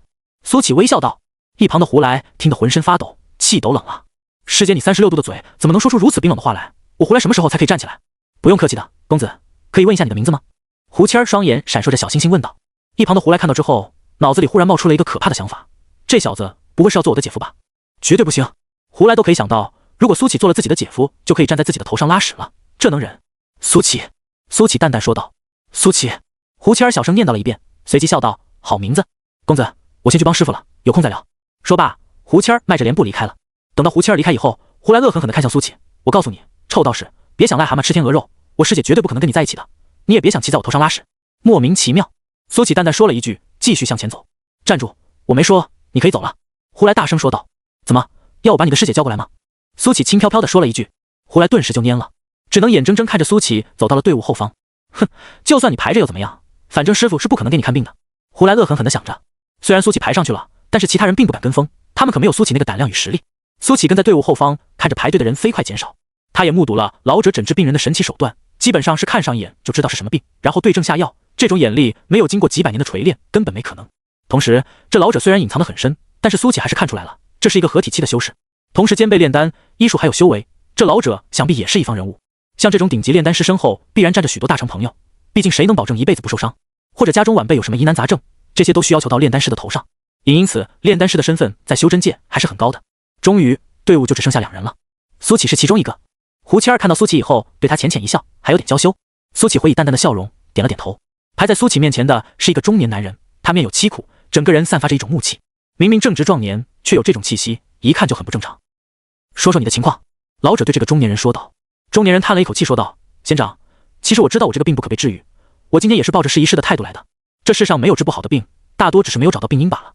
老者笑着说道。中年人苦笑道，仙长你说的对，我这病已经遍访全国各大名医，都没有救治之法，我也放弃了，估计再过些时日就要驾鹤西去了。老者还是笑着说道，如果你抱着必死的想法，那么谁也救不了你，说说症状吧。中年人点点头，随即说道，我是在3年以前染上这病的，自从病了以后，我每天都感到悲伤、流泪、空虚、无望。刚开始我以为只是单纯的心情不好，过一段时间就好了。我开始四处旅行，确实也得到了短暂的治愈，可是那之后便是更深的绝望，我甚至不知道我活着的意义是什么，我每天都想自杀，但是我又没有自杀的勇气。发展到后来，我开始整夜的失眠，最长的时候我长达10天没有睡眠，我的身体器官也在衰退。原本我一口气走上10公里都不会喘一口气，现在我走不了1公里就会气喘吁吁。这样的日子我已经受够了，其实我已经自杀过3次了，但最后都被救了回来，但我确实不想再活了，做人真是太累了。听完男人的讲述，老者点了点头，眉头也微微皱了起来。而苏启则听得有些耳熟，这不就是抑郁症吗？抑郁症这个东西并非不治之症，但是患有抑郁症的人会非常的痛苦，这种痛苦甚至会传染给他人，并不是说身体上的疼痛，而是精神上的，这种比身体上的疼痛还要可怕。就是不知道这种病在这修仙界可以治吗？仙长，我这病能治吗？中年男人露出希冀之色。如果可以的话，谁不想活着呢？老者沉吟了半晌之后，点头说道，可以治。真的吗？中年男人眼里又有了光。这时候他需要的便是这种肯定的答案。其实抑郁症患者最需要的就是希望。你这病之所以找不到病因，是因为病的不是身体，而是心。简而言之，你的心病了。老者淡淡说道。心病了？中年男人喃喃自语，眼中露出迷茫之色。要治你这病，说简单也简单，说难也难，需要用到一种特殊的丹药。老者淡淡说道。什么丹药？中年男人忙问道。老者笑了笑，对胡谦说道，青儿，开炉炼丹。好的，师傅。胡谦点头，随即空地上凭空出现了一个丹炉。这个丹炉比起苏启自己炼制的丹炉要好上不知多少倍，从上面雕刻的繁复铭文就知道，这丹炉的品质极高。苏启有些羡慕，自己要是有这种丹炉的话，就不用常换丹炉了。丹炉放置好以后，老者随手一挥，几十味药材出现在了桌上，整整齐齐地摆放着。这些东西都是哪来的？真神奇！听说仙长都拥有储物的法宝，甚至可以装下一栋楼，这应该便是那法宝的作用吧？好羡慕！如果我也有这种宝物，以后我就可以搬10吨砖了。没出息，有这手段了，干嘛还搬砖？就是有这东西，我直接做倒卖生意不好吗？人群议论纷纷。苏启看向桌上的那些药材，突然发现自己全都认识，跟他那本3界第一丹经里面的药材一般无二。根据记忆，苏启把这些药材组合了起来，然后眼睛一亮，难道他是要炼制太史望尘真丹？太史望尘真丹并非什么了不得的丹药，相反，仅仅是一种3品丹药。但苏启记得书上是这么介绍这种丹药的：忘却凡尘，回归本心。当时他并不明白这是什么意思，现在想来，好像的确对抑郁症有奇效啊。抑郁症不就是糟糕情绪带来的吗？只是好像还少了一味药。苏启皱眉，是书上记载错了？应该不可能。又或者说，老者要炼制的并非太史望尘真丹。这时老者笑着说道，心病还需心药医，我现在炼制的这丹叫做太史望尘真丹，它可以让你忘却凡尘，回归本心。这世上最难得的便是赤子之心，服用此丹以后，想必你可以重新找回信念与快乐。男人闻言连忙道谢，多谢仙长，多谢仙长。先别急着谢我。老者淡淡说道，虽然说这太史望尘真丹可以治你的病，但这丹方也是我从一本上古丹方中得知的，这也是我第一次炼制，能不能成功全看你的造化。不管怎么说，仙长让我看到了希望，无论有没有成功，我都无比感激。中年男人忙说道。心性不错。老者难得夸了一句，随后他的手中出现了一抹冰蓝色的火焰，直接丢到了丹炉下方。轰！火焰熊熊燃烧起来，丹炉上面的铭文发出淡淡的光亮，让这火焰燃烧得更加旺盛。1刻钟以后，老者抓起10几味药材，行云流水的处理好以后丢了进去。不说别的，光是这处理药材的手法就可以让新手丹师看得如痴如醉。就连苏琪也自愧弗如，但他并没有气馁，毕竟老者炼丹的时间很长了，说不定有几千年那么久。所谓熟练成自然，苏琪相信自己用不了多久也能拥有这种手法。丹炉合上以后，里面传来了噼里啪啦的声音，似乎是各种药材组合在一起产生了排异的反应。但是老者的面色未变，还是云淡风轻的样子。剩下的10几味药材被他抛上了半空，轰！冰蓝色的火焰在空中升腾，将10几味药材炙烤成了半液态。老者打开丹炉，就要将这些药材送进去。等等！就在这时候，苏启说道。众人都看向了苏启，但老者没有迟疑，把这些药材送了进去。你刚刚想说什么？老者看向苏启，淡淡问道。你少了1味药材，这一炉丹药算是废了。苏启叹了口气说道。哦，老者饶有兴致地说道。你会炼丹？这时候，胡来厉声道：小子，你再在这里捣乱，信不信我打断你的双腿？苏启没有搭理胡来，缓缓点了点头说道：略懂一些。这太史望尘真丹是我从上古丹方里看到的。你也有这丹方？老者笑着问道。不错，我看过丹方。苏启点头说道。那你说说，是少了哪一味药材？老者问道。香针草。苏启说道。噗嗤，一旁的胡来笑出声来。你知不知道香针草根本不可入药，也不可炼丹，这种草药性烈，会极大毁坏其他药材的药性，真是可笑。胡来嗤笑道。老者脸上也带着淡淡的笑容，但是却没有直接反驳苏启，而是说道：小友，你这丹方可能有些问题。苏启面色未变，既然他们都不信，那就等结果出来就行了。如果炼制成功，自然没有问题；如果炼制失败，那他说的话自然有人会相信。胡七儿看向苏启，却没有说话，不知道为什么，他竟然有些相信苏启的话。丹炉在老者加入药材之后，没有再传来噼里啪啦的声音，似乎药材已经被中和了，接下来只需要等到丹成就可以了。过了大概半个时辰，丹炉里传来了淡淡的丹香，这是丹药快要成型的前兆。胡来脸上的嘲讽之色越发明显，有的人不懂装懂，真是有一套，差点就导致炼丹失败了。还好师尊不受外物影响，不然的话，你来担责吗？胡来话音刚落，叮叮当当，丹炉内忽然又传来了噼里啪啦的响动，就跟炒豆子一样。胡来面色一变，老者的脸上也露出了凝重之色。在成丹之前出现这个状况，可不是什么好征兆。老者还想挽救一下，但还没等到动手，丹炉内传来一声炸响，随即一股焦糊味从丹炉内飘出。失败了。老者面露遗憾之色，那个中年男人也面露绝望，看来这是天要他亡，他不得不亡了。苏启却早有预料，果然天道给自己的丹方不可能有错。炼丹之道，差以毫厘，谬以千里，马虎不得。前辈，不如加入香针草，再试一次。这时苏启说道。应该不是香针草的问题。老者却摇头说道。就是香针草的问题。苏启却坚定道。我师父权威还是你权威？要不你来练？胡来嗤笑道。好啊，我来练。苏启淡淡说道。此话一出，胡来先是一愣，随即大笑起来。哈哈，真是不知道天高地厚啊，你这倒是。公子，你真要炼丹吗？胡七儿走到苏启面前，小声说道。苏启点头。3品丹药对他来说没有什么难度。老者深深看了苏启一眼，不过也没有反对，而是说道：小友，那你来吧。苏启这时候尴尬的笑道：前辈，我来炼丹倒是可以，只是可不可以由您来提供材料？我这里没有材料。听到这话，老者先是愣了一下，随即哈哈笑道：这倒是没问题。胡来又在一旁冷嘲热讽起来，有些人不知道天高地厚，脸皮还那么厚，怕是又要浪费一份材料了。苏启没有搭理胡来，而是对老者道谢，那便多谢前辈了。另外，我的丹炉最近也烧坏了，前辈这个丹炉能够借我一用吗？你怎么什么都要借？干脆让我师傅替你炼丹好了。胡来嗤笑道。没问题。而老者还是笑着说道。苏启点点头，老者又在桌上放置了一堆的药材，这次把香针草也加上了。苏启没有老者那么高的熟练度，所以他要先处理药材。走到桌子前，苏启熟练地把药材一件件地拿了起来，然后便开始处理。虽然说没有老者那么华丽，但也可以看得出是个中熟手，并不是什么都不懂的菜鸟。这倒是有点底子，难怪这么不知道天高地厚。胡来冷哼了一声说道。胡来，你能不能安静一点？从刚开始到现在，你就一直咋咋呼呼的。胡七儿忍不住翻了个白眼，斥责道。胡来被胡七儿一训斥，还有点不服气。但这时候老者发话了。胡来，你还是心性太过浮躁了，就凭他这一手处理药材的手法，就远远超过了你。丹道一途，达者为先，切莫再诋毁人家了。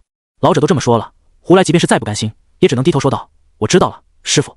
而苏启全然不理会外界的声音，他就像是无数个日夜那样安静而专注地处理着药材。都说认真工作的男人最帅，胡七儿的双眸又忍不住开始冒出粉红色的泡泡，心里想着这个男人实在是太英俊了，怎么会有这么完美的男人存在啊？胡七儿并非是没有见过世面的小女人，相反，跟在老者身边，他见过很多青年才俊，但是像苏启这么英俊的，他还真是第一次见。这时候他明白了一个道理，原来自己不是不喜欢英俊的，而是没有碰到像苏启这么英俊的。花了1刻钟的时间，苏启把药材都处理好了，并且整齐地归类到了一起，让强迫症患者看得极其舒服。整理完药材以后，苏启又掏出了火石，他没有那种炼丹专用的火焰，只能使用这种原始的方法。看到这里，胡来嘴一咧，又忍不住想要嘲讽，但是想到师傅刚才说的话，他又硬生生的憋了回去，但心中已经乐开了花。火石制造的火焰是最低级的反火，别说炼制3品丹药，就是炼制1品丹药都费劲。我看你待会怎么打脸？炼丹师之所以要收集灵火，便是因为反火的不确定性。反火极难把控，一不小心就会把药材炼废，而灵火则不同，可以随心而动，所以火候方面远不是反火能够媲美的。老者也皱了皱眉，苏琪想要用反火炼制3品丹药，虽然不是不可能，但需要对反火的把控极其精准才行，否则的话注定失败。不过本着尊重的态度，老者没有开口，但人群里却议论了起来。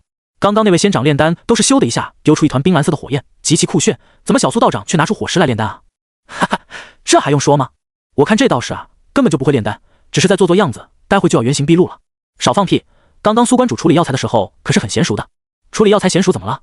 我杀了10年的鱼也很娴熟，但是我不会做鱼啊！都别急着表态，谨防一会被打脸。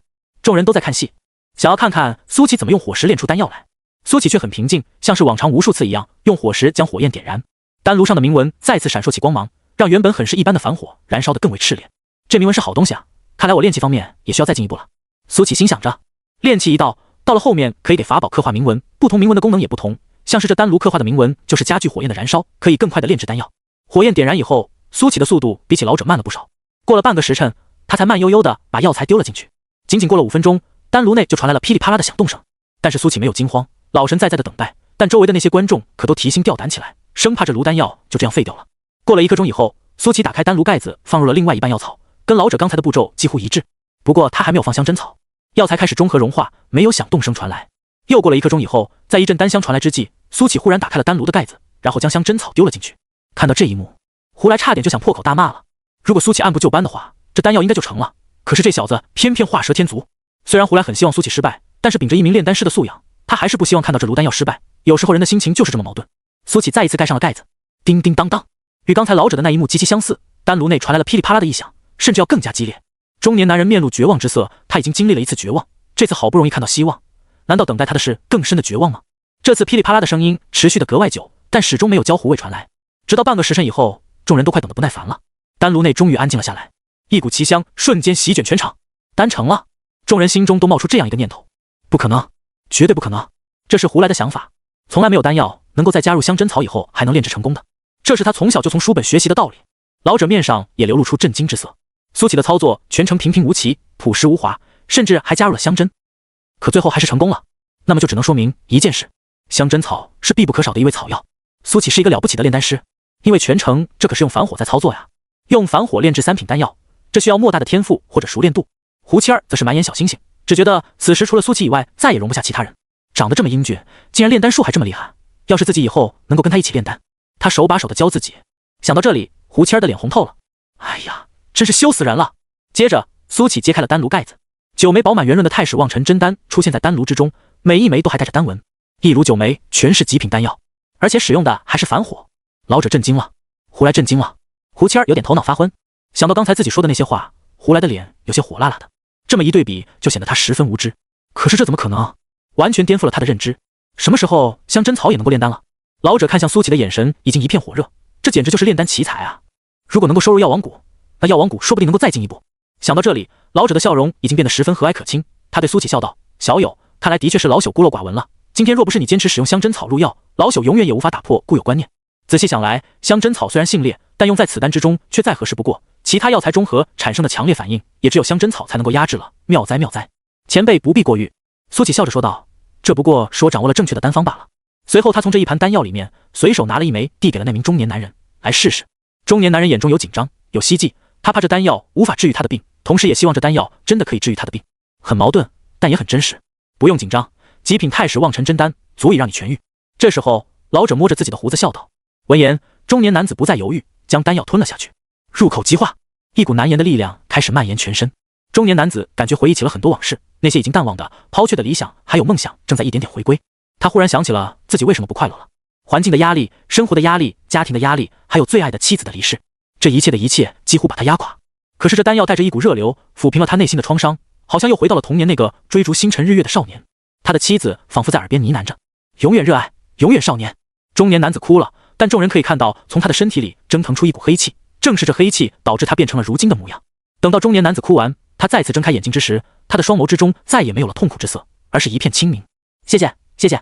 中年男子满是感激地说道：“谢谢苏关主，谢谢仙长，我感觉已经痊愈了。我以后一定会好好生活。加油！苏启笑着说道。中年男子一身轻松地离开了。这次围观群众再没有质疑的声音，只有无尽的崇拜。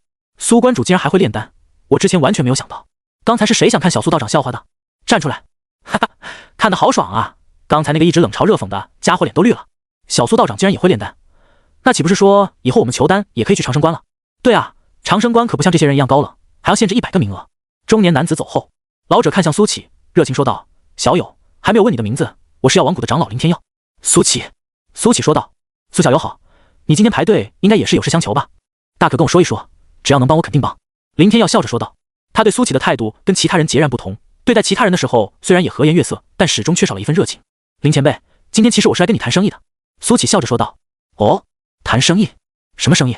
林天耀愣了一下，有些好奇地问道。听说药王谷有很多草药，我想用灵石换上一些，不知可否？苏启问道。苏小友是想用这些药材来炼丹？林天耀稍微想了一下便明白了。对，苏启也大方地承认了。当然可以，其实谷内每年都会有海量的药材流出。林天耀笑着说道。不知道苏小友想换什么药材？离恨花、滴水草、云芝。苏启随口报了一大堆的材料。听到这些材料的名字，林天耀眼中金光一闪。苏小友这是要炼制4品丹药？对。苏启点头说道。好，你说的这些药材，我可以给你1万灵石，如何？林天耀笑着说道。可以。苏启果断点头道。1万灵石他不知道多不多，反正自己现在戒指里还有几10万的灵石，根本不在乎。要是不够了，大不了再去那个洞穴挖一点嘛。而胡来则是一脸震惊，他知道师傅给的这个价有多低，并且这种终极药材一般是不会出售给个人的，今天竟然破例了，这说明师傅真的很看好这个小子啊。苏启痛快地付了灵石，拿到了他想要的药材。那我就先走了，林前辈。苏启喜笑颜开地说道。好。林天耀微笑着说道。直到苏启离开以后，胡来终于忍不住问道：师傅，你为什么对这道士这么好？林天耀看了一眼胡来，恨铁不成钢地说道：你要是有人1半的水平，我就烧高香了。胡来脖子一缩，却是不敢再说什么了。自己现在也才堪堪能炼制1品丹药，像苏启这种一炉丹药成品9枚，还都是极品丹药的水平，他可能再炼个几百年都达不到。毕竟炼制1枚极品丹药，运气和实力都缺一不可，更别说9枚了。仙界青莲圣境，今天这里迎来了一位客人，还是一名男人。这名男人浑身上下都是一片赤红，从衣服到头发，甚至到鞋子都像是火焰一般赤红。他便是大名鼎鼎的赤炎仙帝吕三水。作为一名玩火的仙帝，取名叫三水，任谁都会觉得有些古怪。但随着赤炎仙帝的名号越来越响，已经没有多少人还记得他的本名了。现在的他走到哪里，别人都会尊称一声帝君。青宁，我知道你在圣境内，给我开一开。吕三水站在青莲圣境门口，面带微笑说道。青莲圣境有青莲仙帝设下的禁制，若不是他本人打开，仙帝以下没人能够硬闯。只是半晌之后，青莲圣境内也没传来半点动静。吕三水笑眯眯地说道：青宁，你知道我这个暴脾气的，如果你再不回答，我就要硬闯了，到时候你可别怪我。这一次青莲圣境终于有了反应，青莲仙帝的声音传了出来：吕三水，请你离开，这里并不欢迎你。吕三水开心笑道：青宁，我就知道你在，快给我开开，我有一个好消息要跟你分享，是关于1号的。这一次青莲圣境的入口打开了，吕三水面带笑容地飞了进去。很快他就在莲池中心的建筑看到了青莲仙帝。此时的青莲仙帝站在荷花池边，一脸的平静，微风吹来，将他绝美的面庞衬托得更加超然。青宁，吕三水走了过来，脸上带着热情的笑容。有什么事吗？青莲仙帝淡淡问道。嘿嘿，你最近不是苦恼1号分身的问题吗？我已经帮你搞定了。吕三水嘿嘿笑道。青莲仙帝看向吕三水，依然平静如水。1号分身所在的那个世界我已经打听清楚了，我已经下了命令，将此界整个抹除掉，包括你的分身入侵的那个小子。吕三水笑道。如此一来，彻底断绝了他的念想，这因果也会被彻底斩断。青莲仙帝没有半点情绪波动，淡淡说道：谁让你擅自帮我做决定了？宋潇湘在觉醒的那一刻，他的所有事情青莲仙帝都是清楚的，包括苏琪所在的世界。但他之所以没有下定决心抹除这个世界，是因为会沾染因果，也可能会让宋潇湘与他彻底决裂，到时候就只能够抹除掉宋潇湘了。但这并不是他想要的。宋潇湘若下定决心忘情，那么1号分身归位，青莲仙帝的忘情道将会彻底圆满，到时他将更进一步拥有仙帝之上的实力，彻底成为这仙界第一人。吕三水笑着说道：青宁，你不就是怕沾染因果吗？我不怕，这因果我全帮你挡下了。那一劫若被抹除，你猜1号分身最后会不会猜到我的头上？嫌隙若在，将会成为天堑。吕三水，你走吧，我不想看到你。青莲仙帝淡淡说道。若他还有生气的情绪，此时一定会很愤怒，但正因为抛却了7情6欲，所以他依然很冷静，只想着如何挽救这件事。哎呀，我这倒是好心办了坏事。吕三水有些懊恼地说道。青宁，即便你再舍不得你那分身，你也应该抹除他，一个小小的分身不听指挥，还想翻天不成？吕三水，我再说一遍，请你离开。青莲仙帝淡淡说道。青宁，我们在凡界就认识，飞升以后一路相守相伴，最终问鼎仙帝之境。吕三水面露苦闷，我相信你知道我喜欢你，但我知道你走的是忘情道，所以从未强迫过你，我这鲁莽的决定你不会怪我吧？我们以后不再是朋友。青莲仙帝却平静道可怕。青年，你相信你不会的。吕三水忽然笑道，总有一天你会回心转意。说罢他冲天起，眨眼之间离开了青莲圣境。青莲仙帝双目平静，看着吕三水离去的背影，将入口再一次关闭。随后他转身回到了院落之中。宋潇湘还是跪在地上，即便过去了这么久，他依然倔强如顽石。他身上的倒刺已经暗淡无光，宋潇湘整个人也奄奄一息，面色苍白如纸。一号，你还是不肯忘情吗？青莲仙帝淡淡问道。不忘。宋潇湘的声音虚弱但坚定。你若不肯忘情，你的苏公子以及那个世界都会有危险。青莲仙帝淡淡说道，随即手一挥，空中出现了吕三水刚刚与他对话的影像。宋潇湘的呼吸变得急促，显然吕三水的话乱了他的道心。你若肯忘情，我可以出手一次，帮助此界渡过难关。青莲仙帝淡淡说道，你也知道我出手干预一次下界需要做出多大的牺牲，所以此事你考虑考虑吧。说罢，青莲仙帝不给宋潇湘回答的机会，回到了屋内。宋潇湘的眼神一阵明灭，他的内心在挣扎，爱他是抛弃他，狠狠伤害他，救他一命，还是坚持爱到底，至死不渝？这是一个问题，很难抉择。另外一边，吕三水飞出青莲圣境以后，飞出不远，一名白衣男子正站在不远处。誓言打探的如何了？白衣男子微笑道，妖仙帝，恐怕你的猜测是对的。吕三水皱眉道，青宁不肯抹除1号分身。这名白衣男子正是10帝之一的妖仙帝。妖仙帝摇着羽扇，眼中有智慧之色，如此一来的话，应该与我的猜测8、9不离10。这1号分身对青莲仙帝无比重要，若真让他达成目的，他将会进入那传说之中的境界。忘情道若圆满，你再也没有机会了。听到这个再也没有机会，吕三水攥紧了拳头，他眼中流露出坚定之色。妖仙帝，就照你的计划来吧。妖仙帝笑盈盈地说道，你决定好了？你若破坏了青莲仙帝的大道，按照他的性子，你们将是永生永世的仇人，再也没有和解的可能。那是按照他现在的性子。吕三水冷笑道，忘情道本就是反人性的大道，本帝这是救他于水火，反正本帝有近乎无尽的时间陪他共度，我相信终会感动他。我欣赏你的决心和勇气。妖仙帝笑盈盈说道，我会帮你。吕三水又冷笑道，妖仙帝，本帝知道你打的是什么主意，你是怕青宁迈出那一步以后，你再也难以与之抗衡，到时你们整个妖族都有倾覆之险。但我警告你，别妄想利用我，若您的计划会威胁到青宁的性命，我会杀了你。妖仙帝面色不变，还是笑盈盈的说道，赤炎仙帝明白就好，我只求自保而已，当然不会危及青莲仙帝的性命。吕三水哼了一声说道，如此最好。99号事件，长生关。苏启拿到药材以后，便开始炼制4品丹药。他在房间内又开启了时间法阵，日子一天天过去，可苏启却碰到了困难。4品丹药已经跨入了中等丹药的行列，以他现有的丹炉以及火焰，虽然也能够炼制，但给过程增添了不少变数。他的第一炉丹药出炉以后，竟然没有成丹9颗，只有6颗，其中没有1枚极品丹药，只有1枚上品丹药，其余的全都是下品。虽然这个成丹率已经不低了，但是苏启还是不甚满意。花了1年的时间，苏启的药材已经要炼制完了，这1年的时间竟然只炼制出了3枚极品丹药。看来丹炉的品质还有火焰的品质已经影响到我炼丹了。苏启皱眉，想到这里，苏启撤去了时间阵法，然后走出了房间。虽然说房间里面已经过去了1年，但外界却连1个月都还没过去。这1个月的时间，林天耀等人都留在清溪城。其实他们此行的目的主要就是为了寻找冰草，但自从苏启出现以后，林天耀又有了一个目标，那就是邀请苏启加入他们药王谷。像苏启这种没有经历过正统丹道培训，都如此惊艳的人才，林天耀相信就是谷主来了也要不顾一切的争取。苏启站在门口，抬头望天，今天没有下雪，天空笼罩着一层阴云，看起来是要下雪的样子。风很大，凛冽的寒风在长生关吹拂。今天来道观的人流明显少了许多，给我一个高品质的火焰，还有丹炉。苏启开始许愿，他的大许愿树还有好几次没有使用，许愿之后次数扣减了，接下来便是等待火焰和丹炉送上门便是了。正这么想着的时候，苏启就看到道观门口来了一个熟悉的人影，是胡青儿。今天的胡青儿外面披着一层袄子，裹得严严实实，只露出那张精致的脸蛋。难道是来送丹炉和火焰的？苏启猜测道。胡青儿很快便看到了苏启，即便是在这种光线不好的阴天，苏启看起来还是那么英俊，让他禁不住怦然心动。公子，胡青儿远远的便开始招手，然后一路小跑了过来。苏启一阵恍惚，他想起了宋潇湘，忽然很想很想。胡青儿来到苏启的面前，笑道：“公子，好久不见，好久不见。”苏启回过神来，笑着点了点头。公子，我今天是代表师傅来的。胡青儿笑着说道。请讲。苏启说道。师傅说，公子想必已经尝试炼制过4品丹药了。4品丹药不是初级丹药，对于丹炉和火焰的品质要求极高，所以的话，师傅想送公子一个丹炉以及一种火焰。胡青儿笑眯眯地说道。送？没什么条件吗？苏启愣了一下。有。胡青儿点头说道。不过也不是什么苛刻的条件，师傅想要邀请公子加入我们药王谷，接受一段时间的系统培训。苏启却摇了摇头说道。那便算了吧，我不会离开长生关的。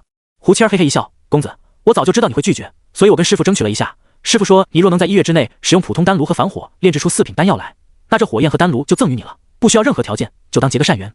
听到这里，苏启嘴角勾了起来，这不就是白给吗？于是他掏出了一瓶丹药，笑着说道：“不瞒姑娘，其实这4品丹药我已经炼制成功了。”这次轮到胡青儿愣住了，他接过瓶子，打开看了看，确定是4品丹药以后，用看怪物似的表情看着苏启。林天耀定下这个条件，根本就没想过苏启能够完成，结果人家早就完成了，这上哪说理去？那请公子跟我去一趟，当着师傅的面炼制1炉4品丹药。胡谦将玉瓶还给了苏启，说道：“好。”苏启点头道。两人并肩行。不知为什么，胡谦总觉得苏启身上若有若无的飘出一种味道，是一种干净的，犹如阳光般的味道，不同于香味，比香味更加高级，让他有些迷醉。所以他忍不住靠近了一些，但苏启却不动声色的再次挪动了一些距离，这一拳之隔的距离却犹如天堑。胡谦的心思很敏感，当即发现自己莽撞了，连忙道歉道：“公子，我不是有意的，只是你身上有种味道，让我忍不住想靠近。”味道？苏启却想歪了，难道我有狐臭？不过他嘴上却说道：“没事，只是心里想着回去得好好闻一下自己。”傍晚时分，苏启回到了道观，带回的还有火焰和丹炉。回到房间以后，苏启将丹炉从空间戒指里拿了出来。不得不说，林天耀确实大方，送给苏启的这个丹炉就是当时他使用的那个丹炉。这个丹炉苏启甚是喜欢，这个可以加强火力的铭文，对于炼丹有很大的辅助作用。另外，火焰这一块给到苏启的是一种叫做融天焰的火焰。这所谓的融天焰通体呈现一种淡红色，看起来有些人畜无害，但是火焰的威力却很猛。毫不夸张地说，一块铁3秒之内就可以融化。有了这融天焰，苏启的炼丹术可以再进3分。苏启迫不及待地开炉炼丹。TT_keyword_add data title 等于游戏 data tag 等于精品推荐 data type 等于1 data value 等于1913 TT_keyword_add 等到丹成以后，1炉9枚极品丹药赫然呈现在眼前。4品丹药已经拦不住我了，可以尝试炼制5品丹药了。苏启嘴角上扬。仙剑青莲圣境，赤炎仙帝吕三水又一次来到了这里。青宁，快给我开门，我有重要的事。吕三水站在青莲圣境门口，大声喊道。没人搭理他，吕三水并没有露出意外之色，而是笑着说道：“青宁，快给我开门啊，不然的话我就要硬闯了。你知道的，你这禁制拦不住我的。”以往每当吕三水这么说，青莲仙帝就该回应他了，但这一次没有。青莲圣境内还是悄无声息。吕三水面色有些变了，这代表上次青莲仙帝说的那句话是真的，以后他们不再是朋友。想到这里，吕三水的心蓦然抽痛，他付出了这么多，可是青莲仙帝居然说断就断，忘情道真是个害人的东西。吕三水在心里说道：“青宁，你放心，我一定会把你从忘情道解救出来，我一定会让你爱上我的。”想到这里，吕三水的眼神变得坚定，他在心里先是说了声对不起，随即冷声说道：“沈青宁，我们认识这么多年，如今你要以如此荒唐的理由与我决裂，我绝不答应。若你今日执意不出，那我便毁掉你的青莲圣境。”但即便是这样说了，青莲圣境内依然没有半点声息，看起来青莲仙帝已经做出了决定。好好，那今日就撕破脸皮吧。吕三水一声冷哼，随即浑身气势暴涨，一拳轰向了青莲圣境的禁制。狂暴的火焰席卷而出，这属于仙焰，恐怖的高温似乎能够炼化诸天万界。当这火焰攻到青莲圣境的禁制之上时，青莲圣境的禁制上爆发出青色光芒，一朵莲花绽放，将这火焰挡了下来。吕三水冷哼道：“青宁，我知道你在，不然的话这禁制拦不住我。若你再不吭声，我就真要硬闯了。”说着，吕三水手中出现了一柄长枪，这柄长枪叫做炎龙枪，是一柄先天灵宝。这枪跟随吕三水多年，打下了赫赫威名。仙界有一种说法，当吕三水掏出长枪的时候，那就证明他要认真了，他的敌人可以开始颤抖了，一切魑魅魍魉都将在他这一枪之下融化。拿出炎龙枪的吕三水气势冲天，他要认真了。就在这时，青莲圣境内终于传来了青莲仙帝的声音：“吕三水，我已经说过了，我们不是朋友了，如果你执意要硬闯，那以后我们只能当敌人了。”青莲仙帝的声音很冷，没有掺杂一丝感情。吕三水面色不变，而是说道：“沈青宁，这数万年以来我对你的付出，相信你都看在眼里。为了你，我至今没有找过任何一个道侣，你欠我的用什么还？吕三水，我很感谢你对我的好，但这一切一直都是你一厢情愿，不是吗？”青莲仙帝声音平静。吕三水低下头，半张脸被阴影笼罩，恐怖的气势在蔓延，一切都是我一厢情愿。虽然的确是这样，但我吕三水想要得到的东西，就从来没有得不到的。这是要撕下面具了？青莲仙帝淡淡问道。你说的没错。吕三水笑了，面具戴得太久，好像真就成了我的脸了。沈青宁，以往我爱你，所以我敬你，但你一直对我十分冷淡，甚至是绝情。我总以为我可以用时间来感化你，即便是那什么狗屁的忘情道，我也能感化，最后你还是会爱上我。可现在我知道了，那一切都是我天真的想法，你永远不会爱上我，你的心里从来就没有过我的位置。但这一切本来是可以有的，明明在凡间的时候，你看着我的时候，眼睛中是有爱的，但现在只有无尽的冰冷。这一切的一切都是这狗屁的忘情道害的，你根本就不该走上这条道路。吕三水情绪激动，而青莲仙帝的声音依然平静。吕三水，我要走什么道，似乎跟你没有半点关系吧？我的道轮不到你来否定。吕三水笑了，笑得很大声，哈哈，沈青宁，这世间大道万千，以你的资质，修炼什么道都能够问鼎仙界，为什么就要跟着忘情道死磕？我再给你最后一次机会，主动放弃你的忘情道，我会一路护着你，重新问鼎仙帝，到时你才会真正的识得我的一片真心。我若不同意呢？青莲仙帝淡淡问道。不同意的话，那我就只能硬来了。吕三水霸气道，本帝说了，只要是本帝想要的东西，便没有得不到的。这次，青莲圣境内又安静了下来。沈清宁似乎已经被吕三水给无语住了。我只给你1刻钟的时间。吕三水淡淡说道，1刻钟以后，你若没做好决定，那本帝便要破门了。时间一点一滴过去，吕三水身上的气势越来越强盛，他并不是虚张声势。从我变成本帝，可以看出他已经下定了决心。身为先帝，自然是有傲气的，更别说他还是10帝之一。先帝可能有很多，但能成为10帝的就只有10个而已。虽然说青莲先帝也是10帝之一，但吕三水不管，他想要得到的就必须要得到。1刻钟到，吕三水双眼喷发出无尽火焰。既然如此，那就别怪我了。轰！一点寒芒先至，随后枪出如龙。这一枪直接将虚空都给震塌了，随后寒光一闪，瞬间轰在了青莲圣境的禁制之上。轰隆隆！青莲圣境开始剧烈摇晃。这禁制并不简单，以整个圣境为基石，供给无穷无尽的力量，所以想要破阵，相当于和整个圣境进行对抗。圣境之内，沈清宁正坐在他的院中，丝毫不见紧张之色。他看着宋潇湘说道：“1号，你看到了吧？这便是男人，这便是人心。”宋潇湘抬起头，虚弱的笑道：“千人千面，不要因为一个人而打翻一船人。”沈清宁很美，和宋潇湘是截然不同的美。沈清宁的美在于那种超脱一切的美，她就像是跳出3界外，不在五行中，那种清冷不是任何人可以比较的。这便是忘情道的作用。而她的脸不经过任何修饰就能美到令人窒息。事实上，沈清宁的3000分身，每一个分身都有不同的名字、不同的样貌、不同的性格，但无一例外，觉醒之后都会完全归顺于他的意志，入情、忘情，最后成为他大道的一部分。只有宋潇湘是这个异类，即便是觉醒了所有记忆，认知到自己分身的身份，他还是坚持自我，撞破南墙不回头。沈清宁知道这是属于他的劫，忘情一道，只要摒弃7情6欲，便能如有神助。但即便是仙，也不可能完全摒弃他们。所以，宋潇湘是他最完美的作品，也是忘情道最难的环节。只有让宋潇湘真正归心忘情，他的忘情道才能大圆满。正是迈出那一步，到时整个仙界将无人可以阻拦他。什么实力，如若违背他的意志，他都可以随手镇杀。没人知道沈清宁为何如此执着于实力的提升，连他自己也忘记了。但他相信，等到自己完全迈出那一步，他就能想起，那一定是很重要、很重要的事。轰隆隆，整个圣境摇晃得越发厉害。沈清宁看向入口，脸上依然云淡风轻。赤炎其实是一个没什么脑子的人，他能做到这一步，他的背后肯定有人怂恿。1号，你该做出决定了，还有1月的时间，到时99号世界必定抵挡不住赤炎的怒火。如果他强制干预下界，那99号世界会瞬间灰飞烟灭。宋潇湘咬着牙，他还没有下定决心。你若选择忘情，那你可以再见到他，就算最后要和他分道扬镳，但在此之前，你们还是能够制造美好回忆的，不是吗？沈清宁淡淡说道。但如果你不肯忘情，那今生今世将再也见不到他了，他将会被赤炎的怒火吞没，成为无辜牺牲的一员。沈清宁平静道，我永远可以做出最理智的判断，但你不行，你有无聊的情绪，现在最优的选择就是第一条，他可以活下来，虽然会被你伤得很深，但人在世，不就是要活着吗？死了，可就什么都没有了。闻言，宋潇湘再次抬起头，虚弱道，人生在世，当然不只是为了活着，如果只是让我忘记他，我可以接受，但你比我更清楚，忘情道并不只是简简单单的忘记，忘情会掠夺对方的一切，道心、气运、资质，甚至寿命。被掠夺过后，就是一个彻头彻尾的废人，这跟死了有什么区别？沈清宁淡淡说道，你着相了，就算成为一个废人又如何？掠夺寿命也不过只是掠夺一半而已，如果后续实力提升，寿元还会增长，而且这世间机缘无限，说不定他能够得到什么机缘，再次启程呢。不管怎么说，我救下他，他可以再苟活一段时日，有什么不好？宋潇湘闭上眼睛，他已经做出了决定。他的脑海里又浮现出了苏启的身影，那个超然出尘的苏公子，若真沦为了一个废人，只怕比杀了他还难受吧。宋潇湘不会允许这一切发生，绝对不会。轰隆隆，青莲圣境再一次剧烈摇晃。沈清宁面色一变，入口被轰破了。轰隆，青莲圣境的禁制坍塌了。这一瞬间，恐怖的火海席卷而来，要将这青莲圣境的一切都焚烧殆尽。沈清宁顾不得再给宋潇湘洗脑，腾空而起，像一道闪电冲向了半空之中。轰！无穷无尽的青芒与火焰分庭抗礼，拦下了那汹涌的火海。欲火的吕三水嘴上带着微笑，清宁，本帝说过，你这禁制拦不住我，可你就是不听，该打。沈清宁看着吕三水，淡淡说道，吕三水，你是要与我不死不休了？吕三水嗤笑一声，清宁，你不要误会，我并不是想要跟你不死不休，我是想要和你长相厮守，所以才会这样做。沈清宁淡淡说道，以你的脑子断然做不出这种事来，不出意外的话，你被人利用了。利用？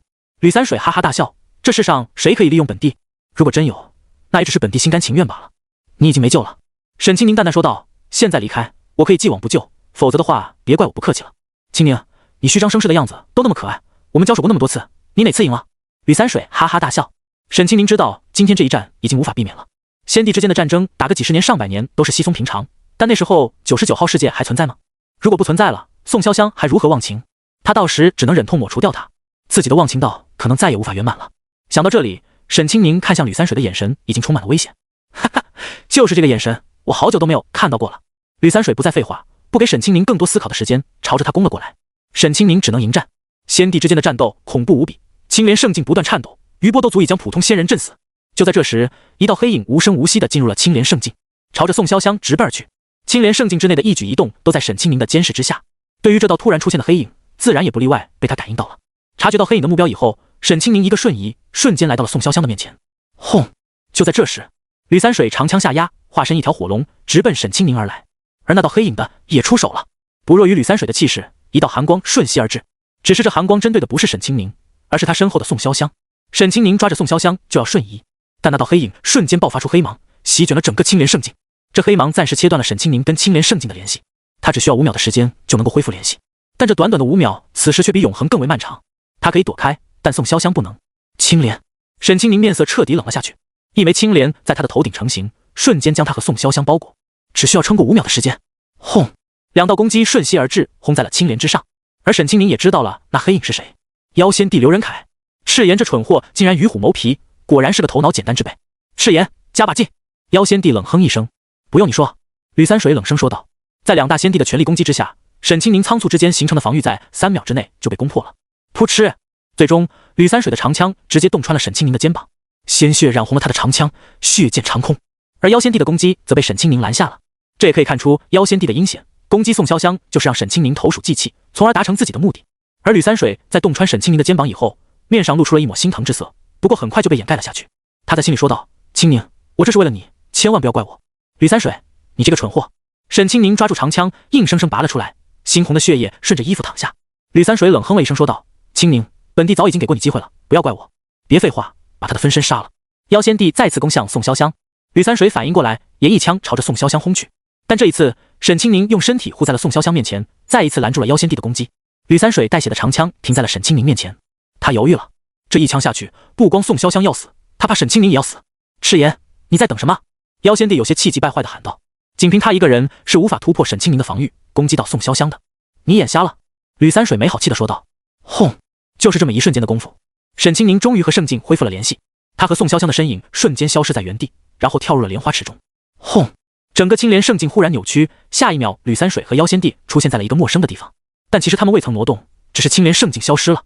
妖仙帝恨铁不成钢地说道：赤炎，如果你不犹豫的话，我们已经成功了。吕三水冷声说道：还轮不到你来教训本帝，本帝只是想跟青宁长相厮守，并不是想杀他，你给我搞清楚了。妖仙帝生气道：榆木脑袋，他是仙帝，即便你这一枪下去，他也不会死，顶多身受重伤，你还可以生擒他，还不任你为所欲为。吕三水沉默了片刻后说道：本帝没你想的那么不堪，我是要得到他的人，但更要得到他的心。妖仙帝叹了口气说道：罢了罢了，现在再说那些已经没有意了。我也未曾想到青莲圣境竟然是一件小世界法宝，现在最重要的是找到他们，否则的话，等到那婆娘恢复，与那分身彻底融合以后，我俩都难逃一死。说罢，妖仙帝的仙识瞬间席卷千万里，不放过任何一寸，开始仔细搜索。吕三水没动，而是怔怔看着枪尖滴落的鲜血。这把长枪在洞穿沈清宁的肩膀以后，那一瞬间他只有无尽的后悔。清宁，我真的不是有意要伤你。吕三水喃喃说道。99号世界传送门，距离大征之年最后2年已经越发临近，再有1周不到的时间就要来临了。这8年以来，守门的这些修士一个都没有伤亡，反而是来到他们世界的修士伤亡惨重，因此大家多少有些懈怠了，觉得其他世界的修士不过如此，就算来的再多，他们也足以应付。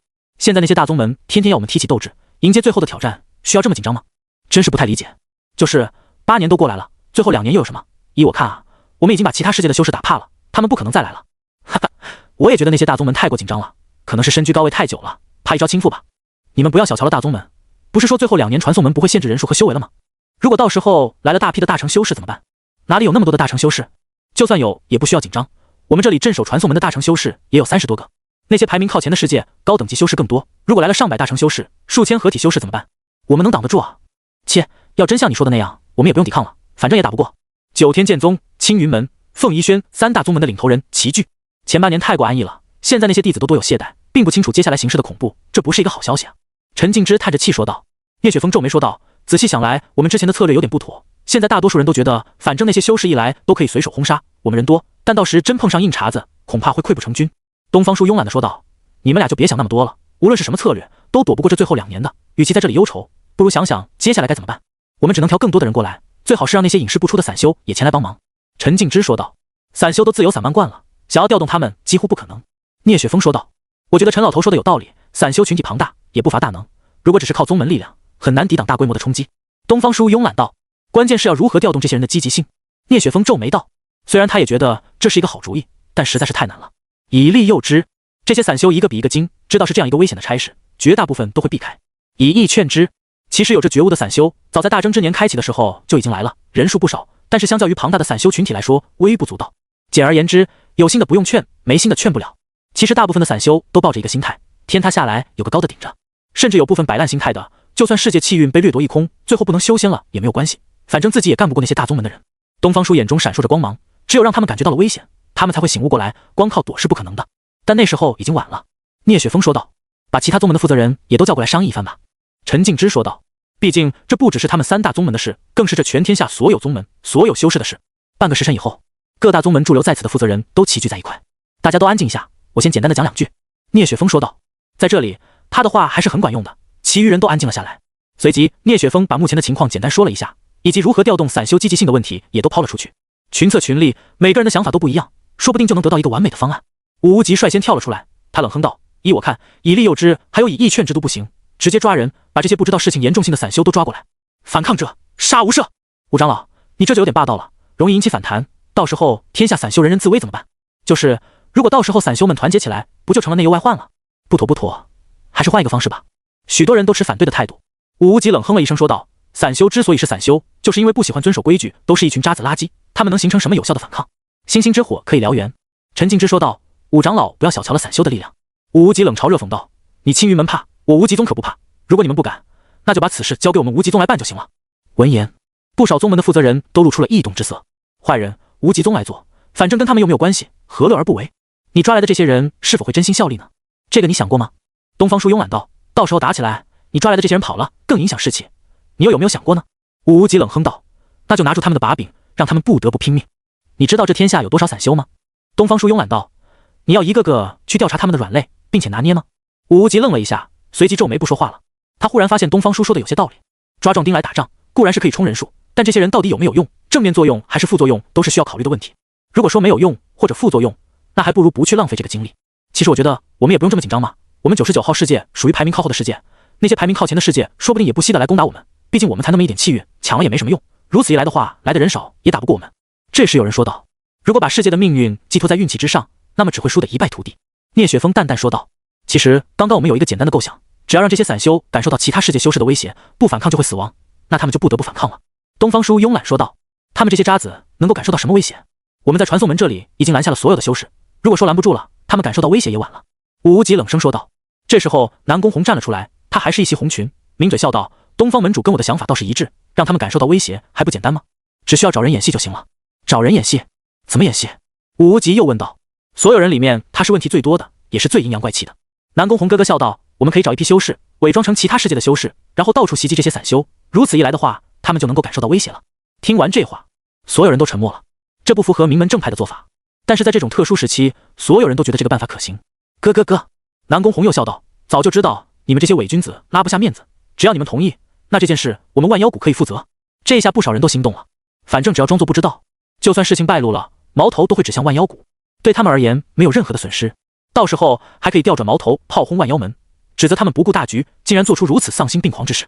想到这里，不少人的脸上都露出了笑容。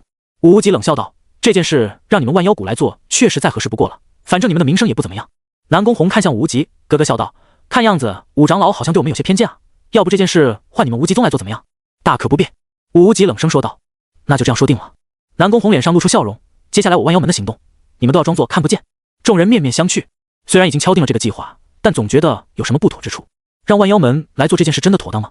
万妖门可是臭名昭著，充满了野心，一直想要染指各大宗门的地盘，谁知道这一次答应的如此爽快，有没有什么阴谋？但这件事确实他们也做不出来，毕竟还要脸面，一旦被揭露，那么恐怕会被人戳脊梁骨，这并不是各大宗门想要的。投票表决吧。这时候聂雪峰说道，同意这件事由万妖谷负责的宗门举手。说罢，万鬼门的人首先举起了手。万鬼门和万妖谷在某种程度上来说是朋友，万鬼门是鬼修的宗门，万妖谷是妖修的宗门，都不被人类修士待见，但两者又是竞争的关系，因为两宗的目标都是称霸世界。紧接着其余的宗门也都陆陆续续举起了手，3大宗门都没有举手，但最后总的票数还是支持的人比较多。众人权衡利弊以后，最终还是选择了最有利于他们的方案。好，既然大家将此重任托付于我们，我万妖谷自然是不会让大家失望的。南宫红笑着说道。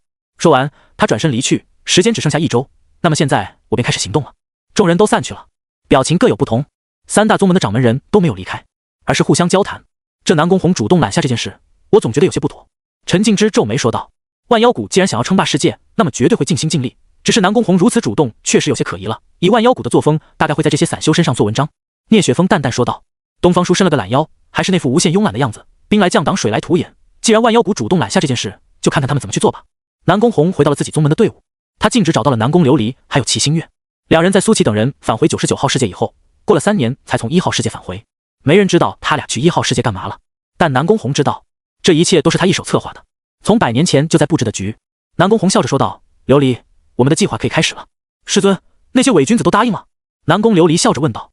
当然会同意，他们太害怕了。南宫红咯咯笑道。他们害怕失去现在所拥有的一切，而这一切就是他们的软肋。我们万妖谷能否在这次大争之年崛起，就看这次了。南宫琉璃眼中有金光闪烁。在大争之年全面开放的前1周，万妖谷的妖修倾巢而出，开始在世界各处袭击散修。大部分妖修都比较克制，没有杀掉这些散修，毕竟他们要做的是让这些散修感到威胁，从而自发加入抗击队伍之中。但有部分妖修就没有那么老实了。其他宗门睁一只眼闭一只眼的情况之下，有部分妖修开始屠城灭阵，不光是针对于散修，更是释放最原始的杀戮欲望。那些凡人遭受了无妄之灾，纷纷向镇魔司求援。但世界这么大，镇魔司哪里都管得过来，且万妖谷的这些妖修大多实力强大，镇魔司的力量终究有限。于是一场浩劫开始了。清溪城，最近这里来了很多逃难的难民，这些难民大多带伤，都是从周边的城镇逃过来的。现在的清溪城还没有受到任何影响，一方面是因为地理位置偏僻的原因，另一方面是万妖谷也曾下发过命令，任何妖修不得靠近清溪城地带。虽然这些妖修不清楚是什么情况，但还是老老实实的遵守，毕竟谷内的规矩是不可轻易违逆的。难民在清溪城住下以后，导致清溪城的人口又增长了一大截，长生关的流量也随之增大，香火越发旺盛了。这一场浩劫反倒帮助长生关发展壮大了一波，这是所有人都没有想到的事。而闭关中的苏启也无暇关心这些事，他已经在准备炼制5品丹药了，药材还是从林天耀那里换来的。炼制5品丹药的药材已经属于比较稀少的了，因此苏启的灵石也花费得很快。他寻思着什么时候再去那洞穴里走上一遭。5品丹药的炼制难度有点出乎苏启的意料，在经历了无数次的失败以后，他终于炼出了5品丹药。这也意味着他的丹道正式登堂入室，在修真界能够炼制5品丹药的丹师已经属于佼佼者了。而6品甚至7品这种丹药，寻常丹师一辈子也无法炼制出来。至于传说中的8品、9品丹药，属于有价无市的东西，一旦出世必定会引来腥风血雨。这天，长生关迎来了一位特别的客人，这是一名看起来雍容华贵的妇人，身上的服饰都是用的上等丝绸料子，可以看得出来是一个富贵人家。只是她的眼里和脸上都写满了忧愁。依然是王凡熙接待的她。这位善人，请问您是焚香还是祈福呢？王凡熙笑着问道。道长，我听说桂冠也承接斩妖除魔的业务，我想委托你们一件事。妇人连忙说道。请讲。王凡熙说道。斩妖除魔这种事，长生关一直都是有在接的，不过大多来自一些周边的乡镇，能跑到这里撒野的一些邪修或者妖物实力都不会太可怕，所以这一块业务大多时候是米杰在负责。毕竟米杰现在已经是金丹修士，并且修炼的速度很快，现在已经来到了金丹后期，这种资质即便是在大宗门也算得上天才了。我最近被妖物缠上了，每次做梦都会有一男子出现在我梦中。说到这里，妇人的脸竟然红了红。他在那梦中每次都对我行不轨之事，我根本无法反抗。原本我以为这只是噩梦而已，但我最近每次醒来浑身乏力，精神头也越来越差，所以我觉得应该是被妖物缠上了，希望道长能够帮帮我。听完妇人的描述，王凡熙露出沉思之色。这种情况他以前倒是没有碰到过，但是根据书中记载，应该有一种妖物叫做梦妖。梦妖分男性和女性，男性梦妖大多痴缠一些年轻女子，在梦中与其痴缠，结束之后可以掠夺生机，从而壮大自身的实力。而女性梦妖则恰恰相反，被纠缠上的男子不出半月就会变成一具骷髅。瞧这妇人的样子，面色憔悴，隐隐有些脱相，应该已经到了中期。如果到后期，那么体内的生机所剩无几，到时就会瘦得跟骷髅一样，眼窝深陷，不知什么时候就会一命呜呼。这位善人，你的情况我了解了，请跟我来。王熙说道。妇人面露惊喜之色，也就是说，这件事是可以解决的事吗？这件事我们会尽力去解决。王凡熙说道。虽然他知道梦妖这个生物，但是并不知道如何对付。这件事还得请教一下江月或者苏启。妇人闻言连忙感谢道。如此一来，便感谢道长了。如若能帮我驱赶妖物，我一定为桂冠捐上一大笔的香火。王凡熙带着妇人来到了大殿之内，然后他对妇人说道：善人，你再次等候我片刻，我去叫人。好。妇人点头说道。王凡熙来到厨房，找到了江月。江姐姐。王凡熙站在门口，有些局促地喊道。虽然说如今冠内大小事情都是他在操持，但是在面对冠主还有江月的时候，他还是忍不住有些紧张。凡熙啊，怎么了？江月一边添着柴火，一边问道。如今的江月不知不觉间已经来到了化神后期，现在的他隐隐有与天地元气契合之意，整个人的气质也变得越发的出挑。江姐姐，是这样的，有一位善人来求助，我怀疑他是被梦妖给缠上了。王凡熙把这件事说了一遍。江月闻言皱了皱眉头说道，还真有可能是梦妖，只是这梦妖大多栖居于万妖谷之中，正值大征之年期间，怎么会出来为非作歹？我随你一起去看看吧。江月说道。王凡熙带着江月来到了大殿，在看到妇人以后，江月眉头一挑，身为镇魔，使他对妖物的气息无比敏感。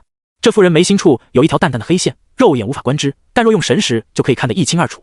这黑线之上有淡淡的妖气。王凡熙推断的没错，妇人很有可能是被一尊梦妖给缠上了。道长，你回来了。看到王凡熙回来，妇人连忙说道，善人，这位是我们道观的江月前辈，他可以帮你看看。王凡熙连忙介绍道。妇人有些紧张地看向江月，您好您好。他觉得江月实在是太有气质了，以往他对自己的容貌和气质都很有信心，可是站在江月面前，他竟然有些自卑。这样英气与美貌共存的女人是真实存在的吗？妇人在心里忍不住想着。你这种情况出现多久了？江月问道。妇人想了想，然后说道，已经有10多天了。10多天了，你还有命在，看来这梦妖的实力并不算太强。江月淡淡说道。妇人愣了一下，然后红着脸说道，可是这个在我梦里出现的男人很强大，他可以在我梦里飞天遁地，还说怕我不能跟他永远在一起，所以减少了痴缠的次数。梦中的东西都是可以作假的，梦妖的能力便是随意制造梦境。江月说道，既然你也察觉到了不对劲，那么相信你也是想要解决掉这个麻烦的，所以不要相信梦妖的话，否则的话最后只有死路一条。妇人点了点头说道，我知道了，你要我怎么做我都全力配合。妇人虽然确实有点享受在梦里的温馨时刻，但醒来之后身体的空虚以及精力的衰退都让她感到恐惧。她拥有良好的家世，挥霍不尽的钱财，所以妇人是清醒且理智的，梦始终是梦，如果说人死了，那梦也就没了，所以她着急要摆脱这一切。你每天都会在梦里与他相会吗？大概是什么时间？这时候江月又问道。基本上每天都会相见，只要我一睡过去就会进入那个梦境。妇人的神色有些紧张，最近3天我都没有睡觉，我越来越害怕我睡过去就醒不来了。江月点了点头说道，我知道了，你等我准备一番之后，你只管安心睡，我会随你一同入梦。多谢您。妇人连忙道谢。江月回到自己房间，拿出一叠符纸，然后拿出一根笔开始绘制起来。他之前制作符箓还需要用到一种特殊的颜料，这种颜料蕴含着灵气，可以让符箓拥有各种神异的力量。但进入化神期以后，他便不用这么麻烦了，直接调动天地元气于笔尖，然后绘制功效各异的符箓。用天地元气绘制的符箓威力更强。今天江月要绘制的是入梦符，顾名思义，他这个符箓的作用就是可以进入他人的梦境之中，也算这个妇人运气好。对付梦妖必须要进入他的梦境之中，但是大多数修士都没有这个手段，而江月恰好会。花了小半个时辰，江月绘制了一堆的符箓。自从他踏入化神期以后，在绘制符箓这一块越发的得心应手了，一些以前无法绘制的符箓，现在也都轻而易举。拿好这一叠符箓，江月出门朝着大殿走去。此时大殿之中，妇人正拼命用冷水浇脸，她一边浇还一边说，不行了不行了，我好困，我感觉应该是他在召唤我了，我要控制不住困意了。王凡熙在一旁手足无措，这种情况他还真不知道怎么办。这时候米杰也来了，只是他跟王凡熙一样，没有任何办法，能够做的就是不停用盆子给妇人接冷水。此时的妇人双眼布满血丝，整个人看起来无比的憔悴，身体摇摇晃晃的，似乎随时都能睡过去。江姐姐，你来了。就在这时，米杰看到了江月，惊喜地说道。看到江月来了，妇人像是抓住了救命稻草，连忙跑了过来，拉住了江月的手。这位高人，我要控制不住睡意了，快救救我。江月微微一笑说道，别急，接下来你可以安心睡觉，我会随你一同入梦。小杰、凡熙，你们跟我来。说完，江月带着妇人一同前往了偏殿。在这偏殿之中有一张木床，江月与妇人坐了下来。江月柔声对妇人说道，接下来你便躺下吧。妇人闻言连忙点头躺了下来，一脸希冀地说道，高人，拜托您了。江月笑着拿出了一张折叠好的符箓，放进了妇人的手里。你拿好这东西，若那梦妖想要伤你，你可以用这东西拍向他，可以短暂的拖延一下时间。好。妇人抓紧了符箓，就像抓住了救命稻草。接着江月又对米杰和王凡熙说道，凡熙、小杰，我入梦的这段期间，不要让任何人来打扰到我们，否则的话会有危险。米杰连忙点头说道，放心吧江姐姐，我肯定守护好你。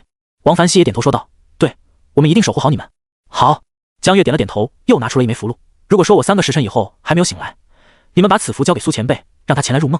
王凡熙接过符箓，郑重点头说道，我知道了。其实江月并非是没有把握对付那梦妖，只是他凡事都喜欢给自己留一条退路，这是对自己的安全负责，也是为他人的安全负责。等到一切都准备好以后，江月对妇人说道，好了，你现在可以入睡了。妇人闻言连忙说道，那就辛苦高人了。说罢他合上了眼睛，几乎秒睡。就在他合上眼睛的那一瞬间，通过江月的视角可以清晰看到他眉心中间的那条黑线蔓延，直接将他整张脸都给笼罩了进去。随后江月也并排躺下，捏碎了入梦符箓，也沉沉睡了过去。看着面前的这一幕，米杰小声对王凡熙说道，凡熙哥，你说江姐姐可以打败那梦妖吗？王凡熙点了点头说道，肯定可以的，江姐姐的实力很强的。米杰说道，看来我实力还是不够，碰到这种事都帮不上忙，我一定要努力修炼，以后有什么妖魔鬼怪我都斩了。妇人的梦境，她在睡着之后又来到了那个熟悉的地方，这是一处山崖之上，有秋千，有草地，天空中有一轮夕阳，在山崖之下是奔腾的云海，一切都如梦似幻，美丽很不真实。而此时，在山崖边有一名男子正背对着妇人，似乎在观这美丽的云海。这名男子的身影很挺拔，腰背挺得笔直，光看背影就知道其应该很是英俊。妇人看着男人的背影，眼神中充满了复杂，有羞涩，有爱慕，也有恐惧，其中恐惧占据最多。果儿，你终于来了，你这几天怎么都没来与我见面？这时，男人转过身来，露出了那张英俊无比的脸，他的声音带着埋怨，似乎真是一个为情所困的痴情男子一般。妇人真名林果果。林果果低下头，撒谎道：“你知道我平时很忙的，要负责家族的生意，这几天格外的忙一些，已经好几夜没有合眼了。”男人一步步走到了林果果的面前，林果果的娇躯忍不住轻颤了起来，但手中的那张符箓又给了他一些勇气。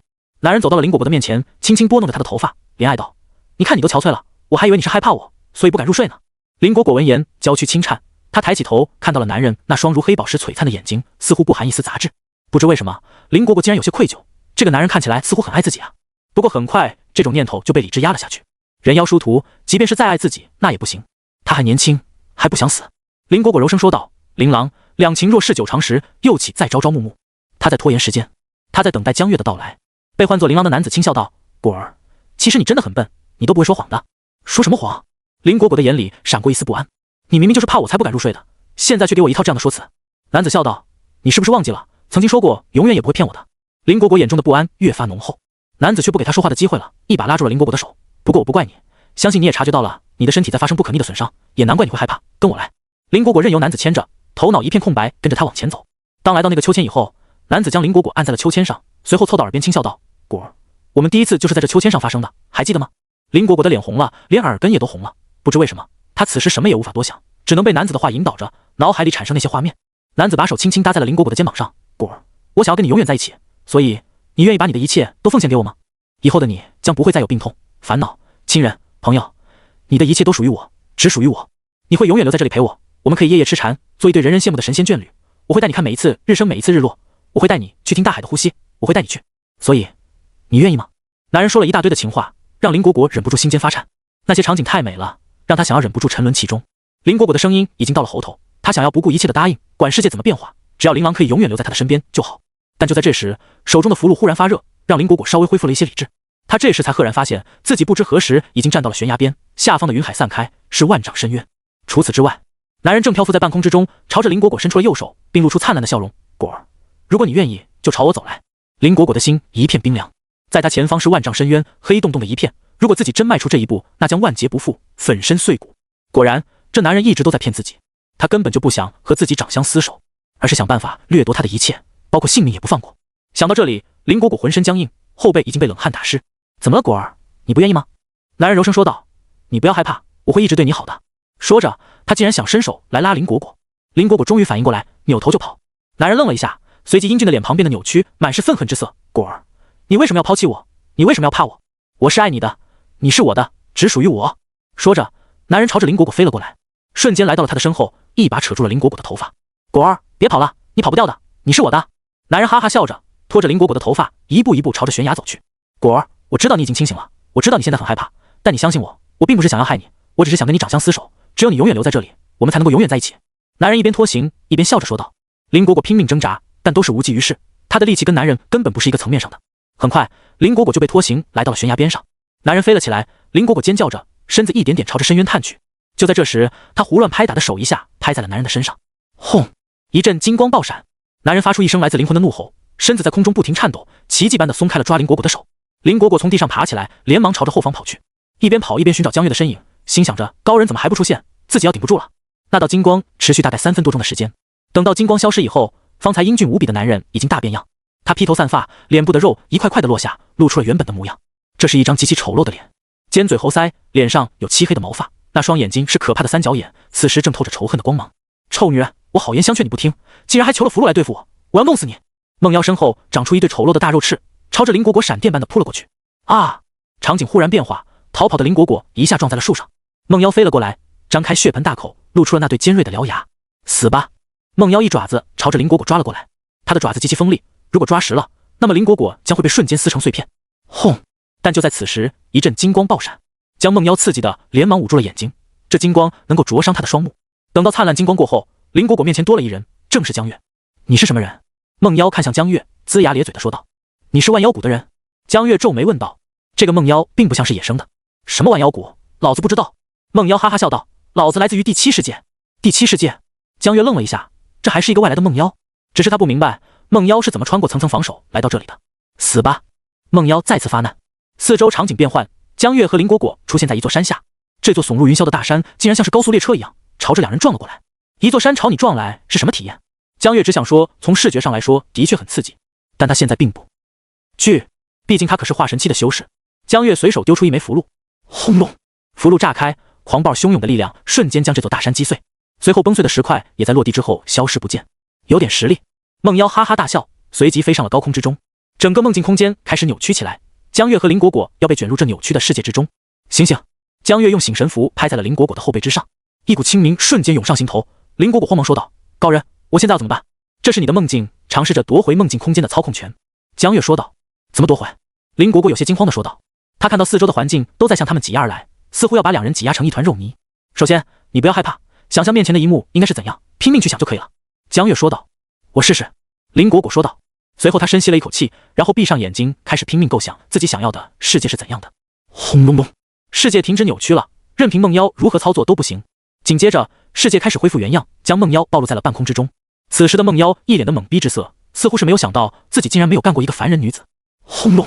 就在这时，一道天雷从天而降，将来不及反应的梦妖瞬间劈成了一块焦炭。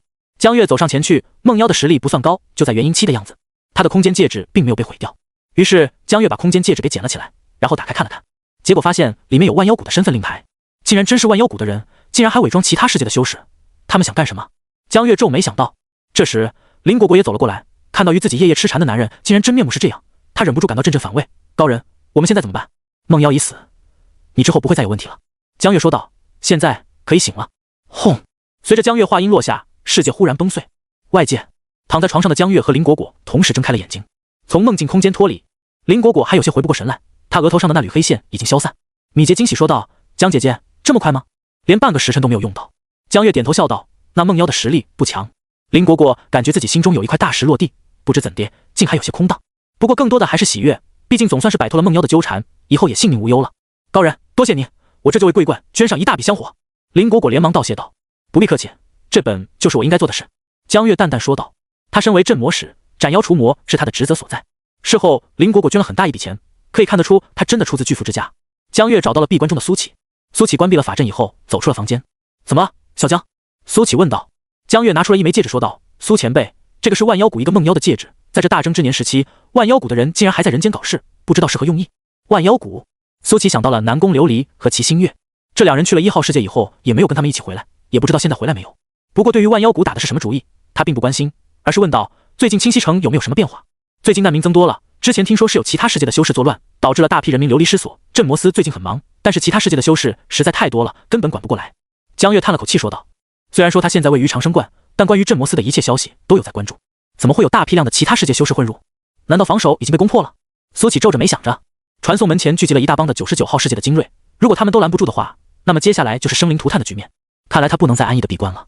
虽然师父给他的任务是守护好道观还有清溪镇，但若是世界都沦陷了，那是清溪镇还能够独善其身吗？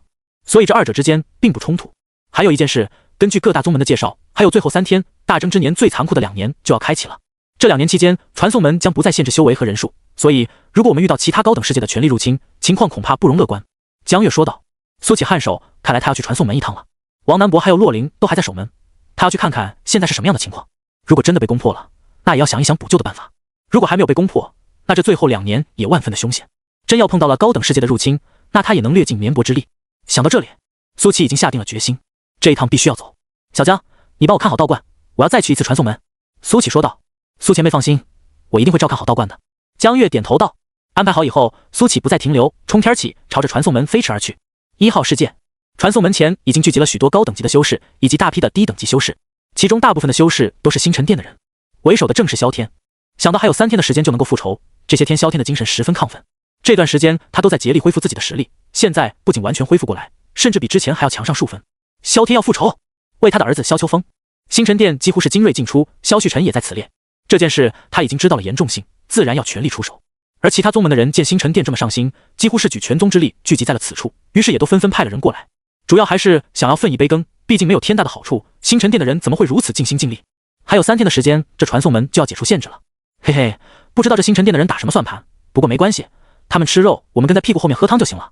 星辰殿有70多个大成修士，800多个合体修士，在高端战力这一块跟其他宗门拉开了断层式的差距。以前总听说星辰殿强，直到看到这些人以后，我才知道并不是虚构的，被称作超一流势力，果然是有点道理的。就连他们的3名殿主都来了，可以看得出对于这次行动有多上心。在星辰殿以外，大多都是这种讨论的声音，众人的心态都很放松。长久以来占据1号世界之位，大家都有一个共识，那就是1号世界以外都是垃圾，反正去哪个世界都没差，相信都是碾压。9号世界在传送门前也聚集了一大批的修士，其中以归墟的宗门修士最多。上一次在99号世界惨败，归墟回来以后便在策划这样一场入侵。你们99号世界不是喜欢打群架吗？不是喜欢人多欺负人少吗？说的谁叫不来人似的。归墟打算一雪前耻，如果可以的话，他一定要找到那个老乞丐，把自己的法宝给抢回来。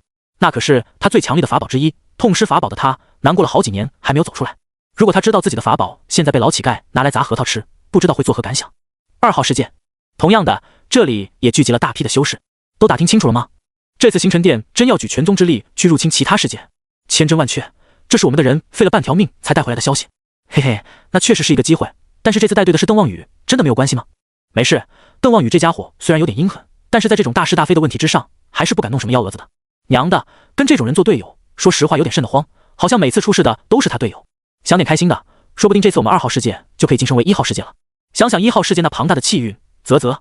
99号世界传送门，南宫红被一些宗门找上门了。南宫红，最近你们万妖谷好像有点过分啊，不光动散修，就连那些凡人也不放过。我们已经收到多次求助了，你万妖谷的那些妖修就那么难约束？就是要再这样下去，我看这大征之年也别打了，我们就专心处理你万妖谷就行了。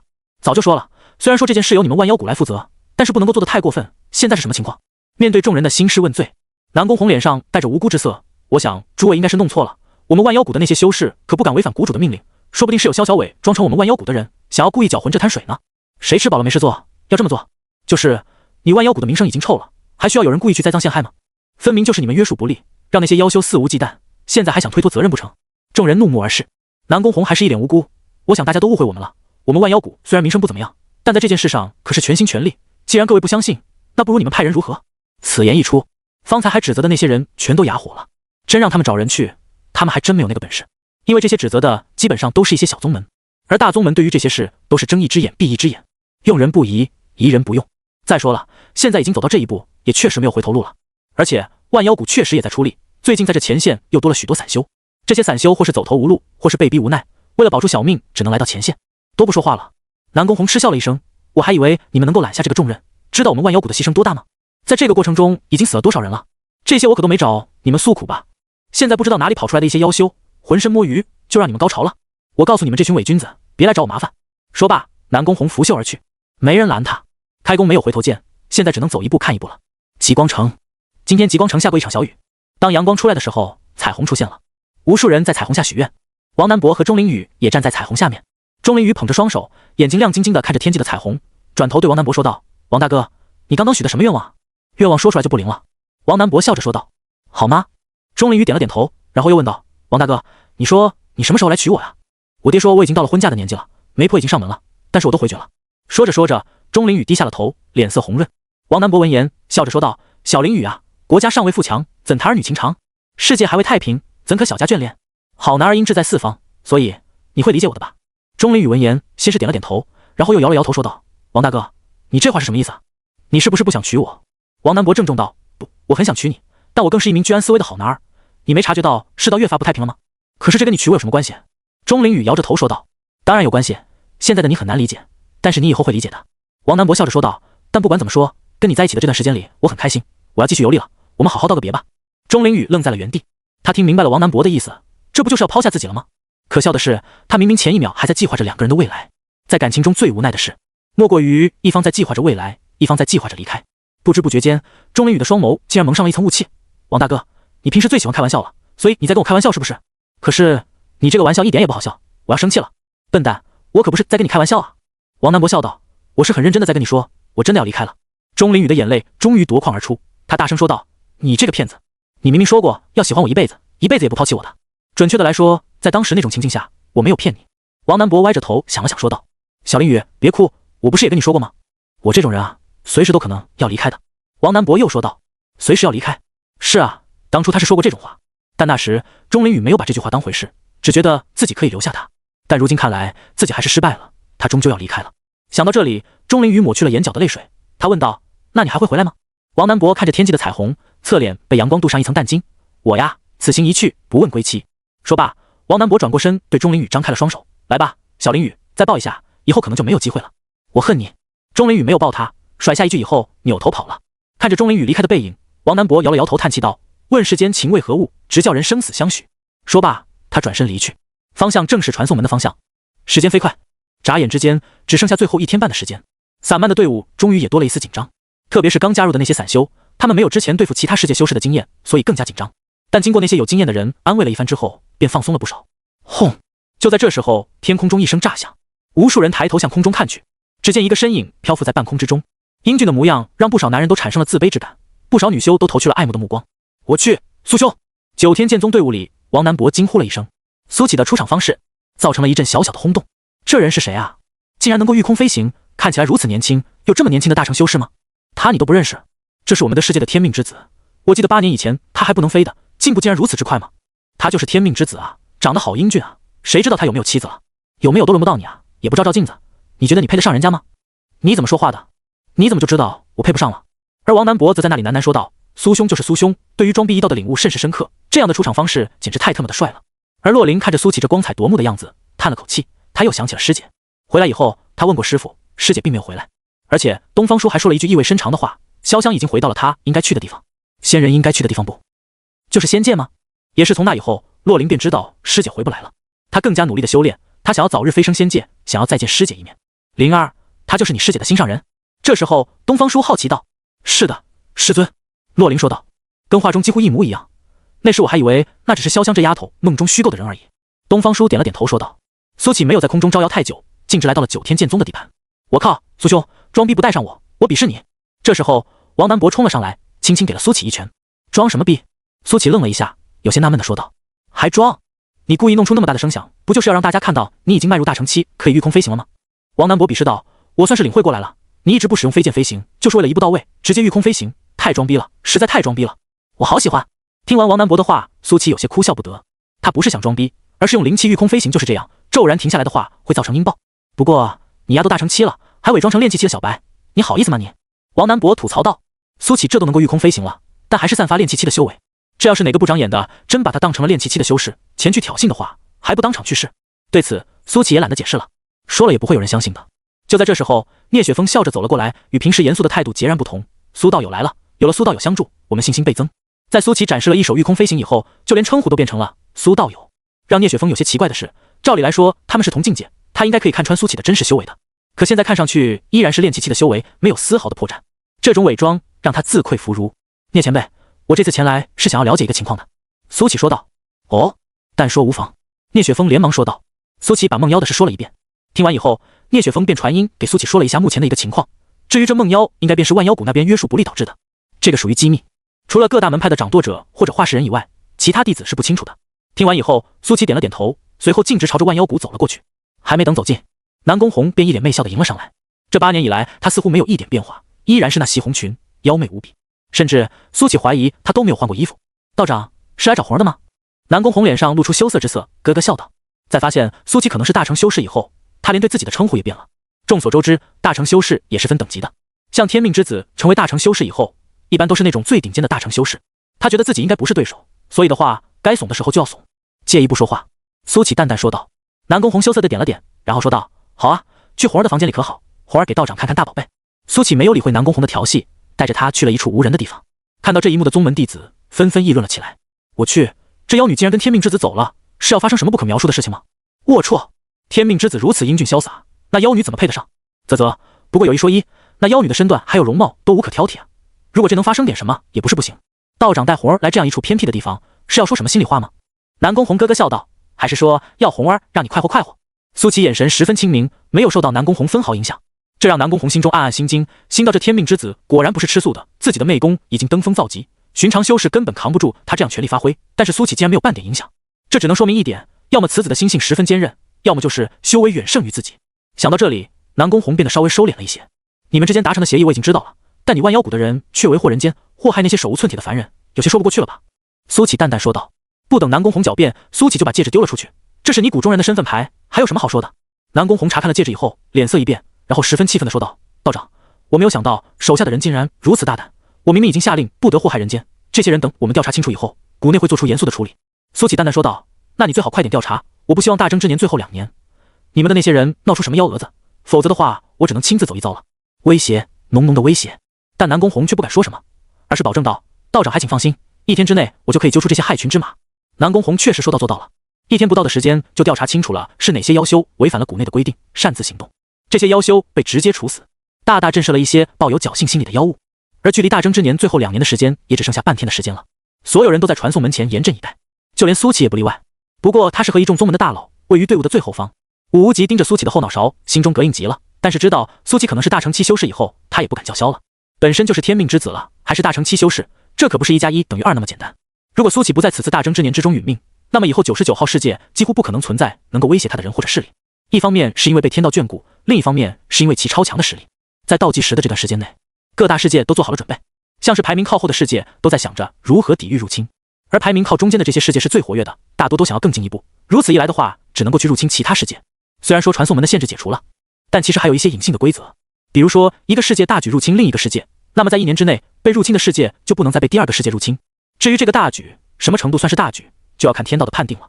这就是一个保护的机制，避免各大世界联合起来做出一些排除异己的事情来。另外就是如何精准的选择自己要入侵的世界。最后2年，所有的世界不再随机选择，而是可以自行决定要入侵哪个世界。现在明确针对99号世界的分别是1号世界还有9号世界，所以这2个世界都在摩拳擦掌的准备选择99号世界进行入侵。终于，时间一点点过去，来到了最后5秒。这5秒，每一秒都像是一个世纪那么漫长。即便是那些心态很轻松的修士，也都免不得紧了紧屁股。谁也不知道时间一到，等待他们的会是什么。这种时候是最煎熬的。5、4、3、2、1、0。在倒计时归零的那一刻，99号世界的传送门蓦然爆发出强烈的金光，这代表有其他世界的修士要来了。所有人都捏好了法术还有法宝，准备等这些人来了就给他们当头一击。终于，人出现了，一大批的人出现在了传送门四周，人数丝毫不比这里的人少，甚至还要多一些。看到这一幕，不少人的心脏都漏了半拍，然后铺天盖地的攻击就朝着人群轰了过去。不管怎么说，先下手为强。1号世界，萧天愣在了原地，在倒计时归零的那一刻，他慢慢悠悠地挑选好了99号世界，正准备传送，结果忽然发现99号世界按了下去，这就说明99号世界被人捷足先登了。他的手在颤抖，脑子都有些缺氧了，他想要仰天长啸一句：你娘的，谁他娘的手那么快啊？后方的萧旭晨皱起了眉头，心想这萧天在搞什么？怎么还不传送？1分钟过去，2分钟过去，5分钟过去，萧旭晨终于坐不住了，他传音道：“3弟，怎么回事？还不传送？”庞大的队伍也纷纷传来议论声：“怎么回事？怎么还没有走？这星辰殿的人在等什么？难道说并没有传送的打算？还是说没有计划好要入侵哪个世界？什么入侵？会不会说话？我们这是给那个世界提升文明程度。怎么都好，不要在这里干站着呀！我还期待着大干一场呢。算了，等等就等等吧。星辰殿花费了这么大的功夫，他们肯定有更好的安排。”萧天的脸上露出一丝尴尬，他就迟疑了1秒钟的时间，就被人捷足先登了，这找谁说理去？他硬着头皮回复道：“大哥，99号世界被人捷足先登了，接下来1年以内，我们都无法再入侵这个世界了。”什么？萧旭晨猛地站了起来，脸上写满了震怒。他们什么都准备好了，他甚至已经给师尊夸下海口，1周之内覆灭99号世界，结果现在告诉他99号世界去不了了，这不是扯犊子吗？萧旭晨再也坐不住了，径直飞到了传送门前。萧天尴尬地让开了位置。萧旭晨将神识探入传送门，待发现99号世界果然已经变成一片灰暗之后，他的脸色无比难看了起来。为什么慢了一步？萧旭晨冷声问道。萧天额角冒汗，他想要解释，可是又不知道从何解释。轰！就在这时候，传送门忽然金光爆闪，这代表其他世界的修士要来了。竟然有人赶来我们1号世界，这不是找死吗？难道说我们齐聚在这里，并不是为了去其他的世界，而是为了在这里抵御入侵者？哈哈，这星辰殿未免有些大张旗鼓了吧？我们1号世界何须像那些落后的世界一样，用这种方式来抵御？队伍纷纷传来嬉笑之声，想要看看是哪个世界来的胆大包天的修士，居然敢入侵他们1号世界。萧天像是抓住了救命稻草，他正愁不知道怎么解释呢，结果这解围的人就来了。不管怎么说，至少现在可以暂时逃过一劫了。金光散去，传送门周围出现了大批修士。要论数量来说的话，跟站在传送门前的这些修士差不多，但是论质量的话，就要差不少了。不过场面并没有像其他世界一见面就开打，反而是经历了短暂的沉寂。带队的人是邓望宇，饶是他见惯了大世面，但是此时仍然是一脸懵逼。不是说1号世界的大队伍要去入侵其他世界吗？他们还专程等了10分钟才过来，就是为了防止出现意外，结果一来就跟大部队撞上了。今天天气不错，邓望宇严肃的脸上难得露出了笑容。尴尬，场面无比的尴尬。2号世界来了很多高等级的修士，但是相较于1号世界还是逊色不少。主要是星辰殿的精锐进出，现在都聚集在这里呢。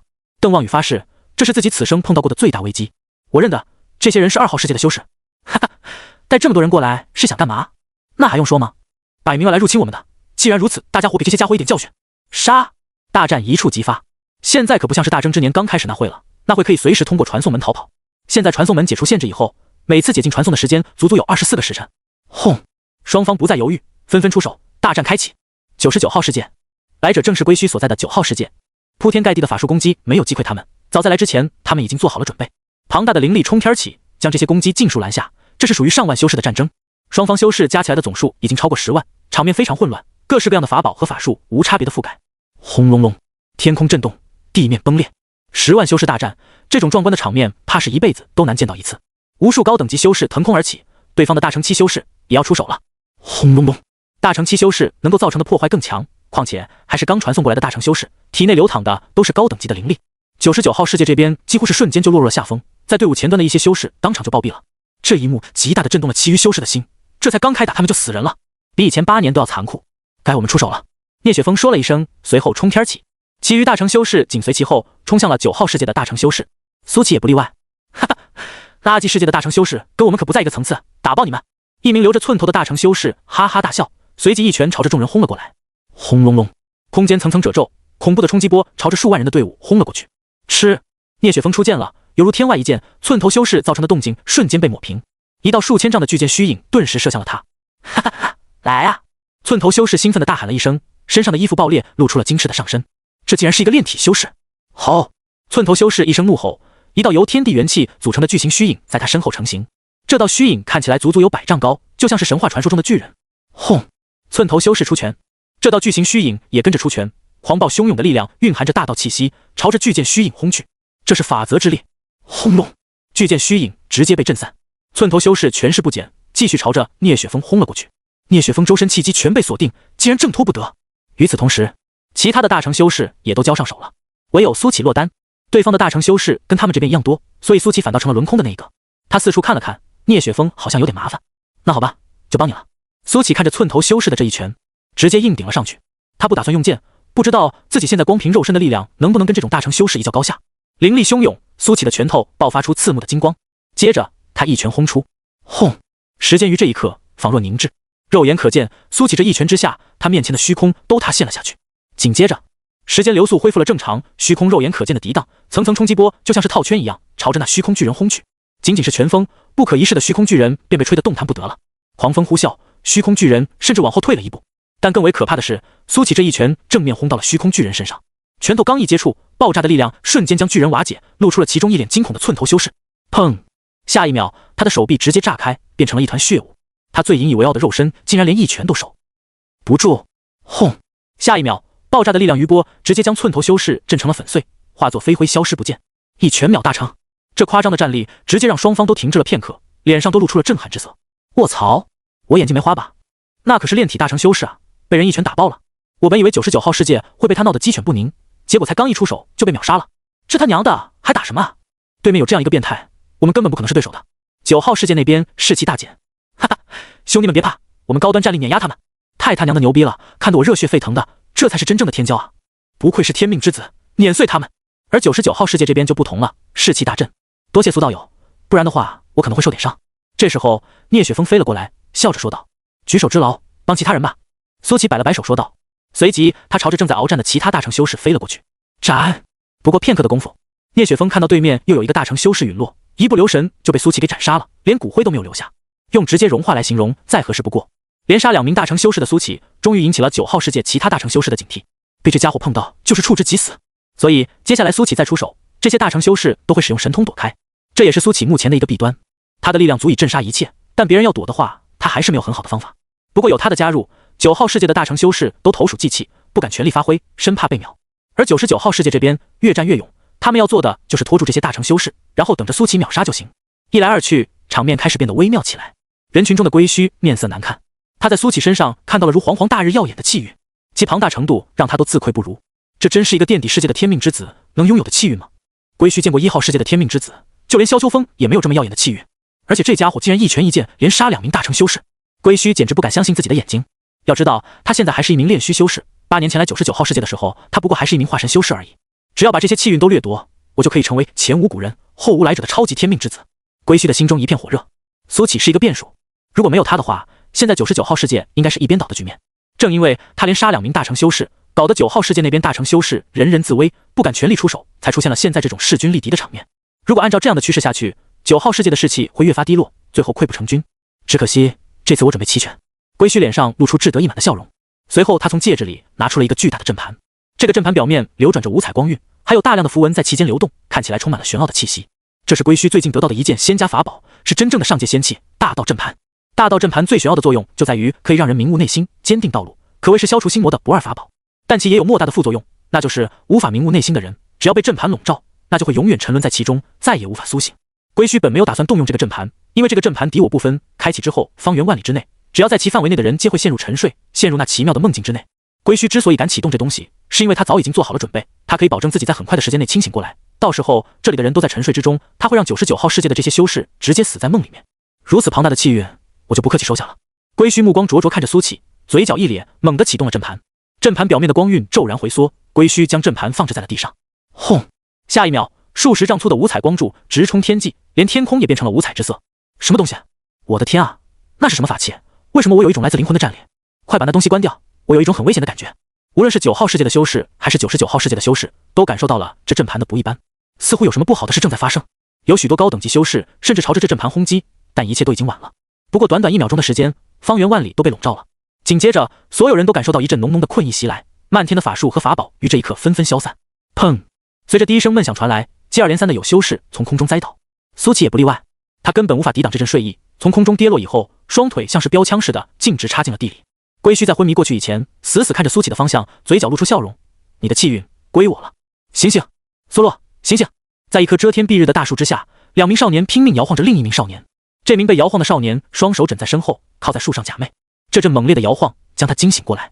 少年睁开眼睛，好看的眼睛如这世间最纯净的琥珀一般。他面有疑惑之色，看着面前的2名少年，竟有一种陌生感。苏洛，你怎么了？睡傻了呀？快别演戏了，知道你演技好了。2名少年盯着苏洛，翻着白眼说道。少年终于想起来了，他叫苏洛，是这周家村的一员，而面前的这2个少年是他的朋友周德还有周武。周德是一个略显瘦弱的少年，但是有一股子书生气，而周武人如其名，长得5大3粗，一点也不像是一名少年，结实的肌肉足以让成年人都为之羞愧。刚睡得太深了，好像做了一个很长的梦。苏洛揉着自己的头，有些头疼道：“梦到什么了？不会是春梦吧？”周武眼睛一亮说道：“不记得了。”苏洛皱着眉头，轻轻揉着自己的脑袋。他确实不记得了，只依稀觉得这个梦对于自己十分的重要，但偏偏一片空白，什么都想不起来了。很正常，我也常常做梦，但是醒来什么都记不得了。周德在一旁说道。苏洛点点头，决定不去想了。他从地上爬了起来，然后问道：“你们俩急匆匆的跑过来干嘛？不知道我午休的时候不喜欢被打扰吗？还睡个屁啊！李成那家伙又去骚扰雨禾姐了。”周武着急道。苏洛挑了挑眉毛，看来上次还没有把他教训够，我们走。苏洛带着周武和周文气势汹汹地朝着村内赶去。待他们来到村内以后，一名长相猥琐、身材矮小的男人带着一个女人正堵在别人门口，与门口的男人说着什么。走近以后，苏洛听到了他们的交谈。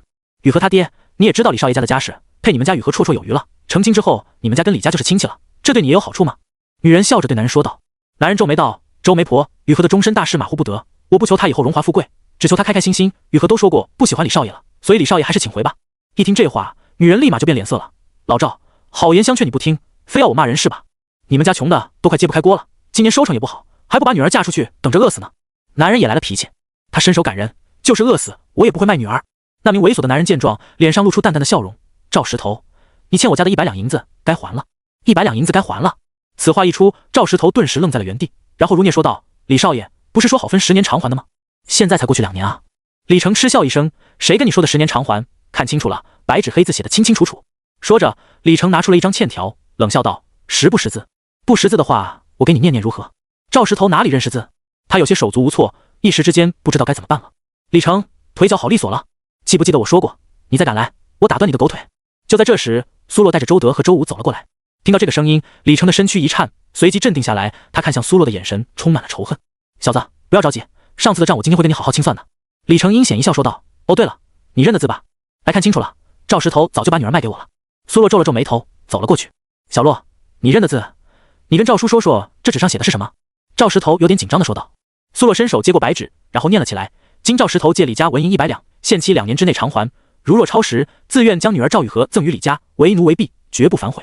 听完此话，赵石头脸上蓦然变得煞白，指着李成怒声道：你们李家欺人太甚，我根本就不知道这欠条的内容是你们哄骗我签下的，不能作数。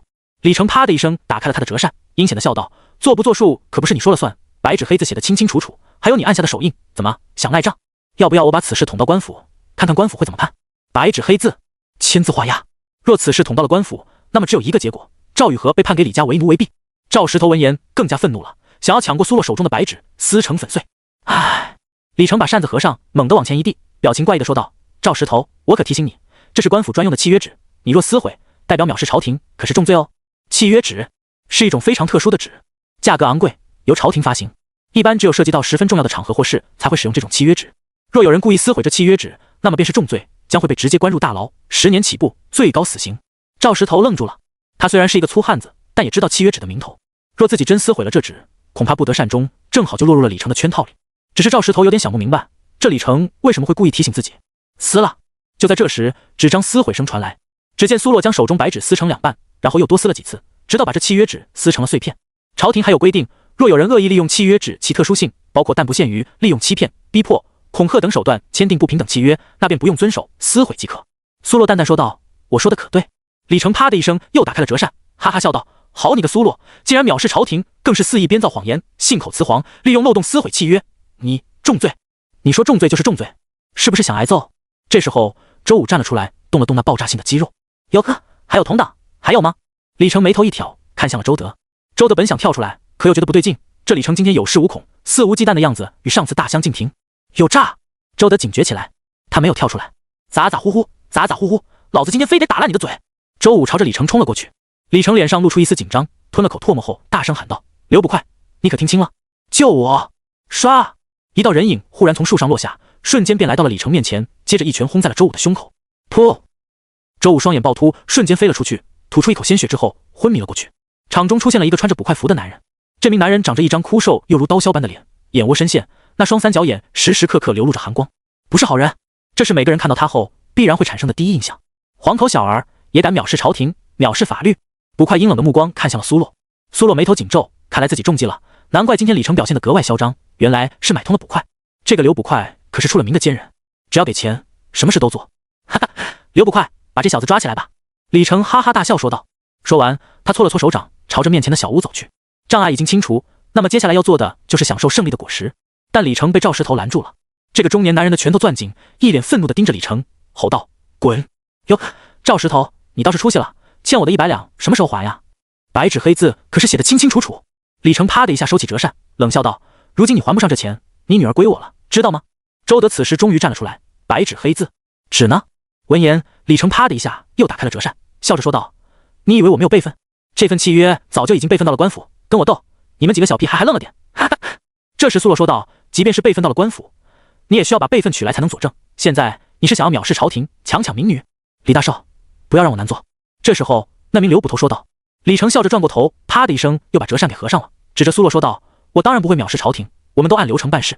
说罢，他对赵石头笑道：赵石头，今天下午我会8抬大轿来取赵雨荷，希望你识趣，否则的话他就真的只能在我李家为奴为婢了。卑鄙！赵石头怒声道。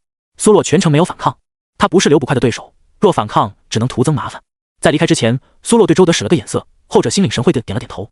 周武被刘捕快抽了3个大嘴巴之后清醒了过来，他的胸口就像是要裂开一样疼痛，那一拳刘捕快是真没有留手。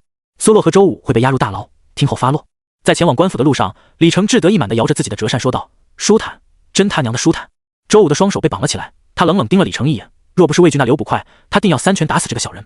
似乎是察觉到了周武的目光，李成笑眯眯地转过身说道：是不是瞧我不爽，气急败坏了？这才哪到哪呀？我告诉你们，上次的事还没完，进入大牢之后好好尝尝我给你们安排的套餐吧。结。李成笑得很嚣张，笑得很放肆。苏洛全程没有说话，目不斜视地朝着前方走去。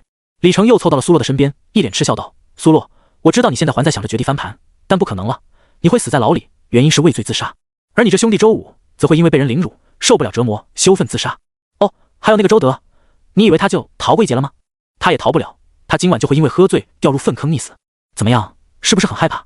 哈哈，但是没用，你们3个都会死。还有赵雨荷，你以为我真会8抬大轿，明媒正娶那个贱人？姐，我不会让他死，我会让他生不如死。李成越说越激动，唾沫横飞，差点都要溅到苏洛的身上。但苏洛依然是一副平淡的样子，似乎李成的话没有影响到他半分。装，继续装，平淡的外表下面隐藏着无尽的害怕吧。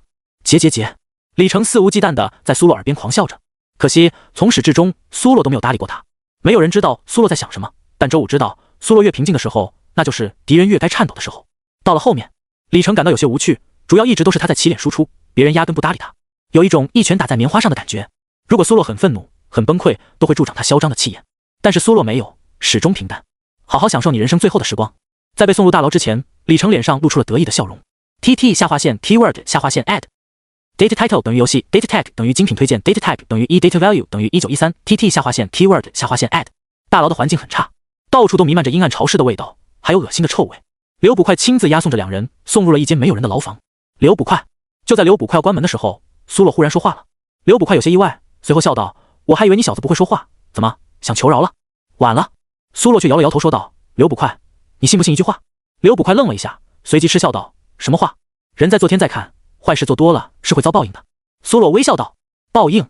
刘捕快哈哈大笑了起来：“你有没有听过一句话，好人不长命，祸害1万年？我不会死，倒是你们俩活不长喽。”说罢，刘捕快锁上牢门，转身离开了。牢门关上以后，周武连忙问道：“苏洛，有没有什么主意了？我们怎么才能逃出去？”苏洛一屁股坐在了地上，笑着说道：“别着急，好戏才刚刚开始。”周武闻言，眼睛一亮，说道：“苏洛，你果然有办法。娘的，那个姓刘的手真重，不过等我以后实力再高强一些，肯定是可以打败他的。”苏洛双手搭在脑后，然后往地上一躺，也不嫌弃这里的环境。其实他对于现在所处的环境不甚在意，他只觉得脑子里有一些奇怪的画面在闪烁，那不是属于这个世界的影像。但苏洛看不清楚那些画面，他只知道那是对于自己很重要的记忆。石头说：“我去和雨禾姐说句话。”周德对赵石头说道。赵石头面露愁容道：“哎，小德，是我连累了你们，不然的话，小洛和小武也不会被抓走。”石头说：“你就放心吧，洛哥他们肯定没事的。”周德说完便走进了房间之中，随即他轻车熟路来到了赵雨禾的房间前。砰砰砰，周德快速敲击了几下，进来。里面传来了一个好听的女声：“吱呀。”周德推开了房门，赵雨禾正坐在桌子前摆弄着什么。“雨禾姐，那李成果然又找来了，洛哥还有5个都被抓走了。”周德说道。“知道了。”赵雨禾声音很平静，随后他转过了头，那是一张绝美的脸，也难怪李成会被迷得神魂颠倒。这张脸放到哪里都是迷倒众生的存在，并且赵雨禾还没有完全长开，等到他年龄再大一些，可以想象会美成什么样子。“雨禾姐，洛哥让我来找你，说你肯定会有办法，我们现在要怎么救他吗？”周德问道。赵雨禾绝美的脸上露出一丝笑容：“其实这件事，苏哥哥早在半月之前就已经安排好了，现在你只需要这样。”周德的眼睛越瞪越大，听完计划以后，他有些结巴的说道：“这样真的可行吗？万一玩过火了怎么办？”“我相信苏哥哥，你不信？”赵雨禾嘴角一咧问道。周德慌忙摇了摇头说道：“我当然相信洛哥，但是这个计划确实也太过疯狂了一些。算了，我这就去。”周德说完便要离开。“等等，带上这个。”就在这时，赵雨禾叫住了周德。“这是？”周德接过东西以后，有些疑惑的说道：“如果真碰到什么危险，你就使劲往地上砸。”赵雨禾说道。“好，我知道了。”周德没再多问，随即转身离去。在周德离开以后，赵雨禾来到窗边，看向了远处的重重大山，笼罩在一片烟雨朦胧之中。大牢，周武急得来回踱步。反观苏洛没有一丝紧张情绪，靠在墙边也不知道在想些什么。“洛哥儿，我知道你点子多，你能不能给我透个底，好让我有个心理准备？”周武凑了过来问道。“其实我也没有10成的把握。”苏洛笑着说道。“我们现在只能相信周德了。”“周德？”周武愣了一下说道。“那小子手无缚鸡之力的，也不知道能不能行，不要小瞧他，他可比你机灵多了。”苏洛摇头笑道。“洛哥儿，我也不笨的好吧？”周武说着说着，忽然叹了口气，一屁股坐到地上。“洛哥儿，如果这次我们能出去的话，你还要去翻那破山吗？”“当然。”苏洛想也没想就说道。“可是你都翻了好几次了，根本就不可能翻过去的。而且你又怎么知道山的那头不是山呢？费尽千辛万苦，真的值得吗？”周武问道。“山的那头肯定不是山，不然的话我又怎么来到这里的呢？你说是吧？”苏洛笑着说道。周武张了张嘴，却不知道说什么。周家村都姓周，但苏洛却姓苏，光从这一点就可以看得出来他是外来人。在周家村的远方有一座大山，这座大山很高，至今无人翻越，但传说翻过这座山就能实现任何愿望。在山的那边有跟山里完全不一样的风景，那里有肥沃富饶的土地和无比发达的文明，那里是天堂，那里是所有人终极的幻想。老村长曾说过，苏洛就是从山的那头被他父母带来的，所以苏洛相信自己翻过那座山就能够见到自己的亲生父母，就能够回家。翻山这件事，苏洛尝试过很多次，可最多也就抵达半山腰，那里的路实在太险了，他不得不放弃。但每一次他碰到新的困难，都会总结教训，准备得更加充分出发。苏洛相信，既然自己的父母能翻过山把自己带到这里，那么他也能翻过山找到他们，这是属于少年的执念。那这次也算上我一个吧。这时候周武忽然笑着说道。苏洛看向周武，却发现对方也十分认真地看着自己，这是他第一次从周武眼中看到这种认真的表情。翻山很辛苦的，没你想的那么简单。苏洛嘴角一咧说道。怕什么，洛哥儿，我的身体可是咱们几个之中最强壮的，碰到什么危险我还能保护你们。周武笑着说道。再说了，我也有愿望，我也想看看山的另一边。好，那我们就一起去。苏洛笑着说道。那等我们出去以后就出发，要不要叫上雨禾姐还有小德？周武说道。他们啊，早就已经加入了呀。苏洛笑着说道。啥？周武震惊道。原来就我一个人被蒙在鼓里。官府内，李成拿了备份的契约纸，然后对刘捕快说道。刘兄，安排那2人的事就拜托你了。说着，他从兜里掏出了一袋银子，不动声色地塞到了刘捕快的手里。刘捕快接过银子，嘴角露出笑容。李大少，你大可放心，这件事我肯定给你办得妥妥当当。刘兄办事我放心，我就先回去了。李成啪的一下打开折扇，笑着说道。刘兄，我等你好消息。说罢，李成匆匆离开了。他要去周家村把赵雨禾带回家，然后狠狠地蹂躏。想到那香艳的场景，他就忍不住激动。赵雨禾啊，赵雨禾，你就算再漂亮又怎么样？如今终于要落入我手里了。李成飞快地回到了家中，然后叫上了一大堆家仆，就匆匆赶往周家村。八抬大轿，明媒正娶，做梦吧！李成只想把赵雨禾当成自己的玩物，等到他玩腻了，那就让对方生不如死。仗着家中的势力，李成平时也没少干这种事。等到他赶到周家村的时候，已经是傍晚时分了。天际的残阳如血，在众多村民的注视下，李成大摇大摆地走了进来，身后还跟着一堆恶仆，连抬的轿子也是那种破破烂烂的轿子。这不是那恶少李成吗？他怎么又来了？又是冲着老赵闺女去的？是啊，你没看到今天中午发生的那一幕吗？李成骗老赵签下了一个欠条，现在不得不用女儿还债。哎，雨禾那丫头聪明又伶俐，实在不想看到被此人糟蹋了。这家伙实在是太恶心了。没办法，谁让他家有关系呢？官府都向着他，你看他都祸害了多少女人了都没事。有时候真觉得这世道真他娘的操蛋。哎，如果可以的话，来个人把这个祸害给收了吧。周围的村民都议论纷纷，唉声叹气。你们他娘的话多是吧？这时，一个恶仆恶狠狠地对周围的人说道：信不信把你们给打残废喽？这下没人敢再说话了。李家的势力太大了，他们都是普通的老百姓，根本无法对抗。李成径直来到了赵家门口，然后疯狂拍打房门，大声说道：赵雨禾，老子来娶你了，赶紧出来吧！吱呀！不多一会，门打开了，一脸冷淡的赵雨禾从屋内走了出来。那清冷的气质搭配那张绝美的面庞，让李成一时之间看傻了。他忽然觉得这个女人自己应该不会那么快就玩腻了，应该可以持续好长一段时间。至于李成身后的那些恶仆们，口水都快流出来了。这样的美人儿，他们也是第一次见。走吧，赵雨禾淡淡说道。李成反应了过来，连忙对抬轿子的人喊道：快快快，落轿！那有些破旧的轿子放到了地上，李成嘿嘿笑道：早这样该多好，那我们就不用闹得这么难堪嘛。你放心，只要你以后好好服侍我，我不会把你送出去。赵雨禾没有搭理李成，径直走到了轿子上。看着赵雨禾摇曳的身姿，李成心中一片火热，忍不住跟了上去，与赵雨禾一同挤进了这不算宽敞的轿子中。你进来做什么？赵雨禾看着李成，淡淡说道：你现在已经是我的人了，我想进来就进来。李成啪的一声打开扇子，目不转睛盯着赵雨禾，他感觉自己有点等不及了，现在就想要上手。起轿回家。这时候李成喊了一句，接着轿子就晃晃悠悠地被抬了起来，朝着村外走去。看着这一幕的村民们纷纷露出了可惜的神色，这么一个黄花大闺女就要被糟蹋了，真是天杀的李成。轿子内，李成伸手想要去抓赵雨禾的手，但是却被对方躲开了。李成脸上露出嘲笑之色，赵雨禾，你现在应该认清形势，只要我一声令下，就可以让你生不如死。你最好趁着我还没有发火之前，主动取悦于我。赵雨禾看了李成一眼，绝美的脸上涌上一抹嘲讽。李成，你知道吗？你就是一个废物，一个即便是背靠家族也是废物的废物。李成脸上涌上一抹红润，赵雨禾骂他的话竟然让他产生了一种变态的快感。哈哈，继续骂，我听着呢。李成兴奋地说道：被我这样一个废物搞到手了，你又是什么？我是你爹！赵雨禾忽然骂道。李成愣了一下，似乎没有想到如花似玉的赵雨禾竟然会说出这样粗鄙的语言来。他当即勃然大怒：赵雨禾，我看你是不见棺材不掉泪，信不信我在这轿子上就把你给办了，正好让大家听听活春宫。智障！赵雨禾轻飘飘地说了一句。李成笑了，哈哈哈，好，我还真是没有想到你竟然还有这样的一面。放心，今晚我会让你生不如死的。现在我要收点你骂我的利息。说着，李成朝着赵雨禾扑了上去，砰！但下一秒，李成被一脚踹飞了出去，狠狠撞在了轿子上。巨大的力道把抬轿子的人都给撞翻了，两个倒霉的恶仆被压在了轿子下面。一见这场景，众人都纷纷跑了过来。李少爷，没事吧？有的人甚至人在一半，声音就先传出来了。都退后！只见赵雨禾用一柄尖刀抵着李成的脖子，从轿子里走了出来。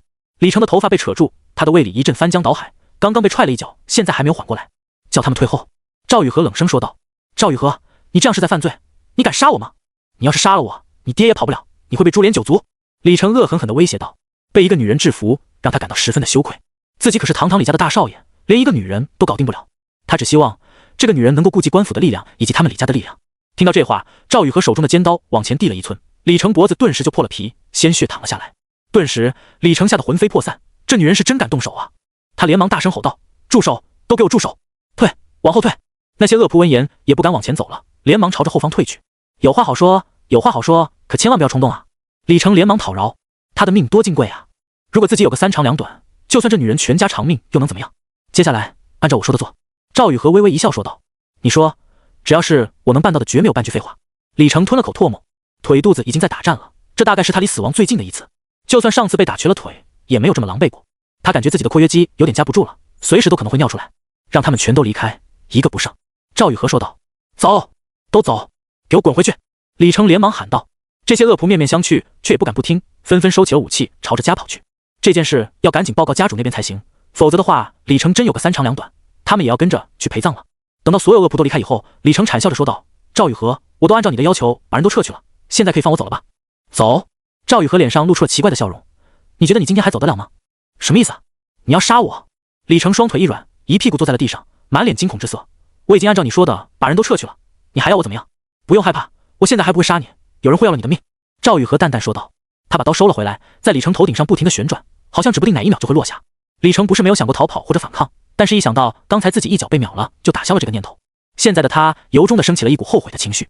之前家里要求他学一点傍身的武艺，但是他觉得没有必要，反正自己有护卫，加上酒色已经掏空了他的身体，导致现在甚至连一个女人都打不过。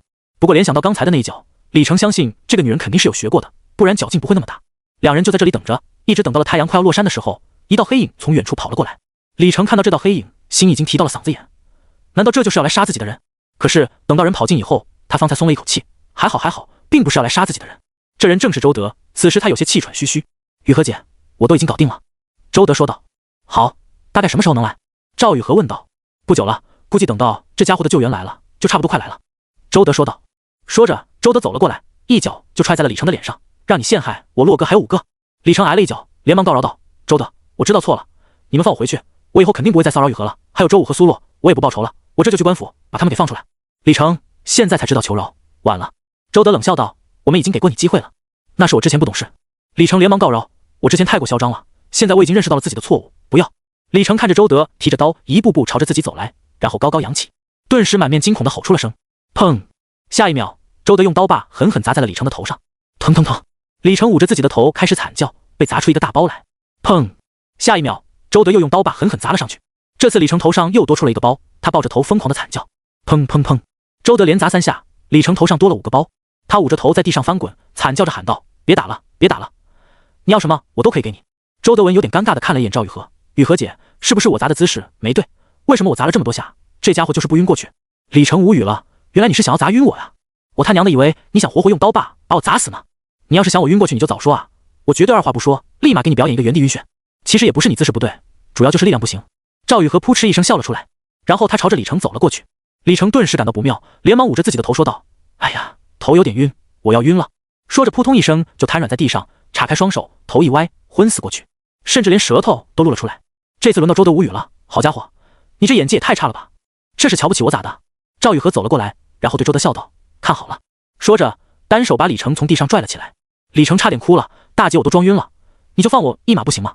他睁开眼睛正想求饶，然后就看到赵雨禾一记手刀砸了过来。砰！这一手刀快准狠，李成顿时感觉眼冒金星，然后就昏了过去。昏过去之前，李成还在想着终于解脱了，大姐你早点出手，我就不会多出这一头包来了。等到李成昏迷以后，周德和赵雨禾就在原地等待起来。“你当时怎么跟人说的？”赵雨禾问道。周德愣了一下，然后说道：“我就说我们找到了杀害他女儿的凶手，然后他就像疯了一样在房间里打杂，还差点把我给嘎了，然后我就用了雨禾姐你给我的那个保命的，一路跑了过来。但是雨禾姐那家伙不像是一个高手啊，真的能找到我们吗？”赵雨禾笑着说道：“放心吧，肯定会找到你的，被他盯上的人就没有跑掉的。”刚说完，忽然远方传来了轰隆隆的声音，一道黑影在夜色里疾行，每一次挪动都会在地上砸出轰鸣之声，就像是一个人形怪兽。轰隆！在距离赵雨禾两人还有500米的时候，那个人影猛地一蹬地面，然后犹如一道流星轰的一声砸在了两人的面前。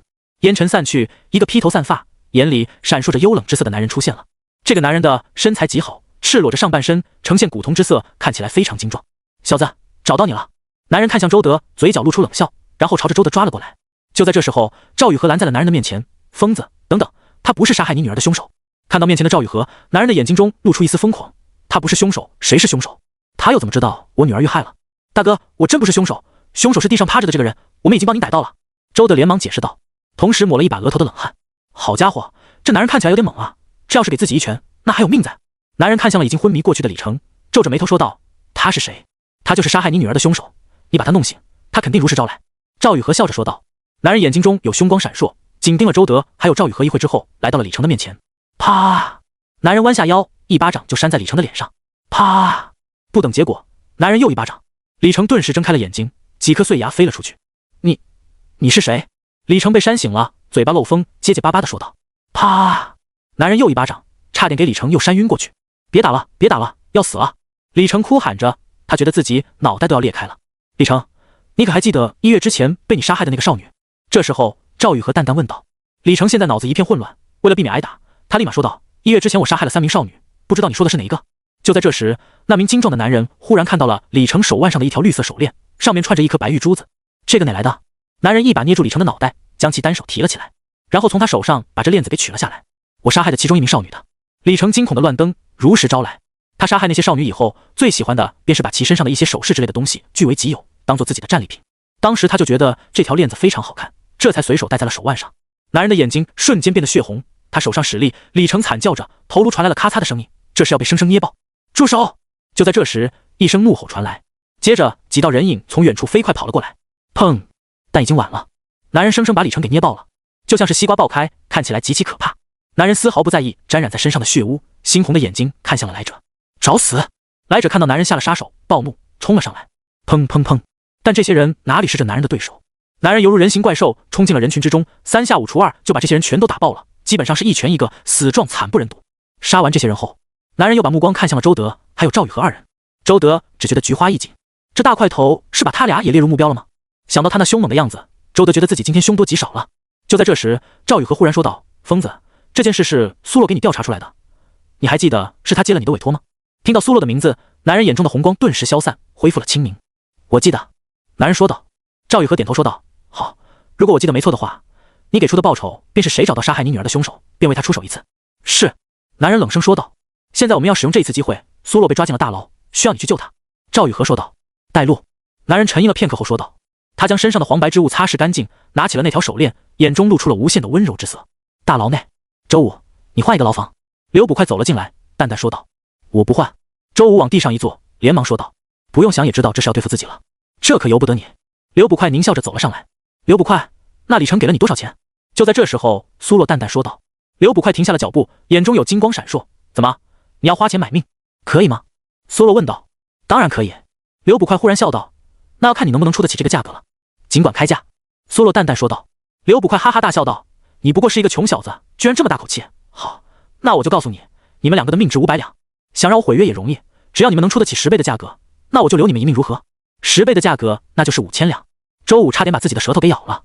别说5000两了，在这穷乡僻壤，哪家要是能掏出50两银子，都算是富贵家庭了。怎么，拿得出来吗？刘捕快哈哈笑道。他可不认为苏洛能够出得起这个价钱，只是觉得好玩，故意逗二人。可以。岂料苏洛却点头说道。刘捕快愣了一下，随即神色变得玩味。你真拿得出来5000两？如果你骗我的话，你会死得很惨。当然，不然的话，任由刘捕快处置。苏洛很淡定，从这表现来看，他好像还真能拿出这个钱来。好。刘捕快眼中露出贪婪之色。你把银两给我，我饶你们不死。如果是周武跟自己说有5000两，那刘捕快是绝对不会相信的。但苏洛不同，这小子很有头脑，刘捕快也多少听过他的大名，有些存款好像也是理所当然。就算是没有5000两，有500两他都满意了。反正不过是早点弄死和晚点弄死的区别，还能发一笔横财，何乐而不为？在此之前，我有一个疑问。苏洛说道。说。刘捕快淡淡说道。如果我把这银两给了刘捕快你却不履行诺言怎么办？苏洛问道。嘿嘿，这十里八乡都知道我刘三最守信用，只要钱到位，我什么都可以给你办妥。刘捕快眼中金光一闪，嘿嘿笑道。但是他心里想的却是，拿了钱也不可能放过面前的这两个小子，毕竟他受托于李家，李家的能量是很大的，他可以发一笔横财，但最终的结果不会改变。我如何相信你？苏洛淡淡问道。你有的选择吗？刘捕快脸上露出冷笑。周武，跟我走一趟吧。等等。苏洛脸上露出无奈之色。那好，我把放银子的地方告诉你，你可以自行去取。好，你说。刘捕快脸上露出贪婪之色。给我拿支笔来。苏洛说道。要那玩意做什么？刘捕快皱眉说道。这么大一笔钱我当然藏了起来，如果不画一个地图给你，你是找不到的。若找不到你，到时迁怒于我岂不是很冤枉？苏洛淡淡说道。还是你想的周到，等我片刻。刘捕快嘿嘿一笑，关上牢门去取纸笔了。苏洛谨慎的反应让他相信了真有这么一笔银子。想到自己能够得到这笔银子的话，也许可以直接退休了。刘捕快走路都有些飘飘然的。等到刘捕快走后，周武连忙问道：“洛哥儿，你真有5000两银子？什么时候存的？我怎么不知道？”没有。苏洛摇头说道：“没有。那你还让那家伙去取纸笔，莫非是在拖延时间？”周武瞪大了眼睛说道：“你还不算太笨。”苏洛在心里默默计算着时间，心想应该差不多了。刘捕快的手脚很快，2分钟以后已经拿着纸笔下来了。来吧，画出来。刘捕快把纸笔丢给了苏洛，苏洛慢慢悠悠地捡起笔，然后开始磨墨。别磨磨唧唧的，能不能快点？刘捕快皱眉说道。刘捕快，你也看到了，我不磨墨的话，这笔怎么用？苏洛慢吞吞地说道。你就不能手脚快点？刘捕快径直走上来，3下5除2给苏洛磨好了墨。好了，赶紧画。苏洛拿起笔在纸上开始勾勒起来，每画上几笔，他就会皱眉闭上眼睛思考片刻，然后继续动笔，速度极慢。你能不能快点？刘捕快有点不耐烦了。苏洛说道。刘捕快，藏宝图这种东西，差之毫厘谬以千里，你也不想白跑一趟吧？刘捕快闻言冷笑道。等你画出来，我便知道是不是真实存在的地方，还是你这小子瞎编的。如果是假的，我要你的命。苏洛闻言笑着说道。刘捕快大可放心，他继续一笔一画的在地图上勾勒。刘捕快就站在一旁，看着地图一点点成型。苏洛画的地图简洁明了，以他对这片地界的了解，很快便确定这是一张真的地图，至少地方是真实存在的。花了1个多时辰，苏洛终于勾勒完最后一笔。正当刘捕快要抢过地图之时，苏洛却笑道：“刘捕快，你觉得买你的命需要多少银子？”买我的命？刘捕快豁然抬起头，眼中有震怒之色。信不信我先砍了你？刘捕快唰的一声掏出钢刀，厉声说道。轰！就在此时，一声巨响传来，一个铁塔般的身影朝着刘捕快射来。刘捕快心中一惊，刚一转头就看到这个身影来到了面前。砰！下一秒，刘捕快飞了出去，直接在空中爆开，惨不忍睹。周武张大嘴巴看着面前这个男人，其凶悍程度超出了他的想象。欠你的2清了。男人淡淡说道，随即转身离去。苏洛和周武跟了出去，在外面已经横七竖八的倒了一地捕快。不过这些人，男人并没有下杀手。周德和赵雨禾已经等在这里了。洛哥，武哥！周德快步跑了过来。你们没事吧？没事。苏洛摇头说道。随后他看向赵雨禾，赵雨禾也看着他，两人相视一笑。连夜，4人来到了大山脚下。今晚发生的事，明天就会震动官府甚至朝廷，留给他们的时间不多了。这座大山没有名字，所以又叫无名山。望着高耸入云的无名山，周德和周武都张大了嘴巴。这里真的可以翻越吗？周德和周武喃喃说道。当然可以。苏洛说道。跟我来吧。翻山是一件很辛苦的事，好在苏洛前几次已经积累了经验，并非直接就翻。这里有一条通往大山深处的路，但这条路显然是许久都没有人走过了，地上有许多乱石，还有杂草。凛冽的寒风吹拂而来，让几人不禁紧了紧衣裳。我去，好冷啊！周德打了一个冷战说道。前方不远处有一个山洞，我们先去那里歇歇。苏洛说道。4人在这寒夜行走，天际的月亮洒下温柔的辉光，指引着众人前行。苏洛轻车熟路，却总觉得这次有些不同了，也不知道是因为人多了，还是因为什么。众人走了2个多时辰，终于来到了苏洛说的那处山洞。回首望去，来时的路在一片迷蒙之中被黑暗吞噬。TT 下划线 Keyword 下划线 Add Data Title 等于游戏 Data Tag 等于精品推荐 Data Type 等于Data Value 等于1913 TT 下划线 Keyword 下划线 Add 前方还是路，无穷无尽的路，就好像他们已经迷失在了大山之中。洞内还有成捆的柴火，这都是苏洛之前准备的。生火以后，寒夜的冷被驱散了，洞内只剩下温暖的火光。4人围在篝火前，火光照亮了4人稚嫩但坚定的脸。如果我们真的翻山成功，你们都想许什么愿望？这时候，周武问道。我想走出大山，我想走上朝野，我想让这世界因为我有些许的不同。周德率先说道。周武笑道。没想到你这家伙的志向还挺远大的，我就不同了。我想让我的武艺再精进，我以后想成为一名人人敬仰的武道大宗师。赵雨禾想了想说道。我没有你们那么远大的志向，我希望永远陪在苏洛的身边。哦，2人开始起哄。苏洛笑着说道。我的愿望就是找到我的亲生父母，还有就是看一看山那边的风景，我总觉得那里有对我很重要的东西。4人各自说完愿望以后，又聊了聊以前的趣事，最后沉沉睡去。洞外的夜越发迷蒙，但洞内的火光足以守护少年的梦想。第2天，4人接着启程，他们带了很多干粮和水，所以根本不用担心粮食的问题。一天又一天，时间过得飞快，眨眼之间，4人已经走了1周的时间了。来时的路早已经不见了，在他们前面是更加破烂的路，乱石比泥土还多。苏洛从地上捡起一块破碎的石片，竟有一种烫手般的冰凉。这一路也并非毫无收获，他们看到了许多壮美的风光，只是他们始终没有走出这座无名山。山比想象的还要大，还要长，只是谁也没有提放弃的事。即便是脚磨出水泡，皮肤越发的干燥，也没有人提放弃。赵雨禾早已不像刚进来的时候那样光鲜亮丽，1周没有洗漱的他披头散发，有些狼狈。4人继续向前，走过黑夜，走过白天，那些原本不可翻越的地方，在护助之下也都尽数克服。1月、2月、3月，1年、2年、3年，4人的个子在一天天长大，从少年变成青年。他们偶尔会遇到山泉还有野味，这便是他们食物和水的来源。终于，周德率先扛不住了，他倒在了冬季的夜，再也没有醒来。苏洛等人将他埋在了山清水秀的地方，墓碑朝着家的方向。周德终究是没有翻过这座无名山，但他在倒下之前却告诉三人不要放弃，一定要带着他的那份坚持翻过这座山。三人尽管悲伤，但还是继续向前。他们已经走了太久，没有退路了，能够做的便是翻过这座山。10年、20年，从青年走到中年，他们终于翻过了这座山。但眼前的场景却让三人如坠冰窖。前方依然有路，山的那头还是茫茫大山，山的那头没有海，山的那头还是山。但三人都不甘心，既然前方还有路，那便继续坚持下去。5年以后，周武倒下了，在攀山的过程中，一个手滑，掉入了无尽的深渊。但跌落之前，他只是说道：“向前。”随着身边好友一个个死去，苏洛也头一次对自己产生了怀疑：这样做真的值得吗？为了一个虚无缥缈的目标，牺牲一切，真的值得吗？看着赵雨禾青春不在的脸庞，他已不再年轻。苏洛叹气道：“雨禾，要不我们便不走了吧？”赵雨禾愣了一下，忽而笑道：“怎么，走到一半便要放弃了吗？这可不是我曾经认识的苏洛。我怕。”苏洛叹息道：“我怕到死都没有翻过这座山，我怕你们白白陪我蹉跎一生。”喂，不要把自己看得太重啊。赵雨禾笑道：“我们拥有各自的理想，各自的愿望，所以不是我们陪你蹉跎一生，而是我们为了共同的目标奋斗。周德和周武已经倒下，你若不走了，便留在这里吧，我会带着他们的意志继续向前。”赵雨禾继续向前，没有丝毫犹豫。苏洛愣了片刻后，便也跟了上去。这一刻，他坚定了走下去的信心，不管能不能走出这座山，不管山的那头还是不是山，他都要走下去。又一个10年，从中年到老年，赵雨禾终于也倒下了。在一个春日艳阳里，苏洛把他葬在了路边，他已经没有力气再搬去更远的地方。路边有几朵野花随着风摆动，苏洛好像看到了赵雨禾的一生。这个曾经比花还美丽的女人，终究还是凋零了。苏洛在这里坐了很久，看天际云卷云舒，看太阳朝升日落。过了许久，苏洛颤颤巍巍地从地上爬了起来，只剩下他一个人了。他的腰背已经微微佝偻，前途不知在何方，但他要继续向前。这数十年来，他以为自己翻过了许多山，但山的那头还是山。奇怪的是，到了后来，那些陡峭的路都没有了，剩下的山路也甚是平坦。苏洛还记得赵雨禾说过，难走的路不会太多。1年、2年、5年、10年，苏洛头发花白，眼神也开始模糊。他又看到了一处山峰，似乎只要登上去就能看到山的另一边。但苏洛害怕如多年前那样，山的那头还是山。这种犹豫并没有持续多久，他终于还是动了起来，一步步缓慢而又坚定地向上爬去。路很平坦，但已经年迈的苏洛还是走得很吃力。短短一节山路，他走了足足2个时辰。最后一节台阶，他闭上了眼睛，深吸了一口气，然后踏了上去。这一瞬间，似乎有霞光升起，即便是闭着眼睛，他也能感受到。有风从四面八方吹来，这一刻，他的心如同旷野。苏洛慢慢睁开了双眸，映入眼帘的风景让他毕生难忘。那里不是海，却也不再是山，那是漫天的繁星，那是火红的落日，那是皎洁的明月。一团团的光点像是萤火虫在空中升腾，苏洛伸手去触碰，这些光点汇聚成了洪流，一股脑地涌入了他的身体之中。那是海量的记忆。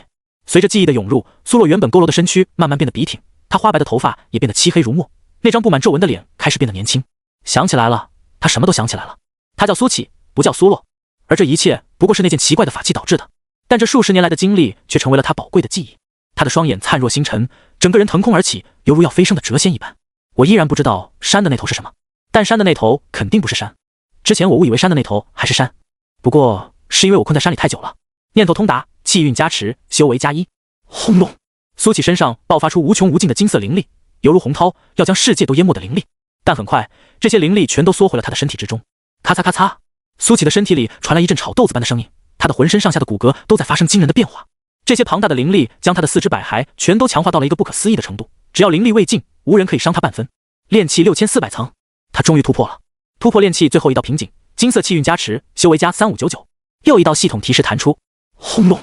更为可怕的灵力波动冲天起，这一方世界都染上了一层金色。不知过了多久，所有的异象尽数消失，苏启背着双手凌空而立，99归一，是为炼气大圆满之境。又一条系统提示弹出，苏启发现在修为那一栏已经不显示炼气多少层了，本该炼气9999层的他，现在显示的是修为炼气大圆满。现在的他感觉无比强大，这种强大无法用言语描述。苏启感觉到自己前方的道路似乎都没有了阻碍，只要他愿意，随时可以突破到任意境界，甚至不需要任何功法的加持。这世间3000大道，每一条道都可通天，功法不过是给修士指明道路的作用。福至心灵，苏启朝前迈了一步，咔嚓，境界壁垒被打破。筑基期，他瞬间便突破到了这个境界。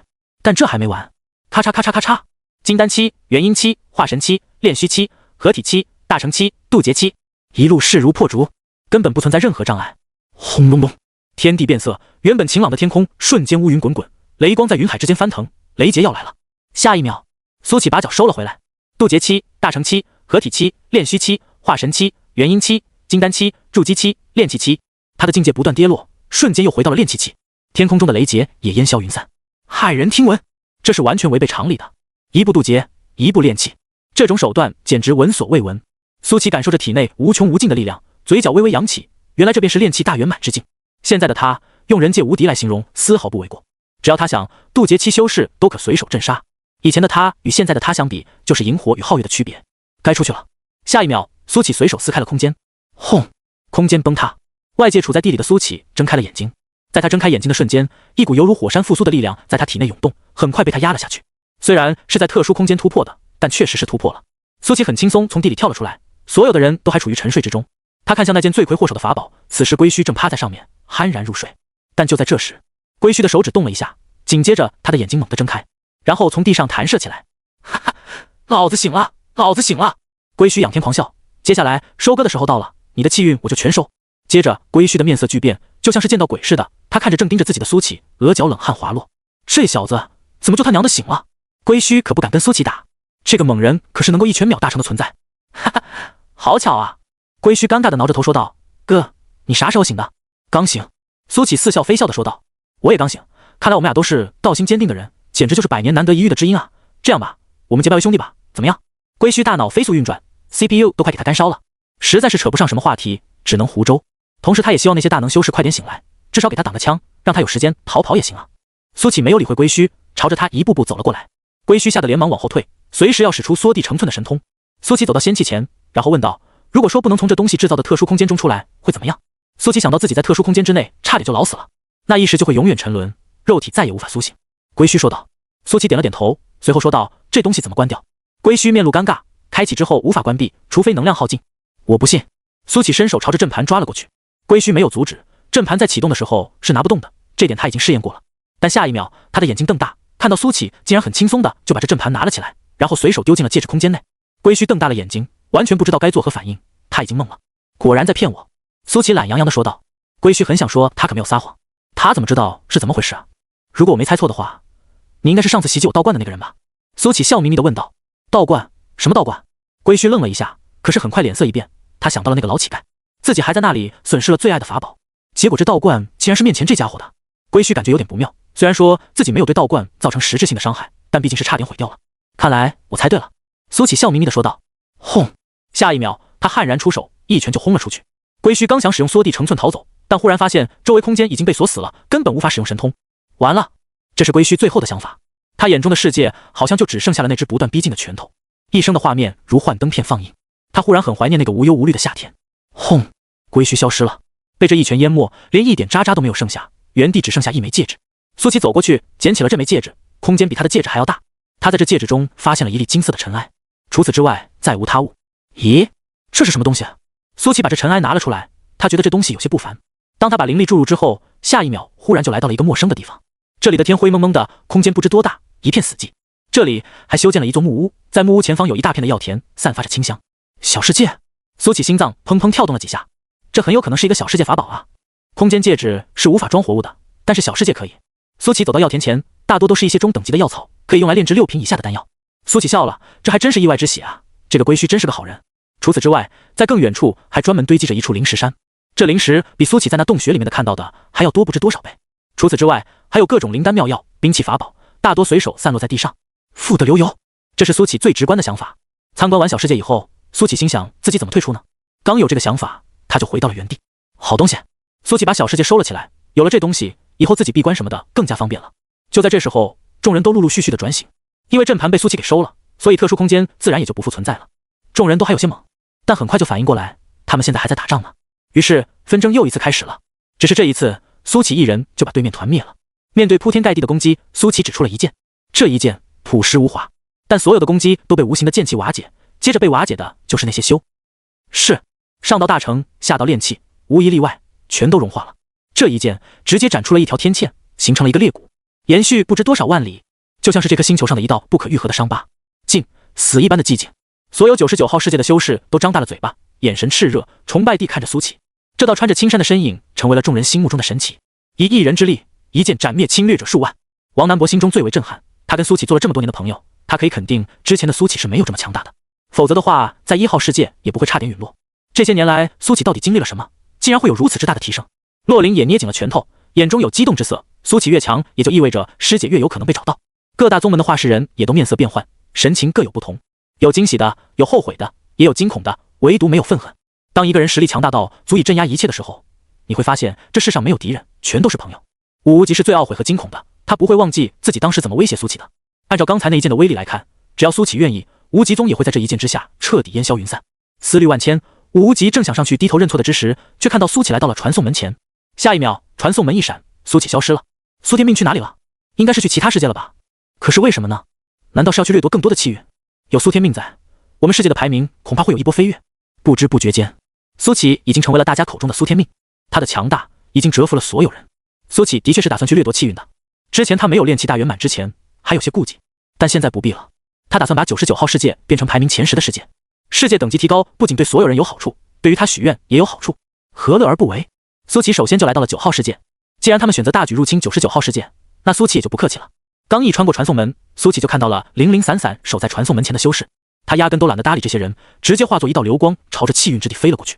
那几名修士都还没有反应过来，苏启就已经不见了。刚刚那个是我们世界的修士吗？没看清啊，咻的一下就不见了，不会是其他世界的修士吧？算了，假装没看到吧，反正就一个修士，想必不会翻出什么大浪来。没错，这件事如果报上去了，说不定没有奖励，还会给我们降下坚守不利的罪责来。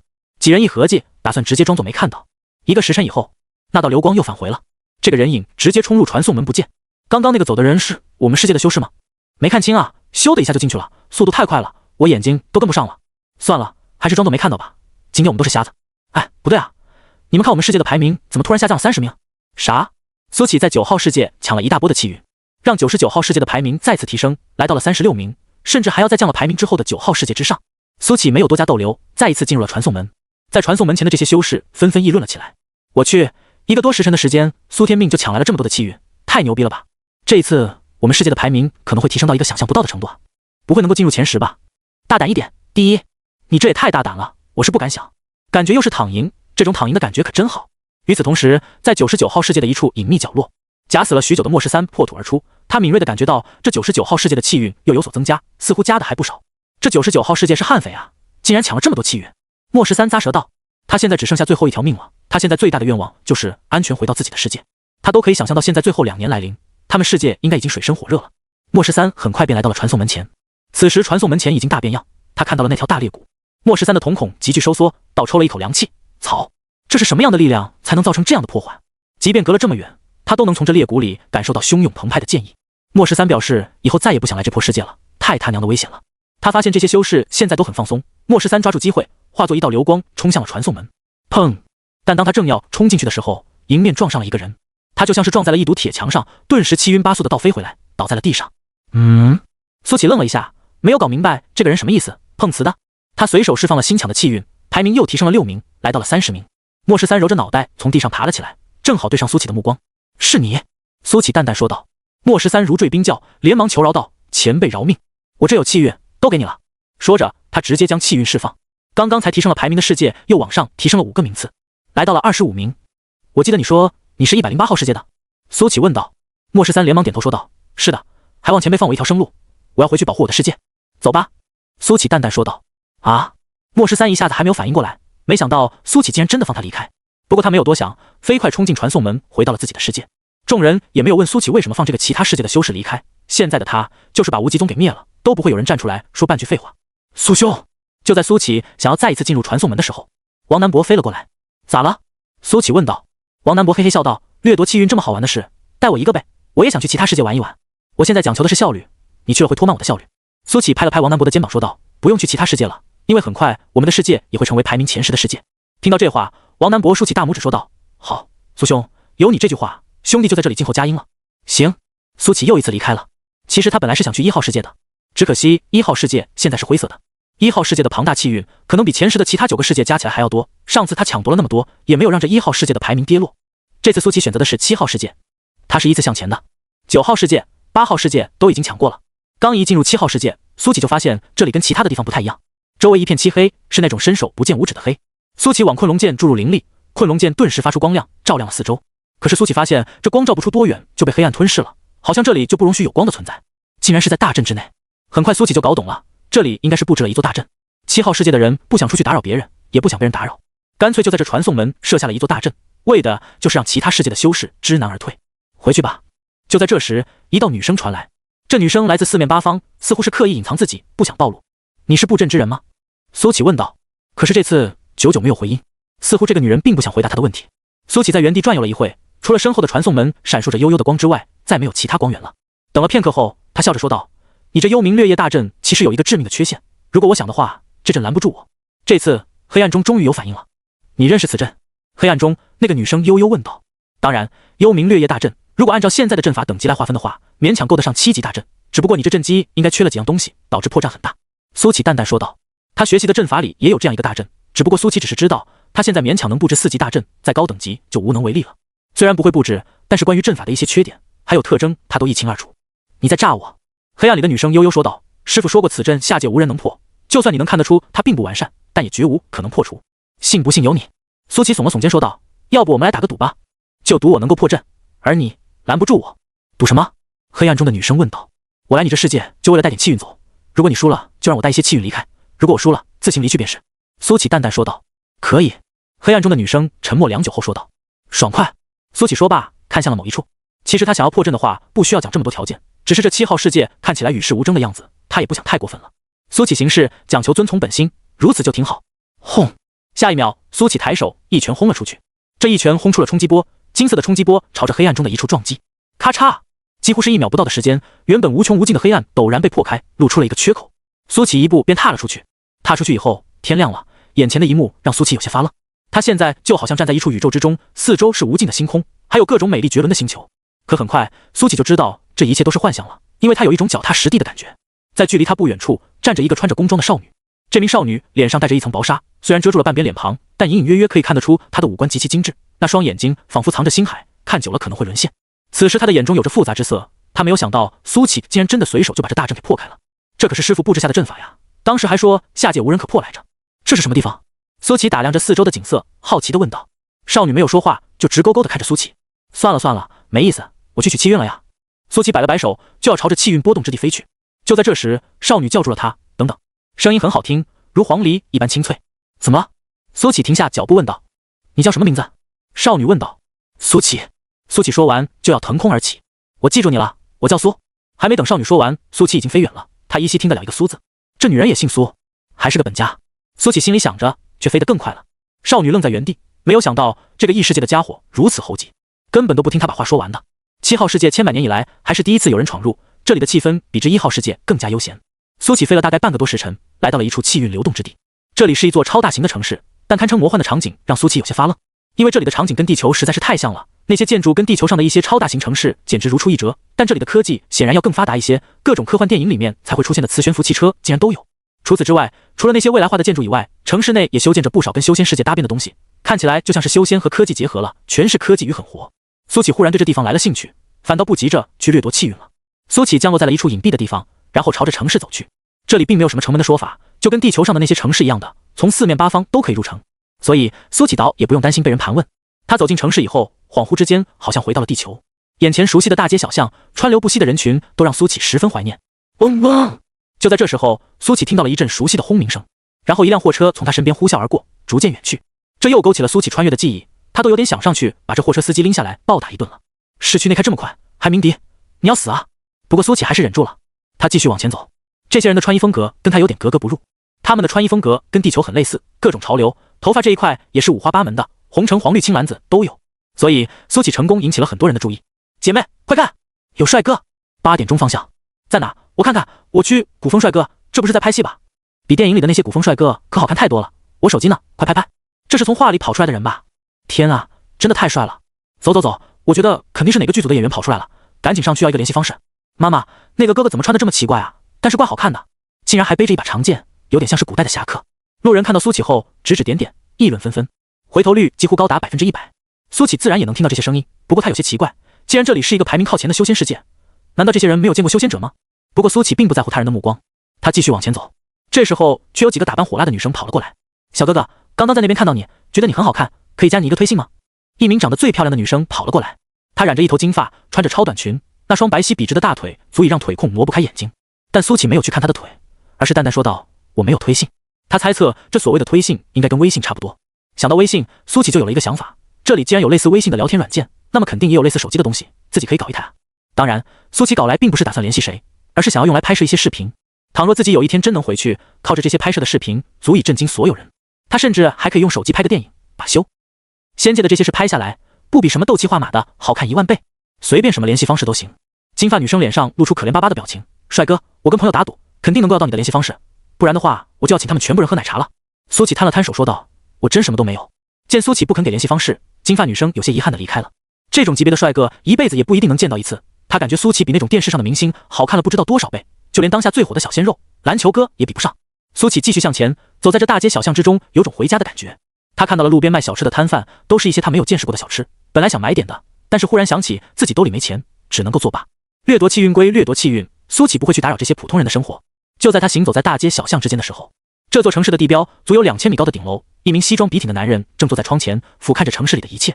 他手中的玻璃杯盛着红酒，如鲜血一般红艳，不停被摇晃着。就在这时，办公室的大门被打开，一个女人走了进来。老板，城内来的那个人已经查清楚了，应该是其他世界的修士，根据卫星拍摄显示，他是从星月殿方向过来的。女人弯着腰说道。男人嘴角一咧，笑着说道，这么多年了，星月殿的破阵终于被打破了吗？看来施展我野心的时候终于到来了。说罢，他将手中的红酒一饮而尽，把这修士带来见我。是。女人退下了。男人走到窗边，巨大的落地玻璃前映出了他那张桀骜不驯的脸。7号世界的资源已经满足不了我的扩张了，是时候迈出那一步了。苏琪在街上晃悠的同时，也没有忘记自己此行的目标。他在朝着气运流动之处一步步走去。就在这时，一辆磁悬浮的豪华轿车停在了苏琪面前，然后车门打开，一个穿着黑丝的女人从车内走了出来。她戴着黑框眼镜，虽然个子不高，但气场足足有2米高。先生你好，我是轩辕集团总裁助理朱莉，我们有一点事想要跟您商谈，请跟我们走一趟。朱莉虽然脸上带着微笑，但是语气很强硬。苏琪有些好奇地问道，可以跟我说说是什么事吗？朱莉微笑道，如果我没猜错的话，您应该是从其他世界来的吧？这件事对您只有好处没有坏处，所以务必还请跟我们走一趟。好吧，那我跟你们去看看。苏琪摊了摊手说道，他倒不是怕，主要是想看看这所谓的轩辕集团找他是什么事，同时他也很想了解一下这7号世界为何这么与众不同，竟然发展出了现代的科技来。毕竟他之前到过的那些世界都是正统的修仙世界。TT 下划线 Keyword 下划线 Add Data Title 等于游戏 Data Tag 等于精品推荐 Data Tag 等于Data Value 等于1913 TT 下划线 Keyword 下划线 Add。 看到苏琪如此配合，朱莉露出满意的笑容，这样倒是省去了一大笔的功夫。上车以后，苏琪发现车的前排坐着2个黑西装的彪形大汉，这2名大汉还戴着墨镜，跟演电视剧似的。苏琪看着看着忍不住笑出了声。你笑什么？朱莉有些奇怪地问道。没什么，就是想到好笑的事情。苏琪笑道。朱莉点点头，也不去深究，而是说道，以前没有做过这种工具吧？我们这个叫做飞车，使用了很先进的技术。做过差不多的。苏琪说道。不可能。朱莉摇头说道，这个我们也是近几年才研发出来，其他的世界不可能拥有如此先进的技术。听着朱莉充满优越感的话语，苏琪耸了耸肩，懒得接话了。一路上，朱莉都在絮絮叨叨说着他们轩辕集团的历史，如何悠久，如何庞大，横跨多少个行业等等。苏琪听得有些无聊，甚至打起了哈欠。看到苏琪不感兴趣的表情，朱莉皱起眉头，心想还真是一个乡下土包子，自己这简直就是在对牛弹琴。很快，车来到了轩辕集团所在的这栋大楼，在门口望去还是很震撼的，高耸入云的大楼，气派的正门充满了科技感。朱莉带着苏琪走进了大楼，这大楼里面的装修都跟地球的写字楼差不多。苏琪左看右看，有一种回公司打工的感觉。没见过吧？这时候朱莉又在一旁优越了起来，这些都需要非常精细的技术才能做到，不用太精密吧？苏琪嘴角一掀说道。两人穿过层层门径来到了电梯前，朱莉优越满满的说道，这个东西叫做电梯，没有这东西的话，你爬楼非常耗费时间和精力，你们世界肯定没有。有没有可能我们不需要，直接飞上去就好了？苏琪笑着说道。朱莉白了苏琪一眼说道，虽然修士的确能够飞天遁地，但始终有些野蛮了，我们这才是文明进步的标志。我不敢苟同你的观点。苏琪在心里说道，我认为意大利。这话他也只能在心里说说，人设不能崩。叮，电梯来了。朱莉优越道，不要太害怕，也不要太惊讶，接下来发生的一切可能会颠覆你的认知，但这就是我们轩辕集团的能力，致力让全世界变得更加简单和幸福。苏琪没说话。坐个电梯哪里来这么多话？电梯里面还有投影，正在播放着广告，跟朱莉一样，都是在介绍轩辕集团的悠久历史以及取得各种成就。苏琪还发现这楼层居然有500层。电梯一路向上，外壳是透明的，可以看到景色在脚下不停变小。朱莉看着面前的这一幕，又开始优越起来了。看到吗？这就是文明进步的好处，像我们这种普通人，如果不是因为电梯的发明，怎么能看到如此震撼的风景？苏琪默默不说话，他很想说一句，这哪里震撼了？真正震撼的风景永远都是大自然的鬼斧神工。终于，在朱莉一路的喋喋不休之中，两人来到了顶层。在进入办公室之前，2名保镖拦住了苏琪，把剑放下。一名保镖冷声说道，另一名保镖走上来，想要搜苏琪的身。等等。苏琪看向朱莉，这就是你们的待客之道，要知道现在是你们请我来的。朱莉不耐烦地说道：“你就配合一下，毕竟我们老板身份尊贵，这是规矩。”什么破规矩？苏琪打了个哈欠说道：“反正一路以来听你吹嘘也听够了，如果是这样的话，我就先走了。”说罢，苏琪转身就走，拦住他。朱莉连忙说道。2名保镖连忙朝着苏琪追了过来：“别烦我，不然后果自负哦。”苏琪微微一笑说道。2名保镖面面相觑，似乎没有想到苏琪竟然这么硬气。其中一名哼了一声，伸手朝着苏琪抓了过来，砰！然后他犹如炮弹一样直接飞了出去，狠狠砸在大楼之间的玻璃上。玻璃咔嚓一声，竟然出现了裂纹，还好没有爆开，否则的话，这保镖就得飞下去饮恨西北。这一击，苏琪是留手了的，否则的话，那保镖瞬间就会爆成一团血雾。朱莉也吓到了，似乎没有想到这个看起来人畜无害的英俊男人，竟然拥有如此恐怖的力量。就在这时候，房间内传来了男人的声音：“不用缴械，让他进来吧。”朱莉闻言，连忙说道：“不用你缴械了，你跟我进去吧。”苏琪笑着说道：“早这样不就好了？”说罢，看也没看那名保镖一眼，径直推开房门走了进去。那名没出手的保镖打了个寒战，心想还好当时被吓住了，不然的话就要跟另外一个人一样的结局了。他走到了那名保镖面前，蹲下身子，小心翼翼地问道：“兄弟，没事吧？”没有回答。他把手伸上去，在对方的鼻尖探了探，顿时松了口气，还好，还有呼吸。办公室内，男人坐在老板椅上，翘着2郎腿，转过了身。他看到苏琪以后，桀骜的脸上嘴角高高扬起：“你知不知道，就凭你在我的地盘下出手伤人，我就可以把你置之死地。”朱莉在后方低着头一言不敢发，而苏琪却四处张望了一下，随后径直走到了沙发前，往沙发上一坐：“我不信，你胆子确实很大。”男人哈哈笑道。随即他拉开了办公桌的抽屉，从中抽出了一把枪，他熟练地在手里把玩着，笑着说道：“知道这是什么吗？”“枪。”苏琪说道。“你竟然知道枪？”男人眼里露出一丝讶异，随后笑道：“不错，这是一把枪，而且不是普通的枪，它可以射杀修士，而你连反抗都做不到。”“不信。”苏琪懒洋洋地说道。男人笑眯眯地说道：“除了这把枪以外，我们集团还研发了各种对付修士的武器，你无法想象修士在这些武器之下会有多脆弱。不妨告诉你，我们拥有终极武器，可以让世界都毁灭的那种。”苏琪还是懒洋洋地说道：“不信。”不过他脑海却一动，这终极武器不会就是核弹之类的吧？我会让你相信的。男人笑眯眯地说道。在此之前，先自我介绍一下，我叫轩辕世仙。世仙？苏琪嘴角一咧，有点想笑，心想这男人可能还不知道仙人的强大，什么核弹啊之类的都是浮云，可能连半根毛都伤不到。今天请你前来，其实是有个合作想跟你谈一谈。轩辕世仙又坐回了老板椅上，笑眯眯地说道。什么合作？苏琪问道。我知道你来自其他世界，你应该是把那星月殿的大阵给破了吧？轩辕世仙问道。没错。苏琪点头说道。你倒是有些手段，这些年来我们轩辕集团尝试过无数次都无法攻破这个大阵，所以的话，我想让你帮我打破这个大阵。轩辕世仙笑着说道。打破大阵以后呢？苏琪问道。我也不妨告诉你我的真实目的。轩辕世仙笑着说道。以我现在拥有的武装力量来说，统一108个世界不是梦，我会让轩辕集团在每一个世界扎根，把科技与进步带给每一个普通人，这便是我的野望。苏琪点了点头说道。原来是这么一个无聊的目的，真没意思。他原本还以为这轩辕世仙能有什么不一样的目的，现在看来不过也是称霸世界的老一套，这种事苏琪才懒得参与。有意思也好，没意思也罢，你得帮我。轩辕世仙好整以暇地说道。不帮。苏琪打了个哈欠说道。如果没有什么事的话，我就先走了，我还挺忙的。他已经对轩辕集团失去了兴趣，他打算在城里再逛一会，然后就把气云掠夺完跑路了。你走不了。就在这时，轩辕世仙拉开抽屉，猛地拍下一个按钮，嘟嘟嘟，办公室内忽然响起了警报声，然后四周的墙壁忽然开始合拢，被一堵堵合金的门给封死了。墙壁合拢以后，一个个武器探了出来，黑洞洞的枪口都对着苏琪。轩辕世仙微笑着说道：“看来你还不知道事情的严重性，我这并不是在求你，而是在命令你，所以你并没有选择的权利。请允许我给你介绍一下我的杰作。首先，我们来介绍一下这个100厘米厚的合金墙壁，涂有抵御灵力的涂层，就是1万个修士同时轰击也轰不开它，它就是修士的克星。再有就是墙上的这些激光武器，这些武器也并不简单，这激光只要沾上一点，你就会被立刻洞穿。你想想，这里数百个激光枪能不能瞬间把你打成筛子？现在的你没有选择，只能跟我合作。”介绍完自己的武器以后，轩辕世仙好整以暇地看着苏琪，他相信对方一定会迫于压力跟自己合作的，毕竟这些修士没有哪个是不惜命的。不信？苏琪还是那2个字。他有些懒洋洋地说道：“要不你开一下试试，我还挺想见识一下你这激光武器的。”你以为我在跟你开玩笑？轩辕世仙的笑变得有些危险了。我们世界也是有修士的，不幸的都已经死了。苏琪打了个哈欠说道：“说够了没有？我就想见识一下，行不行？”行。轩辕世仙怒了，既然你想见识一下，我就让你看看。说着，他拿起桌上的枪，扣动扳机，咻！手枪喷射出一道蓝色的激光，朝着苏琪射了过来，速度很快，几乎是一瞬间就来到了苏琪的面前。一般的修士还真反应不过来。苏琪倒是能躲，只是他没有躲，想要看看这激光到底有什么不同凡响之处。啪！激光打在苏琪的身上，溅射出一点火星就消散了。轩辕世仙为了威慑苏琪，专门打了他的腿。看到这一幕，轩辕世仙瞪大了眼睛，他的武器竟然没用，这还真是破天荒头一回。就这？苏琪懒洋洋地问道。不信邪的轩辕世仙再次开枪，一道道激光打在苏启的身上，但最后都是无功而返。无论他打的哪个部位，苏启不闪也不避，完全没有受伤。好了，没事我就先走了呀。你这武器还差点意思，想要称霸修仙界的话，再研发个10万年吧。听到苏启这话，轩辕世仙彻底怒了，自己竟然被一个修士给藐视了，这能忍？他猛地拍下桌上的按钮，那些激光枪同一时间朝着苏启倾泻火力。他已经不顾及后果了，大阵打不破就在等，但是面子没了，可就找不回来了。千万道激光射在苏启的身上，连火星都没有溅射出来，甚至没有烧掉他的衣服。苏启就背着手站在那里，好像在看一场灯光大秀。站了10几秒以后，苏启摇了摇头说道：“没意思，走了。”轰！一声巨响传来，苏启轻描淡写地轰出一个洞口，然后通过洞口径直飞了出去。轩辕世仙张大了嘴巴，瞪大了眼睛，他夸下海口，吹上天的合金就这样简简单单被破坏了。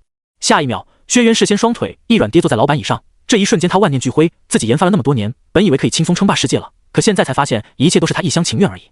可是明明就有用的啊，那些修士都被他这武器轻松秒杀了，难道是那些修士太弱了？其他世界的修士随便来一个都这么强，自己竟然还妄想着打出去，这不是自讨苦吃吗？想到这里，轩辕世仙浑身发冷，如果真让他打出去了，那么他们可能会损失惨重，到时候触怒了其他世界的修士，被反打一波，他们整个7号世界都要沦陷。这瞬间，轩辕世仙在万念俱灰之下，竟然还有些庆幸。朱莉，轩辕世仙忽然想起了什么，连忙喊道。此时的朱莉也是双目失神，她忘不了刚才在苏启面前吹嘘的样子，现在看来真的很可笑。这个男人完全可以无视一切规则，因为他拥有碾压一切的力量。朱莉甚至可以想到，如果这个男人要称霸世界的话，说不定轩辕集团都会瞬间灰飞烟灭。朱莉，轩辕世仙又叫了一声。啊！这一次，朱莉回过神来，连忙说道：“老板，有什么吩咐？”轩辕世仙说道：“立马吩咐下去，一定要尽可能的让这个异世界的修士开心，谁也不许得罪他，否则的话，这次我们在劫难逃。”朱莉连忙说道：“我知道了，老板，我这就吩咐下去。”朱莉匆匆离开，脑子里却还是一团乱麻，想到苏启的强大，他就一阵阵的心惊。轩辕世仙坐了好一会，才感觉双腿恢复了一点知觉，他刚才完全被吓软了。他一步步走到那大洞前，用手抚摸着合金，明明很坚硬，可是就是被一拳打烂了。轩辕世仙忍不住打了个寒战，喃喃说道：“看来称霸一事确实任重道远，再研发个1万年，不10万年，总有一天我能够称霸世界的。”苏启从轩辕集团的大楼离开以后，又回到了街上，他落在了一处自动贩卖机前，里面花花绿绿的瓶装饮料看得他有点口渴。TT 下划线 Keyword 下划线 Add Data Title 等于食品饮料 Data Tag 等于精品推荐 Data Type 等于1 Data Value 等于1903 TT 下划线 Keyword 下划线 Add。 苏启想买上一瓶，却忽然发现自己兜里没钱，草率了，刚刚应该找那老总拿点钱的。苏启有些懊恼地说道。哐当！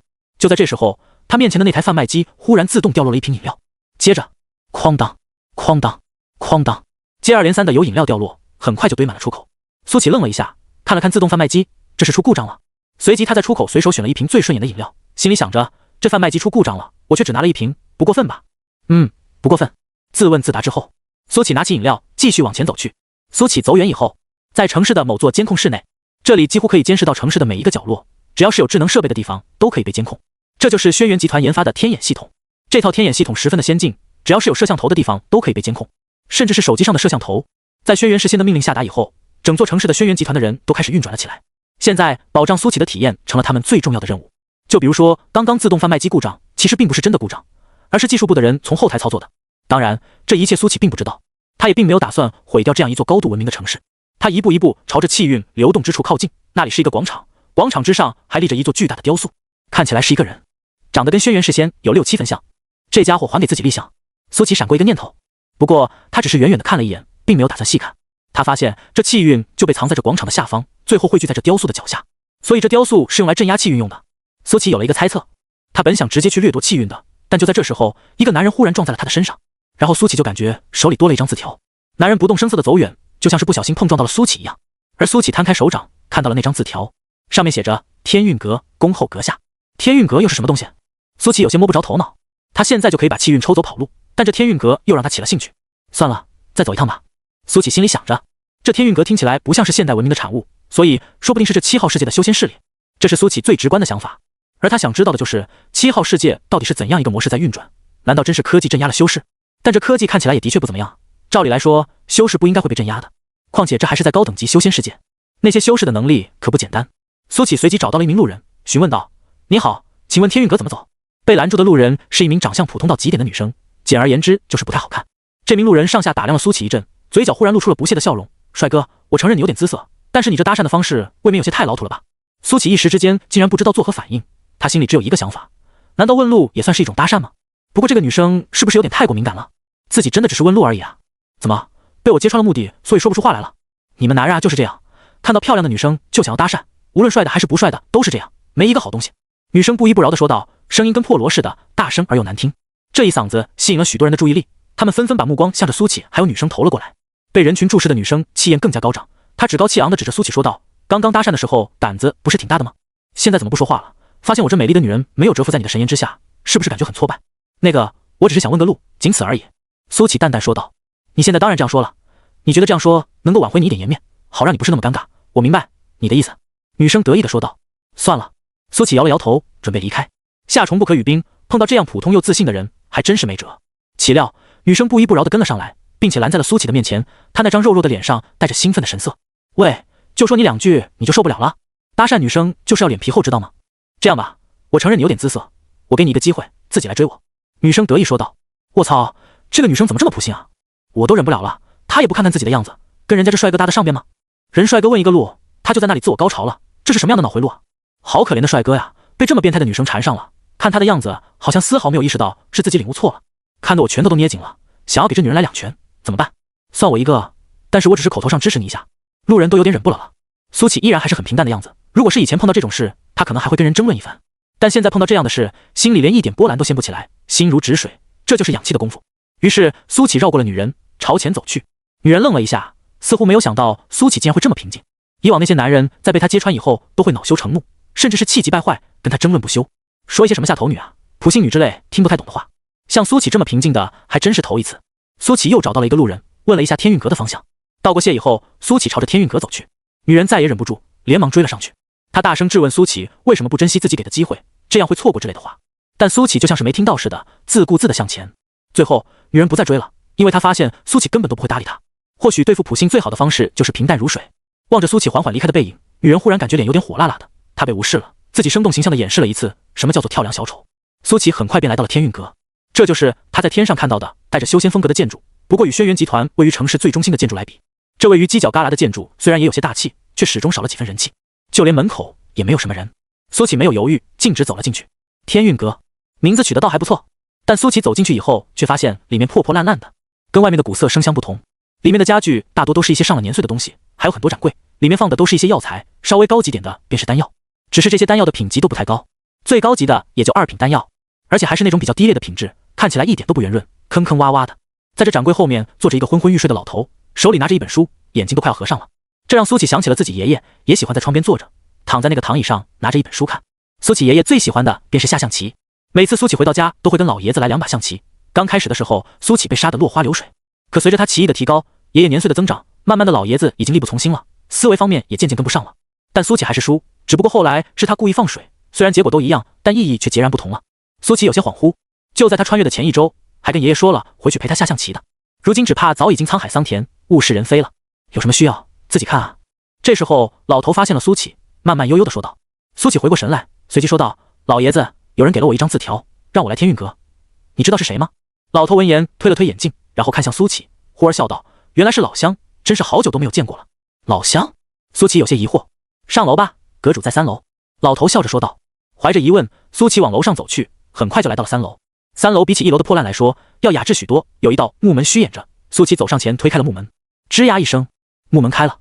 苏启走进去以后，看到了一个年轻人。这个年轻人看起来跟他差不多大，留着寸头，朝气蓬勃的样子。你来了。年轻人看到苏启以后，笑着说道。你叫我来有什么用意？苏启扬了扬手中的字条说道。年轻人笑着说道，我叫叶天韵，是这天韵阁的阁主，阁下想必是其他世界来的修士吧？是。苏启说道。你好像没有理解我的意思。叶天韵忽然笑道，我指的其他世界不是这108个世界中的其一，而是其他位面真正意义上的其他世界。听到这话，苏启的面色变了。叶天韵的话证明他知道除了这108世界以外还有其他的位面。如果我猜的不错，你应该认识这些字。叶天韵啪的一下打开了折扇，上面用毛笔写着，莫愁前路无知己，天下谁人不识君。知道这首诗，那么写下这首诗的人很可能也来自于地球。想到这里，苏启有些激动。还没等苏启说出来，叶天韵笑着说道，看到你的表情我就明白了，不错，我也来自于地球，或者说我的故乡在地球。你怎么过来的？苏启问道，心想不会也是被那个无良的货车司机给送过来的吧？那可就有乐子了，这货车司机还真是作恶多端。其实不是我过来了，而是我的爷爷过来了，他跟我说起过地球的一些事，虽然他现在已经记不太清了，但我都记在心里。叶天韵笑着说道。那你怎么知道我来自于地球？苏启问道。这个就与我的研究方向有关了。我花了上百年的时间，一直都在致力于研究怎么返回地球。虽然目前还没有可行的方法，但我却掌握了如何辨认地球人的技术。叶天运笑着说道。如何辨认地球人？苏启挑了挑眉，这还能有办法辨认？当然有办法。你要知道，每一个星球的人都有独属于自身的印记，这个印记是无论如何也无法抹去的。所以这也是为什么我一眼就知道你跟我来自同一个地方。叶天运呵呵笑道，因为你的身上有跟我爷爷一样的印记。苏启的呼吸急促了几分。如果真的有办法返回地球的话，他一定会非常开心的。离家的时间越久，不能抹灭掉家的记忆，反而犹如老酒越发醇香。不可否认，他想回去再看看故乡的风景，就算父母亲朋已经故去，他也想在他们的坟头说上几句这些年来的经历。那你今天找我来的目的是什么？苏启问道。我需要你帮我。叶天运笑着说道。怎么帮？苏启问道。我需要你帮我掌控轩辕集团。叶天运看着苏启说道。理由？苏启问道。这个并不是什么难以办到的事，因为轩辕集团掌握着大量的高精尖的技术，掌握了这些仪器还有技术以后，我更有把握可以研究出返回地球的科技。叶天运说道。你为什么觉得我能够帮你掌握轩辕集团？苏启淡淡问道。因为你安然无恙的从轩辕集团出来的，再结合你其他世界修士的身份，你们应该是达成了某种协议，所以的话，你可以随时接近轩辕世仙。叶天运眼睛亮晶晶的说道。你接近轩辕世仙以后，我需要你把这东西喂给他，到时候他自然会听我的话，这样一来，轩辕集团就可以被我牢牢掌握在手里。说着，叶天运的手里出现了一枚丹药，这枚丹药还是那种坑坑洼洼的造型，但是苏启却一眼认出了这枚丹药的来历——万古丹。万古丹这种东西是三品丹药，可以做的也很简单，控制他人心神，使之成为自己的傀儡。因为其邪恶的功效，丹方早就遗失在了历史的长河之中。苏启之所以认得，是因为炼丹术中有记载过这种丹药。掌握了轩辕集团以后呢？苏启淡淡问道。到时你会用这力量去研究回到地球的技术，还是说用作其他用途？当然是研究回家的技术，毕竟我也不像是那种有野心称霸世界的蠢货，不是吗？叶天运呵呵笑道。叶天运笃定的样子，似乎在说着相信他准没错，但苏启却始终觉得有些不对劲，似乎一切都太过巧合了一些。他忽而问道。我可以见见你的爷爷吗？是不是来自于地球？一问便知。不能。叶天运摇了摇头说道。因为他已经驾鹤西去了，这件事我还是需要慎重考虑一下。苏启淡淡说道。可以。叶天运笑着说道。如果你还想回去的话，你只能够选择相信我。叶天运这话倒是没错，现在只有他掌握着这样的技术。苏启沉吟了片刻之后说道。只需要把这丹药给轩辕世仙喂下就可以了。叶天运点头说道。对，喂下就可以了。等我掌握轩辕集团以后，不光是你我受益，这7号世界的所有修士都会为此受益。苏启说道。我不关心你们世界的事，把丹药给我吧。叶天运笑着把丹药递到了苏启的手中。这个东西只有一粒，你可千万不要搞掉了，否则的话这件事就很难成功了。苏启把丹药收起来以后忽然问道。你说的技术大概是通过什么方式实现的？为什么能够保证回到地球？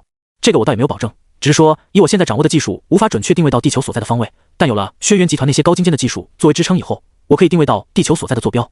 叶天运笑着说道。你也知道，一艘船有了坐标，那就有了方向，找到坐标以后，我要做的就是把这艘船给造出来，然后我们就可以返回地球了。这大概耗时多久？苏启问道。叶天运摇着头说道。具体耗时多久我也不清楚，如果情况理想的话，大概也需要100多年的时间吧。如果情况不理想的话，这个时间还会延长。听到这里，苏启皱起了眉头。100多年的时间他可等不起，大征之年只剩下最后2年的时间，他必须在2年之内回去。TT 下划线 Keyword 下划线 Add Data Title 等于游戏 Data Tag 等于精品推荐 Data Type 等于Data Value 等于1913 TT 下划线 Keyword 下划线 Add， 否则的话，到时候传送门一关闭，他就永远回不去了。虽然说苏启可以随时突破到渡劫期，然后飞升仙界，但99号世界还有那么多的朋友和羁绊，他没有办法做到就这么一走了之。100多年而已，对于我们这些修士来说，不过是一眨眼的功夫。你还在犹豫什么？叶天运问道。苏启沉默了片刻以后，又把丹药拿了出来，丢了回去。叶天运手忙脚乱地接住了丹药，然后说道：怎么，你要放弃？过了这个村可就没这个店了，我会自己找到回去的方法。苏启说完，转身就走。这世间，未来和过去都是不可以把握的，能够做的唯有把握好现在。他不可能留在7号世界等待100多年，99号世界还有很多事没做，很多风景没有看，很多人没有见。再说了，等他成为仙人以后，未必没有回到地球的方法。不是都说了，仙人可以横渡虚空吗？看到苏启头也不回的离开，叶天运急了：喂，你真就不考虑了吗？不考虑了。苏启的声音远远传来。苏启离开以后，叶天运站到窗边，看着他离开的背影，脸上的表情忽然变得阴沉起来。如果你老老实实跟我合作本也没什么，但你既然不识抬举，那也就别怪我动用特殊的手段了。从叶天运的房间离开以后，苏启又朝着广场走去，他的脑子里还在想着刚才叶天运说的那些话。虽然刚刚他拒绝的看似很潇洒，但是内心的波澜只有他自己清楚。苏启抬起头，看着天空的蓝天白云，平静如水的心也禁不住泛起阵阵涟漪。不过很快，这种心情就被他压了下去。就算现在回到地球，也已经晚了。他要做的就是把握好当下。正这么想着的时候，苏启穿过了一个路口，一辆货车朝着他飞速冲撞了过来，竟然连喇叭都没有按。直到路边有人尖叫，货车已经冲到了苏启面前，他才反应过来。轰隆！惊天巨响传来，只见苏启单手就把货车给拦下来了。这辆货车的车头凹陷了下去，而苏启却像是一个没事人一样，淡淡看着货车里的那个司机。这个司机他认识，就是那个给他字条的男人。看来这个叶天运也不是省油的灯，他前脚才拒绝了他，后脚就想着来杀人了。只是他不知道，这种程度对于修士来说根本算不得什么吗？男人的眼中有惊骇之色，似乎没有想到苏启竟然这么生猛，他的计划根本都没有派上用场。正当他想要跳车逃跑的时候，苏启却忽然跳上了货车，从破碎的车窗中把男人拎了出来。被拎住脖子的男人就像是一只小鸡，苏启单手把他举了起来，淡淡说道：“你知道我这人生平最讨厌两种人，第一种就是货车司机，第二种就是开货车的司机，而两种你都占了。”轰隆一声轰鸣传来，苏启狠狠把男人砸在了货车上，货车的车头彻底凹陷了下去，男人躺在上面完全动弹不得，浑身已经失去了知觉。苏启走了，他没有下杀手。这个男人是一个筑基期的修士，刚刚他连一点力都没有用上，否则的话这家伙当场就得暴毙。而这一幕很快也传到了轩辕世仙的耳朵里面，他幸灾乐祸的哈哈大笑，哈哈，天运阁的这些家伙也真大胆，竟然敢去摸老虎屁股，这样一来我就不慌了，总算有个垫背的了。苏启不是圣母，只是单纯的不想毁坏自己的诺言。当时他跟那个少女说的是来抽取一点气运就走，现在逗留了这么久，本身就是违反约定了，所以苏启决定不再久留了。他径直来到了那座广场之上，终于也看到了这个雕塑上方的字：轩辕太强，轩辕集团第一任董事长，带领轩辕集团一路名扬四海，发展成今日的。洋洋洒洒一大篇，看得苏启有些眼花缭乱。随后他抬起脚，轻轻一脚踹在了雕塑上，轰一声巨响传来，众人一脸疑惑地看向响动传来的方向，然后他们看到了这辈子也难以忘记的场景：轩辕太强的雕塑飞了，那个高30米、宽12米的雕塑就这样飞上了天空，脸上似乎还带着安详的笑容。苏启这一脚很有分寸，他相信这雕塑会飞到自己该去的地方。轩辕集团的大楼，轩辕世仙刚刚收到了这个消息，他豁然从椅子上站了起来，一脸震怒道：“干什么？欺负老实人是吧？竟然把我祖宗的雕塑给踢飞了！”朱莉小心翼翼地说道：“老板，那我们怎么办？立刻实施抓捕吗？”抓！轩辕世仙的话还没有说完，忽然看见朱莉面露惊恐之色：“老板，后面！”轩辕世仙转过头，瞳孔骤然收缩，然后往地上一趴，轰隆！下一秒，大楼的玻璃全部被震碎，一块雕塑赫然镶嵌进了轩辕世仙的办公室里面，离他的头顶就差一截。如果刚才轩辕世仙反应再慢一点，可能现在已经可以开席了。他瘫软在地上，双目圆瞪，与那头顶的雕塑面面相觑。那张脸与他有6、7分的相似，正是他的老祖宗轩辕太强。朱莉连忙跑了过来，说道：“老板，你没事吧？”轩辕世仙惊魂未定，双腿还是软的，他的大脑一片空白，满脑子都在想着一件事：这尼玛一脚把几10吨重的雕塑精准无比踢到了我的办公室，这中间隔着好几千米呢。修士真的这么变态？自己以前难道是小觑了修士的力量？这一刻，轩辕世仙忽然想去修仙了。自己研究了那么久的科技，连人家半根毛都比不上，这还怎么称霸世界？老板！这时候，朱莉又小心翼翼叫了一声。轩辕世仙回过神来，立马说道：“朱莉，传令下去，给我收集修仙用的功法，我要即刻开始修仙。”啊！朱莉懵了，老板以前不是最讨厌修士了吗？现在这个行为简直就是在活成自己最讨厌的样子啊！还愣着干什么？快去啊！轩辕世仙吼了一声。是。朱莉吓了一跳，连忙跑了下去。不管怎么说，自己只是一个助理，遵守命令就好了，其他的事根本不用自己考虑。等到朱莉走后，轩辕世仙瘫软在地上，望着近在咫尺的雕塑脸庞，脸上露出了苦笑：“老祖宗，你以前说修仙才是出路，我以前一直不信，但我现在信了。”广场之上，苏启眯着眼睛看到雕塑精准无比的砸进了轩辕集团的大楼，嘴角一咧：“不错呀，这一球我给满分。”就在他要把这地面剁碎抽取气运的时候，一个贼眉鼠眼的男人凑到了他的身边：“帅哥，你有没有看到刚才这个雕塑是怎么飞出去的？”男人一边说着，一边掏出了一个运动相机一样的东西，贼兮兮地问道：“你这是？”苏启指着他的运动相机，有些感兴趣地问道：“哦，你说我这东西啊？”男人愣了一下，然后得意地说道：“我这是最新款的记录相机，每录制一个时辰，仅消耗0.1块零食。消耗零食的相机。”苏启这是真来兴趣了，有这玩意带回去之后，那不是随便录制。现在的相机不都是消耗零食的吗？只是我这相机消耗的比较少。男人笑着说道。随即他又问道：“帅哥，你离雕塑这么近，应该是看到它怎么飞出去的吧？我觉得这玩意不会无缘无故就飞出去，我怀疑这是恐怖组织在进行的一场秘密爆破活动，为的就是给轩辕集团示威。”听到男人这话，苏启有些哭笑不得，自己随便一踢，怎么就变成什么恐怖分子了？于是他笑着说道：“没你说的那么夸张，其实我就是觉得这雕塑太丑了，随便一脚踢飞了而已。”哦，随便一脚。男人先是点了点头，随即像是忽然反应过来，声音立马高了8度：“什么？你说是你踢飞的？”苏启点头说道：“是我。”不信。男人一边说着，一边举起了相机：“有本事你再演示一次，我就信了。”好。苏启点头。轰隆！接着，在男人震惊的目光之下，苏启一跺脚，顿时这片地面凹陷了下去，一个巨坑出现了。轰！巨坑出现以后，一股金芒冲天而起。只是这一幕寻常人并看不到，他们只能感觉到有风来了，在这温暖的风里，他们的身体变得暖洋洋的，似乎什么病痛都消失了。苏启随手一抓，满天的气运顿时被他收了起来，这庞大的气运足够让99号世界再提升几个名次了。收好气运以后，苏启察觉到在更远方出现了更为庞大的气运，不过他并没有打算再去，说好了一个世界薅一点羊毛，总不能逮着一只羊薅秃了吧。而且苏启也跟那个少女说了，他只是来带一点气运走的。收好气运以后，那个男人还傻傻的看着苏启，小心翼翼的问道：哥，你是不是变魔术的啊？苏启没有回答他，而是指着他的那个相机说道：你这东西怎么使用的，教一下我。哦，好。男人反应过来，也不知道为什么就开始教苏启使用起来，可能是刚才的一幕给他的心灵冲击过大了。其实操作很简单，苏启很快就学会了，然后他拿起相机说了一句：谢谢你的礼物，我们的友谊会长存的。说罢，还没等男人反应过来，苏启就冲天起，眨眼之间消失在了空中。男人站在原地愣了好久，忽然反应过来，惨叫着：相机，我的相机啊，我刚买的相机，快来人啊，我被神仙抢劫了。星月殿，苏启再一次回到了这里，这神奇的大殿让苏启又禁不住多看了几眼，而那名少女就站在那里，淡淡看着苏启。你这地方不错，苏启笑着夸赞了一句，但是少女没有理会他，脸上还是冷冰冰的。不就拿了一点气运吗？不要这么小气。苏启笑着说道。见少女还是不搭理自己，苏启便径直走向了大阵处。没什么事的话，我就先走了呀，感谢你们7号世界的馈赠。苏启摇了摇手，转身离开。轰！下一秒，大阵又被他轰开了一条缺口，然后苏启大摇大摆地走了进去。少女脸上露出一丝羞愤，然后张嘴喊道：喂，我叫苏。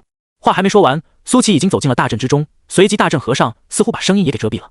混蛋！少女娇俏白皙的脸上涌上一抹红晕，咬牙切齿地骂道：2次了，2次自己想要说名字，可是这家伙都跟没听见似的，肯定是故意的。而苏启走入大阵之后，好像依稀听到了少女说了一个苏字，他是在叫我吗？莫非是后悔了？苏启脑中闪过一个念头，为了避免不必要的纠纷，他直接冲进了传送门，离开了。看到苏启逃也似的离开，少女确定了一件事，这家伙就是故意的。谁稀罕？以后不要让我碰到你，否则的话肯定打得你满地找牙。少女在心中恶狠狠地想着。苏启回到99号世界以后，又将气运释放，名次再一次提升，来到了19名，距离前10就差9名了。不过苏启打算再提升10名，没别的，他喜欢9这个数字。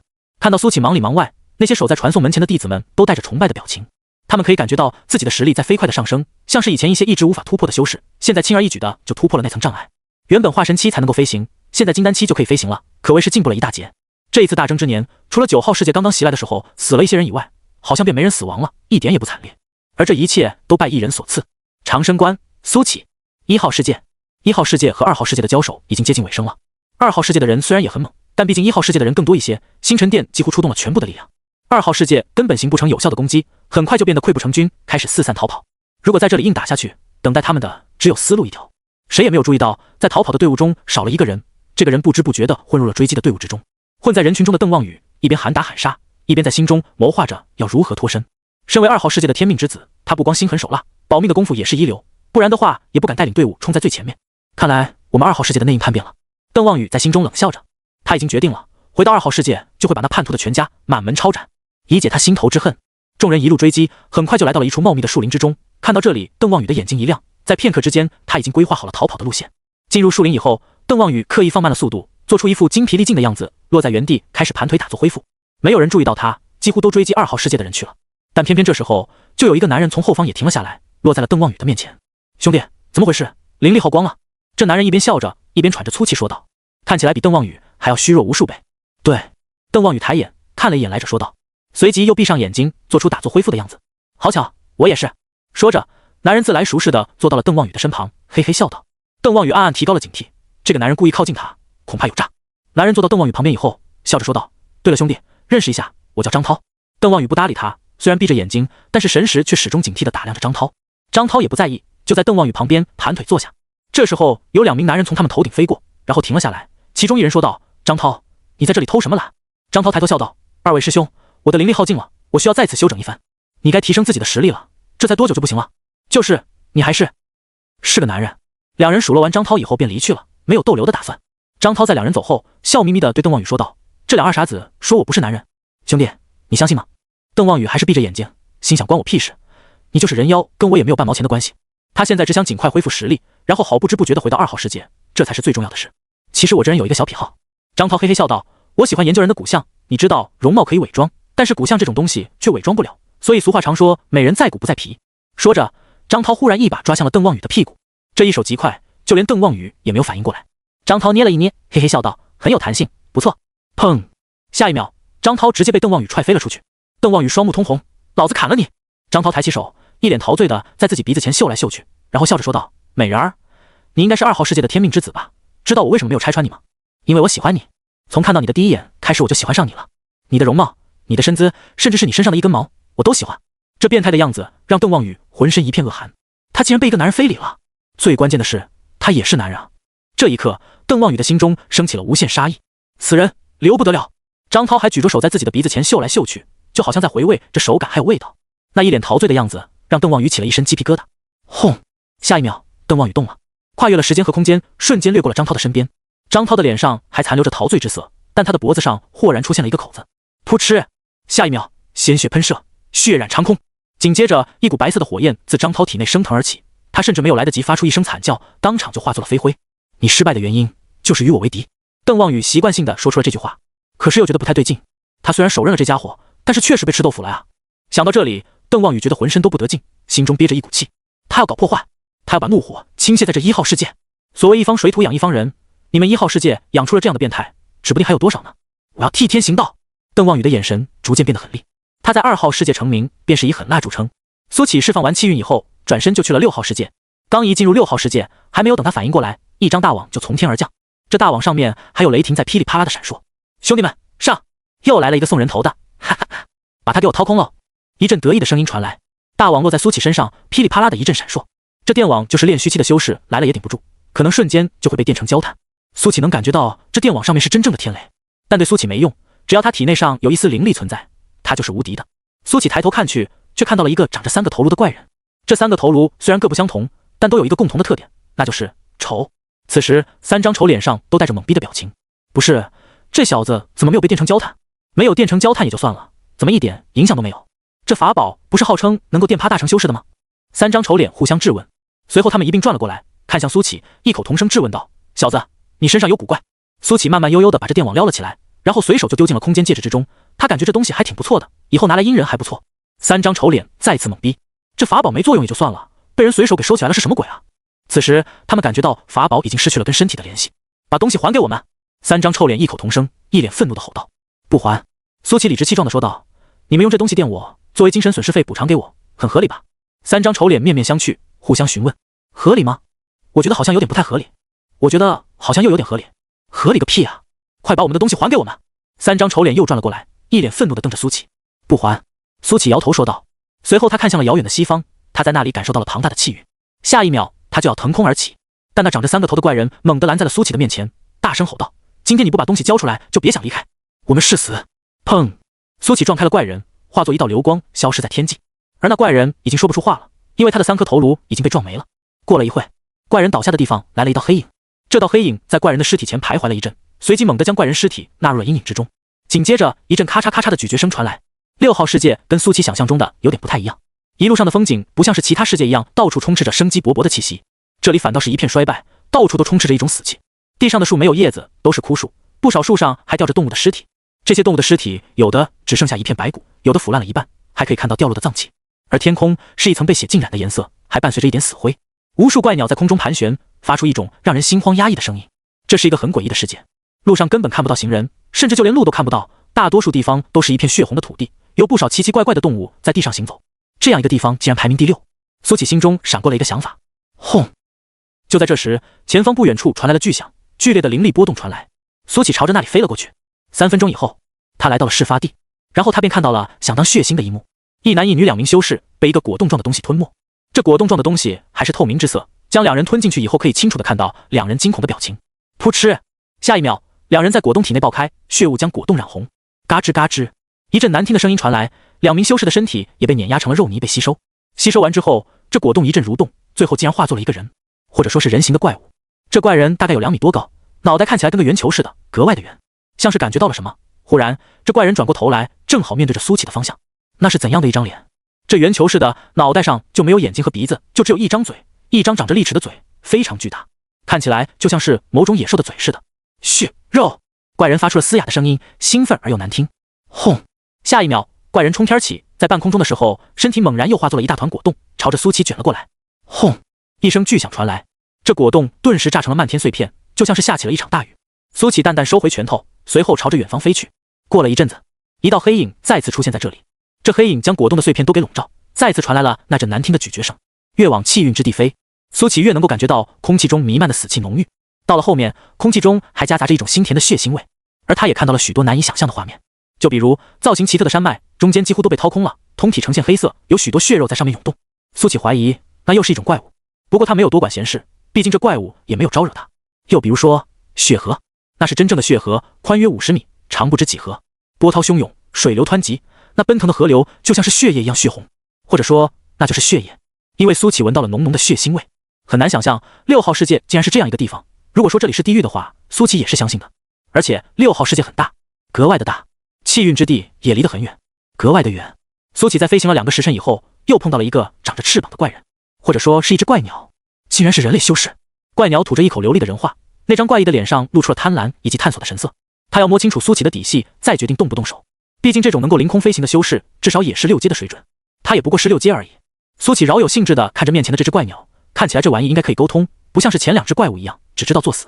人类，不要再继续向前了，否则的话你会死无葬身之地。解。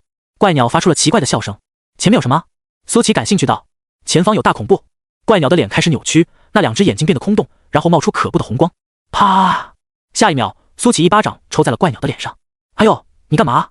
怪鸟捂着自己的脸，一脸震惊，哪还有刚才的恐怖样子？他竟然被这人类修士给打了，而且完全没有反应过来。讲话就讲话，没让你做鬼脸，长得丑不是你的错，吓到花花草草就是你的不对了。苏琪淡淡说道。做鬼脸？怪鸟心想，老子冤枉啊！明明就是想吓唬你，摸出你的底细，结果你一上来就是一个大逼兜。你知道一个大逼兜对一只成年的怪鸟有多大的伤害吗？而且这哪有花花草草？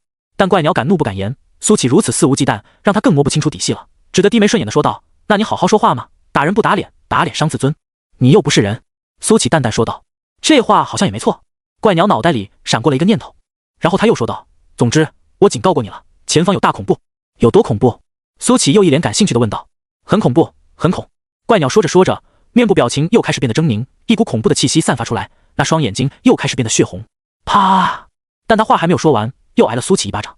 你干嘛？怪鸟委屈极了，捂着脸喊道。都跟你说了不要表演了，你长得太丑了。苏琪淡淡说道。2巴掌下去，怪鸟原本如刀削一样的脸，现在肿得跟馒头似的，看起来十分的搞笑。他捂着自己的双脸，心里想着太欺负人，鸟了，老子不干了。来，再跟我说说，那大恐怖是什么？苏琪又笑眯眯地问道。看到苏琪的这个笑容，怪鸟忍不住浑身一颤。恶魔的微笑，这绝对是恶魔的微笑。这次怪鸟不敢做表情了，而是低着头说道：前方是龙首屋的地盘，靠近者都得死。啪！苏琪忽然又给了怪鸟一巴掌。你到底想干嘛？怪鸟猛地抬起头来，眼泪已经在眼眶里打转了，就好像是受委屈的小媳妇一样。苏琪淡淡说道：刚刚声音有点大，吓到我了。怪鸟自闭了，他觉得自己今天就不应该出门，好好在家享受捡到的腐肉不好吗？非得想不开出来找罪受。这时候他又看到苏琪抬起手朝着他伸了过来，怪鸟连忙捂着自己的脸喊道：别打了，别打了，再打就打死鸟了。苏琪却笑着拍了拍怪鸟的肩膀：不要这么紧张，我只是感谢你的提醒，你是只好鸟。说完，苏琪便继续朝前飞走了。怪鸟愣在原地，他慢慢抬起头，那张肿胀的脸上满是愕然之色。他做梦也没有想到，自己有一天竟然会被夸成一只好鸟。只是这话怎么听起来那么不对劲呢？有点像是在骂人。哼！就在这时候，怪鸟冷哼了一声，肿胀的脸上露出了一丝变态的快感。你小子飞进龙首屋的地盘，绝对会死无葬身之地，这就是你的报应。就在这时候，一点点阴影攀爬上了怪鸟的身体，而他还沉浸在苏琪被龙首屋当场击杀的幻想之中，压根没有注意到。等到他终于注意过来的时候，浑身都已经被阴影覆盖了。不！怪鸟惊慌地扑腾翅膀，想要摆脱阴影，但下一秒他就被阴影吞没了。咔嚓咔嚓，一阵刺耳的咀嚼声再次传来。苏琪往前又飞了半个时辰，他也在留意怪鸟口中所说的大恐怖龙首屋，可惜没有任何发现。只是他发现，自从飞过一处荒原之后，这里变得格外安静了起来。这座荒原之上没有各种各样的动物，一点声响也没有，可以用落针可闻来形容。但在这荒原之上，苏琪看到了一种不寻常的东西——鸟语。鸟语当然很常见，但像是这么大的鸟语还真是第一次见。这些鸟语通体漆黑，有种油光锃亮的感觉。这些鸟语随处可见，每隔一段距离就会出现一片。苏琪在想着，这些鸟语如果用来做被子，似乎也不错。这应该就是那所谓的龙首屋留下的东西了。看来这龙首屋是鸟啊！苏琪在心里想着。就在这时，一阵暴风吹来，一大片阴影忽然将苏琪笼罩。苏琪猛地抬起头，眼前的一幕让他瞪大了眼睛。只见一只巨大的龙头从乌云之中探出，比10个苏琪还大。看这模样，分明就是传说中的真龙。这6号世界竟然有龙！苏琪闪过一个念头，这只龙2只眼睛比铜铃还大，眼中流露凶光，直愣愣地看着苏琪。一人一龙头就这样在空中对视。龙头的真身隐匿在云层之间，看不真切。周围十分的安静。那只龙头时不时地喷出一口浊气，苏起能够闻到一股浓厚的血腥味。这不是只善龙，苏起莫名闪过这样一个念头。好！忽然，龙头张开嘴，一股更为腥臭的浊气朝着苏起扑面而来。这浊气还带着一点黄白，没等闻到，看着就恶心。苏起随手一挥，便把这阵浊气给驱散了。喂，显出真身我看看，我还没有见过真龙。苏起忽然笑着说道。龙头的眼睛中流露出一阵愕然，似乎没有想到自己竟然没有吓到这个小子。以往只要自己这么一瞪，无论是人族修士还是一些稀奇古怪的生物，必然会被吓得屁滚尿流。见龙头迟迟没有动作，苏起说道：“喂，不会那么小气吧？我就看一看。”龙头终于反应过来，随即恐怖的气息席卷而出，这气息竟然还蕴含着强烈的死亡气息，就像是一种诅咒。这种诅咒可以致命，但这种诅咒在接触到苏起以后，就像是初雪遇到了太阳，瞬间便被溶解了。苏起就像是一颗金色的太阳，那强盛的气运可以冲天，而这气运便是这诅咒的天敌。龙头终于动容，双眸之中露出震惊而贪婪的神色。如此浓厚的气运，如能为我所用，我觉醒祖龙血脉，化身真龙也不是不可能。轰！想到这里，天空中的云层疯狂搅动了起来，风雷阵阵，噼里啪啦的一阵响动以后，暴风再一次吹拂而来。苏起负手而立，在这暴风之中，他的头发和青衫都在随风狂舞，但他身形却未挪动半分，眼睛格外的亮。TT 下划线 Keyword 下划线 Add Data Title 等于游戏 Data Tag 等于精品推荐 Data Tag 等于 Data Value 等于1913 TT 下划线 Keyword 下划线 Add。他要看看这传说中的真龙到底长什么样。可随着云层散开，苏起眼中再一次出现了愕然，随即便是恍然大悟的神色。难怪你叫龙首乌，原来竟是龙头乌鸦身。苏起笑着说道。说实话，龙首乌这样有点好笑。龙头看起来十分威严庄重，但配上那乌鸦身就显得有些不伦不类，甚至是很好笑。看到苏起不停扬起的嘴角，龙首乌感觉受到了侮辱。好！龙首乌发出真龙的咆哮声，其恐怖的气息让周围的空间都开始扭曲。他身体流淌着祖龙的血脉，生来便是高高在上的存在，岂容得他人嘲笑。方圆百里都可以听到他震怒的吼声。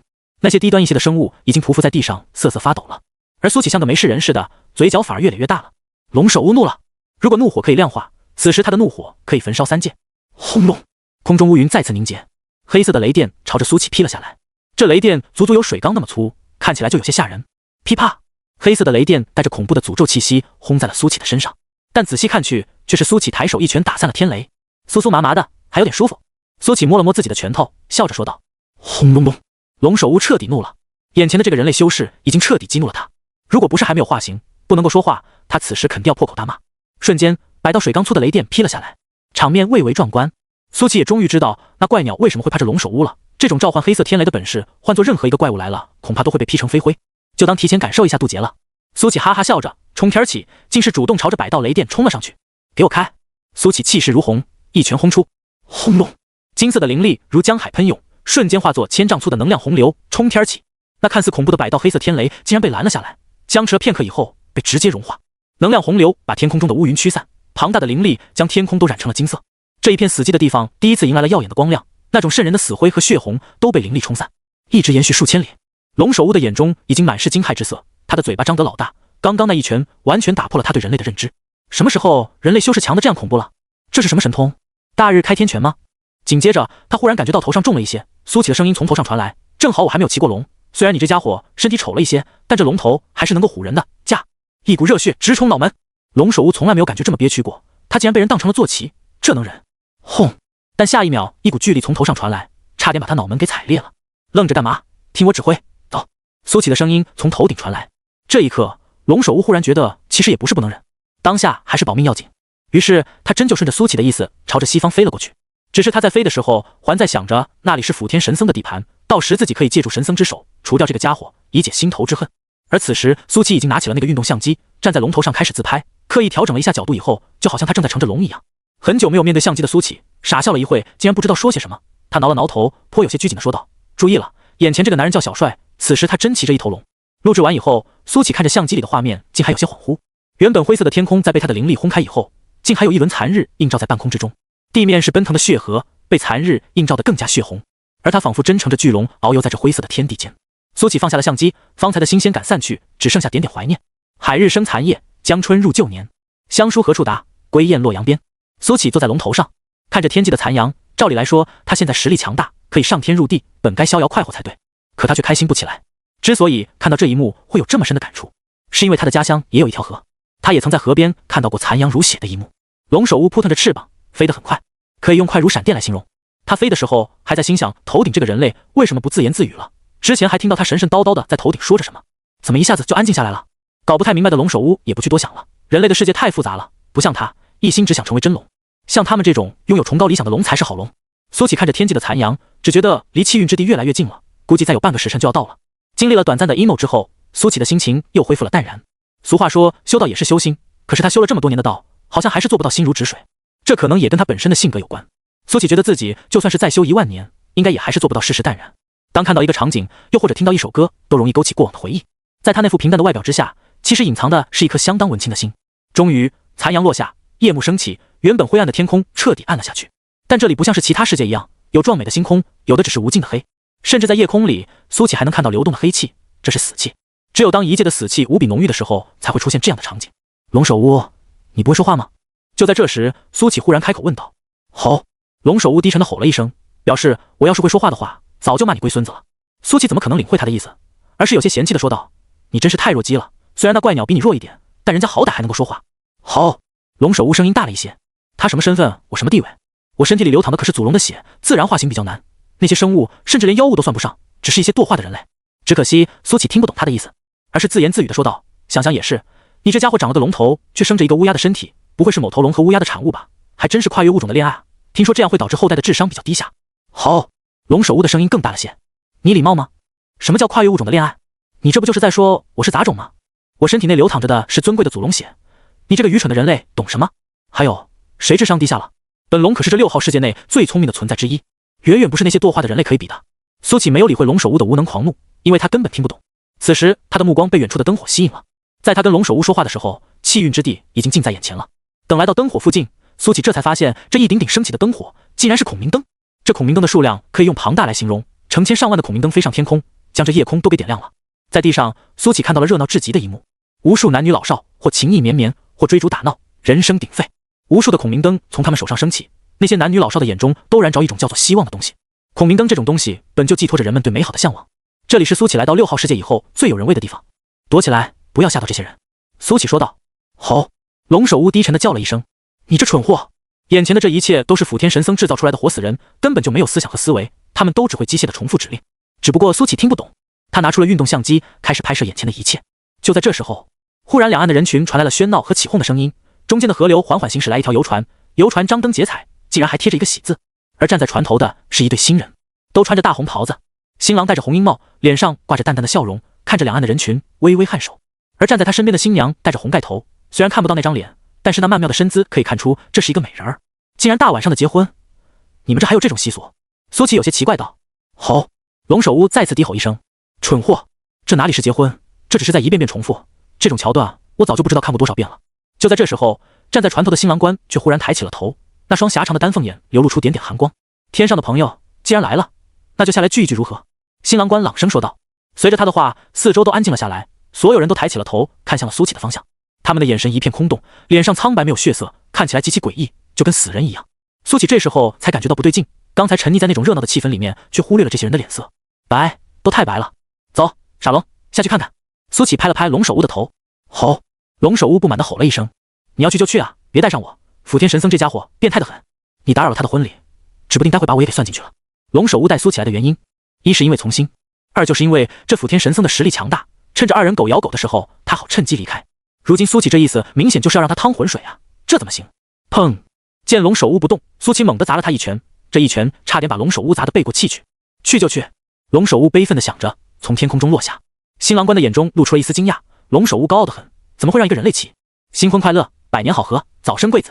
苏起坐在龙首乌的头上，微笑着说道。多谢。新郎官淡淡说道。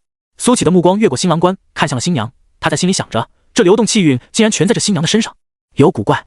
你在看什么？新郎官注意到了苏起的目光，皱着眉头说道。没什么，我瞧二位郎才女貌，很是登对，不免多看了几眼。苏起笑着说道。吼！龙首乌低吼了一声。蠢货，在你面前的可是辅天神僧叶安守，你这么盯着他的痉挛看，这不是找死吗？你找死也就算了，先下去，让我一会当个渔翁可好？叶安守看了一眼龙首乌，其实他也听不懂龙首乌的话，还以为这龙首乌是在向自己示威。叶安守皱了皱眉头，这龙首乌平时跟自己井水不犯河水，今天忽然驮着一个男人来到自己的地盘，让他还真有些忌惮。叶安守不怕龙首乌，但他有点看不透龙首乌头上的那个男人。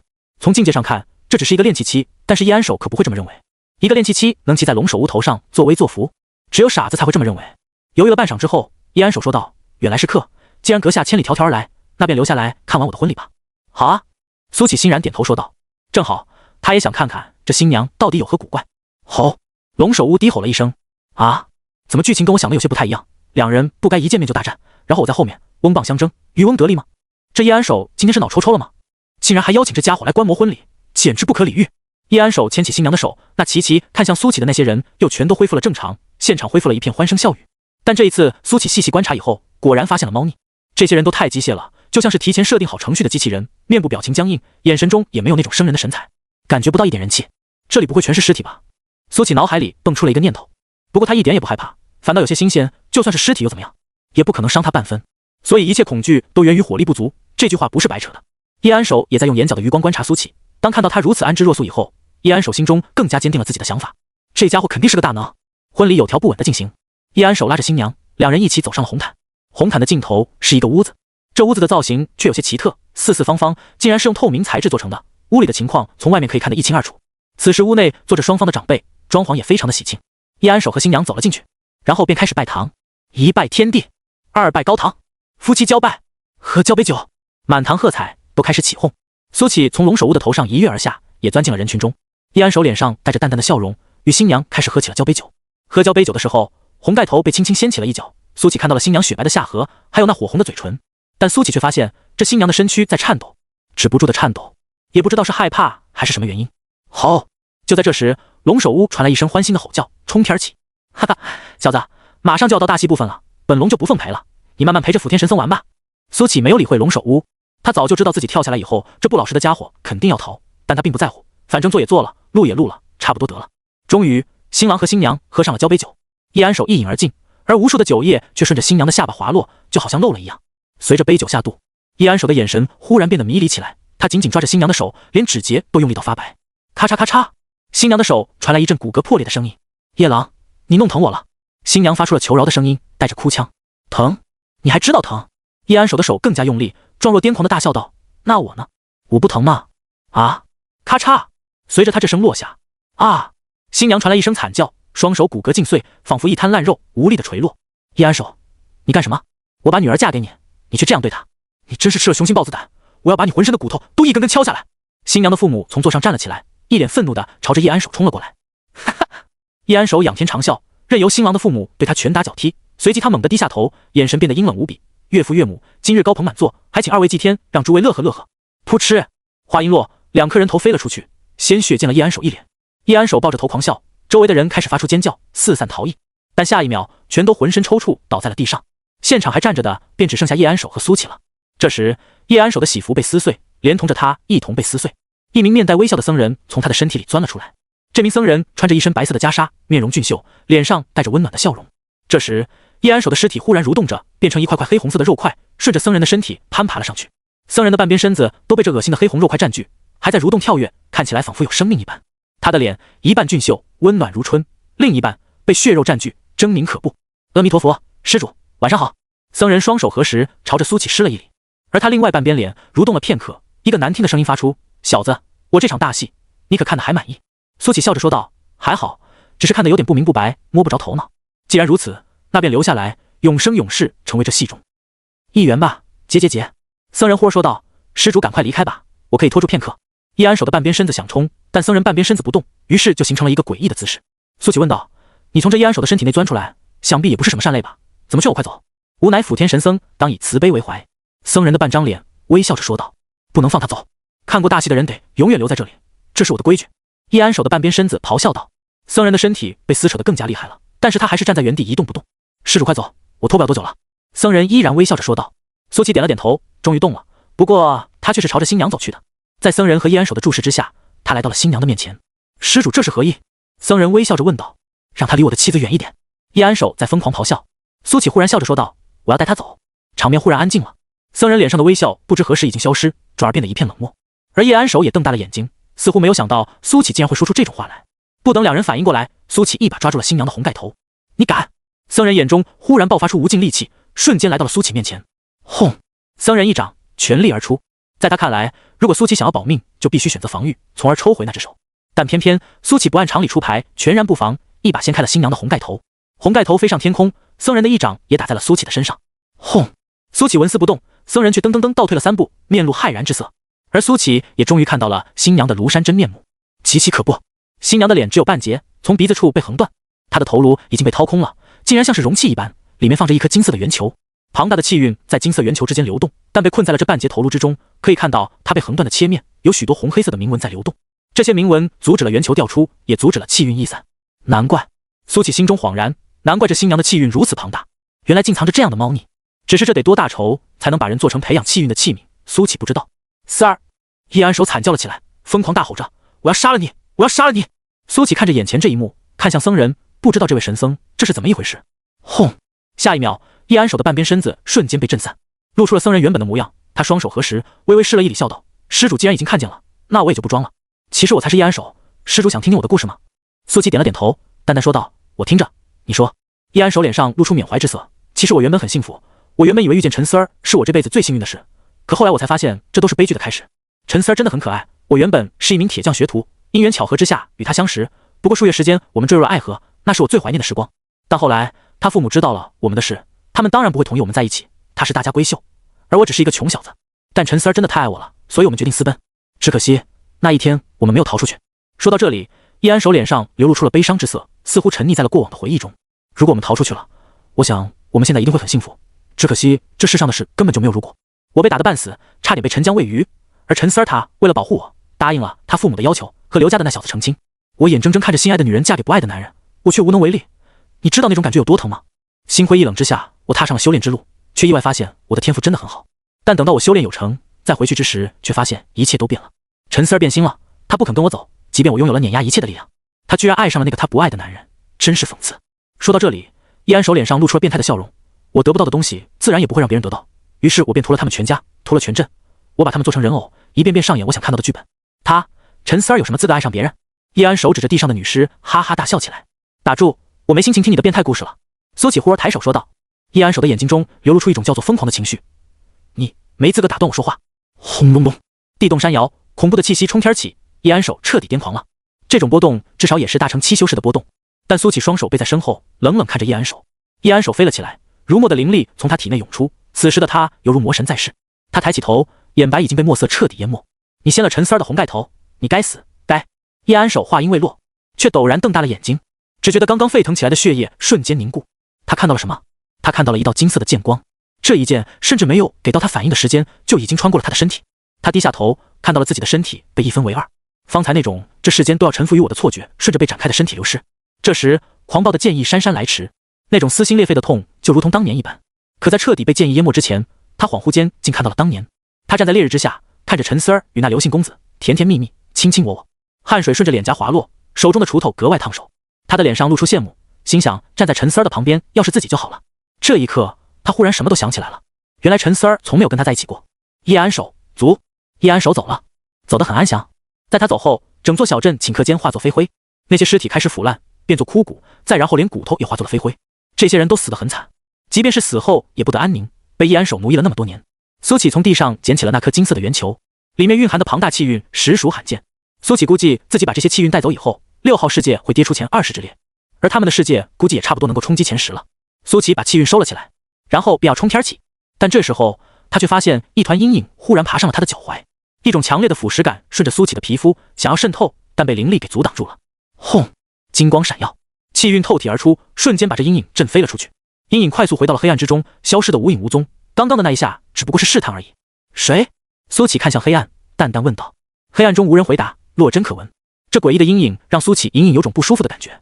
苏启举起了困龙剑，庞大的灵力让困龙剑比太阳还要明亮。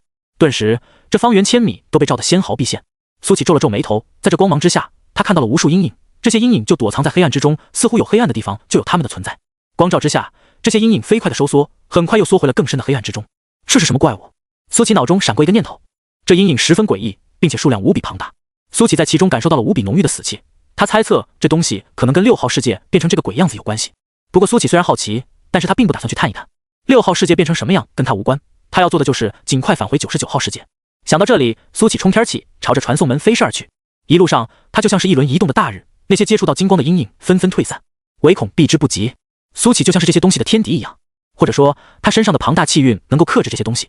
身边的景色飞快褪去，就在这时候，他忽然听到了远处传来一道熟悉的吼声。吼！这吼声带着痛苦，还有恐惧以及震怒。虽然苏琪也不知道为什么自己听出了这么多的情绪。傻龙！苏琪神色一动，朝着那吼声之处飞去。很快，他来到了吼声传来的地点，果然是龙首屋。只是现在的他无比狼狈，一身鸟毛几乎都被撕扯得七七八八，连那威严的龙头此时也满是伤痕，坑坑洼洼，有的地方甚至可以看到森森白骨。苏琪的到来让攀附在龙首屋身上的那些阴影如潮水退去。苏琪落了下去，来到龙首屋面前。傻龙，你没事吧？苏琪看着龙首屋问道。好歹也骑了人家一段路，关心一下总没错。好！龙首屋低吼了一声，那双铜铃大的眼睛竟然流露出一丝感激之情。家人啊，你终于来救我了，真是太感动了。亏我之前还抛下你自己跑了，我真不是个东西。只可惜苏琪听不懂他的意思，只能看得懂他眼中的情绪。不用感谢我，我这人向来仗义。苏琪嘴角一咧说道。其实他想说自己古道热肠，不过想想现在有很多人曲解这个意思，还是算了。好！龙首屋从地上爬了起来。都说落水凤凰不如鸡，此时的龙首屋更狼狈，一身光鲜亮丽的鸟羽掉了个七七八八，像只没毛的鸡。大哥，那些阴影怕你，我跟你一起跑路，远离这些阴影。看到龙首屋对自己甩了甩头，苏琪明白了他的意思。你想跟我一起走？苏琪笑着问道。好！龙首屋连忙点头。那走吧。苏琪熟练地坐在了龙首屋的头上。这一次龙首屋没有丝毫的不耐，甚至觉得格外的安心。果然有时候龙不能太要强，还是要找一个靠山。龙首屋的心中闪过了一个念头，有了苏琪坐在头上，龙首屋发现光芒照耀之处，那些阴影如同潮水退去，顿时他就神气起来了。娘的，刚刚欺负龙，现在看我给你们表演一个什么叫龙甲人威。龙首屋在空中疯狂扑腾翅膀，快如闪电扑向远方无尽黑暗。那些阴影纷纷退缩的样子让他倍感兴奋。等等！就在这时，苏琪说道。听到这话，龙首屋连忙来了一个急刹车。现在的苏琪就是大哥，他说什么自己都得乖乖听着。苏琪皱了皱眉，从龙首屋的身上一跃而下。他在地上看到了一具白骨，这白骨原本是黑骨，因为他的靠近，光芒将那阴影驱散，才显露出了本色。这具白骨的头颅还没有被消化，只是双眼已经变得一片空洞，看起来眼球是没有了。是那只怪鸟。苏琪心中闪过一个念头，他当时还抽了这家伙3巴掌，没想到在见之时竟然已经成了一具白骨。你这怪鸟如此伶牙俐齿，机灵狡诈，怎么就不知道跑呢？苏琪有些唏嘘地摇了摇头。好！龙首屋吼了一声。这不是鸟，这是一个堕化的人类修士，还给本龙送过几次吃的，想要巴结本龙，不过被本龙给吓跑了。在不远处有一棵枯树，竟开满了如血红艳的花朵。苏琪摘下了一朵，放到了怪鸟的头上，然后他飞回龙首屋的头上，说道：走吧。龙首屋再次起飞。怪鸟死了，苏琪并不伤心，只是有些唏嘘。毕竟前几个时辰才见过，再见之时已经是一具死尸，把人生的无常演绎得淋漓尽致。而龙首屋则更不关心了，他只记得这怪鸟是一个奸猾狡诈，还妄图巴结他的垃圾。在两人离开以后，阴影再一次将这怪鸟的尸体覆盖。咔嚓咔嚓，咀嚼之声响起，怪鸟头部仅剩下的一些血肉也被吞噬殆尽。他空洞的眼眶倒映着逐渐远去的光亮，头顶的花朵无声凋零，似乎在道尽他这如烛火摇曳的一生。朝看花开满树红，暮看花落树还空。若将花比人间事，花与人间事异同。第99号事件。最近1年，长生关发展的越发壮大了。从刚开始的10里8乡，再到现在几乎全国各地，长生关的名字几乎已经传遍了整个大宋。有传言说，长生关里住着神仙，许愿非常灵验，所以来许愿的人非常多，还愿的人也非常多。这些许愿的人，甚至有的来自长安和开封。要知道，那可是遍布道观和寺庙的地方。一个位于西南边陲之地的道观，竟有这种魔力，让许多人也感到不可思议。长生关的偏殿内，小佑，今年我教你的这招卜卦术叫做3世书。王凡熙笑着对幽三说道。幽三瞪着大眼睛问道：凡熙哥哥，这3世是哪3世？王凡熙想了想说道：前世、今世、后世。幽三低着头扳着手指算了一会，然后似懂非懂的说道：我好像知道了。现在我们道观来卜卦的那些人，大多都是测财运和姻缘，其中又以财运为最。王凡熙笑着说道：所以我今天要教你的便是3世书财运篇。那3世书是能看到人的前世今生还有后世的财运吗？幽三瞪着眼睛问道。不错。王凡熙点头笑道：前世因，今世果，这3世书能够看到人的前世今生还有往后。幽三听得有些震撼，张大了小嘴。那凡熙哥哥，你能看到我的前世吗？王凡熙点了点头，又摇了摇头。我可以看到一点，但看不完整，如果是观主的话，应该可以看完。幽三连忙说道：那能看到我前世哪一点啊？王凡熙忽而笑道：能看到你前世是一个美人儿。幽三的脸忽而红了，他结结巴巴地说道：别瞎说。哈哈，小幽，别听你凡熙哥哥忽悠你，他那3世书根本就没学到位，全是瞎扯。就在这时候，少年清朗的声音传来，一身白袍的米杰从殿外走了进来。如今的米杰哪还有当年的小可怜样？剑眉星目，风神俊朗，眉目间洋溢的皆是自信之色。杰哥，你回来了。幽三从凳子上跳了起来，开心地说道。米杰手里拿着一串糖葫芦，笑道：小幽，看我给你带了什么好东西。冰糖葫芦。幽三跑了过来，从米杰手中接过了糖葫芦，开心道：谢谢杰哥。米杰揉了揉幽三的头，笑道：赶紧吃吧。王凡熙看向米杰，笑道：小杰，李奶奶家的鬼怪除掉了吗？米杰有些得意地说道：“当然了，那不过是只衰鬼，我随便一剑就给他秒杀了。”王凡熙点头说道：“辛苦你了，这些年以来都是你在走南闯北，为大家降妖除魔。”米杰正色道：“西哥，这本就是我该做的事。还记得我们刚入道观10里下的誓言吗？”记得。王凡熙像是想起了什么，笑着说道：“我说西哥你啊，还是要多把心思放在修炼之上，不然等你以后老了，我还这么年轻，看你后不后悔。”米杰笑着说道：“修炼一事，顺其自然就好了。”王凡熙摇头笑道：“再说了，我要是专心修炼了，谁又来主持道观的大小事宜呢？”米杰又揉了揉幽三的头说道：“那你可要尽快培养小优了，我看他聪慧，以后肯定能挑起道观的重任，对吧，小优？”幽三将糖葫芦塞进了嘴里，嘴巴鼓胀，嘟嘟囔囔的说道：“对的。”6号世界，龙首乌驮着苏启一路朝着传送门的方向飞去。一路之上，苏启看到的景象让他忍不住直皱眉头。白天的6号世界虽然到处充盈着死气，但多少还有些生物在这荒芜的大地上奔跑觅食。但到了晚上，什么都没有了，只有寂静以及浓厚的死亡气息。他看到了许许多多的白骨，这些白骨似乎是白天的那些生物，都被这阴影吞噬殆尽。TT 下划线 Keyword D 下划线 Add Data Title 等于游戏 Data Tag 等于精品推荐 Data Type 等于1 Data Value 等于1913 TT 下划线 Keyword 下划线 Add。 苏启也不禁开始考虑起，这阴影到底是什么东西？如果说每个夜晚都会有这阴影来袭，那么6号世界的这些生物是如何活下来的？沙龙，你知道这阴影是什么东西吗？是不是每晚都会出现？苏启问道。好，龙首乌低沉的吼了一声。别问龙了，龙也不知道啊，以前都没出现过这玩意，今天才刚刚出现的，鬼知道是什么东西。听不懂龙首乌的话，苏启便说道：“你说你怎么这么不争气？好歹也相当于合体期的修士，怎么连话都不会说？你这样以后怎么找媳妇？”好，龙首乌不满地吼了一声：“我血脉比较特殊，不行吗？你以为我不想说话呀？再说了，找媳妇跟不会说人话有什么关系？你也别不服气，我看到有的妖兽人家练气左右就能开口说话了。你呀，单纯的就是能力不行。”苏启说道。好，龙首乌不服气：“什么叫我能力不行？那些能说话的妖兽跟我能比吗？我吹口气都能够碾死他们。”一路上，苏启都在数落龙首乌，虽然他听不懂龙首乌的吼声，但多少能够感应到他的情绪。不得不说，在这种压抑的环境之下，能够有一只听得懂人话的妖兽陪着解闷，还是挺解压的。传送门的位置越来越接近，苏启发现那些阴影有些开始躁动了。原本他的光照之处，这些阴影都是避之不及的，但现在那些阴影竟然久久蠕动，不愿离去，直到靠近他900米之内才肯往后退去。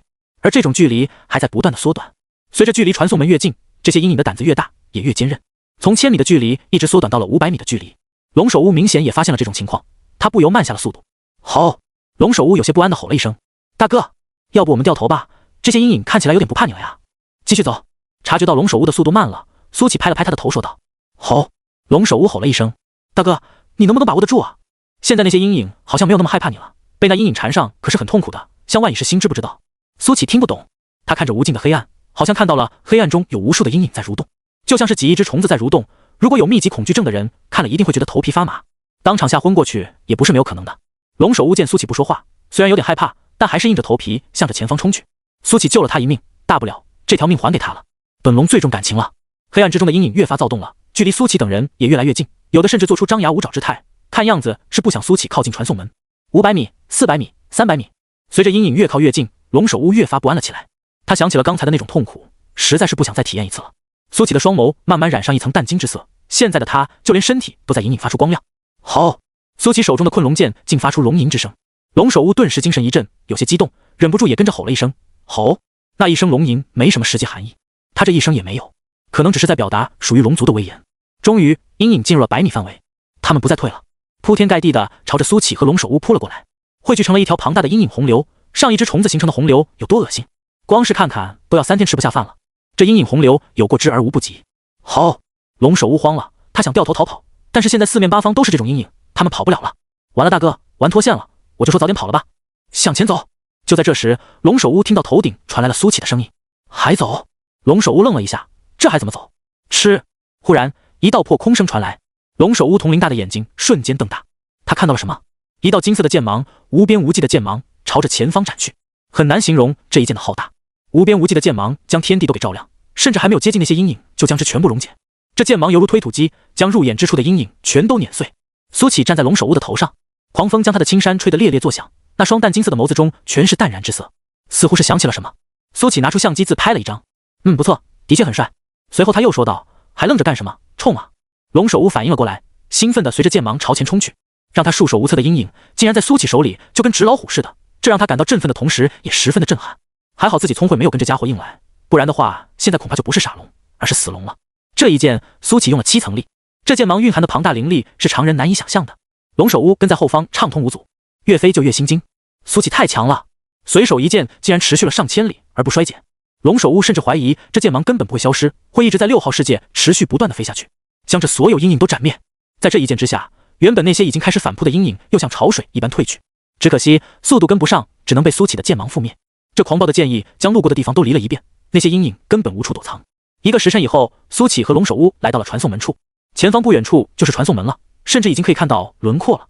但在传送门前站着一个黑影，双眸露出红光，在黑夜之中格外的显眼。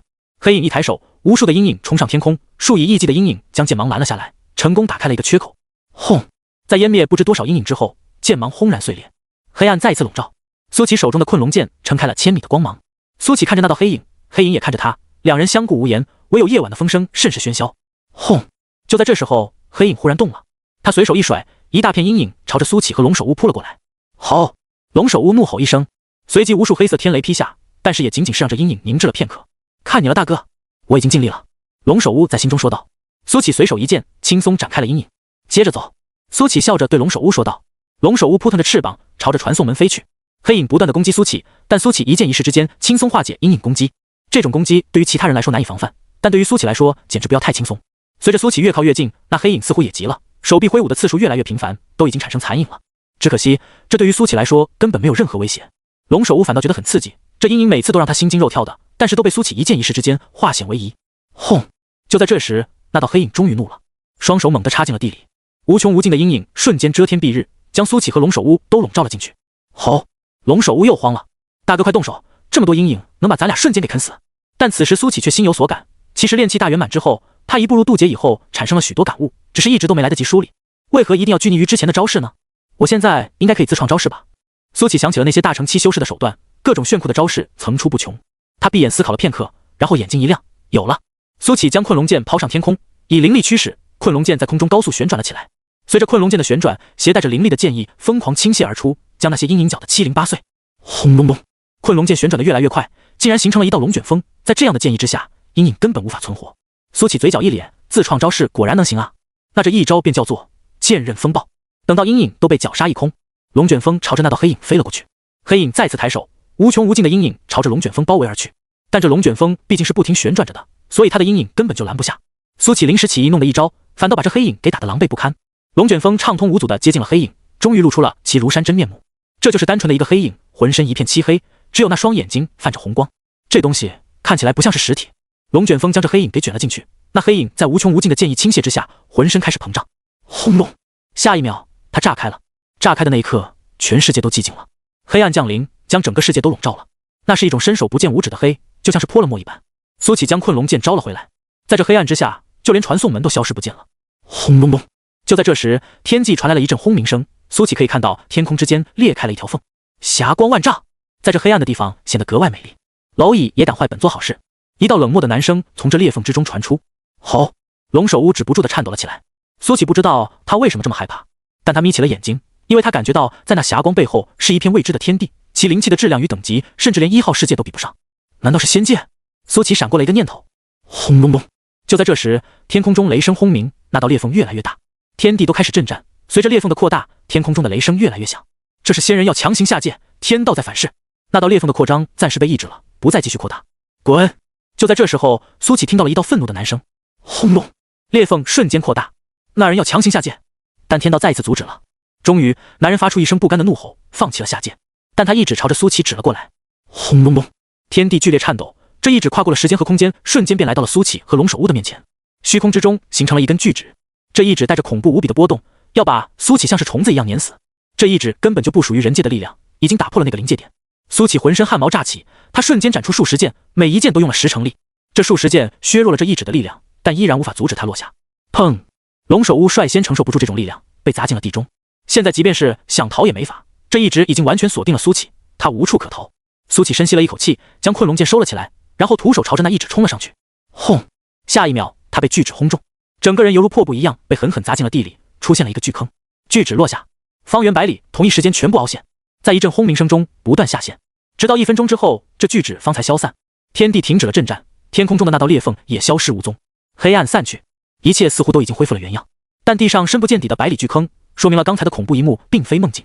苏启做了一个很长的梦，梦到什么他已经记不清了，但在梦里他似乎遭受了无比酷烈的毒打，浑身上下跟散了架一样疼痛。滴答滴答，哗啦啦，冰凉的雨丝打在苏启的脸上，他茂密的睫毛微微颤动，眼睛缓缓睁开。天空很灰暗，下起了瓢泼大雨，他只觉得浑身上下都在疼，连动一下都疼。苏启倒抽了一口凉气，还是强行坐了起来。这时候他发现自己体内无穷无尽的灵力竟然消散了3/4，如果不是全身上下已经完成灵力化了，那一指足以要了他的命。他的衣衫已经破破烂烂，有些衣不蔽体，只是现在他也没工夫来收拾，而是盘腿开始运转起炼气诀。他的身体开始疯狂吸纳起周遭的灵气，犹如鲸吞一般，方圆千里的灵气犹如漏斗一般被他吸进了身体之中。不知道过了多久，苏启睁开了双眸，他体内的灵力已经恢复了1半多，浑身上下的疼痛也都消失了。雨不知道什么时候已经停了，苏启从地上站了起来，他换了一套新衣服，看上去不再那么狼狈。苏启发誓，这绝对是自他穿越以来最狼狈的一次，那一指之威已经深深印入了他的脑海之中。如果当时那仙人真的下界成功，只怕他无法幸免。原本以为自己已经天下无敌，可以横行无忌，现在看来还差得远。苏启环顾了一圈四周，忽然看到了一个熟悉的龙角，他快步走了过去，龙首乌整个身子已经埋进了地中，只露出一只龙角来。苏启将其拔了起来，不出意外，龙首乌已经死了，下半截的身子已经消失无踪，只剩下半截龙头，另外半截可能已经被那恐怖的一指气化了。这半截龙头，那只眼睛也还圆瞪着，流露出无尽的恐惧之色。苏启叹了口气，挖了个坑，把龙首乌给埋了进去。难过吗？谈不上。自责吗？也没有。但不知为什么，有些惆怅。苏启站在龙首乌的墓前，一直站了好久。只可惜方圆百里生灵寂灭，就连一株草也长不出来，否则的话，苏启也会献上几朵野花。仙人的实力比我想象的还要恐怖。苏启沉吟道，如果要飞升仙界的话，要做好充分的准备才行。他再一次冲天起，飞了足有1刻钟，才从深坑之中飞了出来。他望向那日出现裂缝的方向，最后深深看了一眼之后，朝着传送门飞了过去。这一指之仇，他记下了。即便现在打不过，但总有一天他会复仇。君子报仇，1万年、10万年，甚至100万年都不晚。你的巅峰总会过去，但我的巅峰即是永恒。苏启冲进了传送门之中，回到了99号世界。将气运全数释放以后，99号世界的排名如愿以偿的变成了99.9。苏兄，你这次怎么去了那么久？这时，王南博的声音传来。其实连苏启也不知道自己睡了多久，于是他问道：“去了多久？”苏兄，你不会沉醉温柔乡，把时间都忘了吧？王南博走上前来，坏笑着用胳膊顶了顶苏启，说道：“你以为我是你？”苏启没好气的说道：“快说，我去了多久？”10个月。王南博正色说道：“10个月。”听到这里，苏启愣住了。他知道自己昏睡了一段时间，却不知道长达10个月之久。仙人的实力实在是太恐怖了，即便是隔着千万里远远一指，都差点让他直接泯灭。昏睡长达10个月之久。不过苏启猜测，这应该不是普通的仙人。如果每个仙人都有这么恐怖的实力，可以随意对人界出手，那么这不乱套了。苏启想起了那天那道不甘的怒吼，想必仙人想要强行干预下界，还是需要付出一些代价的。那道黑影究竟是什么，竟然让这仙人如此愤怒？苏启开始思考了起来。见苏启露出沉吟之色，王南博又说道：“该不会真沉醉在温柔乡了吧？10个月刚好够生小孩的。不对啊，苏兄，这么说来，你有喜当爹的嫌疑啊！”滚！苏启踢了王南博一脚，这家伙整天没有一个正形。就在这时候，一身白衣的洛灵也飞了过来。10月不见，如今的洛灵身上的冰山气质好像又增加了3分，但其美丽程度上升了5、6分。洛灵一脸狐疑地凑到苏启身边，鼻子来回抽动，看起来是在嗅什么味道。你干嘛？苏启有些莫名其妙地问道。王南博在一旁憋着笑，他好像是看出来了，但是他不敢说。洛灵秀眉一挑说道：“姓苏的，虽然我师姐回到了仙界，但你们俩毕竟是有婚约在身的，我得监督你，不能让你做对不起我师姐的事。”我什么时候跟你师姐有婚约在身了？苏启无奈地说道。我说有就有，我在你身上没有嗅到花花草草的气息。我告诉你，我现在专门修习了一门可以提升嗅觉的功法，只要你在10年之内碰过女人，我都可以嗅出来。洛灵像只斗胜的公鸡，巴掌大的脸高傲地扬了起来。我去，洛瑶姐，你这鼻子比狗还灵啊！王南博立马吹捧道。洛灵立马冷冷瞪了他一眼。王南博立马改口说道：“啊，我的意思是说，你这功法很不错，能不能也教教我？我就喜欢学习这些稀奇古怪的功法。”滚！洛灵作势要打，王南博连忙退到了苏启身后，喊道：“苏兄，帮我拦住你小姨子。”好了，我有点累了，就先回道观了。苏启摆了摆手说道：“唉。”王南博连忙拉住苏启说道：“苏兄，这大征之年就剩下1年零1个月了，要不你就在这里等到结束之后再回去吧。”王南博说这话的时候，眼睛里带着希冀。苏启看向了远方的人群，明显比上次他在的时候少了许多。还有一部分人呢？苏启皱眉问道。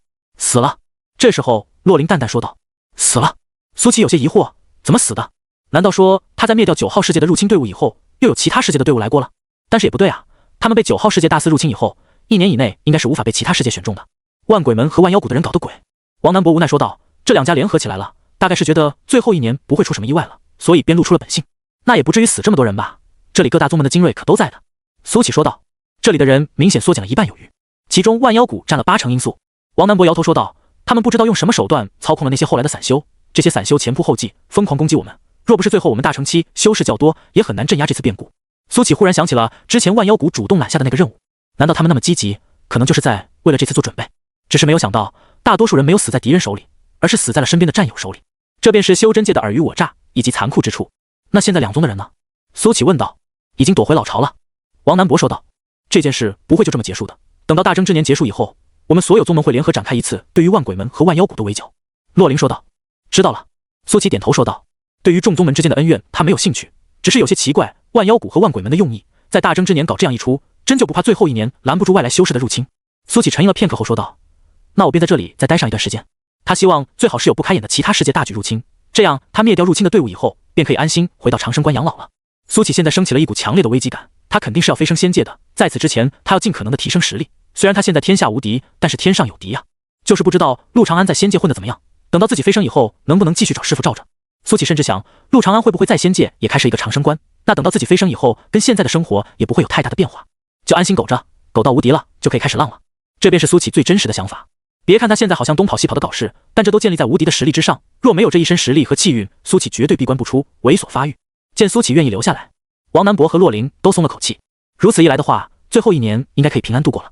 毕竟99号世界的排名提升了那么多，其他世界可是能够看到的。这样一个排名靠后的世界掠夺了如此大量的气运，肯定会引起各大世界的注意。1号世界，这一次我不希望再有什么意外。萧旭晨冷冷看着萧天说道。距离最后一年只剩下1个月，而这也是他们最后的机会。大哥还请放心，这一次我一定第一时间点到，不会再出任何意外。萧天连忙说道。三弟啊，我们是兄弟，所以你也清楚上面给了多大的压力。如果事情办不妥，那么你我2人都难逃责罚，到时候让那外星人鸠占鹊巢，你甘心吗？萧旭晨淡淡说道。当然不甘心，这次我一定第一时间选中99号世界。萧天连忙说道。对了，最近到处搞风搞雨的那什么邓望雨抓到了吗？萧旭晨说道。大哥，这小子跟泥鳅似的，打一枪换个地，打不过就跑，目前没有任何人能够抓到他。萧天拱手说道。那便不管了，反正没有惹到我们头上，让各大宗门头疼去吧。萧旭晨淡淡说道。报！就在这时，一个青年跑了进来，满脸慌张。什么是慌慌张张的，成何体统？萧天喝了一句。萧旭晨抬手阻止了萧天的话，然后看向青年说。青年连忙说道。2位店主，那邓望雨袭击了我们宗门，由于防守力量薄弱，大量功法和法宝被抢夺，建筑被焚毁数百。听闻此言，萧天震怒。杨长青吗？宗门不是有他在镇守吗？青年闻言惶恐道。2店主也拦不住那邓望雨，被打伤了。废物！这杨长青真是一个废物！萧天怒骂道。而萧旭晨则皱起了眉头，刚刚才说只要没惹到他们头上，他懒得管，没想到眨眼间老巢就被端了，这简直就是打脸来得太快，就像龙卷风。知道了，你退下吧。萧旭晨对青年淡淡说道，虽然心中有怒，但他并未表现出来。青年退下以后，萧天说道。大哥，这邓望雨太嚣张了，我亲自出手，定把他碎尸万段。萧旭晨品了一口香茗，淡淡说道。现在邓望雨闹得满城风雨，那么多人都没有抓到他，你真以为他们都是草包饭桶不成？萧天迟疑了一下，然后说道。至少我不会像杨长青那个废物一样被人打伤。杨长青好歹也是我星辰殿的2店主，大成圆满修为并不弱。萧旭晨摇了摇头说道。是这邓望雨成长得太快了，刚开始的时候他并没有这么强，但追杀他的人太多，反倒逼出来了。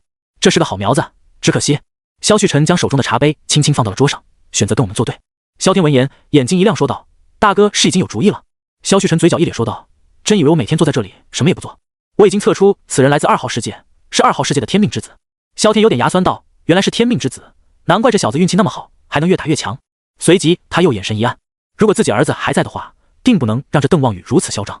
要知道气运是有抵消作用的，2个天命之子若为敌人，那就看谁的气运比较高，低的一方自然便会倒霉一些。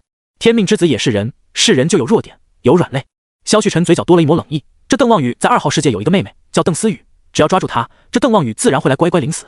可是大哥，听说这邓望雨很辣大志，就算我们真抓住了他妹妹，他又能乖乖束手就擒吗？以这家伙的狠辣程度，家人可能威胁不了他吧？萧天问道。你是怀疑我这关心定命之术？萧旭晨淡淡说道。不敢。萧天连忙抱拳说道。我说了，人都有软肋，而邓思雨就是他的软肋。萧旭晨淡淡说道。去把常威给我叫来。好，我这就去。萧天连忙说道。1刻钟以后，萧天领着常威来到了此处。常威从表面上看去是一个青年，但实际年龄已经5000多岁，一身修为更是已至大成，虽未圆满，但丝毫不比普通的大成圆满弱。店主有何吩咐？常威那双狭长的眼睛时时刻刻都在透着阴冷之色。常威，你去一趟2号世界，把这个叫邓思雨的女人给我带回来。萧旭晨随手一挥，一幅卷轴落到常威手里。常威打开以后，卷轴之上的人画的栩栩如生，从容貌上看是一名沉鱼落雁的美人，要死的还是要活的？常威看了一眼之后，收起了卷轴，语气平静地问道：活的，完完整整的给我带回来。萧旭晨淡淡说道：我知你心思缜密，这个任务也只有你能够完成，有没有信心？常威脸上露出3分笑容，店主放心，这女人我肯定完好无损地带回来。说罢，他转身便走，很快消失在了此处。萧天望着常威的背影，不由说道：大哥，这家伙下手没轻没重的，不会把那女人给弄死了吧？他有分寸。萧旭晨淡淡说道。常威是暗堂的堂主，也是萧旭晨手中的一柄尖刀。一般情况下，萧旭晨不会动用，但尖刀出鞘，必然见血。与此同时，邓望宇抢完星辰殿以后，来到了一个没人的地方。他一件件把那些功法和法宝掏出来，一边啧啧有声地说道：不愧是第一宗门，这好东西真不少，这玩意不错，正好可以送给思雨当玩具。第99号事件，极光城。苏兄，你一定要尝尝这冰雪酿，我第一次喝的时候就惊艳到了，跟南方的那些酒都不太一样。TT 下划线 Keyword 下划线 Add Data Title 等于食品饮料 Data Tag 等于精品推荐 Data Type 等于1 Data Value 等于1903 TT 下划线 Keyword 下划线 Add。 王南博给苏琪满上了一杯，满脸笑容地说道：这酒馆便是他在极光城经常来的那家。这一次因为苏琪在的原因，洛林也跟过来了，所以他们这一桌吸引了不少的注意，大多都是看洛林的，毕竟酒馆内男人居多。王南博，你终于回来了。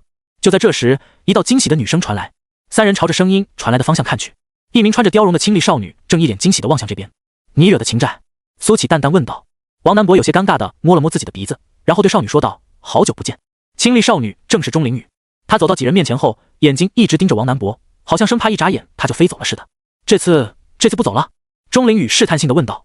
之前王南博说他要继续去旅行了，便毅然决然地跟他分开了。如今看到王南博再一次回到极光城，钟灵雨心想着他是不是后悔了，如果真是这样的话，他也不是不能够接受。1年多没见，你好像变好看了。王南博却岔开了话题，笑着说道：后悔了吗？钟灵雨眨巴着大眼睛说道。说这话的时候，他竟还怀着期盼之色，似乎很想从王南博口中听到后悔2字。确实后悔了，王南博说道。钟灵雨嘴角一咧，刚要接话，却听到王南博继续说道：后悔我没有早一点想明白，这些年我游历四方才知道我们大宋的繁荣之下隐藏着多少蝇营狗苟，所以我要改变现状，为了大宋之崛起而游学。钟灵雨瞪大了眼睛，他原本以为王南博是后悔了，可如今看来这家伙哪里有后悔的意思。你果真是这么想的？钟灵雨眉头一皱问道。那还能有假？王南博正色道：小钟，郑重给你介绍一下这2位，这2位都是我的战友，我们都有一个崇高的理想，那就是大宋无恙，世界和平。钟灵雨这才注意到洛林和苏琪，看到洛林的时候，钟灵雨眼中露出了惊艳之色，甚至升起了一股小小的自卑，这么完美的女子居然是真实存在的吗？相比起来，自己就像是丑小鸭见到了白天鹅。而当看到苏琪的时候，钟灵雨更是瞪大了眼睛，这么英俊的男子他也是第一次见，这种英俊如果光靠想象是没法想象出来的，只有当看到真人以后才知道有多惊艳，属于那种看上一眼一辈子都忘不掉的英俊。你好。苏琪友善地对钟灵雨点了点头，毕竟是被王南博这家伙祸害的无辜少女，苏琪多少是带点怜悯的。你好。钟灵雨低下头，竟然感觉脸有点发烫。那就先不打扰，你们喝酒了。说完，钟灵雨低着头跑走了。渣男。等到钟灵雨走后，苏琪又骂了一句。王南博嘿嘿一笑说道：苏兄，你不懂，小灵雨太单纯了，虽然我也很喜欢她，但是总不能耽误人家吗？你还怕耽误别人？洛林冷笑了一声说道：我看你是压根就没看上人家小姑娘吧。王南博轻咳了2声说道：没有的事，毕竟他也陪我度过了那段孤独寂寞的时光。苏琪耳朵竖了起来，怎么个孤独寂寞？细说。洛林也一脸嫌弃地看着王南博。王南博立马说道：我靠，不是你们想象的那样，不要那么龌龊好不好？我王某游戏人间，吃喝玩乐，虽然到处拈花惹草，却从不行那苟且之事。看到王南博一脸正气的模样，苏琪差点就信了。你总共谈过几个？苏琪问道。几个？王南博不屑一笑。你这是在侮辱我王某人，请用千来做单位。你谈过几千个？苏琪又问道。王南博沉吟了片刻后说道：正式确立过关系的1823个，暧昧过的3756个，眉来眼去过的13575个。TT 下划线 Keyword 下划线 Add。Data Title 等于游戏 Data Tag 等于精品推荐 Data Type 等于1 Data Value 等于1913 TT 下划线 Keyword 下划线 Add。 听完这个，苏琪沉默了好一会，然后问道：你是说这么多你都是精神恋爱？精神恋爱？王南博摸着自己的下巴说道：形容的倒是比较准确，但我更喜欢形容为灵魂伴侣。我与女孩相交，只在意灵魂交融碰撞的过程，而不在那低俗的肉体交缠。王南博略带得意地说道。你是不是不行？苏琪犹豫了片刻后方才说道。噗嗤。原本一本正经冷着脸的洛林忽然噗嗤一声笑出声来，这一笑把其他桌的那些男人们都看傻眼了，口水都快要流出来了。我靠！王南博像是被踩了尾巴的猫一样跳了起来，喊道：一派胡言！苏兄，咱俩熟归熟，我一样告你诽谤啊！我就随便说说，别当真。苏琪淡淡说道。王南博这才愤愤不平地坐下，他看着正在憋笑的洛林，没好气地说道：洛妖林，你笑什么？我告诉你，苏琪那就是嫉妒我，所以才诽谤我的。洛林翻了个白眼说道：行就是行，不行就是不行，有什么好狡辩的？狡辩？王南博气的头发都竖了起来，咬牙切齿地说道：你居然说我这是在狡辩？我看一些影像免不得要流出去了。你敢？洛林柳眉一竖，双目露出凶光，杀意蔓延。顿时，酒馆内的温度好像低了10多度，一些穿的比较少的男人甚至打起了喷嚏。被洛林这么一瞪，王南博登时怂了，立马笑道：“哈哈，开玩笑的，开玩笑的，别紧张，别紧张。”而苏启却来了兴趣。身为一个现代人，他对于影像这个词很敏感，非常的敏感。他饶有兴致地看着两人说道：“你们俩不会有事瞒着我吧？”没有。洛林直接否认道。此时耳根都忍不住红了起来，他想起了那次自己叫姐夫的样子。这杀千刀的王南博竟然在暗处偷偷录制。王南博同时也摆手说道：“苏兄，你太敏感了，我们俩能有啥事啊？你可不敢瞎说啊，不然一会这落妖灵不得扒了我的皮。”不信。苏启摇了摇头，然后双眼放光的说道：“你刚才说的那影像是什么？我能不能看看？”没有影像。洛林瞬间站了起来，连忙说道，同时他狠狠剜了王南博一眼。王南博头皮发麻的说道：“我随口瞎说的你也信啊，苏兄？”苏启在两人的脸上来回游离，然后摊手说道：“好吧，没有就没有喽。”洛林松了口气，然后一屁股坐下，心里却想着王南博手里的那个影像石必须要让他交出来了，不然的话就是一颗定时炸弹，指不定什么时候就炸了。王南博哪能不知道洛林在想什么？看到他不时瞟过来带着杀意的眼神，他有点头皮发麻。草率了呀！如果不提这一茬，说不定洛妖婆都快忘记了。如果他硬要自己拿的话，自己也不能不给他吧。没别的，主要是打不过。这婆娘疯起来什么都不怕的。桌上的气氛开始有些微妙。苏启在两人的脸上来回游离，他可以肯定这两人有什么秘密瞒着自己，但是却不知道这个秘密跟自己有关。而洛林是最心虚的，每次被苏启的目光扫过，都会下意识的避开，然后狠狠剜王南博一眼。而王南博则表现得不动声色，只是眉间偶尔流露惆怅之色。这么一个重大的把柄就要交出去了，无论怎么想都好不甘心啊！砰！就在这时候，一个酒杯重重砸在苏启三人的桌上，里面的酒洒出来一些，溅到了桌上。一个喝得醉醺醺的男人一脸淫笑地看着洛林说道：“小妞，来陪大爷喝几杯。”哦！顿时，许多人都开始起哄。其实大多数人都是有贼心没贼胆，看到洛林被骚扰，下意识便带入了自己，瞬间便觉得好带感。王南博一脸怜悯地看着面前这个男人：“哥们，你摊上大事了呀！洛妖婆你也敢调戏？滚！”洛林柳眉一竖，冷声喝道：“哟，还是个小辣椒，我就喜欢你这暴脾气。”说着，男人伸手朝着洛林的下巴勾起，噗嗤！下一秒，寒光一闪，血溅长空，男人的手臂被整个切断，掉落在地。这时，他才后知后觉地抱着断掉的手臂惨叫了起来。但这还没完，洛林下一剑就要把这男人削手。杀人了，杀人了！我的天啊，这女人长得如此美丽，出手竟然如此狠辣！你们看到她是怎么出剑的吗？太快了，我竟然看不清。周围的人群纷纷朝着酒馆外跑去，一边跑着还在一边讨论：“救我，大哥救我！”血污将地板浸湿，男人在地上惨嚎着喊道。这时又有几人走了过来，为首的是一名刀疤脸，肩上扛着一柄大刀。他歪着嘴笑道：“小妞，剑法不错，但你伤了我的兄弟，除非跟了我，否则的话，这极光城没人能保下你。”刀疤脸一脸贪婪地打量着洛林，这种等级的女人他从未见过，如果能弄到床上去，他就是少活50年都愿意。噗嗤！下一秒，刀疤脸的笑容僵在了脸上，他的头颅飞了出去。这一刻，他的大脑好像还能够思考。他看到自己的身体，脖子上已经没有头了。他还看到自己的小弟们一脸惊恐，我竟然就死了！这是刀疤脸最后的想法。随即，他便彻底失去了意识。砰！刀疤脸的尸体倒在了地上，头颅在地上滚了好几圈，滚到了几个小弟的面前。这下，几名小弟吓得纷纷跌坐在地上，腿软的不行。女侠饶命！女侠饶命！我们本无意冒犯女侠，都是这家伙色欲熏心，硬拉着我们来的。我上有老下有小，求女侠原谅。而断臂的那个男人，头颅刚好就滚到了他的面前。刀疤脸双目圆瞪，与他直勾勾的对视。这个断臂男子瞬间便吓晕了过去，下半身还流出一滩腥臭的尿液。洛林虽斩了两人，但雪白的剑身未沾半点鲜血。他收回了剑，表情冷漠地看了几人一眼。砰！几人忽然头不受控制地撞在了一起，然后齐齐晕了过去。看来以后不能来喝酒了。王南博叹了口气说道。苏启倒是无所谓，反正他本来就不爱来这种地方。同时对于洛林的了解他又更深了一点。这女人的心是真狠，如果是王南博的话，大概率玩弄一番就放走了。但洛林不会，他杀伐果断，对于这种敢于调戏他的蝼蚁，直接碾死，没有二话。扫兴！洛林淡淡说了一声，随即朝着酒馆外走去。王南博和苏启对视了一眼后说道：“苏兄，你看这女人的暴脾气，以后谁娶了她可真是有的受的。”苏启没有附和，转而问道：“你那影像是什么？”王南博脸色一变，立马打哈哈说道：“影像？哪有什么影像？苏兄莫要说笑了。”苏启嘴角一撇说道：“我还不知道你，说吧，到底是什么影像，让你俩反应那么大？”王南博。就在这时候，外面传来了洛林的声音。王南博苦笑说道：“苏兄，这玩意我可真不敢给你看啊，不然我就要被这妖婆给弄死了。”说罢，他连声应道：“来了来了。”见王南博不肯说，苏启更加好奇了。这影像石肯定对洛林来说特别重要，不然的话，洛林不会有这么大的反应。本来苏启猜测王南博会不会跟洛林在秘密恋爱，现在看起来不像，更像是王南博手里抓住了洛林的什么把柄。到底是什么影像呢？苏启沉吟着跟了出去，但刚一走到酒馆的门口就愣住了，原来一大票人拦住了他们。为首的是一个神色阴沉的中年人，其余人都是穿着家丁服的下人。这些人看起来足足有上百个，这些家丁脸上都带着凶狠的表情，手中持着棍棒。我儿子呢？中年男人阴沉着脸对洛林吼道。哪个是你儿子？王南博接话道，脸上有一条刀疤。中年男人说道，哦，那死了。王南博笑着说道，给我上，男的乱棍打死，女的生擒，若我儿子真的死了，送他给我儿子陪葬。中年男人怒吼一声，是。百名家丁朝着三人冲了过来，轰！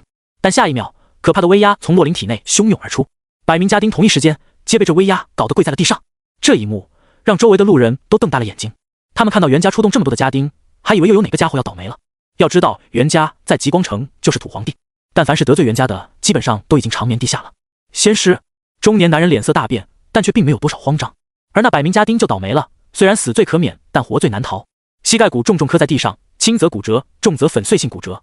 一时之间，哀嚎声、求饶声响彻了这片地界。洛林看向中年男人，眼神冷淡，不带一丝情绪波动。中年男人忽然笑了起来，没想到你还是仙师，是我唐突了。但你记住今天的事不会就这么结束，我背后也站着仙师，比你还强大的仙。噗嗤！下一秒，一道寒光闪过，中年男人双目圆瞪，头颅离体掉落在地。全场皆寂，那可是袁家的大管家啊！袁家大管家平时横行霸道，但被欺辱的那些人敢怒不敢言。这个恶霸今天终于撞上了铁板，被人弄死了。但大多路人不但不觉得害怕，反而想要拍手称快。好死，死得好！百名家丁也都不敢再哀嚎了，尽管表情痛到扭曲，但也不敢发出半点声音，生怕下一个就轮到了他们。大管家都死了，他们算个屁啊！很勇啊！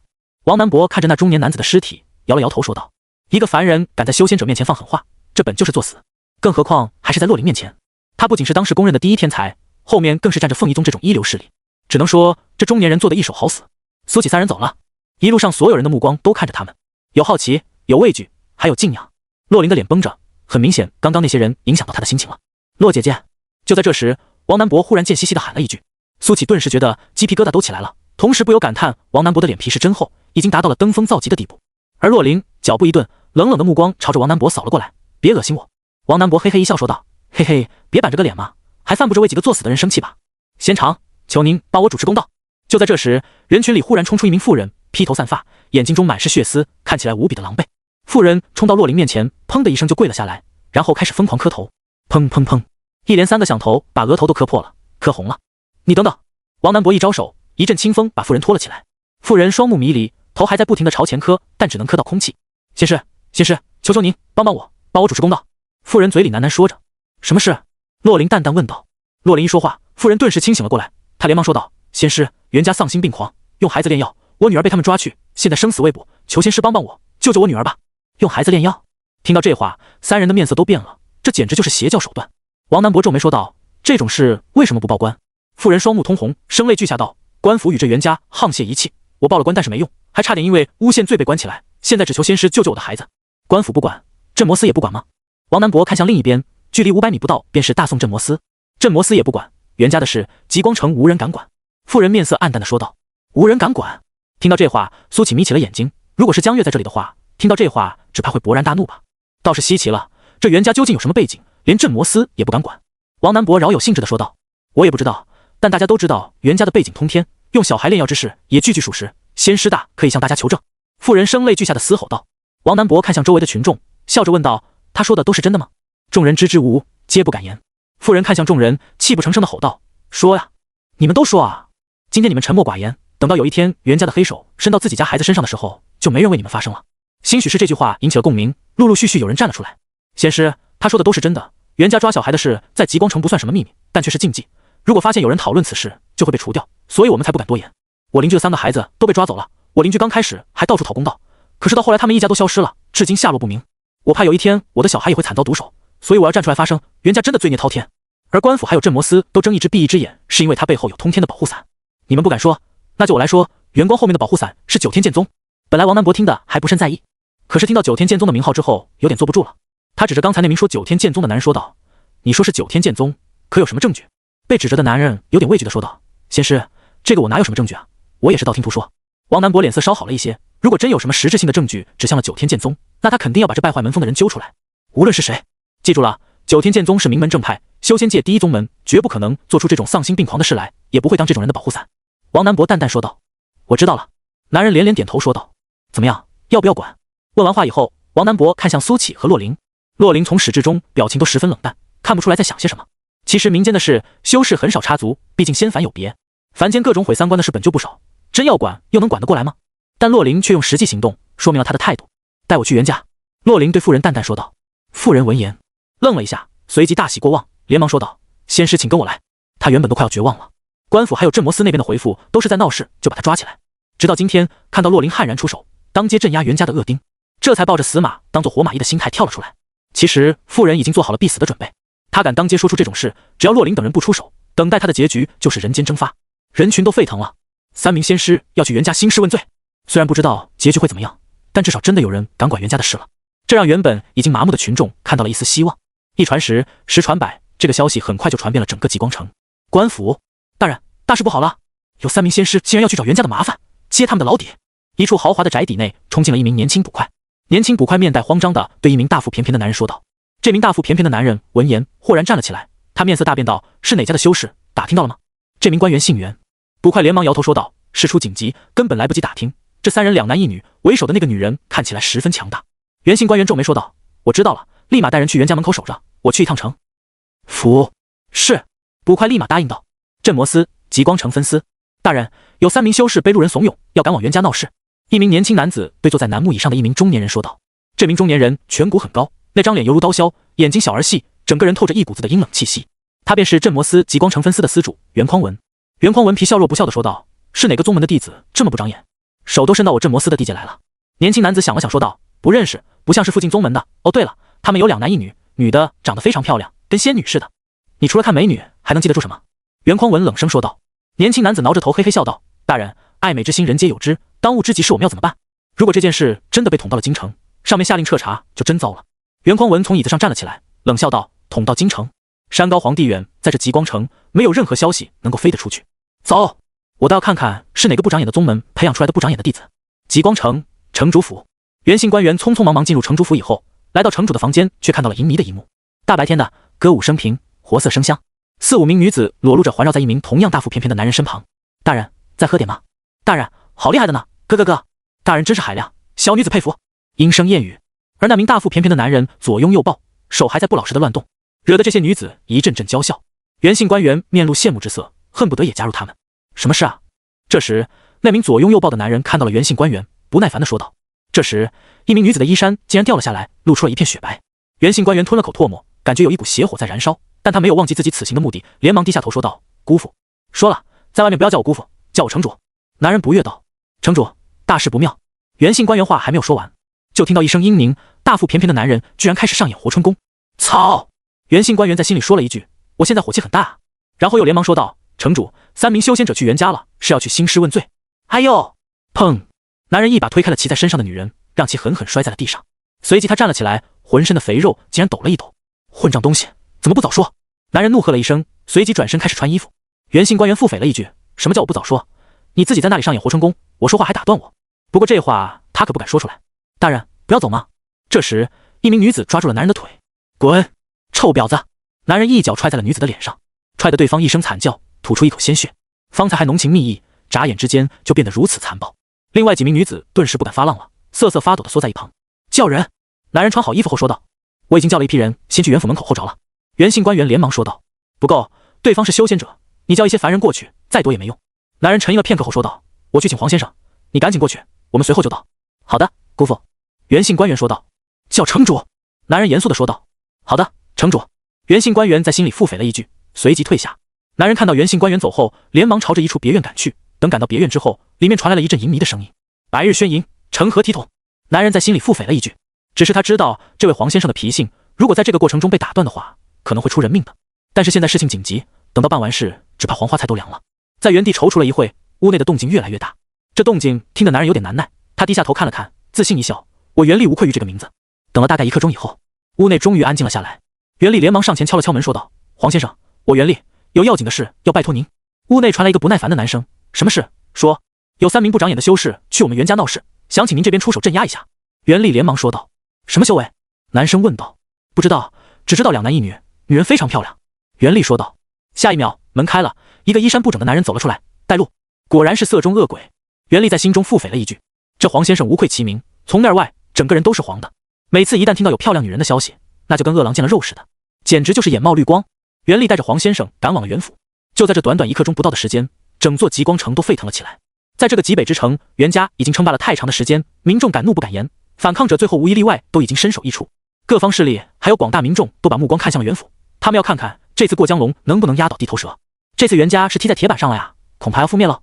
哈哈，笑话，袁家称霸这么久不是没有原因的，以前也不是没有仙师找过他们的麻烦，最后不还是不了了之。哎，反正我不看好，连镇魔司都偏袒袁家，仙师再强又能怎么样？正因为你们都抱着这样的想法，袁家才会一直肆无忌惮。不管如何，这一次袁家必定掉落神坛。开盘喽，开盘喽！这次冲突袁家胜还是仙师胜？发财机会就在此刻！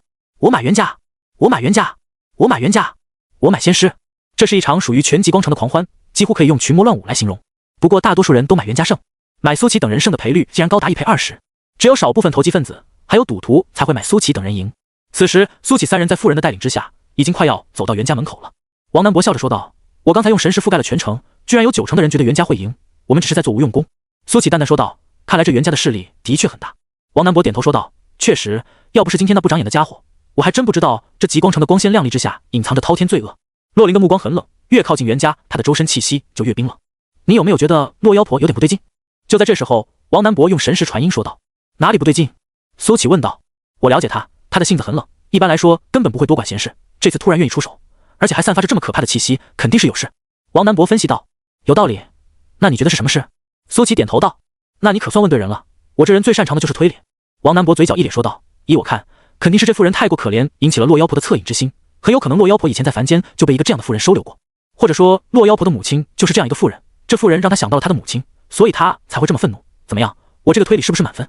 苏琪闻言点了点头说道：“推理的很好，下次不要再推了。”我靠，你说这话我就不服气了，那你来推理一下。”王南博不服气的说道：“推你的粪球去吧，我不推。”苏琪淡淡说道：“啊，苏兄，你这就是嫉妒我的脑子比你好使，你变了，以前你只会羡慕，而你现在只会嫉妒我的脑子比你好使。”王南博唉声叹气的说道：“3位请留步。”就在这时候，一道浑厚的声音传来，从一旁的人群里走出了几名穿着镇魔司服装的男子，为首的那人正是镇魔司极光城分司的司主袁匡文。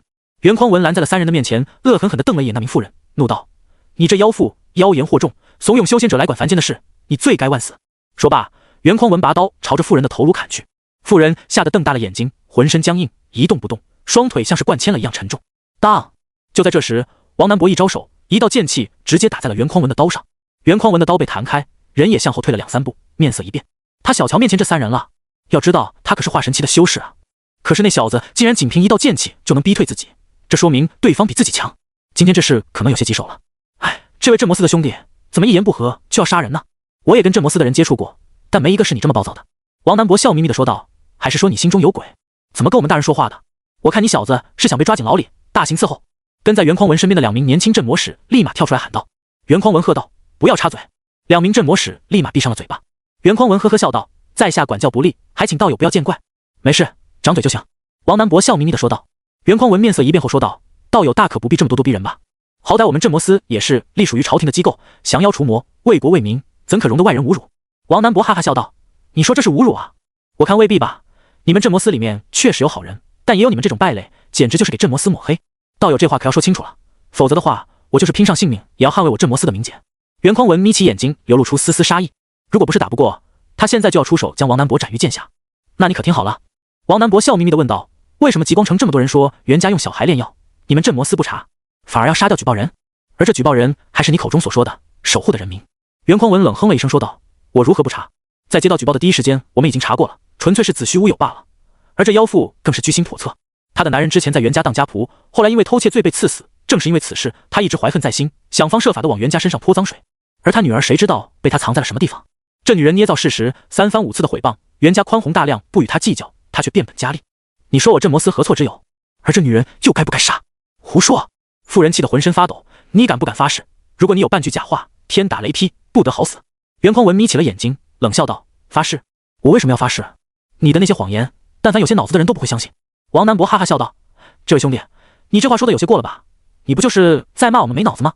袁匡文冷哼了一声说道：“道友不要误会，我可没有这样说。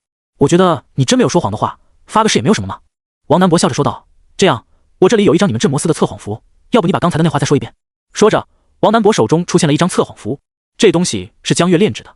这测谎符的神奇之处就在于，只要炼制的人比说谎的人修为高，那么说谎者就会引起测谎符异常，当场焚毁。如果说测谎符无异常，那么就证明此人没有说谎。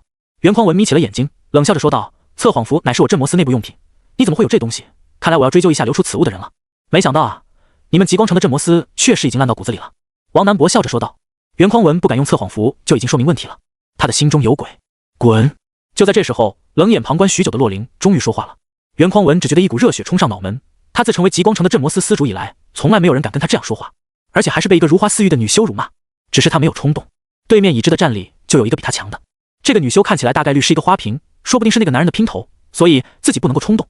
思来想去，袁匡文觉得自己只能以势压人了。朝廷与各大宗门有协议，宗门子弟不得干预凡间之事。我不知道你们是哪个宗门的弟子，但既然签订了协议，就要遵守约定，你们觉得呢？袁匡文冷声说道。大宋朝廷确实与各大宗门之间有协议，对于宗门的弟子也有一些约束的作用，但实际上各大宗门的弟子犯禁的事不少，对此宗门和大宋朝廷也是睁一只眼闭一只眼，只要不闹得太过分，基本不会出手干预。我最后再说一遍，滚！洛灵抬起双眸看向了袁匡文，轰！恐怖的威压如潮水向袁匡文涌去。砰！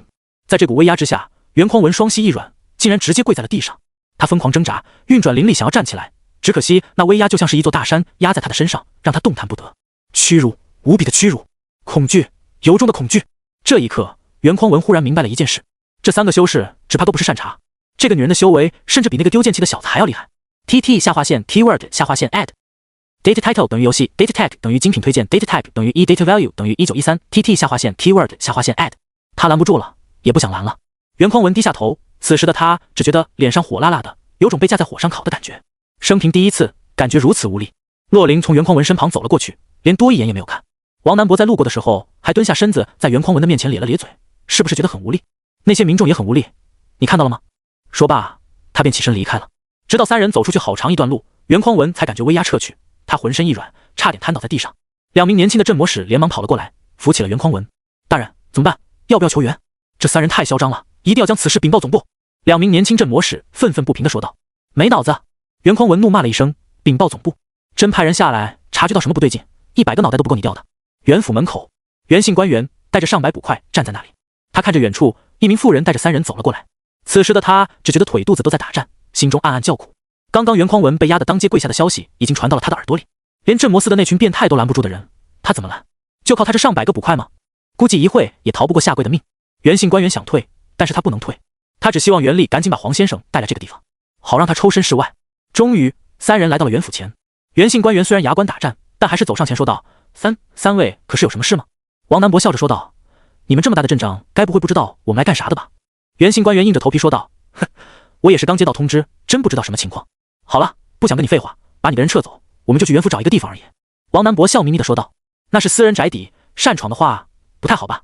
袁姓官员小心翼翼地说道。周围的那些围观群众都乐了，哈哈，看这家伙的嘴脸，平时可不是这样的，真是乐死我了。这位大人，麻烦你恢复一下，我还是喜欢你刚开始桀骜不驯的样子。你们都听说刚才的事了吗？镇魔司的人都跪下了，这三位仙师肯定有通天的背景，有没有可能袁家这一次确实要倒台了？不可能！街道两侧站满了群众，一片议论纷纷。洛灵甚至都没有看袁姓官员一眼，神识如海，直接将袁府整个覆盖。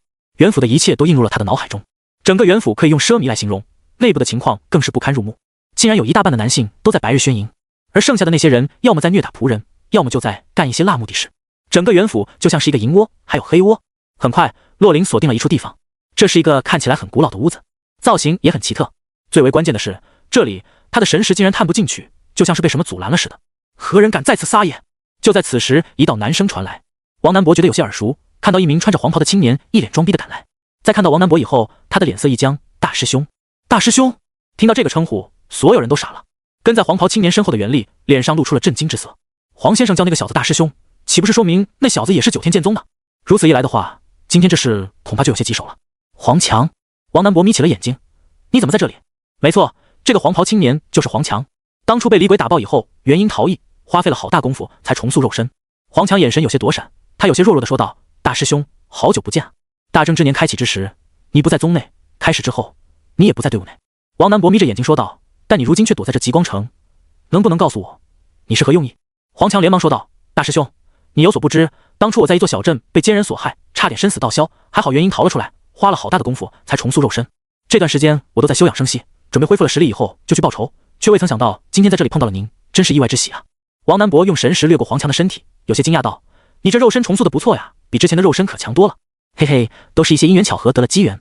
黄强挠着头，讪讪笑道：“他的这个样子看起来十分憨厚，就像是一个不谙世事的小年轻。”王南博笑着说道：“对了，我还有一件事很好奇，你身为九天剑宗的弟子，是什么人敢对你出手？”说起这个，也算是十分丢脸的事，我就不说了。黄强脸上露出尴尬之色，被凡人武道大宗师打死，身为一名修仙者，他感觉脸上无光。如果再来一次，他不会那么大意，肯定会准备万全。王南博点了点头，转而问道：“你如实告诉我，你究竟知不知道袁家干的那些事？”说这话的时候，王南博拿起了测谎符。什么事？不知道啊。黄强脸上露出了迷茫之色。轰！话音刚落，王南博手中的测谎符开始自燃，片刻之间便付之一炬。王南博笑了，他笑着说道：“好得很，黄强，你真是一个合格的九天剑宗弟子。”枪！一道寒光朝着黄强爆射而去，但他抬剑挡住了这道寒光，脸上的憨厚和迷茫慢慢褪去，冷声说道：“大师兄，你这是什么意思？今日之事，等我回去以后会如实报告师门，九天剑宗不欢迎你这样的渣子。”王南博淡淡说道，他的脸上没有了嬉皮笑脸。在面对宗门之事时，王南博向来严肃。听闻此言，黄强笑了，笑得很大声：“王南博，你真以为九天剑宗是你做主了？想赶谁走就赶谁走？我敬重你，叫你一声大师兄，你不会真以为我怕了你吧？”王南博淡淡说道：“你该怕的不是我，而是行堂的那些人，到时你向行堂长老解释去吧。”哈哈！黄强捂着脸狂笑：“少他娘的吓唬我！小爷，我不是吓大的，我早已不是当初那个宗门里的小透明，现在的我拥有最顶级的天赋，最强大的功法。你觉得宗门会放弃我这样一个绝世天才？可笑！”说完这话，黄强的气势忽然开始节节攀升，很快便突破了元婴期的界限，来到了化神期。这还没完，他的气势还在攀升，很快便来到了化神后期，再然后化神圆满。王南博，我本打算回宗以后便挑战你，将你拉下神坛，但如今看来没那个必要了。黄强一身黄袍衣袂纷飞，双眸中满是狂傲之色。今天我就要在此彻底击溃你。王南博眯起眼睛，看来这黄强的确碰到了机缘，否则的话，即便是重塑肉身修为也会大跌，不可能短时间内冲到化神圆满。不过同样是化神圆满，王南博有十足的把握击溃黄强。正当他要提剑之时，站在最前方的洛灵却朝着袁府走去。拦住他，黄先生！袁立连忙说道。黄强一个晃身挡在了袁府门口。滚开！洛灵冷冰冰地说道。黄强愣了一下，这才看清楚面前的洛灵，眼睛一亮说道：“原来是凤仪宗的洛姑娘，等我收拾完此聊，我们找个地方好好交流一番如何？”很早以前，黄强远远看过洛灵一眼，当时便惊为天人。只可惜当时两人的修为差距过大，犹如云泥之别，所以他一直不敢将这种想法说出来。但现在不同了，自诩得到顶级传承的黄强，认为自己有了这个底气。轰！洛灵出手了，他的双眸镀上了一层淡金色，雪白的剑身犹如闪电划过，凤鸣声伴随着雪花忽然而至。围观的那些人都瞪大了眼睛，似乎看到了一只展翅翱翔的凤凰，带来了大片的风雪。热，很热；冷，很冷。凤凰带来的热，雪花带来的冷，这一剑将天地元气实质化，对于天地元气的应用已至巅峰。最为可怕的是，洛灵对于自身力量的把控，围观群众甚至连地上的一砖一瓦都不曾被影响。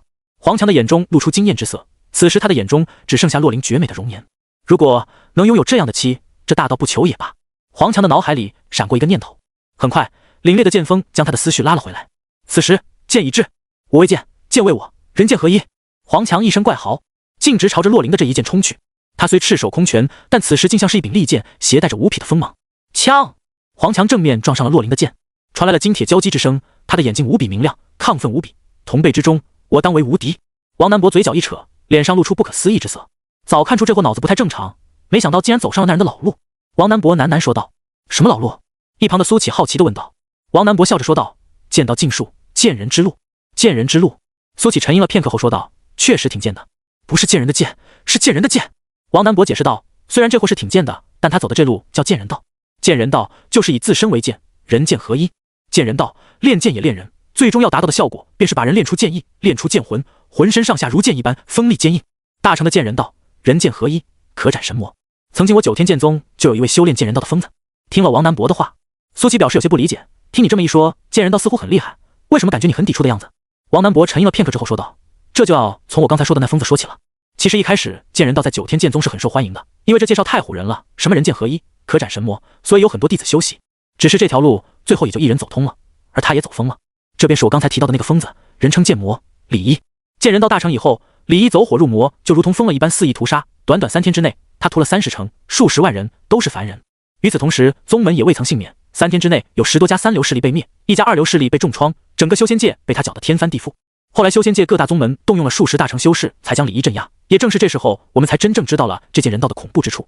李毅被镇压之后，众人才发现他的意识早已经被磨灭了，也就是说，他那时候其实已经不能算人了，只是一个只知道杀戮的人形兵器。但这并不是外力导致，问题出在剑人道本身。经过多方求证，还有对古籍的查询，终于确定了这剑人道其实是上古邪修为了炼制人形兵器而发明的功法。得知这个消息以后，修习剑人道的那些人都放弃了此道，而这功法也被焚毁，永远消失在历史的长河之中。不知道这货从哪找到的这传承，我也只是听说过而已。与此同时，场中形势已经进入白热化了。洛林本想速战速决，可是打着打着发现黄强并没有那么弱，相反，比起寻常的化神期圆满的修士还要强不少。只可惜没用，还是被洛林压着打。而黄强也纳了闷了，他在接受这个传承的时候，不是说同境无敌，越级乱杀吗？怎么还被人压着打？关键是他几次想要反击，都被打得差点浑身散架。到底是面前这个女人太强，还是他的传承根本没有那么强？黄强已经开始怀疑自己了。在经历了长达1刻钟的鏖战以后，黄强终于败下阵来。轰！他被轰进了地里，无力再战。袁家众人纷纷色变，黄强败了，那谁还能拦？谁还敢拦？苏琪走到了黄强面前，看着被镶嵌在地里的黄强，只露出了一个脑袋。苏琪忽然问道：“你刚才说的那个小镇是不是叫清溪镇？关你屁事！”黄强抬起头，斜棱了苏琪一眼，说道：“轰！”下一秒，黄强还没反应过来，忽然被提了起来，然后被苏琪举起，又狠狠砸进了地里。噗！被洛林打了老半天都没吐血的黄强，喷出一口血溅，面露骇然之色。或许你现在愿意说了吗？苏琪笑着问道，因为他忽然想起一件事。宋潇湘跟他说过，李鬼曾经在路上打爆过一个元婴修士，最后让他的元婴逃了。这元婴修士还说会回来复仇，这太巧合了。苏琪不信巧合，所以只有一个解释，这个人就是那个元婴修士。不叫清溪镇，那附近也没有小镇，是在一个树林里面。黄强连忙开口说道：“那便对了。”苏琪笑着说道：“那个打爆你的人是一个武道大宗师，对吧？”你怎么知道？黄强下意识地问道。随即他连忙住口，意识到自己似乎是说错话了。那就对了。苏琪叹了口气说道：“要怪就怪我的记性太好。”说着，苏琪轻轻在黄强头上一拍，轰！黄强只感觉一股难以想象的力量从大脑涌入身体，他浑身开始剧烈颤抖，这股力量瞬间席卷了他的全身，让他的身体1秒钟震颤成千上万次。片刻之后，他浑身一软，脑袋耷拉在地，鼻息全无，而他体内的元婴也在这震荡之下粉碎，连逃跑的机会都没有。苏兄，你这是？王南博张着嘴问道。他本打算把黄强交给宗门处置的，结果苏启竟然一巴掌把人给拍死了。我什么也没做，他自己睡过去了。苏启摊了摊手说道。啊，对对对。王南博反应过来，连忙说道。虽然不知道苏启为什么会这么做，但王南博相信一定有他的理由，因为苏启并非那种滥杀无辜之人，况且这种宗门的败类，王南博也的确没有维护之意。洛林看了苏启一眼，随即走向了元府大门。这一次无人敢拦。轰！元府大门轰然倒下，传来一阵欢呼声。袁家这次真要完了，草率了，我刚刚买的是袁家营，现在改还来得及吗？不过话说回来，这3个人都好厉害啊，特别是那个女仙师，不但人长得漂亮，实力还那么强大，简直就是女神。随即洛林径直跨进了元府大门，朝着西北方向走去，那里有一栋建筑，便是他的神识探不进去的地方。随即苏启和王南博也进了元府大门。一进入到里面，王南博就皱起了眉头，他使劲抽动了几下鼻子后说道：苏兄，你有没有闻到什么怪味？苏启淡淡说道：没有。什么怪味？王南博沉吟了片刻后拍掌说道：我想起来了，是石楠花的味道。石楠花？苏启愣了一下，忽然也觉得这空气变得浑浊了起来。有时候人就是这样，别人没说的时候不觉得有什么，一旦知道了，便会开始觉得怎么都不对劲，好像真有说的那种事一样。最后苏启决定屏气凝神，好浓的石楠花味道，可为什么没有看到有石楠花？王南博左右张望，有些奇怪地说道：那还能是因为什么？苏启很想说一句，不过还是憋住了。3人走了一段路以后，来到了一处池塘，在池塘中间有一个亭子，亭子里有几道白花花的影子，正在做着辣眼的事。王南博终于反应过来，为什么会有石楠花的味道了，因为这里的味道最重。光天化日，王南博捂住自己的眼睛，我要瞎了。什么人？就在这时候，亭中的那名男子忽然站了起来，朝着3人看了过来。当看到洛林以后，他眼睛爆发出狼一样的绿光，他指着洛林说道：你过来。噗嗤，话音刚落，一道寒光闪过，鲜血喷射长空。男子走得很安详，那几名女子却吓得尖叫了起来，纷纷爬起来，衣衫不整地朝着四处窜去。我可算发现一个问题了。王南博面色古怪地说道：这袁家的人好像都有些精虫上脑啊，是家族遗传的基因。说着他还顺带用神识扫描了一遍整个袁家，结果眼前辣眼睛的一幕幕差点让王南博当场戳瞎自己的双眼。干！真他娘的辣眼睛！王南博表示自己想洗眼，自己没事犯那个贱干什么啊？这些画面一辈子都忘不掉了。几分钟后，3人来到了那座古怪的建筑外。这座建筑从外观看上去通体漆黑，就像是刷了一层黑漆一样，而且还是长方形的，房檐看上去就跟一个棺材盖似的，或者说整体看上去就是一个巨大的棺材。这袁家修了这么大一个棺材，肯定有鬼。王南博率先说道。3人围着这建筑转了一圈，并没有发现进去的入口。好凉！王南博跳到了房檐上，惊呼了一声。他本想看看这房檐上有没有什么古怪，没想到这房子就是最古怪的。以他的修为，站在这上面竟然能感觉冻脚。这股阴冷透过鞋底要涌入王南博的身体，不过被他用灵力给蒸发掉了。是阴铁。洛林走上前，用手探了一下，随即飞快地收回了手。阴铁！王南博连忙从房檐上跳了下来，有些难以置信。阴铁这种东西在修真界也属于凤毛麟角的东西，是极品的炼器材料。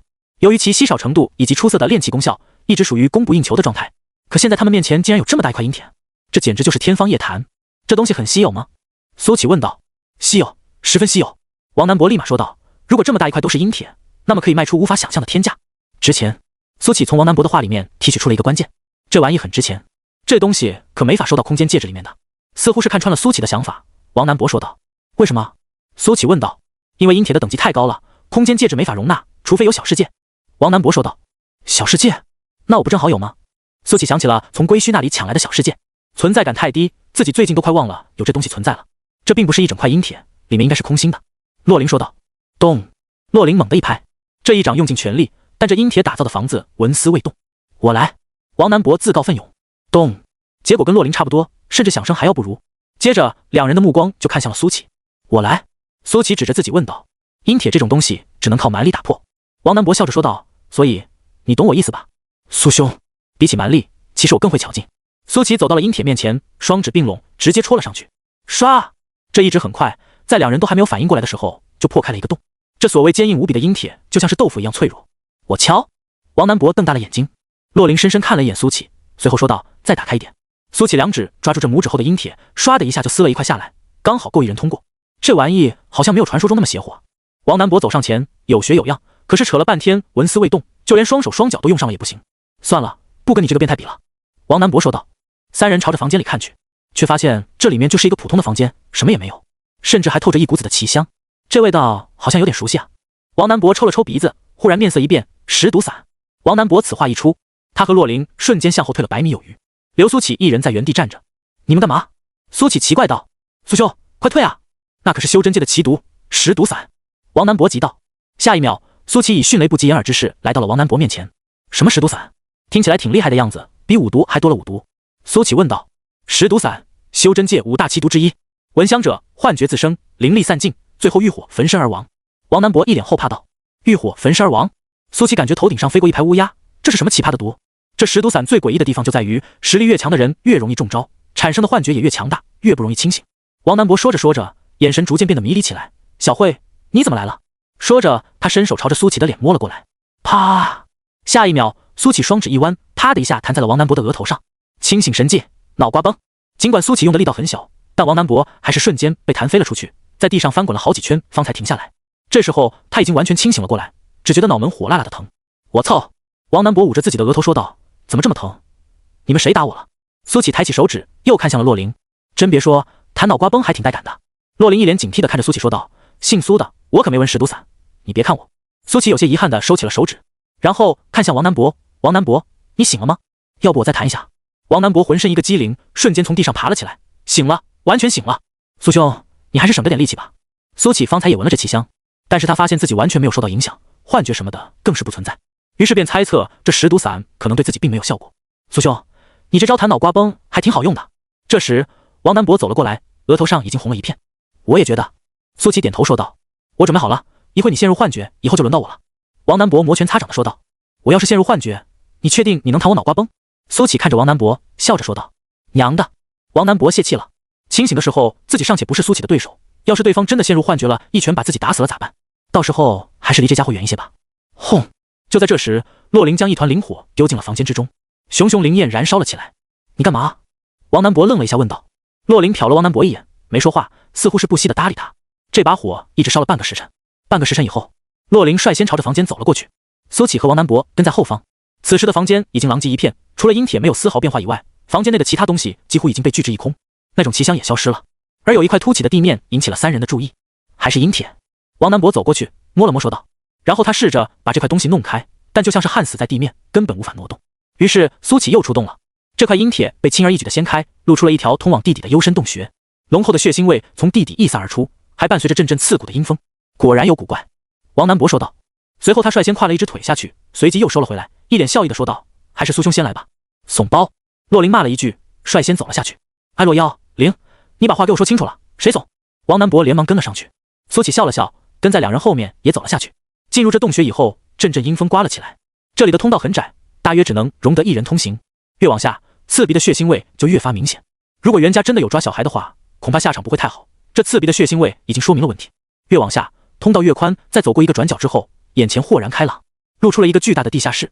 但眼前的一幕足以让所有人头皮发麻。在地下室中间有一个祭坛，此时正盘坐着一个人，一个男人，而在他身后则是无数的残肢断臂，看起来都像是孩童的。地上的血污就像是一层蜡，看起来有1指之厚。尸山血海，真正的尸山血海。刺鼻的血腥味加上那血腥的画面，让苏琪忍不住有些反胃。他虽然见过很多生死，但却没见过这样残酷的一幕。王南博和洛灵也没好到哪里去，面色苍白，显然是被这一幕给恶心到了。而洛灵更是皱紧了眉头。到这里，袁家抓小孩的事已经实锤了。那么接下来最后一个问题，那个盘坐在祭坛上的男人是谁？就在这时，那男人抬起了头，那头长发朝后飘去，露出了那张邪魅至极的脸。他的双眸竟然是重瞳，一片猩红之色。欢迎来到我的世界。轰！此话一出，整个空间都剧烈震颤了起来。地上的血污竟然开始蒸腾，形成了一滴滴的血珠。这些血珠在空中凝结成了一条血河，血河奔涌，腥风扑面，整个地下空间刮起了腥风血雨。男人从祭坛上站了起来，这时可以看到他的双手空空荡荡，脚竟然也只有一只，看起来无比的怪异。轰！血河倒灌，瞬间将男人吞没。但这血河拍打在他的身上，反倒让他露出了愉悦之色。可以看到他的双手竟然以肉眼可见的速度长了出来，那只缺失的脚也长了出来。几乎是片刻之间，他便恢复成了一个完整的人。接着一股可怕至极的威压席卷而出，合体修士。第一时间三人便知道了眼前这人的实力。但这人给苏琪的感觉不是普通的合体修士，那种波动几乎赶得上大成修士了。2个化神，1个炼气。男人的嘴角一咧，我倒是很好奇，你们是怎么找到我的？又是怎么突破阴铁的阻拦来到这里？这些小孩都是你杀的？洛灵淡淡问道。男人咧嘴笑道，是不是我杀的并不重要，重要的是你们扰了我的清修，想想该怎么保下自己的命吧。给你们3分钟的时间，好好讨论一下，能不能打动我就在此一举。3分钟？王南博忽然笑道，我给你10分钟，不如来讲讲你到底是什么来路。一会兴许可以考虑留你个全尸。9天剑宗的小子，即便是你掌门来了，也不敢跟我这样说话。男人笑道，你被剥夺机会了。说着，男人一张手，王南博周围的空间忽然凝固，将他死死挤压住。神通！王南博目露骇然，连忙喊道，苏兄救我！砰！苏琪走了过来，轻轻松松便撞开了禁锢王南博的空间。那名男子眯起了眼睛，露出感兴趣之色。看来我看走眼了，你并不是普通的炼气修士。轰！男子猛地一跺脚，整个地下空间忽然幻化成了虚无，一轮血日当空，将整片空间都映照成了血色。这是男子的小界，这个小世界的等级比归墟的那个小世界要高，已经诞生了血日这种具象化的东西。欢迎来到我的世界。男子咧嘴笑道。在他的小世界中，男子的气息再度暴涨，已经有了大成修士之威。气氛明明已经很紧张了，但苏启竟然打了个哈欠，颇感无聊道，你这句话容易让我出戏，速战速决吧。好啊，既然你这么急着上路，我就送你一程。男子笑道。下一秒，天塌了。这是真正的天塌，仿佛整个小世界朝着苏启砸了过来。男子知道苏启不简单，所以他一来便用上了杀招。这一击是小世界之力加大神通之力，他相信就算苏启是大成修士，也不可能安然无虞。天塌地陷。苏启忽然想起了一个词，在这种常人看起来危险无比的情况下，他竟然还在走神。轰！下一秒，这塌陷的天砸在了苏启身上，但男子却猛然瞪大了眼睛。他看到了什么？他看到苏启紧紧抬起了一只手，就把这天给撑住了。只手撑天，这是何等伟力！男子不敢相信自己的眼睛。他这个大杀招使用过无数次，但没一个对手像苏启这般轻松。只是片刻之后，男子发现苏启好像并不像表面那般轻松。此时的苏启低着头，皱着眉，身子在微微颤抖。原来如此，装得这么轻松，差点就吓到我了。想必你也拼尽全力了吧？男子冷笑道。你很强，但是我更强，真是遗憾啊。苏兄，你不会真撑不住了吧？要不要帮忙？这时，王南博有些紧张地问道。洛灵已经开始蓄力了，他的眉眼之间也闪过一丝忧虑。帮我。这时苏启开口了。好。二话不说，王南博拔剑就要上。洛灵更快一步，双眸已经变成淡金色，这是要火力全开的节奏。但接下来的一句话，直接把2人刚燃起来的斗志给浇灭了。帮我想想，如何用天塌地陷作诗。苏启猛地抬起头，皱着眉头说道。场面一度很安静，所有人都瞪大了眼睛看着苏启。感情你并不是撑不住了，而是想不出诗来，憋得慌。别愣着呀，快帮我想想，我头都快想破了，还是没想到天塌地陷能怎么作诗。苏启认真的说道。作为一个文青，灵感来了却怎么也拗不出一口诗来，是很郁闷的一件事。而男子脸上已经布满寒霜。你可以侮辱我的人格，但不可以侮辱我的实力。去死！男子狂吼一声。真正的天塌地陷来了，地面崩裂下陷，天空坠落坍塌，无上伟力要将苏启压垮，但他却纹丝不动，目光灼灼看着王南博和洛灵二人。有了，天塌地陷也不怕，王氏南博安天下，一人一件事无双，大成渡劫满地爬。王南博眼睛一亮，哈哈说道。众人都无语住了。王南博这诗连打油诗都算不上。苏起又把目光看向洛灵，洛灵迟疑了一阵之后，开口说道：“我不知道。”苏兄，我觉得我的挺好的呀。王南博忙说道：“好个屁！”苏起翻了个白眼，心想你这诗还不如那啥惊雷，这通天修为，天塌地陷紫金锤。小子，别装了，给我倒下吧。就在这时，男子咆哮道：“聒噪！”苏起扭头看向男子，冷声说了一句：“本身想不出诗就很烦了，你还一直叽叽喳喳，没完没了，真是烦死了。那这一拳便叫做烦闷一拳好了。”轰！这一拳之下，天地崩坏，原本天塌地陷的世界，一瞬间全都碎成了齑粉，世界好像都凝滞了半晌，随后被这一拳击碎，尽数涌向男子。拳风所过之处，万物崩坏，小世界像是玻璃一样寸寸碎裂，露出地下室的原貌。而崩坏的这些碎片，就像是洪流一样涌向男子，形成了特别震撼的一幕。苏起身后是露出原貌的新世界，而男子身前是不断崩坏的旧世界，携带着无尽的洪涛，要将他一同埋葬在旧世界里。男子终于慌了，他的重瞳猛地一缩，嘴里短急地吐出一个字：凝。空间静止了，不断崩坏的世界于此刻凝滞，但男子的头上瞬间汗如雨下，肉眼可见他的身子开始剧烈颤抖了起来。咔嚓！下一秒有玻璃碎裂之声，旧世界再一次崩坏。这一次，男子没有了阻拦之力，只能眼睁睁看着旧世界的洪流拍打在他的身上。好疼！男子喃喃说着，他看到自己的身体被击中，几乎一瞬间就被撕碎。在彻底失去意识之前，他忽然想起了很多事情，在成为一名邪修之前的事情。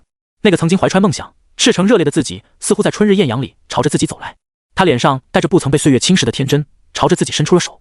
男子足，男子连同他的小世界一同消失了，就好像从来没有出现过。只有这腥臭无比的地下室在述说着刚才的一切并非幻觉。还是没有想好怎么用天塌地陷作诗。苏起皱着眉头，喃喃说道：“那是什么？”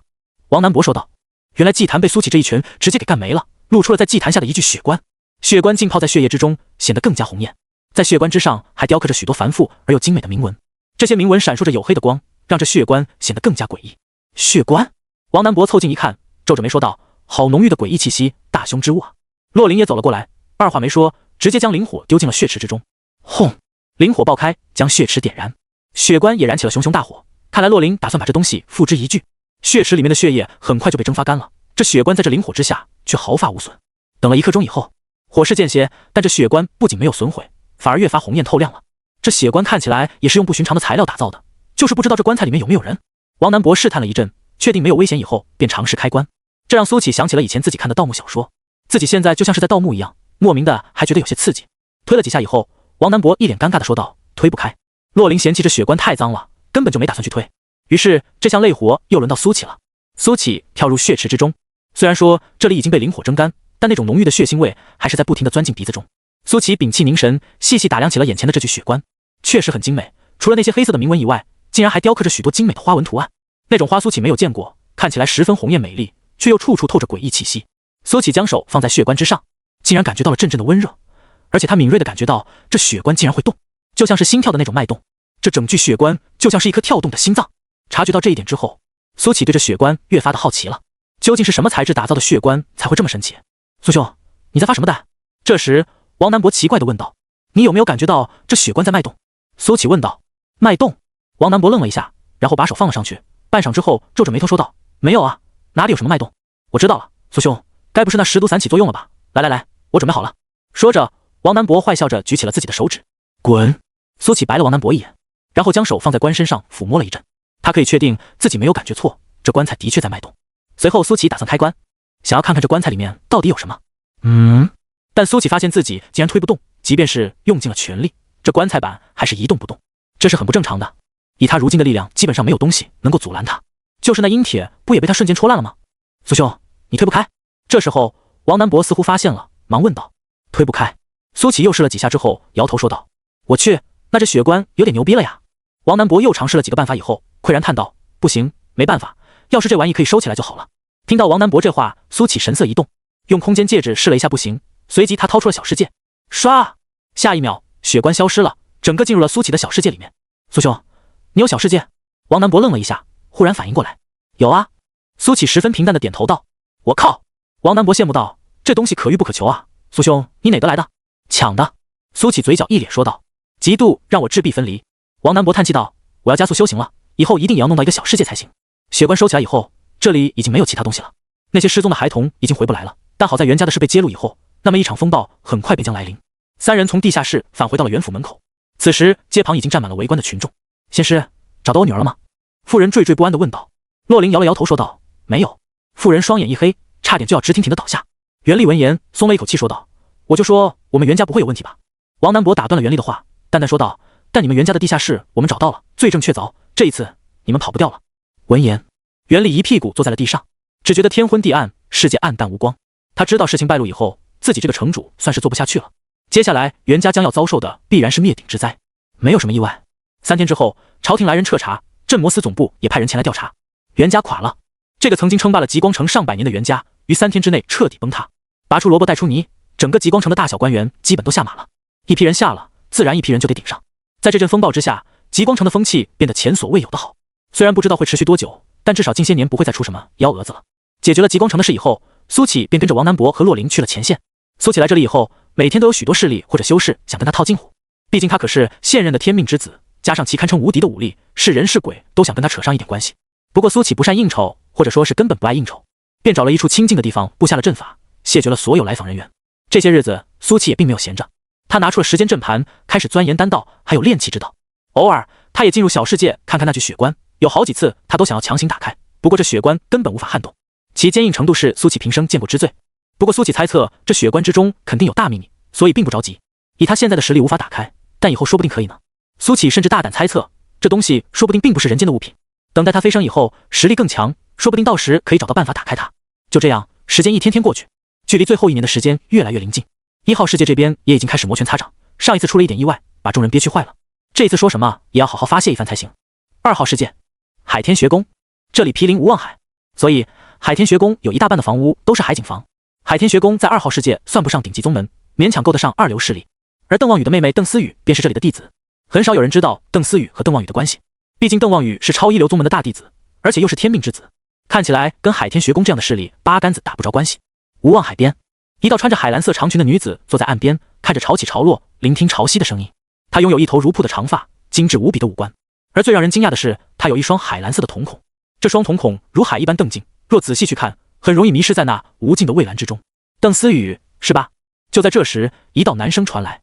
邓思雨回过头，看到一个中年男人不知何时出现在了自己身后。在看到邓思雨转身以后，常威眼里流露出一丝惊艳。不得不说，这个女人的确很好看。不过可惜，如果换一个时间地点还有身份，他可能会好好跟她了解一下。但现在，这女人不过是调出邓望宇的一个砝码。你是谁？邓思雨眼里流露出警惕之色。这无望海是海天学宫的一处禁地，非宗门特别弟子不得进入。他之前从未见过这个男人。我，常威。常威呵呵一笑说道：“不用紧张，你跟我走一趟便行。”我为什么要跟你走？邓思雨冷声说道：“本来不用的，但这一切都拜你哥哥所赐。”常威慢悠悠朝着邓思雨走了过来，所以要怪的话，就怪你有一个到处惹是生非的哥哥吧。邓思雨想逃，但他发现周围的空间挤压着他，让他无法动弹。下一秒，邓思雨眼前一黑，便失去了意识。常威扛起邓思雨，冲天而起，很快便消失在了海天学宫。1号世界，最近邓望宇可谓是风生水起，把各大势力搅得天翻地覆不说，每一次都还能逃脱，这得感谢萧秋风的陨落，否则的话，有一个天命之子跟他气运对冲，他不会如鱼得水。发泄的也差不多了，邓望宇伸了个懒腰，是时候该回去了。这1号世界小爷，我迟早还来。99号世界，长生观。清晨，王凡熙照例早起打扫道观，已至秋季，万物金黄，一夜风过，落叶便铺满了院子。刷刷，王凡熙拿着扫帚将落叶扫到一堆。有人曾问过他，日复一日，年复一年做这种工作，不会感到枯燥吗？王凡熙想了片刻，便有了答案。他不会感到枯燥，反倒觉得格外的宁静。或许他这辈子就适合当一个道士。好不容易将落叶都扫到了一堆，这时候一阵风吹来，将扫好的那些落叶又吹乱了。王凡熙拿起扫帚，又开始了新一遍的打扫。不知道为什么，他明明没有时间去修炼，每天都在给人算命，然后打扫清洁道观，这修为却隐隐有松动的迹象，就像是要结丹了。等到结丹后，他便可以正式迈入金丹之境。不过对于这些，王凡熙都不甚关心，他脑子里还在不断演算着昨晚观测到的星象。对于观星术这一块，王凡熙的理解越来越深刻，只是到如今都还没有算出过任何一件事。昨夜红鸾心动，这是有爱情要来了，还是好事将至？王凡熙扫着落叶，心中却在思考着。就在此时，道观外传来了脚步声。王凡熙抬起头，看到一个一身黑衣的俊美男人走了进来。是你，善人。王凡熙一眼便认出了这个人。那日他在房檐观星，这人凌空而至，扬言要毁坏道观，最后却又离去，让他的印象很是深刻。鬼无涯看着王凡熙，淡淡说道：“你会算命吗？”王凡熙愣了一下后笑道：“略懂略懂。善人是要算什么？财运还是爱情运？”都不是。鬼无涯摇头说道：“那是什么？”王凡熙有些奇怪地问道。来道观之人大多测财运还有爱情运，当然偶尔也有一些稀奇古怪的人，那些想法不能作为参考。就比方说王凡熙曾经碰到过一名奇男子，他想测屎运，后来在王凡熙的探寻之下才知道这名男子竟有异食癖，喜欢吃屎，而他要测的竟然是以后能不能日日吃到新鲜好吃的屎。王凡熙还记得当时他的表情完全懵了，最后好不容易才把这人给送走。当然除了这种吃屎的猛事以外，王凡熙还碰到过另外名奇男子。这名奇男子要测的是他的老婆以后会不会出轨，如果不会的话，要怎么才能让其出轨？对于这种人，王凡熙直接便赶出道观，恕不接待。所以当得知鬼无涯两者都不求的时候，他看向对方的眼神已经有了细微的变化。鬼无涯就像是看穿了王凡熙的想法，脸黑的跟炭似的，别用那种奇怪的眼神看着我，我要测的是前世。前世？王凡熙收敛了一下表情后说道，善人，前世已经是过去，何必再去纠结？我们要活在当下，放眼未来才对。放不下。鬼无涯淡淡说道，既然你都不记得前世之事了，为何还放不下？王凡熙不是很理解地问道。倘若我说我记得呢？鬼无涯淡淡说道，记得的话又何必再测呢？这不是自相矛盾吗？王凡熙哑然失笑，谁说要测我了？鬼无涯指着王凡熙说道，我要测的是你的前世。我的前世？王凡熙再次愣了一下，后笑道，其实我一点也不好奇我的前世，并且算命者也从来不给自己算命，因为看不透也看不准。鬼无涯深深看了王凡熙一眼，你当真不好奇你的前世？一点也不。王凡熙摇头说道，我不好奇。鬼无涯深吸了一口气，转身便走。王凡熙叫住了他，善人，你真不算财运或者爱情运吗？或者祈个福，许个愿再走也行啊，我们这里许愿很准的。鬼无涯停下了脚步，他转过头看着面前恢宏的道观，作为前任天命之子，他可以看到整座道观都被大气运笼罩着，心中不由说着，被这样的气运笼罩，许愿能不准吗？随后他看向王凡熙说道，那便祈个福吧。请。王凡熙笑着对鬼无涯说道。不知道为什么，在面对鬼无涯的时候，他格外的放松。以前他从不主动招揽客人，但对于面前这个男人，他竟有些亲切感。可明明两人也才见了一面而已。在王凡熙的带领下，鬼无涯跟着他来到了店内。鬼无涯随手拿起一炷香，便要开始烧香祈福。王凡熙连忙拦住了他，等等，烧香要3炷香才行，3支为宜，代表道金施三宝，也对应天地人三才。知道了。鬼无涯以前从未烧香祈福过，当然不懂这些规矩，不耐烦的又拿起了2炷香，点燃以后他就要拜。王凡熙连忙拦住。又怎么了？鬼无涯不耐烦的说道，你这样不对，祈福之时要用子午诀，我教你。王凡熙走了过来，然后拿起3炷香站在鬼无涯身侧，左为阳，生气也，右为阴，杀机也，以阳报阴，以生制杀。王凡熙左手抱右手，抬至胸前说道，破规矩真多。鬼无涯吐槽了一句，但还是跟着王凡熙有学有样的做了起来。可以许愿了。王凡熙说道。鬼无涯深吸了一口气，连拜了几拜，随后转身便走。王凡熙看着鬼无涯离开的背影，忽然觉得这人实在有趣，虽长着一副不守规矩的脸，但做起事来还是有模有样，条条款款也都遵循。以后常来啊。王凡熙冲着鬼无涯的背影喊了一句。鬼无涯脚步顿了一顿，随即头也不回地消失在了清晨的薄雾之中。99号事件，传送门处，苏启完全沉溺在了炼丹之中，他现在对于丹道的理解越发深刻了。另外，炼气之道他也没有放下，总体来说是在呈稳定的上升趋势。这日，苏启正在炼丹，却感觉到阵法闯进了人，还是2个男人。大哥，这地方怎么感觉有些怪异？我们刚刚是不是来过？好像是吧，我们在这里晃悠了半个时辰了，不会是碰到鬼打墙了吧？我操，那怎么办？听村里的人说，碰到鬼打墙9死1生啊！怕个球，鬼怕童子尿，你不还是处男吗？脱裤子尿。大哥，我不是处啊，我前2天就不是了。什么？你被哪个娘们处理了？听了一阵2人的对话，苏启知道了几个信息：一，这2人是附近村落的人；二，他们来这里是为了找一位药材来救村里的老人；三，他们被自己设立的迷魂阵困住了。为了不被打扰，苏启专门选了一个远离传送门的树林，在这里布置了迷魂阵。莫说2个凡人，就是元婴期的修士来了，也会被困在这里面，找不到北。苏启没有管他们，他现在正到了炼丹的关键时刻，必须控制好火候，半点马虎不得。毕竟这可是他第一次尝试炼制6品丹药，这些材料十分珍贵。2个男人一高一矮，一丑一帅，在晃悠了半天以后，终于是放弃了。2人背靠背坐了下来。大哥，我们可能回不去了。别说丧气话，休息一会，我们继续找。可是我们都找了这么久了，如果能出得去早就出去了，就不该来这迷魂档。但是我们找到幻星草了呀，这样奶奶就有救了。可是我们出不去了。2人有一搭没一搭的聊着天，皆在感慨命运的无常。大哥，如果我们真能回去，真的可以把奶奶救过来吗？李郎中不是说了吗？有这幻星草，奶奶100%可以清醒。我决定了，如果我们真能回去，我要带奶奶去找她魂牵梦绕的那个地方。你疯了？奶奶这个身体，就算救过来，也经不起长途跋涉了。我就是背，也要把她背去。她为这个家付出太多了，至少我想完成她的遗憾。我知道你有孝心，但那清风镇在哪你知道吗？奶奶说在南边，很远的南边。那我就一路向南，总能找到的。2人聊了很久，一直聊到太阳落山，繁星升起。苏启一边炼丹，一边抽空听他们的对话。有种偷听八卦的感觉，也算是给这无聊的日子增添了几分新意。最近他常常觉得自己的生活有种割裂感，有些时候他会想起在地球的那些事，清晰的就好像是昨天才发生。而当他回过神来的时候，却又发现自己已经穿越过来很久了。一面是倒霉帅哥，一面是气运冲天的苏道长，割裂感大抵就来自于此。随着实力越发高深，苏启发现自己在向着不食人间烟火靠拢，可他的心还是在人间烟火中的，因为他从人间烟火中来，却不知何时再向人间烟火中去。割裂感又大抵来自于此。叮叮叮！就在这时，丹炉内传来了声响，将苏启放飞的部分思绪拉了回来，然后开始认真进行最后一步收丹。这一步是最重要的，要控制好火候，也要把控好时机。这是他炼制的第一炉6品丹药，他只想成功，不想失败。而另外一边，高矮二人组捡了点柴火，升起了火，火光把黑夜照亮了些许，也驱散了夜的寒冷。大哥，你说清风镇真的有奶奶说的那么好看吗？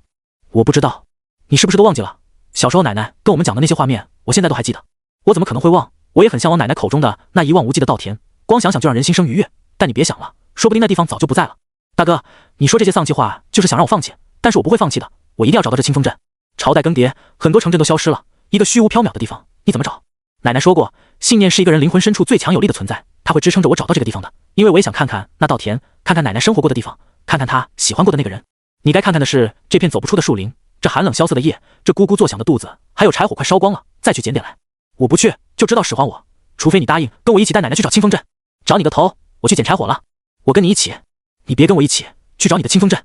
嘿嘿，大哥，我知道你刀子嘴豆腐心。高矮二人组过了没一会，拾着柴火回来了。在添了柴火后，两人又坐在了火堆旁。大哥，我是认真的，我真的想找到清风镇。我也是认真的，你别找了，我也不会让你带走奶奶的。大哥，你变了，以前的你不会这么无情，这可是奶奶的毕生愿望。你又怎么知道不是奶奶胡乱一语的一些事？这世界上怎么可能存在那么美的地方？当然存在，我相信稻田是真的，桃林是真的，道观也是真的。什么桃林和道观？我就知道你没认真听。奶奶每次讲到后面你都走神，满脑子想着你那绿油油的稻田。别废话，什么桃林和道观？奶奶说了，在那清风镇有5里长的桃林，每年初春的时候就美得不可方物，风一吹来，漫天粉红的花瓣就像下起了一场雨。这料峭的春风会携着桃花，还有他的思念与欢喜，一路纷飞，飞进那座桃林尽头的道观里。矮子说完了，高个子听着听着却也着了迷，就好像带入了故事之中。尽管只有短短的2句话，但他能感觉到少女的春情。你是说不出来这么具有诗意的话的，奶奶告诉你的。所以我说你没认真听，每次你听到那一片绿油油的稻田就着魔了一样，也不知道你到底喜欢绿油油还是喜欢稻田。你小子是不是欠揍？我看你是3天不打上房揭瓦。那你要不要跟我一起去找这清风镇？不去。为什么？我早说了，朝代更迭，战火蔓延，这清风镇或许早就消失在历史的尘埃里了。就在高个子和矮子争论不休的时候，他们听到了一阵脚步声。两人看向脚步声传来的地方，有惊喜也有恐惧。惊喜的是这里竟然又有人，恐惧的是这来人也不知是好人还是坏人。借着火光，两人终于看清了来人，一袭青衫道袍，面冠如玉，虽行走在这幽暗的树林之中，却像是会发光的萤火一般。英俊，这是两人第一眼的想法，非常英俊。这是两人第2眼的想法，英俊的像是仙人。这是两人第3眼的想法，但紧接着他们就被这道士的话吸引了。你们说的这地方我好像有些耳熟，所以我想问一句，你们确定是叫清风镇而不是清溪镇？苏启淡淡问道。6品丹药炼成的那一刻，他刚好听到了两人口中的清风镇。若说那一片绿油油的稻田，苏启不甚了解，但这5里的桃林，还有桃林尽头的道观，他可是再熟悉不过了。难道这世界上真有如此巧合吗？苏启很好奇。被苏启问话，两人猛然反应过来，两人面面相觑了一阵之后，矮子小心翼翼地问道：道长，你为什么这么问啊？还有你什么时候来的？听去了多少？从你们早上一进入这里我就在了，只不过当时有正事，所以没有立刻来见你们。若说听去了多少？苏启沉吟了片刻后说道：应该都听去了吧。两人顿时臊得慌，因为他们俩除了讲奶奶的故事以外，还聊了诸多关于女人和床屎的问题。尤其是矮子一直在强调前几天的经历多么多么美妙，而高个子也在吹嘘着他的床屎多么多么丰富。当知道有第3个人听到的时候，他们想找个地方钻进去，用现代的话来说，这便是社死。不过苏启并不关心这些，他只关心这清风镇到底是不是清溪镇。还是高个子的反应比较快，他连忙转移话题道：道长，其实是不是清风镇我们也不是很清楚，因为奶奶的记性已经很不好了，她说的这些我都怀疑是做梦梦到的。矮子连忙说道：道长，我小时候问过奶奶这座镇的名字，我只记得有个清字，在后来问的时候奶奶也说不上来了，所以这清风镇也是我们推测出来的。苏启点头，心想果然，这世上哪有这妖巧的事情，不同的地方有一样的桃林，一样的道观，想想也不太可能。这时矮子又小心翼翼地问道：道长，你问这个问题，难道是你口中的清溪镇有我说的5里桃林还有道观？高个子也反应过来，对啊，面前这个道长既然这么问，证明他肯定去过奶奶口中描述的地方。有。苏启点头说道。矮子顿时激动了起来，连忙对高个子说道：你看吧，我就说有这个地方，你还不信我？高个子白了矮子一眼说道：先别高兴得太早，道长虽然去过这地方，但说不定这地方早已经消失了。矮子看向苏启，有些忐忑地问道：道长，这地方还在吗？还在。苏启点头，果然还在。矮子激动得差点跳起来，这样一来他就有目标了。这时苏启忽然问道：你们奶奶叫什么名字？李小小。两人异口同声地说道：李小小。对于苏启来说是陌生而又熟悉的名字，他还记得那是师傅还在的时候，初见之时他甚至把李小小当成了李奶奶，因为陆长安叫他帮李奶奶找猫。他还记得自己说过李小小是福星，因为找猫的那次给自己加了一点幸运，那只大花猫自己从林子里钻了出来。他还记得李小小每年来4到5次，而他其实不住清溪镇，而是芙蓉城，他那次是回乡看望奶奶，而后来则是不远千里来看苏启。他还记得李小小不止一次表达过爱意，只是那时的他刚刚经历完20年的孤寂，每天在脑海循环播放的四书五经早已让他失去了对感情的兴趣。那时的他还告诉自己，长生者是不宜动情的，因为对双方都不好。他还记得第5年的时候，李小小哭得梨花带雨，他说他等不了自己了，家中逼他成亲，对方是芙蓉城的权贵子弟，两人算是大家眼中的门当户对，天作之合。他还记得离开之前李小小问自己的话，两人还可以当朋友吗？他的回答是可以。李小小笑中带泪，消失在了那个春日艳阳里，此后杳无音讯。遗憾吗？苏启问过自己，答案是不遗憾，因为他从始至终都把李小小当成是朋友，算是他穿越来之后第一个异性朋友。可此时的他心情却有些复杂难明，曾经年纪相仿的朋友已经垂垂老矣，成为了孙子们口中的奶奶，而他依然风华正茂，未被时间侵蚀。这世间当然不只有爱情，还有友情、亲情。苏启也是第一次体会到了长生者的悲哀，经历故人老去。道长，你认识我奶奶？高个子察觉到了苏启眼中的怅惘，忙问道。可他的理智又告诉他，这不可能，因为这倒是和他们的年龄相仿，怎么会认识奶奶呢？我帮李奶奶找过猫。苏启淡淡一笑说道。咦，可是以前我们没有见过你啊。矮子疑惑道。他以为苏启口中的李奶奶是他们的奶奶李小小，可以带我去见见她吗？苏启又问道。可以是可以，但我们现在出不去了呀。高个子尴尬地说道。道长你应该也是被困在这里了吧？你们跟我来吧。苏启没有回答两人，而是说道。说罢他朝着树林外走去。两人对视了一眼，尽管只是第一次见面，但他们觉得苏启不像是坏人。有这么英俊的坏人吗？所以两人犹豫了片刻之后还是跟了上去。这一次两人神奇地发现，尽管都是走过的路，但偏偏不到1刻钟的时间他们就走出来了。面前的场景终于不再是那无边无际的树林了，回到了荒原之上。道长，你是有大本事的人啊。矮子激动地说道。高个子也连忙说道。感谢道长带路，否则的话我兄弟俩还不知道要困到什么时候。这时候兄弟俩哪里还不知道碰到了有本事的人。没事。苏启摇头道。你们俩叫什么名字？矮子率先说道。道长，我叫李刚。高个子随即也说道。道长，我叫李多多。好。苏启点头说道。而两人则觉得有点奇怪，因为苏启看他们两人的眼神竟然充满了和蔼，就像是长辈看后辈的眼神。两人被看得有点不自在。道长，大家都差不多大，总不能因为你有本事就小看人吧？这是两人的心声。不过苏启可不管二人的想法，而是说道。快走吧，你们奶奶不是还等着送药才回去吗？二人这才反应过来，差点把正事给忘记了。李郎中说了，如果1周之内不把药材送回去，那么奶奶就是神仙也难救了。路上苏启跟两人有一搭没一搭的聊着。你们奶奶生了什么病？睡眠症。睡眠症？李郎中是这么说的，他说这个病只有找到换心草才能够治。奶奶年岁高了，容易被外邪侵袭，从而陷入无尽的沉睡，若超过1周没有醒来，那可能就再也醒不来了。不过好在我们找到了换心草，奶奶这次有救了。你们奶奶跟你们讲过很多清溪镇的事吗？很多很多，但是大多我都记不得了，只记得一望无际的稻田，长长的桃花林，还有那桃花林尽头的道观。奶奶说清溪镇是一个很美的地方，山美水美人更美，而她的意中人就是这天下最俊美的男人。奶奶总把这男人说的天上有地下无似的，我觉得这就是回忆加了分。哈哈，不过道长跟我奶奶说的那个男人倒是有几分相似，喜欢穿青衫，俊美非常，若把道长带入的话，居然毫无违和感。三人一路走，来到了一处裂谷前，裂谷下方是无尽的深渊，而在这裂谷之间有一座木桥，此时却已经被损毁了。怎么会这样？兄弟俩傻眼了。道长，之前这里有座桥的。李刚着急道。我看得到。苏启点头说道。可是这桥怎么坏了？谁这么缺德？李刚有些气急败坏。没了桥，我们只能继续向前走了，前面100里左右还有一座桥。李多多叹了口气说道。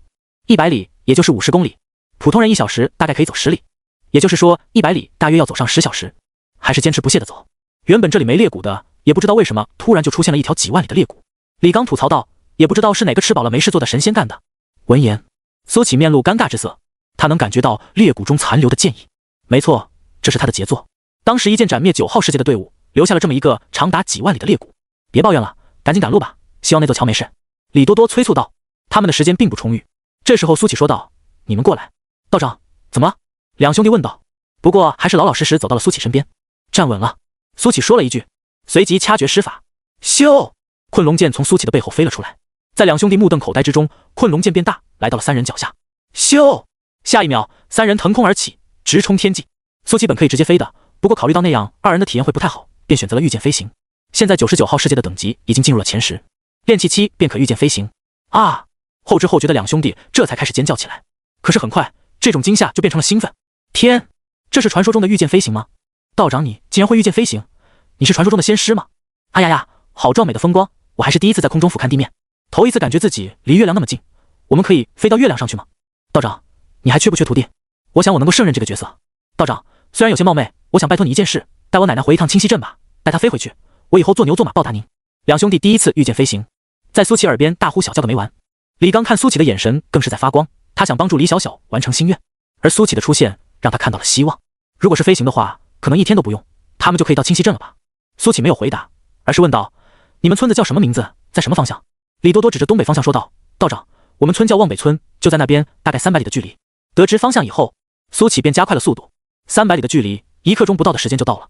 从空中看去，望北村并不大，甚至可以用小来形容，至少相较于清溪镇来说要小了不少。在村里零星的布置着几座房屋，此时都没有灯光。望北村笼罩在夜色迷蒙中，添了几分孤寂。你们在这里住多久了？苏琪问道。从小就在这啊，李刚说道。奶奶说朝代更迭，当时我们家差点被抄家灭门，她一路带着我娘逃到了这里，一住就是数十年。李多多说道。想到数十年的时间，李小小都躲藏在这偏隅之地，苏琪深吸了一口气，不知怎么的，胸口竟然有些堵得慌。接着他带着两人落到了村头，落地之后，两人带着苏琪一路小跑，来到了一间不太大的瓦房前。这瓦房前面有个小院子，打扫得很整洁，零星的放置着一些生活用品。道长，今天有点晚了，明天一早我们再去李郎中家，今晚您就在我们这里歇息一宿吧。李多多说道。好。苏琪点头。李刚推开了屋子，敞开的门黑洞洞的，苏琪有那么一瞬间的迟疑，不过很快他便克服了，抬脚迈了进去。屋内的陈设十分简单，这不大的屋子只有2间房。道长，今晚您便睡我们的屋吧，我们睡奶奶的屋。李多多说道。你们奶奶？苏琪有些迟疑的说道。奶奶卧病在床，至今昏迷，由李郎中照看。李多多回答道。苏琪点头，表示知道了。一夜无眠。第二天一早，兄弟俩便急匆匆地爬了起来，想去李郎中家。打开房门以后，却发现苏琪早已经站在了院子里。道长，您怎么起那么早？李多多愣了一下说道。修道之人无需睡眠。苏琪淡淡说道。天光未亮之时，他便一直站在这里。晨曦的空气似乎带着一点甘甜，还有3分夜的余韵。苏琪想了很多往事，想到最后，他的大脑一片空白，处于一种完全放空的状态。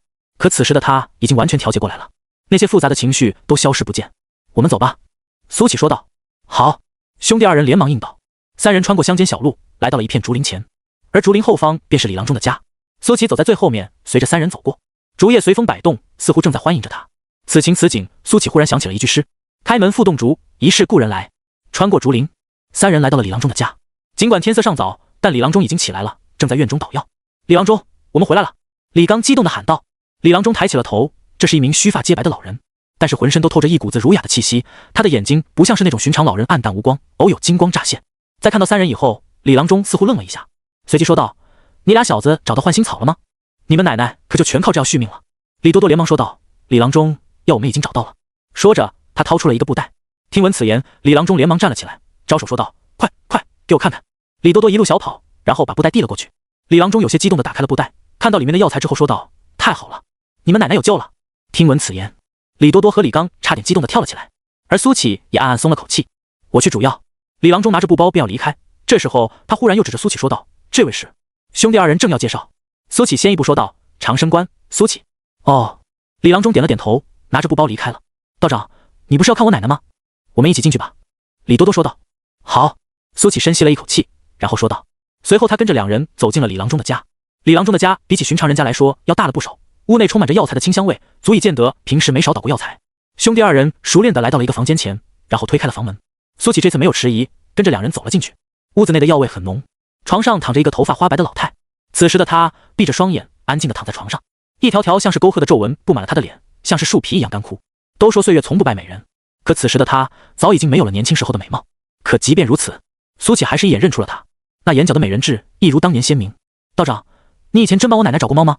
李刚好奇地问道。苏琪摇头笑道：我帮你奶奶的奶奶找过。啊？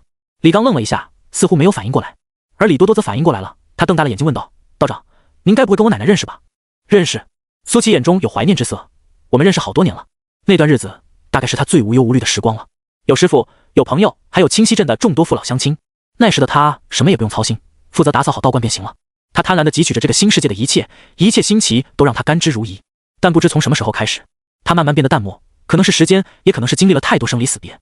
时间总是在推着人向前走，把最美好的那部分沉淀在了过往的回忆之中。当有一天他在蓦然回首之时，却发现早已经回不去了。认识好多年了。李刚盯着苏乞看了好半晌之后笑道：“道长，你看起来年轻得很，该不会小时候我奶奶抱过你吧？”苏乞笑而不语。李小小确实抱过他，在离别那天，谁知道这一别就是数十年。苏乞就静静看着李小小，阳光透过窗沿洒了下来，洒在他布满皱纹的脸上。这位老友果真是老了。这时李刚好奇地问道：“道长，我娘亲说奶奶年轻时候可漂亮了，是芙蓉城的第一美女，是真的吗？”听闻此言，苏乞开始回忆起李小小年轻时候的样子，偏偏他记性实在太好了，那张脸瞬间便跃上心头。苏乞沉吟了片刻后说道：“的确很漂亮，连道长都这么说，那奶奶年轻的时候肯定很漂亮，真难想象啊。”李刚感叹道：“是啊。”苏乞在心中说了一句，往事一幕幕浮起，清晰的像是昨天才发生一样。可明明昨天还风华正茂的人，今天怎么就老了呢？李刚和苏乞有一搭没一搭的聊着，站在一旁的李多多在观察着苏乞。明明道长看起来跟他们差不多大，他却感受到了浓浓的岁月气息，联想到修仙之人寿命漫长的说法，李多多竟然升起了一个大胆的想法：奶奶该不会年轻的时候跟道长当过恋人吧？过了1个多时辰，房门被推开，端着药的李郎中走了进来。都让让，都让让！李郎中一边说着，一边来到了床前。在3人的注视下，李郎中一勺勺把药喂进了李小小的口中，直到一碗都喂完以后，他擦了擦额角的汗，站了起来。李郎中，我奶奶多久能醒过来？李刚紧张地问道。半个时辰内。李郎中说完，端着碗离开了。半个时辰眨眼间便要到了。在3人的注视下，李小小的眼睛微微颤动，缓缓睁开来。奶奶，你醒了！李刚激动地喊道。李小小睁开眼睛，一眼便看到了凑在自己跟前的大脑袋。他有些虚弱地笑了笑：“臭小子，你想吓死我呀？您才是呢，这些日子可把我和大哥吓死了。”李刚撇着嘴说道：“我老了，也没几年可活了。”李小小笑着说道：“等我死后，你们就把我葬在后山的那棵桃花树下吧，那是我好不容易才种起来的。”呸呸呸！李刚连忙说道：“奶奶你快呸呸呸！您还要看我和大哥娶妻生子呢，您可不要瞎说。”好好好，呸呸呸！李小小摇着头笑道，布满裂纹而又粗糙的手轻抚着李刚的头，一眨眼你们都长大了，奶奶等着看你们娶妻生子。这时李多多走了过来。奶奶！李多多蹲了下来，凑在李小小旁边。多多，你比弟弟机灵，以后你们两兄弟要相互扶持，不要让外人欺负。李小小叮嘱道。奶奶，我知道了。李多多点着头说道。对了奶奶，有一位道长说是认识您，来看望您了。道长？李小小浑浊的眼睛里露出一丝茫然和怀念。道长这个词好像已经几十年没有提起过了。他忘记了很多事，可唯独忘不了桃花林。桃花林的尽头有一座道观，道观里有一个让他魂牵梦萦的身影。他不知道梦到过多少次了，好像每次都只差一点点就要抓住他的手了，可每次都梦醒。也不知道现在的小苏道长怎么样了，是不是也像他一样头发花白，垂垂老矣，每每午夜梦回都想起往昔的事情。对，道长。李多多点头说道。道长，您快过来！李刚扭头喊道。李小小顺着李刚扭头的方向看去。奶奶，我跟您说，道长是有大本事的人，他一定可以。李小小好像耳鸣了，他已经听不清李刚在说些什么，周围的一切都暗淡了下去。他浑浊的眼中映出了那道好像会发光的身影。一袭青衫，面冠如玉，少了几分当年的俏皮，却多了几分岁月的沉淀。但时间没有在这张脸上留下任何痕迹，一如当年那般美好英俊，似乎有千言万语要说，但此时都如鲠在喉，竟是半句都吐不出来了。李小小，苏乞笑了，一如当年初见之时一般灿烂。阔别已久的故人与此刻重逢，可不知为什么，两行泪却顺着李小小的眼角滑落。心上人还是如当年一般灿烂英俊，而他已经年老色衰，垂垂老矣。李小小无意之间看到了自己露在被子外的手，他连忙缩回了被子中。此时的他甚至想用被子把自己的头蒙住。丑陋，现在的自己太丑陋了，别说再喜欢他，就是多看一眼都觉得不配了。如果可以的话，李小小希望自己是在年华最灿烂的日子里与苏乞重逢，而不是现在这样的场景。可惜啊，他已经错过了自己最灿烂的年华。奶奶，你哭什么？李刚有点慌了手脚。跟我出去。这时李多多拉了一把李刚。为什么？李刚疑惑道。别问了。李多多把李刚拽了出去。这时候他哪里还看不出来，苏乞的确是奶奶的心上人。两人都出去以后，房间内只剩下苏乞和李小小两人。你哭什么？阔别重逢不应该高兴才对吗？苏乞脸上带着微笑，轻声说道。小苏道长。李小小有些自卑地转过头。苏乞越耀眼，他就越自卑。好你个李小小，当时叫我苏大哥，现在叫我小苏道长，多年不见，生分了是吧？苏乞语气带着3分责怪说道。李小小闻言连忙转过头说道。不是的，我没有那么想。那你是怎么想的？苏乞走到床边，将凳子拉了过来，然后坐下。李小小又哽住了，他能怎么说？难道说自己年老色衰，觉得自卑吗？本以为了一辈子，这世上再没有能让自己慌乱之事，可此刻的他又一次体会到了手足无措的感觉。朋友是不会相互嫌弃的。苏乞忽然说道。闻言，李小小愣了一下，随即看向了苏琪。苏琪此时一脸认真地看着他，眼中没有丝毫的嫌弃，一股热流涌上心头。李小小忽然又想哭了。我才不怕你嫌弃呢。李小小强忍着眼泪笑道。苏琪还是像当年一样温柔和美好。他忽然想起了那年两人初见之时，两人站在桃花树下，你的道袍脏了。但此时的他早已没了勇气再说出那样的话了。听李刚还有李多多说，你经常念叨清溪镇，为什么不回来看看？苏琪问道。李小小的眼神变得黯然。当年我逃到这里的时候生了场重病，从那以后我都经不起长途的颠簸了。那场战火烧得太烈了，我原以为清溪镇也受到了波及，可今日看到你，我便知道那里应该还是世外桃源一样的地方。说到这里的时候，李小小脸上逐渐有了笑意，似乎是想起了过往美好的事情。苏大哥，你还记得吗？有一年夏天我们去捕蝉，我还记得你当时文绉绉拽了一句什么，抓住那只蝉以为能抓住整个夏天，吻过他的脸以为能和他永远。记得我说完这句话你就跑了，也不知道发什么神经了。你才发神经，少女情怀总是诗，你哪里知道我在想什么。还有我还记得清溪镇的那个刘二狗，他老是缠着我，你给他一顿收拾，从那以后他见了我都叫我大姐。村口的那家肉包店还在开吗？那应该是我这辈子吃过最好吃的肉包了，皮薄馅多，我现在想想都还流口水。陆道长呢？他那么懒，天天叫你打扫道观，你突然跑这么远，回去应该会挨骂的吧？桃花林呢？每年都还在开吗？我好想那片桃林。苏琪就安静听李小小絮絮叨叨的说着。都说人上了年纪就喜欢回忆以前的事，李小小现在大概就是如此，并且随着他的回忆，他浑浊的眼睛也逐渐变得明亮，脸上也多了几分生气，越来越多的是被想起原来那些被丢在犄角旮旯的记忆，一直都不曾忘记。可随着李小小回忆的越来越多，苏琪发现他的生命气息在不断波动，总体呈现下降趋势，不能让他再回忆下去了。苏琪在心里想着，于是他抬手阻止道：好了，先说到这里吧。李小小兴奋的情绪逐渐平复，从兴奋到平静再到低落，越是回忆往昔，他就越怀念过去，尤其是现在苏琪还风华正茂地站在自己跟前。唉，李小小长叹了一声，那些过往的记忆原本像是明灯一样一盏盏亮起，可此时心境的变化又让这些明灯一盏盏的熄灭，连同着他生命的火焰也如风中残烛一般，随时可能熄灭。这时苏琪站了起来，他笑着说道：李小小，你想回去吗？回去？李小小迷茫地看向苏琪，随后木然地摇了摇头，回不去了。他想回去，做梦都想，可他想回去的是那年的清溪镇，那年还没有战火，那年盛世空前，那年的他还有梦想，那年的他18岁，只要你想就可以回去。苏琪说道。回不去了。李小小还是摇头说道。这时苏琪似乎听出了李小小的言中之意，他从空间戒指里取出了一颗珠子，牢牢握在手心里。致幻珠，使用此法宝后可制造以假乱真的幻境，幻境范围受使用者修为影响，这是当初从马河那里报的装备，苏琪一次都还没用过。致幻珠在苏琪的手中发出莹莹之光，海量的灵力开始涌入，随着灵力的涌入，致幻珠开始发热发亮。这一瞬间，苏琪的思维好像透体而出，变成了上帝视角。他看到了受致幻珠影响的范围竟然超过了3万里，但他不需要改变这么大的范围。当年的一幕幕涌入脑海中，苏琪就像是游戏建模一样，一寸寸开始还原清溪镇的一草一木，上到山水，下到建筑，甚至连记忆中的人也都还原得一分不差。苏琪就像是人工智能一般，完美还原了整个清溪镇，连那些镇民也都还原得一般无二。说起来漫长，但实际上1刻钟都不到。苏琪将致幻珠收了起来，对李小小说道：李小小，你想不想回到那一年？哪一年？李小小愣了一下后问道。你18岁的那年。苏琪笑着说道。啊！李小小瞪大了眼睛，心脏开始砰砰乱跳了起来。他本能的觉得这不可能，但又无法不去相信苏琪的话。我要回道观了，不然一会师傅该骂我了。苏琪笑道。说罢，他转身朝着门口走去，在离开之前，他笑着转头：如果你想回去，跨过这道门，我在道观等你。苏琪推开门走了。李小小在床上犹豫了好久，才拖着疲惫而又苍老的身体从床上爬了起来。真的还能回去吗？李小小在心里对自己说着。理智告诉他这不是真的，但他的身体很诚实，一步步朝着门口走了过去。当站在门口的时候，李小小犹豫了好久，最后深深吸了一口气，猛地拉开了门。一阵光亮将他淹没，让他短暂失去了意识。等他再回过神来之时，耳边已经传来了熟悉的叫卖声：姑娘，要不要尝尝我们店的特产桂花糕？不好吃不要钱。姑娘，我们店的大肉包好吃，要不要来2个？买冰糖葫芦了，买冰糖葫芦了。李小小举目四眺，眼前熟悉的场景差点让他潸然泪下。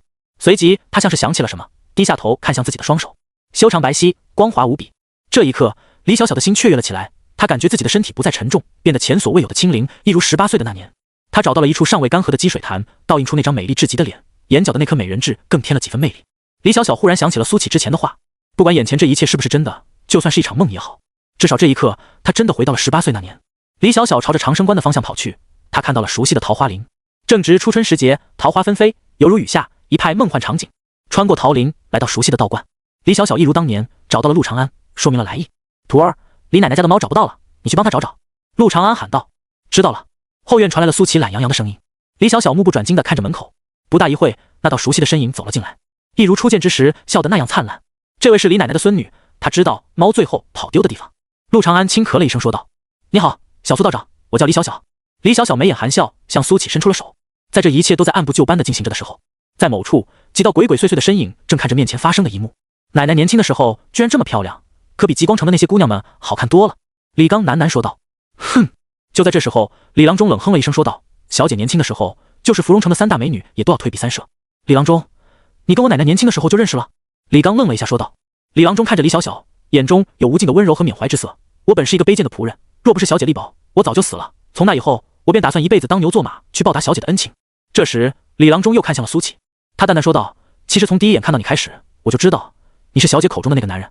我原本想赶你走的，我怕小姐看到你会伤心，但你毕竟是她一生的牵挂和心愿，我也不想她抱着遗憾死去。”苏琪默然。死什么？李刚抓取到了关键信息，连忙说道：“李郎中，你不是说有换心草就可以让奶奶醒来吗？为什么会死？人都会死。”李郎中叹了口气说道：“小姐的身体早就不行了，这些年若不是放心不下你们，还有未了的心愿，她可能早就离开了。如今你们长大成人，她也完成了一生的心愿，这最后一口气也要散了。”砰！听到这话，李刚猛地跪了下来，对着苏启疯狂磕头：“道长，我知道您是有大本事的人，从您这么多年容颜未老就可以看出来，求求您救救我奶奶吧！”砰！李多多也跪了下来，跟着李刚一起磕头，恳请道长救救我奶奶。男儿膝下有黄金，跪天跪地跪父母，但此时为了奶奶，他们什么也顾不上了。起来吧！苏启双手轻轻一抬，一阵清风将两人拖了起来。其实他已经想好办法了。天道，我想要李小小增寿1万年。苏启在心中向天道许愿，只是许愿次数没有减少，证明这是不可行的。1000年还是没有反应，500年还是没有反应，100年，一甲子，10年。可即便是缩减到了10年，许愿次数还是没有减少，哪怕一次，给凡人增寿而已，有那么难吗？苏启在心中怒骂。只可惜天道不会给任何回复，系统也不会。苏启平复了下心情，又开始回忆起有没有可以增寿的丹药。答案是有，9品丹药九阳回丹，那是真正能够活死人生白骨的丹药。天道，给我1枚九阳回丹。苏启在心中许愿，但次数还是没有减少。苏启的心沉入了谷底，他头一次觉得大许愿数如此鸡肋，鸡肋到想救一条凡人的命也不行，一定还有办法的。苏启闭上眼睛，无数念头开始在脑内翻滚。而此时，另一边的苏启已经和李小小走到了桃树下，这里便是当年桃花落间的地方。李小小又一次看向面前这个英俊的小道士，他只觉得眼前的一切美好的像是幻觉一样。看着这张脸，当年那种小鹿乱撞的感觉又一次回来了。此时的苏启仰着头，正看着树上飘落的花瓣，想必又是想起了那句人间4月芳菲尽，山寺桃花始盛开。李小小看到树上的桃花又一次落在了苏启的肩上，他的心不受控制的砰砰直跳，脑子里竟开始胡思乱想起来。如果我再说一次那句话，这一次他会让我掸去肩上的桃花吗？如果他同意了，我要作何反应？如果不同意的话，我又要作何反应？还是说和当年一样，他什么反应也没有？这一瞬间，李小小想了很多事，他有些迟疑了。虽然说两人好像又回到了起点，但他竟提不起足够的勇气了。苏大哥，李小小终于是咬着牙，声如蚊呐的说道。苏启一如当年转过了头，眼睛里有着询问之色。你的道袍脏了。李小小朝前走了2步，白皙的脸飞上2朵红云，这一瞬间，他的声音竟有些发抖。苏启不言，李小小不语，两人就如同当年一样对视着。风忽而吹过，扬起了一地的桃花。清溪桃林初相遇，一见苏启误终身。眼前的这一幕让场外的人都跟着着急了起来。道长，给点反应啊！道长，不能让我奶奶就这样尬着吧！负心汉！3人的反应各不相同。而苏启闭着眼睛说道：“这是幻境，一切都会遵循当年。”他还在思考如何让李小小增寿。道长，你可是仙师啊，能够上天遁地，怎么跟个呆子似的？李刚吐槽道。而苏启于此刻猛地睁开了双眼。对啊，仙师，他终于想到办法了。修仙可以增寿，每提升一个大境界都可以寿命翻倍。炼气期125岁，筑基期250岁，金丹期500岁，以此类推。那么如果他能让李小小走上仙途，一切问题都会迎刃而解。想到这里，苏启再一次许愿，我需要一本灌顶之法。这一次许愿次数终于减少了。一只鸟口中叼着一块玉简从空中飞过，玉简径直掉到了苏启手中。苏启走到一旁，掏出了时间阵盘，开始休息起来。李小小几乎已经油尽灯枯了，让他自己走上仙途根本不现实。那么此时唯一能够做的就是灌顶，强行提升他的修为。这样做可能会造成根基不稳，但是没关系，之后可以再慢慢稳固。现在最重要的是提升他的寿元。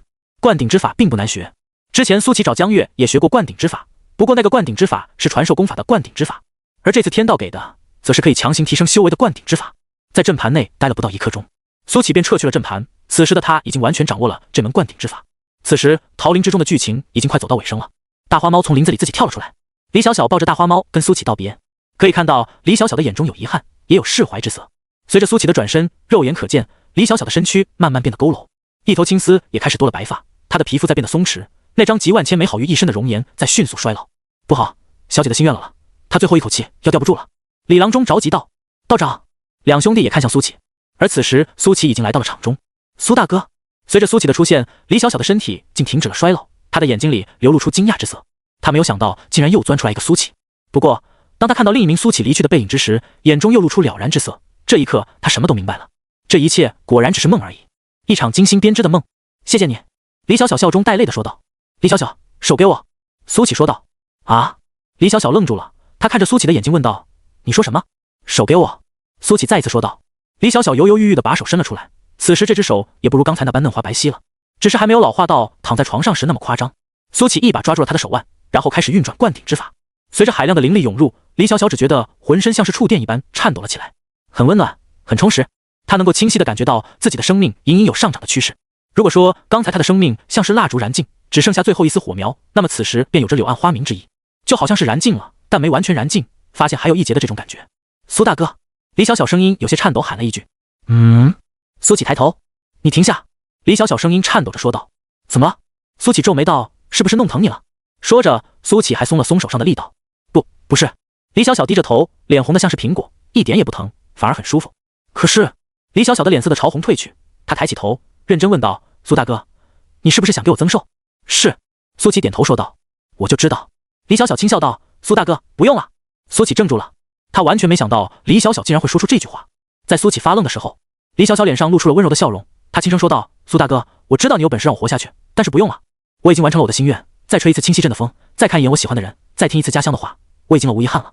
我知道这世上有很多人爱长生，想长生，但我不想，我只想做一个普普通通的人，和我爱的人过完这普普通通的一生。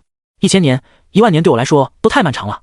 我知道你从未喜欢过我，一直都是我一厢情愿，可我还是甘情愿喜欢了你一辈子。你是明月，是骄阳，是我所有的温柔和梦想。现在梦该醒了。”李小小在笑，眼角有泪光。她在泪光中看到了过往，她是骄傲的，也是自私的。她知道苏启把自己当朋友，可她并不想只当朋友。即便是走上仙途，拥有千百年的寿命，还是无法拥有他，那不如就此画下句点就好。奶奶！就在这时，李刚再也忍不住了，他从一旁跑了过来。李小小看向李刚，脸上露出了慈祥的笑容：“傻小子，跑慢点，别摔喽。”只是李小小现在半年轻的状态，这慈祥的笑容显得有些违和。奶奶，你别说傻话了。李刚生气道：“你说了要看我和大哥娶妻生子的，你现在不让道长救你，是不是想要毁约？”这时，李多多也连忙跑了过来，点头说道：“奶奶，你从小就教导我们，人要信守承诺，可是你现在这种行为就是不守承诺的表现。”嗨，李郎中咳嗽了2声说道：“小姐，我觉得他们俩说的有道理。”经过3人这么一打岔，本来已经死志的李小小面露尴尬之色，这怎么办？气氛都轰到这份上了，结果好像死不了了。李小小当然可以选择不管不顾，这样谁也拦不住他。可李刚和李多多毕竟是他从小看到大的，家人之间的羁绊让他无法轻易地下定决心。道长，别管我奶奶的意见，给她增寿吧。李刚扭过头对苏启说道：“我奶奶就是这样的，打我记事起就要面子的很，她现在肯定拉不下面子，你直接办她就完事了。”臭小子，你说什么呢？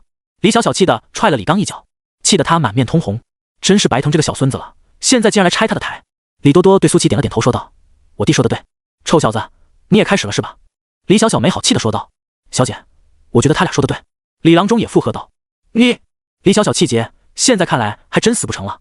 他扭过头，刚好对上苏启的眼睛。苏启现在的表情怎么说呢？似笑非笑。李小小感觉脸有点热呀。哎呀，好烦啊！都怪这2个臭小子，还有这凑热闹的李纯刚。那我们继续。苏启嘴角一咧说道。李小小声如闻呐。不行了，没脸。接下来要怎么办啊？没脸见人了都。这时，苏启重新抓住了他的手腕。海量的灵力注入以后，李小小很快便突破到了炼气期，肉眼可见她的皮肤似乎变得紧致了一些。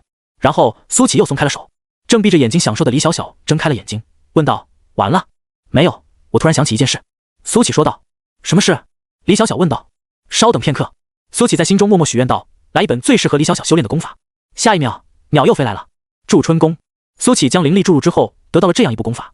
看完之后，他不由点了点头。这的确是一本适合李小小的功法。首先，这本功法的修炼门槛极低，即便是没有资质的人也可以轻松的修炼。其次，这本功法竟然可以修炼到渡劫期，可以让女修青春永驻。当然，也不是完全没有缺点。就比方说，这功法虽然比起寻常的渡劫期功法更容易入门，但更难有提升。而且，修炼需要大量的资源，简直可以用吞金兽来形容。不过这一切对于苏启来说根本不算事。他又一次抓住了李小小的手腕，然后开始灌顶。首先将功法传给了李小小。原本李小小打算随便提升个10几20年的寿命，等到孙子们都成家以后再离去的。可是当他看到祝春宫的功效以后，心思就再也收不回来了。哪个女人不希望青春永驻？没有女人能够抵挡这种诱惑，那就小小的修炼一下。李小小冒出了一个想法。苏启看出了李小小的纠结，嘴角一咧，心想天道到底还是有点用的。刚才天道拿不出来9转回丹，还有不能够给李小小增寿，他差点都要以为这大许愿术没有卵用了。接着苏启开始引导李小小完成了一个周天的运转，祝春宫便成功入门了。入门以后，苏启又开始强行灌顶修为，在庞大灵力还有功法的辅助之下，李小小只花了半天的时间就筑基了，寿元暴增到250岁，她的白发转黑，身躯也变得不再佝偻，十分挺直。至于容貌方面，即使是不用幻境支撑，她也恢复了全盛时期。一方面是因为寿元增长，另一方面则是因为祝春宫的功效，并且现在的她看起来比当年更有韵味。再往上，苏启便无法再灌顶了。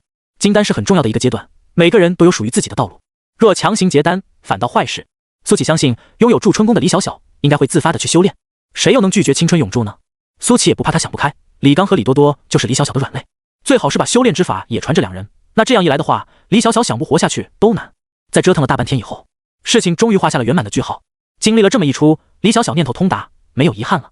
而苏启也有了新的感触，他感觉自己好像摸索到了点什么。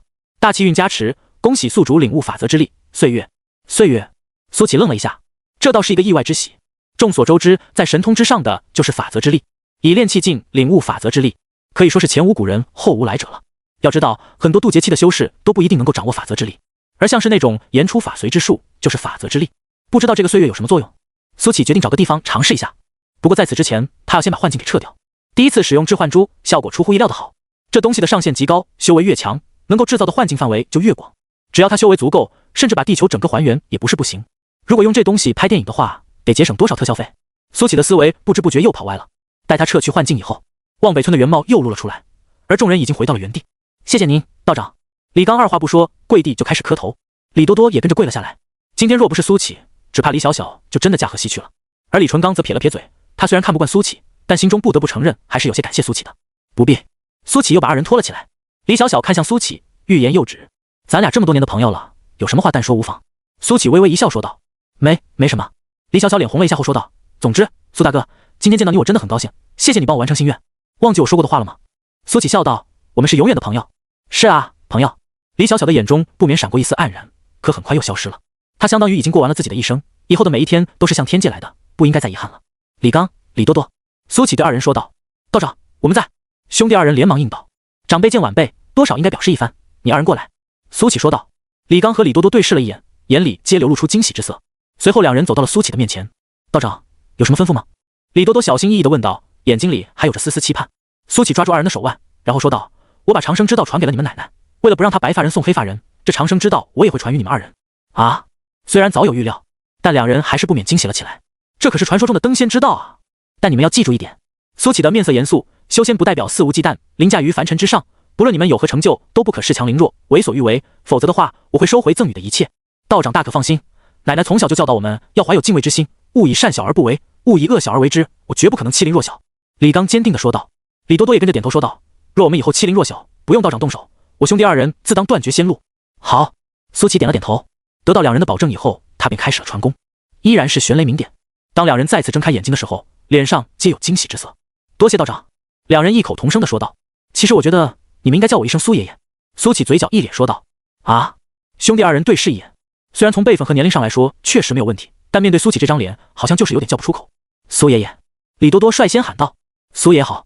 李刚随后也说道。苏启笑了，这当爷爷的感觉好像还不错。李纯刚。安排好两人以后，苏启把目光看向了那个老头。怎么了？李纯刚斜着眼睛看苏启，或许是因为李小小的缘故，他始终怀着对苏启的一丝敌意。你想不想长生？苏启问道。不想。李纯刚硬气说道。天不生你李纯刚，见到万古如长夜。苏启笑着说道。你的名字让我想起了一位前辈，所以的话，要不要试试修剑道？李纯刚正要拒绝，李刚和李多多又劝了起来。李郎中，这种时候就不要推辞了嘛，我们以后一起修仙不好吗？李郎中，你是一个好人，你应该活久一点，用你的医术造福更多的人。听到两人的话，李纯刚冷哼了一声。我学医是为了救人，什么剑道我不稀罕。TT 下划线 keyword 下划线 add data title 等于游戏 data tag 等于精品推荐 data type 等于1 data value 等于1913 TT 下划线 keyword 下划线 add。说罢，李纯刚转身离开，看样子真不打算修习剑道。对此，苏启也没有打算再劝。等到一切都安排好以后，苏启跟李小小道别，好好修炼。苏启笑着对李小小说道。李小小漫不经心地踢着路旁的石头，看似无意问道：“我们还会再见吗？”当然会。一阵风吹来，撩动了苏启的青衫，阳光正好洒在了他的脸上。苏启笑道：“因为朋友是不会走散的。”在望北村以南20里地，有一条河，这条河孕育了许多的生命，在河道的两旁有青草，还有树林。此时，苏启就站在河边，当然，他不是在尿尿，也不是在抒发感情，而是在测试他刚领悟的法则之力——岁月。因为第一次使用的原因，他专门找了这么一个人烟罕至的地方，就是怕影响到了其他人。岁月，苏启在心中默念了一声，一圈波纹忽然从他身体扩散而出，范围大概在10米左右。在这10米以内发生了惊人的变化。苏启一个念头之下，他便看到地上的青草开始变黄，然后枯萎死去。而他又一个念头之下，枯萎死去的青草忽然又变黄，然后变青，重新恢复了原样。时间法则。苏启瞪大了眼睛，冒出了一个想法。他可以清晰感觉到，在这10米之内，一切事物的变化都由他掌控。他可以让岁月之力侵蚀这些事物，也可以让岁月之力还原这些事物。尝试了几遍以后，苏启得出了一个结论：岁月之力虽然包含着一部分的时间法则，但并非真正的时间法则。真正的时间法则可以穿梭过去，回到未来，包含着诸多分支。岁月之力则还是局限了一些，不过这也很强了。如果把岁月之力用在敌人的身上，若是那种稍弱的敌人，不消多久便会被耗尽寿元，变成一个没有战斗力的弱鸡。大体来说，苏启对于这招岁月还是很满意的。只不过现在他掌握的还是太过粗浅了，10米的范围太小了些。若以后这范围能够增大到1公里，甚至10公里、100公里，那才是真正的恐怖。测试完以后，苏启冲天起，很快又回到了那个布置了迷魂阵的树林。接着，他又开始了暗无天日的炼丹炼气。1号世界，常威带着邓思雨回到了大本营，全程都很顺利。店主，人带回来了。常威将麻袋随手丢在了地上，砰！麻袋重重砸在地上，里面传来一声痛呼。怎么能这么粗暴？快把麻袋打开！萧天脸上含着笑容说道。常威看了一眼萧旭晨，似乎在征询对方的意见。萧旭晨点了点头。见此，常威方才把麻袋给掀开，邓思雨的双手被反绑，嘴里还塞着一块破布。邓思雨眼里流露出惊恐之色，似乎想说些什么。萧天眼里流露出惊艳之色，邓思雨是他生平见过第2美丽的女人。这一瞬间，他甚至动了把这女人纳入后宫的想法。让她说话。萧天连忙说道。常威又越过了萧天，看向萧旭晨。萧旭晨又点了点头。常威这才把邓思雨嘴里的破布给扯掉。邓望雨得罪了你们，你们找他去啊，抓我做什么？得到说话的机会，邓思雨连忙说道。你觉得如果能抓到你哥，我们还会抓你吗？萧天笑眯眯地说道。抓不到他你们就抓我，这是什么逻辑？邓思雨无奈说道。你们不会真以为他会来救我吧？我们关系不好的，否则的话我也不会在海天学宫这个2流吊车尾的宗门了。你们抓了我也没用啊。关系好不好可不是由你来说的。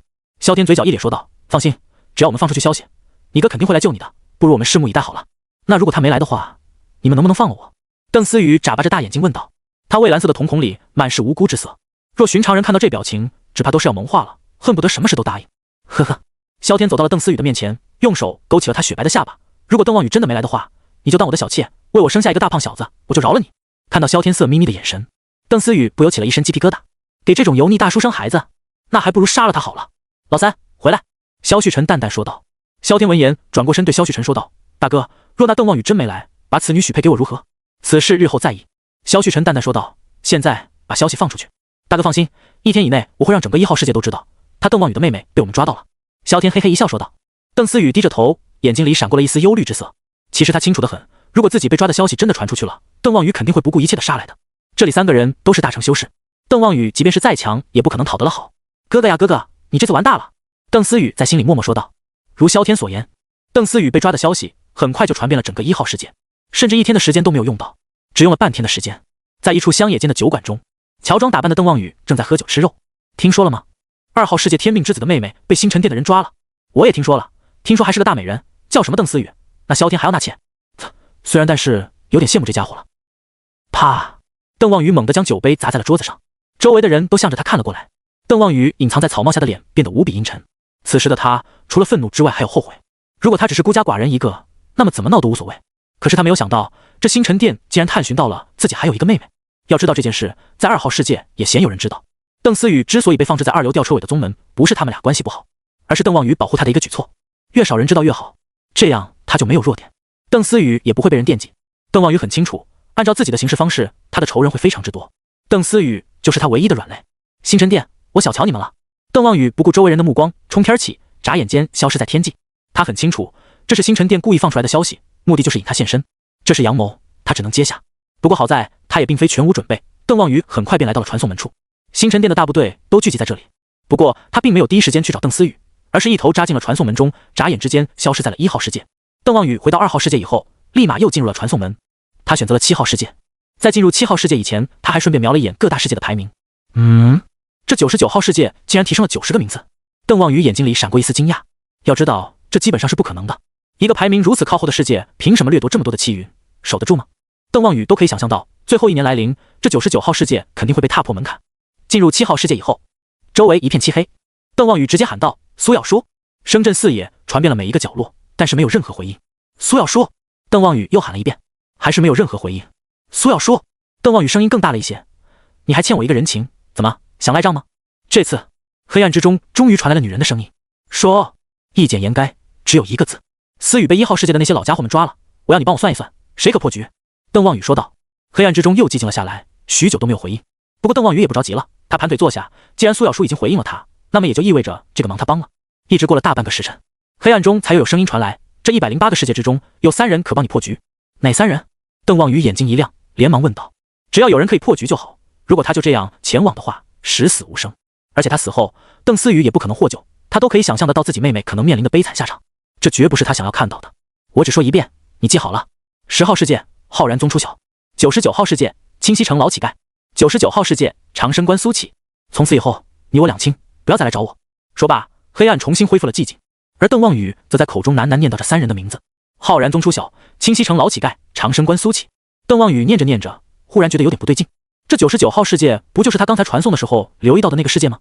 难怪排名能够提升这么多，在这样一个排名靠后的世界，竟然有2人能够破局，可谓是能人辈出啊！先去找找这浩然宗的出晓。邓望宇打定了主意。苏耀说：“这次多谢了，算你还我半个人情了。”邓望宇说完，一头钻进了传送门中。10号世界，浩然宗。邓望宇很轻松的便找到了这里。浩然宗的名头在整个10号世界都如雷贯耳。说来也奇怪，这个宗门在所有的宗门之中只能排名末流，但就是这样一个排名末流的宗门，一直屹立了千百年未倒。曾经有很多宗门都找过浩然宗的麻烦，但是最后都握手言和。有传言说是浩然宗签订了不平等的条约，才得以苟延残喘；也有传言说浩然宗内有让所有宗门都忌惮的终极武力。真相到底如何，没有人知道。反正浩然宗就这样立足下来了。而邓望宇坚信，这浩然宗肯定不简单，因为这浩然宗内可是有能够破局的猛人出晓。只不过当他来到浩然宗以后，还是忍不住皱起了眉头。这宗门太破烂了，竟然就在一个小山头建立了一座堪称简陋的宗门。说是排名末流的宗门，但在邓望宇看来，比起一般的凡世间的道观或者寺庙都不如。整个浩然宗的规模小得可怜，但是弟子竟然还不少，大概有300多人。邓望宇有求于人，所以并没有太过高调。他降落在山门前，看到了一个正在打扫的青年，他径直走了过去，脸上带着笑容说道：“这位师兄，请问这里是浩然宗吗？”青年抬起头来，表情冷漠，不苟言笑地指了指山门。在山门前有一块破石头，上面歪歪扭扭地写着“浩然宗”。多谢。邓望宇拱了拱手，朝着山门走去。不过走了几步之后，他又折返了回来，笑着问道：“请问出晓师兄在吗？”青年上下打量了邓望宇一阵后，淡淡说道：“你找他做什么？”师兄有所不知，我跟出晓兄是多年不见的老友，今天恰好路过此地，便想着与他再聚一聚。邓望宇面不改色心不跳地说道。呵呵。青年忽然冷笑了一声说道：“我就是出晓。”最怕空气突然安静。在出晓说出这句话以后，邓望宇一下子就尬住了，即便是他的脸皮再厚，这一瞬间还是有些尴尬。在数秒以后，邓望宇忽然笑道：“出晓兄，我差点没有认出你来，你忘了吗？我们是儿时的玩伴啊！”只是此话一出，出晓还是淡淡看着邓望宇，没有一点表情。“出晓兄，你忘了吗？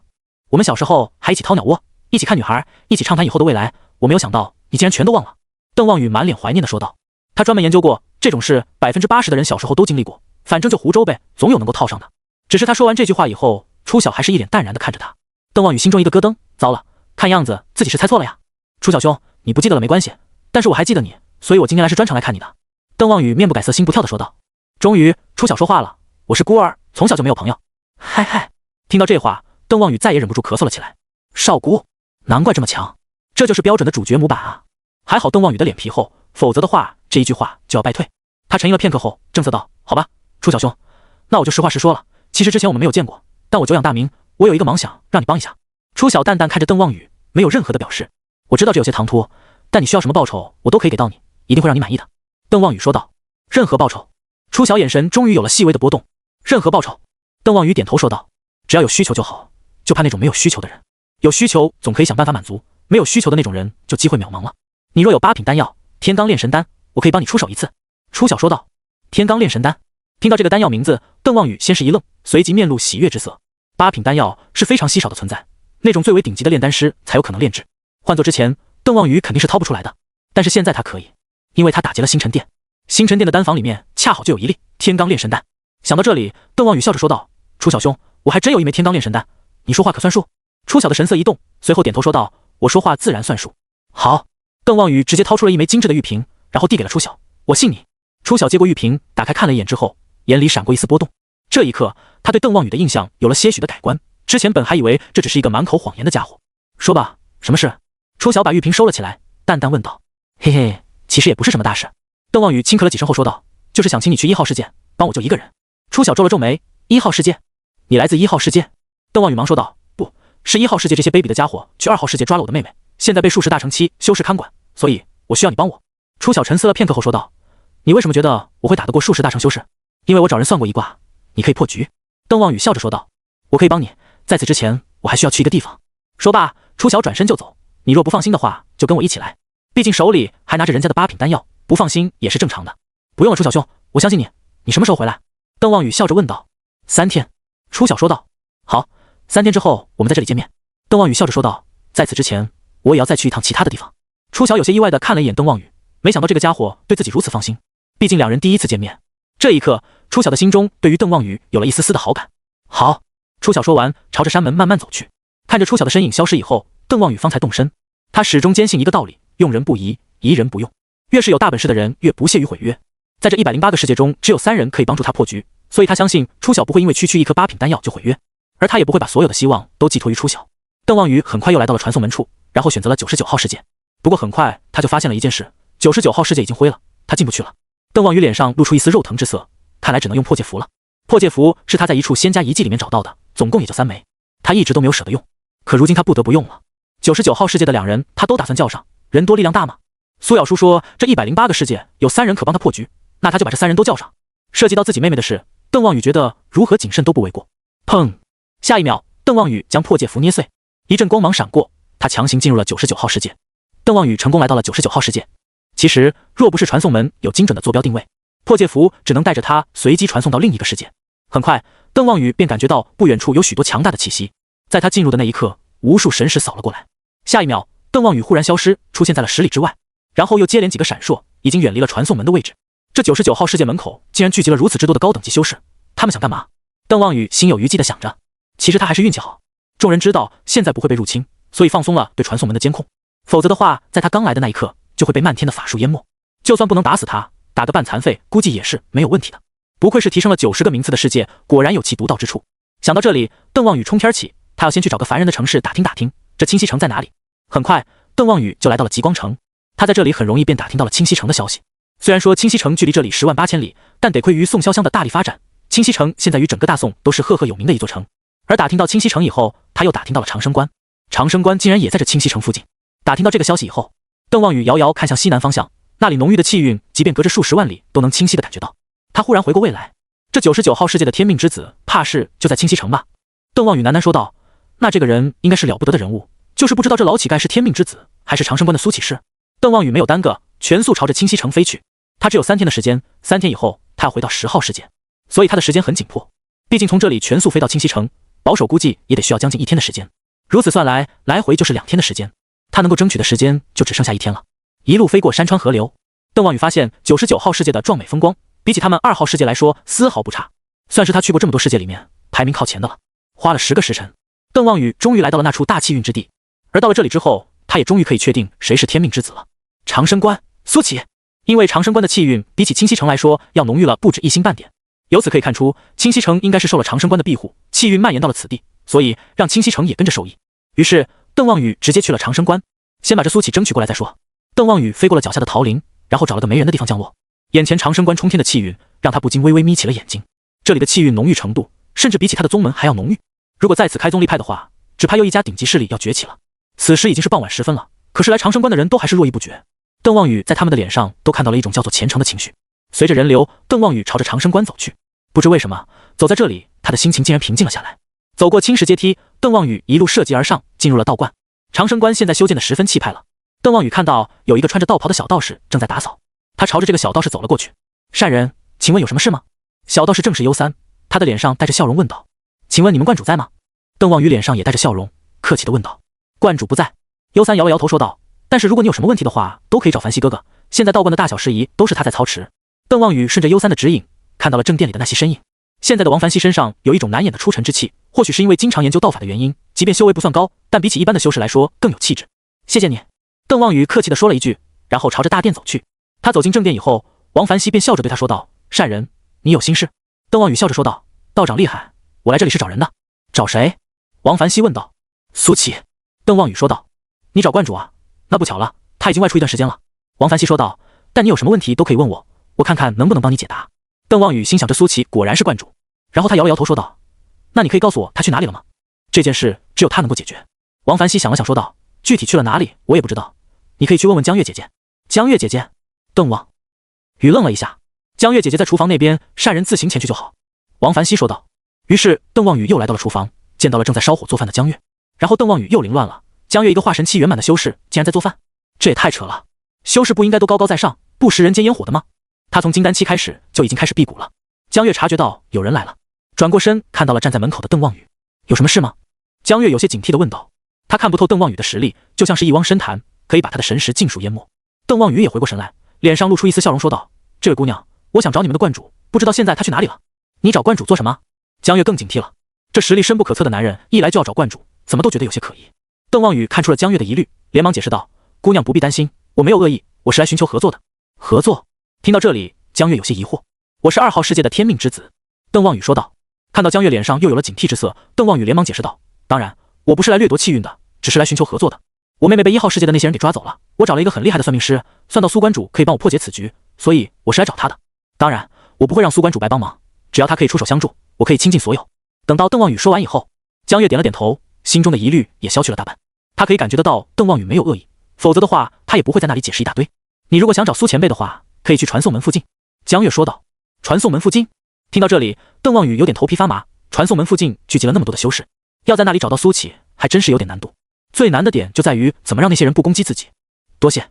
不过邓望宇知道自己能够得到的信息也就这么多了，对江月拱了拱手后便要离开。江月目送邓望宇离开。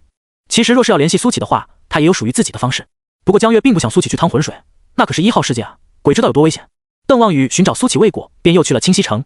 他已经有了主意，只要找到这清溪城的老乞丐，那么一切问题迎刃而解。清溪城距离长生关如此之近，要说这2个大人物之间没有任何交集，邓望宇是半点不信的。进入桃林以后，邓望宇看到了漫天的桃花纷飞，他站在这花雨之下，有些走神。娘，我要吃糖葫芦，你给我买糖葫芦好不好？好好，我们这就去买糖葫芦。刘兄，今天潇湘阁又来了几个新姑娘，那身段和才情都不得了，今晚吟诗作对如何？哈哈，就你肚子里的那几点墨水，还想跟人吟诗作对，我都嫌丢人。花灯节又要来了，不知道今年能不能找到一个如意郎君。身边走过熙熙攘攘的人群，都有着属于自己的故事和情绪。邓望宇忽然觉得自己这千百年以来都在努力的修炼，好像错过了些什么。姑娘，这手绢可是你的。就在这时候，一道男声从邓望宇的身后传来。他转过头，看到了一个穿着白衣的翩翩公子，手里正拿着一张手绢。在邓望宇转过身以后，这白衣公子眼里露出了惊艳之色，他感觉自己好像恋爱了。不是我的，邓望宇冷声道，而且我也不是女的。不好意思，不好意思。白衣公子像是受到了惊讶，连忙道歉。邓望宇转身便走，刚才好不容易升起来的一丝愁绪也都被打断了。长得太漂亮也不好，容易被人误会成女人。这种烦恼邓望宇从小到大都有，只是随着他的修为越来越高，名声越来越响，误会的人便越来越少了。这世间竟有如此绝色的男子。白衣公子双目失神，看着邓望宇的背影，喃喃说道。谁也没有想到，因为这一次乌龙的相遇，后来这白衣公子一生未娶，直到他老态龙钟，垂垂老矣，他才想明白了一个道理，原来爱是无关性别的。用现代的话来说，长得好看就行。邓望宇来到了清溪城，傍晚的清溪城被夕阳镀上了一层光影，叫卖的小贩还有络绎不绝的人群，让这里热闹非凡。邓望宇在人群中寻找乞丐，很快他眼睛一亮，看到了一名老乞丐。这名老乞丐头发花白，看起来还是个瞎子，手里拿着一把二胡，正在街头卖唱。他面前的破碗此时三三两两的放置着一些铜钱，二胡的声音凄凉婉转，不少人都驻足下来，听完一曲以后，便有人丢下一些铜钱，听着碗里叮当作响，这老乞丐便会笑着对众人点头致意。高人。邓望宇心中闪过了一个念头，他虽然在这老乞丐的身上感觉不到任何属于修士的波动，但他相信这肯定是伪装。乞丐、瞎子、拉二胡、卖唱，这太可疑了。于是邓望宇稍微用了一些手段，手里多出了几十两的银子，他径直朝着老乞丐走了过去。这时老乞丐又拉完了一曲，邓望宇走到他的面前，把手里的银子都放到了乞丐的碗里。围观的群众都傻了，卧槽，听个曲竟然打赏了几十两银子，这是哪家的姑娘？心地竟然如此善良，一看就是不知人间疾苦的富家千金。什么不知人间疾苦？这是心地善良的好姑娘，好想上去搭讪啊！认识这样一位姑娘，我三生有幸。听到周围的声音，邓望宇的脸又黑了。老子不是姑娘，是爷们，纯爷们。拉二胡的老乞丐似乎也听到了人群的议论声，他抬起头来，对着邓望宇点了点头，然后便继续低头开始拉起了二胡。邓望宇就站在一旁等，等到太阳快落山了，老乞丐终于也要收摊了。前辈，这时邓望宇喊了一句，老乞丐像是没有听到一样，继续收摊。前辈，我有一件事想找您帮忙。邓望宇又说了一句，你在跟我说话。老乞丐终于反应过来，把头调转到邓望宇的方向。对，邓望宇连忙点头说道。哈哈，老乞丐笑着说道，我就是一个拉二胡卖唱的，还是第一次听到有人叫我前辈。说吧，你是不是想学我这一手拉二胡的手艺？前辈，大隐隐于市。邓望宇吹捧道，其实我已经看出来了，您就是一个隐世不出的大能，我这个麻烦也只有您能解决。我都不知道我竟然这么厉害。老乞丐笑着说道，你倒是说说，有什么忙事我可以帮你的？前辈，你只需要稍微出一下手便行，跟我去一趟1号世界吧。邓望宇认真的说道。1号世界？什么1号世界？老乞丐愣了一下后问道。别装了前辈，我都看穿您的伪装了，大征之年啊，1号世界啊。邓望宇忙说道。老乞丐闭着的眼睛似乎都动了动，他摇了摇头说道，要不你还是去检查一下吧，正好我认识一个郎中，医术十分高超。我没病。邓望宇严肃道，前辈，我知道您这种高人不会轻易出手，您说个报酬，只要是我能办到的，绝不吝啬。小伙子，你这病担得不得了，这是一点心意，赶紧找个郎中看看吧。老乞丐叹息了一声，从破碗里拿出了几锭银子，直接塞到了邓望宇的手里。邓望宇没有再追，事到如今只有2种可能，第一种他搞错了，第二种人家不愿意帮他。思来想去，邓望宇觉得2种都有可能，毕竟清溪城那么大，总不可能只有一个老乞丐吧，他这好像是先入为主了。于是邓望宇又在清溪城里面瞎晃悠了起来，一路上他碰到的乞丐的确不少，可要么就是年龄不对，要么就是性别不对。他用神识覆盖了整个清溪城，发现了一共38名乞丐，可是符合他要求的一个都没有，他不由开始怀疑那个拉二胡的乞丐其实就是他的目标，否则的话怎么可能这妖巧。行行好吧，行行好吧，3天没吃了，3天没吃了。就在这时候，邓望宇听到了一阵呼喊声，他看向声源处，有一个翘着2郎腿的老乞丐，手里拿着碗，对过往的路人吆喝着。严格意义上来说，这老乞丐根本不算乞丐，因为他的神情太淡定了，或者说太玩世不恭了，一点也没有乞丐样。这哪里是生活所迫出来讨饭，更像是兴趣所致，所以出来要个饭，就是他了。邓望宇在心中闪过一个念头，随后他径直走了上去，把手里的银子放到了碗里。哟，姑娘你真是人美心善，谢谢你的银子，有酒喝喽。老乞丐笑着说道。前辈，我是男人。邓望宇皱着眉头说道。呀，男人？瞧我这眼神，不好意思啊，这位公子，我这眼神不行了。老乞丐哈哈笑道。前辈，我有一事相求。邓望宇说道。前辈？什么前辈？老乞丐的眼睛里露出一丝茫然之色，看这样子似乎真的不知道邓望宇在说什么。前辈，您就别装了，您的身份早就已经被算出来了。邓望宇说道。哦？老乞丐眼里流露出了一丝兴趣，我什么身份被算出来了？大能的身份。邓望宇说道。其实具体什么身份他也不知道，反正就可劲吹就行了。你专门跨世界就是来找我的？老乞丐也不装了，笑眯眯地问道。邓望宇精神一振，这是承认了呀。于是他连忙点头说道，除了找您之外，我还要找长生关的苏关主。哈哈，看来麻烦不小啊。老乞丐笑着说道，不过我是帮不了你的，我不能离开这里，只要前辈肯出手相助，无论什么条件我都可以接受。邓望宇说道。我帮不了你，去找苏乞吧。老乞丐笑着说道。邓望宇的脸上流露出失望之色，看来这一趟99号世界是白来了。那前辈可以告诉我苏关主现在何处吗？邓望宇说道。他呀，我算算。老乞丐闭上眼睛，片刻后忽然又睁开眼睛说道，你是苏家那丫头给算的？邓望宇愣了一下后说道，对，正是7号世界的苏小叔给到的信息，前辈认识。哈哈，你不是都有答案了吗？老乞丐笑眯眯地说道，既然是苏家那丫头，那我便顺手帮你一把。多谢前辈。邓望宇顿时大喜过望，这还真是山重水复疑无路，柳暗花明又一村啊。走你！下一秒，邓望宇瞪大了眼睛，他看到老乞丐随手撕裂了空间，然后把他提起来丢了进去。一阵天旋地转以后，邓望宇出现在了一处树林之中，而他身后的空间裂缝也愈合了。随手撕裂空间进行超远传送的手段，把邓望宇给惊到了。撕裂空间很难，撕裂空间以后还能定点传送，那是难上加难。邓望宇不知道被老乞丐丢到了什么地方，他的神识扩散出去，却发现被一阵迷雾遮挡。咦，竟然有迷魂阵！邓望宇愣了一下，神识很轻松便突破了这个迷魂阵。毕竟他现在可是大成期的修为，苏乞设置的这个迷魂阵勉强能够拦得住化神期的修士。突破迷雾以后，邓望宇发现了正在炼丹的苏乞，他可以敏锐察觉到在那个空间内时间流速明显和外界不同，竟然是时间阵盘。邓望宇瞪着眼睛，心里想着，时间阵盘这种东西即便是在仙界也属于极其稀少的东西，毕竟这东西可是修士的神器。不过很快他就回过神来，意识到面前这个青山道士应该就是苏乞了。于是邓望宇穿过迷雾来到了苏乞身边。嘘！邓望宇正要说话，就看到苏乞抬起手指做噤声状。邓望宇便不再说话，就站在一旁看着苏乞炼丹。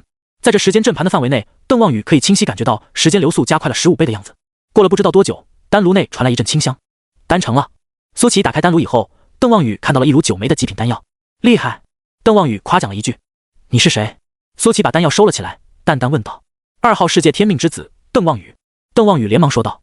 他感觉到苏琪只是一个练气期的修士，不由神情一凛，连他都看不出其真实修为，足以见得面前这个99号世界的天命之子不简单。你刚那个撕裂虚空是怎么办到的？苏琪有些好奇地问道。虽然他在认真炼丹，但是一部分注意力还是会留意到周围的变化，所以对于邓望宇是如何出现的，他是一清二楚。是清溪城的乞丐前辈把我丢过来的。邓望宇有些尴尬地说道。他还没有反应过来，就被人拎着脖子丢了过来，说起来还有点丢人。好歹他也是2号世界的天命之子，也算是天骄中的天骄了。老乞丐，苏琪脑海里闪过了一道身影。其实他早就察觉到老乞丐不简单了，但还是没有想到这么的不简单，居然能够使用虚空裂缝送人。这种本事，至少他目前是没有的。那你找我有什么事？苏琪问道。我想请您帮个忙，我妹妹被1号世界的一群不要脸的家伙给抓了，我找人算过，这108个世界只有3人能够破局，而你就是其中一个。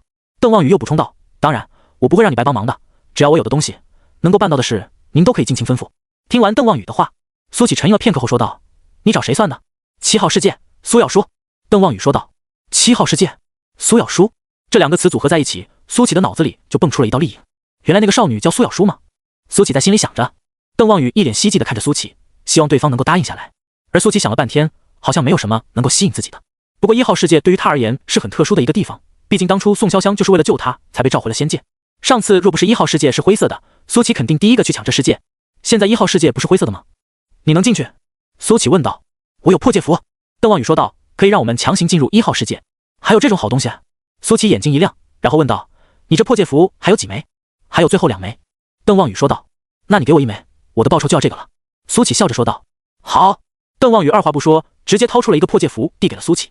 手中拿着这个破戒符，苏琪可以感觉到其中浓郁的仙家力量，这是完全不属于凡间的力量。好东西。苏琪心里赞叹了一句，然后把破戒符收了起来。什么时候出发？收了东西以后，苏琪问道。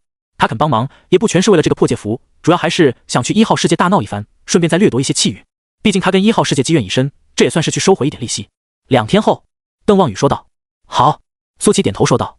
2天的时间一晃而过，苏琪带着邓望宇再一次来到了传送门前，而他的再次出现又让众人纷纷议论了起来。苏天命这是又要去掠夺气运了吗？苏天命旁边跟着的那个女人是谁？好漂亮啊。确实好看，但是配我们苏天命总还是差了点意思。邓望宇听着周围的那些议论声，一头黑线。他很想说一句自己是爷们，纯爷们，但是想到马上就要离开了，就没有这个必要了。但就在2人快要离开的时候，一个冷冷的声音传来，姓苏的。苏琪和邓望宇一同转过身，看到了一脸寒霜的洛灵朝着2人走了过来。洛灵充满杀意的眼神从邓望宇的脸上掠过，然后看向苏琪。苏兄，这是嫂子？邓望宇小声问道。不是。苏琪苦笑道。你干嘛？等到洛灵走到近前，苏琪有些无奈地说道。你忘记我之前跟你说的话了，我会盯着你的，不让你做出对不起师姐的事。洛灵冷哼了一声说道。邓望宇，自我介绍一下。苏琪有些无奈地说道。姑娘你好，我是2号世界的天命之子邓望宇。邓望宇的脸上露出了亲切的笑容。还有，我是个男人，所以你不用担心。男人？洛灵怀疑的目光在邓望宇脸上扫了好几遍之后，最后方才确定了这确实是一个男人，因为他有喉结。得知自己搞错以后，洛灵不免也有些冤枉好人的罪恶感，但他还是傲娇地说道。姓苏的，记得我会盯着你的。说罢甩头离开了。看着洛灵的背影，邓望宇嘿嘿一笑说道。苏兄，这是你小姨子啊。苏琪白了他一眼后说道。走吧。2人一同穿过了传送门，来到了10号世界。随后2人一起来到了浩然宗外的那个广场。邓望宇与初晓便是约定在这里见面，一直等到正午时分，初晓的身影准时从山门里走了出来。他还是那副万古不化的冰冷，脸上没有任何的表情。虽然苏琪平时表现的也很淡然，但是跟初晓显然不是一个类型的，因为初晓整个人看上去就是一副面瘫脸。初晓兄，你来了。邓望宇连忙招呼道。初晓点了点头说道。来了。他也看到了苏琪，不过没有任何反应，一没有打招呼，二也没有问问题。在他看来，多一个人和少一个人没有任何的区别。好，既然都到齐了，那我就简单说一下这次的作战计划。邓望宇说道。2人都看着他点了点头。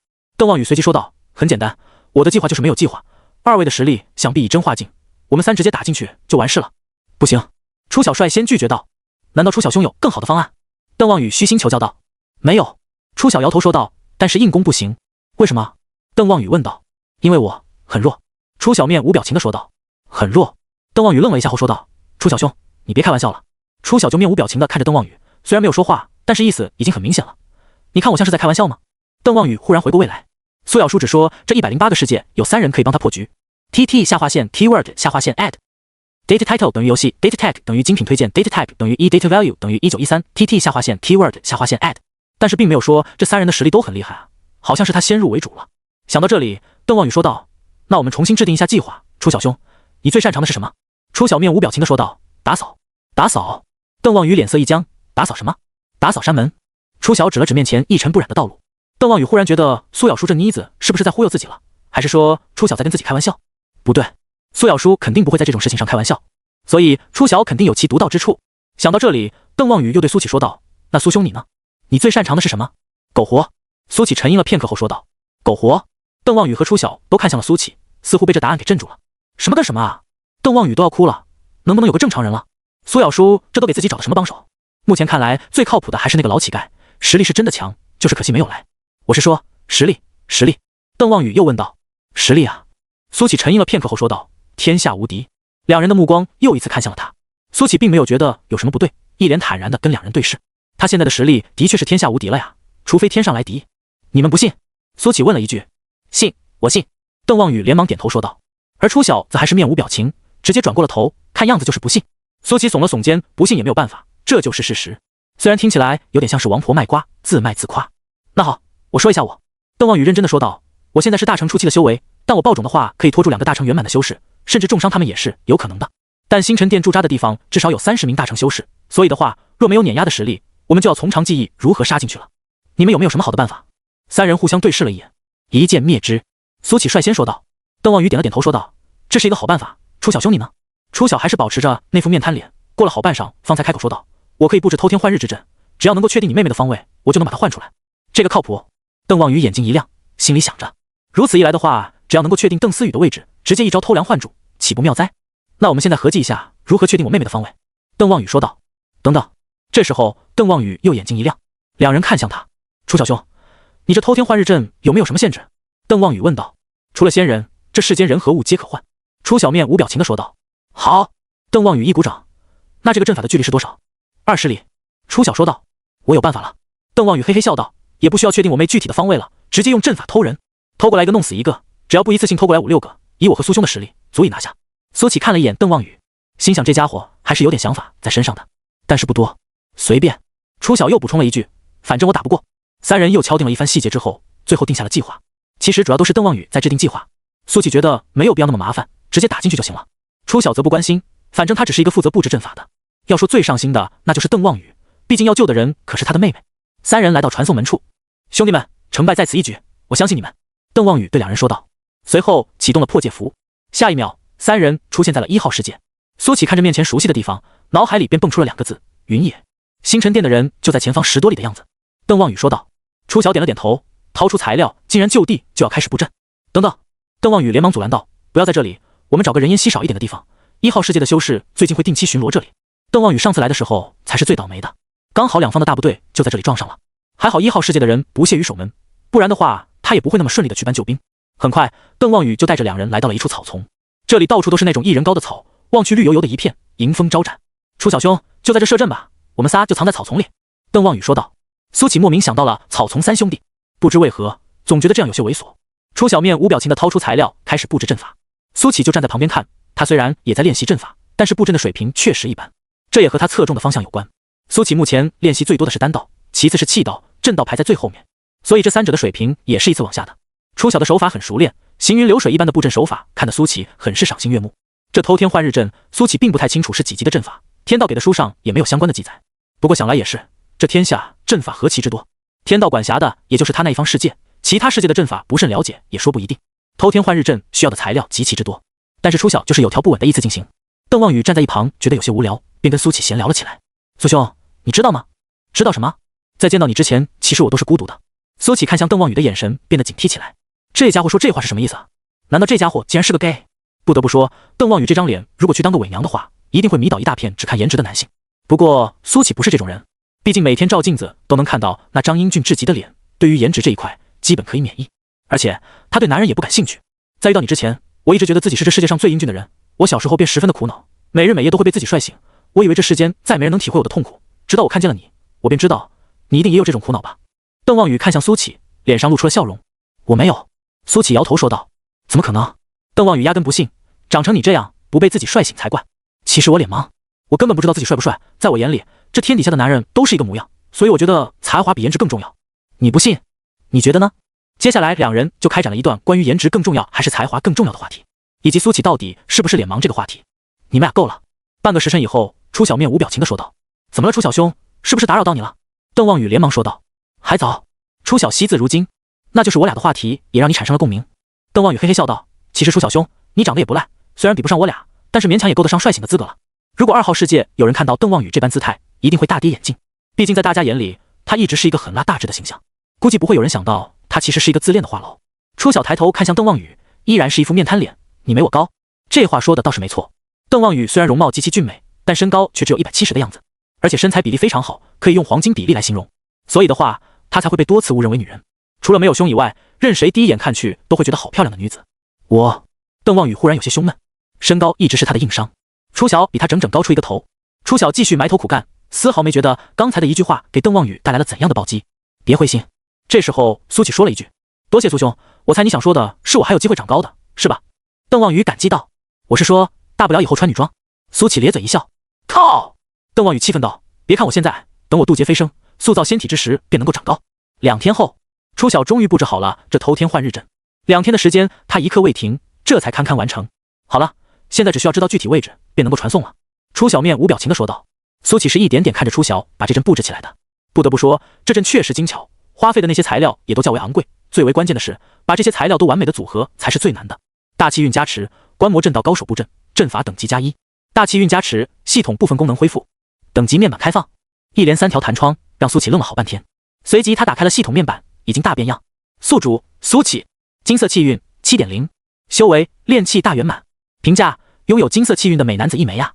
这一部分没有改变，而在不起眼的另一边多了几行小字。等级面板：丹道6级，气道4级，阵道3级。难道说系统还有修复的可能？苏启心中闪过一个念头，如果说系统真的能够修复的话，那么以后他就不用一直点气运了。毕竟童子奖励的那些东西确实还是挺诱人的。至于什么时候能够完全修复，苏启并不是很在意，反正他有的是时间。不过修复的这个系统功能倒是一个意外之喜，这样一来的话，自己以后丹道、气道、阵道提升起来都会容易一些，会节省很大一笔时间。看来以后要多去看看高手炼丹、炼气、布阵。苏启给自己树立了一个目标，等到自己从1号世界回来以后就去，自己慢慢练等级，哪有开挂爽？这就像是看别人练习，自己就能够变强，简直不要太爽。我先确认一下方位。邓望宇的神识朝着10几里外探去，不过他全程都很小心，像是大成修士，五感十分敏锐，稍微感受到一点窥视都会有反应，所以邓望宇的神识远远的看了一眼后便收了回来。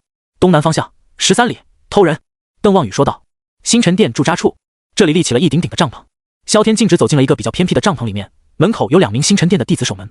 3殿主2人对萧天施礼，看好门口，别让其他人进来。萧天叮嘱道。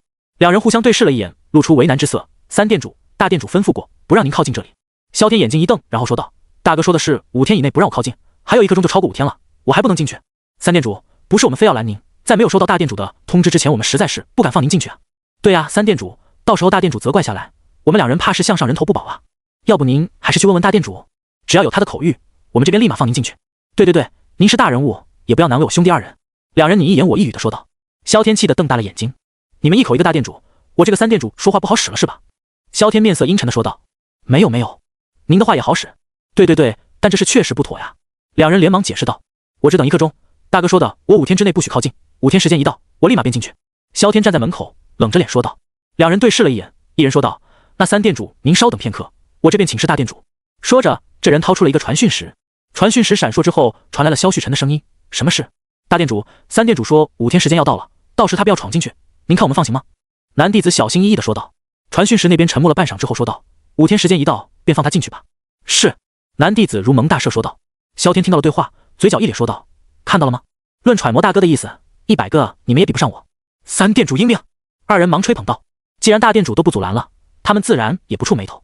1刻钟一到，萧天便意气风发地走进了帐内，春风满面地叮嘱了一句：“一会谁也不许用神识和眼睛偷看，否则我要你们的命。”说罢，萧天走进帐内。呸！什么东西？这个老色胚！哎，这么好看的姑娘要被一头猪糟蹋了，真他娘的羡慕啊！2人面面相觑了一阵后，交头接耳道。帐内关押的正是邓思雨。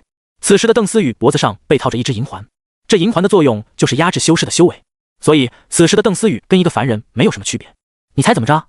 萧天拉了一根凳子坐下，笑盈盈地看着邓思雨。邓思雨摇了摇头：“你哥没来。”萧天笑盈盈地说道：“看来你说的没错，你哥压根就不关心你，你们俩关系很烂。”邓思雨苦笑道：“我早就说过了，你就是不信我，要不你还是把我放回去吧，大叔。”说着，邓思雨可怜巴巴地眨着大眼睛看着萧天：“你是不是忘记我还说过一句话？”萧天给自己倒了一杯茶，笑着说道：“如果你哥没来救你的话，那我就娶你为妾，正好我死了儿子，你给我再生一个。”邓思雨听到这话，浑身都起鸡皮疙瘩了，他连忙摇头说道：“大叔，以前算命先生给我算过，我克夫，如果真有人娶了我，说不定都活不过3天。”萧天抿了一口茶后笑道：“没关系，我不怕，修仙本就是逆天改命，而我今天就要改了你的命。”说罢，他把茶杯放下，开始给自己宽衣解带。邓思雨蔚蓝色的瞳孔猛地一缩，只觉得一股寒气从脚底直冲天灵，自己必须要想办法了。真被这样油腻的男人玷污了，那他还不如去死。小美人，我来了。脱得只剩一条裤衩之后，萧天狞笑着就要朝着邓思雨扑去。但就在这时，房间内忽然出现了一个传送阵，在两人还没有反应过来的时候，下一秒就消失不见了。与此同时，10几里之外，穿着裤衩的萧天还有正准备反抗的邓思雨出现在了这里。小雨，邓望雨看到眼前的这一幕，目眦欲裂，顿时一剑砍向了萧天。萧天还没反应过来怎么回事，不过看到攻过来的这一剑，还是下意识的要缩地成寸。砰！但就在这时，苏启从他身后冒了出来，一记手刀砸在了萧天的脖子上。咔嚓！这一记手刀力道十分之重，萧天差点脖子都被卸下来了。紧接着他就眼前一黑晕了过去。哥，邓思雨惊喜说道：“你来的真及时啊！”邓望雨见萧天晕了过去，提着剑就来到他面前，一会再说，我先把这家伙给卸了。噗嗤！说着，邓望雨一剑就把萧天刺了个对穿。噗嗤噗嗤噗嗤！邓望雨就跟剁肉一样，把萧天刺成了马蜂窝。萧天的元神刚透体儿出，就被苏启一巴掌给扇爆了。就这样，星辰殿的3店主都还没有反应过来，就生死道消了。呼！邓望雨呼出一口气，这才觉得气顺了一些。然后他看向邓思雨，却发现他目不转睛地盯着苏启看，眼睛里竟然有小星星在闪烁。邓望雨一阵吃味，连忙拦在了两人之间，挡住了邓思雨的视线。让我看看，他没对你做什么吧？邓思雨吐了吐舌头说道：“没有了，他刚想做点什么，就被你们传过来了。”邓望雨松了口气，正想说点什么的时候，邓思雨摆了摆手说道：“哥，你让开，别挡着我看帅哥。”邓望雨头上闹出一个问号：“你哥我不是帅哥，你跟人不一样，你的帅我欣赏不来。”邓思雨再次催促道：“哎呀，你快让一让，别挡着我，烦死了。”邓望雨气得往前走了2步，一把捏住邓思雨的脸：“邓思雨，给你脸了是吧？说，谁是这天底下最帅的男人？”哎，痛痛痛！邓思雨叫疼，然后一把掐住邓望雨腰间的软肉：“你给我松手！”吃痛之下，邓望雨松开了手，还一边叫疼一边告饶：“姑奶奶，错了错了，快撒手！”邓望雨真的疼吗？不见得，但是宠妹妹一定是真的。哼！邓思雨哼了一声，下一秒忽然松开了手，并且整理了一下头发，略带羞涩的说道：“嗨，你好啊，我叫邓思雨。”邓望雨回过头，看到苏启正走了过来。“你好。”苏启愣了一下，随即微笑着点了点头。他对我笑了啊，他一定是喜欢我。邓思雨眼睛里有小星星在闪烁，他自认为自己不是一个花痴的人，但是今天才知道，原来自己跟那些花痴的少女没差。邓望雨是真的吃醋了，他可从来没有见邓思雨对自己这样过。难道自己不比苏启帅？好吧，虽然确实差了那么一点点，但也不至于这么夸张吧。作为一个护妹狂魔，邓望雨觉得有必要让苏启离自己的妹妹远一点，不然的话，不用苏启出手，这傻妮子自己就能把自己给送出去。苏兄，没想到这次竟然这么顺利，那我们就此别过，以后能不见就不见吧。邓望雨说着，一把拉起邓思雨就要走。哎，等等等！邓思雨拉着邓望雨停了下来，笑着对苏启说道：“这位帅哥，以后常联系啊。算命先生说我旺夫，娶了我能够福泽千秋万代。”苏启愣了一下，初小还是面瘫脸，而邓望雨的脸彻底黑了。邓思雨，你这丫头简直口无遮拦，胡言乱语！邓望雨斥责了一句，然后对苏启说道：“苏兄，别听这丫头胡言乱语，算命先生说过他克夫，谁做他的夫君，那可是会倒霉8辈子的。”邓望雨，你不要胡说！邓思雨瞪着眼睛说道：“老娘要是嫁不出去，就赖你，那就赖我好了。”邓望雨满不在乎的说道：“变态妹控！”初小面无表情的说道。邓思雨偷偷竖起大拇指，心里说了一句：“就是就是。”邓望雨脸色一黑后说道：“你们这些没有妹妹的家伙懂什么？走了！”说着，强行拉着邓思雨离开了。只是在离开之前，邓思雨还恋恋不舍地回头看向苏启，直到两人走了以后，初晓看向苏启：“走。”苏启摇了摇头说道：“你走吧，我还有点事。”哦。初晓应了一声，随即冲天起离开了。现场又剩下苏启一人，他腾空而起，朝着星辰殿飞了过去。九剑仙是星辰殿的，萧秋风也是星辰殿的，正是因为这2人导致了宋潇湘的离去，而且差点把他打个半死。今天便是复仇时刻，星辰殿的大部队离这里并不远，现在他们都还不知道邓思雨已经被偷偷换了出去，就连萧天也生死道消了。苏启刚靠近星辰殿的队伍5里，无数的神识已经向他扫了过来。什么人？本殿队伍所在之处5里之内禁止靠近，速速退去！这些神识都带着强烈的警告气息。苏启自顾自掏出了困龙剑，表情很是淡然。然后他轻轻擦拭了一遍剑身以后，施施然抬起了剑。好胆，竟然敢对我殿如此不敬！大胆狂徒，给我死来！你站在此地不要走动，我这就来取你狗命！听到这些话，苏启嘴角微微一咧，随即猛地一剑斩出，嗤！破空声传来，金色的剑芒冲天起。唰，剑芒几乎是瞬息间就跨过了5里的距离，正面轰在了星辰殿的队伍之中。轰！大地崩裂，这近万丈的剑芒刹那间就将星辰殿给淹没了。方才那些还叫嚣的人于此刻尽数湮灭，下到筑基，上到大成，无一幸免。只要被这剑芒刮中，瞬间就会被撕成粉碎。轰隆隆！这一剑带来了2次的崩裂。苏起立于半空之中，眼前宛如末世的一幕，甚至没有让他的表情有丝毫的变化。狂风吹来，青山在风中猎猎作响。这一剑似乎斩尽了苏起的遗憾。那一天他没有斩出这样的一剑，宋潇湘离开了。今天他补上了那一剑，虽然伊人不在，但也没有遗憾了。1号世界传送门处，邓望宇刚想进去，忽然像是感觉到了什么，猛地转过了身。邓思雨也瞪大了眼睛，跟邓望宇看向了一个方向。哥，好狂暴的剑意，你感觉到了吗？邓思雨的美目之中流露出丝丝震撼。当然，邓望宇却浮想联翩，可为什么我感觉这剑意是冲着星辰殿去的？难道有绝世大能对星辰殿出手？可也不对啊，这1号世界哪有敢跟星辰殿作对的人？难道是苏兄？邓望宇冒出了一个可怕的想法，连他自己也都被吓了一跳。他想起了苏起之前说的一剑灭之，那时候他想的是你就吹吧，可这一刻他竟然动摇了。难道苏起真的这么强？哥，我们去看看吧。邓思雨连忙说道。走。邓望宇说道。他也属实是好奇，究竟是谁斩出这样的一剑？如果是苏起的话，他的动机是什么？自己不都把人救出来了吗？在赶去的路上，邓望宇碰到了朝着传送门赶来的初晓。此时初晓正闭着眼睛，面向剑意传来的方向，脸上终于不是面瘫脸，竟还多了一丝虔诚。初晓兄，一起去看看啊。邓望宇说道。初晓睁开了眼睛，点头道：好。三人很快便来到了刚才的地方。眼前的一幕让三人都倒抽了一口凉气。整个云野以星辰殿驻扎的地方为界，被斩为了2截，还可以看到裂缝中的云海。而方才星辰殿队伍所在的地方，此时已经消失不见了，偶尔可以看到几片破布，那是被撕碎的衣物。半空之中，苏起缓缓收回了剑。此时的他，那股出尘之气已经到了极致，似乎随时要踏碎虚空飞升一般。苏兄，这是你干的？邓望宇难以置信地说道。邓思雨看苏起的眼神更加崇拜了，小星星都要从眼睛里飞出来了。你们怎么回来了？苏起有些奇怪地问道。厉害。初晓竖起大拇指说了一句。苏兄，还好没叫你出手。邓望宇有些后怕地说道。你要是给他们来上这么一剑，我妹恐怕就没了。邓思雨吐了吐舌头说道。哥，我要是能死在这么一剑之下，我觉得此生无憾了。又在胡说。邓望宇一把捏住邓思雨的脸，而苏起脑子里则闪过了一个词：恋爱脑。回去吧。苏起说道。他本来还想去掠夺一番气运的，不过此时却失去了兴趣。前世的世界差距并不是很大，再说了，他喜欢的是9这个数字，如果从1号世界带回去了大笔气运，指不定会提升多少个名次，到时候不就违背了初衷？乔苏起朝着传送门飞去，邓望宇连忙追了上去。苏兄，我有一方宏图大业，你要不要听一下？邓望宇笑着说道。你刚不是说我们以后最好再也不见吗？苏起有些奇怪地问道。我觉得那是你听错了，我说的是以后要多多见面。邓望宇嘿嘿笑道。就是，我哥他最口是心非了。邓思雨不知道从什么地方冒了出来，笑着对苏起说道。道长，你会不会算命啊？会。苏起点头说道。那你帮我算一算好不好？邓思雨忙说道。一边去，你凑什么热闹？邓望宇瞪了一眼邓思雨说道。说着便要去推搡他。哎，你干嘛？邓思雨一边阻拦邓望宇，一边问道。道长，那你帮我算算我命里缺点什么？生辰八字给我。苏起说道。邓思雨狡黠一笑。道长，你这算命之术好像也不怎么的，还需要生辰八字？我也学了几年算命之术，我就是不需要你的生辰八字，也知道你命里缺什么。缺什么？苏起看向邓思雨。邓思雨笑道。你命里缺我。场面一度很安静。邓望宇一脸危险地看向邓思雨，心想这丫头去哪里学的这种撩人的技巧，看来要好好盘问一番了。而苏起则想的是，这种土味情话原来在修仙世界也流行。初晓还是面瘫脸，谁也不知道他在想些什么，似乎是察觉到了这尴尬的气氛。邓思雨连忙打着哈哈说道。开玩笑的，开玩笑的，你们怎么不笑啊？呵呵。邓望宇倒是冷笑了起来。你给我滚一边去，不要在这里丢人现眼。哼。邓思雨哼了一声说道。滚就滚。说罢还真跑到了一旁。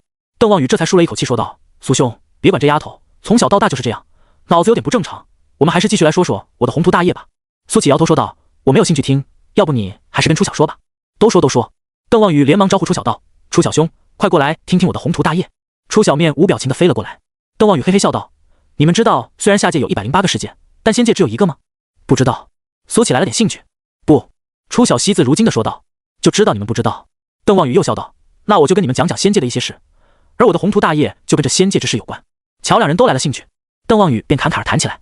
我刚才说了，这下界有108个世界，仙界却只有一个，也就是说108个世界的人最后飞升都是飞升到同一个仙界，所以这仙界共有108个接引台，也就是说每一个接引台都对应一个世界，而排名越靠后的接引台越不受重视，所以也会滋生出许多乱象来。其实排名靠前的接引台也没有好到哪里去，每一个刚刚飞升的修士或多或少都会受到剥削和压榨，除非是那种下界仙界都有宗门背景的修士，散修最惨。刚刚飞升的散修基本上都会被压榨得很惨，轻则签订不平等的主仆条约，重则直接被打成半残，然后被抓去炼人丹。听到这里，苏启的面色一变。他本以为飞升是一件好事，如今看来并非如此，甚至比想象中的要黑暗得多。那自己师父陆长安怎么办？他可不就相当于一个无依无靠的散修吗？难道说也在仙界遭受非人的折磨？想到这里，苏启竟然有一种立刻飞升的冲动。不过想到那日的仙人一指，他又打消了这个念头。说实话，他虽然现在随时可以飞升，但飞升之后呢？若真像是邓望宇说的那样，那么他飞升上去以后，说不定什么都没做就被嘎掉了。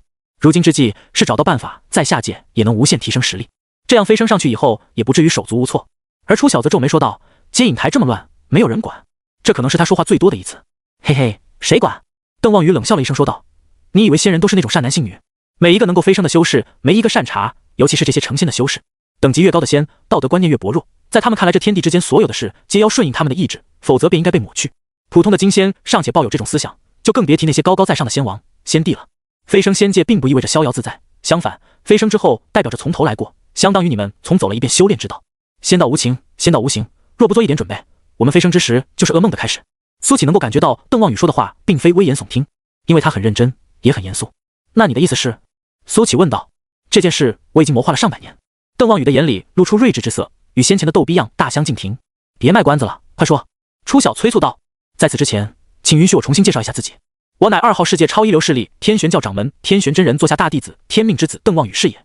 这一长串话念起来非常拗口，但邓望宇偏偏就是2秒不到的时间就清晰流畅地背了出来。由此可见，他平时没有少说这句话。骚包！初晓吐槽了一句。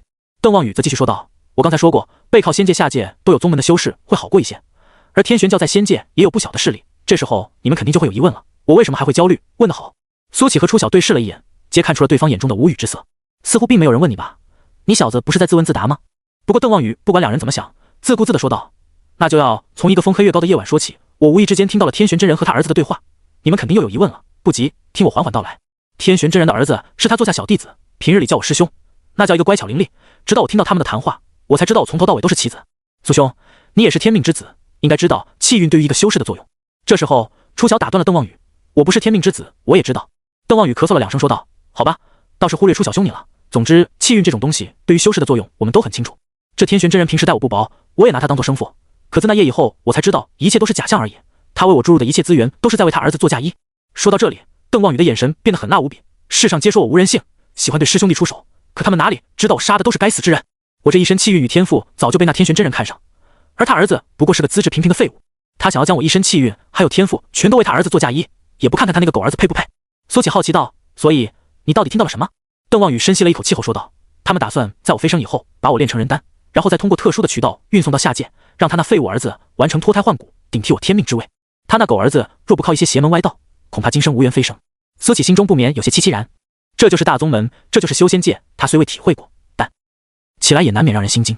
其实勾心斗角才是修真界的常态，毕竟修士与天争，与地争，与人争，若不争，要么沦为废物，要么就成为他人砧板上的鱼肉，任人宰割。这么说来，天玄真人很有背景。初晓问道：“当然有背景，天玄真人是仙2代，他那狗儿子就是仙3代。”邓望宇冷笑道：“在仙界，天玄真人他老爹是仙王，我那日若没有听到他们之间的谈话，拼命压制自己的修为，只怕我如今早已经被炼成了人丹。”在进入1号世界以前，邓望宇一直保持着合体后期的修为，长达800年之久，所以世人都觉得这个天命之子不过如此，就连普通的天骄都比不过。毕竟普通天骄从合体期到大成期，800年的时间也差不多了。而鲜有人知道这一切都是邓望宇故意而为之，为此天玄真人不止一次想过办法帮他提升修为，想让他早日飞升。只不过每一次邓望宇都完美搪塞了过去，这也需要莫大的智慧和演技。邓望宇看似风光，天命之子，天玄真人座下大弟子，寻常修士见了都得绕道走，但只有他自己知道他背负着什么，一个不小心就会陷入万劫不复之境。等我这次回到宗门，这天玄老狗发现我突破到了大成期，一定会拼尽全力帮我提升到渡劫境，然后让我渡劫飞升，所以留给我的时间不多了。邓望宇面色阴沉地说道：“大成期到渡劫期看似有一个大境界的差距，其实要提升的话也还是比较容易的，只要有足够的心得和宝物辅助，可比合体期到大成期要简单得多。你是怎么打算的？”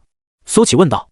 那天玄老狗以为机关算尽，其实我早在100年之前便安排好了后手，等我飞升以后，我的那个后手会帮助我半路出头，而这时候就需要你们的帮助了。邓望宇目光灼灼地说道。你且说说。初晓说道。我的计划是这样。邓望宇把自己的计划一五一十道来。听完计划以后，初晓和苏启都陷入了沉默。怎么样，要不要干？邓望宇信心满满地说道。其实没有你们，我也有5成把握，但多了你们，我这个把握能够提升到8成。干！初晓点头说道。邓望宇又把目光看向了苏启，其实他最主要的就是想要争取苏启。刚刚苏琪展现出来的战力已经彻底吸引到他了。可以，苏琪点头说道。既然仙界这么危险，那么早一点做准备也是没错的。好，那我们便定好飞升时间，100年之后准时飞升，如何？邓望宇问道。这也是他能够拖延的最长时间了。100年的时间就是他再怎么摆烂也该渡天劫了。行，苏琪沉吟了一会后说道。其实他想准备的更充分一些，不过想到邓望宇说的这些情况，他又有些坐不住。毕竟陆长安还在仙界，鬼知道现在陆长安过得怎么样。苏琪甚至已经开始想象陆长安会不会被人抓了起来，当成奴隶，天天去挖灵石矿。不过仙界有没有灵石矿，苏琪不知道，但类似的矿应该有。这样一来，苏琪对于提升实力的心更加迫切了。他打算此次回去以后就到处去观摩高手练气、炼丹之类的。只有他的手段越多，到时候碰到危险的应对能力才会越强。我们100年之后仙界见。邓望宇笑着跟苏琪作别。道长，要不我跟你回你的世界吧？邓思雨眼睛亮晶晶地说道。不过下一秒，他就被邓望宇拖进了传送门。再见。初晓看了一眼苏琪，穿过了传送门。苏琪最后看了一眼1号世界，也穿过了传送门。回到99号世界以后，所以又被一大帮人给围住了，嘘寒问暖，好不热闹。不过苏琪一个都不待见，又回到了那片小树林中，开始了闭关的生活。时间一天天过去，在众人的期待之下，最后1年终于来临了。只是这一次却格外的平静，等了好几天，竟然没有任何一个人来，这让众人都有些搞不懂了。这跟想象中的不太一样啊！前1年多热闹，怎么这1年如此冷清？就这样过了大概1周的时间，终于有其他世界的修士来了，只是人数都不太多，才刚一露面就被轰成了渣渣。就这样1年的时间很快便过去了，从头到尾苏琪都没有机会出手，因为来入侵的那些修士要么是实力不够强，要么是人数不够多，反正构不成什么危险。轰隆隆，在大征之年结束的那天，天地震动，霞光漫天，传送门上的99少了一个，变成了9。下一秒，传送门崩解，所有修士都松了一口气，大征之年终于结束了。一些参与了上一次大征之年的修士更是有些难以置信，上一个大征之年打得有多惨烈，他们都十分清楚，没想到这个大征之年竟然如此轻松，而且世界的排名还提升了这么多。所有人都可以感觉到自己的实力变强了，明明跟以前的修为是同样的，但偏偏有一种不一样的感觉了。甚至有的修士发现自己的根骨都变好了，十分玄学。修士尚且如此，那些凡人就更不用说了，一些身患绝症的患者什么都没做，莫名其妙的就好了。还有那些原本要西去的老人，忽然感觉又拥有了旺盛的生命力，平均寿命从60提升到了100。当然，寿命这个东西现在看不太出来，要等待时间来证明。总之，世界等级的提高带来的好处远远不止表面上看到的那些。相比于原来的99号世界，现在的99号世界就是一个焕然一新的世界。苏琪打算再回一次长生关，看看现在道观的情况。如果没什么问题的话，他就要开始云游四方了。100年的时间，苏琪相信一定能够自己带来一些不一样的收获。在回去的路上，一道流光从身后赶来，流光中传来了王南博爽朗的声音：“苏兄，怎么一个人走啊？居然不叫我！你要去？”苏琪看了一眼王南博，当然了，有山有水有美人，还有朋友，可比我待在9天剑宗好玩多了。王南博哈哈笑道：“那就一起。”苏琪点头说道：“苏兄，我都没有想到这个大征之年竟然这么顺利，得亏你是天命之子，不然的话，这次不可能这么顺利，还能够提升这么多的名次。”王南博笑着说道：“都是大家的努力。”苏琪也不邀功，淡淡说道：“得了吧，我们一群老六就守在门口打群架，那些别的世界的修士都还没搞清楚怎么回事就嘎了。”王南博笑着说道：“世界排名能够提升这么多，全靠你。无事献殷勤，非奸即盗。”苏琪看了一眼王南博说道：“说吧，什么事？我在苏兄你的眼中就是这么不堪的形象。”王南博有些气愤地说道：“真没事，单纯的夸夸你。”那就不必了。苏琪淡淡说道：“你小子夸我，总会让我觉得黄鼠狼给鸡拜年，没安好心。”靠！王南博白了一眼说道：“行，那以后不夸你了，跟你说正事。这次大征之年，我有了许多感悟，估计我很快就能够迈入大成之境了。如果我没记错的话，你现在好像都还没突破化神吧？”苏琪笑着说道：“那还不是分分钟的事。”说到这里，王南博浑身一震，修为还真就跨过了那个坎，进入了炼虚期，就那么一哆嗦就突破了。嘿嘿，苏兄，其实我想跟你说的是，你等等我。王南博勾肩搭背的说道：“兄弟，我很快就能够突破到大成期，然后进入渡劫期，到时候我们一同渡劫飞升。我估计洛妖婆应该比我还快，我已经跟她讲过了，虽然她没有正面回答，估计会跟我们一起飞升。哦，对了，还有小江月，她可能会慢一些，不过没关系，也不会慢到哪里去。你是天命之子，跟在你的身边，那气运都会变好。到时我们一同飞升，去了仙界也好有一个伴，怎么样？”听完王南博的话，苏琪点头说道：“可以，那我等你们。”长生关在大征之年结束的那一刹那，长生关上空祥云阵阵，冲天金光将半边天都照亮了。那些在长生关之中的人，沐浴在这金光之中，只觉得浑身都暖洋洋的。一些身体抱恙之人，竟然觉得身体的那些隐疾都消失了。更有甚者，一些头发花白的老人都长出了黑发，体态变得年轻了起来。这些凡人哪里接触过这种事，纷纷跪倒，虔诚地开始朝拜长生关。长生关果然有神仙庇佑，这不就显灵了吗？我一直坚信，坚持不懈地给长生关贡献香火，总有一天我能得到福报，这福报不就来了吗？希望我流落在外的妻儿身体健康，早日与我重逢。希望我的真爱不会离我而去，新的1年顺顺利利。希望我们能够长长久久，白头偕老，此生此世不会分离。希望我今年能够考中功名，春风得意马蹄疾，一日看尽长安花。在这阵金光之下，长生观境变成了大型许愿现场。不过谁也不知道，他们许下的这些愿望基本上都会被实现。长生观与苏乞牵扯最深，而作为此次大征之年的最大功臣，天道当然会偏爱这片地界。远在万里之外的苏乞也收到了属于他的惊喜，天道等级提升，金色气运翻倍。苏乞原本就拥有7的金色气运，瞬间就来到了14的金色气运。虽然现在还看不出什么变化来，但冥冥之中一切都改变了。长生观，夜晚降临，星河漫天。现在正值盛夏时节，蝉鸣不休，给这夏夜增添了几分热闹。王凡熙照例又来到了房檐上，观着漫天星河。他的观星之术越发精进，已经可以初步的预测一些事了。越是观星，他越是能够感觉到其奇妙之处。小到个人命运，大到一国之运，皆可窥得。让我看看今夜的星象。王凡熙仰望星河，喃喃说着。数秒以后，他瞪大了眼睛，天空中5颗闪亮的星星竟排成了一列，看起来十分神奇。五星聚会，王凡熙喃喃说道，竟然是5星聚会之象，千年难遇啊！他难掩激动之色，连忙闭眼开始推算了起来。根据他现在的知识储备，5星聚会在历史上只出现过3次，而每一次都带来了惊天动地的变化。王凡熙很清楚，以他现在的能力去推演100年甚至1000年之事，大抵不会有什么结果，但他还是忍不住去做了。毕竟5星聚会这种星象，任何一个占卜师都不会错过的，恨不得把1000年之事一并知晓。随着推演的不断进行，王凡熙的身躯微微颤抖了起来。他好像来到了一扇门前，他知道在这扇门后就有他要的答案。他似乎能够听到门内的诸多声音，但他无论怎么用力都推不开这扇门。拼了！王凡熙咬破了舌尖，甜腻的鲜血加上刺痛感，让他精神猛地一震。吱呀！这扇门被推开了一条裂缝，门内的声音更大了，似乎还有刺目的金光透了出来。王凡熙的脸色变得潮红，也不知道是兴奋的还是什么。给我开！王凡熙屏气凝神，使尽了全力，门被一点点推开。终于，他看到了此生难忘的场景。可他能看到的只有那么一瞬间。砰！下一秒，门猛地合上。王凡熙从冥想中苏醒，噗的一声喷出血溅，气息肉眼可见的萎靡了下来。这还没完，他的一头黑发竟然刹那之间变白，原本紧致的脸部也于这一刻变得松弛。一股不知从何而来的浩瀚的垂暮之气在掠夺他的生机。轰！就在此时，空气一阵爆响，一道黑影从黑夜里冲出，眨眼之间来到了王凡熙的身边。来者一把抓住了王凡熙的手腕，眼中露出惊疑之色。下一秒，浩瀚的灵力涌入王凡熙的体内，帮助他抵挡这种垂暮之气。而此时，王凡熙终于抬起头来，当他看到来者之时，脸上露出了虚弱的笑容。善人，蠢货！鬼无涯怒骂了一句，一边输入灵力，一边从自己戒指里掏出了一个玉瓶。下一秒，他毫不犹豫地单手挑开了玉瓶，一枚晶莹剔透的丹药落入他的手中。这枚丹药刚一暴露在空气之中，便散发出惊天的丹香，浓厚的生机让人如沐春风，忍不住想要沉醉。张嘴！鬼无涯皱眉说道。王凡熙虚弱的嘴都张不开了，没办法，鬼无涯只好把这丹药硬塞了进去。丹药入口即化，化作一股精纯的生机涌入王凡熙的体内。这庞大的生机抵御了这股垂暮之气，王凡熙松弛的面部肌肉重新变得紧致，那一头白发也慢慢的变了回来，但最后竟然只变黑了1/3，还有2/3，无论如何也变不回去了。鬼无涯抽回了手，凶恶说道：“你是不是有病？去窥测天机作甚？”王凡熙有些虚弱的笑道：“善人，你为什么那么生气？还有，你为什么要救我？”王凡熙可以感觉到方才的凶险，若不是鬼无涯突然出现，他只怕不出5分钟就会就地作画，直接老死。这鬼无涯也不知道给他吃的是什么丹药，那股浓厚的生机抵御了恐怖的垂暮气息。鬼无涯皱了皱眉说道：“我最讨厌你这种不知天高地厚、妄图窥测天机的人。我救你，只是为了更好的教育你。善人，你是不是认识我？”王凡熙好奇地问道。此时他的声音已经有了些力气，不再像是之前那般绵软无力。鬼无涯盯着王凡熙的眼睛，凶狠道：“我当然认识你，你是这长生观的一个讨厌道士，我恨不得扒你的皮，喝你的血。”噗嗤！王凡熙却忽然笑出声来：“善人，你平时都这么爱装吗？装什么？”看到王凡熙笑了，鬼无涯有些不自然地说道：“装坏人啊！”王凡熙笑着说道：“其实啊，我能够看得出来，你一点也不坏，反而有些善良。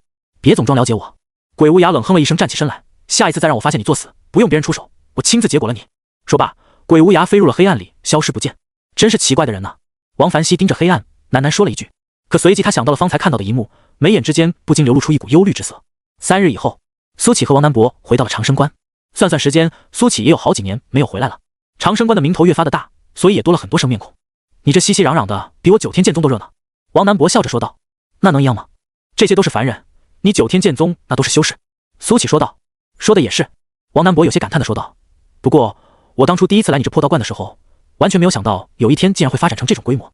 那时候我觉得你应该是喜欢清静，所以才会在这样一个穷乡僻壤的地方开设一个道观。但是自从宋姑娘来了，大力发展清溪城还有长生观，这里变得越发热闹了，你也没有表现出不喜，所以我一直很奇怪，苏兄，你究竟是喜欢热闹还是喜欢清静？”苏乞笑道：“我喜热闹，也喜欢清静，所以在热闹之中保持清静也并无不妥。我发现你说话经常都这么神神叨叨的，你们这些道士啊，就是喜欢装神弄鬼。”王南博有些郁闷，可偏偏有时候细细去回味，还觉得真他娘的有道理。谈话之间，两人走进了道观。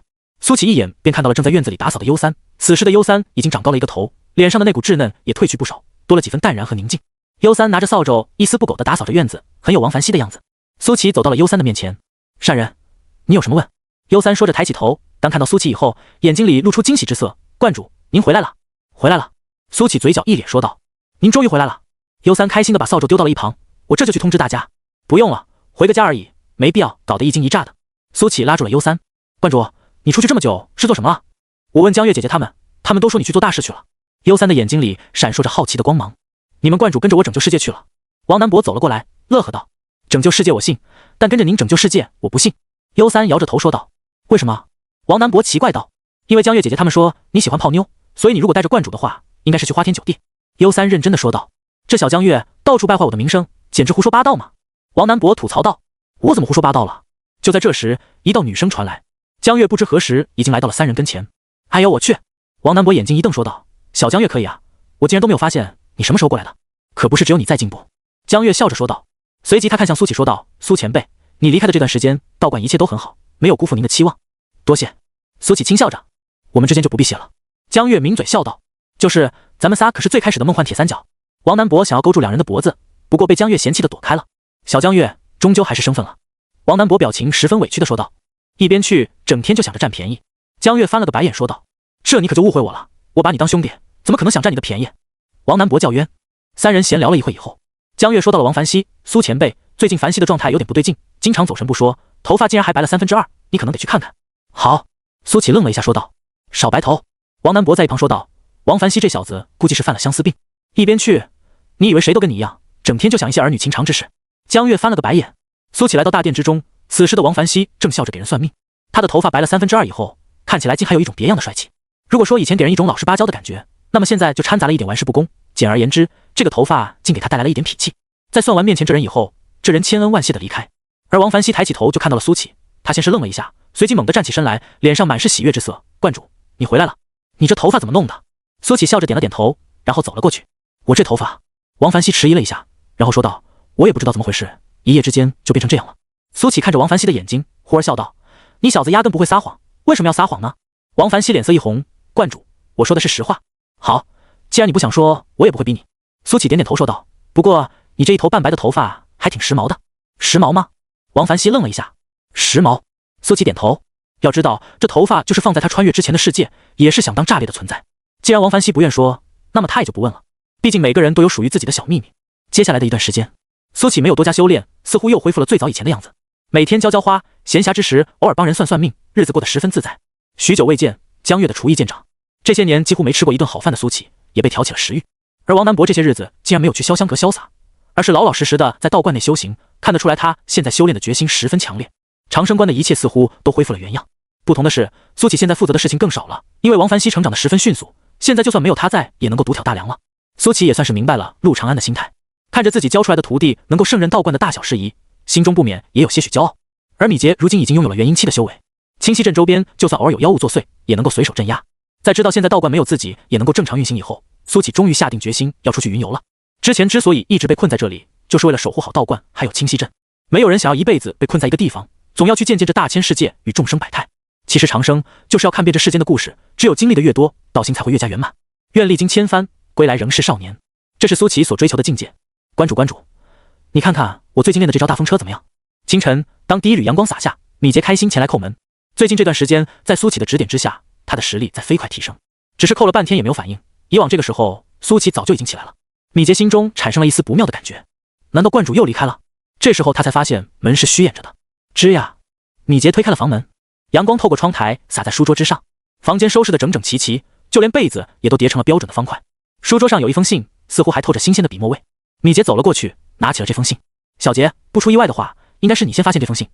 你呀，对于修炼之道太过痴迷了，反而忽略了许多身边的风景。闲暇之余，还是要多关心关心身边的人。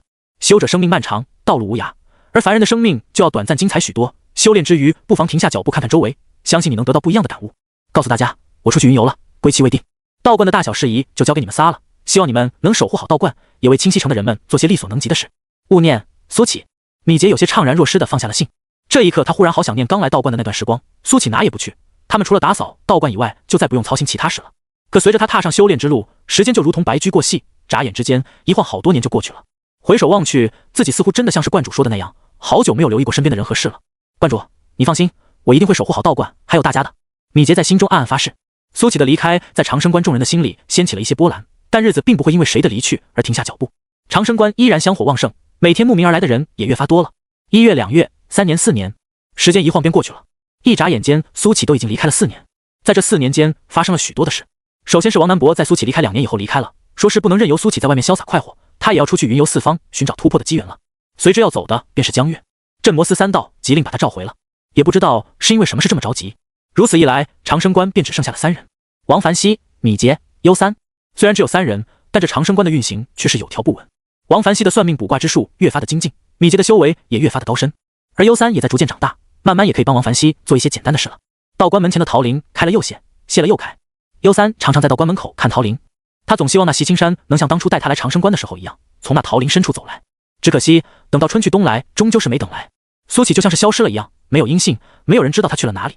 但日子总还是一天天的向前走的，慢慢的大家都习惯了，就如同苏启终究习惯了陆长安的离开。长安城，今日的长安格外的热闹，无数男人驻足在街头，交头接耳。听说了吗？西域来了一支队伍，那些姑娘一个个美的哟，有着跟我们中原女子完全截然不同的风情。你只是听说，我已经亲眼见过了，那身段之婀娜，模样之娇俏，若能让我一亲芳泽，我就是少活20年也愿意啊。嘿嘿，你们只关注美人，我更关心这背后的故事。什么背后的故事？你倒是说说。据说啊，这支来自西域的队伍是来参加天下第一武道大会的。胡扯，这西域人来参加我们中原的比武做什么？你知不知道什么叫天下第一武道大会？他们自然也想争一争这天下第一。我也听说了，这西域似乎有一个圣子，放出狂言说我们中原一个能打的都没有。哈哈，西域人这么嚣张吗？那这次怕是要被我们中原的这些天才打个半死。我不关心什么西域圣子，我只想知道那些西域的美人喜欢什么样的男人。长安的大街小巷都有人在议论，天下第一武道大会每5年举办一次，每次举办都会选择不一样的城市，而这次正好就选在了长安。以往的天下第一武道大会从来没有西域人参加过，所以这一次对于西域的队伍有很多人都很好奇，特别是这西域的队伍里还有很多的西域美人，这就让一些男人更加兴奋了。长安市井，这里每天人流量十分庞大，叫卖的小贩比比皆是，大概就相当于现在的菜市场。而在市井的边缘处有一家不起眼的小摊，这里摆放着各种各样的水果。喂，卖水果的，你这香蕉多少钱一斤？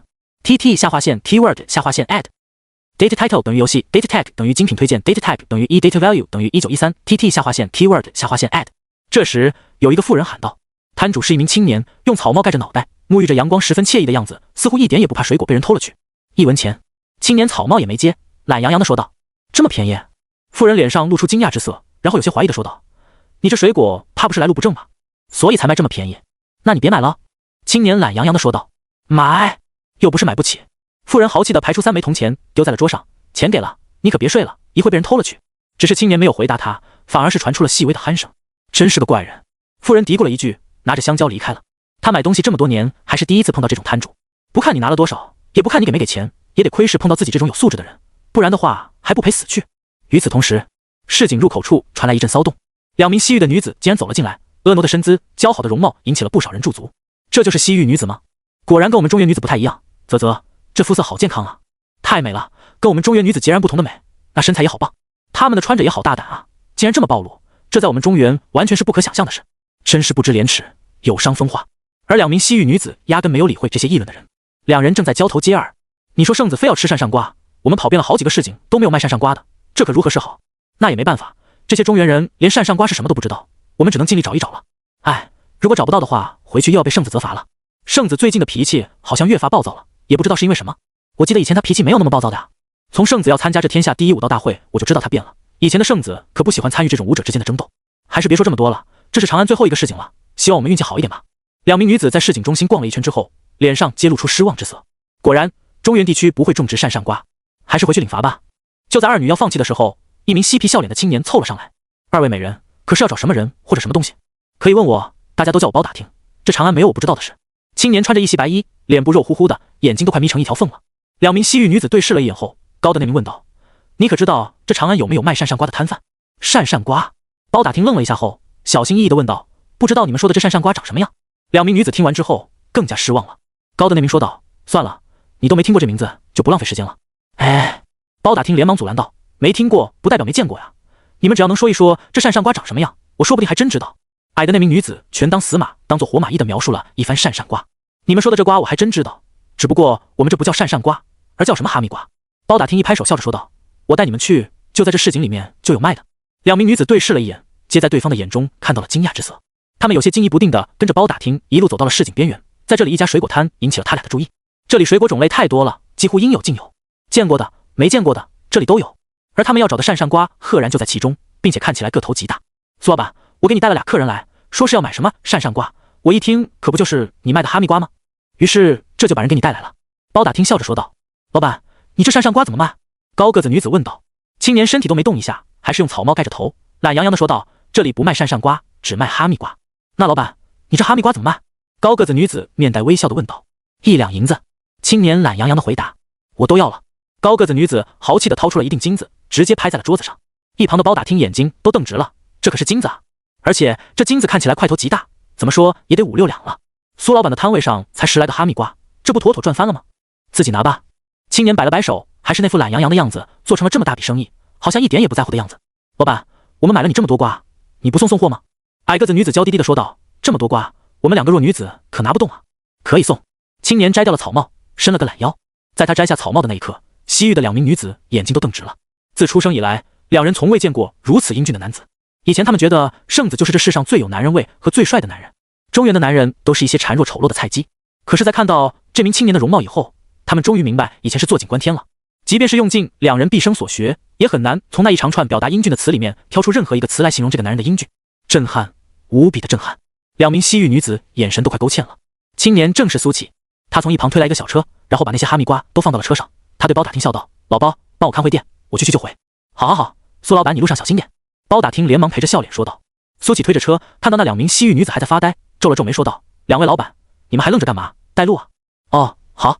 2人终于回过神来，恋恋不舍地从苏启脸上挪回了目光。如今的苏启没有穿道袍，只穿着一身最简单的粗布衫，但在别人身上穿起来非常普通的款式，在他身上竟然显得无比阳刚帅气，不经意勾勒出的完美身材都让2名西域女子脸红心跳。老板，你叫什么名字？矮个子女生率先发问。苏启。苏启推着车随口回应道。矮个子女子得到回应之后，转过头努力笑得好看一些。苏老板真是年轻有为，这么年轻就开起了这么大一家水果摊，我叫娜娃，很高兴认识你。高个子女子也连忙说道，娜娃说的没错，苏老板真是年少有为，今天我们能在这长安市井相遇，真是百年修来的缘分。我叫娜丽，是奈娃的姐姐。知道了，快带路吧，我一会还要回来午休。苏启打了个哈欠，兴趣缺缺地说道。看到苏启这满不在乎的姿态，姐妹2人对视了一眼，从彼此的目光中看到了欣喜还有意外。2人自从到这中原以来，还从没有男人对他们如此冷淡过，真是太有意思了，好想得到，怎么办？苏老板一天卖水果可以挣多少钱？娜娃好奇地说道。多的时候几十文，少的时候1、2文。苏启说道。这么少？娜娃眼睛一亮，这不就好办了吗？娜丽似乎看出了娜娃的打算，抢先说道，苏老板，我们姐妹2人初来乍到，对于长安的许多风土人情都不太了解，能不能雇你做我们的向导？一天给你10两银子如何？既然美人计不管用，那就用金钱来砸。17、18年以来，娜丽还是第一次对一个男人这么感兴趣。麻烦。岂料苏启又打了个哈欠说道，如果你们想找向导的话，那就找包打听吧，长安他比我熟。娜娃眼睛滴溜溜一转，然后说道，苏老板，既然如此的话，就让包打听带我姐去逛长安，我知道有一个地方晒太阳很舒服，我们一起去晒太阳怎么样？我一天给你50两银子。娜丽面色一变，好你个内娃，竟然想抛下我吃独食，太狡猾了。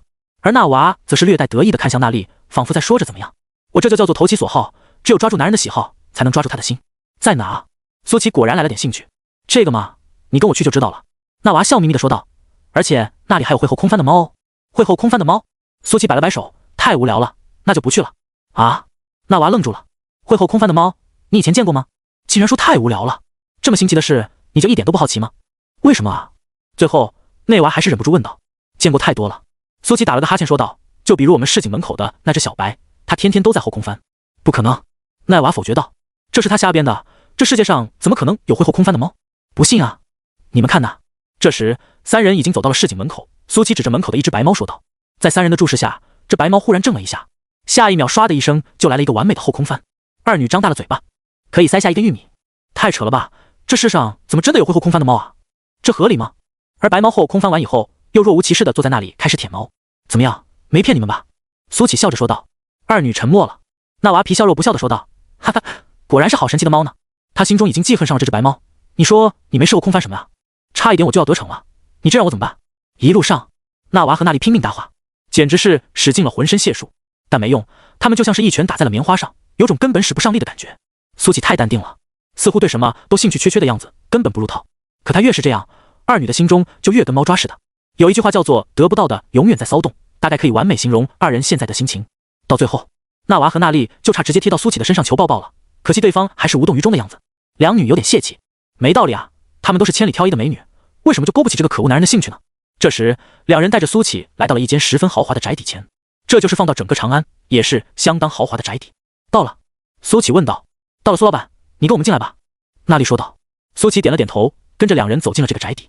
进入大门以后，有一个十分宽阔的院子，在院子里有一群莺莺燕燕，全都是女人。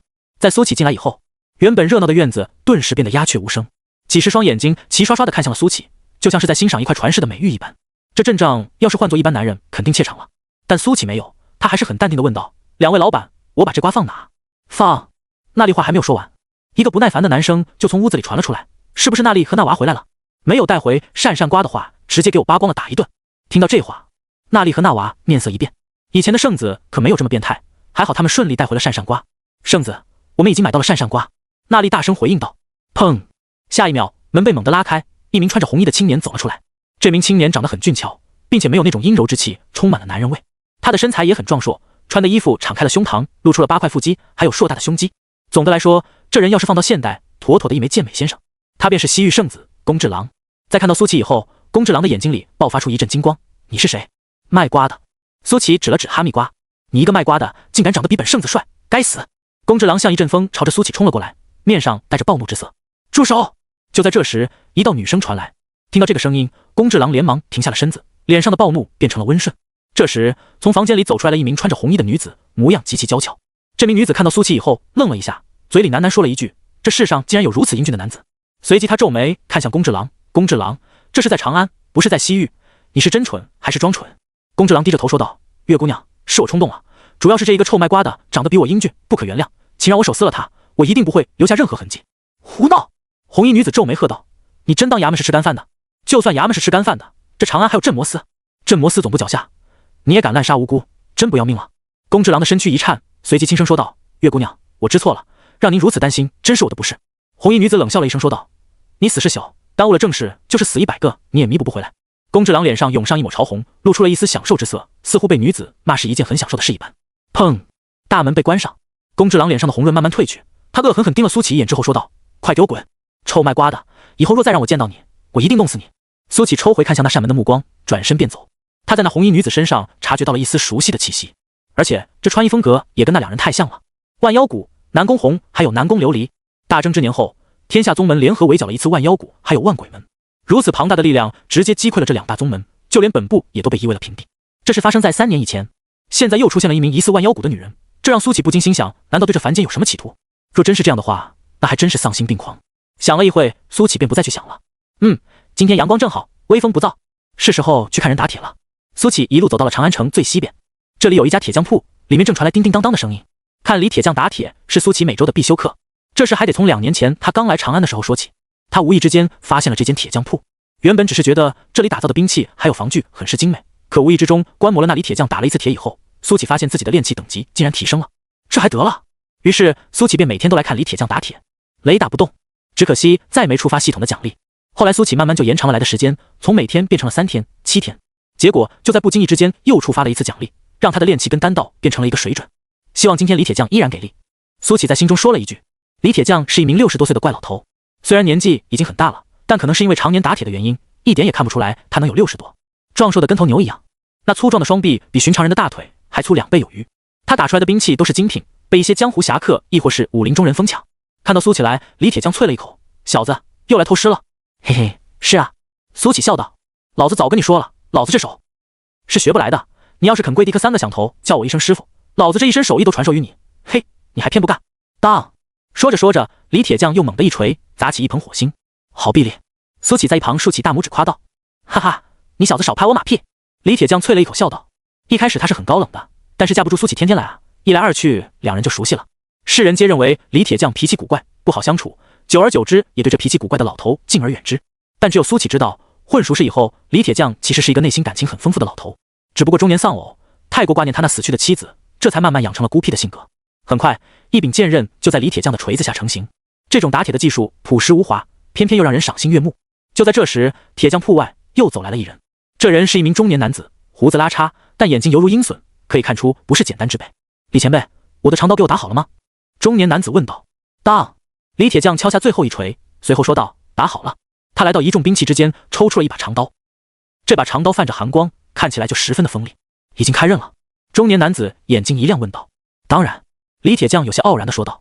随后他把长刀递了过去。百里明月，老子跟你说，这可是老子的杰作，好好保管。百里明月接过长刀，耍了几个刀花后笑道：李前辈，你放心，有了这玩意，我肯定拿下天下第一武道大会的魁首。你要参加那什么狗屁大会？听到这话，李铁匠面色一变，怒道：把刀还我！说着就要去抢。百里明月连忙躲开，笑道：李前辈，你这是何意？我已经付过钱了，老子要是知道你要去参加那什么狗屁武道大会，绝不可能给你打刀。李铁匠怒骂道：你他娘的就是在找死，知道那些人下手多黑吗？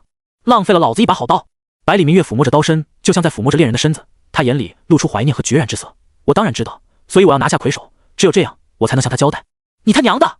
李铁匠还要怒骂，百里明月却已经转过了身，摆了摆手说道：走了，记得来看我的比赛。看着百里明月离开的背影，苏启问道：李老头，这天下第一武道大会究竟是什么？我最近听好多人都在议论，一群疯子打架，一群傻子在下面叫好，然后决出这天底下最厉害的疯子。李铁匠面色阴沉地说道。听起来很有意思的样子。苏启忽然笑道：怎么报名？报名？李铁匠回过神来，举起锤子就要去砸苏启，让老子先打断你的双腿，总好过去被人打死了强。哈哈，苏启连忙打着哈哈说道：你跟刚刚那人是旧相识啊？认识很久了。李铁匠叹了口气说道：这百里明月就是个猪脑子，他真以为拿下这魁首，何家的那娘们就会嫁给他了？那娘们早他娘的嫁人了。细说。苏启眼睛一亮，有八卦的味道。说个屁，滚滚滚，今天没心情打铁了。李铁匠摆手说道。没意思。苏启意兴阑珊道。好不容易听到了八卦，结果人家不讲了，这找谁说理去？不过苏启却对这天下第一武道大会来了兴趣。为什么这些人都想参加？难道说有很丰厚的奖励吗？苏启一边沉吟着，一边向前走。之前听到的时候，他觉得没什么意思，就没怎么关注。可他现在想要去了解了解了。嗨，帅哥，想要进来玩玩吗？这时，一个女声传来。苏启扭头一看，一名穿着暴露的女子正媚眼如丝地看着他，而他身后是一家看起来就很不正经的店。换做以前，苏启高低的进去看看。不过，其实他在长安的这2年已经乔装打扮去看过了，什么也没干，单纯就是看看。看过之后就没兴趣了。原本以为这种地方会是什么样，结果并没有什么特别的地方。于是苏启无视了女人，直接离开了。回到长安市井以后，包打听还老老实实的坐在那里帮苏启看店。辛苦你了，老包。苏启笑着说道。不辛苦不辛苦，应该做的，应该做的。包打听连忙陪着笑脸说道。苏老板，那我就先走了。包打听小心翼翼地问道。等等。苏启抬手说道。包打听浑身一颤，然后带着比哭还难看的笑容问道：还有什么事吗？苏老板，你以后不要表现得这么怕我，我有那么可怕吗？不可怕不可怕，一点也不可怕。我跟你打听一件事，这天下第一武道大会的魁首有什么奖励？为什么有那么多人想要参加？听到苏启问这个，包打听顿时就来劲了。苏老板，这你就不知道了吧？天下第一武道大会的魁首可以号令整个中原武林。还有呢？苏启问道。如果只是这样的话，好像的确没什么意思。还有，包打听愣了一下，心想这还不够吸引人吗？拿到这第一就相当于武林盟主了呀，在江湖上那可是能横着走的。随即他又说道，听说这魁首还能获得点化成仙的机会。点化成仙？谁来点化？苏启来了点兴趣。这是要以武通神吗？现在江湖上最强的武道大宗师也不过堪堪跟化神修士相比较，那还是世界等级没有提升以前。现在的话，武道大宗师打金丹修士只怕都有些费劲。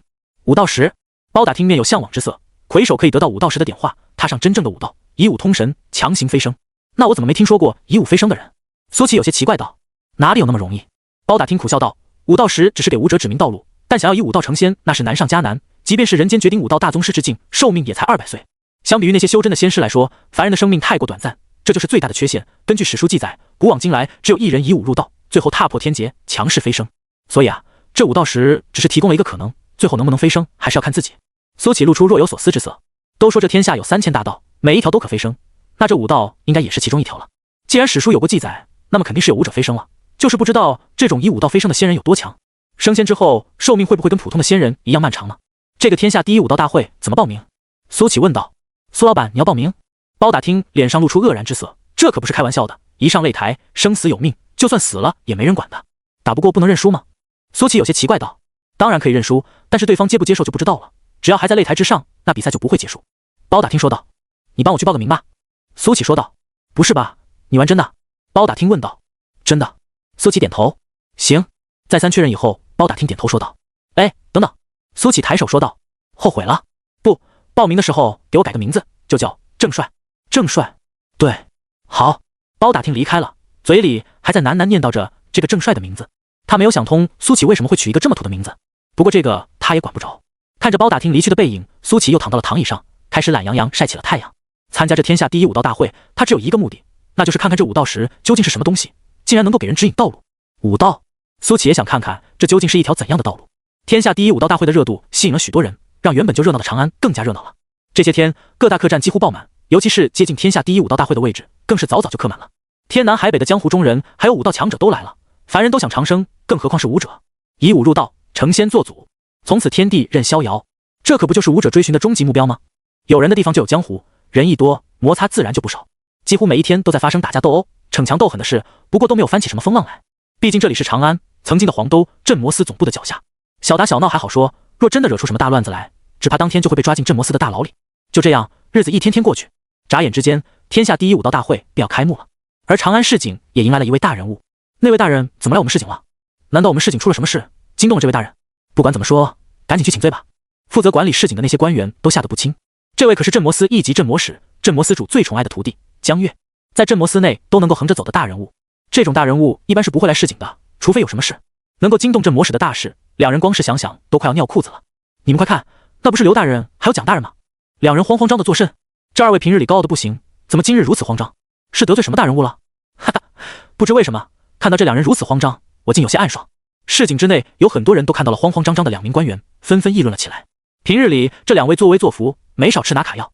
两人一路小跑来到了江月的面前。小人不知大人今日到访，没有做好迎接工作，小人罪该万死，还请大人责罚。蒋凌风深深鞠躬道：“你们都退下，今日不是来找你们麻烦的。”江月表情淡然，不知大人今日来所为何事？若有能帮得上忙的地方，小人定会竭尽全力。刘一手先是松了口气，随即问道。江月似笑非笑地看了一眼刘一手，蒋凌风连忙拉了一把刘一手，眼神示意。刘一手吓了一跳，连忙说道：“大人饶命，小人并非探听镇魔司机密，小人这就退去。”说话的时候，刘一手弯着腰，根本不敢抬起来。江月没再搭理两人，朝着市井边缘走去。走了。蒋凌风拉了一下刘一手，刘一手松了口气说道：“太他娘的吓人了，这就是大人物的气场吗？我刚刚感觉心都跳到嗓子眼了，以后碰到这种情况少打听，默默看就行了。”蒋凌风说道：“我记得了。”刘一手说道：“走，跟上去。”这时候蒋凌风又说道：“啊，跟上去？你不要命了？”刘一手惊道：“你是不是傻？既然这位大人明目张胆地出现在这里，那就不是什么见不得人的机密。我们跟上去，如果有能表现的机会，说不定能够一飞冲天。”蒋凌风翻了个白眼说道：“妙啊，蒋兄，还是你的脑子好使。”刘一手连忙说道。随即他和蒋凌风远远跟了上去。江月穿过热闹的市井，径直来到了最为边缘的角落。这里只有一个水果摊，苏启还是懒洋洋地躺在椅子上，用草帽盖着自己的头。看到这熟悉的身影，江月的眼里满是笑意。他低下头看了看那些十分新鲜的水果，忍不住笑道：“摊主，你这雪梨怎么卖？1文钱。”苏启懒洋洋地说道。江月嘴角的笑意越发浓厚：“我没有钱，可以送我一个吗？”“大人，我这有。”这时刘一手3步并作2步走，飞快跑了过来，急吼吼地说道：“他跟了半天了，终于有能够表现的机会了，岂能放过？”啪！说着，刘一手将一块银子重重拍在桌上：“摊主，你这雪梨我都要了。”江月看着突然出现的刘一手，脸上的笑容隐没，变得十分冷冽。自己跟苏启叙旧，这不长眼的家伙是从哪里跑出来的？大人不必客气，就当我请您的。刘一手完全没有看出来异样，笑呵呵地说道：“完蛋！后方的蒋凌风扶额，这家伙简直就是马屁拍到马腿上了，恐怕要糟啊！”不过念及这家伙是自己的小舅子份上，蒋凌风还是跑了上来：“大人不好意思，我这就把这不长眼的家伙带回去掌嘴。”蒋凌风一把扯住刘一手，满脸陪笑道。见江月没有表示，蒋凌风也站在那里不敢动了，心中已经快要把刘一手给埋怨死了。有你这么坑姐夫的，老子平时教你的察言观色的本事全都被狗吃了是吧？刘一手这时也发现了气氛不对劲，当即冷汗就下来了，如捏着不知道说些什么。小江，许久未见，威风见长啊！这时苏启拿开了草帽，一脸笑容地说道。江月原本冷冽的脸犹如冰雪解冻，笑着说道：“苏前辈，你又在调侃我。”苏前辈。蒋凌风和刘一手二人一听，眼睛瞪得像铜铃。作为管理市井的官员，他们当然熟悉每一个摊贩。这叫苏启的小子平时就在这犄角旮旯，没什么生意，所以两人也从未找他收什么管理费，顶多就拿一些水果解解馋。此时两人既庆幸又害怕，庆幸的是没有收过管理费，害怕的是吃了好几次水果没给钱。这位大人不会记恨他们吧？苏启笑着说道：“我可没有调侃你，看把两位大人吓得都不敢吱声了。”不，苏启知道镇魔司很厉害，尤其是在大宋的影响力，可之前一直没个直观的感受，如今看到两位官员的表现，方才有了初步的认识。你们俩赶紧走，别碍眼。江月蹙眉道：“是，我们这就离开。刘一手连忙说道。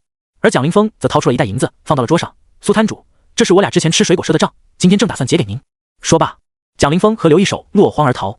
看着两人离开的背影，江月若有所思地说道：“苏前辈，这两人是不是经常吃拿卡药？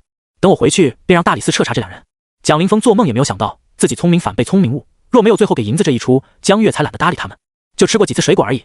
苏起笑道，心中却想着，好家伙，随随便便就能让大理寺出面，这镇魔司的权力果然大得可怕。不过想想也是，那些机构是负责凡人的，而镇魔司则是能够应付妖魔的，其他机构敢不卖面子吗？江月点了点头，没再去提这两人，而是说道：“苏前辈，你一声不响就离开，一走就是4年，居然跑到这里卖起了水果。”哈哈，苏起笑道：“这不是喜欢长安的热闹吗？又没有收入来源，只好卖点水果糊口了。骗谁呢？”江月翻了个白眼：“我又不是3岁的小孩，你是怎么发现我在这里的？还有，你什么时候回的长安？”苏起笑着问道：“我刚回长安2月，最近都忙得找不到北，不然的话早就发现你了。”江月骄傲地说道：“长安可是镇魔司的大本营，有什么风吹草动，我都能第一时间知道。那你知道最近那个很火的天下第一武道大会吧？”苏起说道：“当然知道。”江月点头说道：“并且啊，我这次来找苏前辈您，也是因为这武道大会。”哦，苏起感兴趣道：“什么事？”根据可靠消息，万妖门的余孽准备卷土重来，而他们的目标正是这魁首的奖励武道石。江月说道：“他们要这武道石做什么？”苏起问道：“据我们猜测，应该是万妖门出了一尊大妖，这大妖恐怕修习的也是武道。如果让他们拿到这武道石，恐怕不用多久，整个修真界都将生灵涂炭。”江月严肃道：“其实我有一个疑问。”苏起说道：“这武道石究竟在谁的手里？万妖门的人不能直接抢吗？还非要参加这什么天下第一武道大会？武道石是从上界发放的，只有魁首才能得到。”江月解释了一番。听完以后，苏起对于这天下第一武道大会有了更深的了解。简单来说，这并不是某个人或者某个组织举办的比赛，若真要追寻，恐怕得追寻到仙界。这天下第一武道大会其实是一座擂台，一座可以移动的擂台。这擂台每5年就会凭空出现在不同的地方，所有人都可以报名参加。报名的方式也很简单，在擂台外面有一根石柱，只要把手印按上去，那么就算报名成功了。等到比赛开始以后，报过名的人都会被传送到擂台之上，由这擂台自行分配对手，直到决出最后一人，而这人就是魁首，可以得到武道石的奖励。听完规则以后，苏起就只有一个疑问：按上手印就算报名成功，那是不是谁按手印就相当于谁报名？对，江月点头说道。苏起忽然想起自己让包打听去帮自己报名，他还记得包打听回来跟自己说，这报名的方式有点奇怪，没有人看着，按手印就行了。包打听还说自己专门在手印上写了正帅2个字，如今看来这怕是不妥呀。还好江月提前跟自己说了，不然等到比赛开打，自己没参加上，这包打听被送上去了，那才乐子大了。报名可以取消吗？苏起又问道。这个不太清楚，好像没人主动取消。江月说道。那擂台在哪？苏坐不住了，他现在去一方面是为了报名，一方面是为了帮包打听取消报名。这小子要真被传送上去了，恐怕直接就被人打死了。城西，江月指着一个方向说道：“你帮我看会摊，我去就回。”苏起说完，像是一阵风似的就消失了。苏前辈这是报名去了？江月愣了一下，自己原本就是想让苏起去报名的，可没想到还没等自己说，苏起自己就去了。难道说苏前辈看出了自己内心的想法，因为觉得自己肯定会不好意思，难以启齿，所以主动报名？想到这里，江月内心觉得一阵暖流涌动。苏前辈，大暖男啊！苏起来到城西，如愿以偿地见到了那擂台。这擂台就像是突然出现的一样，就随意摆放在广场之上。而在擂台前方有一个石柱，几乎已经被密密麻麻地按满了手印。此时还有不少人围在旁边，似乎犹豫要不要报名。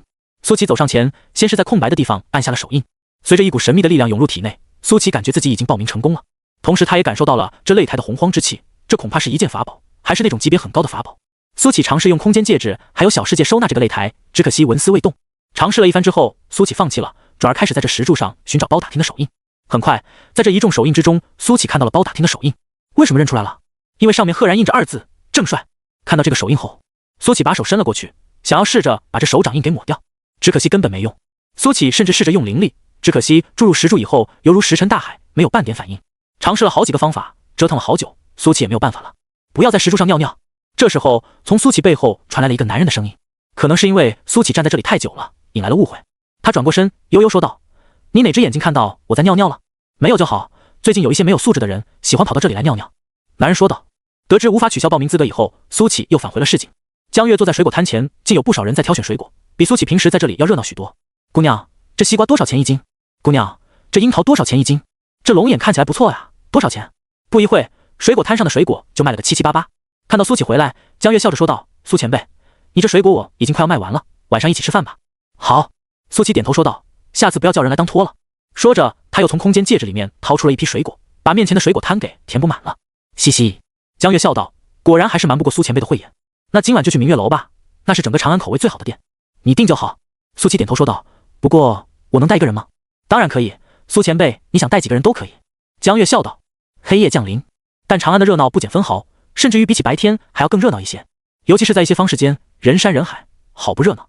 明月楼，长安最出名的一家酒楼，这里的菜品非常丰富，并且口味也是一绝。此等盛名之下，明月楼几乎全天爆满，座无虚席。要预约的话，也得排上1个月。此时，在明月楼前有2名青年。苏老板，你请我来这明月楼吃饭，让我甚是惶恐啊！有什么事您吩咐，大可不必这么客气。包打听有些惴惴不安地说道。没什么，我们认识这么久，还没有好好喝过一次，今夜不醉不归。苏启拍了拍包打听的肩膀说道。那也不必如此破费吧，我知道有一家店便宜又好吃，要不我们去那里？包打听苦着脸说道。他心里却想着，你妹的，你那破水果摊一天才挣几文钱，你知道这里的菜品有多贵吗？怕是最后你给不起钱就要我来放血了吧？我辛辛苦苦攒的老婆本要是吃上这么一顿，怕是全都吃进去了，不能进，绝对不能进。放心吧，不用你出钱，不用那么紧张。这时候苏启像是看穿了包打听的内心，笑着说道。我可没有这么想。包打听忙摇着头说道。我只是觉得苏老板你挣点钱不容易，我们还是不要如此挥霍的好。不用我出钱？鬼才信，真不用你出钱，有人请客。苏启拍了拍包打听的肩膀，意味深长的说道。吃好喝好，以后可能都吃不到这么好的饭菜了。啊！包打听双腿一软，差点直接吓晕过去，哆哆嗦嗦道。吃，今天必须吃。苏老板你可不要生气。他还以为苏启在威胁他。唉，这可怜孩子。苏启摇了摇头，带着包打听走向门口。请问有预约吗？一名容貌俱佳的女子拦住了2人。有，名字叫江月。苏启笑道。原来是江姑娘的贵客，快请进。女子眼睛一亮，随即恭敬地说道。包打听眼神变了，他原本以为今天苏启是要宰自己一顿，现在看来小了，自己格局小了。看着迎宾的态度，那就知道请客的肯定是大人物啊。只不过江月这个名字怎么有些耳熟呢？在女子的带领下，2人来到了楼上的包厢。包打听更加确定了，肯定是大人物请客，否则的话不可能在明月楼有如此之高的待遇。在明月楼包厢，那就意味着坐在这里面的一定是有权有势的人。包打听没有想到苏启竟然有这样的关系。江姑娘就在里面，2位请。女子带着热情的笑容说道。吱呀！苏启推门而入，包间内只有江月一人，穿着便装，但眉宇间的英气还是遮掩不住。而包打听看到江月以后，2腿一软，砰！看到软倒在地的包打听，江月奇怪道：苏前辈，你这朋友怎么了？砰！听到江月的话，刚恢复点力气的包打听又一次栽倒，他双眼充满惊骇之色。他没有听错吧？镇魔司司主最宠爱的徒弟，相传已经晋升1级镇魔使的江月，如日中天的江月，竟然叫苏启前辈。他只是一个卖水果的呀。包打听想起了初见之时的场景，他知道苏启不简单，却没有想到这么不简单。你没事吧？苏启看向包打听，包打听一个机灵，蹭的一下从地上蹦了起来，哈哈笑道：没事，地有点滑，哈哈哈。饭桌上，包打听格外的拘谨，他忽然觉得自己是撞了什么大运，竟然能跟2位天上的人物同桌吃饭，这恐怕花光了一生运气了吧。想到这里，包打听除了兴奋以外，竟然还有些担心，自己接下来该不要倒霉了吧？不是常说否极泰来吗？这太极劈来好像也不是不行啊。该吃，该喝，别想那么多。这时苏启拍了拍包打听的肩膀说道。你看看要吃什么，尽管点。包打听听得浑身一颤，这话什么意思？听说在监狱里就有断头饭的说法，平时都吃的是什么清汤寡水的东西，忽然有一天吃烧鸡没酒了，那就证明这个人快了。想到这里，包打听顿时就没有吃饭的心思了。他哭丧着脸说道。苏老板，我上有老下有小，你别搞我呀。你想什么呢？苏启瞪了他一眼说道。我只是让你吃好喝好，又没说要把你怎么样。呼！包打听松了一口气，像苏启这样的高人应该不会说假话吧？苏老板，你下次说话不要这么吓人，我尿都快被吓出来了。包打听打着哈哈说道。接下来他拿起菜单开始选菜，看到这些菜品的价格以后，他不由咂舌，心想要不是苏启的话，自己一辈子也不可能来明月楼吃一次饭，太他娘的奢侈了。最后包打听也没敢多点，就点了一个菜。一个菜怎么够？我再点6个，凑齐7个。苏启说道。随后他随便刷就勾了6个菜。包打听脸色顿时就变了，他惴惴不安地说道。苏老板，咱这是吃谁的席啊？怎么就我们3个人？有道是寿席吃9，婚席吃8，丧席吃7，这他娘的就是丧席的标准了。没谁，你就别瞎打听了，吃席。苏启摆手说道。江月在一旁憋着笑，他算是看出来了，苏启这是在逗这家伙呢，只是不知道苏前辈什么时候变得这么损了，竟然这么吓唬别人。很快菜品就上来了，道都是山珍海味，但是包打听心里装着是怎么都下不去筷子。你干嘛？苏启问道。动筷子啊？动。包打听哭丧着脸开始动筷子。吃了第1口之后，他心中的那些烦恼都抛到九霄云外去了。这味道真他娘的绝了啊！苏老板，江姑娘，你们吃啊，真太好吃了。包打听有些兴奋地说道。你吃，你先吃。苏启说道。包打听也不管那么多了，就开始风卷残云。他发誓这是自己这辈子吃过最好吃的饭菜。半个时辰以后，酒足饭饱，包打听摸着自己的肚皮格外的满足。大丈夫在世，当如此啊！包打听满足的说道。可这时候他才发现苏启和江月都没有动筷子，两人都看着他。苏老板，江姑娘，你们怎么不吃？包打听有些不好意思的说道。紧接着刚才的那种忧愁又涌上了心头，娘的，怎么顾着吃就忘了正事了？这到底是谁的丧喜啊？没事，等你吃完了我们再吃。苏启笑眯眯的说道。老包啊，其实我知道你这人不坏，你跟我讲讲，你有没有什么特别想完成的心愿，我帮你实现。没有。包打听连忙站了起来，疯狂摇头说道。苏老板，我这人没啥心愿，您就别打听了。他都快哭了，吃好喝好还问有没有心愿，这是要把自己送上断头台了吗？自己到底犯什么事了？难道是那件事暴露了？想到这里，包打听有些慌张。可是偷看寡妇洗澡应该也罪不至死吧？既然你没有心愿了，那你就先回去吧。苏启摊了摊手说道。那我就先走了。包打听再三确定以后，脚底抹油直接跑了。他是一刻也待不下去了，有种凉飕飕的感觉，好像随时性命不保。等到包打听走以后，江月终于忍不住扑哧一声笑出声来。苏前辈，你好花呀，你怎么一直逗他啊？啊？苏启愣了一下，有些纳闷的说道。我没有逗他啊。这次轮到江月愕然了，他说道。难道你不知道你说的那些话还有点的这7道菜都容易让人误会吗？江月想说不会吧，苏前辈不会这么没有常识吧？我知道啊。苏启点头说道。那你还说不是逗他？江月有些纳闷。的确不是。苏启咳嗽了一声说道。因为他可能确实命不久矣。啊？江月先是愣了一下，随即点了点头说道。既然苏前辈都给他算过卦了，想来应该是命不久矣了。可惜了，感觉还是挺有趣的一个人。其实我没算过卦。苏启咳嗽了一声。难道现在苏前辈已经到了那种一眼就能看穿他人命运的境界了？江月眼睛瞪大。倒也不是。苏启沉吟了片刻之后，方才凄凄哀哀的说道。其实是他之前帮我报名了天下第一武道大会，按的是他自己的手印。听完这话，江月愣了好半晌，最后方才无意识张了张嘴，嘎！江月惊出了鸭叫声。夺笋啊！山上的笋都让你给夺完了，难怪苏前辈怪怪的，感情这是在给人践行啊。这江月竟有些语无伦次，不知道说什么了。所以我今天来有一件事想问你。苏启严肃道。这武道大会真不能取消报名吗？因为我已经试过很多方法了，没用。不行。江月摇头说道。反正我是没有听过。武道大会明天就开始了，你不跟他说一声，让他做点准备吗？江月又问道。他就是一个凡人。苏启说道。我们那些修士用的东西他都用不上，只能祈祷明天他运气好一点了。对啊，祈祷。苏启忽然一愣，自己不还有许愿的机会吗？让包打听明天别死。苏启在心中许愿，可是许愿次数根本没有减少。完蛋。苏启叹了口气，看来包打听命该如此啊。苏前辈，你是天命之子，你为他祈祷肯定有用的。江月轻声说道。第二天，包大听早早醒了过来，他感觉昨晚睡得很美，依稀还记得在梦里的那种温润感。那赵寡妇当真销魂啊，就是不知道什么时候能真枪实弹的干一场。包打听嘿嘿笑了一声，意淫了好一阵以后，方才回过神来，得赶紧去武道会现场了，武士就要正式开始了。包打听急忙从床上爬了起来，他忽然又想起了昨天的事，现在想起来都还跟做梦一样。连江月都叫苏老板前辈，那他肯定很厉害。现在根本没人知道苏老板有多厉害，我要是买苏老板赢的话，岂不是赚翻了？想到这里，包打听再也坐不住，连忙从床底下掏出了自己的老婆本，搏一搏，单车变摩托，他要梭哈，全买苏启赢。包打听很快便来到了现场，这里已经是人山人海。每一次的武道大会，不仅是武道中人的狂欢，更是赌徒们的狂欢。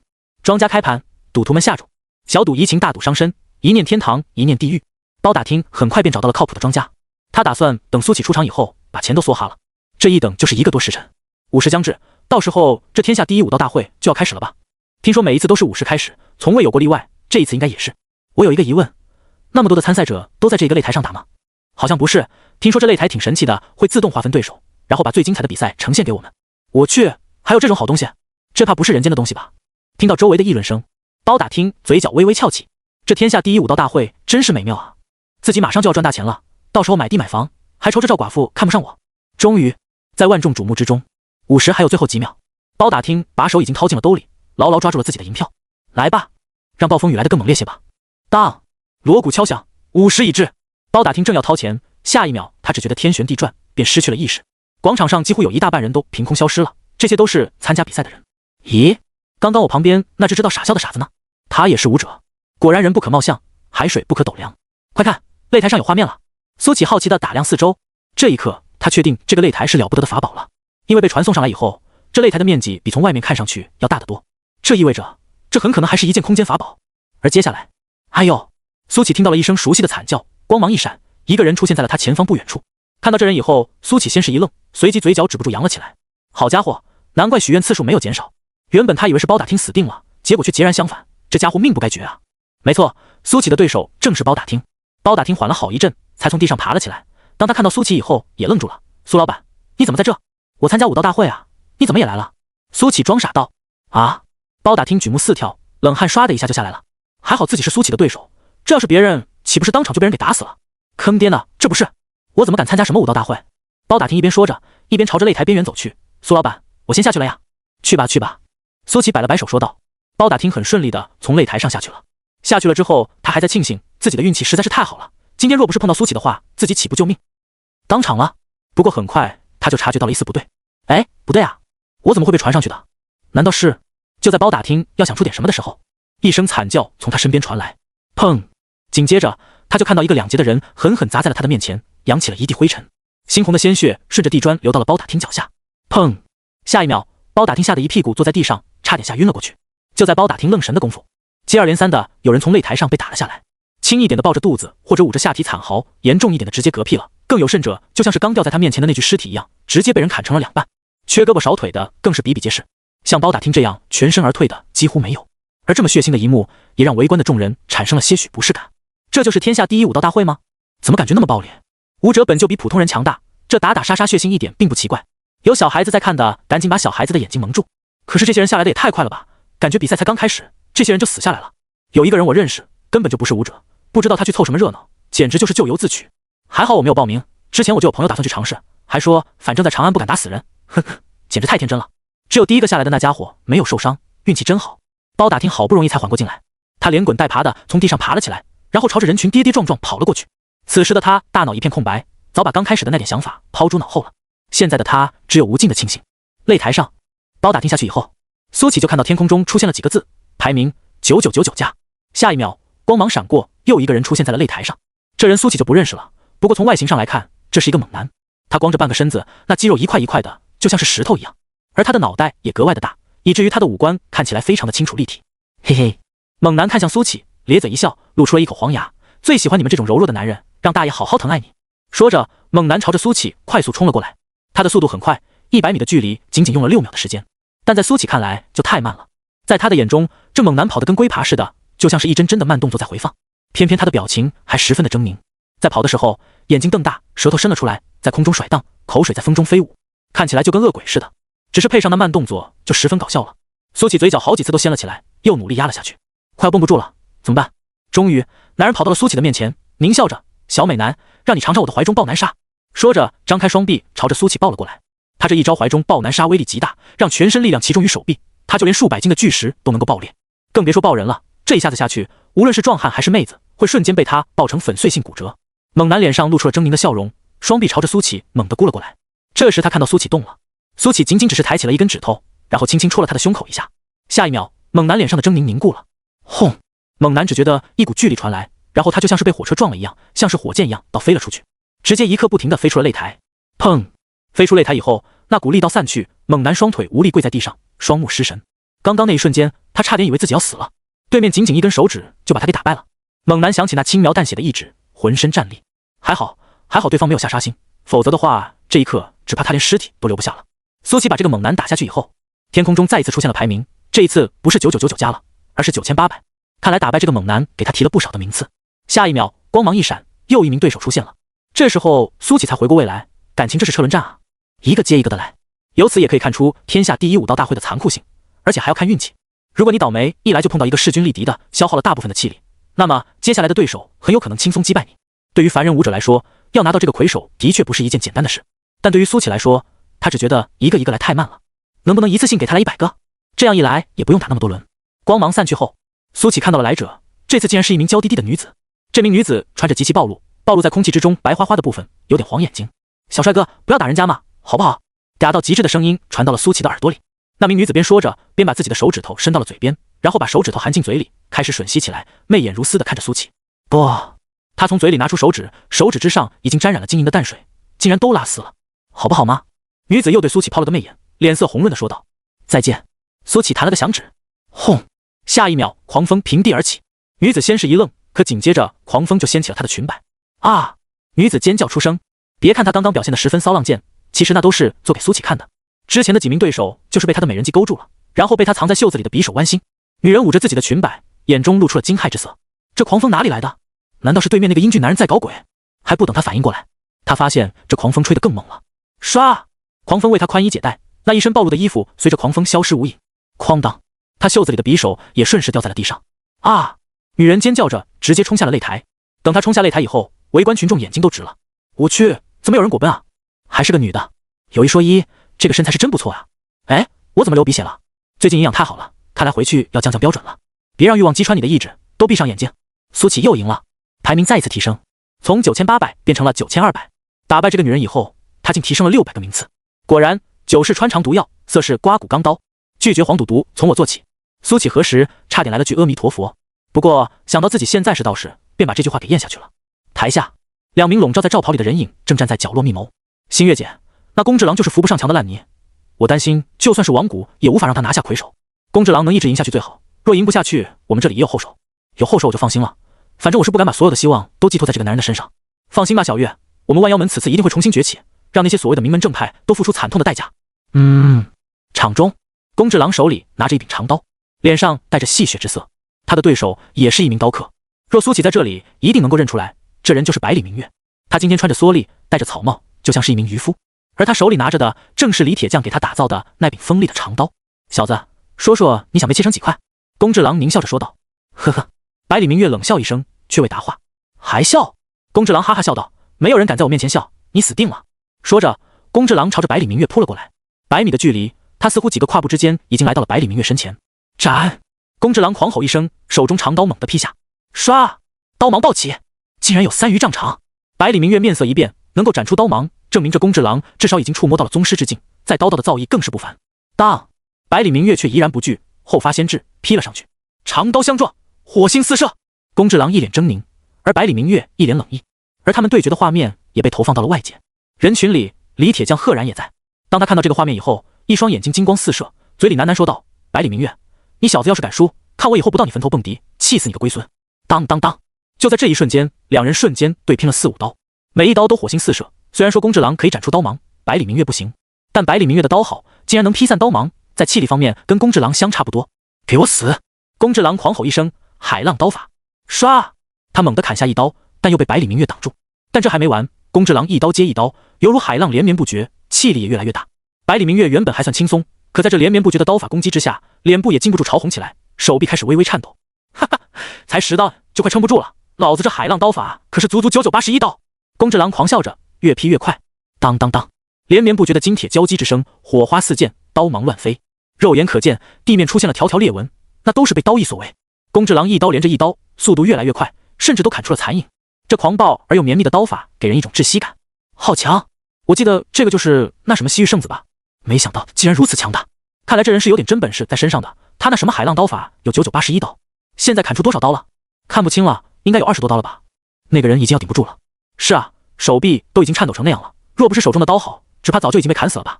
哎，看到我们中原的武者被西域的武者压着打，不知为什么竟觉得有些窝囊。胜负已定，台下众人议论纷纷。在众人的眼里，百里明月已经穷途末路，现在不过是在负隅顽抗罢了。他的虎口都已经被震裂，正往外渗血，手中长刀似乎随时都要脱手。还不死来！宫之狼怒吼一声，第32刀砍出。该死的人是你！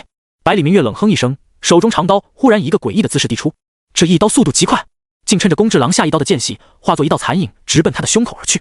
这一刀叫做藏刀式，是百里明月在多达数万次的练习之中领悟的刀法。若被敌人压制之时，集中全身力气与精力，抓住破绽，一击致命。若宫之狼像是刚开始一样不急不躁，一刀连着一刀，那么百里明月没有反击的机会。但宫之狼第32刀的时候急了，正是这一瞬间的功夫被百里明月抓住了。他的目光如电，这一刀只能成功不能失败。以这把刀锋利的程度，他相信自己能够一击毙命。唰！这一刀如愿以偿地刺中了宫之狼的胸口。但下一秒，百里明月面色大变，宫之狼的胸口有东西，竟挡住了这一刀。当！火星四射，宫之狼纹丝未动，一股更为恐怖的力量从刀身传递到了百里明月的身上。咔嚓！几乎是一瞬间，他的双手就骨折了，虎口崩裂，鲜血四溅。这一刻，百里明月再也握不住刀。当！长刀掉落在地，宫之狼的脸上露出戏谑之色，区区凡刀也想伤我？知道我穿的是什么吗？百里明月不答，他借着那股恐怖的力道朝后疯狂倒退。想跑？给我死来！宫之狼看出了百里明月的意图，狞笑着就要一刀劈出。但就在这时，噗！百里明月一口血箭直射宫之狼而去。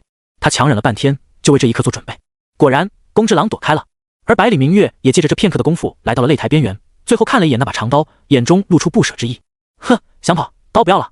宫治郎脸色阴沉地说道。百里明月没理，直接跳下了擂台。宫治郎赢了，却并不开心。这个胆敢冒犯他，还对他出了一刀的家伙没死，让他只觉得胸中有一口气难以抒发。宫治郎用脚尖挑起了那把长刀，刀确实是好刀，不然也不会抵挡他那么多次斩击而不损。要知道，他手里的这把长刀是西域最为顶级的铁匠为他打造的。若让我找到机会，我必杀你。宫治郎喃喃说道。台下，宫治郎这蠢货差点就翻车了。如果不是我们赐予的腰甲，这家伙只怕已经是一具尸体了。他的对手实力不容小觑，以后必然也是一方强者。不过一介武夫而已，随手便可镇杀。接下来的对手都不会太过简单，必要时候激发王骨的力量。好，两名罩袍下的人影还在密谋。时间一点点过去，包打听在台下站了1个多时辰，心里的那种恐惧也渐渐淡去了。他在等苏启出场，只可惜这破擂台一直没有转播到苏启的画面，就好像被刻意忽略了一样。包打听看到有的人都来回播放好几次了，心中不由有些焦急。只有出现过的人，庄家才会开盘，都没有出现过的人怎么开盘？他现在就是想下注也没地方下。而擂台上，苏启有些无聊了，他打了个哈欠，看了看自己的排名，已经进入前100了。刚开始的时候，那些人一上来，他随随便便一招就给人送下去了。到后来，苏启觉得太过无趣，便先跟那些人耍耍，等到他们释放完自己的大招以后，自己再随手送下去。苏启觉得自己是个好人，至少给了他们释放自我的机会。怎么不是耍刀就是耍剑的？能不能给我来点有意思的对手？苏启喃喃自语道。主要是耍剑和耍刀的这些武者的攻击方式都太过单一了，要么就是砍，要么就是劈，毫无新意可言。不过想想也是，武者没有灵力，只有真气，要达到真气外放的程度，至少也得接近宗师的程度。这世间宗师才多少？来参与武道大会，大部分的武者都没有宗师之境。不过苏启相信，等打到后面，自己肯定会碰到宗师，还有大宗师的，到时相信会有趣一些。光芒一闪，苏启的对手出现了。不过看到这个对手以后，苏启愣住了，对面也愣住了，因为苏启的这个对手竟然是老相识，宋潇湘的护卫李鬼，那个武道大宗师。而此时场外的画面终于也播放到了这一场。看清楚双方阵容以后，台下开始喧嚣起来。我去，这小子惨了，竟然匹配到了最猛的武道大宗师！哈哈，刚刚那些对手都被一拳砸飞，更有甚至一拳打爆的都有，这小子只怕也快喽。来，我们就赌一赌，这小子挨得了一拳吗？一拳？哈哈，我看拳头都还没有打到身上就吓死了吧，太欺负人了。这李鬼一生横练功夫，登峰造极，我觉得这一次的魁首他很有希望。开盘喽，赔率1赔100。包打听激动的浑身颤抖，等到了，终于等到了，他直接全部梭哈买了苏启赢。这么另类的买法迎来了大批的嘲笑，但包打听压根不在意，你们就笑吧，等着我别墅靠大海。9点9成的人都买了李鬼赢，他们已经在期待着李鬼一拳镇杀苏启了。但接下来苏启的一句话却让热闹的现场安静了下来。嗨，好久不见啊！苏启笑道。好久不见，那说明这两人认识啊。刚刚下注买李鬼赢的那些人都懵了。如果两人认识的话，那么是不是会存在派交易的可能性？不可能的，大家不要担心。虽然两人认识，但我们买的可是胜负，就算那长得很帅的小子不会很惨，但也绝对会输。对啊，来参加天下第一武道大会肯定是不会放水的。不过两人认识的话，岂不是说明这小子也是一个很厉害的角色？别想太多，说不定只是一面之缘而已。台下众人议论纷纷，而台上李鬼的先是愣了好半晌，最后方才苦笑着说道：好久不见，老板郎。老板郎？卧槽卧！听说这李鬼是宋阁主的护卫，那这个小子是宋阁主的夫君？妈的，这比杀了我还难受啊！这小子是真该死啊！完了，我要破产了，在天台给我留一个位置，我也完蛋了。台下一片哀嚎，老板郎这个称呼太过震撼了。在长安，你可以不知道天子叫什么名字，但你得知道潇湘阁，但你得知道宋潇湘。潇湘阁的生意几乎遍布长安各行各业，牵扯极深。包打听也愣住了，他有点湿了。原来人家卖水果只是兴趣爱好，这种身份在长安简直可以横着走啊。台上，苏启笑着说道：别叫我老板郎，听起来怪怪的。你也对武道飞升感兴趣？李鬼苦笑着说道：当然感兴趣，我的道已经走到头了，所以我需要更进一步，而那里是我的目标。李鬼指着天，他想要以武正道，飞升成仙。武道大宗师几乎已经是凡人的极限了，想要突破这个极限，就必须要知道后面的道路。老板郎，我知道我不是你的对手，但这段时间我也有所精进，所以望您不吝赐教。李鬼抱拳道：好。苏启点头，而台下那些买了李鬼的人好像又看到了希望，至少李鬼还敢出手，并没有因为对方的身份直接放弃。轰！下一秒，李鬼犹如炮弹朝着苏启击射而来，他铁塔般的身影再次膨胀了数十公分，整个人看起来充满了压迫感。他身上的肌肉都高高鼓胀起来，气血如江河奔涌，一声狂吼，一拳朝着苏启轰了过来。李鬼知道他不是苏启的对手，但他也要勇敢出拳。武者不能怯懦。轰！这一拳带来了狂风，将苏启的衣袍吹得猎猎作响，一如两人在长生关门口交手的那一次。苏启抬起手，以掌迎拳。轰！这一拳轰在了苏启的手掌上，苏启脚下的地面瞬间崩裂，犹如蛛网。但苏启一步未退，脸上始终挂着云淡风轻的笑容。卧槽，这小子竟然接下来了，而且一步都不退，这是在演戏吧？雷声大雨点小，什么演戏？没看到地面都崩裂了吗？只能说这小子实在是太强了，不愧是宋阁主的夫君，这也太猛了。完蛋，这次真输的只剩下裤衩了。台下众人又开始议论起来，有不少人都面露绝望之色。这些人都是梭哈李鬼赢的，毕竟谁能够想到一个武道大宗师会输给一个名不见经传的小子？而包打听脸都快笑烂了，1赔100的赔率啊！这次他要赚翻了。我输了，李鬼干脆的认输。这一拳他已经用尽了全力，就是一座山在面前，他觉得自己也能打个窟窿出来。但苏乞一点反应也没有。撼山易，撼苏乞难。李鬼脑中升起了一个念头，已经很厉害了。苏乞笑着安慰，我一定会变得更强的。李鬼说罢，从擂台上跳了下去。苏乞又赢了，他的排名忽然一下子就从第10变为了第3，看来这便是李鬼之前的排名。而这时候苏乞开始期待了起来，在李鬼之上竟然还有2人，排名蹿升的如此之快，肯定有其独到之处。台下那2名罩袍人笼罩在阴影之中的面容都充满了震惊，竟然是他！新月姐，你认识此人？我也认识他，他是市场卖瓜的，之前还到我们府上来送瓜，只是没有想到这人这么强。这件事我得尽快告知琉璃师姐，我先回去了。新月姐，我跟你一起。这个人很厉害吗？已经不能用厉害来形容了，当时无敌或许更为贴切。无敌？这世间天骄无数，他凭什么敢称无敌？是不是太过夸张了？一点也不夸张。万妖门长安秘密住处，2名罩袍人回到了这里，摘下罩袍以后露出了其美丽的容貌。若苏乞在这里定会认识2人，一名是南宫琉璃的小跟班齐星月，而另一名则是那日在宫之狼的住处见到的女人南宫月。2人急急忙忙跑进了屋里，此时屋里有一名红裙女子，正是南宫琉璃。你们俩怎么回来了？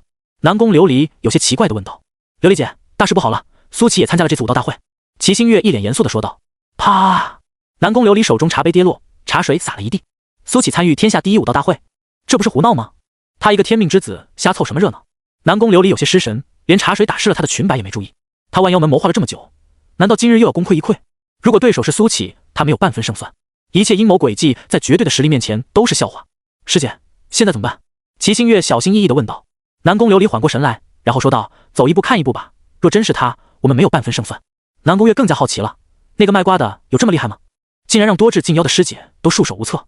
可是我们万妖门谋划了这么久，好不容易抓住了机会。齐星月面有不甘，他的实力，师妹你也很清楚。南宫琉璃苦笑着说道。唉，齐星月叹了口气，他确实很清楚苏乞的实力，所以也才知道现在有多么的无奈。南宫月好奇道，师姐，那卖瓜的有那么玄乎吗？我看着也没什么特别的呀。他是当代天命之子，这一次的大争之年就是因为他，我们的世界排名提升了90个名次。南宫琉璃眼中闪烁着明暗不定的光，几乎是凭他一己之力。南宫月捂住了自己的嘴巴，他听过天命之子的传说，却未曾想到苏乞就是那个天命之子，如此英俊，实力如此强大。想到这里，南宫月竟然双腿麻撒了起来，不知道为什么，他感觉有些站立不稳了。天下第1武道大会按部就班的进行，但苏乞发现了一件事，那就是他在打败李鬼以后，竟然没人了。原本他打了一个接着一个，可是现在过去了大半个时辰，都没有把下一个人送进来。难道说进入了前3有特权？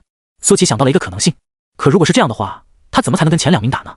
他的目标可是第1，他倒要看看这所谓的武道石究竟是什么东西。百无聊赖的苏乞开始打量起四周，他可以看到台下的众人，但是台下的众人已经看不到他了，因为此时画面已经播放到了其他人，而此时画面中的正是宫之狼，他的对手是一名成名已久的武道大宗师天狼寺段天狼。段天狼是一名武僧，穿着一身袈裟，他的眉毛很有个性，又厚又浓，像是2条辫子垂在脸庞两侧，而他的眼睛格外的犀利，一点也不像出家人那般慈眉善目，更像是一尊怒目金刚。哈哈，兔子，做好受死的准备了吗？宫之狼举着2把长刀，吊儿郎当的说道。他一路砍杀，现在已经进入了前100的排名。有了2把锋利至极的刀以后，宫之狼一手双刀流耍的极其漂亮。他的海浪刀法全本有81刀，2把刀可以更快的斩出这81刀，让他的实力有了一个小的飞跃。毕竟海浪刀法讲求的就是连绵不绝，一刀更比一刀强。阿弥陀佛！段天狼双手合十，脸上露出笑容。施主力气太过旺盛，不如由我为施主超度，如何？超度你奶奶！宫之狼怪叫一声，化作一道残影，朝着段天狼狂奔而来。2把长刀在他手中耍出了花，刀光四射，就像是一台绞肉机似的，朝着段天狼冲了过来。阿弥陀佛！段天狼再次一拜，随即拿起了一旁的金刚杖，在众目睽睽之下，竟然双手举起法杖，狠狠朝着宫之狼砸了过去。佛主原谅我！轰！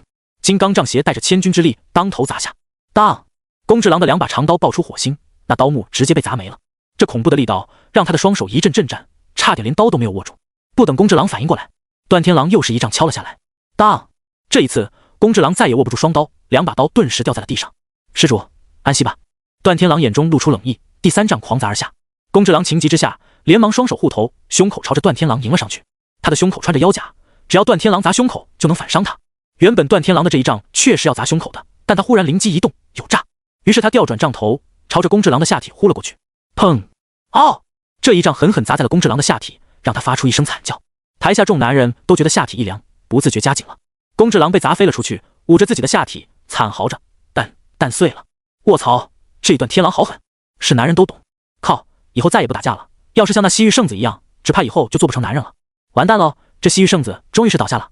段天狼提着金刚杖走到了宫之狼的面前，他双手高高举起金刚杖，眼中有冷意闪烁，嘴里却说着阿弥陀佛，施主安息吧。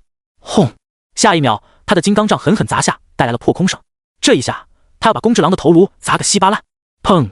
但就在这时，宫之狼忽然浑身冒出血光，将段天狼给弹飞了出去。什么情况？这西域圣子怎么还会发光？卧槽，他竟然站起来了！刚刚的宫之狼只能捂着下体惨嚎，可此时的他竟然以一个诡异的姿势站了起来，就像是被什么东西给拖拽着，硬生生从地上给扯了起来。宫之狼抬起头，脸上的痛苦表情全都散尽，剩下的只有无尽的冷厉。他的双眸布满了血丝，或者说已经被血液填充满。宫之狼嘴角一咧说道：“秃驴，你碎我蛋，那我就把你的骨头一块块敲下来，让你求生不得，求死不能。”阿弥陀佛。段天狼笑道：“佛主说吹牛逼不要钱。”咔嚓，宫之狼活动了一下筋骨，无穷无尽的力量充斥着全身。他随手一招，那掉在地上的2柄长刀竟然离地而起，飞到了他的手中。台下，南宫月已经回来了。正是因为他启动了王骨的力量，宫之狼才没有暴毙，不然的话，刚才那下他就已经是一具尸体了。白痴，这人果然是扶不上墙的烂泥。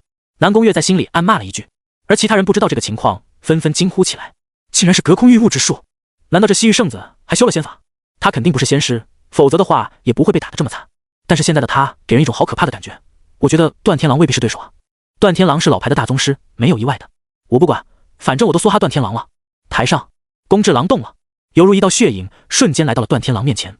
段天狼面色一变，这宫之狼的速度陡然之间提升了那么多，让他心中警钟大鸣。唰！快，太快了！这一刀快到了极致，刀芒闪过，段天狼差点反应不及。噗嗤！就算他预先一步向后退了，但这一刀还是划破了他胸口的肌肤，让鲜血猛地喷射了出来。好快的刀！段天狼眼中露出震惊之色。哈哈，老秃驴，给你看看我真正的实力！宫之狼持着双刀化作一道残影，来到了段天狼身前。海浪刀法！段天狼举起金刚杖抵挡，但宫之狼的速度极快，比起他和百里明月打的时候，他现在这个状态，几秒的时间竟然就斩出了50多刀。残影，真正的残影，犹如海浪般汹涌的力量不断透过金刚杖传递到段天狼体内。当当当，就跟打铁似的，火星四射。段天狼的嘴角溢出鲜血，双目溢出鲜血，就连耳朵和鼻孔也开始溢出鲜血，七窍流血。这力量在破坏他体内的器官，仅仅50多刀，他就已经快不行了。哈哈，宫之狼越斩越快，那种取之不尽、用之不竭的力量太爽了，让他很是上头。8秒，他斩完了81刀。TT 下划线 Keyword 下划线 Add Data Title 等于游戏 Data Tag 等于精品推荐 Data Type 等于1 Data Value 等于1913 TT 下划线 Keyword 下划线 Add 最后一刀落下，段天狼手中的金刚杖咔嚓一声竟然断了，断成3截的金刚杖无法阻挡长刀。噗嗤，鲜血喷射，段天狼也变成了3段。一代老牌大宗师强者陨落了，不少人都不忍看着血腥的一幕，纷纷闭上了眼睛。宫之狼不停，就像是剁肉一样，把段天狼剁成了肉泥。结结结，砍到最后，宫之狼已经发出了奇怪的笑声。下一秒，光芒闪过，他被强制传送了。画面切换，台下众人议论纷纷，太惨了，实在是太惨了。没想到段天狼竟然被砍成肉酱了。我记得以前去天狼寺的时候，还与他说过话。哎，大宗师都陨落了，这西域圣子只怕真要夺冠了吧？他那个红光究竟是什么？怎么会如此厉害？画面再次切换，看到场中画面之后，众人先是一愣，随即又高潮了。卧槽，宫之狼这家伙竟然跟宋阁主的夫君撞上了！你们说这次谁会赢？宋阁主的夫君似乎很厉害啊，就连李鬼都打不过他。我觉得应该是宫之狼更胜一筹吧，毕竟他有兵器，宋阁主的夫君好像没有兵器。而南宫月更是面色一变，心中只有一个想法：完蛋了。从他知道苏启是天命之子开始，便开始担心这一幕出现。现在果真出现了，宫之狼就是能够完全发挥王骨的力量，也不可能是苏启的对手。想到那些传奇之事，南宫月又开始发愣，摩挲自己的双腿。台上，宫之狼王骨的力量还未退去，待他看到自己的对手以后，先是一愣，随即哈哈大笑起来：“是你，卖瓜的！我早说过我一定会杀了你，没想到是在这里。”姐。苏启没说话，淡淡看着宫之狼：“已经吓傻了吗？”宫之狼嘴角一咧说道：“放心，我的刀很快，但我不会让你那么痛快死去，我会把你剁成肉泥，然后拿去喂狗。你什么身份？我什么地位？也敢比我帅？你就是一个臭卖瓜的！”说罢，宫之狼化作一道残影，比刚才杀断天狼的速度还要快上3分，几乎是一瞬间就来到了苏启的面前。结，海浪刀法！宫之狼抬手劈下，1秒之间就斩出了数十刀。粗略估计，宫之狼这1秒斩出了30多刀，比对付段天狼的时候还要猛得多。台下的众人都倒吸一口凉气，这么恐怖的刀法，恐怕没有人能够活下来吧。但接下来的一幕就惊爆了众人的眼球。只见苏启闲庭信步地穿梭在漫天的残影之中，宫之狼的刀再快，可是连他的衣角都沾不到。卧槽，太帅了吧，这怎么做到的？应该是太强了，这身法好飘逸啊，简直把这西域圣子当傻子耍。优雅，实在是太优雅了，我竟然想不出用什么骚话才能形容此时的心情。台下众人都炸锅了，更别说台上。宫之狼本还为自己1秒30多刀而洋洋得意，可是在发现自己连苏启的衣角都沾不到之后，彻底暴怒了。我让你躲！宫之狼双目赤红，双手如电，速度更快了。下一秒，他斩出了50多刀，甚至已经超过了海浪刀法的极限。这50多刀斩出漫天的刀幕，要将眼前所有的一切都切碎。而苏启还是那副淡然的样子，以一个个不可思议的角度穿梭在刀幕之中，连他的衣角都碰不到。宫之狼瞪大了眼睛，深吸了一口气之后，双手肌肉膨胀了起来，快速连斩，刷刷刷。这一次，他的双手挥舞得更加起劲了，1秒斩出上百刀，已经远远超出了人类的极限，并且他接连不停地挥舞了整整30秒的时间。可是，即便他已经拼尽全力了，苏启还是在这漫天刀幕之中穿梭，就像是在起舞一般，优雅，太优雅了。苏启的每一步都带着极致的韵律，把人的目光牢牢地吸引了过去。这时候，大家都知道了，他跟宫之狼之间存在不可逾越的鸿沟，即便宫之狼再怎么挣扎，也难望其项背。这简直就是降维打击！宫之狼的双手开始颤抖，他刚刚几乎耗尽了气力，就力已去，心力未生。此时的他竟然有一种空虚感，还好体内的王骨还在源源不断地提供力量，让他极快地恢复。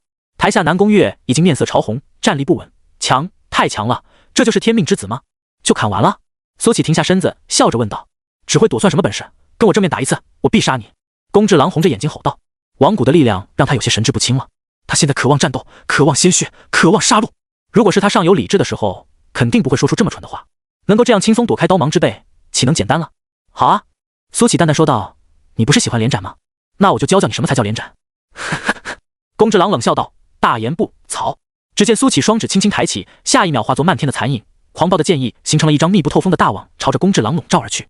宫之狼察觉到了死亡的气息，他狂吼一声，完全激发了王骨的力量，双手如电，眨眼间挥出数百刀，但这都是徒劳。剑意形成的大网瞬间绞碎了刀幕，然后宫之狼的2柄长刀崩解，紧接着他人开始崩解，连同着体内的王骨于这一刻一同崩解。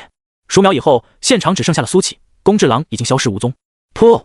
台下南宫月喷出一口鲜血，王骨的死亡给他带来了不小的伤害，但是他没有沮丧，反而脸色红润，双目满是兴奋之色。太厉害了！天命之子果然如传说中一般厉害，如果自己能够追随这样的强者就好了。我去，就一下就没了，太变态了吧！竟然随手一挥能斩出剑芒来，这真是武者吗？太猛了，真的！我看这届的魁首已经诞生了，早知道就梭哈买宋阁主的夫君了。能当宋阁主的夫君，能是简单之辈吗？在人群里，百里明月和李铁匠站在一起。百里明月张大了嘴：“李前辈，这小子好像是每天到你店里看你打铁的那家伙吧？他这么厉害，你知道吗？”我知道。李铁匠看似云淡风轻地说着，内心却在咆哮：“我知道个屁呀！我知道，要是早知道这小子这么厉害，就不该跟他吹嘘自己年轻时候的事。”现在的李铁匠老脸有些挂不住，想到自己吹过的那些牛逼，恨不得找个地缝钻进去。这应该已经远远超过了武道大宗师的境界。百里明月喃喃说道：“即便是武道大宗师，也做不到徒手斩出剑意。这人难道是一名修士？”修士？李铁匠眼睛一眯，随即点了点头，这个还真的有可能。台上斩了宫之狼以后，苏启发现自己排名又艰难地向上爬升了一名，来到了第2。苏启心想，估计下一次再打就是跟第1打了，打完以后他就能升到第1，就是不知道这武道大会还要打多久。打到现在他都已经有些累了，主要还是太过无聊。这些凡间的武者即便再怎么折腾也翻不起什么浪花，如果那些人听到苏启的心声，估计会气得跳脚。在等待了长达3个时辰以后，光芒一闪，他的对手终于来了。苏启定睛一看，是一名黑袍人，容貌笼罩在黑袍之下，看不真切。但是苏启在这个人的身上感受到了一丝熟悉的气息，而这名黑袍人在看到苏启以后也浑身一颤。我们是不是认识？苏启笑着问道。直觉告诉他，这个黑袍人自己肯定见过。好久不见。黑袍人拉下了自己的兜帽，露出了那张美丽至极的脸。南宫琉璃，果然是认识的。想当初几人一起在1号世界嘎嘎乱杀，南宫琉璃负责嘎嘎，他负责乱杀。只不过后来南宫琉璃和齐星月就单独行动去了。苏启在听到他们的消息的时候，是万妖门已经反水的时候。没想到在这天下第1武道大会，两人又见面了。我去，这么漂亮！我之前一直以为这黑袍人是见不得人的丑八怪，这人应该也是西域女子吧？但是比起那些西域女子来说，要更美了7、8分。再美也没什么用，在宋潇湘的夫君面前，肯定会被打爆。台下众人议论纷纷，而台上的两人却很轻松。主要还是苏启比较轻松，南宫琉璃那边很紧张。苏启，我需要武道石，你能不能让给我？南宫琉璃露出了可怜巴巴的表情。你觉得呢？苏启笑盈盈地问道。南宫琉璃叹了口气说道：你已经是天命之子，飞升之路对你来说没有任何阻碍，何必还要浪费一颗武道石呢？那你们为什么又需要这武道石？苏起笑盈盈地问道。他想起了江月跟自己说的话，这万妖门贼心不死，这武道石是帮他们卷土重来的关键。虽然苏起不怕万妖门卷土重来，但是他也很好奇这武道石究竟有什么样的魔力，所以他一定要见识见识。我万妖门重新崛起需要这东西。南宫琉璃如实说道。他知道在苏起面前说谎是没有任何意义的。你们万妖门在大征之年捅了所有宗门一个刀子，现在还想卷土重来，你觉得我会给你们这个机会吗？苏起淡淡说道。那件事的确是我们做的不对，但那是另有隐情，我们不得不这样做。南宫琉璃叹了口气。我不想听。苏起淡淡说着，如果你想要武道石，首先得跟我打一打。算了，我不要了。岂料南宫琉璃直接说道，看你救过我的份上，给你一个忠告，不要轻易动用这武道石，它比你想象的要可怕得多。随后他很干脆地从擂台上跳了下去。他很清楚，以自己的实力想要跟苏起打，那无异于自取其辱。在南宫琉璃下去以后，苏起的排名终于也来到了第一，接下来只需要他维持着这个排名就能够夺得魁首，然后拿到这武道石奖励。不过苏起却在思考南宫琉璃刚才的话是什么意思，难道这武道石还有什么猫腻不成？还是说是南宫琉璃故意放出的烟雾弹？这一点苏起不得而知，但是等到他拿到武道石以后，想必很多问题都会迎刃而解。台下，南宫月和南宫琉璃离开了。师姐，我们就这样放弃了吗？南宫月有些迷茫地说道。没办法，等下一次武道大会吧，只是不知道那时候还有没有武道大会。南宫琉璃有些郁郁。师姐，你是不是跟那天命之子认识啊？南宫月忽然又问道。认识，我们还一起战斗过。南宫琉璃脸上露出笑容。那你能不能把他介绍给我认识一下？南宫月有些期待地说道。南宫琉璃愣了一下，然后看向南宫月，此时后者的脸色十分红润，竟然还有一丝羞涩。南宫琉璃不由哑然失笑。你如果是倾慕他的话，我劝你还是尽早打消这个念头，你们根本就是两个世界的人。怎么就两个世界的人了？我们现在不都在同一片天空下吗？南宫月有些不服气。你呀，以后就会明白了，有的人虽然跟你在同一片天空之下，但你们之间有一条不可跨越的鸿沟，就像是两条平行线，永远不会有交集。南宫琉璃摇头说道。我不信。南宫月说道。如果说真的是平行线，不会有交集的话，他也不会斩落我的王骨。我觉得这证明我们之间还是有因果牵扯的。傻妮子。南宫琉璃苦笑道。你就这样吧，竹门就是竹门，木门就是木门，你们之间根本就是不可能。苏起站在台上，开始闭目冥想。他在等，不知道现在已经打到什么程度了。就这样，一直等了3天的时间，他面前再次出现了一人。这人身上带着尸山血海的气息，往那里一站就爆发出冲天的煞气。这是一名中年人，身上穿着军队的甲胄。苏起猜测，这可能是一名武将军。你自己下去，还是我动手？武将军冷声说道。在他说话的时候，一股阴风席卷而出，这种犹如实质的杀意，不杀个几十万人都很难凝结。你下去。苏起说道。轰！武将军脚下一跺，犹如千军万马朝着苏起狂涌而来。苏起仿佛看到这名武将军带着千军万马在前线冲杀，一名又一名的敌人被斩于刀下。这是事，不同于修者，这名武将军已经是武道大宗师绝巅。若今天不是苏起站在这里，恐怕武者之中没有人是这武将军的对手。但还是那句话，只可惜站在这里的人是他。苏起屈指一弹，轰！音爆声传来，狂风犹如炮弹，把武将军的千军万马炸得人仰马翻。他的一身气势瞬间去了七七八八。如果说刚开始是千军万马，那现在就是一个人傻乎乎的向前冲。这还没完，炮弹似的狂风拍打在武将军的胸口，他先是身形一滞，噗！武将军一口鲜血喷出，像是炮弹一样从擂台飞了出去。现场先是一片寂静，随即爆发出惊天的议论声。这就败了，就弹了一下。沃德发，奥里谢特，你在叨叨咕咕说什么呢？这将军我认识啊，是镇西大将军，没想到居然也败得这么惨。宋阁主的夫君果然也是天人一般的人物，也只有这样的人才能般配啊！快看，结束了！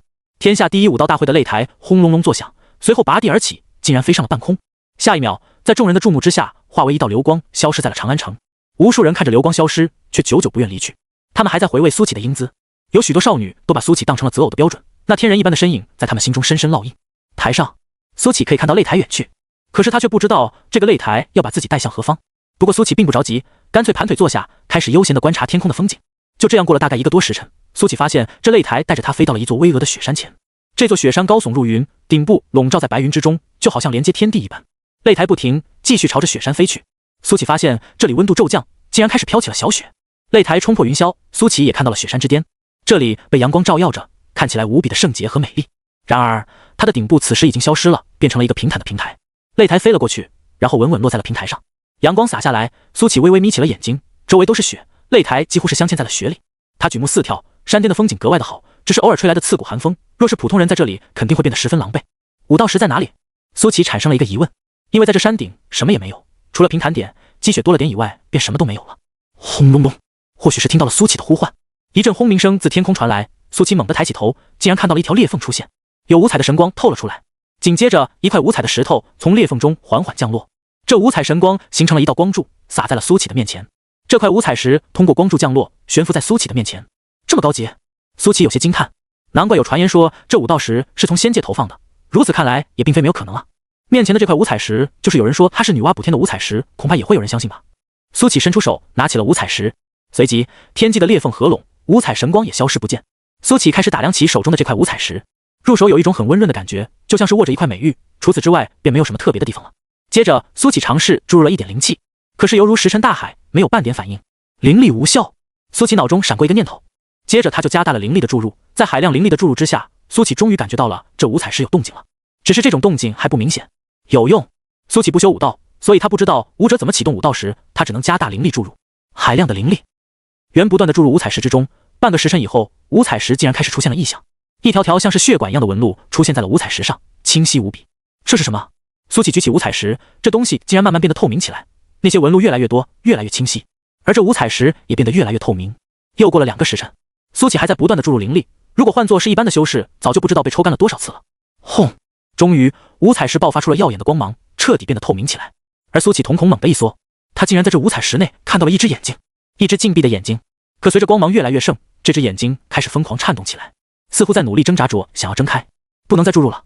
苏启闪过一个念头，想要停止灵力的注入，但一股恐怖的吸力传来，一瞬间把他体内如江河的灵力抽空了2/3，而五彩石也于此刻停止了发光。一股幽冷的气息瞬间笼罩了山顶。苏启看到那五彩石中的眼睛也在此刻猛地睁开来，随着这只眼睛睁开，原本照在山顶的阳光也于此刻淹没，无尽的黑暗降临。那只眼睛就像是有魔力一般，要把人拖进这五道石中。苏启本想抽回目光，可是他发现身体已经不能动弹了。下一秒，他的眼前一黑，在回过神来之时，已经在一处奇异的空间内了。他举目四眺，现在的他就像是站在虚空之上，而四周是透明的，可以看到外界的景色。这是被拖到五道石内部了。苏启闪过了一个念头，而此时无尽的黑暗慢慢褪去，苏启看到了那只原本在五道石内的眼睛。只是此时这只眼睛无比的巨大，就那么直愣愣地看着他。如果是寻常人来到这里，只怕早就吓得屁滚尿流。但苏启没有，他跟那只眼睛对视许久，忽然问了一句：“你那么久一眨不眨，眼睛不会干嘛？”这时一道黑影从那只巨大的眼睛中跳了出来，这黑影看起来是一个人形，就像是被黑暗组成一般。黑影站在苏启不远处，发出了犹如刀蜡玻璃的难听声音：“这么多年了，你是第一个发现本座的修士，说出一个愿望，我替你实现。”苏启愣了一下，这是灯神。但下一秒，这黑影又说道：“许愿超时，我替你许愿吧，那就是永远留下。”说罢，黑影忽然消失了，无声无息来到了苏启身后。轰！黑影一拳轰出，苏启在千钧一发之际，以一个玄妙至极的身位躲了过去。这一拳落空了，但虚空之中泛起了大片的涟漪，一种邪恶至极的阴邪气息掠过，让苏启都忍不住起了一身鸡皮疙瘩。你到底是什么鬼东西？苏启皱眉。我结。黑影笑了起来，刀蜡玻璃的声音让人浑身起鸡皮疙瘩。我为什么要告诉一个死人这么多？既然发现了我，那就绝无生还可能。说罢，黑影一步换作了漫天黑影，成千上万的黑影朝着苏启冲了过来。苏启面色一冷，从空间戒指里取出了困龙剑。轰！灵力注入之下，困龙剑爆发出万丈金光，让这漫天的黑影都为之医治。斩！吃！破空声传来，剑芒斩出，将黑影融化。但剑芒进入黑暗之中后，很快又被侵蚀掉，没了踪影。苏启接连斩出多剑，那漫天的黑影被斩了个七七八八，但很快又卷土重来。看着这些黑影，苏启忽然想起了在6号世界的遭遇，那里也有这种黑影，最后还被仙人指了一下，差点让他直接嗝屁。他想了想，试着朝那透明的地方斩了数剑，可是纹丝不动，他就像是被困在了这里，无论如何挣扎都无济于事。黑影的身影从四面八方传来，冲击着苏启的心智。结，你跑不掉的，来到这里，没有任何人能够逃脱，与我一起感受幽冥吧，拥抱黑暗，成为我的一部分吧。结，无穷无尽的黑影撞在了苏启的身上，那些阴邪的力量不断涌入他的体内。苏启发现自己的身体开始变得异常寒冷，经脉内无数的黑气在涌动，他们在以一个恐怖的速度蚕食他的灵力。若灵力被吸光，那苏启就是一个待宰的羔羊。苏启干脆盘腿坐下，开始运转法诀。他想要吸收四周的灵力，却发现这黑暗之中连半点灵力也没有。结，好庞大的灵力海，难怪可以发现本座，你一定会成为本座最得意的杰作。结，黑影的声音越发的张狂，而苏启睁开了眼睛，没有半分慌乱，充满了冷静。既然如此，那我就让你好好爽爽。苏启从戒指里掏出了一堆丹药，然后像是不要钱似的，一股脑的全往嘴里倒。一大堆从1品到6品的极品丹药，像是不要钱似的进入了苏启体内。轰！庞大的药力冲入苏启的四肢百骸，如果是寻常修士，只怕直接就被撑爆了。但是苏启没有，这些药力飞快地填补他空虚的灵力海，原本只剩下1/3的灵力海在飞速填充，不一会就要填满了。而黑影更加兴奋了。结，继续填补，这些对我都是大补之物。真是给了我莫大的惊喜啊！苏琪冷笑了一声，接下来你的惊喜会更多。说罢，他从地上站了起来，云淡风轻地朝前迈了一步，咔嚓咔嚓咔嚓，苏琪的境界一路飙升，从筑基期眨眼间就冲到了渡劫期。什么情况？你的境界怎么会提升得如此迅速？你小子身上有大秘密！黑影的声音头次有了震惊。轰隆隆，外界的天空乌云遍布，雷劫即将降临。方圆百里的天空这一刻都被染成了墨色，无尽的雷光在其间蔓延，恐怖的天劫气息浩浩荡荡，让无数生灵匍匐颤抖。这一异象甚至千里之外都能看得清清楚楚，无数修士色变，这是有大能要渡劫飞升了。而武道石内，黑影也发现了苏启的打算，声音尖锐，带着恐惧的喊道：“停下！你这是在自杀啊！”苏启嘴角闪过一丝冷冽，自杀？那可未必。对雷劫他早就已经做好了充分的准备，此时的他前所未有的强大。虽然炼气期的时候他已经天下无敌，但真正进入渡劫期以后，各种神通自生也衍生了恐怖至极的神识。他这不是普通的渡劫期，而是炼气9999层突破的渡劫期，不知道比寻常的渡劫期修士强大了多少倍。对付这种至阴至邪之物，天雷是其最大的克星。从黑影惊恐的声音来看，苏启赌对了。我放你出去，停下！黑影的声音极尽扭曲。当真？苏启嘴角一咧说道。当真？你停下，我立马放你出去！黑影连忙说道。可以看得出他是真怕了。苏启把脚收了回来，可随即他面色一变，这提升的境界好像止不住了。不知道是因为这次持续的时间长了一些，还是雷劫已经成型。于是两人都尬在那里了。说实话，苏启还没有做好万全的飞升准备。不过有时候意外就是来得这么突然。大哥你干什么呢？赶紧把境界缩回去啊！黑影急忙催促。你以为是龟头呢？想伸就伸，想缩就缩。苏启翻了个白眼，已经来不及了。哈！黑影傻了，刚刚不是说的好好的，你缩回去，我放你出去吗？计划赶不上变化，迎接雷霆的审判吧。苏启淡淡说道。轰！话音刚落，水缸粗的金色天雷从天而降。这金色天雷轰在武道石上，让武道石一阵震颤，连带着内部的黑暗也都消失了大半。金色天雷，你究竟是什么人啊？你是？黑影有些崩溃。不同的修士渡劫，这天雷的程度也是不同的。就比方说最普通的渡劫修士，那就是最普通的蓝色天雷，9981道渡过就飞升。而苏启的金色天雷属于雷劫之中第二恐怖的那种，最为恐怖的是彩色天雷，也就是五行天雷，蕴含着五行之力的天雷，基本上没有修士能够渡过，当然也很少有修士能招来五色天雷。感谢老铁帮我挡下雷劫。苏启却乐得清闲，81道雷劫已经下了一道，也就是说只剩下80道了。你赶紧出去吧。黑影催促道。说着，一个通道出现了，从这通道就可以出去了。黑影再次催促，岂料苏启盘腿一坐，笑道：出去？我为什么要出去？你不讲信用！黑影急了，我都放你出去了，你还要怎么样？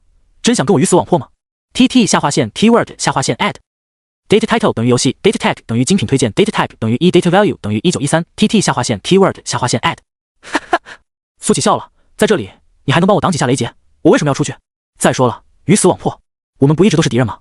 黑影哑口无言。轰隆，第二道天雷轰了下来，比第一道更加耀眼，也要更加粗壮。武道石再次一阵震颤，光芒暗淡了不少，这里面的黑气更是又消散了一大半。赶紧出去！黑影越发急躁。你知道你在做什么吗？你是在跟罗天上仙作对。若毁了他的布局，你就是飞升仙界也会被追杀的神魂俱灭。罗天上仙？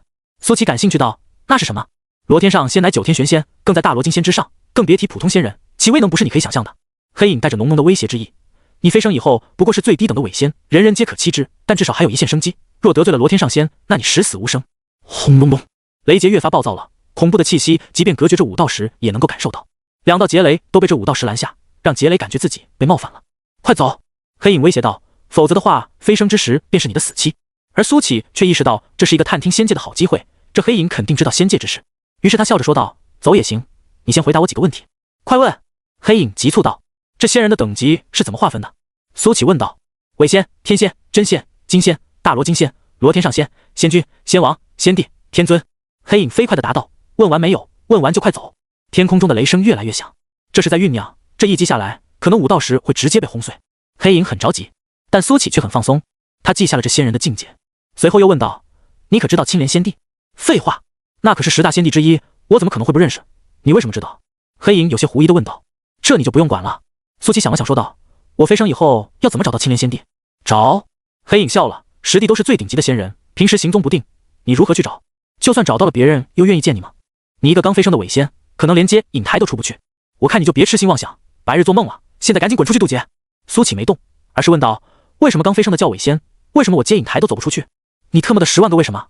黑影的脑子里闪过一堆辱骂的词汇，但嘴上还是马不停蹄地说道：刚飞升的修士需要把体内的灵力转换为仙元，这是一个漫长的过程，在此之前都只能叫做伪仙。仙界对于飞仙人压制十分之强，你没有转换仙元以前，连飞都飞不起来，你如何出那接引台？听了黑影的话，苏启却说道：不对吧？我怎么听说接引台有很多剥削刚飞升修士的势力？恐怕这才是走不出接引台的原因吧。黑影惊愣了片刻，随后说道：你是怎么知道这些的？不错，是有很多势力守在接引台，这也是其中一个原因。苏启心想，邓望宇偷听来的消息看来还是靠谱的。不过如今看来，他飞升以后要面临的场面有些糟糕，一方面需要转换仙元，另一方面又要应付那些守出生点的老六势力。苏启暂时想不出来更好的方法，只能走一步看一步了。到仙界以后，苏启主要目标有2个，第一个就是找到陆长安，第二个就是找到宋潇湘。但在此以前，最重要的是度过第一关，如何安全走出接引台。你快走啊！就在苏启沉思的时候，黑影再次催促。他看着天际的雷池，有些心惊肉跳。他总觉得苏启再不走的话，下一道雷劫会恐怖非常。来不及了，苏启咧嘴笑道。轰隆，轰鸣声传来，一道10丈粗的金色劫雷从天而降，这道雷劫照亮了方圆千里，恐怖的破坏力在还没落地的时候就让山体消去了一截。咔嚓，劫雷轰在5道石上，苏启看到5道石上出现了条条裂纹，内部的黑气于这一刻尽数消散，连带着黑影也都消散了。但在他消失以前，他充满愤怒地吼了一句：等你飞升，本座必杀你！咔嚓，下一秒5道石破碎，随着5道石炸开，苏启也重见天日。他站在擂台之上，抬头望天。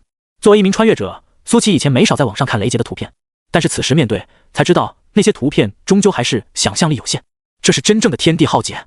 百里之内被厚厚的乌云笼罩，乌云之间有金色的电光在闪烁，就像是一条条的游龙在其间遨游。轰隆隆，沉闷的雷声响起，苏启背着双手准备迎接下一道劫雷。轰隆，又一道金色的劫雷轰了下来，比之第3道劫雷更加粗壮。苏启不闪不避，正面迎了上去，他要试试这劫雷的强度如何。轰，劫雷轰在苏启的身上，他的衣衫几乎一瞬间就化为了飞灰，然后一股酥麻的感觉由内而外的涌入体内，抹了半晌以后，这种感觉消失了，体内的灵力值消耗了很小的一部分。就这，苏启愣了一下，原本以为劫雷的威力应该会很大，现在看来好像不过如此啊。似乎是察觉到了苏启的想法，空中的劫雷翻涌得更加厉害了。噼啪，下一秒3道劫雷从天而降，带着浓浓的毁灭气息。这一次苏启抬拳轰了上去，轰，这一拳带来的能量比劫雷还要夸张，瞬间就把这3道劫雷给轰没了，并且残余的能量还轰入了劫云之中，让劫云打开了一点缺口，透了些阳光下来。空气似乎凝固了，就连翻涌的劫云也都凝滞了片刻。我这渡劫期好像有一点点强。苏启看了看自己的拳头，喃喃自语。现在的他感觉比起炼气期的时候要强大了无数倍，他的渡劫期似乎跟别人有一点点不一样。想到这里，苏启干脆也不待在原地了，直接冲天起。轰！结果一登地面，擂台顿时4分5裂，苏启像是一道闪电，直接射进了劫云之中。劫云之中有雷池，而苏启就冲进了雷池之中。舒服。接着苏启就感觉浑身酥酥麻麻的，雷池似乎在淬炼他的肉体。他之前全身灵力化，但只是单纯的靠着灵力的力量让周身上下无懈可击。察觉到这淬炼肉体对自己的实力有所提升以后，苏启就开始许愿了，给我一本3界最强淬体法。苏启在心里默念，刚一许完，苏启就发现自己的许愿次数清空了。紧接着他就看到一道流光从天际爆射而来，苏启下意识抬手接住，这是一块玉简，他将神识探入，几乎一瞬间就把功法映入了脑海。3界最强淬体法，这个名字还真是苏启想的那样。随即他又想起了之前的3界最强筑基术，两者互相一对照，苏启发现这很有可能是出自一人之手。这筑基术和这淬体法竟然有相辅相成之用。不过这筑基术如今他已然是用不上了，于是便看起了这3界最强淬体法。3界最强淬体法分9重境界，前3重压根都不用看，只不过是做到刀枪不入而已，连法器都可阻挡。而中间3重达到第6重以后，可以做到水火不侵，连渡劫期修士都不能伤其分毫。从第7重开始才是让苏启真正感兴趣的。第7重彻底脱离凡体，进阶仙体，大成以后金仙难伤。第8重成就无上仙体，大成以后可硬汉仙帝。第9重肉身不死不灭，大成以后可比肩天尊，无愧于最强之名。苏启现在只有一个想法，他现在虽然还没有仙法，但这3界最强淬体术给他打开了一条道路，以后再学习了仙法，仙体双修，同境之中还不无敌。想到这里，苏启干脆就盘坐在雷池之中，开始修炼淬体之法。雷池在咆哮，劫云在翻涌，无穷无尽的惊雷在轰击着苏启的肉身，让他的淬体术不停上升。而远在千里以外，无数修士关注着这次天劫。好恐怖的雷劫，即便是隔着这么远，我都能感觉到那种让人心惊肉跳的气息，好像还是金色天劫。这渡劫的大能不得了啊！如果成功飞升，只怕以后仙界又要多出一位猛人了。天劫都是如此恐怖的吗？我感觉光是那股气息都能让我神魂崩溃。继大唐国师飞升以后，我们此界终于又要出一位仙人了。不过话说回来，此时大征之年，世界等级提升以后，似乎冲破瓶颈变得异常简单，恐怕之后飞升的人数会更多。盛世即将来临。对于外界那些声音，苏启并不知晓，他的淬体术在雷劫的帮助下不断上升。原本的9981道雷劫，在他进入雷池以后就荡然无存了。雷池不间歇地轰击着他的肉身，却发现根本伤不了分毫。于是天空中的劫云在消散，雷劫要结束了。苏乞还有些意犹未尽，他的淬体术也才堪堪提升到第2重而已。毕竟他起步太晚了，就这么一会功夫进阶到第2重已经殊为不易。淬体术越往后会越难练，每一次进阶之后都会排出大量杂质的说法，苏乞倒没有感受到，可能是因为他全身灵力化已经排除杂质。轰隆隆，劫云散尽，天空出现了一条裂缝，随即五彩神光照了下来，一团五彩的云气从天而降，把苏乞给笼罩。这团五彩云气进入苏乞的体内以后，让他感觉浑身上下一阵舒坦，紧接着就是一阵噼里啪啦炒豆子的声音。刚刚才进入第2重的淬体术，立马就进入了第3重，很快又突破到了第4重。突破到第4重以后便没有动静了，而苏乞体内的灵力也在转换成仙元，不过因为他的灵力实在是太庞大，所以仙元只转换了1/10不到。但即便如此，苏乞还是感觉到了前所未有的强大。等到他吸收完这团云气以后，一股神秘的力量拖着他朝着裂缝中飞去。苏乞遥遥看了一眼西南方，那里是长生关所在的方向。他飞升以后，恐怕便没有机会再回到那里了。只希望这传承不会断。淡淡的惆怅散去，剩下的便只有希望。今年的桃花也开得很好。师傅，我来了。苏乞被力量拖着进入了裂缝之中，而那些围观的修士们已经议论开了。飞升了，真的飞升了，太牛逼了！这么恐怖的天劫竟然都没有拦住这位大能。仙界要迎来一位来自我们世界的天骄了，我也要努力修炼，我也要飞升。有修士飞升的消息很快便传遍了整个大宋。长安，江月愣愣望着苏乞飞升的方向，身为镇魔司的一员，他自然是第一时间知道了这个消息。只是他不明白，为什么苏乞说飞升就飞升了，如此突然，一点征兆也没有。早知道就不该让苏前辈参加这什么天下第一武道大会。江月有些懊恼，他原本还很惊喜在长安碰到了苏乞，还想着终于2人又能经常见面了。为此，他还新学了几道菜，就想着有机会能够做给苏乞吃。懊恼之后便是怅然若失。在知道朝夕相处的苏前辈飞升以后，江月竟然有些空落落的。他抬头看了看天，又低头看了看地，升起了一个念头：我要修炼，我要飞升。现在的他拥有渡劫期的功法，最近资质好像也变好了，只要加把劲，说不定能在100年之内飞升。就算不能100年，那1000年也行。江月相信，只要自己努力，一定能够飞升仙界，到时候他们终会重逢。随即他冲天起，朝着长生关方向飞去。他觉得这个消息要告诉他们才行。苏前辈飞升的如此仓促，这个消息他们应该都还不知道。鬼无涯飘在半空中，看着苏乞飞升的方向，露出若有所思之色，可以看到眼里还有点羡慕。主上，就在这时，他身旁出现了一道黑影，正是鬼魔。说，鬼无涯有些不耐地说道：主上，那倒是已经飞升了，唯一能够威胁到您的人没有了，是不是可以开启我们争霸之旅了？鬼魔脸上带着阴险的笑容说道。鬼无涯却沉默了。主上，您还在犹豫什么？鬼魔说道。道士已经飞升了，他那道观也就没有存在的必要了，我们这就去把道观给抹除了，把那里的人都给杀光。砰！下一秒，鬼无涯一巴掌呼在鬼魔的脸上，鬼魔化作一道流光直接飞了出去，然后狠狠砸进了地里。轰隆！扬起一地烟尘以后，过了好久，鬼魔才从地里爬了出来。只是此时的他一脸的懵逼，嘴角还挂着血丝，不知道为什么就被主上给揍了。难道是主上已经被这小道士吓破胆了？即便是飞升也不敢轻易动手。但您是地仙啊，这一辈子也无法飞升了，不称霸世界，逍遥快活，难道回家种红薯吗？鬼魔犹豫了好久，方才又飞上了天空。鬼无涯淡淡看着他，鬼魔小心翼翼地问道：主上，我是不是说错什么话了？你哪里都说错了。鬼无涯淡淡说道。那主上，我们就不搞那长生关了，血魔还有影魔。鬼魔说着说着就说不下去了，因为他看到鬼无涯的表情逐渐变得冷厉。鬼魔当然知道这意味着什么，于是他连忙改口说道：那我们就不搞这长生关了，但是这9天剑宗绝对不能放过，我们第一个就拿9天剑宗开刀。鬼无涯还是皱着眉一言不发。鬼魔更加懵逼了。不是，主上，你被人夺舍了吗？以往的你一提到9天剑宗，那可是满脸愤恨啊，恨不得将这个宗门连根拔起，怎么现在表现得如此犹豫？鬼魔打破头也想不明白，而鬼无涯却想到了那个身影。最近我行宫走入了岔路，实力有所下滑，一切关于称霸和侵略的事都缓一缓，我需要调养一段时间。鬼无涯终于开口了，淡淡说道。听到这话，鬼魔终于松了口气。还好还好，主上还没有忘记自己的目标，他还真担心鬼无涯放下了。那这样的话，他以后的生活不就拘束了吗？要知道，鬼修在整个修真界都是不受欢迎的，唯有彻底征服了这个修真界，他们的路才能好走，才能受人尊敬和惧怕。江月披星戴月又赶回了长生关，长生关还是老样子，没有什么变化，只是香火变得越发的旺盛。现在长生关的名头几乎响彻了大宋每一个角落。嗨，姑娘，我给你表演一个戏法怎么样？江月刚一到长生关，就看到了一个意料不到的人，王南博居然在这里。此时的王南博正在笑着和一个姑娘搭话，而那个姑娘也被王南博逗得咯咯直笑。王南博，江月唤道。闻言，王南博回过头来，眼睛里露出惊喜之色。主饭婆，你怎么回来了？你叫我什么？江月的脸色一变。小江月吗？还能叫什么？王南博连忙说道，然后对旁边的姑娘说道：姑娘，你先去玩，我们日后再联络。好的。那个姑娘看了一眼江月，然后扭头离开了，又跑到长生关撩妹，忘记上次被人堵在门口骂了3天3夜了。江月翻了个白眼说道：现在不可能了，王南博嘴角一咧说道：“我的撩妹技术又有精进，现在的姑娘们都对我言听计从。你不是出去游山玩水了吗？怎么这么快就回来了？”江月问道。哈哈，我出去玩了1年，发现好像心已经不在外面了，还是习惯了在长生关当咸鱼的日子，所以我又回来了。王南博感慨道：“还是苏兄潇洒呀，说走就走，一走就是好几年都没个消息。最不可能待在长生关的人安定下来了，最可能安定在长生关的人却离开了。有时候世事就是如此无常。”江月神色一暗，然后说道：“苏前辈他恐怕再也回不来了。”哦，回不来？啥？王南博先是习惯性应了一句，随即瞪大了眼睛，大喊道：“怎么回事？谁干的？谁有这么大本事？”江月先是一愣，随即笑道：“你在想什么？苏前辈他飞升了，飞升了。”王南博先是一愣，随即喃喃说道：“苏启这家伙不是说好一起飞升的吗？怎么转头就自己飞升了？难道是境界压制不住了？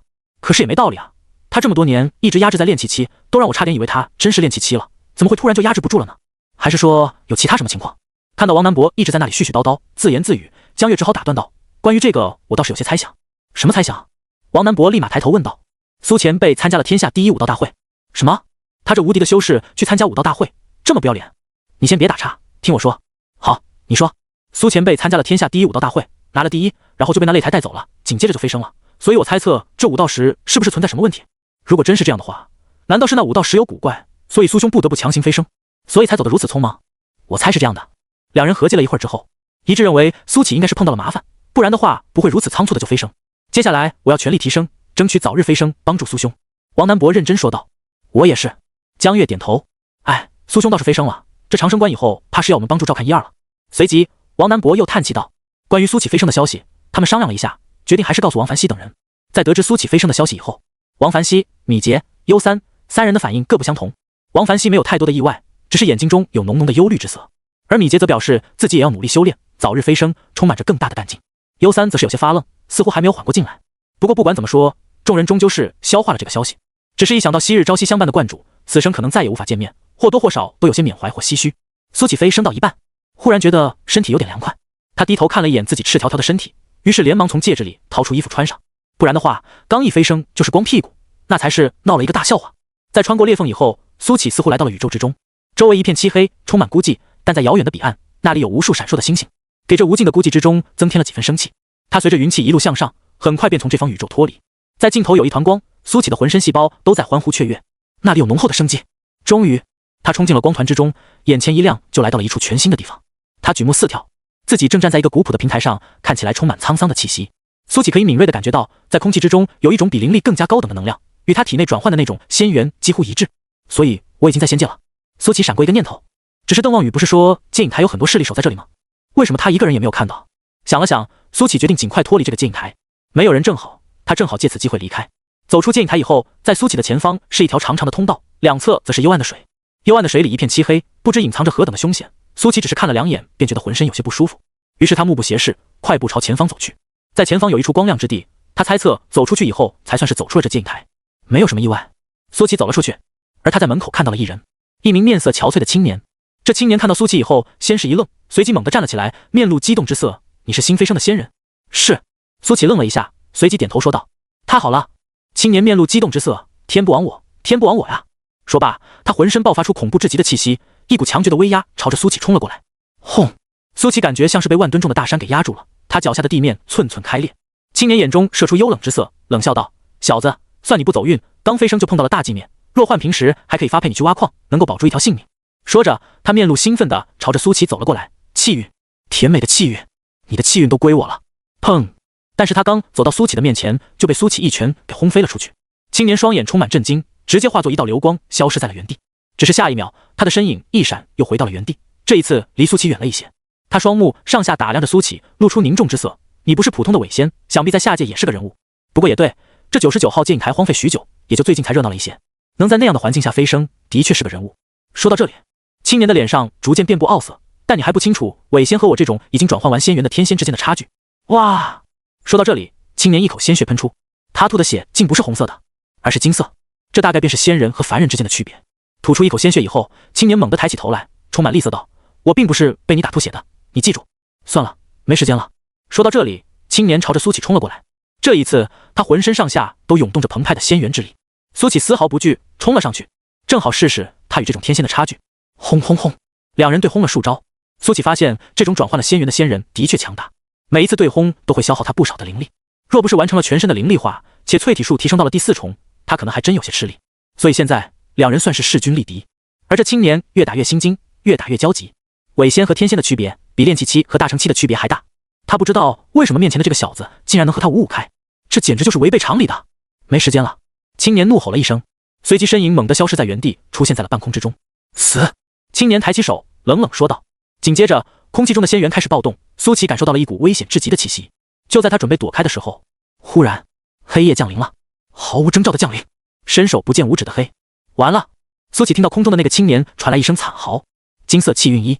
苏琪的面前忽然弹出了对话框，他心里一惊，这么久以来还是第一次碰到气运扣除的情况，而且是毫无征兆的，突然就扣除了。黑夜来得快，去得也快。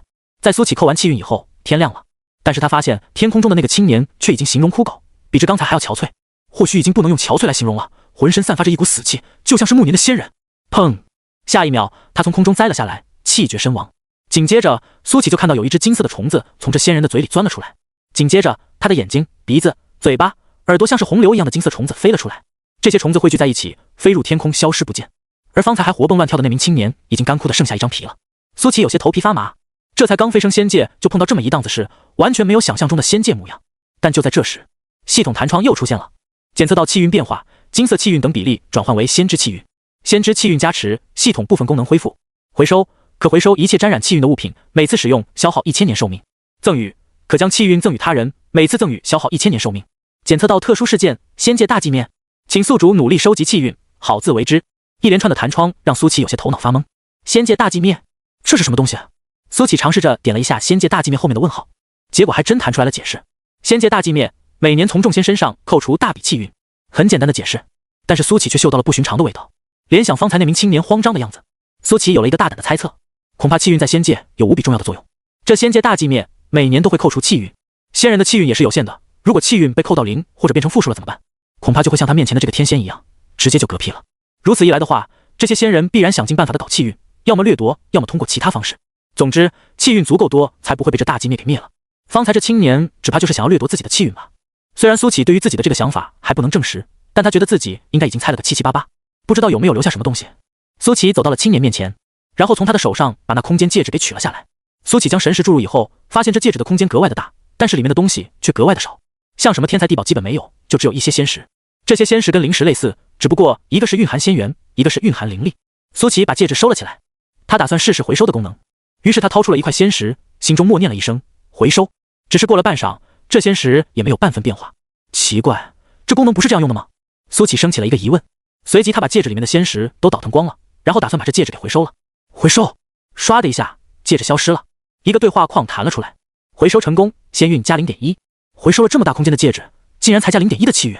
苏琪先是一愣，随即又想通了，反正是白嫖来的，能加气运也不错，至少不用像之前一样只能被动等待系统触发。随后苏琪又看向了地上的那具尸体，好歹也是仙人的尸体，系统你怎么也得回收一下吧。苏琪自言自语的说道，随即对着这尸体回收。回收成功，仙运加 0.5。尸体唰的一下消失了。苏琪眼睛一亮，还真有用啊，虽然加的也不算太多，但至少刚刚扣除的一点气运已经快要白嫖回来了。至于扣除寿命的条件，苏琪直接就无视了。等到搞完以后，苏琪看了一眼系统，版宿主苏琪，仙运 13.6， 修为伪仙，评价拥有仙运的小仙男一枚啊。等级面板，丹道6级，气道6级，震道3级。一路看下去，金色气运变成了仙运，评价改变了。这小仙男看的苏琪有点起鸡皮疙瘩。看完面板以后，苏琪觉得自己的仙界之路充满了希望，至少他现在可以靠着回收来增加气运了。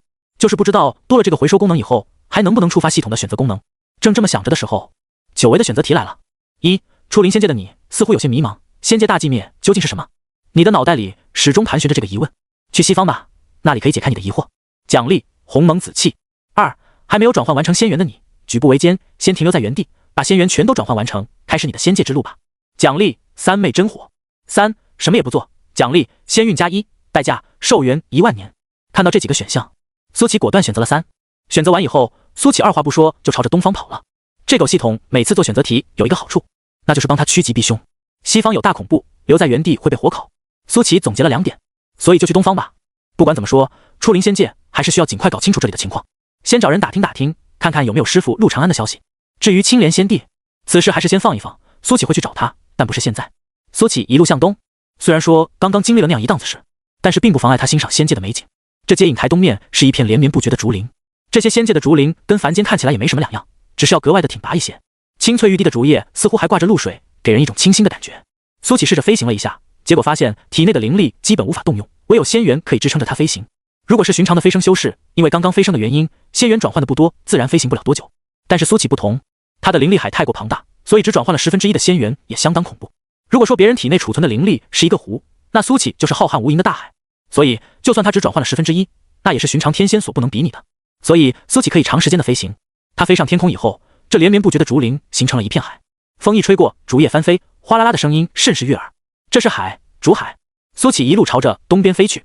不管怎么说，先找到一个仙人的聚居之地再说。就是不知道仙界有没有城池之类的。出临仙界的苏启现在可谓是两眼抓瞎一抹黑，不知道该去哪里，也不知道该从何做起。能做的就是先远离接引台这个是非之地。在苏启离开了3天以后，接引台来了一名头发花白的老者，他的眉毛和胡须都十分之长，几乎把眼睛给遮挡住了。老者在接引台搜寻了一圈以后，又站在原地细细感受了一番之后，眼中露出幽芒。竟然有新修士飞升，刚飞升就碰到大寂灭，却没有死。这看门的弟子死了却连尸体都没有留下，真是古怪。人丹还缺一味药材，一定要找到这名修士。说罢，老者拿出了一个罗盘，手指飞快掐诀，罗盘上的指针开始飞速转动起来。老者嘴里念念有词，如果有人细细去听，就会发现根本听不清，就像是在胡乱念叨一样。1刻钟以后，罗盘的指针停了下来，指向了东方。东方吗？老者眼睛里射出金光，应该跑不远。说罢，老者冲天起，化作一道流光，消失在原地。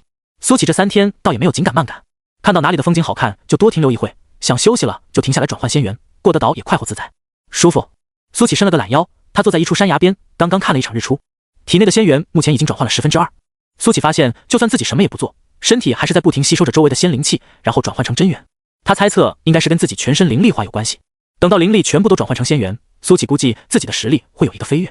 就在他打算继续往东走的时候，轰隆隆，打斗声从远方的竹林传来，距离他大概20多里，动静很大，好像不止2名仙人在对战。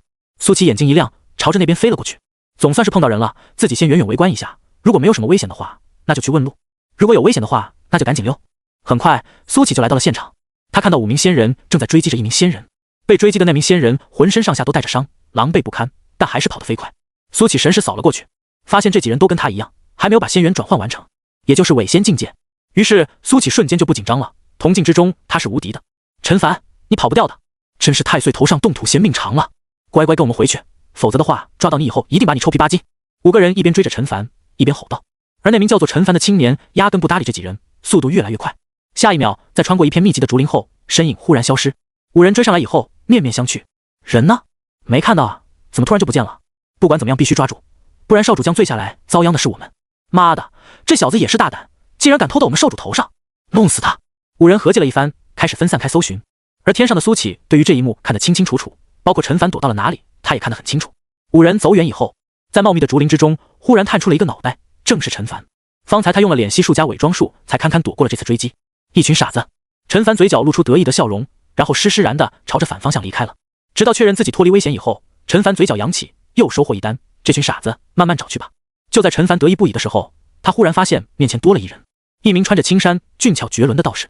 陈凡身子一僵，仔细看了2眼以后，发现不是追击自己的人，但却也没有放松警惕，而是问道：“这位兄弟，你认识我？”“不认识。”苏启摇头说道。“既然不认识，那就后会有期了。”陈凡拱了拱手，就要离开。“但我全看到了。”苏启笑道。陈凡身子再次一僵，眼神变得警惕起来。“所以你是想抓我去领赏？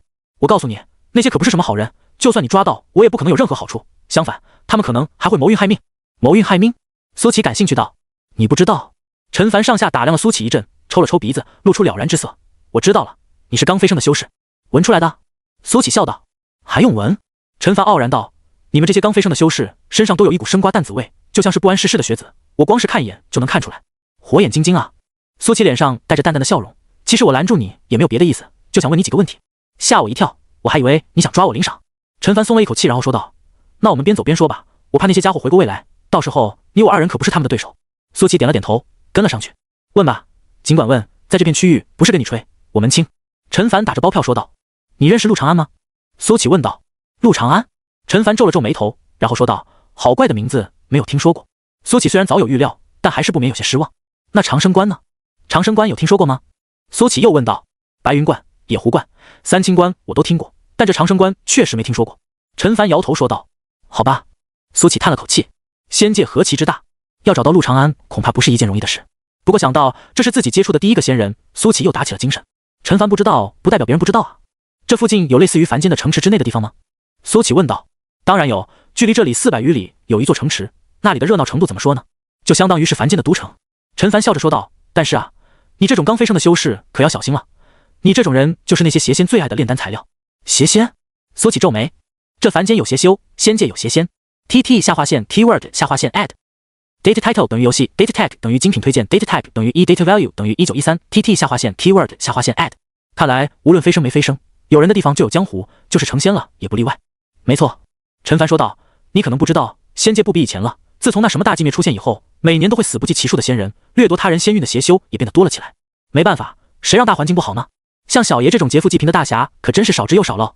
没有理会陈凡的吹嘘，苏启又问道：你说的这个大寂灭究竟是怎么回事？我刚飞升的时候也碰到了，天忽然就黑了。听到这话，陈凡忽然停了下来，上下打量了苏启好一阵，眼中带着不可思议之色。你才刚飞升，竟然能在大寂灭之中活下来，看来你以前是个气运冲天的家伙。此话怎讲？因为第一次经历大寂灭的仙人会扣除巨量的气运，如果气运不够的话，可能当场就暴毙了。而你既然毫发无损，说明你的气运可以称得上是巨量。你这家伙幸亏遇到的是我，如果遇到的是别人的话，恐怕直接就把你的消息卖给那些邪仙了。不过你挺亏的，飞升时间不对，若你再飞升晚一些，你就可以躲过今年的大寂灭。等到你气运转换为仙运以后，你本可以不必扣除那么大笔气运的，可惜可惜。陈凡一边说着，一边摇头叹息。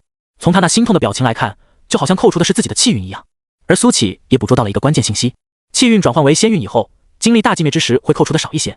不过系统在被扣除气运以后已经转换成了仙运，并且仅仅扣除一点的气运，这对于苏启来说不痛不痒。最为关键的是，他现在拥有了主动增加仙运的手段。你刚刚说的谋运害命是怎么回事？既然仙运在仙界如此重要，苏启猜测应该还有更加多样的用法，他现在急于搞清楚这一切。字面意思了。陈凡笑着说道，凡人叫谋财害命，仙界自然就叫谋运害命。你很快就会知道，仙运等于金钱，或者说仙运金钱。就像我刚才跟你说的那些邪仙，他们炼制人丹就是为了增加自身的气运，而这也确实是一个好方法，每一枚炼制出来的人丹都可以卖出天价。苏启眯着眼睛问道，也就是说炼制出的人丹服用之后能够增加气运？答对。陈凡点头说道，仙运这个东西比硬通货还硬通货，各大势力都在大量收购仙运，当然如果不是走投无路，不建议你去卖仙运。这玩意还能卖？还能用来交易？苏启愣住，没有想到仙运这个东西竟然都发展成产业链了。当然可以。陈凡的手中出现了一个巨大的针筒，比那种给牛打针的针筒还要粗壮。看到这玩意了吗？这东西不是抽血的，而是抽仙运的。苏启看着这东西一阵沉默，这确定不是给畜生打针用的？你别一副不信的表情，不信你试试。陈凡晃了晃手中的针筒，有些不怀好意的说道。大可不必。苏启摆手说道，没想到现在仙运都可以成为交易的物品了，有需求就会有市场。陈凡嘿嘿笑道，不过我这种抽取仙运的工具还是太过简陋了，听说那些大势力已经炼制出了几乎可以无损抽取仙运的工具，这东西还有损耗的？苏启愣了一下，就连最普通的物品都有损耗，像是仙运这种东西当然更有损耗。陈凡晃了晃手中的针筒，就像我这仙运针筒，抽取的时候大概会浪费 25%， 注入别人体内之时又会浪费 25%， 一来二去就浪费了 50%。 但这还没完，别人的仙运要跟自己的仙运融合，这还有损耗，一来二去最后能够转换的大概就 30%至40%的样子，主要还是看个人的资质。听完陈凡的话，苏启算是长见识了，随即他想到了系统给到自己的新功能赠予，这可是能够100%无损害转换仙运的好功能啊，就是不知道这功能能不能用在别人的身上。苏启转换了一下思想，这功能不是说可以把气运赠予他人吗？那要是让别人赠予自己呢？是不是也可行？想到这里，苏启的眼睛一亮，决定以后有机会一定要试试。而且经过陈凡的一番介绍，苏启有了一个初步的还不太成熟的想法。那有保存仙运的工具吗？苏启问道。有啊。陈凡扬了扬针筒说道，我这玩意就是，不过不能保存太长时间，如果要长时间保存或者用来交易的话，还有一种叫做仙运瓶的东西。喏，就是这东西。陈凡掏出了一个玻璃瓶，这玻璃瓶里面有一团金色的流动的气体，这气体就是仙运，在玻璃瓶里面充满了梦幻的色彩，当仙运具象化了以后确实很好看。这东西能装多少仙运？苏启接过玻璃瓶，在阳光下打量了一番，显得更好看了。装满了就不能装了。陈凡笑道，你是不是觉得我说的是废话？但实际就是如此，装满以后这瓶子就不能装了，所以我们交易的时候都是用瓶来做计量单位的。一瓶仙运能换1万仙石，而且长期供不应求，如果不是特别紧迫，根本没有人会用仙运来换仙石。苏启点了点头，他似乎看到了一条发家致富的道路，他迫不及待地想尝试一下，花费多少仙运能够装满一瓶仙运瓶。如果说比例合适的话，以后自己就不缺仙器、仙丹之类的东西了。一路上，陈凡跟苏启聊了很多，让苏启对于仙界有了一个初步的认识。仙界大体分为5个区域，东南西北中5个仙域，而他所处的就是东仙域。每个仙域的面积比50个大宋还要大，这是一个极其夸张的面积，即便是对于仙人来说，亦是不短的距离。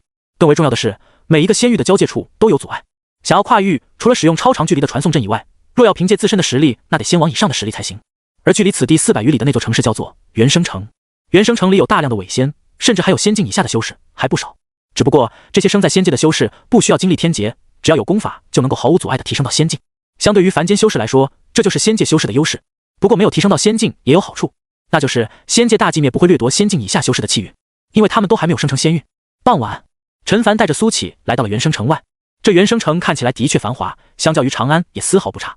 兄弟，记住我跟你说的，在这元生城为有孔家万万不可得罪，其次便是高家和周家，要是看到什么不平之事，千万不要多管闲事。陈凡一脸严肃地叮嘱道。知道了。苏启点头。路上陈凡已经念叨了无数次了，孔家为什么不能得罪？因为这元生城的城主就姓孔，是一名仙君境强者。至于高家和周家，那是因为两家都有罗天上仙境的强者，在这偏僻之地已经算得上是顶级战力。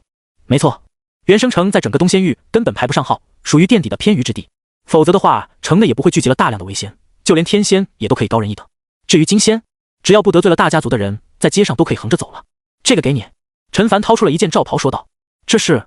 苏启接过罩袍问道。你穿上。陈凡说道。这玩意可以隐藏你身上刚飞升的气息，你要是在城内暴露了，不用3天你可能就会凭空消失。另外，你这长相太牛逼了，如果被一些别有用心的仙人盯上了，怕是会被抓去做男宠，所以的话还是低调一些比较好。苏启头上划过一道黑线。抓去做男宠？这仙人都玩得这么变态的吗？你还别不信。陈凡嘿嘿一笑说道。你这相貌即使是在仙界也是顶尖的存在，仙人寿命漫长，吃饱了没事做就会另辟蹊径取悦自己。我曾经就见过一名被圈养的男宠，那叫一个惨，被折腾的都快脱相了。所以啊，长得太帅和太美都不是一件好事，要么有强大的靠山，要么有强大的实力，如果都不具备，那就是别人砧板上的鱼肉。听完陈凡的话，苏启对于仙界的了解又深了一层，这哪里是什么世外桃源，跟人间没有两样，甚至还要更罪恶一些，是不是一时之间有些无法接受？陈凡拍了拍苏启的肩膀说道。慢慢来吧，我飞升了300余年，见过的事太多了，你也会慢慢习惯的。300余年你都还没晋级天仙？苏启有些奇怪地问道。陈凡叹了口气说道。哪有那么容易啊，能在500年内晋级天仙都算是天才了，通常情况下1000至5000年晋升都正常，只不过花的时间越长，资质越差罢了，也意味着以后的成就越有限。你很快就会明白，资质这个东西在飞升以后会更加重要，不要看仙人的寿命漫长，有的人耗尽寿元也难以成就更高的境界。苏启赞同的点了点头，然后说道。那如果你一开始就拥有无穷无尽的寿命呢？陈凡愣了一下，摩擦着自己的下巴，思考了好一阵之后，嘿嘿笑道。那我就找个地方苟起来，苟他个天荒地老，资质再差我都能熬到大地去。有道理。苏启也跟着笑，随后他又问道。我身上这新飞升的气息会保持多久？10年。陈凡比了个10说道。所以这10年你就低调做人，猥琐发育，等到熬过这段时间，日子就要好过许多了。10年吗？苏启点了点头。这倒不是什么难事，对于修士来说，10年都是一晃而过，更别说仙人了，随便闭个关都不止10年了。像他刚刚穿越的时候，啥也不做，就在洞里先苟了20年，那才是最难熬的时光。一切都交代完以后，苏启和陈凡便要进城了。陈凡说要介绍一帮兄弟给苏启认识。元生城的城门十分气派，高100余米，宽80余米，比起凡间的城门来说要大上10倍不止。而在城门上方刻着3个古朴沧桑的大字元生城。城门口千篇一律有守门的仙兵，这些仙兵的实力不高，只有大成器的样子，但一般没有人敢得罪，毕竟这是城主府的兵。此时城门处排了长龙，需要逐一检查后方可进城。什么情况？苏启问了一句。陈凡找了个路人问了几句，然后说道。不用紧张，是在查逃犯，仙庭下了通缉令。仙庭就像是凡间的朝廷，5个仙域都在仙庭的掌管之下，但仙庭跟朝廷不同，仙庭的实力极强，对于众仙的威慑力极强，不像是凡间的朝廷，对于修士基本没有掌控力，甚至各大势力还能凌驾于朝廷之上，而仙庭不会，即便是各大势力再强，也不敢跟仙庭较劲，否则的话，等待他们的只有灭亡。所以违反了仙律的仙人，在仙界基本上可以说得上是举步维艰。通缉令一下，各大城池基本不可能混得进去了，就连各大宗门也都会配合仙庭，因为抓住嫌疑犯可以换取巨额报酬。苏启和陈凡排在队伍后方，队伍虽长，但是放行的速度还是很快的。每个仙人都需要把手放到一块石头上检测一下，据说这块石头叫做命石，任你百般变化也没用，因为它能直接检测你的命格。每一个人的命格都是独一无二的。很快，轮到苏启了，他将手放到了这石头上。那些仙兵一脸冷漠地看着他，石头没有任何反应。走，仙兵面无表情地说道。苏启走进了城中，而陈凡也很顺利地通过了检测。进入城中以后，苏启好奇地打量着周围的建筑。不得不说，仙界的这些建筑都比凡间的要气派许多，光是从面积来说就不是一个量级的。走，带你去见见我的兄弟们。陈凡说道。如果你愿意以后就跟着我干，虽然不敢说大富大贵，但在这仙界混个温饱，不至于被大寂灭干掉，还是没问题的。我一来就看到你被人追杀，你做的该不是什么偷鸡摸狗的工作吧？苏启笑着问道。什么偷鸡摸狗的工作？陈凡撇了撇嘴说道，大街上人多眼杂，还是到了地方我再详细跟你说说，相信你也会选择加入我们。陈凡带着苏启穿过闹市，来到了一处较为偏僻的地方，然后停在了一处民居前，然后推门而入。首先映入苏启眼帘的就是一个院子，这院子打扫的还算干净，基本没有陈设什么杂七杂八的东西。吱呀，陈凡关上了大门，带着苏启穿过院子以后，来到了房门前。咚咚咚，陈凡连敲了3下。咚咚，房间内回应了2下。咚咚咚咚，陈凡又敲了4下。紧接着房门打开了，苏启看到一个容貌秀丽的少女探出头来，笑着说道：“哥，你终于回来了，这位是？”随即少女看到了苏启，好奇道：“进去说。”陈凡说道。苏启跟着进入了房门内，进去以后才发现别有洞天，这里面看起来比外面看起来可要大得多。此时还有3名青年也在。凡哥回来了，就知道你会没事的。哈哈，李家的那些傻子怎么可能奈何得了我们凡哥？哟，凡哥这是又带新兄弟回来了。陈凡和苏启一进入屋内，众人就迎了上来。我来介绍一下。陈凡指着3名青年给苏启逐一介绍，左边的这个最胖的叫莫超，中间这个最贱的叫江启，右边这个最老的叫苏大强。每介绍一人，这些人都笑着跟苏启打招呼，看起来很是友善。随后陈凡指着那名乖巧的少女说道：“这是我妹妹陈朵儿。”陈朵儿也笑着跟苏启打招呼。介绍完众人以后，陈凡让苏启摘下了帽子，露出了那张俊俏的脸。大家好，我叫苏启。苏启笑着跟众人打了个招呼。看到苏启的容貌，众人虽然都已经见过大风大浪，但还是免不得瞳孔一阵收缩，太具有视觉冲击力了，没有见过根本难以想象。陈朵儿脸上的笑容更盛了。陈凡笑着说道：“经过我的考察，苏启很符合我们用人的标准，所以的话，我今天把他带回来了，希望大家以后都能够互相帮衬。苏启哥，我负责后勤，以后你有什么问题都可以直接找我。”陈朵儿俏皮的眨了眨眼睛说道：“兄弟，别的不说，加入了我们以后大家都是兄弟了，有什么困难就找我。”莫超拍着胸脯说道。苏大强直接走到苏启的面前，拍了拍他的肩膀说道：“我很少碰到本家的，以后我们就是兄弟了，还望你不要嫌弃。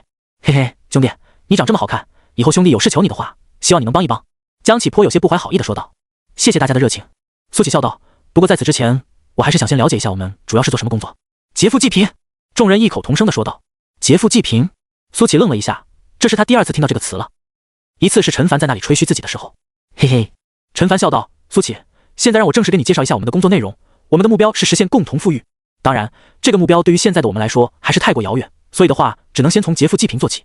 现在整个仙界的模式都很畸形，自从大寂灭降临以后，大部分仙运集中在少数人的手里，这些人高枕无忧，而那些底层的人只能无助的等待死亡，这是不公平的。而我们要做的就是打劫那些富得流油的坏胚，把他们的仙运分给那些底层的善良仙人，让他们重拾对生的希望。怎么样？有没有热血沸腾？要不要加入我们？”看着众人希冀的眼神，苏启沉吟了好一会后说道：“这么做的目的呢？这世间没有无缘无故的好，也没有无缘无故的坏，能够飞升仙界的修士都不是简单之辈。苏启相信他们不会因为一腔热血就去冒如此之大的风险。劫富济贫说起来轻巧，但是这可是在刀尖上跳舞的事，随时都可能有性命之忧。这跟苏启的狗道理论大相径庭。苏兄果然是聪明人，问到点子上了。”陈凡微微一笑，然后拿出了一枚玉简，因为他。这是什么？苏启问道。功法。陈凡微微一笑说道：“可以直通地境的功法。”直通地境。听到这里，苏启有些惊讶。众仙修炼也需要功法，而能够修炼到地境的功法，那已经是最顶级的功法。至于仙帝以上的天尊境，那已经不是靠功法能够达到的了，那是传说之中的境界，已经有数十万年没有出现过天尊境的强者了。至于数十万年以前的天尊境强者去哪里了，这个没有人知道。在天尊不出的情况下，仙帝已是仙界绝顶，所以陈凡说他手里的那枚玉简记录着直通地境的功法，这十分惊人。苏启，我知道你肯定会疑惑，我这功法为什么需要劫富济贫？陈凡微笑道：“也不怕告诉你，我这功法叫做混元功德经，只要不停积累功德，我就能变强。经过诸多实验，我们发现劫富济贫是长功德最快的办法。随着我们实力越来越强，能够抢到的仙运就越来越多，到时候修为也会提升的越来越快。怎么样，要不要加入我们？只要你加入我们，就能修习这混元功德经，这可是一本能够通天的功法。”苏启有些异动，他现在没有功法，对于后面的道路一片迷茫。这混元功德经就像是一场及时雨。另外，他现在对于仙界人生地不熟，能够有一帮朋友帮衬也不错。众人都翘首以盼地看着他。在众人的注视之下，苏启沉思了片刻后说道：“我还要考虑考虑。兄弟，别考虑了，凡哥能把你带回来，证明你的人品他信得过。就是一个人在这仙界打拼可是很累的，有我们这一帮兄弟姐妹不好吗？要不你就答应了吧。”几人纷纷劝说，而陈凡则抬手说道：“好了，你们不要多舌，这本就是你情我愿的事，就让苏启再考虑考虑。”陈凡这么一说，其他人也都不再劝了。不过陈朵儿还有江启明显有些失望。苏启推开房门走了出去，他在院子里来回踱步，计较着得失。而屋内，众人七嘴八舌地说着：“凡哥，你从哪找来的这小子？居然连直通地境的功法都不心动，难以理喻啊！凡哥，他知道了我们的秘密据点，无论如何也要把他争取过来。就是阿凡哥，如果是兄弟还好说，让一个外人知道了我们的据点，总觉得有点不太保险。面对众人的问询，陈凡面带微笑道：“稍安勿躁，我看人很准的，就算他不加入，我们也不会把我们的位置给攻出去，这个我还是有信心的。另外，我们这组织本来就是讲求平等自愿，没有说非要留下谁。如果苏启他拒绝了，只能说明我们缘分未到。我当然也希望吸纳他进来，毕竟拯救一名新飞升的修士也是大功德一件。”众人都在等待苏启的决定。1刻钟以后，苏启从再次推门而入。苏启，要不要加入我们？陈凡笑着问道。他相信，只要苏启是一个正常人，那都会选择加入他们。毕竟新飞升的修士最需要的就是有一个稳定的修炼环境以及一本不错的功法，何况他的功法还那么的不错。陈凡兄弟，首先很感谢你给我领路，认识你很开心。苏启此话一出，众人的面色都变了。陈凡脸上也露出了一丝愕然，这是要拒绝自己的前奏啊。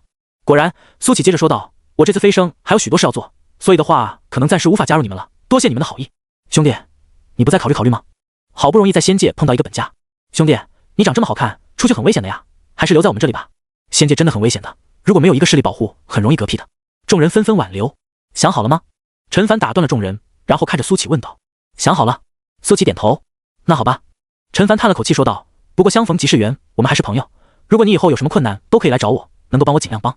另外的话，如果你什么时候有想法加入我们了，我们随时欢迎。还有记得我跟你说的话，在外面万事小心。面对陈凡的叮嘱，苏启点了点头，多谢陈凡兄弟，引路之恩我会铭记的，以后若有什么需要也可以来找我。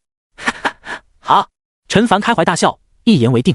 原生城外50里的山坡，一名老者降落在这里，他手中的罗盘一动不动，还是指着东方。这家伙竟然跑得这么快，难道已经进入原生城了？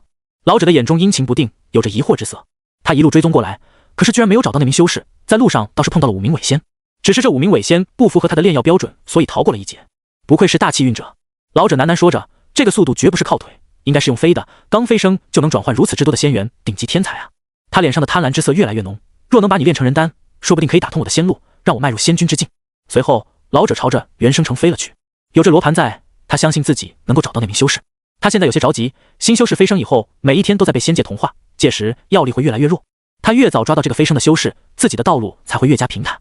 原生城内，苏启告别了陈凡等人以后，便重新戴上罩袍，走上了街头。他这副装扮并不会被当成异类，实际上街上有不少人也都是这个打扮。在日益混乱的仙界，懂得保护自己是众仙的共识。苏启打算找一家客栈先住下，他手里面还有一些仙石，是那名嗝屁的青年的遗产。苏启已经想到了一条生财之道，不过这条生财之道得万般小心，等到他在原生城立足以后再徐徐图之。走在热闹的街头，苏启发现了一件事，那就是这原生城似乎设有一个极为高级的阵法，是压制仙人神石用的，也就是仙石。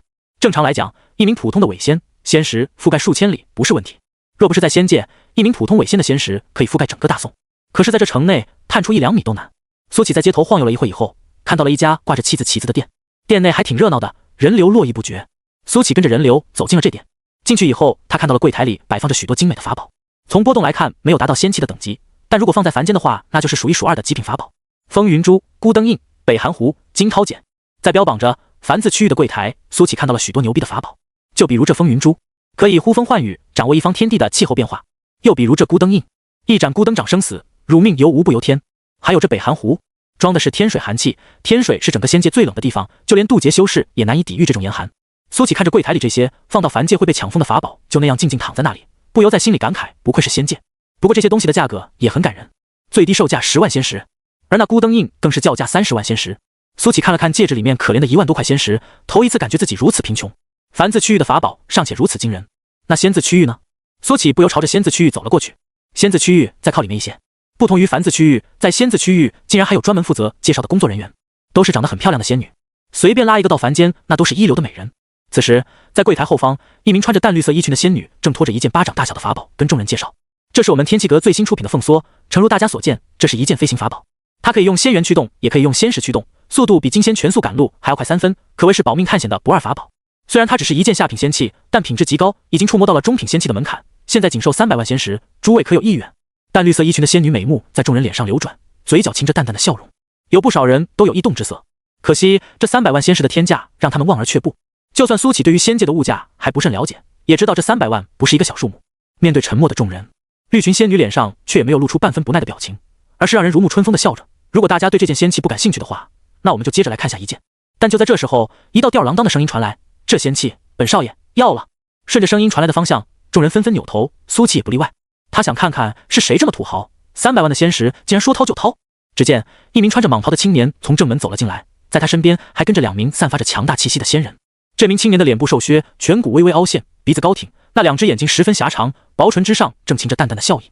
从面相上来看，这青年便是一个不好相遇的人，而他的眼睛中更带着目空一切的神色。这煞星怎么来了？这是谁啊？他你都不知道？元生城3大纨绔之一，高家大少高志文。嘘，小声点，不要命了？要是被他听到，你小命不保。高家就是3大世家之一的高家吗？除了那个高家，还有哪个高家？连他的护卫都是真仙级别的，太可怕了！不愧是高家大少啊，这是真有钱，300万的灵石说掏就掏。废话，你没听有人说吗？在这元生城，天上掉下来的钱都得姓高。周围众人开始议论纷纷，不少人脸上都带着惧怕之色。3大纨绔之一，光听这称谓就足以让一些普通的仙人胆寒。虽然仙庭有律法，但山高皇帝远，像元生城这种偏远之地，违反仙律的事可不在少数，根本就传不到仙庭的耳朵里。苏启听到众人的议论，他也跟着人群往后退了几步。像是这种恶少脾性难以捉摸，还是尽量不要引起他的注意为好。苏启又想起了陈凡的话，在这元生城最不能得罪的是孔家，其次便是高家和周家。这高志文不过大成期修为，却带着2名真仙护卫，高家的实力确实不容小觑。都退一边去！高志文身旁的2名真仙吆喝着众人，就像是撵狗一样。虽然众人的心里不痛快，但也还是识趣的退了好几步。高志文压根没有看众人，而是嘴角含笑，脚下带风的径直走到了绿群仙女的面前。绿群仙女看到高志文后，脸上的笑容变得有些勉强，但还是打招呼说道：“高公子好。”不用多礼。高志文双眼充满侵略性的在绿群仙女曼妙的身材来回扫动。你这仙气我要了。说着，高志文对一旁的真仙使了个眼色，那名真仙掏出一枚戒指丢在了桌上。绿群仙女拿起戒指，用神识确认了一番以后，将300万仙石都倒腾到了自己的戒指里，随即恭敬的双手捧着凤梭递给了高志文。高公子，您的仙气，承蒙惠顾。高志文嘿嘿一笑，一把抓住了绿群仙女嫩滑的小手，肆意揩油。段姑娘，我为你促成了这么大一笔订单，赏个脸共进晚餐如何？绿群仙女面色发白，连忙说道：“还请高公子放开我。那你陪我吗？”高志文充满侵略性的目光在绿群仙女的脖子和红润的嘴唇不断来回扫视。高公子自重。绿群仙女硬着头皮说道。高志文嘿嘿一笑，嘴角一挑：“段姑娘，你可考虑清楚了，果真要拒绝我吗？”说到最后，已经充满了浓浓的威胁之意。四周鸦雀无声，所有人都在看绿群仙女的反应。高志文的嚣张，大家都很清楚。如果绿群仙女敢公然拒绝的话，说不定哪一天就在元生城凭空消失了。显然，绿群仙女也是知道这件事的，所以她的脸色变得很难看，话到了嘴边却怎么也说不出口。段姑娘，你这是欲拒还迎啊？高志文嘿嘿笑着，脸上的笑容越发张狂。绿群仙女露出一个比哭还难看的笑容。高公子，您就别调戏奴家了。调戏？高志文眼睛一眯，笑着说道：“我追了你整整1周了，试问哪个女人能让我如此花费心思？你如今却说我在调戏你，你是不相信我的真心，还是觉得你太高贵，我不配？”绿群仙女连忙摆手说道：“我没有这个意思，高公子，你不要误会。你没有这个意思，那你是什么意思？”高志文冷冷一笑说道：“你今天要是给我说不出个所以然来，那我可就要一丝一丝了。”绿群仙女手足无措，都快要哭了。然而就在这时候，一个背着双手的老者从楼上走了下来，他看起来有些佝偻，就像是一个平平无奇的老者。高家小子，我天气阁还轮不到你撒野，回去吧。老者慢悠悠的开口。竟然是叶老，有他在，今天高志文无法得逞了。哈哈，没想到叶老今日在阁内，这高志文怕是要失望而归了。这高志文要面子的很，就是不知道他会不会跟叶老硬顶。围观的人窃窃私语。在众人的注视下，高志文脸上还是带着淡淡的笑容，他对那名老者拱了拱手说道：“既然叶老发话了，我自然不会不给您面子，我们走。”说罢，他带着2名真仙转身便走。绿群仙女松了口气，幸好叶老及时出现，否则的话，他今天还真不知道怎么收场了。然而就在这时候，已经走到门口的高志文忽然转过身子，笑眯眯地对绿群仙女说道：“段姑娘，今日下宫以后，我在绿野楼等你，你可不能不来哦。”此话一出，绿群仙女的脸唰的一下变得煞白，毕竟你不能一辈子都待在天气阁，对吧？说罢，高文嘿嘿笑着离开了。所有人都听出来了他的话外音，威胁还是威胁。只要这绿群仙女还想在这元生城混下去，那他就不得不答应高志文的话。高志文离开以后，现场又恢复了热闹。老者背着双手来到了绿群仙女面前：“小段，不用管那高志文，我会保你的。”叶老微笑道：“谢谢叶老，可是你也不能保护我一辈子啊，我怕我回家的路上就被人给……”绿群仙女眼中露出黯然之色：“说什么傻话呢？”叶老伸出光滑如玉的手摸了摸绿群女子的头：“这段时间你就住在天气阁吧，他高家是厉害，但也不敢来我天气阁撒野。”虽然用光滑如玉来形容一个老者的手有些奇怪，但事实确实如此。苏启看到那老者的手，感觉像是20岁青年的手，跟那张脸简直格格不入。谢谢叶老。绿群仙女露出感激之色。如果可以的话，她当然不愿意被高志文玷污。一方面是瞧不上高志文的为人，另一方面则是因为跟过高志文的女人最后都没有什么好下场。苏启离开了仙字区域，他买不起仙器，其实他这次来主要还是为了买几个装仙运的瓶子。在看到了这些厉害的法宝以后，苏启想要尽快启动自己的计划了。只要这个计划能够成功，那么以后要买什么买不起。苏启走到了百货区域，这里卖的都是一些日常使用的小玩意。苏启甚至还看到了一些奇奇怪怪的东西，比如说健身球。虽然苏启知道这不是健身球，但是看上去非常的相似。另外，他竟然还看到了类似于老虎凳的刑具，心中不由想着，仙界竟然还炼制这玩意，这在凡间可都不多见啊。看了一圈以后，苏启看到了装仙运的瓶子，仙运瓶10仙丹一个。看到这介绍以后，苏启竟然还有些不敢相信，毕竟刚才看到的那些法宝都贵的一批，陡然看到这么便宜的仙运瓶，他竟然还有些不习惯。要100个仙运瓶。苏启对柜台后面的那名仙女说道。这名仙女的颜值明显就比那绿裙仙女要低了许多，不过也是一个百里挑一的美人。仙女随手一挥，100个仙运瓶出现在了柜台上。苏启也随手一挥，1000块仙石整整齐齐地码在了一旁，然后两人各自收起了东西。全程那名仙女都没有看苏启一眼，就好像把他当空气一样。不过苏启并不在意，相反还很安心。如果真要被重点关注了，他才应该担心。买完仙运瓶以后，苏启便朝着门口走去。但是走到门口的时候，他忽然看到了门上挂着的招聘启事：招炼器学徒，有炼器基础优先，待遇面谈。看到这招聘启事，苏启眼睛一亮，倒不是贪图这10块仙石，主要是想到了天气阁内的那些法宝，能够炼制出这些法宝的，能是简单之辈。当这学徒，仙石不仙石并不重要，最为重要的是他可以偷学技术啊。毕竟系统可是有等级面板存在的，只要观摩高手炼器，那就有机会提升等级。他现在的炼器等级还低，若在这里观摩，想必等级可以提升得飞快。有了这个思路以后，苏启觉得前途一片光明。他打算在这里面试，以后再去看看有没有丹阁、镇阁之类的店招人，都去混个学徒，相信用不了多久，他的这3大道就能够登峰造极。想到这里，苏启忍不住扬起了嘴角。兄弟，你也想应聘？这时，一个男人站在了苏启的旁边。苏启扭头一看，这是一个看起来很年轻的男人，长相非常普通，属于那种丢到人海里就找不出来，看一眼就忘的。对，苏启点头说道。巧了，我也是。青年笑道。相逢就是缘，认识一下，我叫文德，说不定以后我们还是同僚。青年伸出手。苏启伸出手与这人握了握。苏启，好名字。文德哈哈一笑。那我以后便叫你苏兄吧，你叫我文兄就好。面对文德的自来熟，苏启笑着点了点头。随后两人结伴又走进了店内。如果放到现代，文德就是妥妥的社恐。此社恐非彼社恐，文德是社交恐怖分子。只见他进入店内以后，径直走到柜台前，对那名冷漠的仙女笑道：仙女姐姐，我们是来面试的，请问在哪面试啊？这名冷漠的仙女就是刚才卖仙运瓶给苏启的仙女。她眼皮都没抬一下，淡淡说道：2楼。谢谢仙女姐姐，你的皮肤保养得真好，我有空能不能跟您请教一下护肤的秘诀？文德拍着马屁。然而这一次，这仙女已经不搭理人了。仙女姐姐，在你冷漠的外表下，我感受到了一颗炽热的心，我想我的心已经感受到了。文德捧着自己的胸口，脸上带着笑。只可惜仙女还是没有搭理他。文德退回了苏启的身边，一脸确信，他喜欢我啊。苏启愣了一下，何以见得？男人的直觉。文德脸上带着自信的笑容，颇有些无奈的摇了摇头。他在跟我玩欲擒故纵。苏启看了看那名仙女，又看了看文德，忽然不知道该说些什么。你不信？文德甩了甩自己的头发。我们先去面试，等以后你就懂了。苏启和文德一同穿过了大厅，朝着楼上走去。通往2楼的道路也有不少人，从他们的话语之间可以听出，基本上都是来应聘学徒的。苏兄，有没有压力？文德问道。什么压力？苏启答。这么多人来应聘，名额肯定有限，你会不会担心跟我不能做同僚了？文德甩了甩头发问道。不会。苏启摇头。那便好，放宽心态，我们肯定都能够通过。文德哈哈一笑说道。很快他们就来到了面试地点，只不过这时候排了上百名仙人，人挺多的。文德又甩了甩自己的头发，但是能通过几个就不好说了。说着他拍了拍前面那人的肩膀。兄弟。前面那人转过了头，疑惑道：干什么？有多少人通过面试了？文德展颜一笑，露出了洁白的牙齿。我不知道啊。这人摇了摇头。那你知道面试的内容吗？文德笑道。我怎么知道？这人没好气地回了一句。那你想知道吗？文德挤眉弄眼地说道。这人顿时神色一变，警惕地看了看四周之后，小声问道：兄台可是知道什么内幕？不知道啊。文德摇了摇头。那你问我想不想知道？这人眼睛一瞪。你耍我呢？其实我想说的是，你待会面试完出来告诉我一声，这样你知道了，我也知道了。文德笑道。神经病。这人翻了个白眼，转过身去。苏兄，现在的人都太没有礼貌了。文德转过头来对着苏启说道。苏启朝后退了2步，淡淡说道：你装作不认识我比较好，我怕别人打你的时候波及到我了。虽然100人队伍很长，但是速度并不慢，因为面试是10个人一组，基本上5分钟不到就结束了。苏启注意到，从房间里出来的人大多都垮着一张脸，还有少部分面无表情，只有极少数脸上有露出欢喜的表情。由此可以看出，这淘汰率算挺高的。苏启在脑海里回忆起炼器知识，这面试对他还挺重要的。如果进了这天气楼，说不定以后自己都能够炼制出仙气来，这得省了多大一笔零食啊！很快，轮到苏启这一组了。文德从始至终都是一副自信满满的状态，也不知道是真自信还是装的。进入房间以后，苏启看到负责面试的是一个中年人。这名中年人实力并不高，看起来也就渡劫期的样子。他犀利的目光从面试的10人身上掠过，还没等众人反应过来，他就随手指了2个人：你们2个长得太丑，被淘汰了。那被点名的2人顿时懵了。虽然他们也不算长得特别好看，但至少也算是个小帅吧。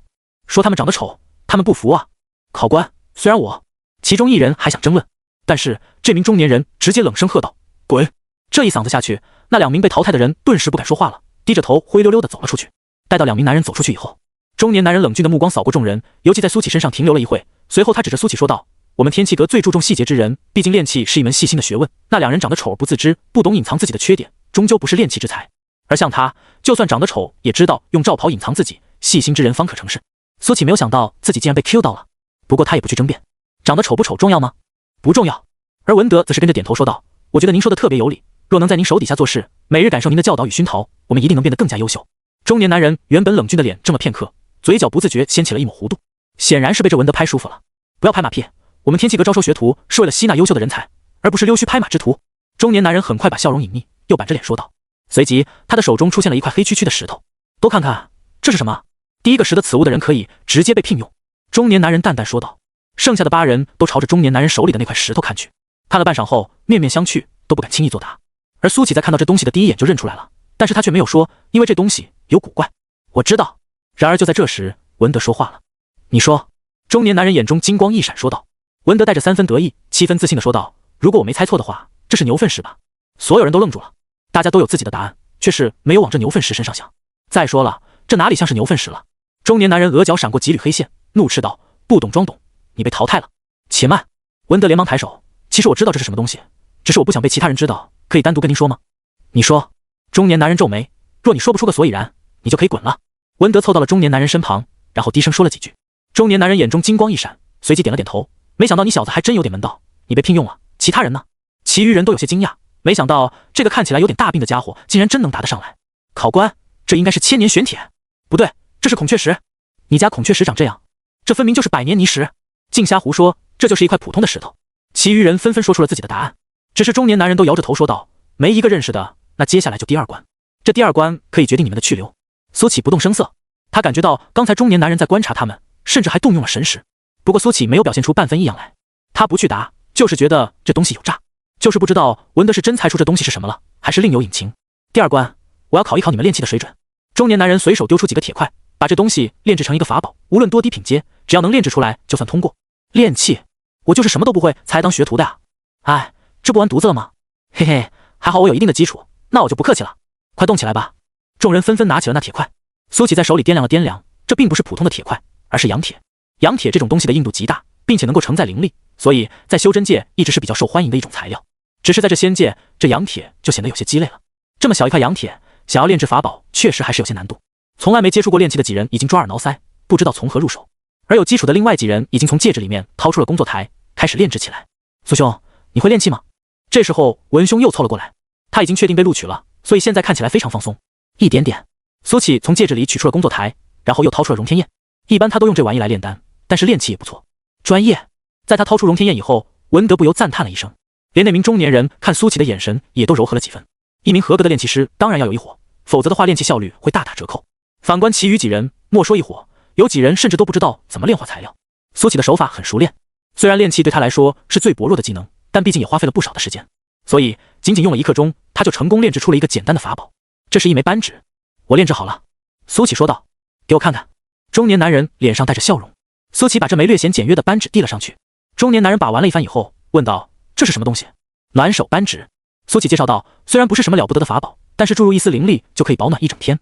中年男人闻言试了一下，扳指发热，那股热量把浑身都烘得暖洋洋的，有些鸡肋，但也算你通过考核了。中年男人笑着点了点头，你被聘用了。说罢，又把这扳指取了下来，丢回给了苏启。多谢。苏启拱手说道，我什么时候来上工？明日辰时准时来报道。中年男人说道，好。苏启点头，随即转身离开。至于其他人有没有通过考核，炼制的又是什么，苏启并不关心。文德很快也跟着追了上来。苏兄，你可以啊，竟然还有炼气基础。文德双眼放光的说道，尤其是你那什么扳指，很有市场啊，马上量产，绝对能赚取巨额的仙石。你觉得它有什么用？苏启把扳指抛给了文德，大家都是修士，区区一点寒冷，随手就可驱散。文德拿着扳指，喜欢的不行。你这话就说错了，越没用的东西，大家才越喜欢啊。你这玩意我就挺喜欢的。喜欢啊，送你了。苏启摆了摆手，他接下来要去找一家客栈，暂时先住下来，顺便再实验一下装满一瓶仙韵需要消耗他多少的仙韵。那就多谢苏兄了。文德笑着说道，不用谢。苏启下了逐客令，明天见。文德愣了一下，随后笑着点了点头，明天见。他就站在原地看着苏琪的背影消失在人海里，随即又拿起了那枚扳指，将之高高举了起来，在阳光下细细观察，眼里流露出金光。这扳指之上竟然被那家伙打上了印记，这天气阁究竟在打什么主意？苏琪找到了一间客栈，地段算不得好，甚至有些偏僻，但是胜在便宜还有清静，一天不过才10块仙石。苏琪想也没想，直接就租了1个月。进入房间以后，苏琪发现有个特别好的点，就是这里的房间竟然设有禁制，大概就是为了防止有心之人偷窥。毕竟在仙界，基本上人人都拥有神识，想要偷窥是再简单不过的一件事。不过偷窥这种事，一般来说是高等级的修士偷窥低级的修士才有效，低等级的修士可能才刚一把神识探进别人的警戒范围就被发现了。苏琪把自己关在房里，然后拿出了仙运瓶，然后他对仙运瓶使用了赠与功能。虽然这功能说的是能把气运无损的赠与他人，但是也没说不能放出来啊。结果还真有用，仙运 0.1， 一个弹窗跳了出来。然后苏琪就明白了，陈凡说的装满了就不能再装是什么意思了。他扣减了 0.1 的仙运以后，这瓶子果然就不能再装了。0.1 的仙运能够换1万仙石。苏琪沉吟了片刻，如果我能用这1万仙石买到可以回收 0.2 甚至更多仙运的东西，那么这就是一个一本万利的买卖。苏琪把仙运瓶收了起来，现在他就要出去碰碰运气。自己这么高的仙运，就算是在仙界应该也能碰到幸运的事吧。苏琪来到街上以后，又开始四处晃悠，很快他就找到了自己的目标，那就是用仙运换取仙石的地方。仙运可是比仙石还要硬通货的存在，所以收购的地方也比较多。而苏琪找的这家则是一家钱庄，就相当于是现代的银行。这钱庄看起来极为气派，在门口就张贴着收购仙运的字样。今日仙运价格，1瓶仙运等于12000块灵石。苏琪念了一下牌子上的字样，由此可见，仙运的价格并非一成不变，或涨或跌，就跟黄金一样。苏琪走了进去，一进入钱庄以后，就有一名青年迎了上来，看修为不过是一个元婴修士，脸上带着热情的笑容说道：“欢迎光临大发财，请问您是要取仙石还是要存仙石？”都不是。苏琪摇了摇头，我要卖仙运。原来是上仙。青年眼睛一亮，急忙说道：“请跟我来。”青年带着苏琪上了2楼。2楼的空间比起1楼来说要小了不少，但是其奢华程度比起1楼来说还要夸张。整个2楼就只有一个房间。青年敲了敲房间门，里面传来一个老头的声音：“进。”青年推开了房门，然后笑着说道：“老掌柜，有卖仙运的上仙，我给您带来了。”苏琪朝着房间里看去，这房间很大，有一名须发皆白的老者正躺在一张摇椅上，看起来很是悠闲的样子。听到这个消息，他睁开了双眼，浑浊没有神光，看起来就跟一名普通的老人一般。上仙请进。青年笑着说完便退了出去。苏琪走进去以后，这名青年还顺手带上了门。小伙子这么想不通啊。老头从摇椅上站了起来，虽然看起来就像是一个行将就木的老人，但是他的身手却格外的矫健与灵活。卖点仙运而已，有什么想不通的？苏琪笑着说道：“也是，你们这些年轻人啊，总以为仙运好挣，花起来也没个度，等到真正用得上了，你才会感受到那种无力感。”老头走到苏琪的面前，嘿嘿一笑：“是现抽还是什么？”苏琪掏出了仙运瓶，已经装好了。老头接过仙运瓶，眯着眼睛打量了一番后说道：“不错，正好1瓶。”说着他随手一挥，12000块仙石整整齐齐地码在了苏琪的面前。苏琪将仙石收了起来，再次见识到了仙运的魅力。小伙子，下次要卖仙运的话，不要自己抽了，挺浪费的。老者将仙运瓶收了起来，脸上露出笑容：“我这里直接抽，损耗率不到5%，对你的身体损害也要小得多。”多谢。苏琪说完便打算离开。等等，老者忽然又说道：“怎么了？”苏琪问道：“听我一句劝，那地方能不去就不去了，那就是一个销金窟，只会腐化你们的斗志与意志。”说罢，老者摆了摆手说道：“走吧。”您说的那地方是什么地方？苏琪却听得有些云里雾里，这次却轮到老者脸上出现了愕然之色。你换取仙石不就是为了去那满春楼吗？我刚来这里，那地方很有名吗？苏琪问道。那你还没有陷得太深，反正记住就对了，千万不要去那里。老者摆了摆手，也不愿再多说一句，躺回了那张躺椅。苏琪离开了，携带着刚刚得到的12000块灵石，同时心中也记住了老者所说的满春楼。听名字，这很像是凡间的青楼。老者说这是一个销金窟，倒是勾起了苏琪的一点兴趣。不过他现阶段并不打算去那地方，还是先站稳脚跟，再去考虑以后的事情吧。又在街上晃荡了一会以后，苏琪又找到了一个好地方。这是一个自由交易的市场，里面有很多摆摊交易的修士。来看它喽，千年雪莲只要3000仙石，万丈灵晶，万丈灵晶，新鲜出炉的万丈灵晶，只要5万仙石，买不了吃亏，买不了上当，买了你就是下一个师弟。都来看看我这从灵界山采的丹霞圣乳，可以修复神魂伤势，也可用作修炼之用，仅需8000仙石喽。苏琪一路走过，看到了千奇百怪的一些东西，除了一些天才地宝以外，还有卖自身法宝的，甚至还有卖自己穿过的内衣。当然，像这种一般都是一些漂亮的女修在卖，而且感兴趣的人还不在少数。这个自由交易的市场很大，苏琪逛了小半圈，没有找到自己想要的东西，要么是价格太过昂贵，要么就是货不对版，嘴里宣传的十分夸张，实际根本就是垃圾。苏琪没有着急，反正仙石在自己手里又跑不掉。很快，他就来到了边缘的地带。边缘地带的修士也不少，他看到了一个蹲在地上浑身发抖的修士，从修为上来看着，竟然是一个伪仙。这名伪仙不仅浑身发抖，从面相上来看也是十分的憔悴，两个浓浓的黑眼圈看起来跟熊猫似的。伪仙为什么会变成这样？苏乞不得而知。不过他面前摆的东西却引起了他的兴趣，那是一块看起来灰扑扑的鳞片，平平无奇，属于那种丢在垃圾堆里都没人会去捡的货色。除此之外的话，还摆放着一些法宝，这些法宝的品阶看起来并不高。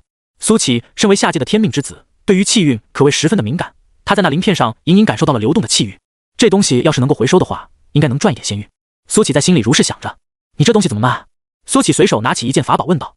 那名浑身发抖的修士抬头看了看，哆嗦着嘴唇，9000仙石，这东西要9000仙石。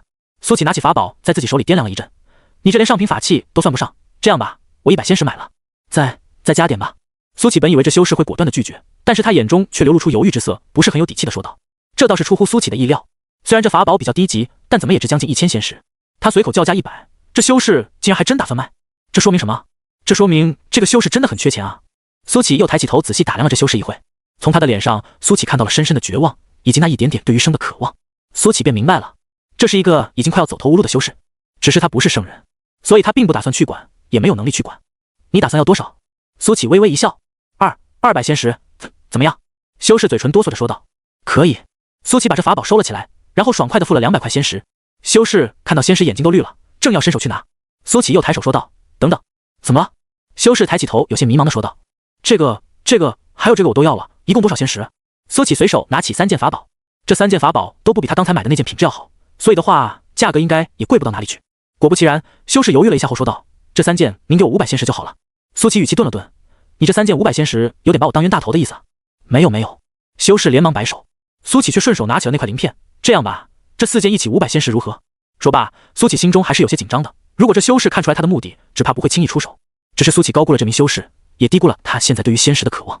可以，太可以了。修士慌忙点头说道，生怕说慢了1秒苏乞就要反悔了。苏乞爽快地付了仙石，如愿以偿地拿到了那块鳞片。不过苏乞没有表现出来，再者说他现在隐藏在兜帽之下，也没人能看清他脸部微微勾起的弧度。苏乞转身离去，刚走出没多远，就听到一阵嘈杂声传来。还钱？你以为躲这里来了就没人找得到你了？哈哈，还来卖法宝，是不是想换了钱跑路啊？就你这些破烂，真以为有人会要？求求你们再给我一点时间，我一定能凑到足够的钱还上的。去你妈的！苏乞转过身，刚好就看到了一群人围着刚才的那名修士拳打脚踢。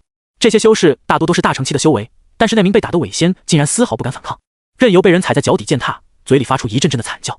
他摆摊的那些法宝被踢了一地，周围摆摊的那些人都在一旁围观，饶有兴致地看着，显然已经司空见惯了这种场景。苏乞看了一会，转身离开，他并没有多管闲事。再说了，这本就不关他的事。嘿嘿，这小子欠了满春楼多少钱啊？居然被找上门了。听说欠了10多万仙石，这利滚利怕是一辈子也还不上喽。那他怕是只能去抽仙运还债了吧？一名伪仙啊，可惜了。你看他那样，还有仙运可以抽吗？再抽就直接抽死了。哈哈哈，这满春楼真是害人不浅啊，可一定要远离这种地方。苏乞在离开的路上听到了许多关于满春楼的议论声，他不由对这个地方又上了几分心。满春楼听起来一个挺不正经的地方，看起来并没有表面上那么简单。苏乞回到客栈以后，便把自己关在了房间里。他首先把购买的那4件终极法宝拿了出来，这东西他放在戒指里还嫌占地方呢。回收。苏乞在心中默念了一句，随即这4件终极法宝消失了。仙运加 0.1， 一个弹窗跳了出来，竟然加这么多。苏乞的眼睛亮了，这4件终极法宝才花了他700块仙石，换算成仙石的话，他足足能赚9300块仙石，这是一个极其夸张的收益。看来以后要多收一点这种低级的法宝了。苏乞嘴角微微勾起，这些低级的法宝便宜，但是能够回收的仙运并不少，能够让他赚得盆满钵满。在回收完终极法宝以后，苏乞又拿出了那块鳞片，这鳞片他看了半天也没有看出个所以然来，但是那若隐若现的仙运告诉他，肯定不是个简单东西。回收。苏乞在心中默念了一句，仙运加2，弹窗再次出现。苏乞瞪大了眼睛，虽然已经尽可能的高估这玩意，但没想到还是低估了，这可是2点仙运，相当于20多万的仙石。苏乞原本已经不打算出门了，但这鳞片的出现让他改变了主意。穿上罩袍，苏乞再一次朝着市场走去，他打算去问问那名修士，这鳞片到底是哪里来的。如果能够搞清楚鳞片的来源，那他就发达了，购买那些诱人的仙器也不是梦了。苏乞再次进入市场，又来到了买法宝的地方。此时那些耍横的人已经走了，那名伪仙的样子有点惨，被揍得鼻青脸肿，身上还多了几条血口。没有人看他，周围的人都在忙着自己的事。这名伪仙就像是一条受伤的孤狼，独自舔舐着自己的伤口。方才被打时候的懦弱已经全然不见，苏乞竟然在他的眼中看到了无穷的煞气。苏乞走了过去，那名伪仙抬起头来，看到是苏乞以后愣了一下，然后他低下头说道，如果你要退货的话，不能退了，你给的仙石被人抢走了。我不退货。苏乞摇头说道，随即又说道，我想跟你买个消息。买消息？伪仙抬起头来，脸上露出了疑惑之色。对。苏乞点头笑道，我们找个安静的地方，如何？行。伟仙从地上爬了起来，跟我来吧。苏启跟着伟仙穿过了市场，很快就来到了一处偏僻无人的地方。这是一个阴暗的角落，苏启看到这里竟然用茅草撑起了一个窝，就像是流浪汉居住的地方。我平时就住这里。伟仙丝毫不避讳地说道，这里一般没人会来，你说吧，想知道什么？你那鳞片从哪里来的？苏启直截了当地问道。鳞片？伟仙脸上露出了一丝茫然之色，随后皱了皱眉说道，你说的是刚刚你顺手拿的那第5件东西？对。苏启点头，我就知道，事后我就觉得不对劲，你怎么会买那么多低级的法宝？原来就是为了那块鳞片。伟仙笑了，现在的他全然没有了刚才那瑟瑟发抖的模样，眉宇之间除了煞气以外，更多的则是精明。很难想象一个人前后竟然差别会这么大。卖吗？苏启淡淡笑道。卖，当然卖。伟仙嘴角一咧，但是在此之前，我想问问那东西究竟是什么，有什么作用？无可奉告。苏启摇头，若真让伟仙知道了这东西的价值，以他现在的状态，100%不会告诉他地址了。那你能出多少仙石购买我这个消息？伟仙倒也不意外，转而问道。500仙石。苏启比了一个5。500。伟仙咯吱咯吱笑了起来，你不觉得很可笑吗？可笑吗？苏启淡淡说道，你不会真以为那鳞片有什么价值吧？没有价值吗？没有价值，你怎么会回来找我？伟仙挠了挠自己的头，到底是你傻还是我傻？如果真有什么价值，以你这么精明的人怎么会放过？苏启笑着说道，只不过是你那鳞片刚好有缘罢了，跟我在调查的一件事有关。伟仙盯着苏启，想看看出点什么来，只可惜苏启的眼睛隐藏在兜帽之中，什么也看不出来，因为他连脸都看不到。就算如此，500仙石远远不够。伟仙摇了摇头，我直接开价吧，1万仙石，若你能给我，我便把那个地方告诉你。没有。苏启干脆果断地转身就走。这种时候，只有表现得越不犹豫，这伟仙才会越加相信那鳞片并没有什么特别的地方。苏启可不想给他敲竹杠的机会。伟仙的面色不断变换，看到苏启走的没有一丝犹豫，他的内心反倒犹豫起来。他是一个很聪明的人，尤其是在那东西不发作的时候，他的思维非常冷静清晰。苏启说的也没错，如果那鳞片他能看出点什么来，也不会摆出来卖了。只是他觉得事情不会这么简单，如果那鳞片真的没什么特别的地方，这个小子又怎么会来找自己呢？只是看着苏启越走越远，他的内心焦躁了起来。他现在非常需要仙石，唯有拥有仙石他才能够翻盘，拥有再来一次的机会。等等，直到苏启快要消失了，他才喊道。只可惜苏启根本没有停留，消失在了伟仙的视线。伟仙终于坐不住了，急忙跟了上去。他一路小跑来到苏启后方，低声说道，我不要1万仙石了，8000就够了。苏启还是没有停下脚步，7000就行，6000，5000不能再少了，3000，我真的只要3000。说到最后，伟仙的声音已经带上了哭腔。苏启终于停下了脚步，他看向伟仙，你要那么多仙石做什么？伟仙愣了一下，眼睛里射出仇恨之光，我要翻盘，我要复仇，我要夺回属于我的一切，就凭3000仙石。苏启奇怪道，3000仙石能干吗？陈刀仔能用20块仙石赢3500万仙石，我陈杰也可以。伟仙的眼中有着狂热之色。赌博？苏启愣了一下，搞了半天这家伙竟然是一个赌狗。那这样说来，那满春楼就是一个赌坊了。难怪一个伟仙竟然混得如此落魄，原来是因为沾染上了赌博。所谓10赌9输，苏启相信无论有多少仙石，这个陈杰都会输个精光。不过苏启不会同情赌狗，把地址给我，3000仙石给你。苏启淡淡说道。好好好。陈杰方才的理智好像又丧失了，为了仙石他什么都能做得出来。他拿出一块玉简递给了苏启，我都记录下来了，你看看。苏启仙石探入玉简，陈杰记录好的地图很快便涌入了他的脑海里。记好以后，苏启把3000仙石都给了陈杰。在给之前，他还好心提醒了一句：10赌9输，你好自为之。呵呵，你不懂。陈杰笑着说道：仙生苦长，若不找点乐子，不是浪费了大好年华。我赌博上百年，已经摸透了满春楼的规律，这次我必然会赢得盆满钵满。等我成为了巨富，到时会打赏你一些赏钱，以感谢你今日赠与仙石之恩。谢谢，不必了。苏启摆手说道：我也有一笔合作想跟你谈一谈，不知道你愿意不愿意？陈杰看向苏启，脸上露出笑容。什么合作？苏启问道。我出手艺，你出本钱，我们一起把满春楼赢个底朝天。陈杰伸出5个手指说道：到时候我们5-5分成。大可不必。苏启摇头。你不信我？你可以跟我一起去，让你看看我是如何用这3000仙石翻本的。陈杰打着包票。苏启还是摇头，这次连话都懒得说了。本来想拉你一把的，既然你信不过我，那就算了。说罢，陈杰快步朝着市场外走去，脸上还带着兴奋的笑容。看着陈杰的背影，苏启摇了摇头。对于已经鬼迷心窍的人，是劝不回来的。苏启又看了看玉简上标注的地方，他想了想，没有选择现在就去。出灵仙界还是稳妥为妙。在回的路上，苏启突发奇想，又在这市场里逛了一圈。他想看看有没有人出售功法。现在他一本功法都还没有，提升实力这一块全靠灵力自主转化，用陆长安给的那本炼气诀根本就吸不动仙气。苏启不由想着，师傅，等我找到你，你可就不止要给我一本筑基功法了，你要给我一本先帝的功法才行。眼下苏启的仙石并不多，所以他并没有打算要买多好的功法，如果有价格合适的就买，反正也就参考一下，不准备真正的去练。毕竟功法这个东西还是挺重要的，一旦练了垃圾功法，那么之后找到了更好的功法，一切可就都要推倒重来了。毕竟一门功法就代表着一个体系。不过仅仅过了1刻钟，苏启就改变了这个想法。练，必须得练，而且还得狠狠练。他拿着手里的这本功法，眼睛都快放光了。哥们，我知道我把这功法放到这里有些缺德，但你也不用看那么长时间吧？这样，我这里还有那么多的功法，你随便挑几本，我给你算便宜一点。你可千万不要去举报我，我真是一时没有注意，不然我也不能把这功法给放到摊位上。苏启对面的一名男人无奈地说道：“你这功法多少仙石？”苏启压着声音问道：“不是吧，兄弟，你还真要买？”那男人瞪大了眼睛：“你可不要想不开啊！就算你有10多万年的寿命，练这玩意不用100年，你就要挂了。别说废话，多少仙石？”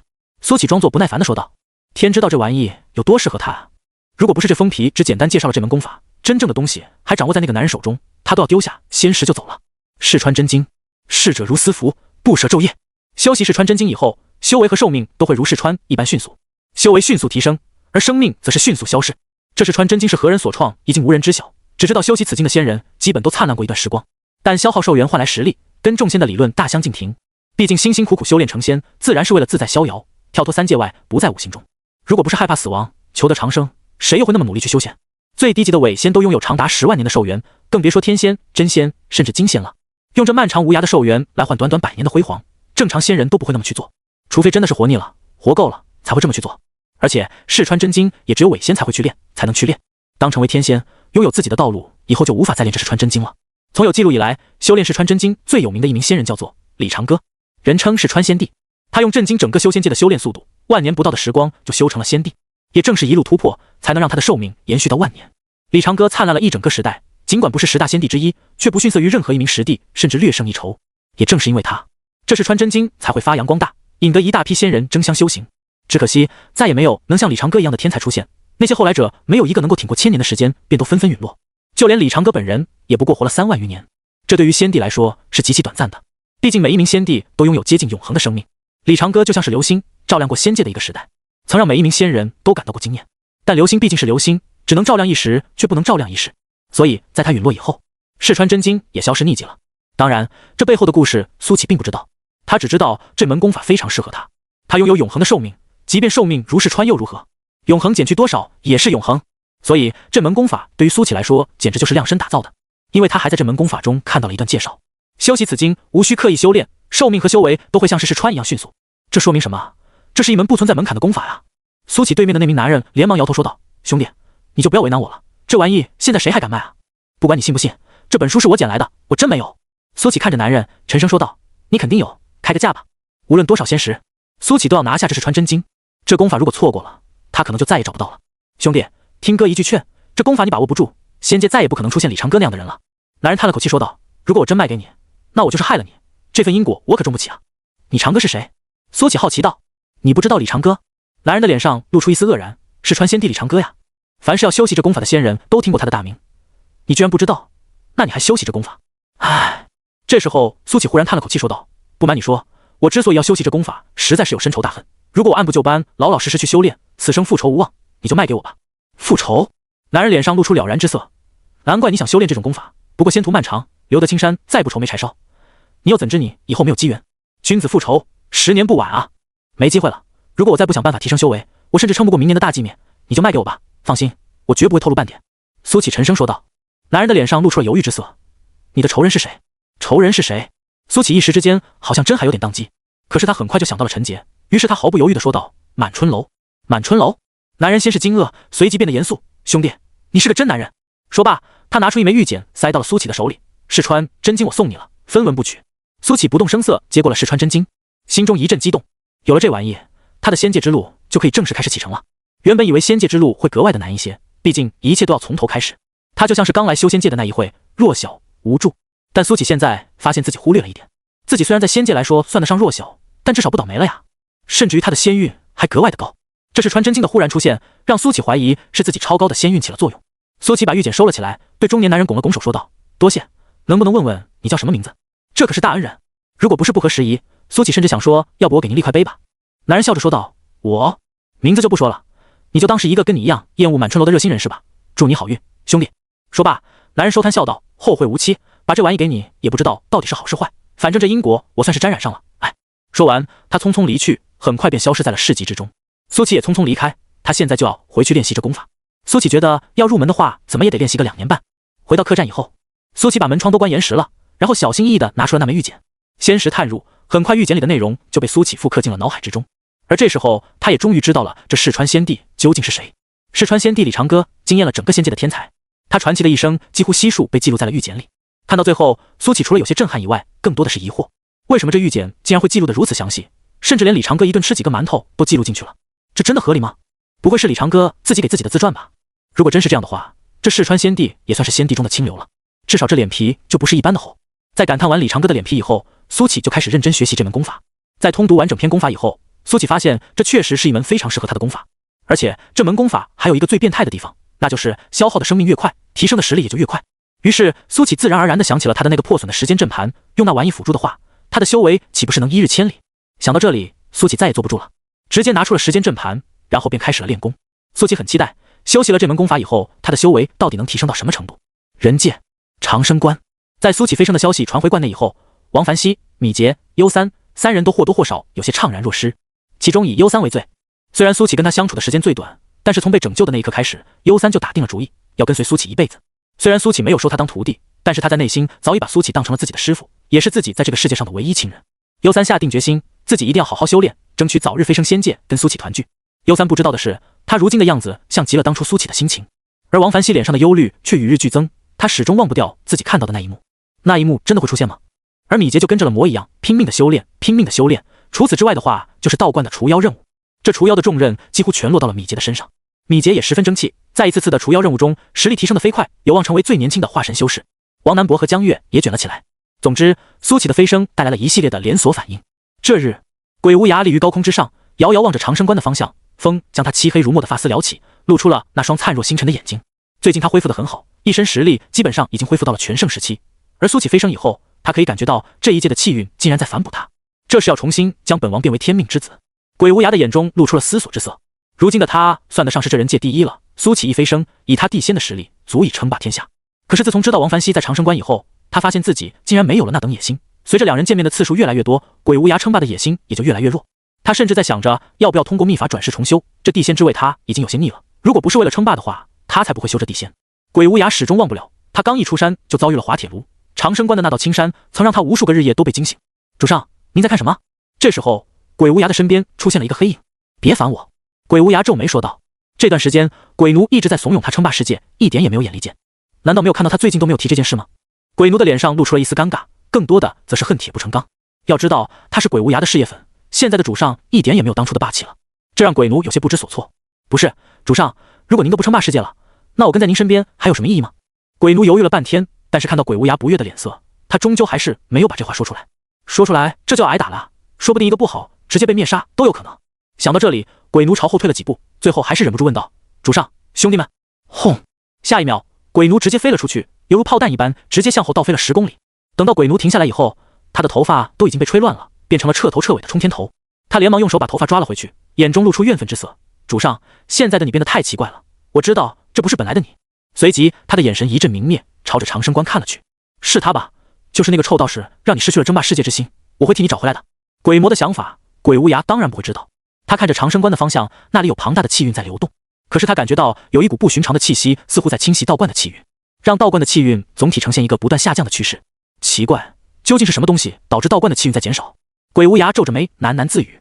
如果是之前的话，他巴不得道观的气运掉到负数，但现在王凡熙在那个道观，他只想要长生关繁荣昌盛，且一直繁荣昌盛下去才行。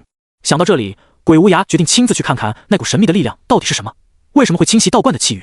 其实这神秘的力量出现也不是一天两天了，鬼无涯每天都在观察长生关的气运变化，甚至于比起苏琪来说都还要上心。也正是因为如此，才会如此敏锐地发现道观的不同。这股气息出现时间大概就在苏琪飞升以后3天。刚开始鬼无涯认为这只是正常的天命之子飞升以后气运开始流失，可是后来他发现并没有这么简单，这股气息竟然在与日俱增，并且每一天都在掠夺道观的气运，壮大自身的同时也削弱道观的气运。鬼无涯很快便来到了道观的上空，那股玄奥的力量即便是他闭着眼睛也能感受到。鬼无涯伸手去捕捉这一缕的气息，但是那缕气息却不受到他的影响。他想要去捕捉，但是这缕气息却顺着他的手掌直接消失了。再次出现的时候，已经出现在了更远的方向。装神弄鬼，有我在这里，我看你能捣翻出什么浪花来。鬼无涯冷哼了一声，这次他动用了法则的力量，试图去掌控这一缕气息。只可惜，即便是动用了法则之力，依然还是无法捕捉到这一缕气息。鬼无涯眯起了眼睛，他现在可以肯定，这诡异的气息根本就不是人界的产物，否则以他的修为不可能捕捉不到。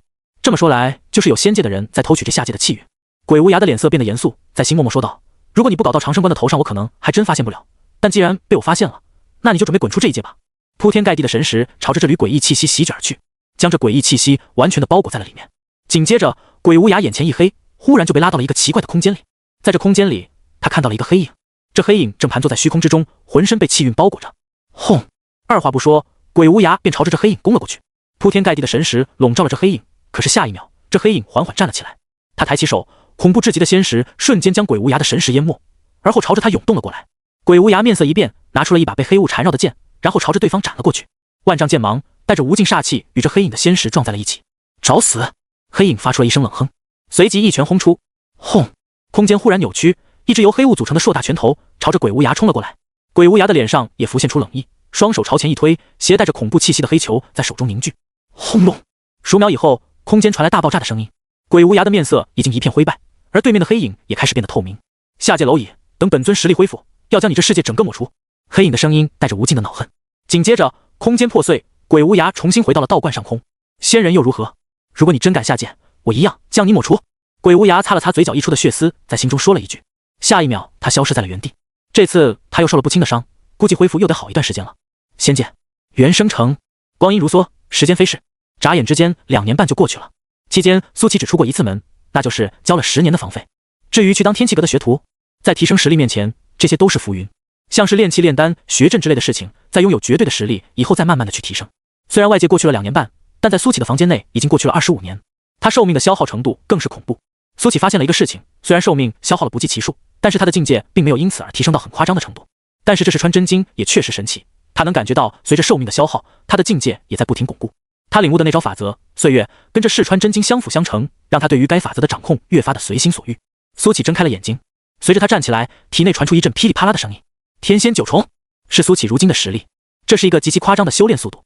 试穿真经无愧于仙界第一奇经，在别人还在苦苦挣扎耗时数百年只为成就天仙的时候，苏琪仅仅用了2年半就已经天仙9重，准备冲击真仙了。虽然这有时间阵盘的功劳，而这次苏琪打算出关的理由也很简单，他要淬体，因为他发现修炼试穿真经的时候完全有时间干别的事。这功法入门以后，每时每刻都在消耗寿命，实力也每时每刻都在提升，无需刻意修炼。3界最强淬体术，这是飞升前天道给自己最后的礼物。苏琪也试过飞升以后能不能许愿，但没用。那时候他便知道，这天道是下界的天道，在这仙界恐怕有更高级的天道存在。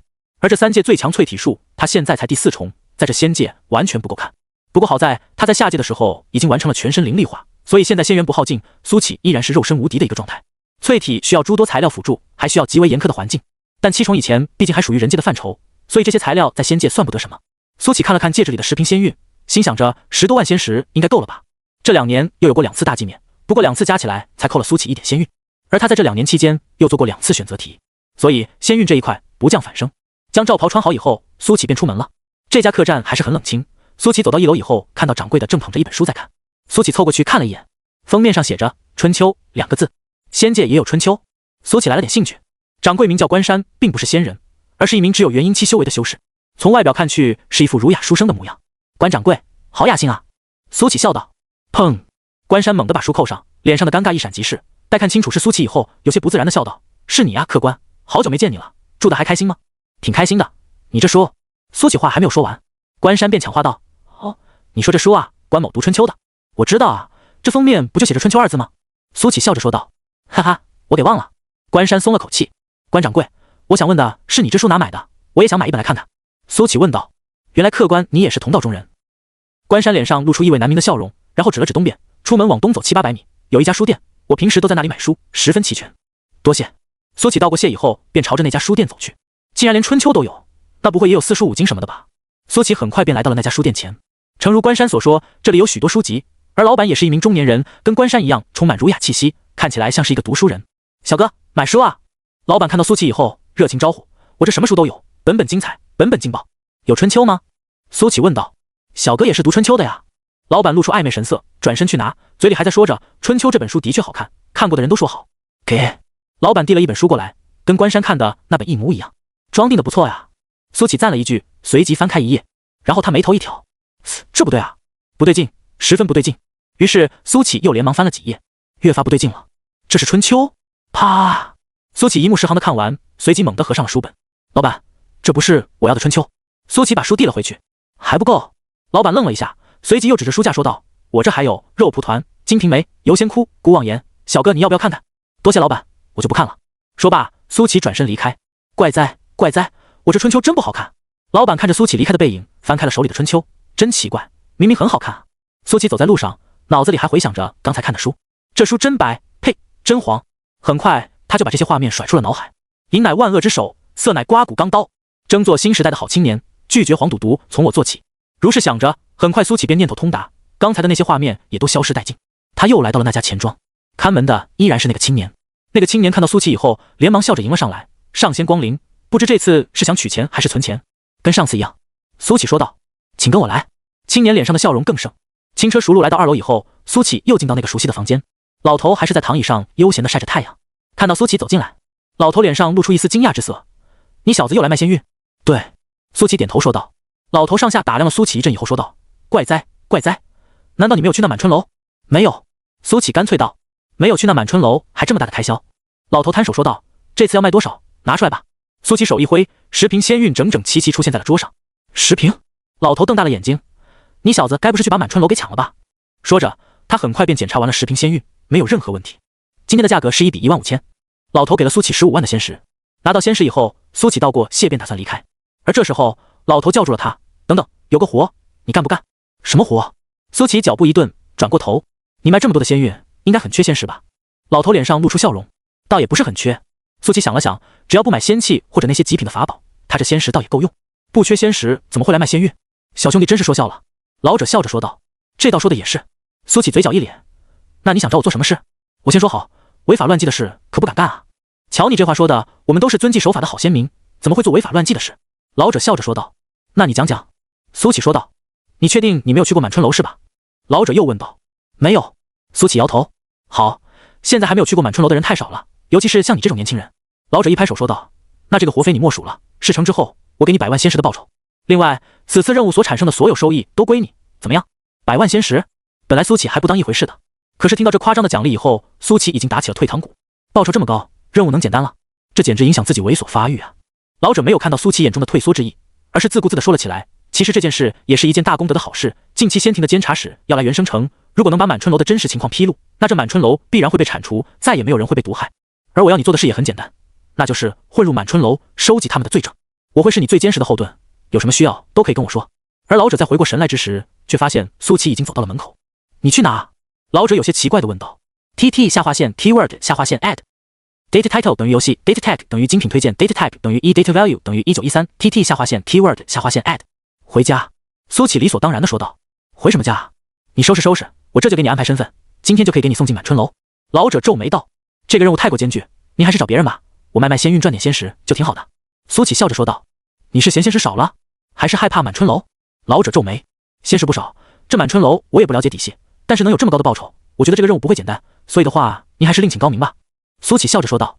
如果他现在拥有像是人界的实力，倒是不介意去这满春楼耍耍，但是他现在毕竟才天仙9重，这实力虽然算不得仙界底层，但那满春楼既然能做得这么大还没有事，背后必定有靠山，这要是被满春楼盯上了，自己还怎么苟得下去？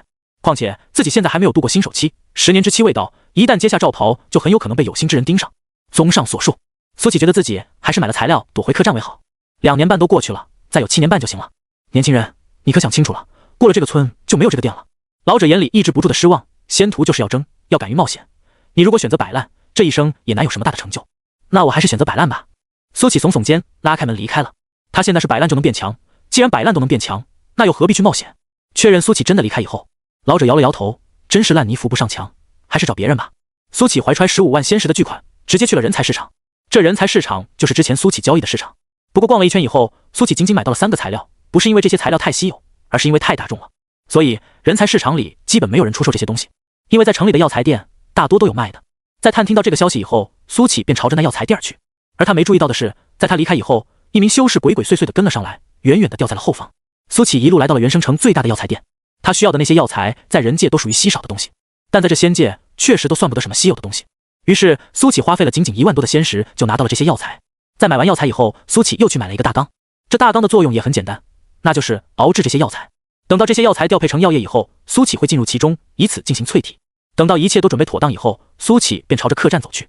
在与一名青年擦肩而过之时，苏启似乎捕捉到了什么，他停下脚步，朝那名青年看了过去。青年没有回头，径直消失在了人海之中。而苏启闭上眼睛，开始回忆起刚刚看到的那张脸，似乎从人才市场出来以后，已经看到过4、5次了。是巧合吗？苏启不相信巧合，原生城那么大，为什么每次都恰好碰到？想到这里，苏启留了一个心眼，故意朝着人少的地方走去。苏启穿过闹市，来到了一处相对人烟稀少的地方。他故意加快了脚步，然后找准时机躲在了一处角落，然后便是静静的等待。果然，没过多久，一阵脚步声响起，苏启的仙识透体而出，可以看到刚才的那个青年又出现了。他站在原地四处张望，皱着眉头，似乎在为跟丢了苏启而懊恼。苏启能够感受到这家伙不过是一个伪仙的修为，为什么会跟踪自己？他没有贸然出去抓住这家伙质问，而是静静的观察。青年在原地驻足了一会以后，便又走远了。没过一会儿，他又走了回来。他现在确信自己已经跟丢苏启了，真是见鬼！青年嘀咕了一句，便打算离开。而就在这时，他感觉到有人在拍他的肩膀。他猛地回过头，就看到刚刚自己跟踪的那人正站在后方，这让他心脏猛地一停。苏启这出现方式实在是有些吓人。你干嘛？青年面色强自镇定。为什么跟踪我？苏启淡淡说道。我哪里跟踪你了？这原生城这么大，我四处瞎逛不行啊。青年装傻。岁月。苏启微微一笑。什么？青年愣了一下，下一秒他猛地瞪大眼睛，他感受到体内的生机在迅速消逝。以这种恐怖的流失速度，用不了1天，他就会变成枯骨。等等！青年惊慌地喊道。苏启不理他，岁月还在疯狂启动。我知道了，你想知道什么，我都告诉你，拜托你停下。青年更加惊慌了。苏启撤去了法则之力，却并没有让时间回溯。这青年一看就心怀不轨，没有必要给他回溯那些已经消逝掉的生机。就那短短1分钟不到的时间，青年可以感觉到自己消耗了大概100年的生命。在他的眼中，苏启现在俨然成为了一个可以随时掠夺他人寿元的恶魔。你跟踪我做什么？苏启淡淡问道。我也是受人所托，迫不得己。青年面带苦涩地说道。现在高家像疯了一样，全城搜寻带罩袍的修士，一旦确认就会实行秘密抓捕。我也是被抓捕的一员，可他们要找的人不是我。但是如果我想自由，就必须再找到另一名带罩袍的修士，待他们抓捕以后再让我自由。所以我跟踪你也是迫不得己啊。苏启眼睛眯了起来。高家抓带罩袍的修士？为什么会抓带罩袍的修士？难道是在找他？苏启敏锐地感觉到了不对劲。如果真的是找他，那么他在这大街上晃悠就十分危险了。这青年已经盯上自己了，说不定还会有更多人盯上他。苏启相信高家抓带罩袍的修士绝不是抓着玩，而是有更大的阴谋。你知不知道高家为什么要抓罩袍修士？苏启淡淡问道。这个我就不知道了。青年摇了摇头，然后又急忙说道。但是我被抓去以后，看到了一个老头，这老头给我的感觉很可怕。他只看了我一眼，摇了摇头，我就被高家丢出来找人了。不过根据我的猜测，应该是有新飞升的修士来了原生城，这高家也没少做这种勾当，只是这次的动静格外的大一些。不过前辈你也不用担心，你那么厉害，肯定不是他们要找的人。青年拍着马屁。苏启皱着眉，看样子这高家要找的人的确是他了，就是不知道他是怎么暴露的。知道他是新飞升的修士的人只有陈凡一行人，可是想到陈凡的表现，苏启相信应该不是他们。想了一会没有头绪，苏启也不去想了，他现在要做的便是尽快隐藏自己。走吧。苏启对青年说道。多谢前辈，多谢前辈。青年连忙道谢，然后扭头便跑。苏启不是没有想过要把这青年留下，但这是在原生城内，如果杀了人，那么麻烦会更大，说不定很快就可以追查到他的身上。毕竟这可是仙界，能够动用的手段实在是太多了。苏启站在原地思考了片刻，规划好路线以后便开始出发了。这条路线途径的人流最少，希望这样能让他神不知鬼不觉地回到客栈，而不被高家的这些探子发现。在知道这么一件事以后，苏启就打起了12分的精神，只要有疑似探子的人，他都能够第一时间分辨出来。还好一路上都没有碰到什么可疑人物。可是当他回到客栈门口的时候，他就看到了有2名疑似探子的人站在门口，用犀利的目光逡巡着来往的路人。趁他们没有看到自己之前，苏启连忙躲到了阴影之中。现在怎么办？苏启脑海中飘出来一个念头，如果这2名探子不走的话，他根本就不可能回到客栈之中。好在等了半个多时辰以后，苏启看到从客栈内又走出了一个男人。这个男人带着2个探子离开了。等到他们走远以后，苏启方才动身朝着客栈内走去。刚一走进客栈，苏启就看到一片狼藉，而关山正在收拾。看到苏启回来，关山眼中闪过一抹异色，随即说道：客官，你怎么还敢回来？关掌柜，怎么？苏启问道。他内心已经隐隐有了猜测，难道刚刚那些人是来找他的？唉，关山叹了口气说道，刚才那些人是高家的人，他们问我这里有没有穿罩袍的人，我们这里严格保护用户的隐私，当然是没有说的。于是他们就一阵打杂，没有办法，我只好撒谎说没有。虽然我不知道高家的人在干什么，但你要是继续留在这里的话，我们都有危险。这样，我把房费退你，你赶紧离开吧。听完关山的话，苏启点了点头说道，房费就不用退了，给你造成麻烦了，关掌柜。说罢，苏启直接扭头离开。高家2名老者直旗对弈，棋盘上的战况很是激烈。华兄，你似乎有些着急了。其中一名老者笑着说道，若有旁人在，就会认得这名老者，高家的老祖高思年，罗天上仙境强者。而坐他对面的那名老者，则是之前追踪苏启的那个老头，也是威震一方的存在，华景。华景皱眉道：“如何能不急？这人单2年半都还没找到，我这单还练不练了？”高思年哈哈笑道：“华兄，你早该来找我了。这元生城虽然不大，但没点势力，还真寸步难行。”感受到了。华景点头。就算他是罗天上仙境的强者，但这2年半的时间还是处处碰壁。说白了，他没有碾压一切的实力。毕竟这元生城还有一个仙君境的城主，而更上面还有仙庭，所以他还是需要遵守规则。别的不说，在这元生城，我高家若想找一个人，还没有找不到的。高思年笑着说道：“你就等着吧，不出3天的时间，我一定帮你找到这刚飞升的修士。若真找到，华某必有重谢。”华景抱拳说道。高思年抬手说道：“不要那么见外，华兄，好歹我们也是一起并肩战斗过的交情，以后常走动便行了。”好说。华景点头。就在2人交谈之间，门外走进来一名青年。这名青年穿着蟒袍，正是苏启见过的高志文。高志文进来以后，便恭敬地说道：“爷爷，我们的人已经散布下去，正在对全城的酒楼做排查，暂时还没有结果。没有结果跟我汇报什么？下去吧。”高思年不是很高兴地说道。高志文连忙说道：“爷爷，我是来寻求帮助的。我们这大规模的行动好像已经惊动了孔家，他们旗下的那几家酒楼不允许我们的人调查，那就先查其他的酒楼，如果都没有，再想办法查孔家的酒楼。”高思年淡淡说道：“好的，爷爷。”高志文退了下去，全然没有在外面那种嚣张的姿态。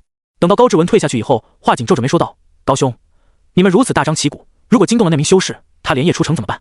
高思年微微一笑：“华兄多虑了，我的人已经遍布4大城门，只要有穿着罩袍的修士出城，第一时间便会被控制起来。”苏启原本是打算出城的，可是他在城门处发现了一些不正常的人，这些人像是鹰隼一样监视着来往的路人，那种戴着罩袍的人一旦路过，便会被强制要求揭开罩袍。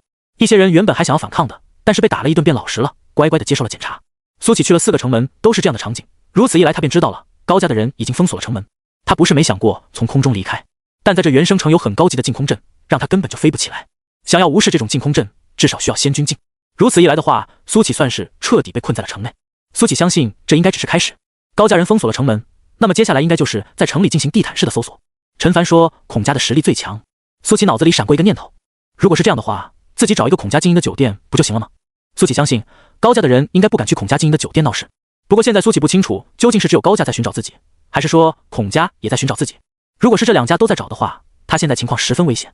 在暗中观察了一会以后，苏启得到了结论，应该只有高家。如果是孔家的话，那些卫兵也会动起来，而不像现在这样，只有一些伪装在人群中的人找他。只是我现在并不清楚哪些酒楼是孔家经营的。苏启思考了片刻，又走到了人烟稀少的街道上，他随便找了家店走了进去。这家店是经营服饰的，看到苏启以后，那老板便打着招呼道：“客官买点什么？”“老板，跟你打听个事。”苏启随手拿出一块仙石。“什么事？小哥尽管说。”老板眼睛一亮说道：“我想问一下，孔家经营的酒楼在哪里？”苏启问道。“就这呀。”老板笑着说道：“孔家经营的酒楼就在那城中心，名字就叫孔家酒楼，那可是我们元生城第1酒楼。另外的话，满春楼也是孔家经营的，可以提供食宿，还可以提供各种各样的娱乐方式。”满春楼是孔家经营的。苏启忽然想起了钱庄的那个老头，那这样说来，这个老头的身份也不简单了，竟然想要扳倒孔家。不过想来也是，开得起钱庄又怎么会是简单之辈？多谢。苏启抛下仙石便离开了。他现在要去的便是这孔家酒楼。按照老板所说的，苏启很快便看到了城中心的孔家酒楼。这酒楼足足有10多层高，比起周围的建筑都要高出一大截。从这里便可以看出它与其他酒楼的地位不同。只是这酒楼在闹市区，苏启相信自己穿过闹市区肯定会被高家的探子发现，但目前他已经管不了那么多了。于是苏启挑选了一个尽可能人少的路线，在躲过了好几波疑似探子的人以后，他一头扎进了人群中。苏启刚走没多远，便感觉到有人已经盯上了自己。刚开始是1、2个，到后来已经是3、4个、5、6个，人数还在不断的增加。这些人盯上他以后，就尾随在他的身后，速度越来越快。苏启的脚步也越来越快，始终与这些人保持着一定的距离。“喂，站住！”就在苏启快要接近孔家酒楼的时候，一道男声从他的身后传来。苏启像是没听见似的，又往前走了几步，然后他就听到身后传来了嘈杂的脚步声。苏启也不装了，3步并作2步走，快步走进了孔家酒楼。待他进去以后，那些探子都停下了脚步。虽然他们都是高家的狗，但是在孔家面前还是不敢嚣张的。苏启进入酒楼以后，光速办理了入住。孔家酒楼的价格跟其他酒楼天差地别，一间普通的房1晚竟然需要500仙石，还好现在的苏启负担得起。“苏兄！”就在这时，一道惊喜的声音传来。听到这个呼喊声，苏启转过头，正好看到了一人从楼上走了下来，竟然是文德，那个跟自己一起去面试的自来熟的家伙。“苏兄，你面试通过后怎么没来？”“你不知道，你没来我都无聊死了。”文德一边说着一边凑了过来，然后他看到了苏启手中的房卡，笑着说道：“苏兄，你也是来住宿的？”“对啊。”苏启点头说道。“太好了，我也住在这里，啥也不说了，今夜我们不醉不归。”文德凑了上来，想要跟苏启勾肩搭背，不过苏启退了半步，躲开了文德的手。“你退半步的动，做认真的吗？小小的动作伤害还那么大。”文德现在的表情就是这样，他一脸受伤的说道：“苏兄，没想到仅仅2年半，我们的感情就暗淡了吗？”“少来！”苏启翻了个白眼，好像我们本来也没有那么熟吧？文德愣了一下，然后沉吟了一会，好像确实是这样。但你知道一见如故吗？我第一次见到你就觉得我们认识很长时间了，所以我们也算是老友了。苏兄，我有预感，我们会成为很好的朋友。苏琪摆了摆手说道：算了，还是不要跟我当朋友，免得受到无端的牵连。这是什么话？文德眼睛一瞪说道：你是不是碰到什么麻烦了？跟我说，我来帮你摆平。没事。苏琪一边说着，一边朝着楼上走去。他现在被高家盯上，能不牵扯无关的人就不牵扯无关的人，尤其是像文德这种自来熟，恐怕还不知道自己面临的是什么。不过文德没有放弃，屁颠屁颠的跟在苏琪的后面一同上楼，边走还边说：苏兄，你到底碰到什么麻烦了？你就告诉我吧，咱们原生城可是一个法治模范城市，没有人敢拿你怎么样的。真没事。苏琪一边走一边摇头说道。文德还是不依不饶：苏兄，难怪你2年半以前没有来上班，你是不是早知道那件事，所以才没来上班的？什么事？苏琪有些奇怪。你就别装了。文德捶了苏琪一拳，然后说道：我也是进入后不久才知道这件事，可怜的那个段姑娘。哎，段姑娘。苏琪仔细回想了一下，忽然想起来这个段姑娘是谁了，就是那个天气阁被高志文威胁的绿裙仙子。只是后来苏琪没去上班，闭关了2年半，所以对于这件事都快忘记了。没想到今日又被文德提起。他怎么了？苏琪问道。你真不知道还是假不知道啊？文德有些狐疑，然后还是说道：原来那天气阁的阁主跟那高志文是一伙的。高志文表演那么一出，就是为了让那段姑娘住在天气阁，结果没过几天就被那老阁主玷污了，再然后就销声匿迹，再也没出现过了。知道这件事以后，我火速离开了天气阁，太他娘的恶心了。文德说起这事的时候，脸上还带着愤愤不平之色。苏琪回忆起了当日的场景，难怪那老头在拍绿裙仙子的肩膀的时候，表情有些暧昧的样子。如今想来，一切的事情其实都有征兆，只是对于这种事，并非仙界才有，人界也有不少这种事，所以苏琪并没有过多的意外，只是对于那名绿裙仙子的遭遇深表同情。这时候，苏琪已经找到了自己的房间，他推开房门进入，文德没有跟进来，而是站在房门外说道：苏兄，这是私人地方，你让不让我进来？请回吧。苏琪直接将门关上。看到紧闭的房门，文德一脸懵逼，心想苏琪还真是一个与众不同的家伙，竟然一点也不客套，有意思。文德脸上露出笑容，随即转身离开。仅仅1天1夜的时间，原生城几乎被高家翻了个底朝天，除了一些特殊的地方，比方说满春楼、城主府、孔家酒楼之类的，其他地方基本都被他们给找遍了。总共抓捕了上千名穿罩袍的修士，只是这上千名都不是华景要找的人。华兄，这些人都不是？高思年问道。不是。华景摇头。高思年端起茶杯，抿了一口，眼睛微微眯起。那就只有孔家和周家的地盘没有搜过了。高志文后在一旁小心翼翼地说道：爷爷，周家已经发话了，如果我们打扰到他们正常的经营，那么就要好好跟我们算账了。呵呵。高思年把玩着茶杯，周家不足为惧，他们不会跟我们真的撕破脸，毕竟那样对谁都没有好处，主要是这孔家难搞一些。高志文静静等待着下文，他知道这时候高思年肯定是已经有了办法，否则的话不会这么淡定。啪！高思年放下茶杯，然后说道：我亲自去一趟孔家，华兄你再次等候片刻便行，麻烦高兄了。华景抱拳：不必客气，我高思年为了朋友，向来两肋插刀。高思年摆了摆手，随即转身离去。过了大概1个时辰，高思年回到了高家，而随着他的一声令下，高家的人又开始汹涌而出，而这次的目标赫然就是周家还有孔家的酒楼。爷爷，你是怎么说服孔家的？高志文好奇地问道。华景也在一旁倾听，他自然是知道孔家的势力，能让高家去搜他们的地盘，这简直就是不可思议。高思年微笑着抚摸着自己的胡须，江湖从来都不是打打杀杀，而是人情世故。其实很简单，这次来的监察使恰好是我的一位老熟人，而这孔家又恰好被我掌握了一些证据，如果他们不想伤筋动骨的话，丢点脸面自然是没什么。反正这恶名都由我们高家来背了，孔家这伪君子的形象怎么也得立住了。华景再次抱拳，高兄能为我做到这个地步，华某感激不尽，日后如有需要的地方，定当竭尽所能。好说好说。高思年笑眯眯地说道。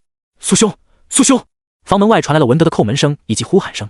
苏启睁开眼睛，从地上站了起来，然后打开了房门。有什么事？苏启淡淡问道。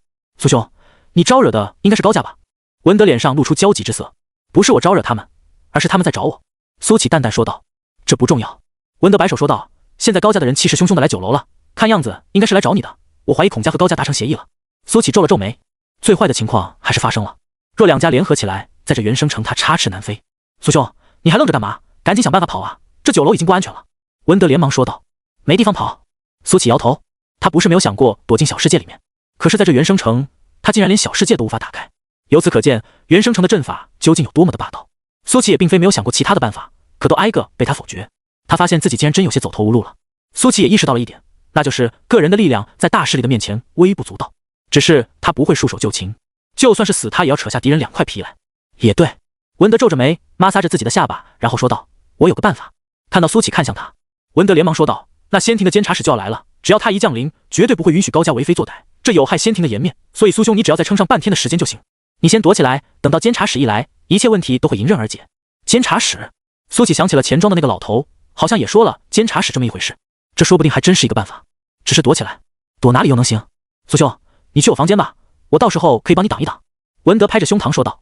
看到苏启还在犹豫，文德催促道：“你就别想了，我都不怕，你怕什么？一个大老爷们磨磨唧唧的。”多谢。苏启道谢，他已经打定了主意，若到时候高家的人真来了，他大不了就从窗户翻出去，说什么也不能连累了文德。时间一点点过去，苏启盘坐在地上，虽然即将大难临头，但他发现自己竟然无喜无悲，一点也不着急。他想起了陆长安告诉自己的话，越是绝望之时，越不能自乱阵脚，方才有一线生机。而文德也端起茶水不停地喝，虽然面上没有紧张之色，可是偶尔的字里行间都能看得出不平静。苏启睁开了眼睛，他的手里出现了一个锦囊。陆长安曾说过，如果碰到无法应对的事，可以打开这个锦囊。在人界的时候，他没有机会打开这个锦囊，如今到了仙界，却不得不打开了。师傅，也不知道你给我这锦囊有没有用？苏启想起了跟陆长安的相处日常，嘴角不自觉地浮现出了一抹笑容。该不是什么风景，扯呼，逃，赶紧逃，见机行事之类的吧？苏启自言自语的喃喃说道。苏兄，你是不是很紧张？你在自言自语的说什么呢？文德好奇道。没有，想到一些高兴的事情。苏启摇头说道。这种时候你还能想到高兴的事情，你也是厉害。文德站起身来，整理了一下自己的衣服，然后笑道：苏兄，听到楼下的嘈杂声了吗？估计很快就要上来了。你放心，我会帮你拖住的。是不是想问为什么对你这么好？我说过了，我跟你说一见如故。说罢，文德一甩头，朝着门口走了过去。如果这时候再配上一点悲壮的音乐，或许还真像那么回事。但就在这时候，文德脚下一滑，发出一声惊呼，差点摔了个狗啃泥。不过好在他眼疾手快，及时调整了一下，方才避免了出丑。意外，纯属意外。文德尴尬地挠了挠头。砰砰砰，话刚说完，门口就传来了砸门声。里面的人，开门，赶紧开门！外面传来了几道凶恶的男声。苏启站了起来，掏出了困龙剑。若要战，那便战。他感觉自己好像许久没有这么热血沸腾过了。在人界，往往都是一剑或者一拳就解决了。就在这时，文德猛地拉开了大门，然后走了出去，砰的一下拉上了大门。大中午的敲什么敲，还让不让人休息了？文德走出房间，气势陡然攀升，与方才在房间内判若两人。那几名凶恶的男人看到文德以后，脸上露出戏谑之色。哟，我倒是谁？原来是周家的废物少爷啊！哈哈，废物少爷在叫我们做事呢，赶紧滚开，不要打扰我们搜房。文德用肉身拦住了几人，淡淡说道：想进去，除非从我的尸体上跨过去。啪！下一秒，一个男人忽然一巴掌呼在了文德的脸上。我呸！装什么大尾巴狼？文德直接被扇倒在地，脸上露出苦笑。理想很丰满，现实很骨感，本想表现的大义凛然，风度翩翩一些，结果最后还是落得这么狼狈。苏兄，我只能帮你到这里了。文德在心中默默说了一句。几个凶恶的男人冲了进去，文德默默闭上了眼睛。他已经可以想象苏启会被生擒，但下一秒他听到了几道惨叫声。不对啊，这惨叫声好像不是苏兄的。想到这里，文德猛然回过头，朝着房内看去。只见一名面若冠玉、英俊至极的青山道士，面色淡然，手持一把长剑，而在他前方是已经倒在血泊里的那些凶恶奴才。这一刻，文德竟然有些恍惚，他未曾想到隐藏在那罩袍里的青年竟然拥有这样一副绝世无双的容颜，这比他看过的任何一个仙人都要英俊。苏启朝着文德走了过来，对他伸出了手，多谢。文德还没回过神，愣愣伸出手，然后被苏启拉了起来。我不躲了，苏启淡淡说道。你想干嘛？文德愣愣问了一句。这一刻，他在苏启身上感受到了一往无前的决心。杀出去！苏启嘴角一咧，不行，你没有胜算的。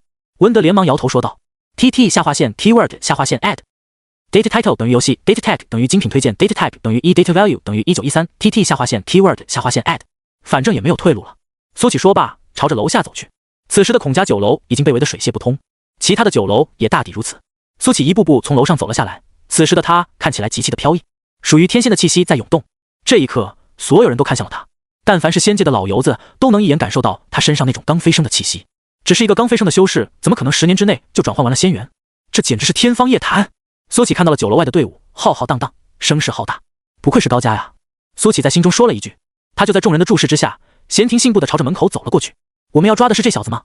得到的命令是抓一个穿着罩袍的刚飞升的修士，这人没穿罩袍啊，没穿罩袍也是刚飞升的修士，难道把罩袍一脱就不抓了？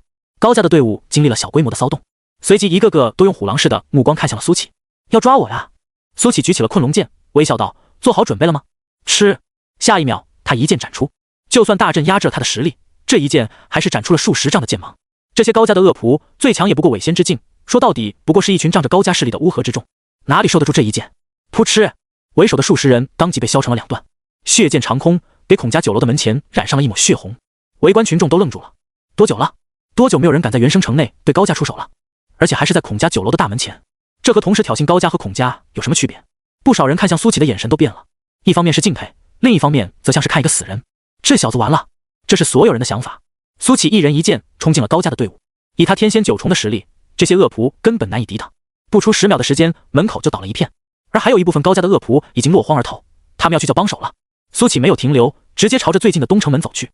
反正都已经暴露了，现在尽快出城，说不定还能寻得一线生机。毕竟城内压制了他的实力，这种压制对于越高等级的仙人压制越低，他可不会认为高家就这实力。等到真正的强者来了，他就危险了。苏启如一道风冲向了东城门，一路上但凡碰见了搜寻他的高家恶仆，他都会顺手一剑收割。整个原生城都乱了，无数神识交织在上空，看着这混乱的一幕。已经许多年没有人敢在原生城闹事了，这小子怎么回事？居然敢在原生城闹出这么大的动静，真不怕死吗？哈哈，斩的都是高家的那些人，斩得好。咦，不对啊，这小子有古怪，他身上还有新飞升的气息，怎么可能这么快就天仙了？此子身上有大秘密，不如抓住好好审讯一番，说不定能得到大机缘。空中的神识交汇，许多大能修士在交流着。苏启俨然已经成为了砧板上的鱼肉。当苏启冲到东城门以后，却发现已经有人在那里等他了。为首的是一名穿着黑袍的青年，他看到苏启以后，嘴角一咧：“小子，胆子挺大，敢伤我高家人。”苏启一言不发，朝着青年冲了过去。有意思，我高齐天也是你能碰瓷的。青年微笑着，手中出现了一柄长刀，朝着苏启猛地斩了过来。高齐天一出手，苏启就能感受到他的实力，跟他一样，天仙9重，但同境界，他是无敌的。刀与剑的碰撞，肆意的刀意和剑意，让围观的群众都躲得远远的。有点意思，竟然能挡住我的刀。高齐天嘴角一咧，缓缓抬起手，复。接着，一股恐怖的力量作用在苏启的身上，让他的速度变得极其迟缓。虽然只有短短的3秒，但足以杀你了。高齐天嘴角露出笑容，像一道幻影来到了苏启的身边。岁月，苏启淡淡说道。轰！束缚他的力量陡然消失。高齐天瞪大了眼睛，像见了鬼似的。他可以感觉到自己的生命在迅速消失。这还不是最重要的，最重要的是，在这诡异的力量之下，苏启恢复了自由。高齐天还没来得及反应，就看到苏启一拳轰在了他的胸口。愚蠢，要是见我可能还会受点伤，区区肉身力量。耶！高齐天话还没说完，双眼暴突，一股恐怖至极的力量轰在了他的肚子上。轰！下一秒，高齐天像是炮弹一般倒射而出。原生城的大阵虽然压制了苏启的实力，但是肉身力量可无法压制。高齐天足足飞出了5公里，撞塌了无数民居，最后在地上擦出一条长长的印子，方才停了下来。而此时的他，双目暴突，浑身骨骼都变形了，七窍流血，模样惨烈。只是他还没有死，吊着半口气，嘴巴一张一合，不停溢出金色的鲜血。附近也有高家的人，看到高齐天这样，吓了一跳，连忙迎了上来。是大少爷，快，把大少爷抬回去！是谁做的？竟敢伤我高家的人，此事必须告知老爷！众人手忙脚乱的把高齐天抬了起来，朝着家中跑去。而东城门这边，一拳搞定了高齐天的苏启，再次朝着城门处走去。方才跟高齐天的那2人已经不见了，看样子也是被苏启的实力给吓到了。苏启像风一样冲向了出口，他打定主意，只要一出去，立马腾空跑。轰！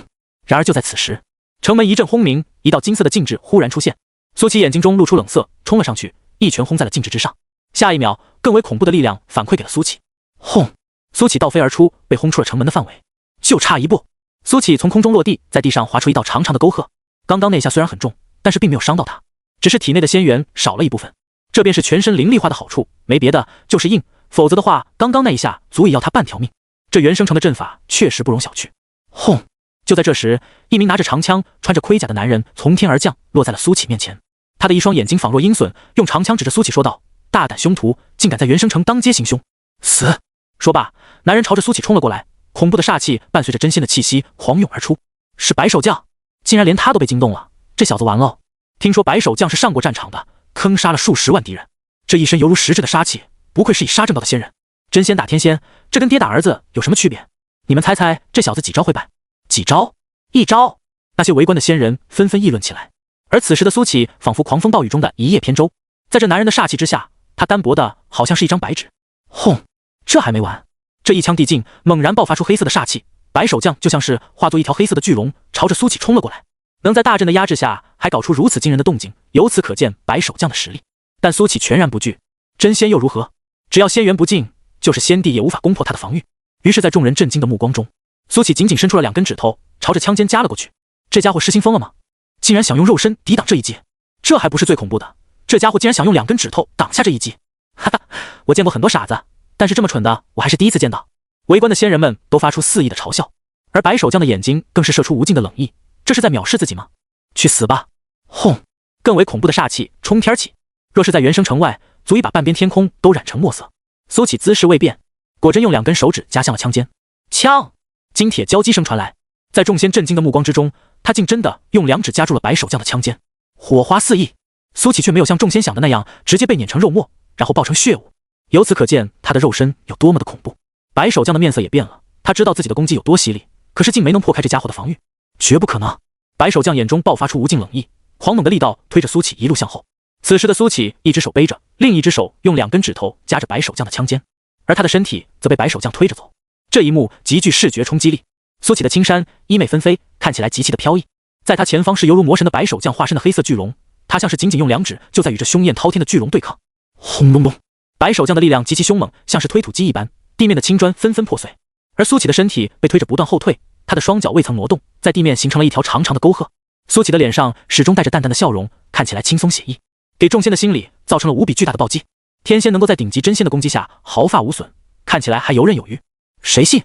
若不是今天亲眼见到这一幕，谁也不信。只是他们不知道，在苏乞这看似写意的外表之下，是疯狂消耗的仙元。这白手将的实力的确恐怖，让苏乞的仙元消耗的如流水一般。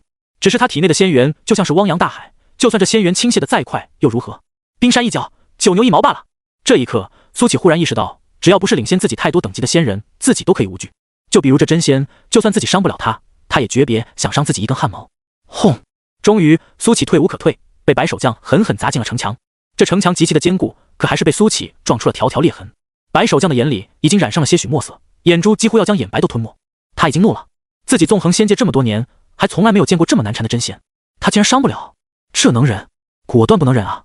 白手将几乎拼尽了全力，城墙上的裂缝扩散得越来越大，而苏乞还是只用2根手指夹着枪尖，面色都未曾出现半点变化。死啊！白手将的手臂猛地鼓胀了起来，全身力气涌入枪尖，朝着苏乞扎了过去。轰隆！城墙终于裂开了一个洞，苏乞陷进去了半分，煞气仿佛冲击波，直接射出数十里，几乎贯穿了整个原生城，暂时将白手将还有苏乞都给淹没了。怎么样了？应该破防了吧？太恐怖了，我还从没有见过这么恐怖的天仙，竟然让白手将拼尽了全力。刚刚那一击在真仙之中也算得上是惊艳了吧？我觉得普通的金仙都要暂避锋芒，可是我总有一种预感，说不定破防的不是那个天仙，而是白手将。你在说什么胡话？快看！众仙纷纷讨论了起来。等到那煞气散开，他们看到了终身难忘的一幕。苏乞脸上依然挂着淡淡的笑容，用2根手指夹着枪尖，而白手将就仿佛失去了灵魂一般，愣愣抓着手中的长枪，却是使不上半分力气了。怎么会这样？白手将喃喃说着，他刚刚已经拼尽了全力，他一辈子也忘不了面前这个仅仅天仙9重的男人，面色始终未曾出现半分变化，仅仅靠着2根手指就挡下了一切。枪！白手将抽回了长枪，火花还溅射了一下。他冷冷看了苏乞一眼，随即说道：“我无法攻破你的防御，你赢了，很厉害了。”苏乞从城墙里拔出了自己的身体，淡淡笑道：“就差那么一点点，我就破防了。一点点。”白手将嘴角露出一丝冷笑：“我不是小孩子，差多远我自己清楚。”不。苏乞用食指摇晃着说道：“不是一点点，是一点点。”这一次，白手将算是听清楚了，他面色变得十分难看，举起长枪指着苏乞说道：“虽然我破不了你的防，但你也不要太过嚣张。我们守城军比我强的有好几个，你的龟壳再硬也有被打破的一天。我没有嚣张啊，你不要污蔑我。”苏乞耸了耸肩，反正现在也逃不出去了，他现在的心情无比的放松。经历了刚刚那一出，谁都知道苏乞不好惹了，于是场面一度僵持了起来。白手将都破不了苏乞的防，这还有谁能破？苏乞见这些人围着他也不上，脚下一蹬，高达100丈的城墙他瞬间就跳了上去，地面留下了一个大大的坑洞。这小子想干什么？这肉身力量的确恐怖，竟然能一跃100丈高。要知道这还是有法阵的压制啊！给我看湿了，早知道炼体这妖牛逼，我也要去炼体了。得了吧，炼体要吃多少苦，你们知道吗？别看他现在这妖牛逼，在暗地里指不定吃过多少苦呢。你们说今天他能逃出去吗？逃出去？太天真了。白手将不过是真仙，但是城内还有金仙、大罗金仙、罗天上仙，甚至于仙君。你觉得这家伙的肉身再强，又能抵挡得住吗？也对，他现在就像是一只被束缚了翅膀的鸟，任他有天大的本事，也很难飞走了。众仙议论纷纷，而苏乞已经听不到他们在说些什么了，因为他现在离地太远。他原本想着自己要不要从城墙上逃走，可是他发现有一层薄薄的光幕已经把整座城市都盖住了。苏乞尝试着去触摸了一下这个光幕，将它阻挡在了外面。他试着用力，这光幕反馈的力道将他的手都震麻了。当即，苏乞便明白了，这光幕有将力量成倍反弹的作用。除非力量大到足以直接打破这个光幕，否则的话只能被更大的力量给轰杀。当然，苏乞不怕，他举起了困龙剑，仙元不要前世的涌入，困龙剑发出了嘹亮的龙鸣声，爆发出万丈金芒。斩！这一剑苏乞用尽了全力，如果这都劈不开的话，那他的确就没有办法了。剑芒携带着无匹的罡风轰在了光幕之上，这剑芒与光幕僵持了片刻以后，苏乞脸色一变，看到剑芒竟然变得更加粗壮，被反弹了回来。他当即跃下了城墙，剑芒落空，飞向了遥远的天际，比这刚才不知道要狂暴了多少。看来靠蛮力，我的确出不去了。苏启皱眉，现在的他竟然有些黔驴技穷了。想到这里，苏启再次拿起了锦囊。既然确定已经出不去了，他的心却格外的放松下来。于是，在众目睽睽之下，苏启又一跃而起，来到了城墙之上，然后盘腿坐下。这小子在干什么？放弃挣扎了吗？看起来很悠闲的样子，心是真大。等一会金仙境的强者来了，估计就要跪了。哈哈，他现在也没有别的办法了呀。没看到他刚才已经尝试过了吗？这原生城的大阵，就是仙君来了也不见得能够打破吧？除非仙王强者。废话，这可是仙庭第一阵法师布下的大阵，空中无数仙人的仙识交汇，在高谈论阔。不过他们都不看好苏启，认为他已经黔驴技穷了。等到金仙境甚至更高修为的强者来了，他就该跪了。而苏启已经远离了外界的纷扰，拿着那枚锦囊准备打开。这枚锦囊在人界的时候，他只有一次想打开，那就是在1号世界那次。只可惜当时被9剑仙揍得动弹不得，所以才没有机会掏这个锦囊。再后来，宋潇湘就来了。紧接着，苏启的思绪放飞，好像又回到了长生关的日子。苏启的眼中出缅怀之色，手上却不停，轻轻打开了这个锦囊。打开锦囊以后，苏启发现了一张折叠好的信纸，还有一块玉佩。苏启掏出了这枚玉佩，在阳光下看了起来。这枚玉佩通体透明，在阳光下呈现一种纯净，这绝对是最顶级的玉佩。除此之外，上面还雕刻着花纹，具体雕刻的是什么东西，苏启看了半天也没有看明白。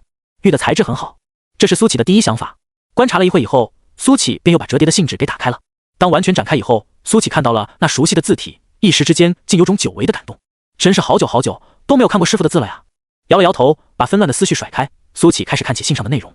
见信如晤，徒儿，当你打开这封信的时候，大概已经飞升仙界了吧？其实为师早就算到了，在人界你是不会遇到危险的，所以啊，这东西就是让你现在使用的。而这个时候，你也应该知道，为师没有说谎，渡劫期的功法我是真有，那也算不得什么。为师这一生总爱给他人算命，看过去，测未来，在时间的长河里看过许许多多的奇闻异事，这世间就没有我看不透的命运，你是例外。没错，我看不全你的命运，这让我一度很困惑，这只能说明你未来的成就远在为师之上。不过我还是很开心的，一日为师，终身为父，你再怎么厉害也是老子的徒弟。我知道你有许多困惑，比方说我为什么藏身在长生关，又为什么一去不返，还有我现在身在何处，这些都不重要，为师还有很重要的事要做，这是关乎整个仙界命运的大事。身为我陆长安的弟子，不会以势压人，却也不会任人欺辱。你从未仰仗过为师的力量，但现在你可以仰仗了。不管现在你的敌人有多嚣张，多张狂，等到那狗屁监察使一来，你将此玉佩给他看上一看，一切问题自可迎刃而解。最后快点成长吧，成长到连我都要仰仗的程度，到时这场仙界的浩劫才有几分希望。陆长安，比看完这封信，苏启愣了好半晌，微风吹过，将他的发丝撩起，苏启就拿着信一遍遍地看着。他想起了在长生关的日子，陆长安平日里是一个非常和蔼可亲的人，清溪镇的父老乡亲们都喜欢他，苏启也因此沾了不少的光。只是苏启怎么也无法想象，那个离开之时发间有几缕银丝，身材微微佝偻的背影，竟然有如此通天的本领。陆长安虽没有道明自己的身份，但是他牛逼的形象却跃然纸上，操劳整个仙界的大事。这种格局，这种实力，试问整个仙界又有几人有这种资格？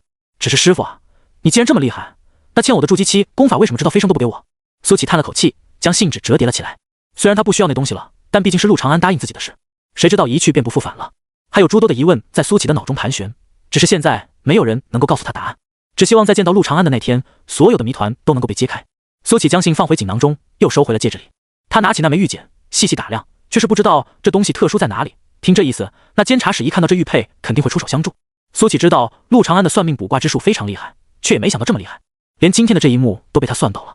想到这里，苏启心中不禁升起了无尽的敬佩之意。不愧是自己的师傅，原本自己还担心他飞升仙界以后会被人抓去挖矿，如今看来却是多虑了，指不定陆长安就是某个矿场的矿主，手底下无数的矿工在给他挖仙矿呢。歪歪了一会以后，苏启把玉佩也收了起来。如果说刚才他是走投无路，不得不放松下来，那么现在就是彻底放松下来了。现在只需要等那什么监察使来，他的所有危机都会迎刃而解。高家，高志文急急忙忙冲进了屋内，高思年和华景两人还在对弈。爷爷，你们要找的人已经找到了。高志文急忙说道。听到这里，华景猛地站了起来，脸上难掩激动之色。找着了？在哪？华兄，莫要激动。高思年慢悠悠地说道。人抓住了。高志文有些尴尬地摇了摇头说道。没有抓到，不过孔家已经启动了大阵，那家伙逃不出去了，只好坐在城墙上等死。我大哥也被这家伙一拳打了个半死。高思年的眼中露出一丝金光，一个刚刚飞升2年半的修士能打得过你大哥，莫不是太轻敌了？高齐天可是拥有天仙实力的，虽然历史上也不是没有存在过伪仙打天仙的记录，但那可是他们高家的天才，没道理会这么弱的。那只能说明一点，这小子身上有大秘密。难怪华景会对这个小子如此上心，竟然不惜求到了他的头上。毕竟每年飞升的修士都很多，就算少了这一个药材也没什么，大不了再抓一个就是了。如此想来，应该是苏启太过特殊的原因。想到这里，高思年起了一些异样的小心思，人是可以给华景的，但是在交给华景之前，自己要不要合理的在这小子身上榨出一点秘密来呢？这时，华景向高思年看了过来。高兄，这人是我要的。高思年立马笑道：华兄，我当然知道这是你要的人，我们这边去，我替你捉住这个小子。华景点了点头，随即匆忙朝着外面赶去。高思年眼睛微微眯起，在心里想着：华兄啊，华兄，你太心急了，这人给你，但是秘密我们高家留下了。想到这里，高思年也跟了上去。而此时的城主府，一名英俊的男人正单手撑在座椅上，翘着二郎腿，一脸慵懒的样子。他的眼睛微微闭起，似乎是在打盹，又似乎是在思考。在他的下方有几名仙人正在交头接耳，若仔细去听他们谈论的内容，赫然就是此时位于城墙上方的苏启。过了片刻，几人似乎达成了一致，其中一人抱着手说道：城主大人，那小子不跑了，看样子是放弃挣扎了。英俊男人睁开了眼睛，嘴角微微翘起。高家费尽心思找这小子，就连白起都拿他无可奈何。这小子身上有大秘密啊！那小子身上应该有一门高深的炼体术，否则的话，白手将也不会拿他没有办法。下面的智囊团连忙说道：你们觉得这个人对贤儿有用吗？英俊男人问道。智囊团里的人互相对视了一阵以后，其中一人说道：臣以为应该是有用的，不管怎么说，此子刚飞升不久，可以炼成人丹，再不济也能给贤郡主增加一些仙运。英俊男人嘴角一咧说道：区区一点仙运我还瞧不上，既然高家要这人，那我便不能让。他身上的秘密不管有用没用我都要得到。可是监察使那边，智囊团有些担心。监察使那边不用管，不是只有他高家有关系，我在此经营这么多年，仙庭那边也是收了不少好处的。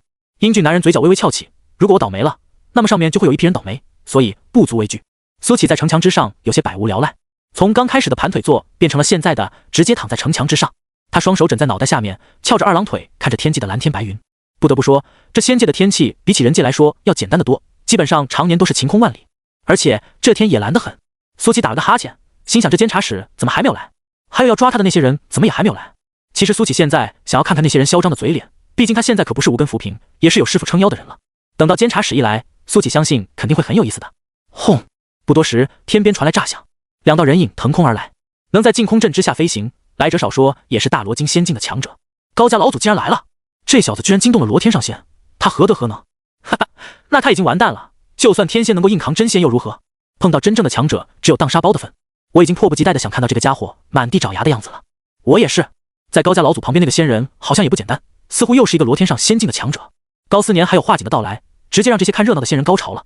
众仙都看到了，苏启自然也就看到了。他就坐在城墙之上，两只腿在空中晃啊晃。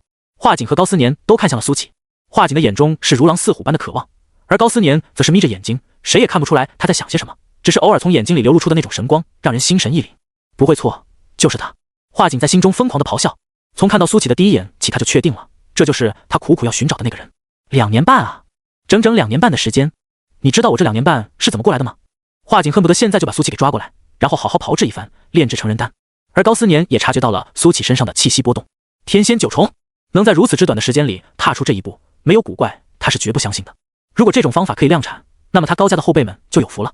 小子，伤我高家人，你可知错？想到这里，高思年率先开口，冷哼了一声说道：何错之有？苏启脸上挂着淡淡的笑容。何错之有？高思年怒极而笑，恐怖的气息席卷而出。这一刻，整个元生城的上空都开始翻涌，就像是天罚要降临了一般。罗天上仙又称9天玄仙，其威能十分恐怖，神通和法则之力更是信手拈来。到了这一步的仙人，几乎可以傲视绝大部分的仙人了。至于仙君境以上的强者，那已经可以当一城之主了，随便放到哪里都是名震一方的强者。那仙王境呢？仙王境那是可以开宗立派的程度了，有仙王境强者坐镇的宗门，至少也能算得上是一个二流势力了。面对这恐怖的威压，苏启不曾挪动，脚还是在空中晃荡，脸上挂着笑容，就像是在看杂技表演一般。轰！下一秒，恐怖的威压像是冲击波一样轰在了苏启的身上。苏启的头发还有青衫都被向后吹去，他就像是狂风暴雨中的一叶扁舟。但就算风浪再大，他的身体都不曾向后挪动半分，只是体内的仙元像是流水一样消逝，这速度比面对白手将的攻击时还要夸张。这还仅仅只是威压，由此可见，境界越强的仙人对于他的威胁越大。就算他体内的仙元犹如江海，若这罗天上仙攻击自己的话，只怕瞬间就会被抽干一半。但好在高思年并非想要直接搞死苏启，而是来一个下马威，所以现在这样反倒是让他又出了一把风头。卧槽，在罗天上仙境的强者威压下，竟然一点反应也没有。此子恐怖如斯，若不陨落，日后必定是一方强者呀。可惜了，要成长得起来的天才才是天才，成长不起来的天才那就是炮灰。在苏启展现了这么一手以后，有不少仙人都起了惜才之心。只可惜这是元生城，得罪了高家，那后果可想而知。高思年眼睛眯了起来，他这一生嚣张跋扈，绝不允许有人在他面前装逼，更何况还是一个小辈，这让他感觉面子有些挂不住。想到这里，他就要抬手给苏启一个教训。但就在这时候，华景拦住了高思年：高兄，还是让我来吧，你下手太重，我怕你一不小心把他给弄死了。苏启可是自己人丹最重要的药材，不容出现一点闪失。高思年眼中的神色一阵变幻，最后笑着点了点头说道：那就辛苦华兄你好好教训这个小子了。高思年固然好面子，但相比起来，华锦的作用更大，卖他一个人情也没什么。不过高思年又补充道：“华兄，你抓住这小子以后，先不要急着炼药，我还有一些事要问他。”华锦看了一眼高思年，两人对视了片刻，华锦点了点头说道：“好。”他知道高思年打的是什么主意，但他并不在乎，他要的只是苏启这个人罢了。至于他背后的机缘，华锦不甚关心。高思年收起了威压，而苏启脸上还是挂着淡淡的笑容：“继续啊，怎么不继续了？我刚刚感觉还挺凉快的。”高思年脸色一黑，眼中的杀机一闪即逝。不过一想到面前这个小子已经等于死人了，他又觉得没有必要跟死人较劲。华锦朝着苏启飞了过去，他脸上带着淡淡的微笑，然后抬起手指向了苏启：“过来。”随着话音落下，苏启便感觉身体不能够动弹了，这是法则之力。紧接着他的身体就腾空而起，朝着华锦飞了过去。苏启在心中默念了一句岁月，紧接着这种束缚之力就没有那么强了，只是还没有到能够挣脱的程度。而华锦显然也发现了这一幕，他眼睛一亮，喃喃说道：“既然这么低的修为就领悟了法则之力，若不是我的人丹就缺少一味材料了，还真舍不得把你给炼了。”而高思年则在心中打起了算盘，苏启表现得越优秀，他就越有兴趣，这背后的机缘可能对于他没有什么用，但是对于高家的那些晚辈有莫大的好处。就在华锦要把苏启带到身前的时候，一道强绝的仙石一闪即逝，紧接着苏启便感觉到恢复了知觉，他连忙跳回了城墙之上。原生城不是法外之地，华锦和高思年的面色皆是一变，看向了声音传来的方向，是城主，城主来了，这事竟惊动了城主。看城主这意思是要保这小子吗？如果今天城主出面保这小子的话，高家就拿他没办法了。城主怕也是动了惜才之心吧，毕竟这小子的天赋实在是太过恐怖了，教好一个未来的天才确实不亏。众仙议论纷纷，顺着高思年还有华锦的目光看过去，天际飞来了一名穿着白袍的中年男子。这名中年男子浑身都透着儒雅之气，面如冠玉，星眉剑目。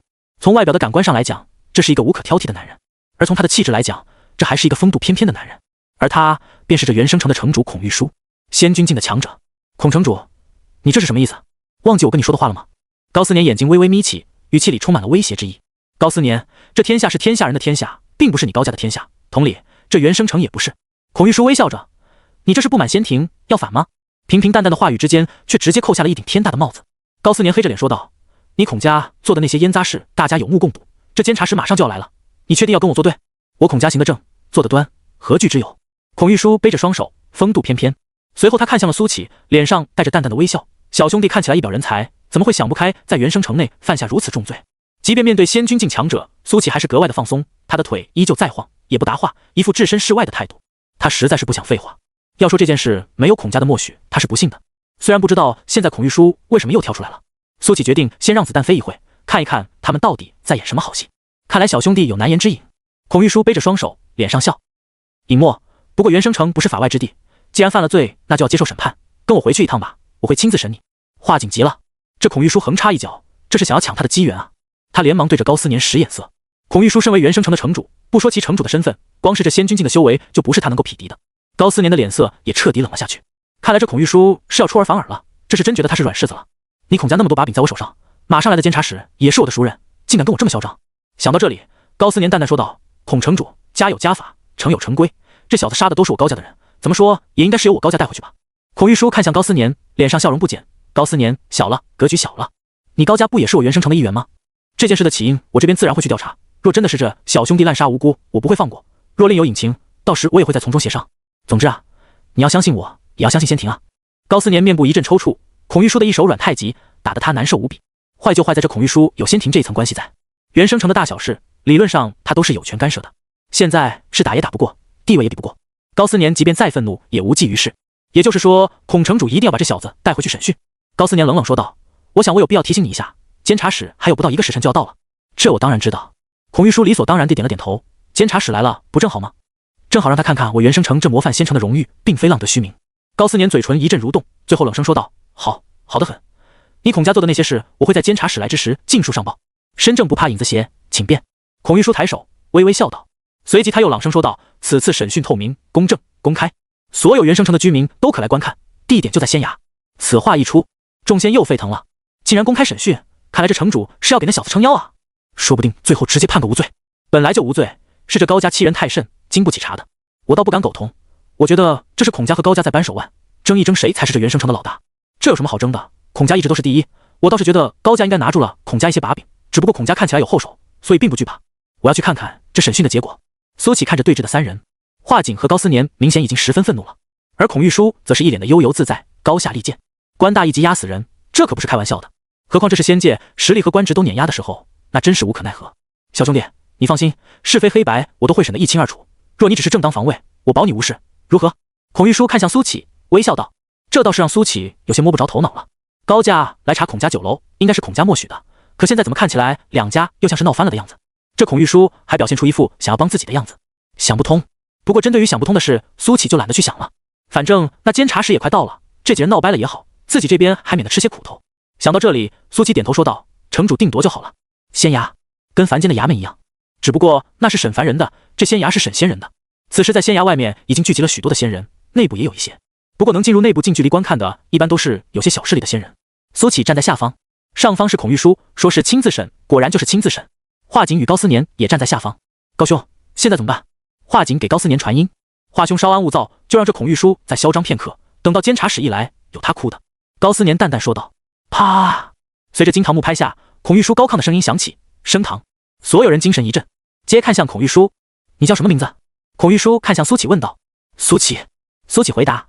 苏启，你今日为何在元生城内暴起杀人？你可知这是死罪？孔玉书淡淡说道。为求自保罢了。苏启耸肩。好一个为求自保，那你有什么证据吗？孔玉书问道。我可以作证。就在这时候，门口传来一个声音。苏启转身一看，竟然是陈凡一行人。我们都可以作证。陈凡笑着说道。孔玉书看向陈凡，你说。陈凡笑着拱手道，孔城主，今日我们在孔家酒楼外看到无数高家的恶仆冲进酒楼，肆意抓人，苏兄也是迫不得己才出手自保的。我觉得要查就要查高家，是谁给他们的权利，又是谁在暗中指使，让他们这么嚣张？有这种事？孔玉书脸上不露半分，看向高思年。高思年，刚才这位小兄弟说的，你可认同？不如跟大家解释一下，你高家在搞什么？高思年冷笑一声，我高家家大业大，一些宵小之徒便喜欢往高家泼脏水，有什么好解释的？那你是说，今日到孔家酒楼抓人的不是你们高家了？孔玉书笑着问道。当然不是。高思年果断说道。虽然所有人都知道那些人是高家的恶仆，但谁都没有证据。这便是高思年培养这批人的作用。只要拿不出实质性的证据来，就算大家都知道这些人是高家指使的，但还是拿他没有办法。好。孔玉书点了点头，看向陈凡，你们还有什么想说的？陈凡笑着说道。孔城主，高家说不是就不是吗？我看这件事还需要调查一番。查当然要查。孔玉书点点头。你们先退下，我还有一些事需要跟苏启核实。陈凡等人退到了一旁。在退下之时，陈凡还对苏启点了点头。苏启也还以微笑，能在这个时候还站出来维护他，确实是真朋友。虽然两人仅仅只有一面之缘。孔玉书又看向苏启，苏启，我问你，你飞升多久了？2年半。苏启回答。2年半。孔玉书手中拿出一本厚厚的书籍，以极快的速度翻阅完毕之后说道，可是元生城的档案里未曾有你的记录，你难道不知道长居元生城都需要来登记的吗？我只不过是一名刚飞升的修士，哪里懂这些？苏启摊手，你现在未曾登记在册，便是黑户，还犯下杀人这等重罪，下场不会太好啊。孔玉书叹了口气说道，可惜啊，年纪轻轻，你本还有大好前途。苏启面色未变，华景和高思年却是面色一变，听孔玉书这意思是不打算放过苏启。这时候高思年才回过味来，孔玉书恐怕不只是单纯的和他作对，而是看中了苏启身上的机缘。若在这里判刑了，收入监牢之内，那么孔玉书就有大把的时间来炸出他身上的秘密，到时候他连一口汤都喝不上。想到这里，高思年有些急了。而比高思年更急的是华景，他好不容易才找到苏启，这眨眼之间又要让出去，这比杀了他还难受。孔玉书见苏启不说话，便又说道，你这是认罪了。暂且不说你杀人一事，光是黑户一事，你就要蹲千年大牢，你可知道欲加之罪，何患无辞？苏启摊手，脸上却是满不在乎。高思年这时说话了，孔玉书，身为一城之主，你比谁都清楚，新飞升的修士根本不需要登记在册，这便是你说的公正公开。说得好，身为一城之主，难道你比我更懂仙律？孔玉书脸上挂着淡淡的笑容，况且每个城市都有属于自己的城规，我便定下了这条城规，你不服吗？你这样乱来，等到监察使一来，没你好果子吃。高思年面色难看的说道，我严格按照仙律办事，谁来了也挑不出理来。孔玉书淡淡说道。说罢，他又看向苏启，苏启，你还有第3罪，你可知道？什么罪？苏启笑着说道，巨额财产来源不明罪。孔玉书猛地一拍惊堂木，你一个刚飞升的修士，哪里来的如此之多的仙石住酒楼？除了偷盗抢我，实在是想不出其他的手段了。噗嗤！听到这里，苏启实在是忍不住笑了。孔城主，您如果实在想不出其他的罪名了，也不要说这个吧，实在是惹人沈笑。巨额财产来源不明罪，以前有这个罪吗？没有吧，我都在元生城几千年了，从来没有听过这个罪名。我已经上万年了，也没有听说过。我原本以为城主是要给这小子撑腰的，现在看来是恨不得置他于死地啊！什么仇什么怨？台下众仙交头接耳起来。孔玉书微微笑道，我知道大家对于这一条有疑问，但实际上这条城规在上百年前我就已经制定好了。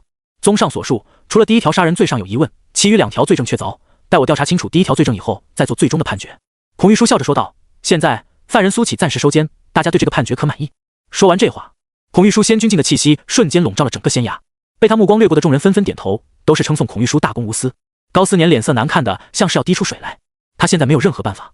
华景捏紧了拳头，苏启是他晋升仙君的资本，现在怎么忍心白白拱手让人？陈凡一行人则面露遗憾，他们虽有心帮助苏启，却力量有限，敌人实在是太强大了，强大到让人绝望。就在众人以为尘埃已经落定之时，一阵优美的叮叮当当铃铛撞击的声音响彻了整个原生城上空。无数在室外的人抬头看去，一架精美的车辇在原生城上空飞来，就像是乘着彩虹而来。高思年面露激动之色，孔玉书则微微皱起了眉头。先停，监察使到。随着这声音传来，孔玉书站了起来，快步走到了仙崖之外。他虽贵为一城之主，但仙庭派来的监察使就像是钦差大臣，他得给足了面子。所有人都来到了室外，看着那辆精美的车辇自空中缓缓落下。这车辇由一头威猛的仙兽拉着，看起来像是麒麟，却又比麒麟还要威猛3分。TT 下划线 Keyword 下划线 Add Data Title 等于游戏 Data Tag 等于精品推荐 Data Tag 等于1 Data Value 等于1913 TT 下划线 Keyword 下划线 Add 车辇径直落在了仙崖之外。在众人的注目下，车辇的门打开，一名穿着黑袍的男人跨了出来。这名男人穿着朴素，但那张脸透着一种不怒自威的气质，任谁第一眼看过去也会被那犀利的目光看得浑身一震。贺兄，高思年面露欣喜，急忙迎了上去。孔玉书也对着这黑袍男人拱了拱手，下官见过监察使大人。华景眼中露出喜色，看高思年和这监察使的熟络程度，自己并非没有希望啊。黑袍男人对着孔玉书淡淡点了点头，算是打过了招呼。这人是谁啊？看起来来头很大的样子，竟然还有仙兽拉车。他你都不知道？人称鬼见愁贺九州。或许仙庭里他不是最厉害的监察使，但绝对是最公正的监察使。有印象了，我记得中天城城主就是被他亲自给办的吧？那可是仙王境的强者呀，拔出萝卜带出泥，仙庭也被牵扯出了一大批的官员。哈哈，我也想起来了，那是3000多年前吧？整个仙界都被震惊了，贺九州鬼见愁的名字也是在那之后传出来的。除了鬼见愁以外，冷面阎王、城主收割机也是他的外号。就是不知道这次原生城会不会大地震？嘘，言多必失，孔家经营多年，没有那么容易倒下的，慎言。围观的那些仙人交头接耳，看向贺九州的表情皆充满敬畏之色。高思年来到了贺九州面前，脸上的笑容逐渐消失，充满惆怅的叹了口气：“贺兄，还好你来了，不然兄弟这委屈都没处诉说啊。”孔玉书眉毛一挑，心中顿感不妙。他事先知道有监察使要来，却并不清楚是哪一位。如果早知道是贺九州，他估计也不会如此嚣张。这高思年也是鸡贼，只说跟监察使是好兄弟，却没有说监察使是谁。换做任何一个监察使来，孔玉书都不虚，毕竟以前也不是没有监察使来过。但贺九州可不一样，他是真敢把原生城查个底朝天。孔玉书内心竟升起了一丝后悔之意。高思年，停那！岂料这时候贺九州冷冷说道。高思年愣了一下，随即讪讪一笑，停在了原地，却是不敢再往前一步。看到这一幕，孔玉书嘴角微微勾了起来，看来这两人的关系也没有高思年说的那么铁啊，如此一来还有操作的空间。贺兄，好久不见了呀！高思年尴尬地说道。贺九州都没有看高思年一眼，看向孔玉书说道：“孔城主，我方才在天上看到此处热闹，便临时降落在此处，这是有什么重犯要审吗？”孔玉书连忙笑道：“多谢贺大人关心，确实是重犯。此子在原生城内暴起杀人，造成了极其恶劣的影响，现在正要收监。贺兄，我要举报！”孔玉书话音刚落，高思年立马大声喊道：“举报什么？”贺九州淡淡说道：“举报孔玉书滥用自己的权力，杜撰一些并不存在的仙律，把我跟那个小子的私仇放大，好满足他内心的私欲。”高思年斩钉截铁地说道：“我作证。”华景也站了出来：“你是华生门的华景吧？”贺九州淡淡问道。大人慧眼如炬，在下正是华生门华景。华景连忙说道：“孔城主，你怎么说？”贺九州又看向了孔玉书：“贺大人有所不知，我跟高家也有些私仇，所以他说的那些话皆不可信。”孔玉书微微一笑：“至于说我杜撰仙律，那更是无稽之谈。”说到这里，孔玉书的手里出现了一本散发着威严气息的书本，他面色严肃地翻开了其中一页。根据仙律第77条规定，各城情况不同，可因地制宜制定适合当地的城规。我说的那2条可都是原生城的城规。说到这里，孔玉书又掏出了一本威严感稍弱的书，然后翻开其中一页说道：“贺大人，你看，我是根据原生城第8条规定和第16条规定定得罪。”贺九州接过城规，看了看后又递了回去，淡淡说道：“孔城主真是尽职尽责，连城规都修订得如此完善。”哈哈，孔玉书连忙笑道：“贺大人过奖了，遵守仙律是我们每一个仙人应尽的义务。身为一城之主，我更应该一马当先，以身作则才是。”高思年面色难看，之前他还以为孔玉书都是胡诌，没想到真做了2手准备，果然奸诈。贺九州没有答话，而是越过了孔玉书，朝着仙崖内看去。此时的苏启就站在那里，脸上带着淡淡的笑容，那一身青衫把他的气质衬托得超然脱俗。贺九州皱了皱眉，怎么也无法把他跟暴徒联系起来，这其中恐怕又有猫腻。贺大人，一个罪犯而已，没什么好看的，还是一步城主府吧，让我为您接风洗尘。孔玉书凑了上来，脸上带着笑容。贺九州点了点头，转过身便要离开。华景和高思年的脸色已经难看到了极致，而陈凡等人更是扼腕叹息，本以为事情要有转机，可没想到天下乌鸦一般黑。苏启，难了。孔玉书扭头对苏启意味深长的一笑，然后高声说道：“把犯人押入监牢，待我后续审讯。是。几名县尉龙行虎步朝着苏琪走了过去。贺九州，你可识得此物？留在这时，苏琪懒洋洋的声音响起，所有人都看向了苏琪，包括贺九州。此时，苏琪手中那枚玉佩在阳光下熠熠生辉。大胆，竟敢直呼贺大人名！孔玉书暴喝一声，但他话还没有说完，就看到贺九州浑身一震，一把推开他，快步朝着苏琪走了过去。你是何人？待看清楚那枚玉佩以后，贺九州瞪大了眼睛，失声道：“无师，陆长安。”苏琪淡淡说道：“轰！”这消息犹如惊雷在贺九州脑内炸响，他倒吸了一口凉气，竟有些结巴了。你就是苏启？贺大人认识我？苏启好奇道。比贺九州还震惊的是围观的人，高思年直接大脑缺氧了，他何曾见过贺九州如此失态过？这小子到底什么来头？看样子他是一脚踢到钢板上了，话紧妈了。他还想抓苏启炼丹，可是看到眼前这一幕，他只想逃得远远的。只是他抠破脑袋也想不到，为什么这个刚刚飞升的小子会拥有通天的背景。就连仙庭最负盛名的监察使都表现得如此失态。然而要数最后悔的还是孔玉书，他都想抽自己2个大嘴巴子了。自己要是不那么着急宣判，等到贺九州来了再见机行事，现在本应该是大好局面。毕竟自己可是把苏启从高家手里救了下来，无比后悔。但现在悔之晚矣。孔玉书已经在思考着要如何挽回了。当然听过，陆师他都快把我们的耳朵念得起茧子了。贺九州笑着说道，这是他来到这里后第一次笑，原本那张严肃的脸看起来也和蔼了不少。我师父他现在在哪？苏启问道。陆师行踪不定，谁也说不清楚，说不定又去时间长河里矫正历史了。贺九州摇了摇头说道。矫正历史？时间长河？这2个词组合在一起，让苏启产生了无尽的遐想。贺大人，你跟我师父是什么关系？苏启好奇道。严格意义上来说，陆师应该算是我的师尊，所以的话，你可以叫我一声师兄。贺九州笑着说道。连监察使都是师父的徒弟，苏启这一刻忽然觉得自己还是小瞧了陆长安，他的能量比自己想象的还要大上许多啊。苏师弟，今日之事不会就这么算了。贺九州先是和颜悦色的跟苏启说了一声，随即他转过头看向孔玉书，脸色变得严肃冰冷。孔玉书，不如你再跟我详细说说，我师弟触犯了哪几条先律，哪几条成规？孔玉书脸色一僵，连忙说道：贺大人，我看这其中定有误会，我会好好调查一番，一定给到您一个满意的答复。1刻钟，我只给你1刻钟，有罪没罪，你都给我一个答案。贺九州淡淡说道。随着他的话音落下，一股恐怖至极的威压从贺九州身体内狂涌而出，这是属于仙君巅峰的气息。那拉车的麒麟也咆哮了起来，散发出不逊色于高思年的气息。围观的仙人们已经麻了，今天这场好戏还真是一波3折，起起落落好不刺激。孔玉书慌，高思年也慌，毕竟他才是始作俑者，如果不是他为了让华景欠自己一个人情，也不可能闹得这么大。本以为只是小事一桩，可这小子竟然跟贺九州攀上了师兄弟的关系，这找谁说理去？想到这里，高思年率先站了出来，讪笑着说道：贺兄，我有话要讲。讲。贺九州冷冷瞟了高思年一眼，我之前跟苏公子有一些误会，现在想来都是我不对，我先道个歉。高思年对着苏启拱手说道：这真是大水冲了龙王庙啊，以后若是有什么用得上我的地方，苏公子尽快开口，老夫一定给你办妥了。高思年服软了，围观的仙人们又沸腾了，我还是第一次看到高家服软。哈哈，不服软不行啊，这小兄弟可是监察使的师弟，没想到一个刚飞升的修士有这么大的背景。山重水复疑无路，柳暗花明又一村，从此以后原生城又出了一个绝对不能得罪的2代。面对高思年的主动示好，苏启却连应付都多余，直接便无视了高思年。如果他没有这样一层身份，可以想象现在的处境，被严刑拷打以后丢进丹炉都是轻的，就怕身上的零件也跟着少了。高思年有些尴尬，却也不敢抱怨。现在人家的地位青云直上，一个不高兴，他们整个高家都会陷入万劫不复。面对此等压迫，孔玉书心中腻歪，却也不敢耽搁，立马便叫人开始调查周围人群的口供。结果大家的口供出奇的一致，就是高家先找茬，苏启迫不得已才进行的反击。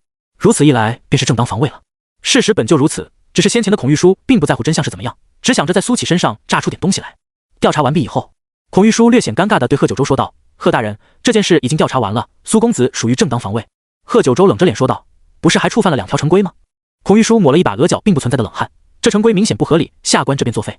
说制定就制定，说作废就作废，这原生城大小事是不是你都可以一手遮天啊？贺九州的音调明显上扬。绝无此事。孔玉书连忙说道：原生城严格遵守仙律，数十万年以来从未有过逾越，最好如此。贺九州皮笑肉不笑地说了一句。说完以后，他转过头看向苏启，立马变得春风化雨：苏师弟，走，师兄给你接风洗尘，庆祝你飞升。好。苏启点了点头。随后2人在众人的注视之下，大摇大摆地离开了。孔玉书啊，孔玉书，你真牛！高思年对孔玉书竖起了大拇指。你们孔家的那些破事捂不住了。他决定了，回去立马就把收集好的材料给到贺九州，然后再去求苏启的原谅。这张老脸不要了也得保下高家，反正他又没有对苏启造成实质性的伤害，一切都还有挽回的空间。孔玉书一言不发，脸色阴沉的像是要滴出水来。一家路边小馆，贺九州点了一桌菜，笑着对苏启说道：苏师弟，你放心，这次我来元生城就是要把这里查个底朝天，那孔家和高家一个也跑不了。听到贺九州这么说，苏琪感觉有些暗爽。这就是朝中有人好办事吗？这就是有靠山的感觉吗？他忘不了之前那种无力的感觉。随着贺九州一来，方才嚣张无比的高家还有孔家立马就萎了。贺师兄，我师父他究竟是什么身份？苏琪有些好奇。这个，贺九州沉吟了片刻后说道：陆师的身份我现在还不能告诉你，整个仙界知道陆师身份，甚至知道他这个人的也就一小部分人。不过陆师的身份你迟早会知道的，他千叮咛万嘱咐，见到你以后要督促你勤加修炼，这样才能早日与他相见。苏琪翻了个白眼，这么严防死守，还真有陆长安的作风。之前在长生关的时候也是这样，苏琪还一直以为陆长安就是一个喜欢吹嘘自己的小老头，却没想到事实要比陆长安说的还要牛逼无数倍。对了，贺九州的手里出现了一本书，他递给了苏琪。苏师弟，这是陆师给我们的，说是见到你以后务必交给你。苏琪接过这本书，当看到封面的字以后，忍不住眉头一挑。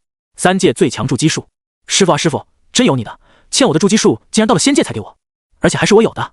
想到这里，苏琪翻开书看了看，跟他的那本3界最强筑基术还真是一模一样。师傅不会跟天道认识吧？苏琪在心里猜测，不然怎么会这要巧？天道给自己的和师傅给自己的竟然恰好一模一样。小师弟，我也不知道陆师是什么意思，你都飞升了，竟然还给你一本筑基术，哈哈。贺九州在一旁忍不住笑道。迟来的礼物。苏琪无奈地摇了摇头，然后把书给收了起来。等等，贺九州又说道。怎么了？苏琪奇怪道。陆师说了，这本书的最后一页，你要仔细看看。贺九州提醒道。苏琪便又拿起了这本书，翻到了最后一页，但这最后一页是空白的，什么也没有。不过既然陆长安说了要仔细看，那肯定是有蹊跷的。既然用肉眼看不见，那用仙识呢？想到这，苏琪用仙识探了过去。轰！他的仙识一阵震荡，紧接着眼前一黑，就来到了一处奇异的空间内。在苏琪身前有一条奔腾的大江，水流声轰隆作响。这条大江很奇特，竟然是淡金带点土黄，携带着一种浓浓的规则气息。苏琪感觉有些熟悉，很快他便想起来了，这不是跟自己的岁月法则同出一源吗？时间长河。苏琪脑子里瞬间蹦出了4个字。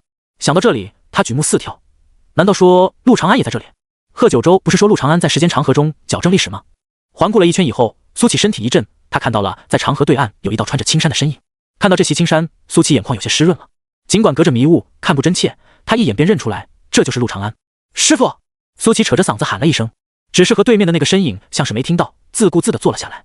然后苏琪看到那个身影掏出了鱼竿，竟然抛进了时间长河中，似乎在垂钓什么。在时间长河中垂钓，闻所未闻。苏琪又喊了几声，可是那身影还是没有任何反应。在时间长河的上方有一层土黄色的迷雾，正是这层迷雾隔绝了声音，隔绝了神识，隔绝了一切。苏琪试着把仙识探过去，仙识在接触到这迷雾以后，瞬间便消失了。一股浓郁的垂木之气顺着仙识涌入了苏琪的体内，这股垂木之气在疯狂消耗着苏琪的寿元，但这对于苏琪而言并没有任何用，他反倒从这垂木之气中感受到了一丝时间法则的真意，让他的岁月法则又更精进了一步。发现有这种好处以后，苏琪便开始用仙识疯狂去穿梭迷雾，一道又一道恐怖的垂木气息涌入苏琪的体内，若换作其他的真仙，此时只怕早已化作一具枯骨。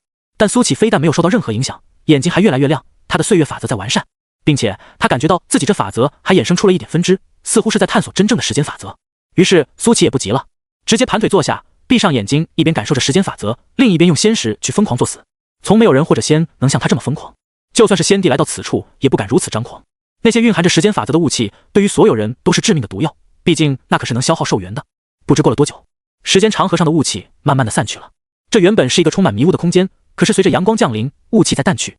等到雾气完全消失以后，苏琪有些遗憾地睁开了眼睛，他的岁月法则基本上已经趋于完美，他正在探索真正的时间真意。苏琪有预感，若让自己掌握了这时间真意，他应该也能像是师傅一样在这时间长河上垂钓。对了，师傅，既然迷雾散去了，苏琪猛地睁开眼睛，看向了对岸，终于看清楚了对岸的那道身影，而那道身影也在看着他。师傅！苏琪激动地大喊了起来。是陆长安，果然是陆长安。对岸的陆长安看到苏琪以后笑了，随着他的这一笑，对岸忽然飘起了桃花，绝美的桃林在这一刻盛放。苏琪眼眶湿润了。那一年陆长安离开的时候说过一句，来年桃花盛开的时候他便回来了。苏琪等了一年又一年，可是啊，那道熟悉的身影再也没有回来。苏琪看到陆长安站了起来，他发间的银丝似乎又多了几缕，身材比之当年又佝偻了几分。唰，陆长安起竿了，鱼线绑着一枚玉简，穿过了浩荡的时间长河，飞到了苏琪的跟前。苏琪愣了一下，随即急忙取下了那枚玉简。轰隆隆，在他取下玉简以后，天地轰鸣，迷雾又至，又一次盖住了陆长安的身影。可那盛开的桃林，纷飞的桃花，无不在述说着一件事：师傅他回来了。只是迷雾遮挡着苏琪，让他再无法和陆长安沟通。他低下头看起了手中的那枚玉简，这枚玉简一看便是功法玉简，只是跟普通的功法玉简有所不同的是，这枚玉简蕴含着浓郁的时间法则气息。苏琪将仙识探了进去，大罗天机图，一部堪称史诗的瑰丽画卷在苏启的脑海中延展开来。这是一部功法，惊天地泣鬼神的功法，一部包罗万象但以时间法则为脉络的功法。这部功法炼制圆满，甚至可以在时间长河中行走，穿梭过去，回到未来，没有任何问题。苏启盘坐在原地，时间一点点过去，他似乎从洪荒初开一路走到了现在。当他再睁开眼睛的时候，一股浓厚的岁月气息从他的身体中弥漫而出，很快又消散于无形。大罗天机图共分3卷，每一卷又分3境，而他现在已然第1卷第1境入门了。然而仅仅只是第1境，他便已经初步摸索到了时间的真意。由此可见，这大罗天机图究竟是一部多么变态的功法。陆长安把这个功法给到苏启，不由让他产生了许多的遐想，应该是想让他也尽快修习这大罗天机图，好早日帮上忙吧。陆长安为什么在时间长河中垂钓，又在垂钓什么？这一点苏启不得而知，或许等到他修习到后面的境界以后，会得到这个答案。这第1境算是基础中的基础，目的就是为了让修炼者领悟到时间的浩瀚无情。苏启领悟到了，他的岁月法则也终于圆满。现在他的岁月法则可以笼罩千米，千米之内花开花落，缘生缘灭，皆由他一念之间。苏启站了起来，看着对岸的那道身影，眼中露出恍然。师傅，我终于明白你为什么会老去了。照理来说，陆长安的修为高绝，那寿元也应当接近永恒。可是在人界的时候，第一次离别，苏启便发现他的身材佝偻了几分，发间也多了几缕银丝。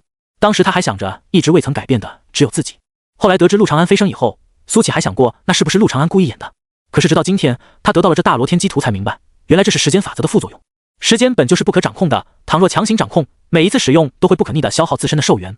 苏启无法想象陆长安究竟消耗了多少寿元。他常年游走于时间长河，矫正着历史，修复着时间线。这可是时间长河呀！莫说动用时间法则，即便是这大河上方飘荡着的迷雾，都能催人老去。苏启产生了一种紧迫感，他恨不得一步登天，由自己来接替陆长安的工作，就像是在长生观一样。反正他拥有无限的寿命，这项工作由他来再合适不过了。轰隆隆！就在苏启思索之间，天地震荡起来。紧接着，他眼前一黑，再次清醒过来之时，已经回到了那座路边小馆。小师弟，小师弟！贺九州晃着手，一脸紧张地喊道。苏启摇了摇头，感觉头还有些晕，只是脑中的大罗天机图告诉他，这并不是在做梦。贺师兄，我见到师傅了。苏启认真道。啊！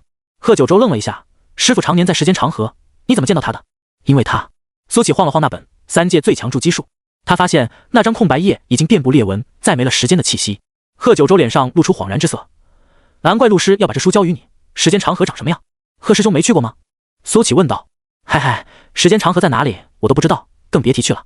贺九州面露尴尬，听说只有掌握了时间法则的仙人才有机会跨入那片禁地。苏启点了点头，时间长河确实可以称得上是禁地。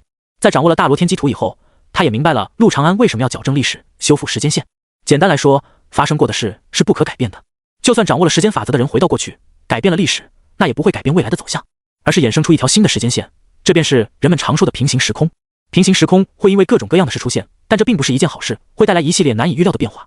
若分支的时间线因为某种力量相交，会造成前所未有的混乱。苏启猜测仙界大寂灭的出现也与这混乱的时间线有关，所以陆长安说的他在做一件关乎整个仙界的大事，并非是夸大其词。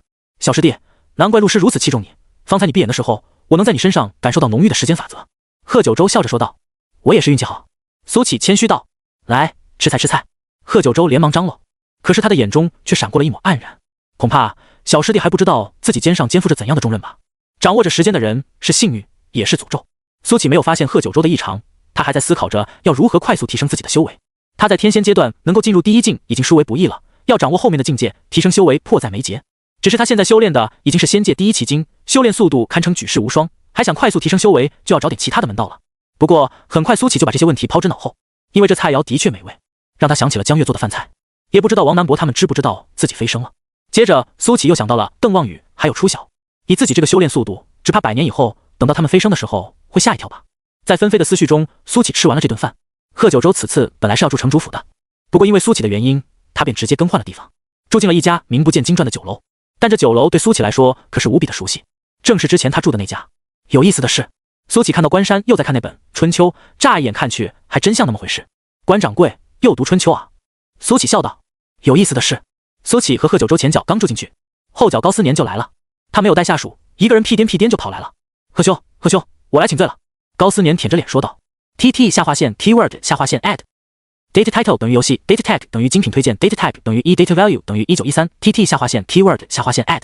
现在的他全然不见之前的运筹帷幄和目空一切，那谄媚的笑容像极了皇上身边的太监。贺九州自顾自的沏茶，高思年连忙跨了进去，3步并作2步走，就要亲自上手。慢！贺九州淡淡说道。高思年连忙停了下来，脸上的谄笑更浓。贺兄，你看这是闹的。说着，高思年的手里出现了一叠材料。贺兄，你看看，这都是我搜集的孔家的罪证，这样一来，你的阻力就要小很多了。贺九州给自己倒上一杯茶，眼皮都没抬一下，慢悠悠地说道：“高思年，你知道你闯了多大的祸吗？我不知道苏公子是您的师弟，否则的话，给我100个胆子，我也不敢啊。”高思年谄笑着掏出一枚戒指：“贺兄，这是我们高家赔给苏公子的，还请您海涵。这是的确是我办的不妥，但这也是有原因的呀。都怪那华锦，如果不是他的话，我根本不可能对苏公子出手。您也知道，我跟那华锦关系不错，他厚着脸皮求到我的头上了，我总不能袖手旁观吧？您也知道，我高思年在整个东仙域都是出了名的讲义气。当然，我也知道这不是借口，这是我的确办的荒唐。只要您能原谅我，要打要罚都随便。”高思年的诚意可以说是很足了，他相信以自己和贺九州的关系，只要他的气消了，那么一切都还有商谈的余地。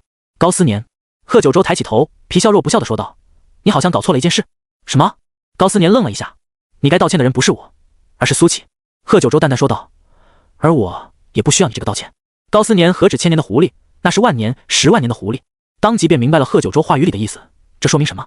苏启并不仅仅只是他的师弟，还有别的身份，而这才是最致命的。想到这里，高思年的面色变得严肃起来。“贺兄，我和你认识上万年了吧？你小的时候我还抱过你。”“慢！”贺九州抬手打断了高思年的话，“别再拿抱过我说事，那是你跟我父亲的友情，并不是跟我。”高思年苦笑道：“贺兄，看在我跟你父亲有过命的交情的份上，您就暗示我一下，一点点就行了。这位苏公子到底是什么身份？”贺九州将茶一饮而尽，把茶杯砰的一声放到了桌上。“他是陆师的徒弟。”“陆师？”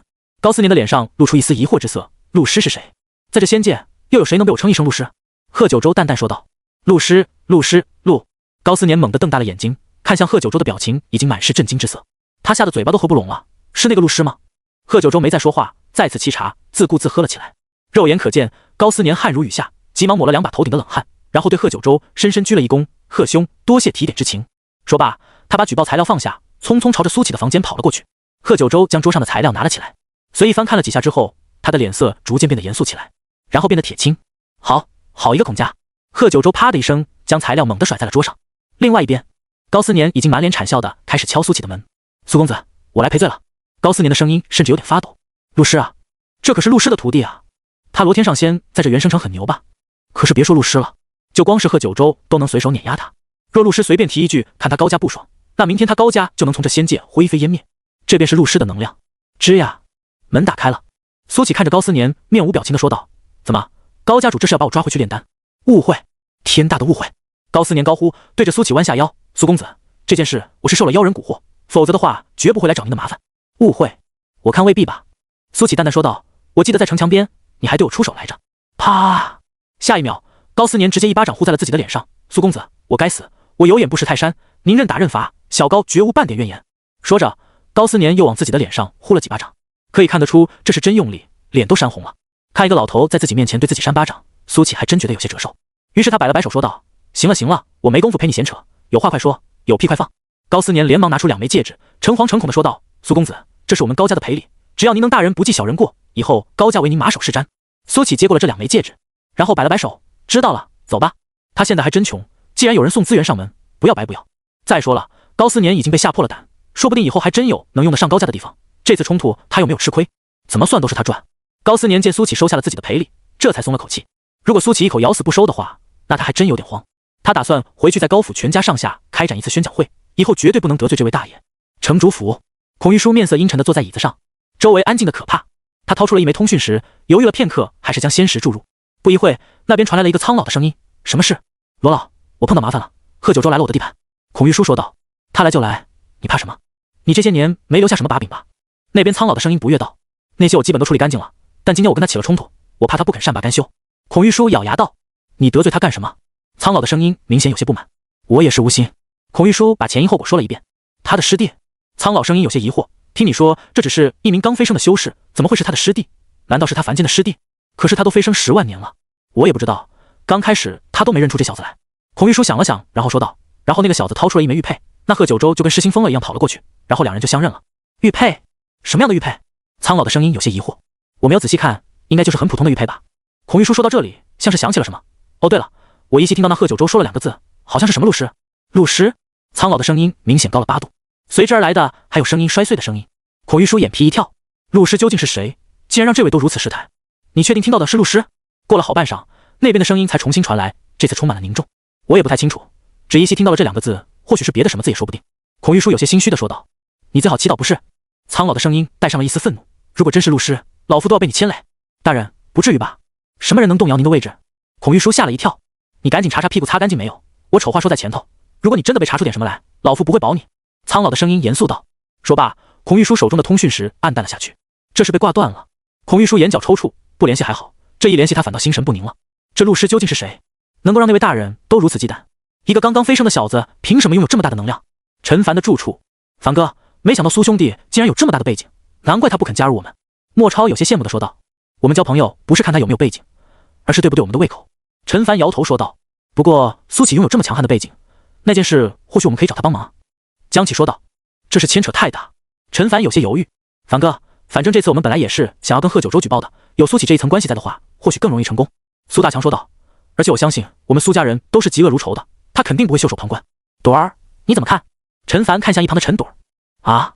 陈朵儿原本正在咬自己的嘴唇，想事情，被点到以后，回过神来点头说道：“我觉得可以。既然你们都同意，那就找他去。”陈凡下定了决心。钱庄，那名找过苏启卧底满春楼的老者正跟一个青年说话：“小七，这次是扳倒孔家的最好机会，你把我们这些年来收集的材料都给贺九州送过去。”老头躺在躺椅上，摇摇晃晃，微眯着眼睛说道。被唤作小七的青年正是那名迎接了苏启2次的青年。他笑着说道：“掌柜，你说那小子有那么大的背景，为什么还要来卖仙运？”老者微眯着眼睛，摇晃着手里的蒲扇。之前我猜错了，我以为这小子是缺钱才来卖仙运的，现在看来怕是另有隐情。我觉得他很有可能就是贺九州提前安插进这元生城的棋子，目的就是为了扳倒这孔家。孔家这些年作恶多端，是时候该倒下了。一场风暴正在元生城酝酿。所谓墙倒众人推，身为元生城第一世家的孔家也不例外。无数黑料像是长了翅膀一样飞进了贺九州所在的酒楼，来到了他的桌上。当他看到那些材料以后，面色阴沉的可以滴出水来。在仙庭派自己来的时候，便对孔家的所作所为略有耳闻。当真正看到这些材料的时候，他还是感到触目惊心。孔家确实恶贯满盈了，但不光是孔家，高家的举报材料也不少。但这些恶行在孔家面前来说，属于是小巫见大巫了。最主要的还是针对于高志文的举报。这些年以来，高志文仗着自己高家的背景，没少干坏事，强抢民女都属于是他干的最不起眼的坏事了。贺九州揉着自己的太阳穴，看来这一次是硬仗，危险程度很有可能仅次于他抓捕仙王的那次。那一次他差点被人暗杀，就是不知道能不能钓出孔玉书身后的大鱼来。贺九州在心里想着。赌，苏启正在研究高思年赔给自己的那些东西。不得不说，高家确实下血本了，光是仙石都有1000多万块。那堆积成山的仙石看得苏启有些发晕，他想着这么多的仙石都够他去买2件仙器了。除此之外，还有各种各样的药材和材料，都非常的值钱，这些价值总共值个好几千万仙石。苏启不由感慨，这些大家族是真有钱。这还只是一个边缘地区的元生城，在那种稍微繁华一些的地区，可以想象那边家族多有钱。不过想想仙人的漫长寿命，便又不奇怪了。一个家族的积攒可能有上百万年，能简单了。听到这敲门声，苏启把戒指收了起来，心里还想着是不是又有人来赔礼道歉来了？难道是孔玉书？苏启打开房门以后，看到的是陈凡。苏兄，你瞒得我好苦啊！陈凡笑着说道。进来。苏启把陈凡迎了进来。陈凡等人能在那种情况下站出来为自己仗义直言，苏启觉得这是一群能交的朋友。进入屋内以后，陈凡便开门见山的说道：“苏兄，这次我来找你是想请你帮忙的，你说吧，能帮得上忙的我一定帮。”苏启说道：“苏兄，你跟我交个底，贺大人这次来是不是想端掉孔家？”陈凡看着苏启的眼睛说道：“是。”苏启点了点头。太好了。陈凡眼中露出激动之色，随即说道：“我们这里掌握着孔家犯罪的关键证据，我想给贺大人。他就在隔壁，你直接给他就行了呀。”苏启有些奇怪：“我这证据有些特殊。”陈凡说道：“只能使用1次，所以我得在最关键的时候给孔家致命一击。”什么证据这么特殊？苏启好奇。苏兄，不是我信不过你，这件事知道的人越少越好。陈凡郑重道：“所以请你帮我转告贺大人，若他能把孔家逼入绝境，那我的这个证据将会是压垮骆驼的最后一根稻草。”好。苏启点点头。既然陈凡不愿意多说，那么他也就不去问了。孔家到底有多招人嫌？我发现你们都想扳倒他。苏启打趣道。孔家犯下的恶行罄竹难书。陈凡笑着说道：“不过正因为如此，我才更想扳倒他，这可是一笔天大的功德。若真能扳倒孔家，我说不定能够直接晋级金仙。”想到陈凡修炼的功法，苏启也终于明白了为什么他这么热心。当然，也不全是为了功德，还是为了复仇。陈凡的眼睛里有些许波动。行，那这事我会告诉贺师兄。苏启点头。那便麻烦你了，苏兄。说罢，陈凡起身，我就先回去了，以后我们多走动啊。哈哈哈。行。苏启应道。陈凡走后，苏启便去了贺九州的房间。此时的贺九州正对着一大堆的材料直皱眉头。看到苏启来了，贺九州的脸部舒展开来，笑道：“小师弟，你来干什么？是不是无聊了？”倒也不无聊。苏启摇了摇头，然后看向桌上的那些材料，这些都是举报孔家的。对。贺九州点了点头，面色沉重地说道：“孔家做过的这些事比我想象的还要可怕，不扳倒他们，这元生城永远也逃不出黑暗。我能看看吗？苏启问道。当然。贺九州点了点头。苏启便走上前，拿起了那些材料，越看越心惊。用恶贯满盈来形容孔家丝毫不为过，贩卖人口，逼娘为娼，滥杀无辜，一桩桩的血泪控诉，无不在书写着孔家这些年来的罪行。在所谓的文明外表下，实际上是让人窒息的黑暗。看完这些材料以后，苏启久久无言。他在人界的时候都没有见过这么丧心病狂的家族。如果这些材料都属实，那孔家真是百死莫辞。感觉怎么样？贺九州问道。丧心病狂。苏启说道。没错，就是丧心病狂。贺九州叹了口气。而我们监察使存在的意义就在于此，总有一些难以想象的罪恶发生在仙庭管辖的范围之下，而我们要做的便是把阳光照进去。但现在这些材料大多都没有实质性的证据，有证据的那些并不足以扳倒孔家，这才是现在面临的最大难点。苏启回想了一下材料内容，以及近些年来听到的关于满春楼的传闻，或许可以从满春楼着手调查。查，当然得查。贺九州点点头，但这孔玉书做事十分谨慎，恐怕不会留下什么实质性的罪证。不管怎么说，这是一场硬仗，小师弟你就不要掺和了，还是安心修炼吧。贺师兄，我有一个朋友说他那里掌握了一些关键性的证据，若你能够把孔家逼入绝境，那么他就能充当那压垮骆驼的最后一根稻草。苏启说道。什么证据？贺九州眼睛一亮。目前还不清楚。苏启摇头。你这个朋友信得过吗？贺九州问道。信得过。苏启点头。好，我知道了。贺九州眼睛里闪烁着若有所思之色。人界长生关，厨房内燃起缕缕炊烟，这香味可以让100米之内的人都食欲大动。江月姐姐。幽三走进了厨房。此时江月正在炒菜。都说油烟会使人衰老，变成黄脸婆，但对江月来说明显是不可能的，因为油烟在还没靠近她的时候就绕道了。怎么，小优？江月抬起头，脸上露出恬静的笑容。常年待在长生关，似乎连他眉宇间的阴气都蒸发了几分。杰哥此次斩妖已经去了1个多月了，还没有回来。幽三犹豫了片刻后说道。听到这里，江月蹙眉，路途很遥远吗？不远，也就500多里。小优摇了摇头，以往这个距离，杰哥最多不过3天便会回来，这次明显不正常。500余里，1月未归，这的确不正常。遇见的话，1天可以好几个来回了。难道说米杰遇到什么难缠的妖物了？想到这里，江月捏碎了通讯符，这是他专门炼制的符箓，米杰身上也有1枚，万里之内都有效，只是过了好半晌都没有反应，这代表米杰那边没有捏碎符箓。果然有情况。江月蹙眉，随后他对幽三说道：小幽，你去找凡西算一卦，算算小米的凶吉。幽三摇头说道：江月姐姐已经算过了，没有任何反应。凡西哥哥说，要么是超出了他的能力，要么就是没有危险。我知道了。江月点了点头，然后说道：你把地点告诉我，我一会便去看看。就在西南边500余里的枯树村。幽三说道。1刻钟以后，江月出发了。本来想叫上王南博的，可是这家伙又不知道跑到哪里鬼混去了。无奈，江月只好独自前往。好在他现在已经化神巅峰，一般的妖物还真不惧。小米怎么会去了这枯树村？江月一边飞行，一边在准备着后手。清溪城已经是大宋的边境了，而这枯树村其实已经不属于大宋地界，属于巫国地界。这巫国邪性的很，那里也有修士，只不过他们不是正统的修仙，修的是禁术。江月曾千叮咛万嘱咐，不让米杰踏入巫国地界，却未曾想到还是出事了。自从苏前辈飞升以来，这世道好像变得格外混乱了。江月面有忧色，看向了远方。仙界元生城孔家。老爷有什么吩咐？一名老仆走进房间内。孔玉书正在房间内面对着一张地图，若仔细去看，这张地图标注的竟然是各大飞升台。刘管家，你跟着我多少年了？孔玉书转过身，目光灼灼地问道。3万余年。老仆低头说道。这次贺九州的到来让我感觉不妙。孔玉书叹了口气说道。你把慈儿送往下界吧，我已经找到合适的顶炉。老仆抬起头，老爷，事情已经糟糕到这一步了吗？我的直觉没有错过，这次孔家只怕在劫难逃了。孔玉书的眼睛里逐渐遍布疯狂之色，但我要让这些人知道，我孔家不是软柿子，就算孔家大厦将倾，我也要让这些人给我陪葬。我知道了，老爷。老仆低头，将少爷送往下界以后，我会回来陪老爷一起面对狂风暴雨。孔玉书没有说话，点头算是回应。他眼中的疯狂逐渐散去，点点黑气爬上了眼眶。飞升台，一名青年被老仆带到了这里。若有元生城的人在这里，便会认识这名青年，元生城第一纨绔孔慈。刘叔，您带我来这里做什么？孔慈有些不安。少爷，这是老爷安排的，你该前往下界历劫了。老仆脸上带着笑容，等你重走一遍人间路，在飞升之时，你的潜力将无可限量。刘叔，别开玩笑了，我不想历劫，现在的生活多逍遥自在啊。孔慈连忙摆手说道。一会儿我还要去跟他们喝酒玩姑娘呢，您就跟我爹说我不想历劫。老仆淡淡说道。少爷，老爷决定的事向来不会改变，老爷已经给你找好了顶炉，那人界更适合你逍遥自在。看到老仆的态度，孔慈叹了口气，好吧好吧，我知道了，爹给我找的那具身体怎么样？太丑了，可不讨姑娘欢心啊。等你下去便知道了。老仆说道。轰隆隆。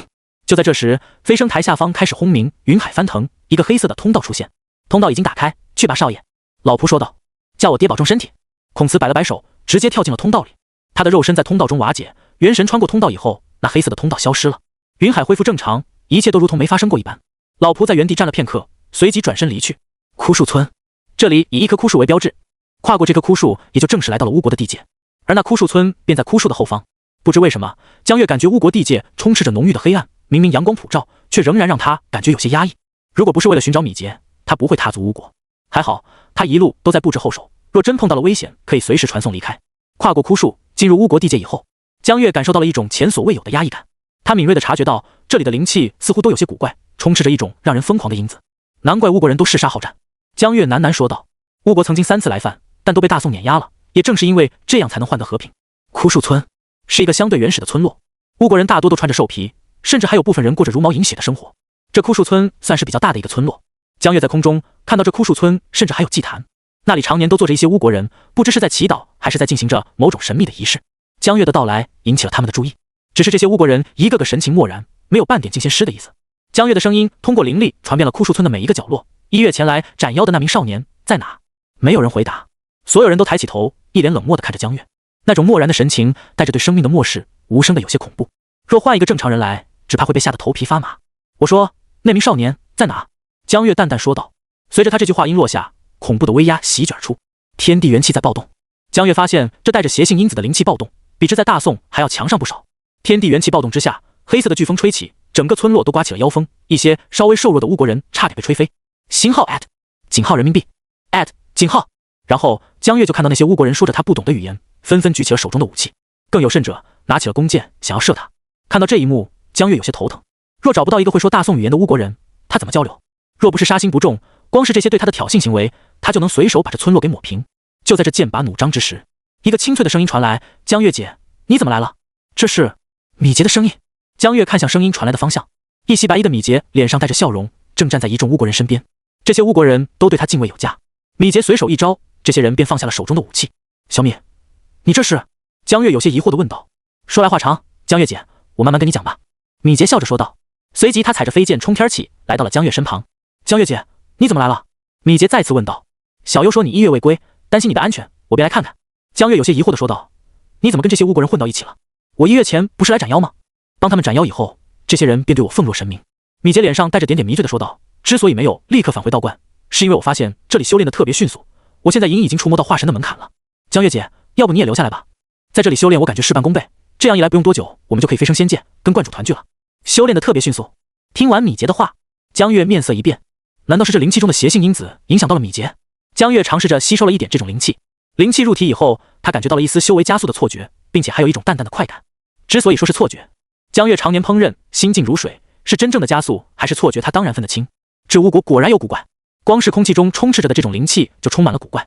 如果这种灵气吸收多了，还不知道会发生什么变化。小米，你听我说。江月蹙眉道，你之所以会感觉修为加速，其实只是一种错觉，这里的灵气有些古怪，你先跟我回道观。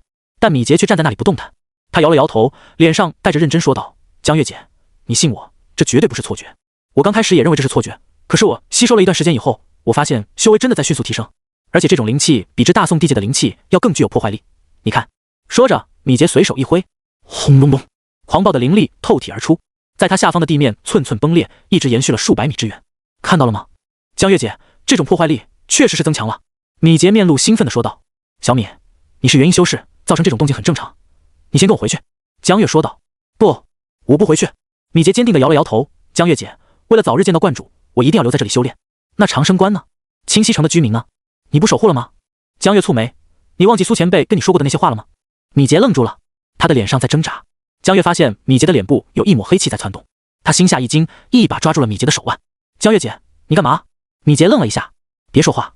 江月把灵力渡入米杰的体内，在看到他的四肢百骸以后，江月脸色发白。此时米杰的体内经脉已经全部染上了一层墨色，他吸收的那些所谓的更高级的灵气在加速他体内器官的老化。这种东西果然有古怪。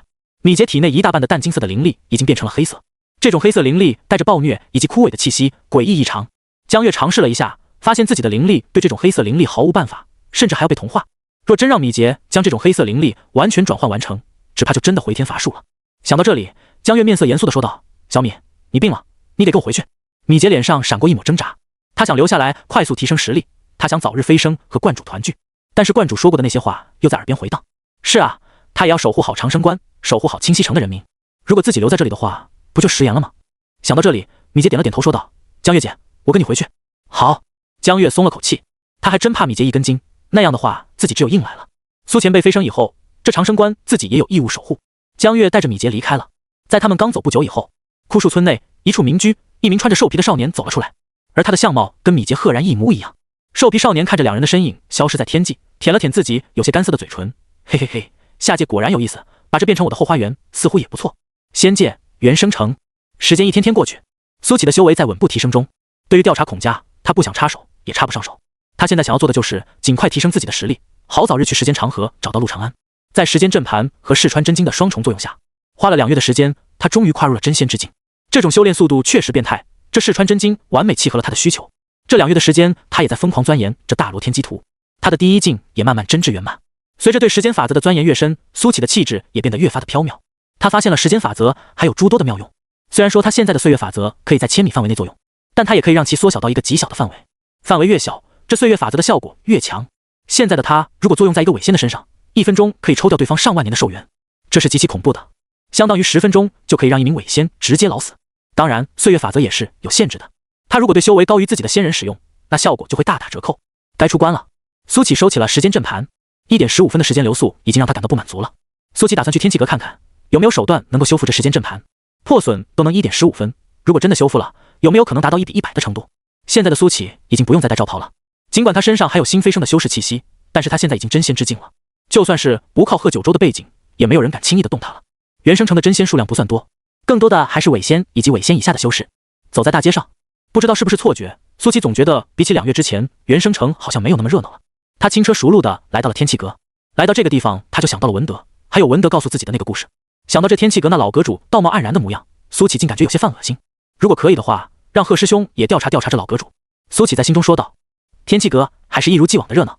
苏启的到来引起了不少人的注意，一方面是因为他的容貌俊美，另一方面则是因为他身上新飞升修士的气息。不过2月之前发生的事，大部分都是知道的。这位可是最近把原生城搅得风起云涌的监察使大人的师弟，没有人敢打苏启的主意。苏公子大驾光临，真是让我们蓬荜生辉啊！还没等苏启说话，就有一名满脸堆笑的男人走了上来，恭维道：“